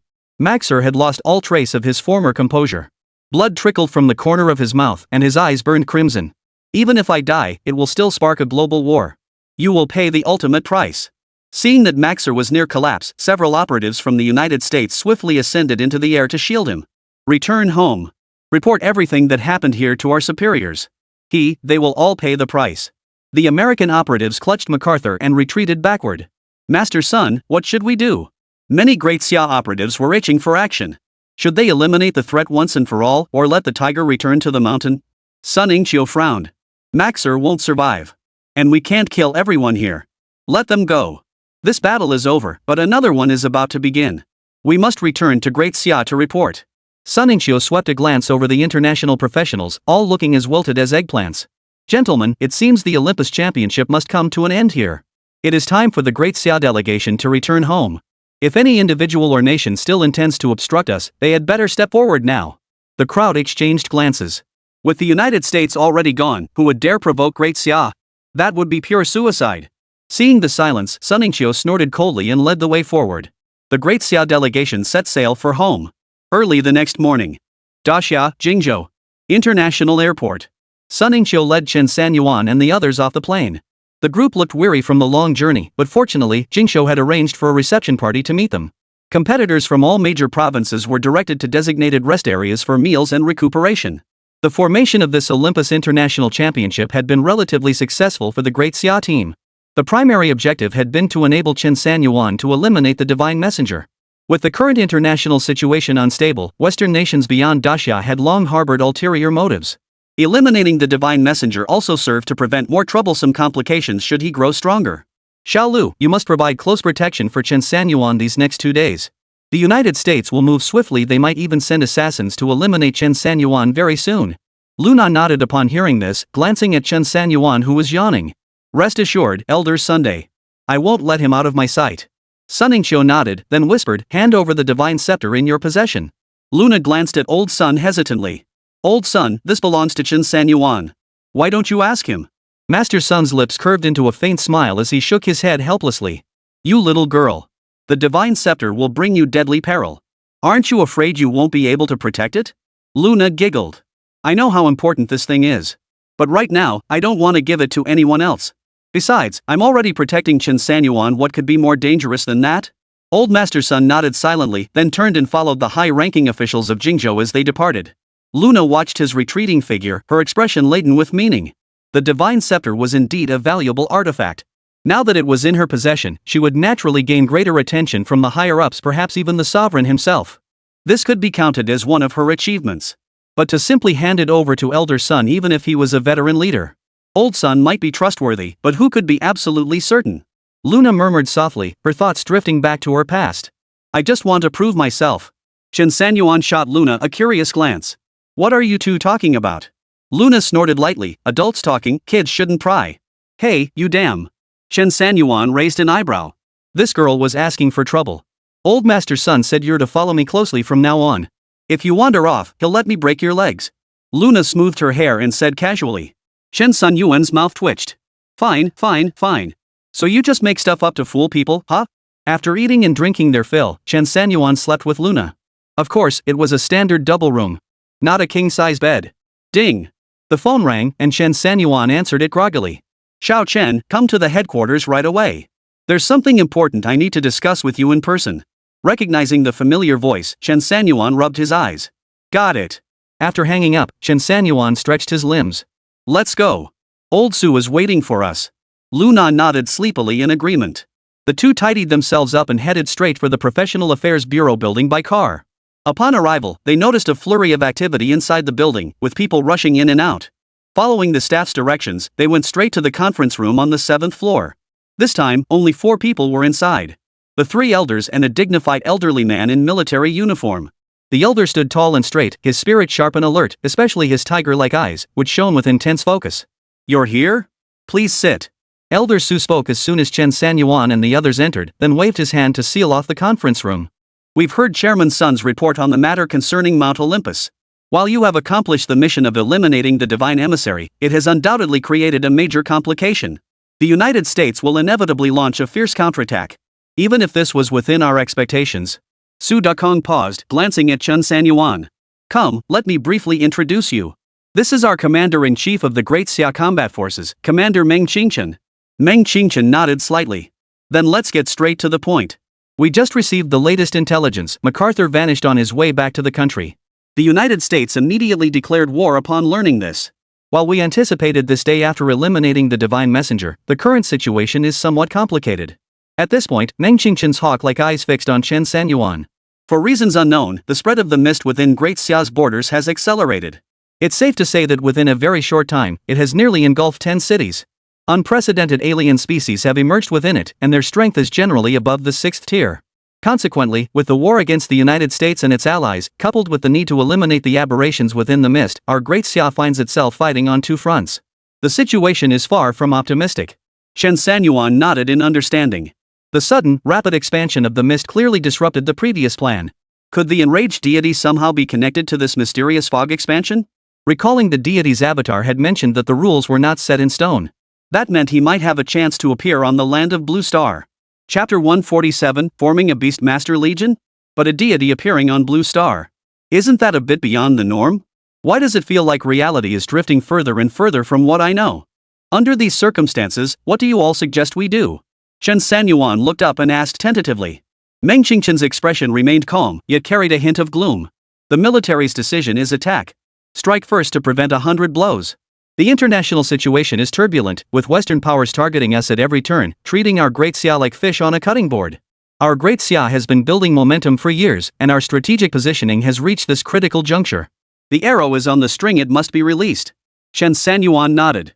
Since old Meng, representing the military, has already made a decision, why call me here? There must be other matters at hand. The 4 elders suddenly turned to look at Chen Sanyuan and nodded. Exactly.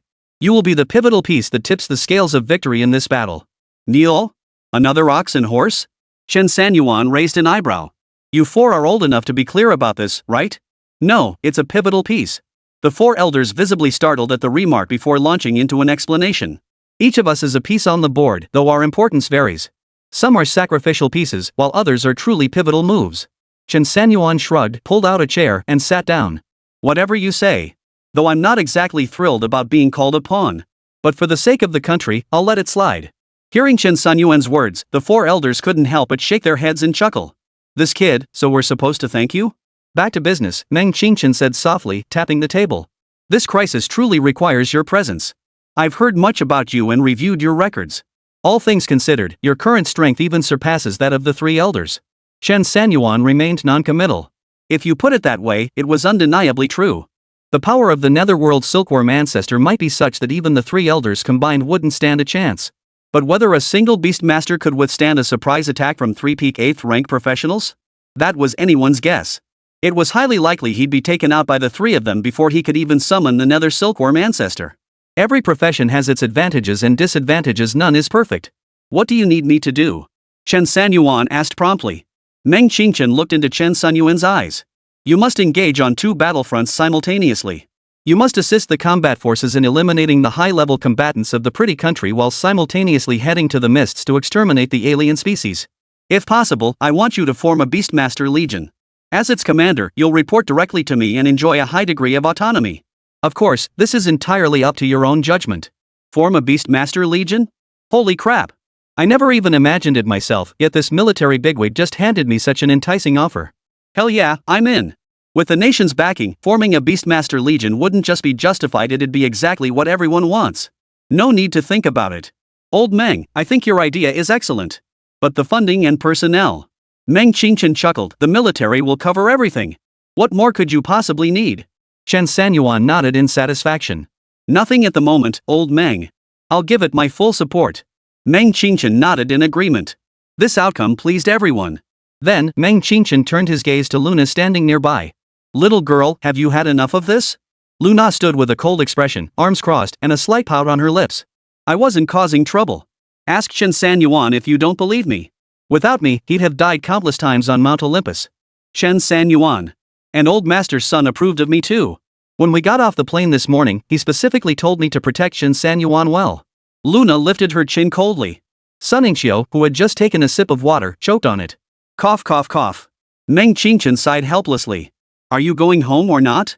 Your parents know I'm coming. They specifically asked me to urge you to return. Stop this nonsense. You don't need to prove yourself. At those words, Luna's expression grew even colder than frost. No. I won't go back. None of you understand me at all. I'll prove myself through my own strength. I'm staying with Chen Sanyuan. Chen Sanyuan was a bit stunned. This Luna had initially claimed to be a friend of the three elders, but the more she spoke, the more unusual her background seemed to become. He noticed the 4 elders' eyes fixed on him with a strange look. Chen Sanyuan gave a slightly awkward smile. Actually, it's not mandatory to follow. Chen Sanyuan. Don't be a coward. Luna's face turned icy. Chen Sanyuan's mouth twitched. She was determined to drag him into this mess with her. Forget it, forget it. Old Meng, you can't talk sense into this girl anyway. Just let her go ahead and try. Su Dakong chuckled, stepping in to ease the tense atmosphere. Meng Qingzhou frowned helplessly, but shot Chen Sanyuan a sharp look. Chen, you know what I mean, right? Chen Sanyuan was speechless but nodded in understanding. Don't worry, Old Meng. We're all brothers here. Luna snorted coldly, sat beside Chen Sanyuan, and said nothing more. Chen Sanyuan couldn't help but speculate about Luna's background and identity. After discussing matters with the 4 elders for a while longer, he gained a clearer understanding of the upcoming mission. As for the operational plan, that was definitely off limits to Chen Sanyuan. On one hand, Chen Sanyuan wasn't high enough in rank. On the other, as an extra plan deployment specialist, he didn't need to know the operational details. Stepping out of the conference room, Chen Sanyuan couldn't help but glance at Luna with a wry smile. Who'd have thought? The Ice Queen is actually a rich heiress. Luna snorted and walked ahead, ignoring Chen Sanyuan completely. Chen Sanyuan, having made a fool of himself, said nothing more and pulled out his phone. Swish, swish, swish, several missed call notifications flashed across the screen. Then a call came in. Sun Qingqing? Chen Sanyuan answered the call. Hello, Qingqing. Upon hearing this, Luna immediately stopped in her tracks, her delicate little ears twitching. Yeah, I'm back. Just taking a walk outside. Dinner? Alright, then let's invite Long Qingyun and the rest of the gang to join us for a get-together tonight. At those words, Luna's brows shot up in a flash, then she strode swiftly toward Chen Sanyuan with her long, slender legs. You're not going. Chen Sanyuan looked up, his expression unmistakable. Who the hell do you think you are, big sister? Even a rich heiress can't restrict my freedom, right? You must stay by my side at all times. I said you can't go, so you can't go. Luna said coldly. Oh, my bodyguard. Chen Sanyuan explained to Sun Qingqing. Upon hearing this, Luna snatched the phone away. I'm the girlfriend he's already slept with. Chapter 148, the top of the Dragon Emperor's list. Sun Qingqing across from her was utterly stunned by Luna's words. She remained speechless for a long time. Chen Sanyuan was also stunned, speechless for a long time. Wait, you're this formidable? Fierce is one thing, but you can't just make stuff up. We haven't slept together. Chen Sanyuan muttered under his breath, embarrassed by the hurried passersby around them. After hanging up, Luna sneered contemptuously. What? Your little lover? Chen Sanyuan waved his hand in exasperation. We definitely didn't sleep together. Ha! You're still holding a grudge. Luna felt perfectly content. Then bring me along to your party tonight. At least I won't be bored. You're a gorgeous woman, there are plenty of handsome guys around. How could you possibly be bored? Chen Sanyuan stepped out of the professional headquarters building and hailed a cab. Luna followed closely behind and got into the taxi. I'm your personal bodyguard. You can't leave my sight. You understand that, right? Chen Sanyuan closed his eyes to rest, refusing to engage further. Luna snorted coldly, crossing her arms to support the heavy weight pressing against her chest. That evening, Chen Sanyuan arrived at the luxury hotel where Long Qingyun had invited him. He brought Luna along for the ride. As soon as they stepped out of the taxi, several people hurried out from the hotel entrance. Long Qingyun waved from the front, followed by Fang Hao and Zhang Mingyu. Sun Qingqing smiled upon seeing Chen Sanyuan, but her expression instantly soured when she spotted Luna. She halted abruptly, turned her head away, and frowned. Dong Xiaohua stood nearby, quietly chuckling. Chen Sanyuan suddenly felt as if he'd stepped into another world, as though he hadn't left for the overseas competition at all. It felt like he was still running dungeons and drinking with these guys in Qingzhou. Brother Chen. Holy crap. You're finally back. It's only been a few days, but it feels like forever. Long Qingyun casually slung his arm around Chen Sanyuan's shoulder, taking the opportunity to size up Luna. Hey, big bro, where'd you find this new lady? As he spoke, Long Qingyun shot a mischievous glance at the aloof Sun Qingqing. Fang Hao chuckled. Oh, look how jealous young Master Long is.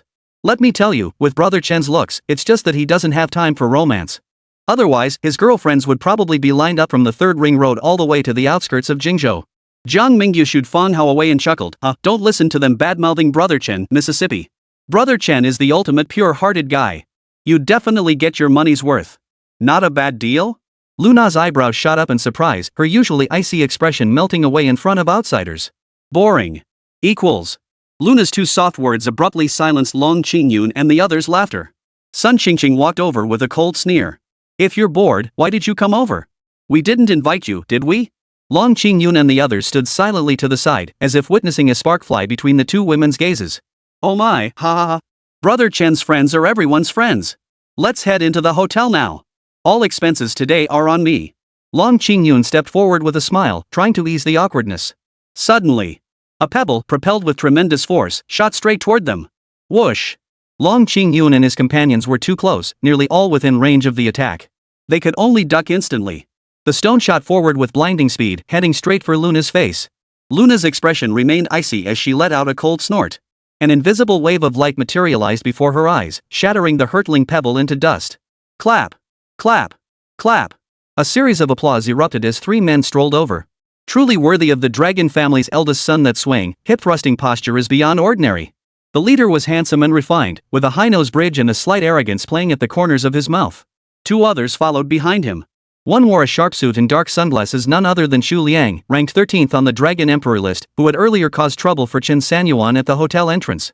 The other had short hair and a round head, of average build and unremarkable looks, with bronze-toned skin suggesting solid physical strength. Nice to meet you. You may not know me, but you've certainly heard of me. Zhou Xing. The leader spoke softly, yet his words carried immense force. The three present, Long Qingyun and the others, still at the fifth rank, felt a sudden, dull ache in their chests upon hearing this powerful sonic wave. Zhou Xing? Zhou Xing, the top-ranked youth on the Dragon Emperor list? Long Qingyun's eyes widened in shock. The top 10 on the Dragon Emperor's list were all prodigies among the renowned young talents. Their prowess, despite their youth, already rivaled the top martial artists of many provinces. And me. Xu Liang. Xu Liang smiled faintly, his face behind dark sunglasses brimming with pride. Long time no see, how have you been? For every bit of humiliation you gave me that day, with my eldest and second brothers here today, I'll make you pay back double. Xu Liang reached out and nudged the bronze-skinned man beside him forward. Second brother.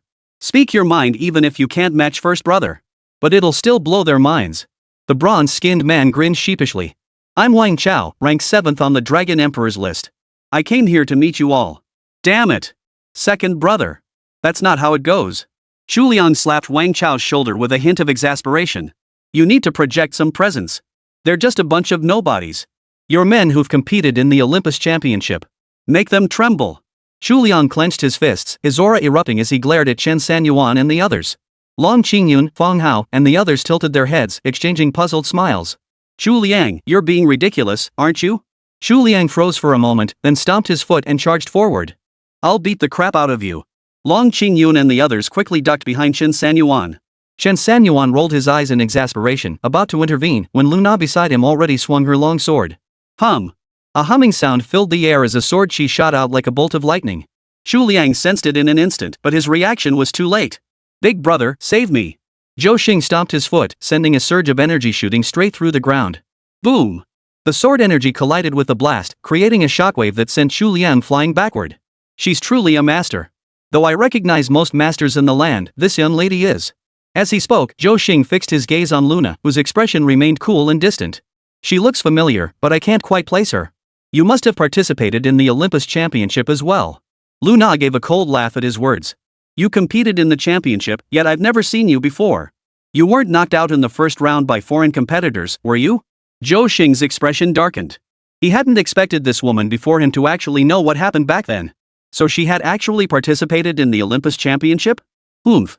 If it weren't for the United States and those allied nations already knowing my capabilities, they wouldn't have arranged an abnormally large number of opponents to ambush us in advance. How could I, Zhou Xing, have been eliminated? The danger was extreme back then.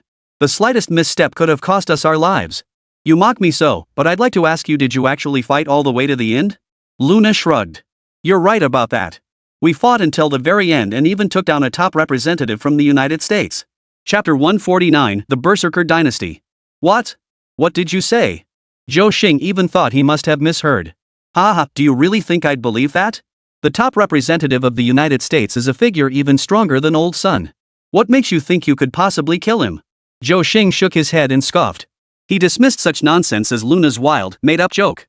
Enough with the nonsense. I heard from Chu Liang that you've been calling yourselves the top of the Dragon Emperor's list while I was away? And where do you think that leaves me, Zhou Xing? A cold glint flashed in Zhou Xing's eyes as he glared at Chen Sanyuan and the others. Luna rolled her eyes in exasperation. Chen Sanyuan, look at the trouble you've caused. If you'd just taken him down earlier, none of this would have happened. This is really ruining my appetite. Do you understand? Zhou Xing's eyebrow shot up. The more he heard, the more sour his mood grew. What did she mean, take him down earlier? Damn it, I wasn't even here before. And even if you had acted sooner, what could you have done to me? Ha ha, you lot are truly arrogant and ignorant. So full of yourselves. You don't know your place. You're practically courting death. Who knew you knew so many idioms? Spouting them off like that. Long Qingyun muttered under his breath, unable to suppress a laugh as he spoke. What the hell are you laughing at? Zhou Xing frowned. Brother! Stop wasting breath on them. Let's do this. Shu Liang couldn't stand it anymore either, they were talking too much. Zhou Xing snorted coldly, pointing his index finger at Shu Liang. Shut your mouth. Someone might mistake you for my big brother. Number 2. You go first. Shu Liang ducked his head and fell silent. Wang Chao, standing beside him, heard Zhou Xing's words and cracked his neck twice. His bronze-colored skin appeared slightly darker under the night's lamplight. Fine by me. Big brother, watch me take them on. No sooner had the words left his mouth than Wang Chao suddenly arched his back, his aura erupting with force. Boom! In mere moments, Wang Chao's body rapidly swelled and bulked up, his muscles coiling and twisting like coils of explosive power. Berserker? Long Qingyun raised an eyebrow, clearly seeing two thick horns sprout from Wang Chao's head. His entire frame had grown more than twice as large as before. This bizarre spectacle instantly drew a crowd of onlookers who stopped to watch from a distance. Even passing drivers couldn't help but glance curiously twice. Though in this era, the sudden appearance of a professional's ability transformation on the road was hardly unusual, people still harbored an inexplicable admiration for powerful professionals. Wang Chao's profession was somewhat unique. Berserkers were defined by their frenzied combat prowess, requiring no weapons whatsoever. Their skin, depending on their level, rivaled defensive gear, and their physical strength proved more reliable and durable than any offensive equipment. Big brother. Awesome. Take them down. Charge. Shu Liang cheered from the sidelines, shouting encouragement at the transformed dynasty. Such encouragement truly worked on the berserker. With a furious roar, Dynasty unleashed another wave of overwhelming aura that exploded outward like a shockwave. Boom! With a sudden roar, Wang Chao charged forward like a cannonball. Holy! That combat power! At least 7th tier. Long Qingyun, Feng Hao, and the others paled instantly. They spun around and shouted, "Run!" Chen Sanyuan remained expressionless, not moving an inch. Luna sneered, deliberately swaying her slender waist to brush past Chen Sanyuan. I told you you should have brought me along. See? There's no shortage of headaches. Sun Qingqing had already donned her white mecha suit, ready for battle, but Luna flashed past her in an instant. Leave it to me. You don't need to lift a finger against them. Besides, you're no match for him. Luna chuckled softly, then vanished in a flash, charging straight toward the berserker. Sun Qingqing gritted her teeth in fury, activated her mecha, and flung herself forward in pursuit. The berserker transformed by the dynasty roared furiously, channeling immense power into both hands. A beam of light shot out toward Luna and her companion in an instant. Boom! Everyone watched the powerful beam unleashed, holding their breath in unison. If that hit someone, wouldn't it turn them into dust? Long Qingyun and the others hid behind Chen Sanyuan. Bro, you're seriously unfazed. Both these gorgeous girls are fighting, and you're as steady as a rock? What if they get knocked out? Come on, admit it, you'd be crying. Chen Sanyuan shot them a withering look. You're underestimating them. With just the strength of the dynasty, it's nowhere near enough to make Luna go all out. Long Qingyun's mouth twitched. So it's true, all the cheaters stick together. Brother Chen, I'm sticking with you guys from now on. Gotta ride that coattails. Chen Sanyuan. Holy. Long Qingyun screamed in shock once more as Luna sliced through the light barrier with her long sword, shattering it into starlight. The Berserker dynasty soared into the air, then crashed down with terrifying force. Sun Qingqing charged forward in her mech suit but was kicked flying. Luna sighed helplessly, I told you not to move. Why are you so impulsive, little sister? Blood trickled from Sun Qingqing's lip. She snorted coldly, offering no reply. Equipment flashed in her hand as she charged toward the Berserker once more. Luna, don't forget Qingqing won't be able to eat later, Chen Sanyuan urged. Luna snorted softly, shooting Chen Sanyuan a glance. What? Feeling sorry for her now? Who knew you had a soft spot for the fairer sex? Long Qingyun chuckled. Bro, you're pretty deep in this love triangle, huh? Get lost. Though Luna didn't agree verbally, she wouldn't let Wang Chao seriously injure Sun Qingqing. She flung her long sword, unleashing razor-sharp sword chi. Then she closed in, forcing Wang Chao back step by step with just 2 strikes. Shu Liang watched in alarm. Big brother. Go for it. They're 2 against 1, picking on second brother. If you won't go, I will. Shu Liang tossed his sunglasses aside and charged forward. Stand down. Zhou Xing grabbed Shu Liang's leg mid-air and tossed him back to the ground. Shu Liang, you don't give a damn about me. Zhou Xing frowned and turned back. What did you say? I said, big brother, you really are decisive. Shu Liang quickly chuckled awkwardly. After Zhou Xing entered the fray, he shattered Luna's sword aura with a single punch, then began attacking both opponents simultaneously. He fought both Luna and Sun Qingqing simultaneously, holding his own against both. Oomph. Let this teach you the might of the Dragon Emperor's list's top-ranked fighter. Come at me together. Zhou Xing beckoned to Chen Sanyuan and Long Qingyun with a flick of his fingers. Luna sneered coldly. You really are overestimating yourself. Zhou Xing sneered. What can you bunch of misfits possibly do to me? Chen Sanyuan couldn't stand it anymore. Villains die by talking too much. You don't understand a damn thing about that principle. With that thought, lightning flashed in Chen Sanyuan's hand, coalescing into a corrosive bone lightning spear. Chapter 150, The Final Battlefield. Grand Finale. Luna shrugged and sheathed her sword. Forget it. This fight's hopeless. Zhou Xing burst into laughter. You just figured that out? I told you guys were just bragging. Claiming you killed the top representative of the pretty country? Who do you think you are? Absolutely ridiculous.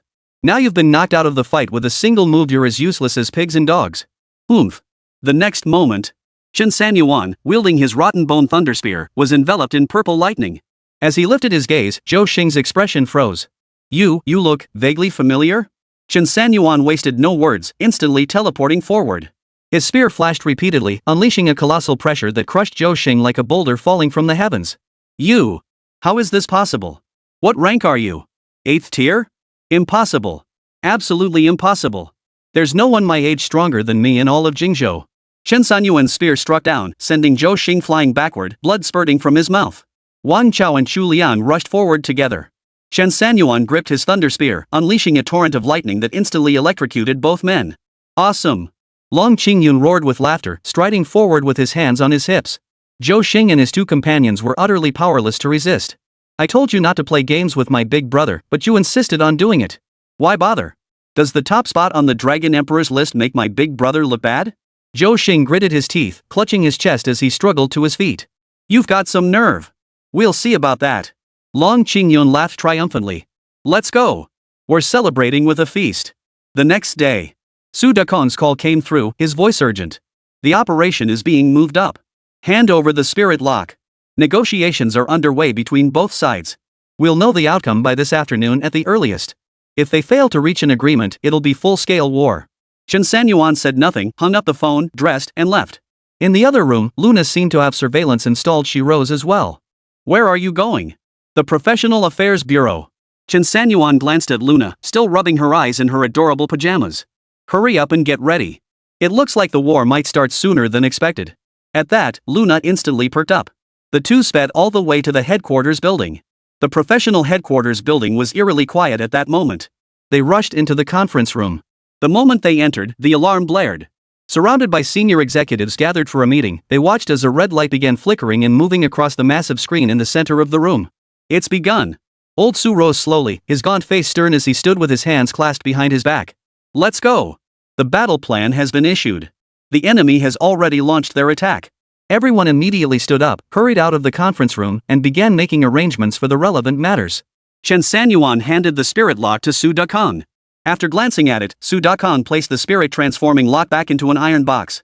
The iron box was then secretly taken away. Xiao Chen, the enemy forces have already entered the border battlefield. It's time for you to make your move.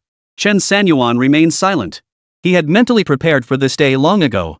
Su Dakong led Chen Sanyuan underground, this time to the third level below ground. Here stood a colossal teleportation array, its light flickering as strands of elemental energy emerged from within. Proceed to the battlefield from here. Use every ounce of your power. Minimize casualties among our comrades as much as possible. This time, the enemy isn't a single nation, several have joined forces against us. Blue Star may well be plunged into chaos because of this. Su Dakong's face betrayed concern, yet his gaze remained resolute as he waved his hand. A golden gate of light opened before him. Chen Sanyuan didn't hesitate, stepping through in a single stride. Luna tried to follow, but was stopped by Old Su. From this moment on, you won't be able to protect him. He must now reveal all his hidden cards. Luna frowned, but could only watch as Chen Sanyuan vanished into the teleportation array. Chen Sanyuan, you must come back alive. I won't let you leave me. Do you hear me? Chen Sanyuan glanced back at her briefly before vanishing completely into the teleportation array. Let's go.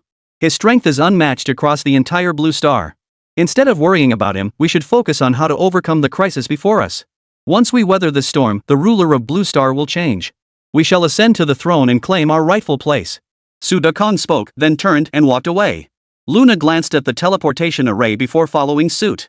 Border battlefield. At this very moment, millions of professional warriors appeared upon this land. On their side, the national flag flying high and tight filled Chen Sanyuan with fervor. The shouts on the battlefield. The roars. The furious cries of combat. Each sound pierced his ears. Heaven and earth shifted in fury as countless skills erupted across the sky. Boom! Boom! Boom! The earth rumbled with deafening booms, every battlefield a scene of utter carnage.